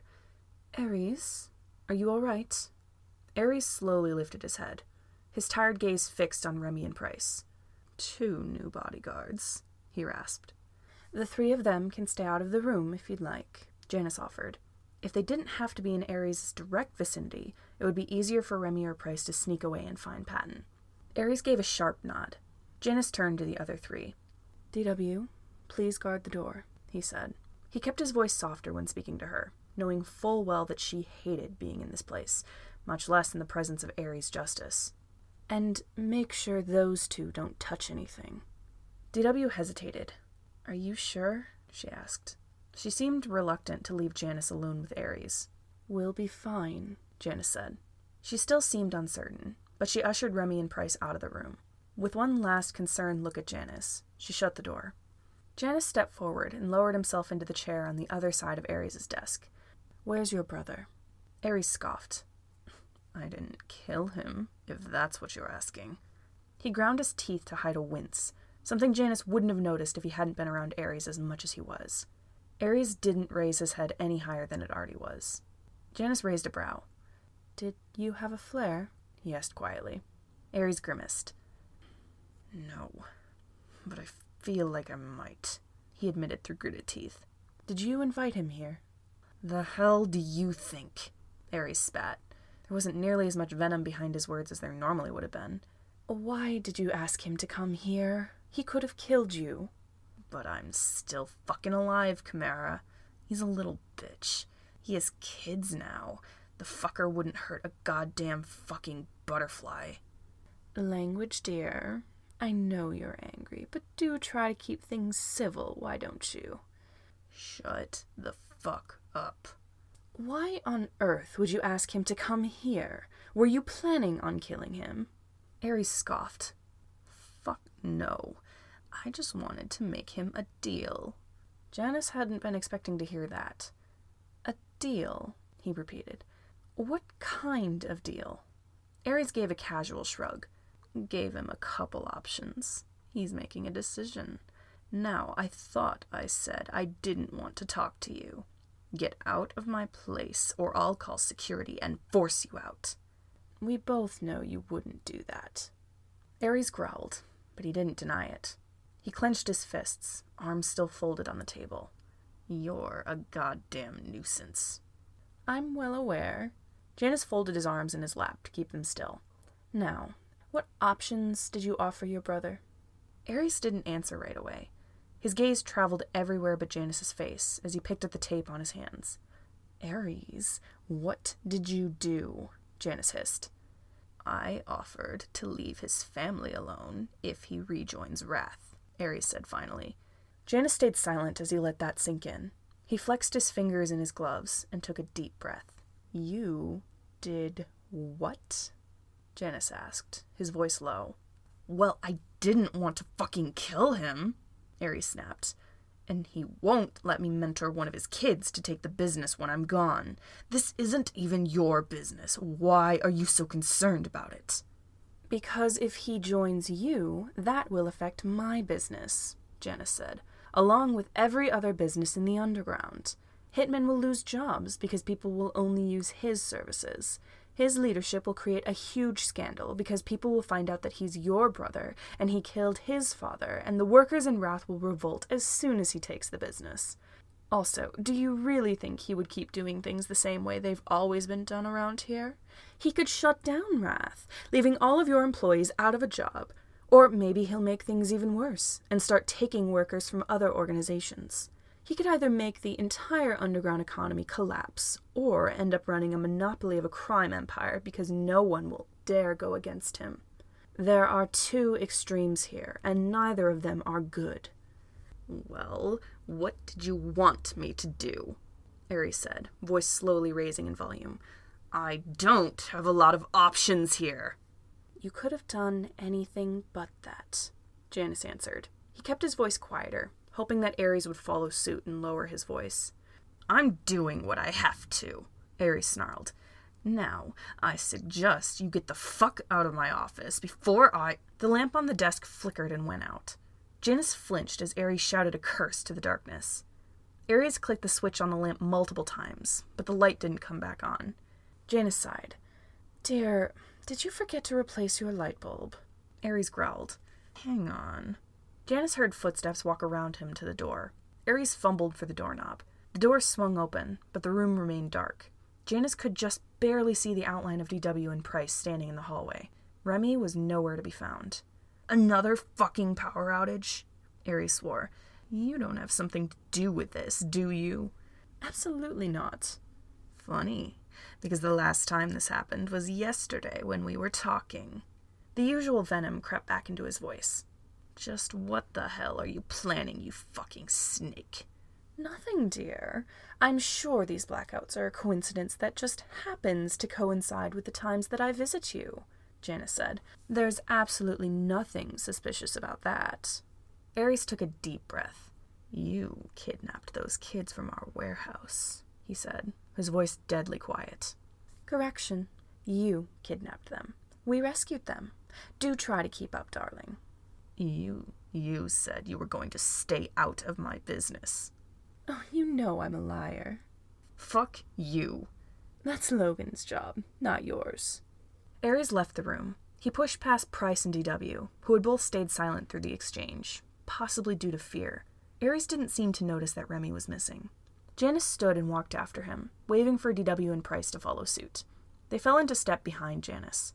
Justice, where are you going? I'm going to figure out what the hell you're doing, Ares snapped. Well, I'm coming with you, Janus said. You wouldn't want to be alone in the dark, would you? Fuck you, Ares spat, but he didn't try to protest to Janus's company. DW quickened her pace until she caught up to Janus. The two of them exchanged a mildly worried glance. They both hoped Remy could reach Patton and get him out of this building before Ares caught him. As soon as the lights went out, Remy turned to Price.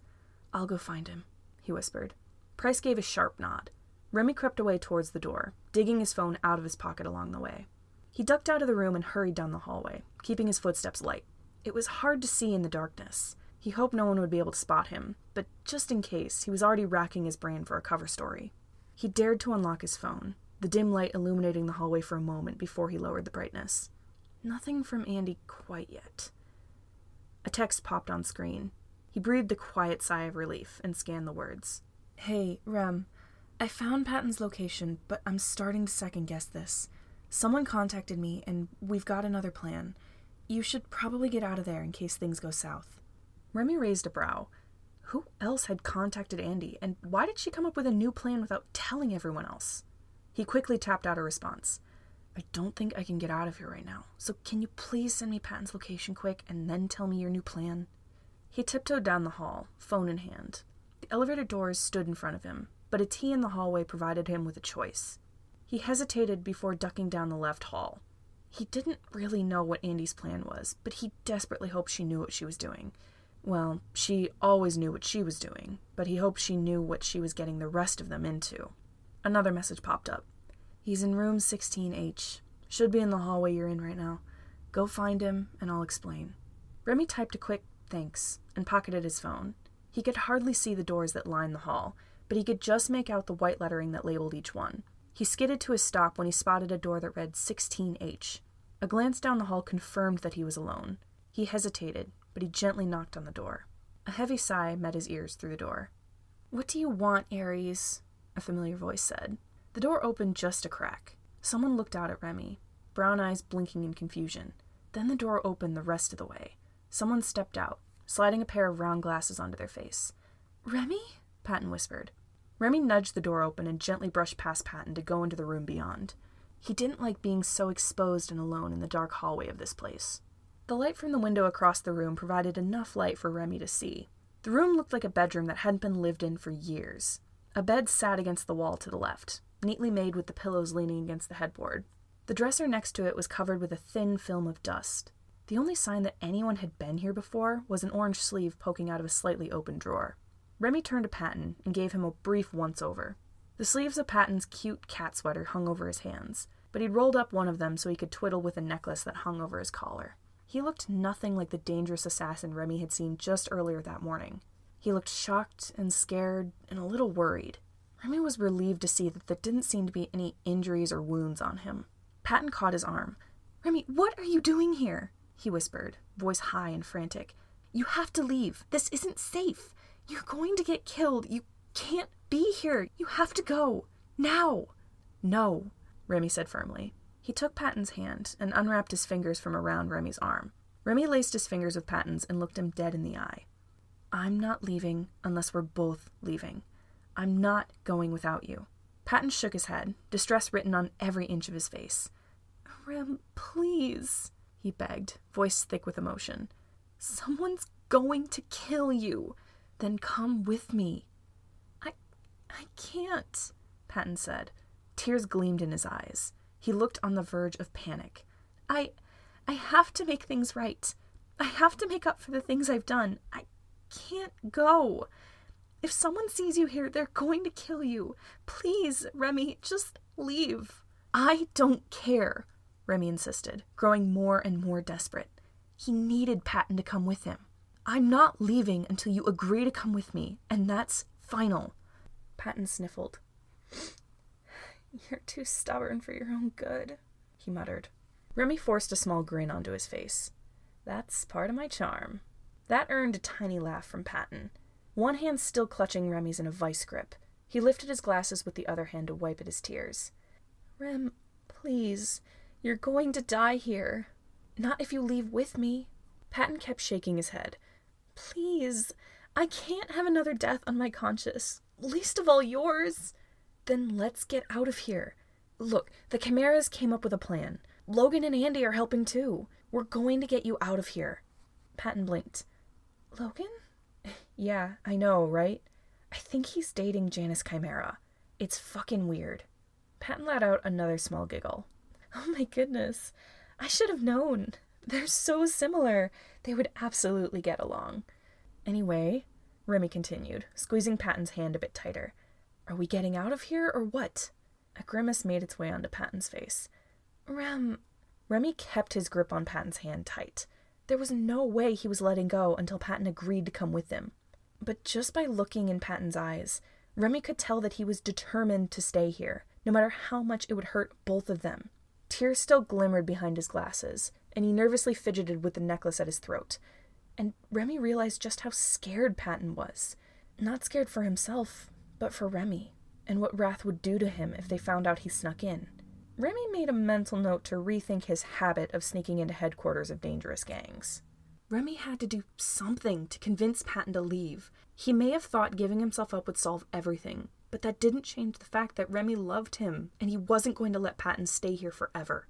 Remy racked his brain for something, anything he could say that might get Patton to change his mind about being here. But Remy was sure that nothing short of the well-being of his kids would be enough to convince him otherwise. Remy internally debated about bringing that up. But Patton surely would have thought of his children already. That was likely the first thing he considered when he made this choice. Remy had to do something, so he did the only thing he could think of. Letting go of Patton's hand to take him by the shoulders, Remy stood up on his tiptoes and leaned in. Before he could really give some thought to what he was doing, he pressed his lips to Patton's. The kiss was much softer, more hesitant than Remy had expected. Then again, he'd only just realized that he loved Patton this way, so he hadn't had time to imagine it much. It took Remy a moment to realize that the hesitance was coming from himself, which was strange because he was Remy. He was confident and cocky, and this uncertainty was very odd to bear. But God, he was kissing Patton, and Patton wasn't doing anything about it, and what if he just did the wrong thing? Patton's hands came to rest on Remy's waist, and all that hesitance flew out the window. Remy pulled Patton in closer, suddenly desperate to hold him as if Patton would disappear if Remy ever let go. He clutched Patton's shoulders tight and kissed him harder, silently, desperately pleading for Patton to just listen to Remy, because Remy was not going to leave this dangerous hellhole without him. Patton tightened his grip on Remy's hips, like he was just as scared to let go as Remy was. They finally pulled apart and locked eyes, both a little breathless. Remy's face heated up as it registered in his head that he just kissed Patton, and Patton had kissed him back. I'm not leaving without you, Remy said, voice an octave higher than usual. Patton swallowed, gaze flitting over Remy's face. Remy waited for a response, and just as Patton opened his mouth to give one, someone knocked on the door. They both froze like deer in headlights. Remy didn't know who was at the door, but he didn't want to find out.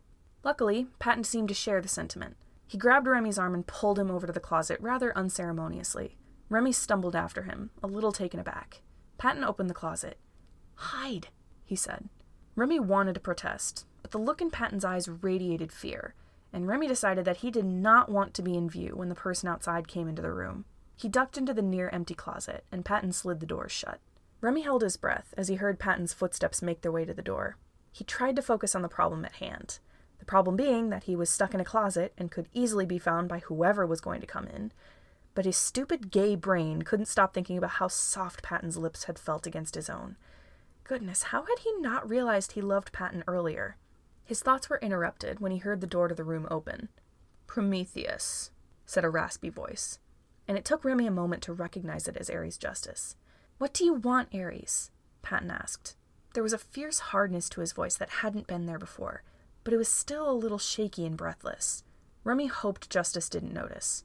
"Nothing, darling," said another voice that Remy immediately recognized as Janus Chimera. "Your dearest brother here is convinced that I have something to do with this strange blackout. He thought he would come check on you to make sure you're okay." "You literally admitted that you had something to do with it," Ares snapped. Chimera gave an exaggerated gasp. "Me? Cause something like this? Ares, dear, are you sure? I don't recall saying that. Are you sure you didn't imagine it in the middle of a coughing fit?" "Shut up, Chimera." "Stay calm, darling. You wouldn't want to lose your breath now, would you?" Justice growled something under his breath that Remy couldn't hear. The anger in his voice sent a chill up Remy's spine. He wanted nothing more than to grab Patton's hand and run as far away from this place as possible, but it would be hard to do that with Ares Justice himself blocking the door. Remy peeked out through the slight gap in the closet door. He caught a glimpse of Justice before his gaze settled on Mr. Chimera, who stood in the room with his back straight and head high, like he was the leader of this gang instead of Justice. DW and Price both stood behind him. Price scanned the room. Her eyes flitted across the closet. She did a double take, and her eyes widened when she saw Remy through the crack in the door. Price gently nudged DW's side with her elbow. She gave the slightest of nods to the closet. DW followed her gaze. A look of pure exasperation came over her face, and she rolled her eyes. Remy hoped she wouldn't be too mad once this whole fiasco was over. Justice gave a heavy sigh. "Prometheus, I came down here because this asshole is doing something, and because I don't know what it is, I wanted to make sure that it had nothing to do with you. But, as long as I'm here, have you made a decision yet?" "Rejoining Wrath's Blade would be a bad decision, Patton," Chimera said before Patton could even speak. "I mean, unless you have some sort of ulterior motive here. According to your letter, I thought you would be running from Wrath, not leaping into their arms. Tell me, was this all an elaborate ruse to get in here just so you could kill Ares? If so, that's quite devious, even for you. Patton's eyes widened. What? No, that's not what I'm here to do. Then what are you here to do? I'm here to make things right, Patton said firmly. By joining the gang whose leader you once killed, Mr. Chimera scoffed. Listen, dear, DW and I have had to deal with your children for the past 3 days. 4 if you include today, and quite frankly, I would love for you to take them back. I have grown attached to them, and for their own well-being, I would like it if you didn't remain off the grid. Thank you very much. I don't have many other options, Patton said. Chimera, this isn't your problem, Justice snapped. It became my problem the moment Patton sent his children to my bank. Ares, this situation does not only affect you and Wrath. It will affect everyone. Patton, you really need to think about this. Remy glanced down at his phone. Hadn't Andy said she was going to explain about this new plan she came up with? If she had a new plan, now would be the perfect time to execute it. A message popped up on his screen. Thinking it was Andy, he quickly skimmed the words. But instead, it was the nerd, Logan, that is. Salutations, Remy. It appears some things have gone a little haywire. Someone is blocking my signal to Janus's phone and preventing me from contacting him. I was able to find a loophole into your phone because yours is not nearly guarded as well. Oddly enough, your friend Anxiety isn't answering my messages either, so it's possible that she has been blocked off as well. Be on your guard and get out of that place as soon as possible. Remy raised a brow in skepticism. No one could block Andy from anything. If she wanted to get into something's electronic system, she could and would get in no matter what. That left only one explanation. Andy herself was blocking Logan from any system inside Wrath. Remy glanced out of the room, waiting for Patton to say something, to make a decision already. He didn't know what the hell Andy was doing, but he hoped she would finish doing it soon. He wouldn't be able to forgive himself if he left this place without Patton. Patton straightened his back. Ares, he said, voice a little nervous and shaky, but confident nonetheless. I would like to go home to my kiddos. And I don't want Wrath to follow me. Everyone else was silent for one long moment before Justice spoke again. Is that really what you're deciding on? Patton gave a sharp nod. Yes. Justice sighed again, chest rattling painfully with his breath. Remy watched through the door as Justice reached into the pocket of his jeans and pulled out a phone. The entire room waited as he dialed a number and held the phone up to his ear. Security, he said. I would like you to come up to the room 16H. I would like all of the chimeras out of my house and confiscate the keycard that Janus Chimera has on him. Take Poison Dart down to the basement. We'll deal with him later. What? Janus Chimera squeaked. Ares, no. I don't know what the hell you're going to do, but your security guards aren't putting their grimy fucking hands anywhere on Janus, DW interrupted, stepping forward for the first time during this exchange. We'll leave on our own goddamn terms. Remy tensed. He could already hear a team of security guards marching their way down the hallway. He was not looking forward to being found out. Price caught Remy's gaze again. She motioned to the door with her head, silently suggesting that she and him make a mad dash for the exit. He lightly shook his head. There was no way they could get out of this place without being seen. Ares lowered his phone just as security guards began to pour into the room. There weren't many, only about 10 or so, but Remy knew he'd never be able to fight his way through them. They shut the door behind them, trapping everyone in the room with them and giving no one a chance to run. Hey! Price yelped as 2 people grabbed her arms. Careful, buddy. If you mess up my hair, I swear I'll... 4 guards went for DW and Mr. Chimera. DW shrugged off the 2 that went to grab her with a disgusted sneer. They backed off, exchanging mildly scared glances with each other. Janus simply held up a hand to stop the other 2 guards in their tracks. They retracted their hands, but flanked him on either side instead, ready to lead him out of the building. 2 other guards grabbed Patton. To Remy's surprise, he didn't even struggle. He just let them grab him, head still held high as if he wasn't about to be imprisoned in the basement and possibly tortured to death. The closet was flung open. Boss, I think we got a rat, a guard said. Remy blinked through his sunglasses at the security guard in front of him. He turned his gaze to Ares Justice across the room, who scowled at the sight of Remy. Take him to the basement, Justice ordered. Ares, no, Mr. Chimera protested. He stepped forward, but one guard placed a hand on his chest and pushed him back. He's coming with us, Sorry, Chimera, but you have no say what I do with rats in my building. Two people grabbed Remy and dragged him out of the closet. They manhandled him over to where Patton stood. He struggled as hard as he could, but these security guards must have been on steroids or something, because no matter what he did, he couldn't get free. Ares, please think about this, Mr. Chimera pleaded as the guards guided them to the door. I made up my mind, Chimera, Justice said. Goodbye. The lights flickered back on for just a moment. Everyone paused to look up, but the guards got over their surprise quick. The ones holding Price reached the door and went to open it. Boss? What? Ares snapped. The door won't open. Justice pushed his way to the door. He tried to turn the knob, but it wouldn't open. He pressed his hand against the scanner next to the door. Nothing happened. Justice whirled around to face Mr. Chimera. What the hell did you do, you fucking snake? I promise this was not my doing, Mr. Chimera said. I'm telling the truth this time. The lights flickered again. Justice narrowed his eyes. His gaze landed on a blinking red light in the corner of the room. A security camera. Who the hell are you? He asked, question clearly directed at whoever was watching them through the hacked camera. As if in response, his phone rang.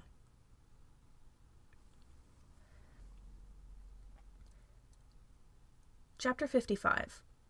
Did we fix everything? Diana paced back and forth in Janus's office, phone in hand. She and Virgil had gone there since Logan was still working in the staff room, and Emil Picani was bustling about trying to keep things under control. It seemed like a nice, private place for Diana to make her phone call. The only problem was that she couldn't seem to work up the courage to actually do it. What if he doesn't want to talk to me? She wondered aloud as she paced. Virgil shrugged from where he lay half inside the pillow fort. I mean, he probably will. He's never met us before. He'd probably be happy to hear from you. Your family. But what if he's not? Diana fidgeted with the necklace at her throat. What if he doesn't want anything to do with me because Mom cut him off? I just don't know. You should probably make a decision soon, Virgil reminded her. That anxiety person is waiting on us. I know, Diana groaned. I don't know what to say. Be straightforward with it. Just say, hey, I'm your niece, and I heard you need someone to take over your business when you're gone. I'm available for the position. Let Patton go, and I'll come on over. Diana paused in her pacing. She looked down at her phone. Virgil wasn't great at gauging emotion, but the look on her face was one that was easily recognizable to him. She was anxious. Virgil sat up. You don't have to do this, he said, hoping to alleviate some of her anxiety. No, I want to. I really, really want to. She heaved a sigh. I don't know what I should say. Say whatever you think will convince him. Diana stared at her phone screen. After a moment's consideration, she set her jaw and looked up at Virgil, eyes shining with determination.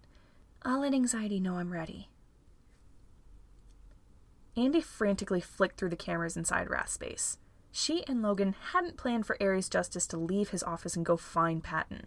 Now Remy was hiding in a closet, Janus Chimera was arguing with Ares Justice, and Andy had no idea what to do about it. Her phone screen lit up with a notification.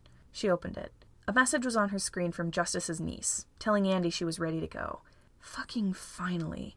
Andy sent back a quick message, saying, I'll tell you when to call. Give me a few. And then turned back to her laptop. She sneaked into Logan's phone and cut off his signal to Janus's phone before doing the same to his computer. She didn't need him interfering with her business. Patton watched as Ares pulled his phone out of his pocket. He glanced at the screen. He shot a glance at the security camera in the room. What are you playing at? He hissed. The lights flickered again. Patton exchanged a mildly confused glance with Remy, who just shrugged. Ares' phone kept ringing. The lights blinked on and off. Some of the blinks were longer than others, and Patton realized with a start that it was Morse code. He focused on the flashing lights, trying to decode what they were saying. Answer her. Patton furrowed his brow. Only one person would be impulsive and skilled enough to hack into Wrath and send a message through Morse code. This must have been Andy. But if Andy was the one hacking the lights, then who was calling Ares? Ares looked down at his still ringing phone. With another disdainful look at the camera, he pressed the accept button and put it on speakerphone. Hello? Hi? said a timid voice, and Patton's breath caught in his throat. Was that Diana? His niece? How in the world had she gotten Ares' phone number? And why was she calling it? Is this Mr. Ares Justice? She asked. Who wants to know? Ares growled. The person on the other line cleared her throat. Mr. Justice, my name is Diana Short, she said, confirming Patton's suspicions. I'm your niece. Ares blinked. He lowered his phone. He turned to look at Patton, silently asking if he knew what this was about. Patton shook his head and shrugged. He had no idea why Diana was calling. Patton didn't even think Diana knew she had another uncle. He half wanted to call out to her and tell her to hang up, but part of him was curious about what she wanted. Ares swallowed and looked back down at his phone. How did you get this number? He asked, his voice quieter than usual. Well, I kind of promised I wouldn't tell you, but it's okay. I'm going to fix everything. I hope. Why are you calling me? I heard that you kidnapped my uncle.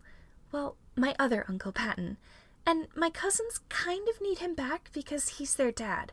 So I was thinking that since you need someone to help you out with your whole crime business thing, maybe I could join you.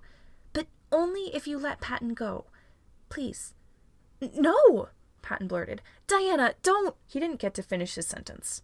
One of the guards holding him smacked their hand over his mouth. He began to struggle against them, but it was no use. They were too strong. He couldn't let Diana throw away her life just to save him. Uncle Pat? Diana's voice said. Hello. It's nice to hear you. I just wanted to... Oh, hold on. Muffled voices came through the speaker, followed by a slight rustling. Dad? A new voice said. A voice that Patton recognized. Panic jolted through his veins. He pried the guard's hand off of his mouth. Virgil! He shouted. Dad, Virgil said, sniffling. He sounded near tears, and the anguish in his voice was almost enough to make Patton sob. He hated hearing his kiddos cry. Virgil, what are you doing? Janus Chimera yelled. This is dangerous! Dad, are you okay? Virgil asked, ignoring Janus. Patton opened his mouth to speak, but the guard holding him clamped their hand over his face before he could utter a word. Patton grit his teeth in annoyance. He jabbed his elbow back, hitting the security guard square in the chest. Their grip loosened. Patton wriggled out of their hold and shoved them away. Let me talk to my fucking son! Patton snapped. Both guards that were holding him backed away, shocked confusion written on their faces. Patton rushed forward and grabbed Ares' phone, earning an annoyed, "Hey!" from his brother. Virgil, please hang up, Patton begged. This is dangerous. I don't know how the two of you found this number, but you can't get yourselves involved. Dad, we're trying to help, Virgil said, voice ringing with desperation. I can't lose you. But I can't lose you, Patton protested. And I don't want to explain to Demeter that her daughter got caught up in her uncle's crime empire. Virgil, Diana, please hang up now. I love you both, and I don't want you hurt. Well, I don't want you hurt, Virgil shouted. And Patton had never heard Virgil so much as raise his voice before. And what surprised him more was that Virgil didn't get anxious and try to apologize for his outburst. And goodness, that made Patton feel so incredibly proud of Virgil in that moment. He had to physically hold back tears. Ares held out a hand. My phone, he said. And just from the anger in his voice, Patton knew it wasn't a request. It was an order. Patton hesitated. I love you, Virgil, he said quickly, before handing the phone back to his brother. He heard Virgil's shouts of protest before Ares growled into the phone. Put Diana back on the line. Virgil's voice stopped. There was silence on the other line before Diana's voice piped up again. Hello? She sounded much more nervous than she had before. Why on earth would you want to join me? Ares asked. Diana heaved a sigh through the phone. I'm not sure if you know, but my mom has been keeping me from seeing my family. I know I might just sound like some kind of entitled teenager or something, but I can't handle her anymore. And maybe it's just spite, or a burst of teenage rebellion, but I want to find my family. She doesn't even know that I've visited Patton before. She might actually lock me up if she knew I was doing things that I want to do. Her voice trembled a little as she spoke. I'm scared to tell her that anything's happened, and I've already dug myself a hole I can't get out of. If I'd known you existed, I would have called you years ago. I've been thinking about joining other gangs, just for a way out, but now I want to join you. I want to know my family. Aries stared at his phone, mouth hanging open a little in shock. Patton felt as surprised as he looked. He knew Demeter was controlling, but he had no idea she was bad enough that Diana was scared to tell her mother when she was in trouble. Oddly enough, the shakiness and fear in Diana's voice reminded him a little of Virgil when Patton had first adopted him. Aries swallowed. He opened his mouth to respond, but instead of words, what came out of his mouth was a cough. His eyes widened as if he was surprised at himself. Realization, fear, and pain all flashed across his face in quick succession as another cough tore itself from his throat. Once the coughing started, it couldn't seem to stop. Aries covered his mouth with one hand and doubled over as he hacked. The phone in his other hand clattered to the floor. Patton stepped forward hesitantly, unsure of what to do, but concerned nonetheless. Aries, are you okay? What's happening? Aries couldn't seem to force out a single word through his coughing fit. He grimaced and covered his mouth with both hands. To Patton's surprise, Janus began struggling against the security guards holding him. Let me go, you morons! They did. Janus darted forward just in time to catch Aries as he collapsed. Aries curled in on himself as Janus circled his arms around Aries. With more gentleness than Patton had ever seen from him, Janus lowered himself and Aries to the ground, allowing Aries to lean his full weight on Janus. He turned to glare at the security camera in the room. Open the door, he ordered. The lock clicked immediately. Janus turned his glower to the guards in the room. Someone get him some water. One of you go up to his flat and grab the pill bottle on his bedside table. Don't make me tell you twice. 2 of the guards scrambled out of the room. Janus rubbed circles into Aries' back. It didn't seem to be helping much, but Aries leaned more on Janus' shoulder as he coughed. Patton winced in sympathy at the painful grating sound. Why the hell didn't you take your meds, you fucking idiot? Janus snapped, although he didn't actually seem angry. Tell me you at least have your inhaler. Aries lightly shook his head, and Janus huffed. Absolute moron. I don't know why I still put up with you. Aries' only response was another round of coughing. The guards around the room all exchanged surprised looks with one another, as if they had no idea what was going on. Every time they stared at Aries, Janus glared back until they looked away. Patton looked at Remy, then at Price. They both shrugged, looking just as confused as Patton felt. DW's face remained neutral. However, a spike of fear flashed across her face when her gaze slid across Patton. He tried to ignore the guilt that crashed over him when he noticed that. The 2 security guards rushed back into the room, one with a glass of water and the other with an orange pill bottle. They both approached Aries and Janus a little hesitantly. The guard holding the medicine held up something in their other hand. I also brought this. I didn't know if you needed it. Janus breathed a sigh of relief and reached out for it. Thank you. He took the pill bottle and the other thing, which turned out to be an inhaler, in one hand. He dropped the inhaler into Aries' hands. Use your medicine, idiot, he snapped. Aries shot him a glare, but he uncapped the inhaler and brought it to his lips as he tried to stifle his coughing long enough to breathe in. He managed to take a couple puffs of the inhaler. His coughing died down enough to let him breathe. Janus shoved the bottle of pills into his hands. Here. Aries reluctantly took the bottle as Janus reached out for the glass of water. Aries tossed a pill into his mouth and managed to choke down some water. He lowered the glass in the pill bottle, chest heaving. Patton took a hesitant step forward and picked up Aries' phone. Virgil, Diana, he said quietly. Dad, Virgil said. What just happened? Diana's timid voice asked. Someone snatched the phone out of Patton's hands before he could respond. He looked up at Aries, who glared at Patton and ended the call. Aries turned to his security guards. I want all these fuckers out of my building, he rasped. One of the guards gestured to Patton and Remy. What about those 2? All of them, Aries snapped, including those 2. Janus scrambled to his feet. Aries, don't.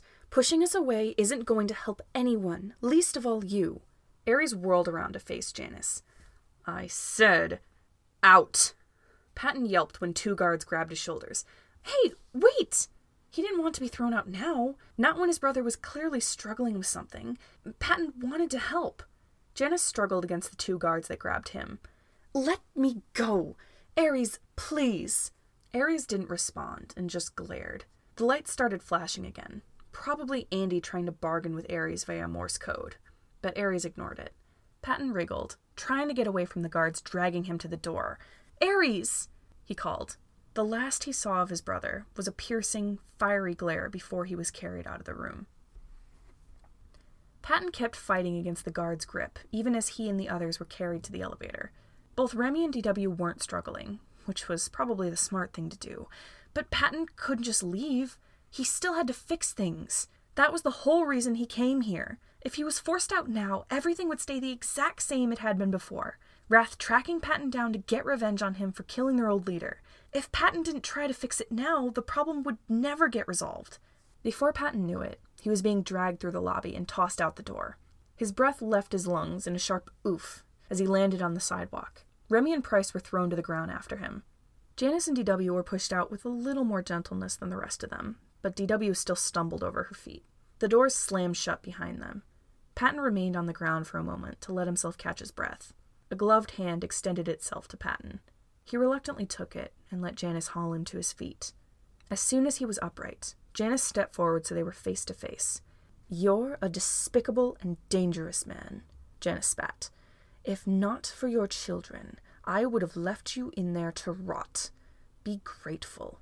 He whirled around and started down the sidewalk, DW at his side. Patton darted forward to stop him. "Wait, can you at least tell me?" Janus shot a glare at him. "Don't. I owe you nothing, least of all any information about the brother you abandoned. You cashed in your favor. I took care of your children. That's it. I will take you to the bank to pick them up, and then I want you out of my sight." Patton stepped forward, and another wave of guilt washed over him when DW automatically stepped backward, eyeing him nervously. Patton hated that just the sight of him scared her. He looked DW dead in the eyes. "I'm sorry," he said to her, even though he was also talking to Janus. "I didn't want things to end up this way. I thought I could fix things, but I just made them worse. I'm sorry." DW didn't respond. Janus simply raised an eyebrow. Janus motioned to the car with his head. "Get in the car, Prometheus." He glanced at Remy and Price. "You two can come with on your bike, but I want you both gone as soon as Poison Dart has his kids back." With that, he turned and strode to the car, with DW right beside him. Chapter 56. I guess this is it. The ride back to Chimera Bank was tense, to say the least. Patton sat in the back seat, hugging his backpack to his chest. He'd taken off his belt of weapons, which only seemed to calm DW's nerves a little bit. DW had sat herself in the driver's seat. Patton's presence made her twitchy and nervous, so Janus had offered to drive, but she insisted that driving would help her focus.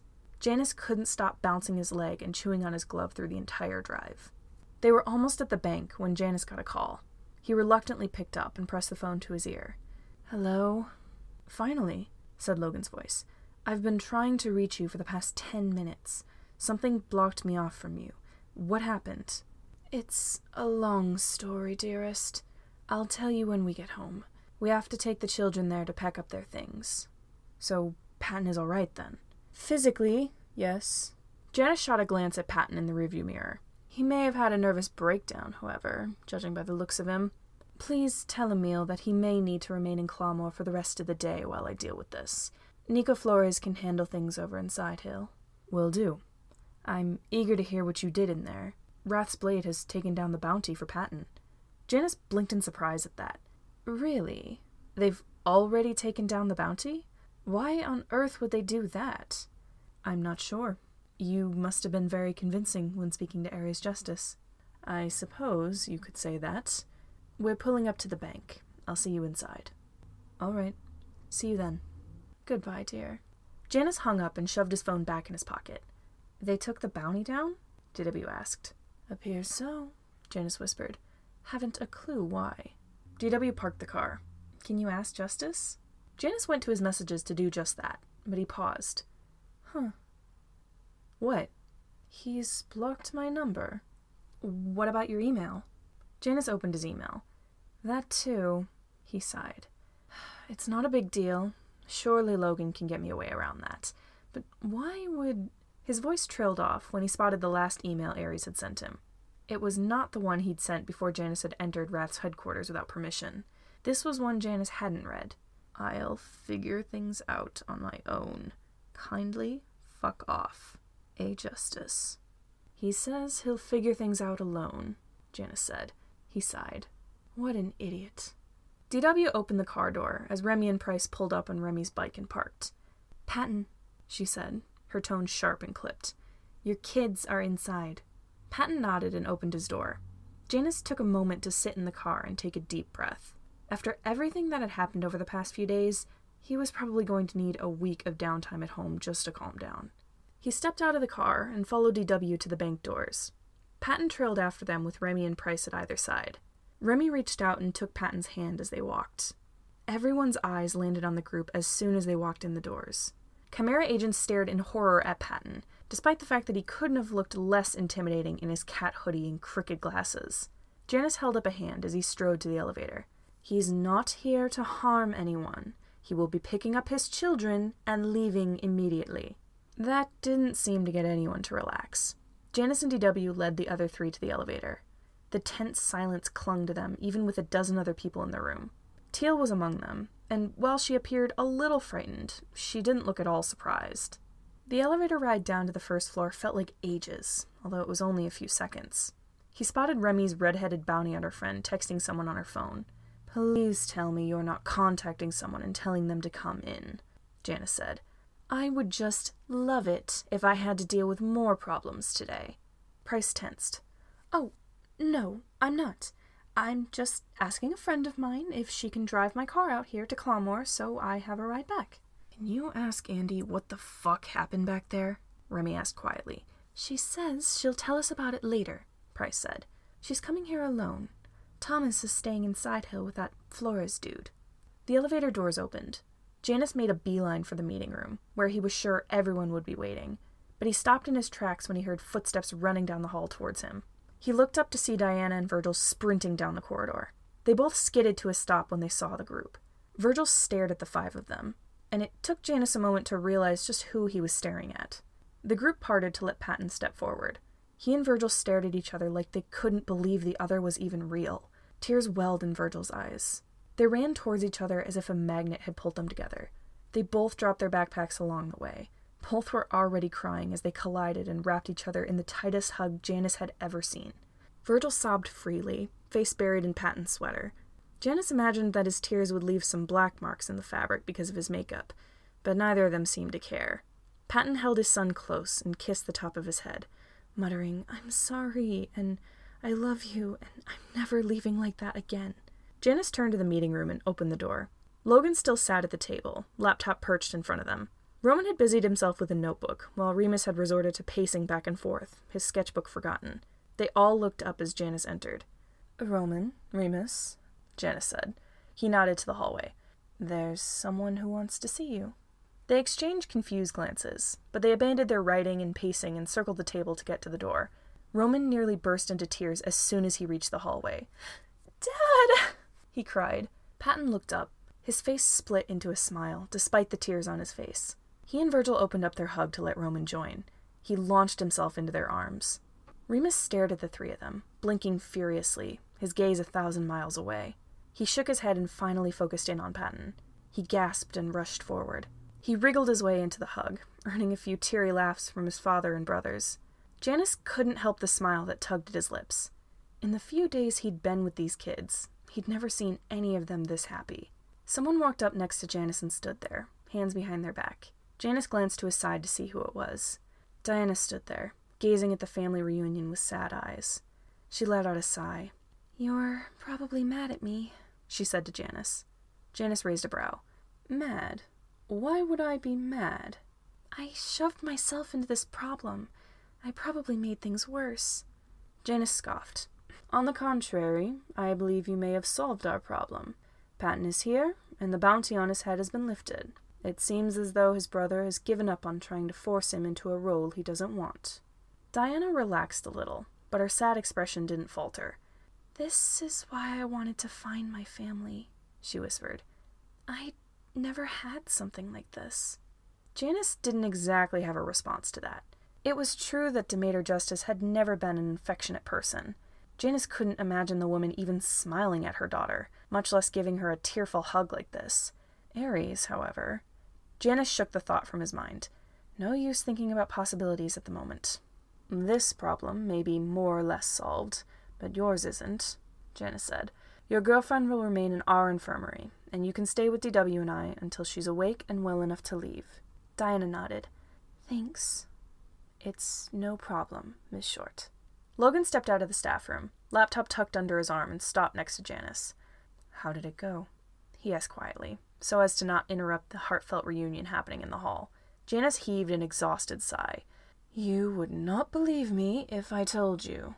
Logan laced his fingers with Janus's. You don't have to tell me if you don't want to. I will. Later. It's not guaranteed that I won't have a full-on meltdown the second we get home, however. Logan pressed a brief kiss to Janus's cheek. That's okay. You should take a few days for yourself to cool down. I might. I'm sure Moggy and your sister can handle the bank while I'm gone. Logan nodded. He squeezed Janus's hand, and then let go and stepped forward. He hesitated, then awkwardly pat Patton's shoulder. It's good to see you're not dead, by the way. Patton looked up.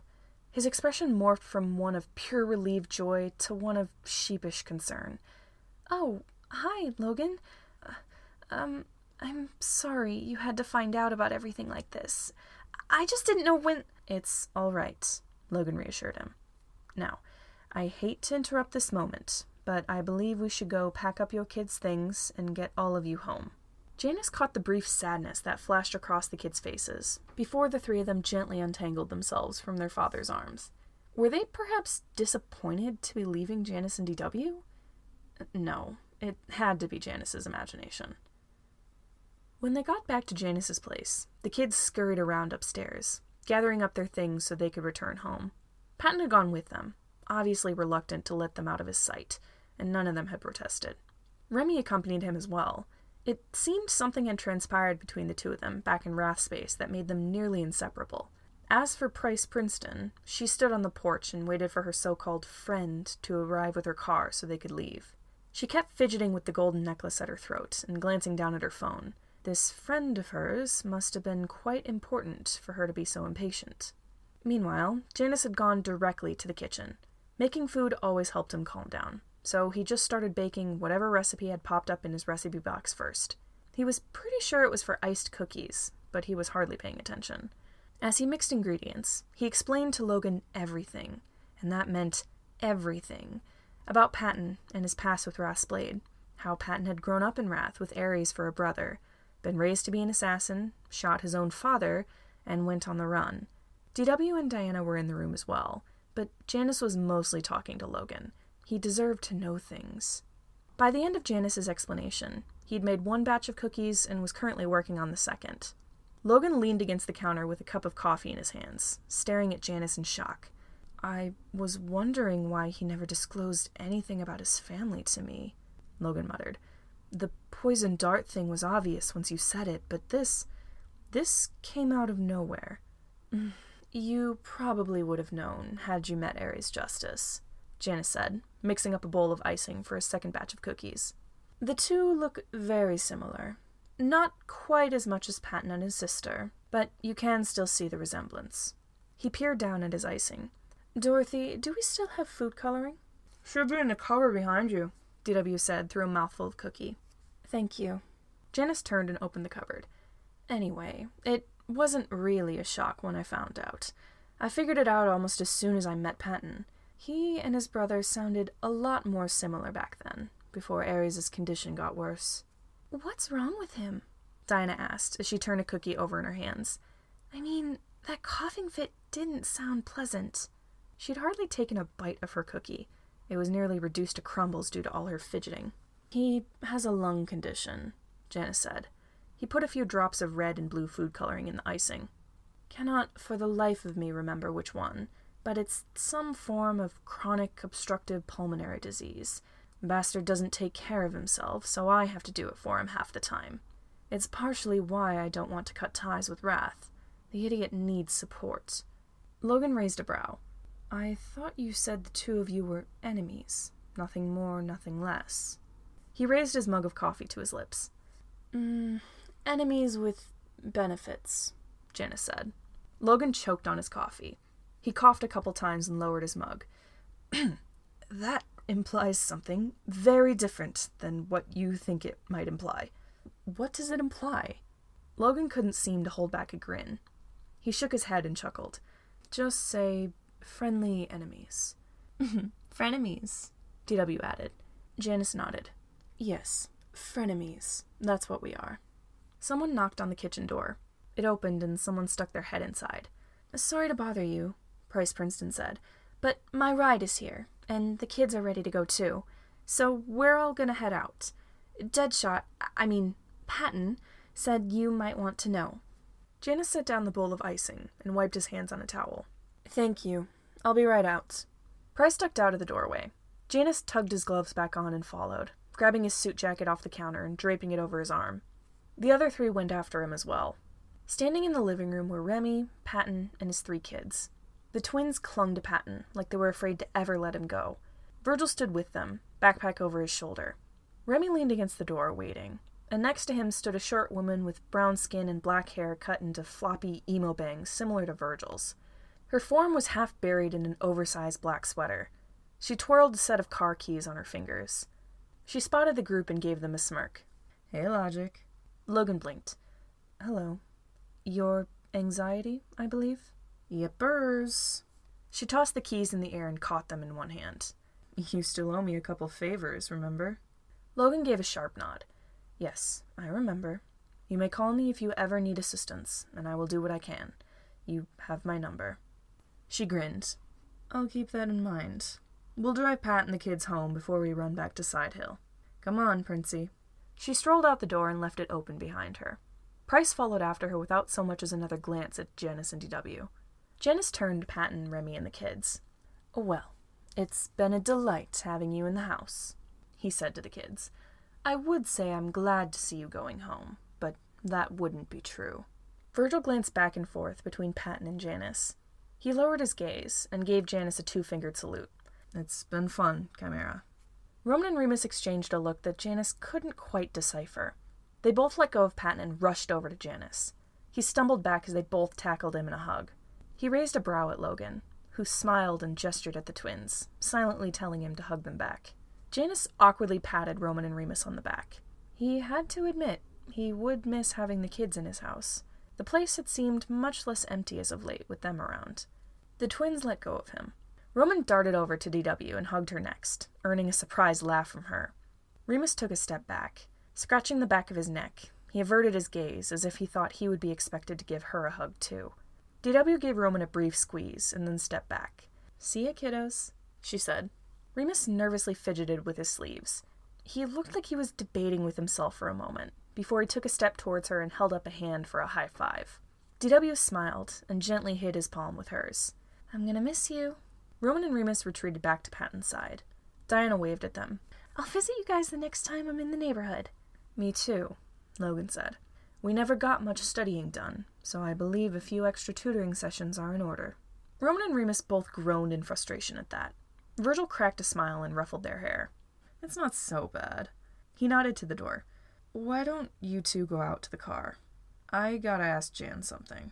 Roman and Remus waved at Janus and DW one last time before they scurried out the door. Virgil turned to Janus, gripping the straps of his backpack tight. Would it be possible to get Dr. Picani's phone number? He asked quietly. If he still does normal therapist stuff, I mean. If that's possible. Janus nodded once. I'll get him to contact you. He has his own office in Side Hill. I'm sure he'll be delighted to speak to you again. Thanks. Virgil let out a breath. Well, bye. Thanks for letting us stay. Virgil was out the door before Janus could even respond. Remy started after him. Pat, you coming? Patton nodded, but his gaze never left Janus. Yeah, I'll be right out. After Remy left the room, Patton took a deep breath and walked towards Janus. Out of the corner of his eye, Janus saw DW tense up and shuffle closer to Janus. It was hard to tell whether she was planning on jumping in front of him to protect him or ducking behind him to hide. Janus wouldn't stop her if she did either one. Patton stopped in front of Janus. Thinking back on the last time they'd been in each other's close vicinity 10 years ago, Janus half expected him to push Janus or punch him or start a fight. He was beyond relieved when Patton simply held out a hand. "Thank you," Patton said. "I appreciate you taking care of my kids." Janus was tempted to refuse the gesture and turn away. It was hard to ignore everything Patton had done to hurt the ones around him, including Ares Justice. However, Janus may be a petty bitch, but he wasn't that petty. He shook Patton's hand once and let it go almost immediately. "You're welcome." Patton shuffled back to give DW some space. He hefted his backpack. With one last timid smile and a wave, he turned and left the house. DW relaxed as soon as the door shut. "Oh my God," she breathed. "I'm gonna go for a swim. I have to calm down." "I'll be up in my room," Diana said, as DW made her way to the dining room to go upstairs. Once the two of them left, Logan took Janus's hand and gave it a reassuring squeeze. Are you all right, dearest?" Janus thought about it. A heavy weight seemed to have settled itself in his chest, and it took him a moment to realize that he was sad. He was sad to see the kids go. "I'm fine," he said, with a smile that would hopefully make Logan think he was telling the truth. He turned and walked back to the kitchen. As he started mixing up his second batch of cookies, he tried to ignore just how much quieter the house was now. Chapter 57. Loose Ends. 1 week later. Patton looked up from his coffee when the doorbell rang. "Hang on," he called as he struggled to his feet. It was harder than usual to stand, since he currently had Roman clinging to his back, but he managed. He wasn't just going to tell Roman to let go. What kind of dad would he be if he just didn't take his kids for piggyback rides around the house? Virgil glanced up from his seat on the couch as Patton left the room. He tensed a little at the sound of the doorbell, but Patton couldn't help but notice that he relaxed much quicker than usual. Virgil may have still been a bit of an anxious mess, but he seemed to be getting steadily better. Patton opened the door. "Hi, Remy." Remy lowered his glasses with a smirk. "Hey, babe." He stepped into the house and shut the door behind him. He spotted Roman and reached out to ruffle his hair. "Sup, kid? Where's your little partner in crime?" Roman giggled and batted his hand away. "Doing a puzzle in the living room. You want to come help us with it?" Patton asked. "Actually, babe, I need to talk to you. Preferably alone." Roman's face fell. "Aww." He slid off Patton's back and landed on the floor. He hurried back to the living room and flopped down on the floor to help Remus with the puzzle they were in the middle of completing. Patton turned back to Remy. "What did you want to talk to me about?" Remy raised a brow. "Have you told your kids yet?" he asked, keeping his voice quiet. Patton sighed. "Not yet." "Why not?" "It's just, they haven't had a lot of good parents. I don't know how they would feel about, another potential dad figure." Remy reached out and took Patton's hand. "Hun, I'm already in their lives. I don't think changing the label of what we are is gonna mean much to them." "But what if it does?" "Then we'll all talk about it. Has the nerd been in today?" Patton nodded. "They finished studying about 2 hours ago." "Babe, we said we'd tell them today, and now seems like a good time. Besides, we've got that reservation at that one fancy restaurant tonight. We're gonna have to tell them before then." Patton sighed in defeat. "Yeah, you have a point." Remy grinned. "We can tell them now." "Wait, Remy!" Before he could protest, Remy took his hand and pulled him into the living room. "Hey, kids, we got something to tell you," Remy called. All three boys looked up. "What?" Remus asked. Remy nudged Patton in the side. "You want to tell them, or should I?" Patton shot Remy a glare. Taking a deep breath, he turned to look at the kids. "Remy and I have a date tonight." Roman gasped. "You two are together?" Virgil bolted upright on the couch. "When did it happen?" Patton blinked. "What?" Remus shot to his feet and grabbed Patton's sleeve. "When did you decide to get together? Give us details, old man!" Patton was a little surprised at that reaction, but he shrugged. "About a week ago, I think." "Just before we got back," Remy added. Roman raised his hands in the air triumphantly. "Ha! I won the bet! Take that, emo!" Virgil and Remus groaned simultaneously. "Damn it!" Remus cursed. He let go of Patton and scurried off to his room. "I'll get my rat skull." Patton stared at his 3 children as the realization dawned on him. You three had a betting pool about when the two of us would get together? Roman pointed to Virgil. He thought you'd be engaged by the time you got back. Remy, who had been taking a sip of the Starbucks he had in his hand, nearly choked on his coffee. Engaged? He managed. Virgil shrugged. Do you blame me?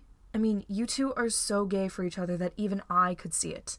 Dad, by the way, when you do get married, I call dibs on being your best man. I want to be the flower boy, Roman piped up. No fair. I want to be the flower boy. Remus protested, entering the room again with what looked like a rat skull and a shiny rock in his hands. Remy coughed into his fist, still choking on his coffee. Patton felt his face heat up. It's a little early to be thinking about that, kiddos. I've been working on a best man speech for 6 months, Virgil said. Literally everyone else has been thinking about it for years. Mr. Minder was actually convinced you would be married by the end of the year. We asked him if he wanted in on the betting pool, Roman said. He said no. Patton stared at them, dumbfounded. He looked at Remy. Were we that obvious? Apparently. Remy coughed. He gently nudged Patton in the side. I told you. You were worried for nothing, hon. I guess so. Patton linked his arms with Remy's. So, do you kiddos want me to call Logan to babysit you? Or do you think you'll be okay on your own? Virgil, Roman, and Remus all glanced at each other. Patton couldn't decipher the looks on their faces, but he had a feeling he knew what they were thinking. We'll be fine, Virgil said. I'll call him if we have a problem. What time were you leaving? About 5:30. We'll be back around 8. Are you sure you'll be okay for a couple hours? Yep. All right. Patton tugged Remy towards the kitchen. I'm gonna make some cookies, so you guys have something for dessert tonight. I'll leave some money on the counter in case you want to order pizza. Virgil flopped back onto the couch and picked up his phone. You got it, Popstar. As Patton began bustling about the kitchen, Remy leaned against the counter and swished his iced coffee in its cup. You sure they're gonna be okay? He whispered. This is their first night alone without you since, last week. Are you sure they're not gonna panic as soon as we leave? Patton turned his gaze to his kiddos over the counter. Roman and Remus had scooted across the floor to sit near Virgil, their puzzle forgotten. The three of them muttered to each other in hushed tones. Roman glanced at Patton, then looked away as soon as he noticed him looking. I feel like they're going to be fine, Patton said. He leaned over the counter. Hey, kiddos. They all looked up. Make sure that if you go anywhere tonight, Patton said, you just leave me a note letting me know where you went. Or you can text me if you want. Virgil gave him a thumbs up to show he understood. Patton retreated from the counter and turned back to his baking. The rest of the day went on as usual. Roman had resorted to watching a Disney movie as he played with some of his toys on the floor, which included a doll with purple hair and a shiny cloak that Virgil gave him after a few minutes of lazing on the couch. Patton concluded that it was probably from the betting pool the kids had made, the little rascals. Remus had completely forgotten about the puzzle on the floor and started drawing in his sketchbook instead. Remy joined Virgil on the couch while Patton baked. A smile stretched across his face. He was so incredibly glad to be back with his kiddos. He wouldn't trade this for the world. It came time for Patton and Remy to leave before Patton knew it. He had just finished baking some brownies when Virgil was suddenly telling him to go get dressed in something fancy for his date. Remy's eyes had grown wide, and he'd scurried off back to his apartment to get ready. Roman insisted on helping Patton pick out an outfit, and although Patton had been hesitant at first, Roman had a surprisingly good sense of style for an 11-year-old. By the time Remy had rolled up on his motorcycle, Patton had put on a nice blue button-up shirt and some dress pants he forgot he had until Roman found them in his closet. As soon as he stepped out of his room, he heard the snap of a camera. He spotted Virgil leaning over the back of the couch, phone in hand. "Virg," he said. "What? It's your first date. I want to commemorate it." Remus opened the door as soon as Remy stepped onto the porch. Sup, bitch? "Watch your language, kiddo," Patton said, tugging at the heart-shaped necklace around his neck. Remy straightened his leather jacket, because of course he was still wearing his leather jacket and sunglasses for a date. What else would he wear? Over his white dress shirt. "Ready to go, babe?" "Wait." Virgil hopped off the couch and held up his phone. "We gotta get a picture of you two together." Patton snorted as Virgil scrambled to the entrance. For all the fuss the three of them were making about this, he would have thought he was a teenager going to prom. He stood next to Remy and linked their arms. Remy rolled his eyes behind his sunglasses, but he was smirking. He and Patton smiled as Virgil took a couple pictures. Virgil lowered his phone. "We're showing these pictures at your wedding." Roman walked up to the pair and gave Patton a quick hug. "Have fun!" Patton squeezed him back. "We will." "And be careful," Remus added. "Don't drink too much. And if you're not back by 8:30, I'm calling the cops." Patton pulled Remus into a brief hug. "I wasn't aware I had a curfew." "Well, you do," Virgil said. He pocketed his phone. "You have him back by then, mister," he said to Remy. "Any later, and he's grounded." Remy laughed. "I'll keep that in mind." He ruffled Virgil's hair. "See you kids in a few hours. You sure you don't need a babysitter?" "We'll find someone if we need one," Virgil said. "I've got a list of numbers to call in an emergency, including the pizza guy in case we start starving to death. We're gonna be fine." "We're just making sure, kiddo." Patton looked at Remy. "Ready?" Remy grinned. "Absolutely." He and Patton left the house as the kids shouted their goodbyes after them. The door swung shut as Remy led Patton to his motorcycle. "Are you sure they'll be okay?" Remy asked. Patton glanced back at the house. "I'm sure." He sat on the bike and shoved a helmet over his head. "So, where'd you make our dinner reservations again?" "I don't care how many of his bones you need to break. Just make sure he gets us the money he owes." The employee in Janus's office nodded frantically. "Okay, sorry for bothering you, sir. I just didn't—" "Whatever." Janus waved a gloved hand. "Get out." The employee rushed out of the room. Before the door could swing shut, a hand reached out and blocked it. DW pushed it back open and stepped into the room. "How's it going?" she asked. Janus heaved an exhausted sigh and leaned back in his chair. "The absolute incompetency," he muttered. "It's astounding." DW hummed in response and walked around his desk to stand next to him. "Need help?" "I am going to yell at someone one of these days," Janus sighed. "I could yell at them for you if you want." "I would actually love that. I'll call you next time I need to tell someone how stupid they are." "Noted." DW leaned against the desk. "Where's Elle?" "Taking Diana downstairs to visit Gemma again," he answered. "She's been persistent with her visits over these past couple days." "I would be too. Her girlfriend just woke up a few days ago.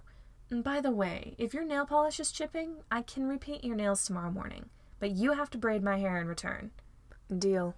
Janus leaned forward and rested his head in his hands. "I know I said I'd take a few days off to relax, but—" "You really should have," DW interrupted. "I can handle the bank." "I know. I'm just on edge. Ares hasn't contacted me since last week, and—" He glanced up at the pillow fort in the corner of the office that he still hadn't taken down. DW followed his gaze. "Everything seems a lot more quiet," she said, as if she knew what he was thinking. "And I shouldn't even be upset about it," Janus said. "I love quiet. Why do I suddenly miss those loud little gremlins? Have you and Logan considered adoption? Dorothy, we're not even married. I don't even know what engagement ring I would want to get him, much less whether or not I want to legally adopt children with him. You guys are literally the textbook definition of taking it slow. How long has it been?" Janus tugged on his gloves. "Almost 10 years. Listen, we're both involved in crime, so we made an agreement not to get married until we were sure neither of us was going to die. Once we reach 10 years, we'll make it legally official if we want to. Until then, we're fine the way we are." DW rolled her eyes, but there was no real exasperation on her face. "Whatever, man. I call dibs on being your maid of honor. I wouldn't choose anyone else." Someone knocked on the door. Janus prepared himself for another petty problem he didn't want to deal with. But when the door opened, it wasn't just a random agent who walked in. "Speak of the devil," DW said as Logan stepped through the door. Logan straightened his glasses. "Hello. I have some news that I think you may be happy to hear." Janus quirked an eyebrow. "What is it?" Logan stepped aside. Diana appeared in the doorway, beaming from ear to ear, and holding her hand was... Janus straightened. "Ah, your girlfriend is up, I see." Gemma seemed hesitant, but she followed Diana into the room. Hi, mister," she said, her voice quiet. "Dee Dee filled me in on what happened. We'll be out of your hair as soon as we can pack up our stuff." "No need to leave immediately," he said. "The two of you are free to remain with us until you can find another place to live." "I don't want to overstay our welcome," Gemma said.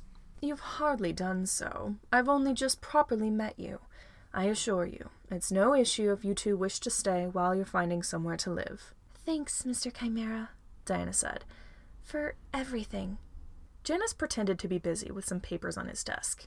Yes, well, it's the least I could do. Don't think too much of it. DW checked her watch. Well, we can all head home if you want. It's getting late. Janus pushed himself to his feet. Sounds good to me. Logan fished the car keys out of his pocket. I'll start the car. He motioned Diana and her girlfriend to the door. Let's go. They left the office. Janus let out a tired breath. Why am I so goddamn tired? DW shrugged. Probably because you've been working yourself to death ever since those kids left. Do you think you can get empty nest syndrome after only having kids for 4 days? Janus shot her a withering glare, but there was no malice behind his eyes. He grabbed his briefcase off the floor and flicked open the latches. I've still got things to work on at home. Do you have all of your important files? DW held up her own briefcase. Yep. Good. Janus took the pile of documents he'd been sorting through earlier and tucked them into the case. I suppose we should get going then. Home still seemed so empty.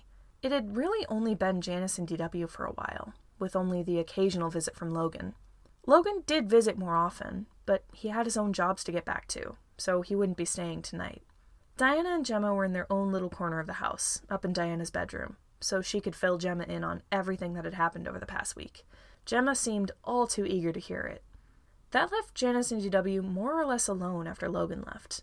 DW had resorted to eating ice cream out of a tub while curled up on the couch, watching some Netflix show Janus didn't particularly care about. He busied himself in the kitchen, unable to keep himself still for more than 2 minutes. Cooking would probably get his mind off things. He found that, no, cooking most certainly would not get his mind off things.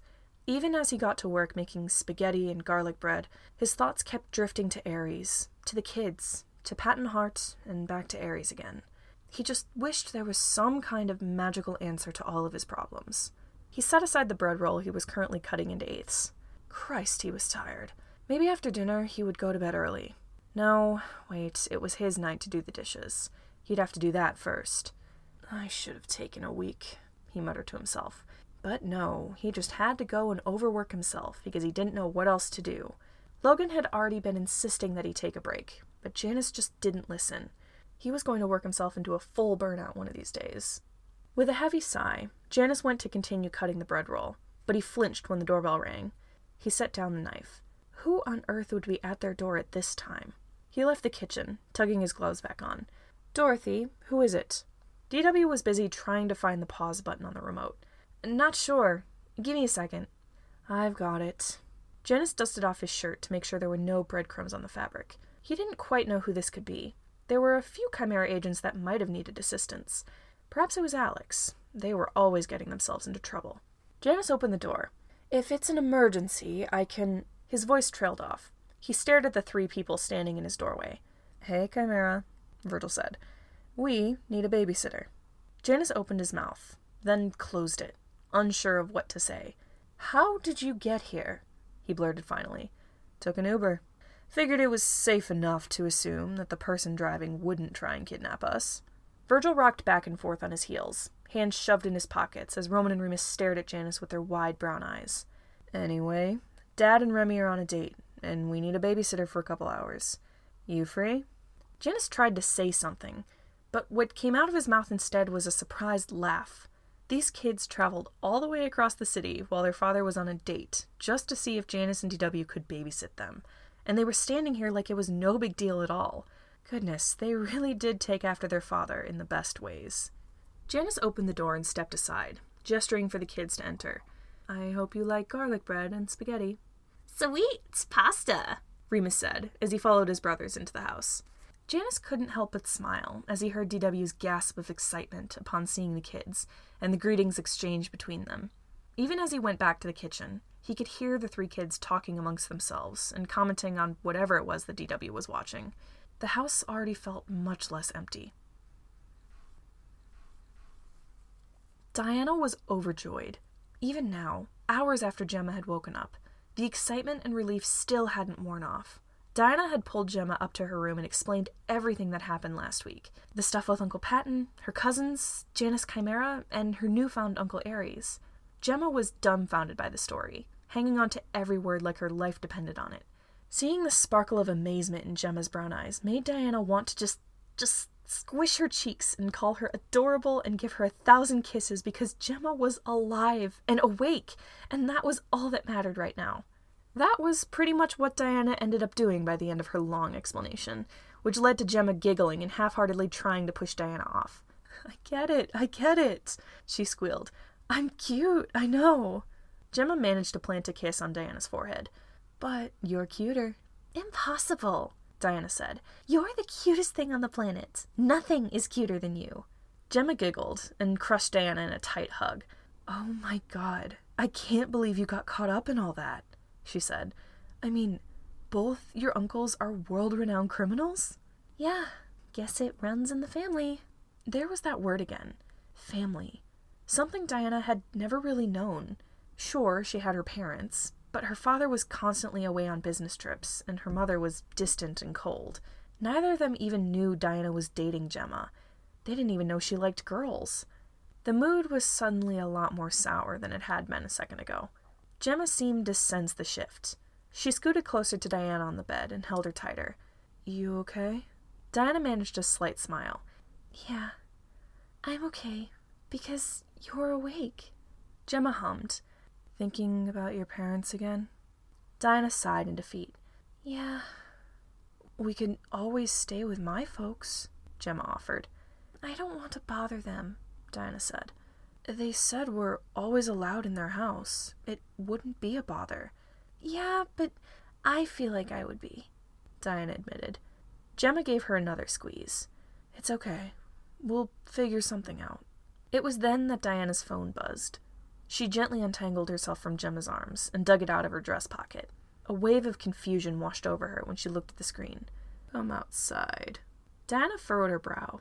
It was a text from a number she recognized, but she couldn't quite remember where she'd seen it before. She must have called it at least once, probably. She stood. Hang on, I'll be right back. Gemma looked mildly concerned, but she let Diana go. Diana left the bedroom and strode to the balcony doors. She pushed them open and stepped out, searching the street in front of the house for whoever might have sent her this message.